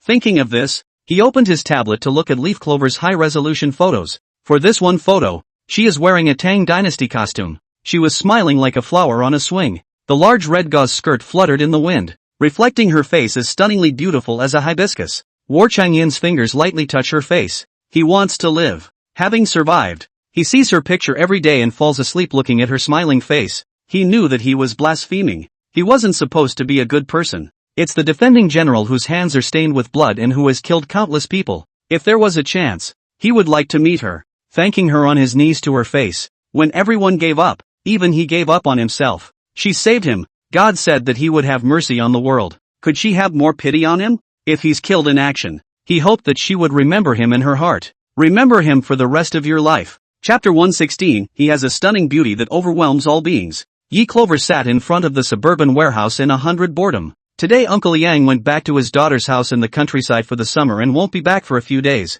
If a shipment is delivered, Cloverleaf has to guard the warehouse. Now Cloverleaf was waiting for the store owner to deliver the laptop, screen, and electrician's tools. I was bored when I got a call from Deputy Director Zhang. Clover, I researched with the archaeologists and found that of the 10 bowls you donated to the museum, 2 of them were used by Great General War Chang'in during his lifetime. What? War Chang'in used it? That's impossible. She all but separated the china plates into categories. The glazed ones, with the lettering on the bottom of the bowl, are upstairs. She sold 330 of them, all of which were of little color. Earthen yellow porcelain bowls and vases. To be honest, she didn't see anything special at all. Deputy Director Zhang was very happy and continued. Regarding the history of the Great Qi state, the most recorded in the wild history is the heroic deeds of the teenage General War Chang'in. So the museum opens a special session on the state, mainly introducing War Chang'in. You go to the house to look for. There are no other objects of War Chang'in, preferably those he used during his lifetime. Yi Clover muttered to herself. Profane clothes, blood-stained linen bandages, bloodied broken blades. Count, Deputy Director Zhang didn't hear. What did you say? Oh, nothing. I think it's a bit hard. It's okay. The curator wants to hang a portrait of War Chang'in and put it in the C position of the specialty. So go and find out if there's any information about the depiction of his looks. We'd better stick close to the historical figure to draw it. After all, many tourists come to visit and honor his memory. And if the painting doesn't look like it, they will be scolded by the tourists. Yi Clover packed her bags and said, "This isn't difficult. I'll go think of a way." "Okay, I'll leave it to you. Remember to contact me when it's done." "Yes." After hanging up the phone, Yi Clover supported her chin with both hands as she wondered how she was going to get the portrait of War Chang'in put in the C-suite of museum specialties. I also don't know if War Chang'in will cooperate. How honorable it would be if it were her. She would never miss the opportunity to be remembered. Thinking of this, Yi Clover passed a note to War Chang'in. The museum would like to open a special section for you. Do you have a portrait? If not, take a picture and send it to me. I'll draw it for you with AI. She threw the note into the vase. Then, on hold. In the past, when a vase was used to carry a message, she would not guard the vase, picking up the note and reading it when it fell. But not this time. She was also curious about what War Chang'in looked like. What does the legendary teenage general, who is like a god from heaven, look like? Ordinary skinny man like? Or is it just the old, fall-over look? It can't be a handsome man, can it? Yi Clover thought about it. It was extremely unlikely. Ancient and modern people are different. The ancients did not have enough to eat or wear, and most of them were thin. with little flesh on their cheeks, like the last time she saw a picture on the tablet. A few of the generals looked ordinary. The general called Chen Kuei has a distinctive look, national face, full chin beard, wearing rusty armor, tall, though, but thin and dark, not at all related to handsome.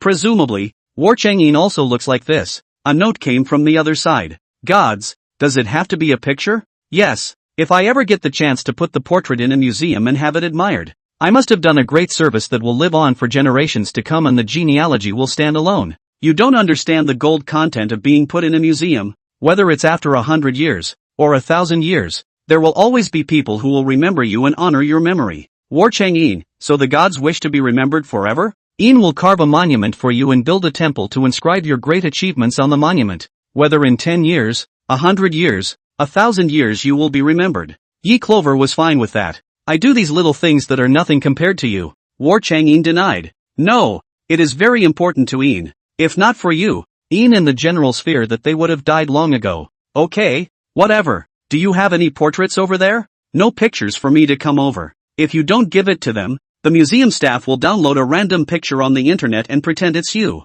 In the museum, a strange picture of you hangs below your name, to be admired by future generations. I just can't get over the fact that I have a mediocre or ugly face hanging below my name. War Chang'in transmitted a reply. Good, the gods wait a moment. Yin a little later to take pictures over. Well, there's no rush. It's okay if you're free to shoot. The vase didn't continue to spit out notes. Leaf Clover yawned and dozed off on the table. She didn't know how long she'd been asleep, and in a daze, she heard the sound of a tablet hitting the floor. She woke up from her sleep. Opening his dazed eyes, he saw the used tablet that had landed on the floor. Leaf Clover picked the tablet up and unlocked it smoothly. Tapped the image at that moment, Yi Clover snapped her eyes wide open, and the sleepyheads all ran away. In the photo, the teenage general is dressed in silver armor and leading a horse with a snowy white circumference. The teenage general's ponytail was tied up high, and 2 strands of broken hair fell across his forehead. His features were handsome and sharp. His sword brows were in his temples. His nose was like a hanging gall,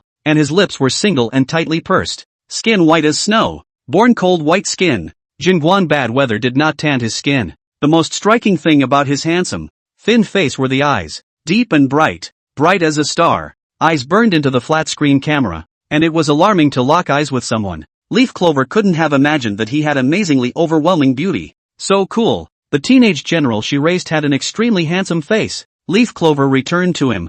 You're so handsome. War Chang'in came back a question mark. Well, compliments on your good looks. Handsome like no one else. With the looks to fall in love. No, Yin's looks are not as good as the gods by a million points. Gee, look at that sweet little mouth. That's a mouthful. Demeaning his own looks to set off Leaf Clover's beauty. Yi Clover, wait for me for a while. I'll try with AI to see if it can be converted into an ancient painting. She operates on a tablet, but the AI draws it, and it's anime cartoon characters. Hang it in a museum and people think it's counterfeiting. No, AI can't convert portraits. Can you draw figures? Get a painter to draw you and I'll pass it on to the museum. Yes, Ian will draw it himself. Pass it around when you're done drawing. Good. Gods, wait a moment. The vase is quiet. Yi Clover looked at the photo of War Chang'in again, looking at it once, sighing once. It's so handsome and eye-catching. This is the teenage general she raised. That's nice. She looked at the picture and hemmed and hawed a few times. Taking out the large makeup mirror from his bag,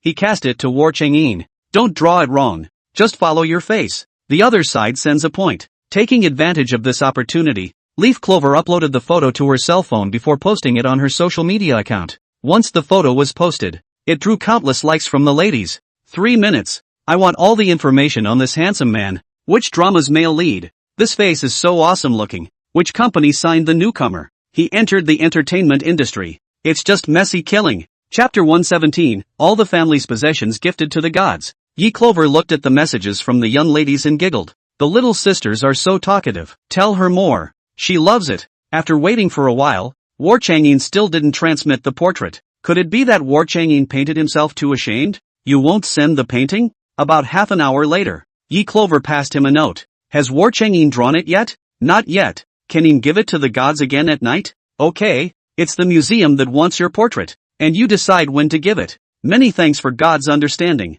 God, Ian has a request. We're all so familiar. Why are you being polite with me? Just say whatever you want. Yi Clover sold a batch of antiques and made $75 billion. and there are still a lot of antiques in the warehouse. These are great assets. What's wrong with War Chang'in making some demands? Well, meet him, of course. Could the gods purchase another batch of compound bows? And arrows for compound bows. War Chang'in put the Chu army is about to run out of ammunition and food. Desert King Russell will lead 200,000 barbarians. Once again soldiers under the city. The next battle will probably happen in 3 or 4 days. For the Chu army, it was the last battle of life and death. For King Russell of the desert, his wife and children, brothers and sisters, all the clansmen who were related by blood, were slaughtered by War Chang'in. He was furious and wanted to take mad revenge on War Chang'in. Even if he loses 200,000 barbarian troops, he will take Xingguan and take the head of War Chang'in. And Qi Xuanheng, the monarch of Qi, colluded with Su Huai. Su Huai receives 100 dead soldiers from Qi. After Su Huai entered Xingguan and mingled with the group of soldiers, this group will assassinate War Chang'in and other generals during the most critical period of the Great War. They don't dare let anyone in. Now, the town of 12 and over for boys and 14 and over for girls, older people under 65, all wearing body armor, were practicing compound bows, but compound bows don't have nearly enough arrows. One more thing, Yi Clover is going to send over a laptop with a screen. It's best to send it in 3 days, because he didn't know if Xingguan could survive the Great War. If he survived, he would have thanked Yi Clover properly, even if it took a lifetime of Qi luck to beg Yi Clover for good health. Unbeknownst to Leaf Clover, Xingguan had reached the point of life and death. Wasn't it a joint three-way attack and retreat? Why don't they just die and make a comeback? And more violently than the previous 2 times. If the enemy army was not afraid of death and used the method of fighting by piling up heads, Xingguan might not be able to withstand such an extreme offense. Yi Clover followed suit and became anxious. She immediately called the owner of the compound bow stores and contacted all 3. Have the owner bring the best, sharpest compound bow in the store, to the warehouse. Delivered immediately. Check out immediately. The bosses pick up the phone and this big customer comes back to make another purchase. Promised repeatedly to send it right away. 50 screens, 50 laptops, 10 printers, all arrived. She had the delivery man move the screen, the laptop, into her small cargo compartment. Everything else, put it in storage. After unloading the goods, count the number and match it exactly. Leaf Clover made the final payment. She put the printer, 4A cardboard boxes, electrical tools, books, in the corner of the warehouse and covered them with plastic wrap. Check the surveillance. It's all clear. The first warehouse roll-up door is pulled down and locked. She opens the second warehouse, before continuing to wait for the compound bow. Suddenly, Yi Clover noticed that in the vase, a finely crafted white jade pendant with ancient patterns emerged. The jade pendant is snow white and warm, and there is still body temperature to touch. At a glance, it was clear that it was something that War Chang'in often played with. A piece of paper fell, only to see War Chang'in write,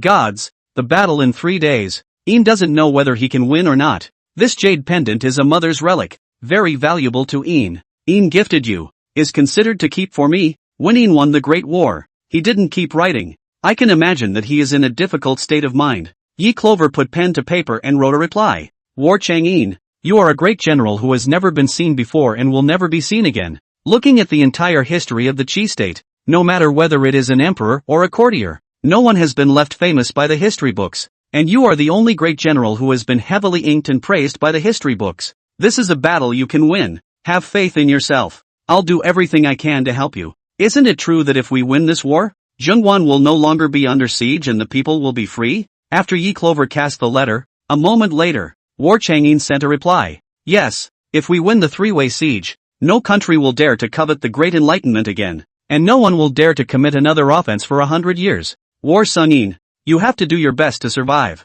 You promised me that you would unify China and conquer overseas. You can't go back on your word. It took a long time for the vase to send a reply. Okay, Yin promised you that he will do everything he can to win the war. Leaf Clover believed him. He is a great general who, in history, rarely became famous at a young age. He's going to win, but it's also hard to avoid anxiety and inner turmoil. She wondered how else she could help War Chang'in. Go help him win the war. In fact, there are quick and sure ways to win right now by sending guns and ammo, but it's expressly forbidden in the country and she can't buy it, even if you go abroad to buy it. She didn't have a doorway, and she didn't know if it was too late. It just so happened that 3 owners who deliver compound bows came with the van. 3 stores sell compound bows, totaling 120,000 frames. There are 600,000 arrows. Yi Clover didn't haggle and paid the owner directly. The 3 store owners drove off happily. When the last boss was about to leave, Yi Clover pulled the boss back. She pulled her boss into a corner and whispered in inquiry. Boss, this compound bow still doesn't have enough force. Do you have one of those shotguns that can hunt wild boars? I'm in business, and wild boars over there are flooding the area, trampling farmland, knocking down houses, and knocking people down the mountain to fall to their deaths. The county organizes wild boar hunts, but they don't work very well. A shotgun would have been nice. The boss's eyes darted around and asked Yi Clover, you want a lot? Yes. Several large counties in the vicinity have had quite a few homesteads destroyed by feral hogs, with losses amounting to several $1 million. The boss whispered to Yi Clover, Maisie, I'll ask for you. There's not necessarily any goods. A dozen shotguns should be available. That's too few. I want at least 10,000. The boss's eyes snapped wide. That much? Yes. Okay. I'll ask for you and get back to you tomorrow. Witnessing her boss leave, Yi Clover pulled the shutter closed and drove toward the mountain villa. Along the way, as she drove, she thought about how she was going to get her hands on the guns. Who among her classmates went to school in the beautiful country? Mom and Dad's friends who emigrated to the beautiful country. Is it too late for her to book a flight and fly there? Can you get over the wall to the arms supplier? Asterisk. In Zhenguan, it was getting dark and all the solar lights on the roadside were lit up. The streets were sparsely populated and patrolled by soldiers. In front of War Changyin's tent, there are 10 tricycles parked, 10 wooden plank carts. Each car contains several large boxes, neatly arranged. Murphin drove the tractor in and installed the bucket, which was covered with black oiled fabric. Once he had parked the tractor in front of the tent and lifted the black tarp, at once, the radiant jewels in the carriage attracted crowds of generals to gather around. A whole truckload of jewelry, just piled up. It's worthy of the youngest son of the world, and it's magnificent. Mo Fan was unimpressed. Since it's the final battle, if you die accidentally, the jewels will be snatched by the enemy. And that's too cheap for them. Why don't we give it all to the gods to thank her more for taking care of us all this time? Chapter 118, Cars? Mass Murderer. During this time, I've played with drones, driven tractors, and used tablets. This life has been worth it. Everyone's eyes looked at the young Seiji with relief. He's changed a lot, the most of the generals. I used to be afraid to go to war and kill. Since the drought and famine, he has changed his personality drastically, put away his cynical attitude and started drilling in the practice field. The barbarians invaded, and he was able to get on the field and kill the enemy. Using a drone with explosives plays like a charm. The last time the tripartite coalition army retreated, Mo Fan was instrumental. He took all his belongings and gifted them to the gods, knowing that the next battle would be really hard. Everyone saw Mo Fan's candor, so they all opened their respective boxes as well. It's all gold and silver jewelry. It's all emptied out the family. They were on the same page as Mo Fan. In case they lost, they couldn't cheapen the enemy. If they win, the family is gone, but the gods won't stand by and watch them starve. Water and food will continue to be given. In famine years, the most circulated hard currency is water and food. They took the grain they had hidden in their cellars and sold it, multiplying it several times more than the gold, silver, and jewels offered to the gods. So, they willingly gave it to the gods. War Changyin did all the counting. Murphin offered a carafe of gold, silver and jewels to the gods. Chen Kuwei 10 boxes of money. Qinwu 8 boxes, Dian Ziping 6 boxes, Li Yuanzhong 5 boxes, 6 boxes of Wu Sanlang, 3 boxes of Ho Ho, 2 cases of Chen Junlin, even Mo Fan's side of the military division Zhuang Liang, a small box of offerings. Zhang Yuan offered more than 10 pieces of jewelry and jade. Tianqin Suming took out all of his wife's books and put them on the 10 or so swords of War Changyin. This time, the offering of money and jade to the gods was more than the total number sent over by War Changyin. He knew that Cloverleaf wouldn't take it. If the war had been won, she would have retreated. So send it first and last. Asterisk. Yi Clover had just returned to the villa when she received a note from War Changyin. He said for her to find a large depot. She didn't understand what War Changyin wanted to do, but as he said, holding the vase, he went up to the largest empty room on the top floor. The bottle had just been put down when suddenly 10 boxes fell from the sky, stacked neatly in the corner. A note floated down. This campaign in Jingguan has been difficult, and the generals did not want the rewards they had received only through birth and death to fall into the hands of the enemy, so they offered them all to the gods. Chen Kuwei 10 boxes of money, Chen Wu 8, Dian Ziping 6, Li Yuanzhong 5. The 10 boxes that fell just now belonged to General Chen Kuwei. Yi Clover wrote Chen Kuwei's name and the note was pasted on the box. Then came the 8 boxes. The color and material of the boxes, different from the Chen Kuwei treasure chest. She's labeled Chen Wu, according to the number on the note passed on by War Changyin. The gold and silver jewelry that each general had deposited with her was all labeled with names. There will be no confusion, including Tianqin and Su Ming. They stored a sparse amount. Ye Clover with a dust bag. Also write the name labeling. The last was a gift from the world's son, Merfin. A big pile of bling. Gold ingots, gold bars, gold cakes, gold horseshoes, rolled around. There is a variety of finely crafted jewelry, engraved with royal styles, especially embellished gemstones, pearls, turquoise, and other gold jewelry. The backs are both engraved with the Empress and Empress Dowager's special seals. Because of the number of too many, Ye Clover brought all the dust bags at home, one piece at a time. After loading for 2 whole hours and counting the number of pieces, it turned out to be more than 2,000 pieces. The youngest son of the world is simply too ho. She no longer had a box, so she had to stack it all in the closet. She closed this master bedroom window tightly, drew the curtains, and locked the door. Fearing burglary, she installed surveillance in the hallways and room entrances. After all the work, it was already 10:30 at night. She didn't dare rest and called the owner of the body armor factory. Full body protection body armor. When will it be delivered? She can add money, urgently. The owner said, soon, soon. Ye Clover added 5,000 to a set, only asking him to send a batch tomorrow first. The owner said the quantity was only 1,000. It doesn't matter, she wants it in a hurry. Hanging up the phone, she flipped through her address book and asked from high school friend to high school friend. The international school she attended in high school had several studying abroad in the beautiful country. I heard she inquired about guns. Both thought she was crazy and were busy hanging up. Mom and Dad's friend answered the phone and heard that it was her. Fearing that Ye Clover would trouble them, Ye Clover had not yet opened her mouth to ask, and then hung up the phone directly. They have the world at their fingertips. Guns couldn't be gotten. And she looked at the room full of bling. If they all die, it's hard for her to have peace of mind with that money. What to do? Asterisk. Inside the tent, after everyone had sent their gold and silver jewelry over, the air was still and the whole place was silent. It's not that they don't give up money. It's the thought of dying in 2 or 3 days. And even though they're used to seeing life and death, they still harbor fear of death in their hearts. It was almost midnight, and no one had gone to rest. Sitting wordlessly in the general's tent, suddenly, a behemoth landed outside the tent. The generals heard the commotion and all ran out. They saw a huge thing. The black box-shaped car, which has 4 wheels, is black and the paint is still vaguely reflective. The headlights were on and it just dropped in front of the tent. The generals all stared with wide eyes, unblinking. What? What is this? Chen Wu does not like to brush the instructional video. To such a behemoth, full of shock and novelty, the hilt of Chen Kuei's sword knocked on the front of the car, which made a dull ringing sound. It's made of steel, solid steel. Chen Wu knocked on the glass window. This glaze is thicker than the last plow truck used. The other generals, all of them, studied around the car. Someone studied the tires and said that the boardwalk would not fall over with these tires on it. Someone was working on the headlights and thought they were too bright.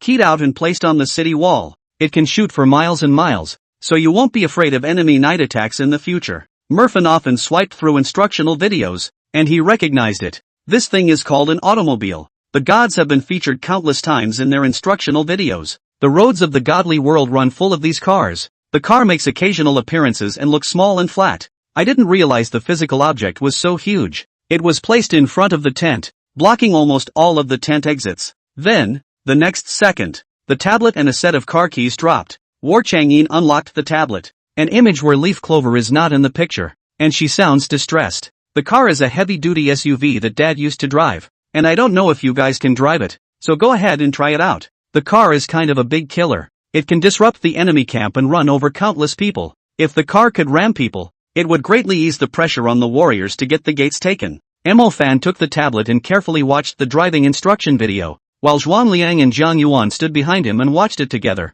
After the video was watched in its entirety, Merfin swore and packed his bags. If there were 100 cars, I alone could destroy them all. Is it really feasible? War Chang'in asked. Chen Kuei also said, don't brag. When you are captured alive, the enemy will not be merciful. Merfin assured, this seer can do it. Merfin opened the door and sat confidently in the driver's seat. He was stunned by the luxurious decor of the cab. The seats are leather touch, with 2 large screens up front that show reverse orientation. He can drive a plow, so he'll start the car. Everyone saw him actually start the car. Everyone breathed a sigh of relief. But the next moment, the car lurched out, knocking down the next tent, and the car ran over it. Merfin's head hit the windshield with a thud. Chapter 119, we're all on our own. The generals all ran to the car to check Mo Fan's injuries. He's fine, the airbag didn't pop. He struggled to open the car door, a large bag on the side of his head, and his legs weakened as he stepped down. The conviction of a moment ago turned into a ghostly grudge.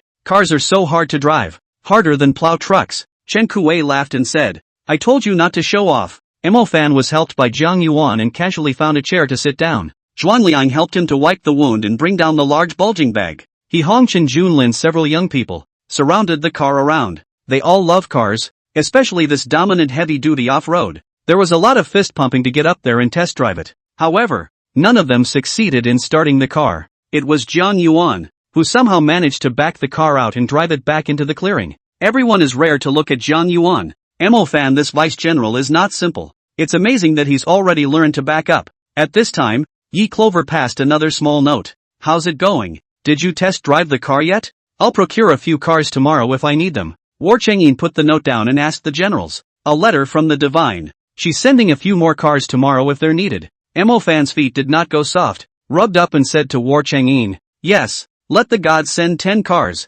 It's just that this car is too short, and it is true that driving out quickly can hit people, but once the enemy army shoots arrows, it will shoot through the glazed window, and the person who drives it will also be injured. If you don't hurt the driver, this car is a killer. War Chengyin walked to the heavy off-road side. The off-road space is large. The frame is also large. If he wanted a bigger car, he didn't know if there was one on the god side. I'll ask the gods. War Chengyin wrote over Mo Fan's claim. Yi Clover wrote back quickly. Bigger, taller cars, big trucks, but they're hard to drive. I'll buy 2 used ones tomorrow. Big trucks are expensive, but once you hit someone, there's basically no chance of survival. Yi Clover called Master Huang, said to purchase 2 used large trucks, load capacity of 40 to 60 tons. Having 80 to 100 tons is fine. You have to pass the car inspection to be able to get on the road. Master Huang and the others have a group of truck drivers. When he asked around the group for her, there were several truckers who were planning to sell their cars. There's home demolition not going to work. There are plans to change careers, saying it's too tiring. There's a wife who's sick and a child who's still in school and needs money urgently. Master Huang helped her ask, prioritizing the picking of the switch and his wife's illness. The price offered is reasonable and market rate. Yi Clover didn't bargain and took them all. More money for them to do another service and maintenance. Fill up the gas tank and drive it to her villa yard tomorrow. Master Wang said he'd deliver it by noon tomorrow. Before Yi Clover went to bed, he sent a message to Brother Sun, saying that Master Huang and the others drove 2 large trucks to come have the village entrance released. Asterisk. At night, Xingguan receives another batch of Su Huai soldiers who dragged their families to Xingguan. In order to avoid having dead Qi soldiers mixed in, War Chengyin asked to see the household registration road guide and other identification. He also had Jiang Yuan, as well as Mo Fan's other 2 dead soldiers, guard the entrance and check the soldiers entering the city. Only peers know their peers best. Of the 1,000 men who entered the city, 2 Qi dead soldiers were indeed uncovered. He was escorted away by Chen Wu and imprisoned in the dungeon. The others entered the city and were first separated from the common people and soldiers. In 2 days' time, from Su Huai's tent, there were already 3,000 people who had gone out. There were 1,000 soldiers, and the rest were their families. All of the people who came to Xingguan were driven to desperation, and if they didn't leave, they would be starved to death. There are also women whose husbands have died. Orphans and widows continue to stay in Su Huai's army tent, and ultimately cannot escape being eaten. Other soldiers walked 30 miles in the hot sun to Xingguan in order to keep their wives and children alive. They're just looking for a way out. I don't dare to imagine the town off too well, as long as there are enough leaves and grass roots also recognized. But I didn't expect to arrive at Xingguan. Every one of the people of Xingguan wore brightly colored cotton clothes, whether they were elderly or children. Their clothes were all brand new. The soldiers were all well dressed, with cloth shoes on their feet, their armor white and neat, and their lined uniforms of better quality robes than those worn by dignitaries before there was a famine. When they were taken to the residential streets where the people lived, saw people lining up for water. The faucet is just down the street, and when you unscrew it, clean water rushes out. Water? A clean water source? There really is water in Xingguan. General Chen did not deceive us. Finally some water. Woohoo! Ragged, dusty soldiers, all flung themselves in front of the water pipe, impatiently stretching out their rough, dusty hands, holding the water to drink and pouring it down violently. They're so thirsty, so thirsty. It's been a long time since I've had clean water. After they had filled 2 handfuls of water, they rushed to the bowls in their backpacks and caught water for their wives and children. The group gathered around a faucet and drank for 2 hours. The people queuing up to get water simply switched to a different faucet to get water. Anyway, there are 10 faucets on this street, Everyone got water and started wiping their eyes. If my sister had come to Jingguan earlier, she wouldn't have died of thirst alive. The child's father, in order to save the child, and other soldiers to grab water, was killed alive. God is not fair. Why General Su Huai did not enter the Jingguan?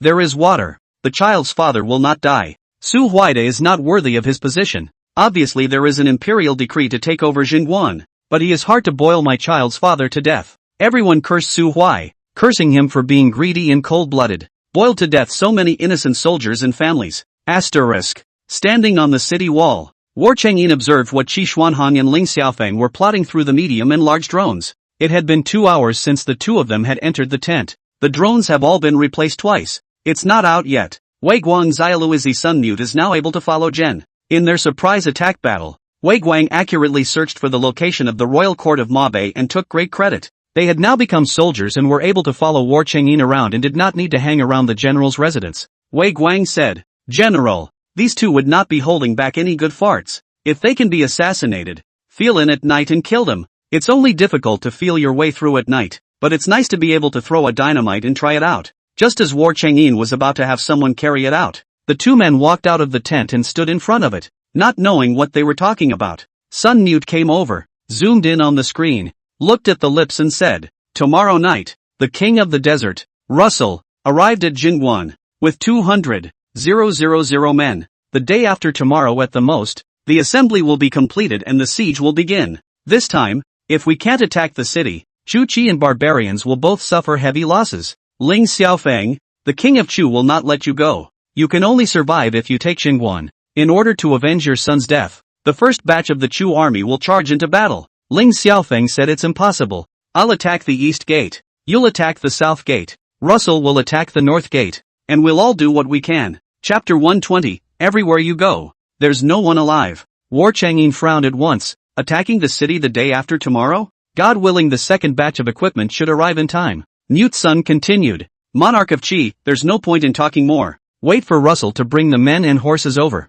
Then we'll all divide up the work." Ling Xiaofeng, the three parties are united and work together in order to take down Jingguan. While you think about stepping on the corpses of your comrades to get to the top all day long, with people like you, Jingguan is the only reason why the town can't be taken down late. When Russell arrives at the town pass, I'll work with him, and as for you, that's cool to stay there. After saying that, Ling Xiaofeng turned around and went back inside the tent. Qi Xuanhong held a white jade fan and fanned himself with a cold smile at the corner of his mouth as he walked back inside the Qi tent. Mute Sun said, "General, I've told you truthfully what they said. There should be no mistake." War Changyin complimented. "Well done. Go to the council room table, get a bottle of Coke and drink it." Mute Sun was delighted. "Can I take 3 bottles? Boss Wei, Xiaolu Zi, and 1 bottle each for me?" "Yes." Sun Dummy and Little Six were happy to go and get the Coke. Wei Guang looked at the starry camp tents in the distance and asked War Changyin despondently, "General, are you sure about the big battle the day after tomorrow?"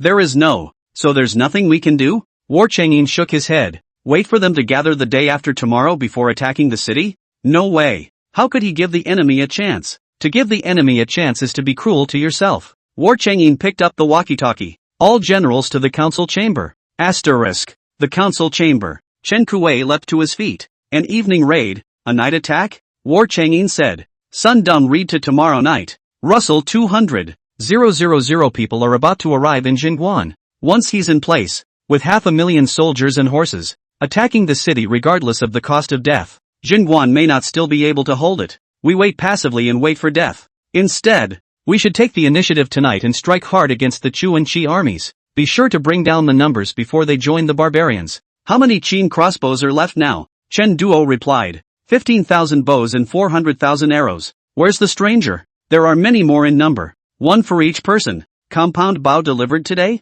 "All of them have been distributed. And the people have been given their portions. And if there is a war they will be able to go on at any time. Get them up on the ramparts and be ready. For the rest of the war family army, I'll take 20,000 men to deal with the Chu army. Chen Kuei bring 20,000 people. Whisk the Qi army to the buried explosive zone, or all killed. In short, to beat their numbers down." All the generals half-kneeled and bowed. The last general leads the way. "Go on, as soon as it's ugly time. Get going." "Yes." Asterisk. They all went to prepare. Take the boys over the age of 12 and girls over the age of 14 who have practiced compound bows for the past 2 days. All the old men under 65 years of age came to the ramparts with compound bows on their backs. The 1,000 soldiers from Su Huai's camp who had come to join him, with bows and arrows in hand, were waiting on the city wall. Today, all the generals are out in full force. Merfan and Zhuangliang were on the city walls, maneuvering the drones in preparation for dropping the explosives.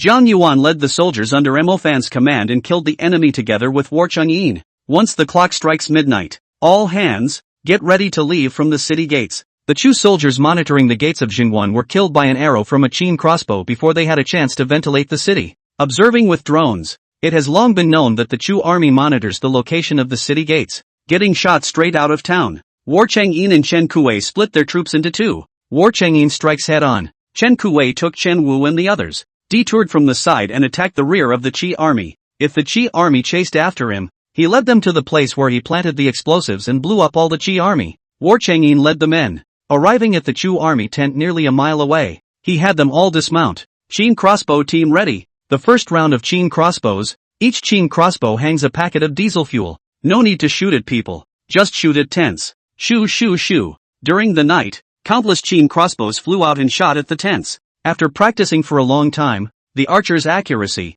has become very accurate. Almost every one of them shoots, especially the big goal tent. The chupacabra ran out of their tents to see where the enemy was. Some were doused with diesel fuel directly on their heads and wiped with their clothes. In the second batch, the Qin crossbow arrows were lit on fire. Shoo! The cracking sound was especially noticeable late at night. In an instant, the Chu camp ahead burst into flames. In less than a moment, the Chu compound burned into flames. War Chengyin raised his sword and mounted his horse, saying to the warriors, "Men and boys, follow this general into battle to kill the enemy." 16,000 people responded. Leave 4,000 men to shoot Qin crossbows. Led by War Chengyin, they rushed into the Chu army's compound. The Chu army is large, with 80,000 more men. War Chengyin led the men in the Chu army to start fighting, precisely because they caught the Chu army off guard. Many people still don't know what's going on, and in their sleep, they are awakened by Qin Zhou. Just as he ran out of the tent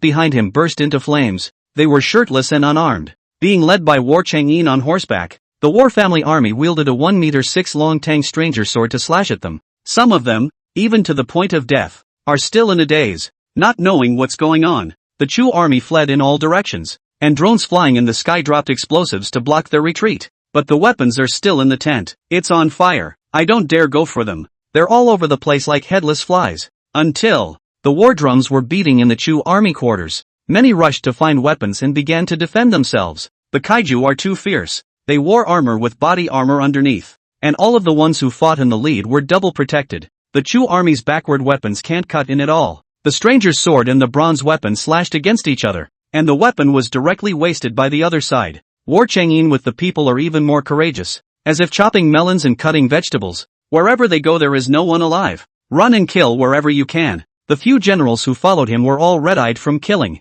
their armor all stained red with blood. Ling Xiaofeng ran out of the burning tent in his armor. Seeing War Chengyin lead people and massacre the Chu army, his eyes instantly turned scarlet as he angrily said, "War Chengyin, your opponent is me." He lifted his machete with one hand and rolled onto his horse, killing towards War Chengyin. War Chengyin turned his horse's head and saw Ling Xiaofeng galloping in on his horse. He met the battle with his handheld stranger's sword. The two fought in a tussle, with a roaring fire as a backdrop. Ling Xiaofeng's weapon was heavy, and the stranger's sword was not suitable for answering the battle. But the victory is that the knife seals harshly and is tough, able to withstand a large knife. Ling Xiaofeng doesn't have the upper hand. But, as more and more Chu troops fell around them, anyone who runs out will be immediately shot by a Qin crossbow. If you run in the opposite direction, you will be killed by explosives. War Chengyin came prepared. He must destroy the Chu army tonight. Ling Xiaofeng was furious, and the more he wanted to win against Battle Chengyin, the more he panicked. With two men against each other,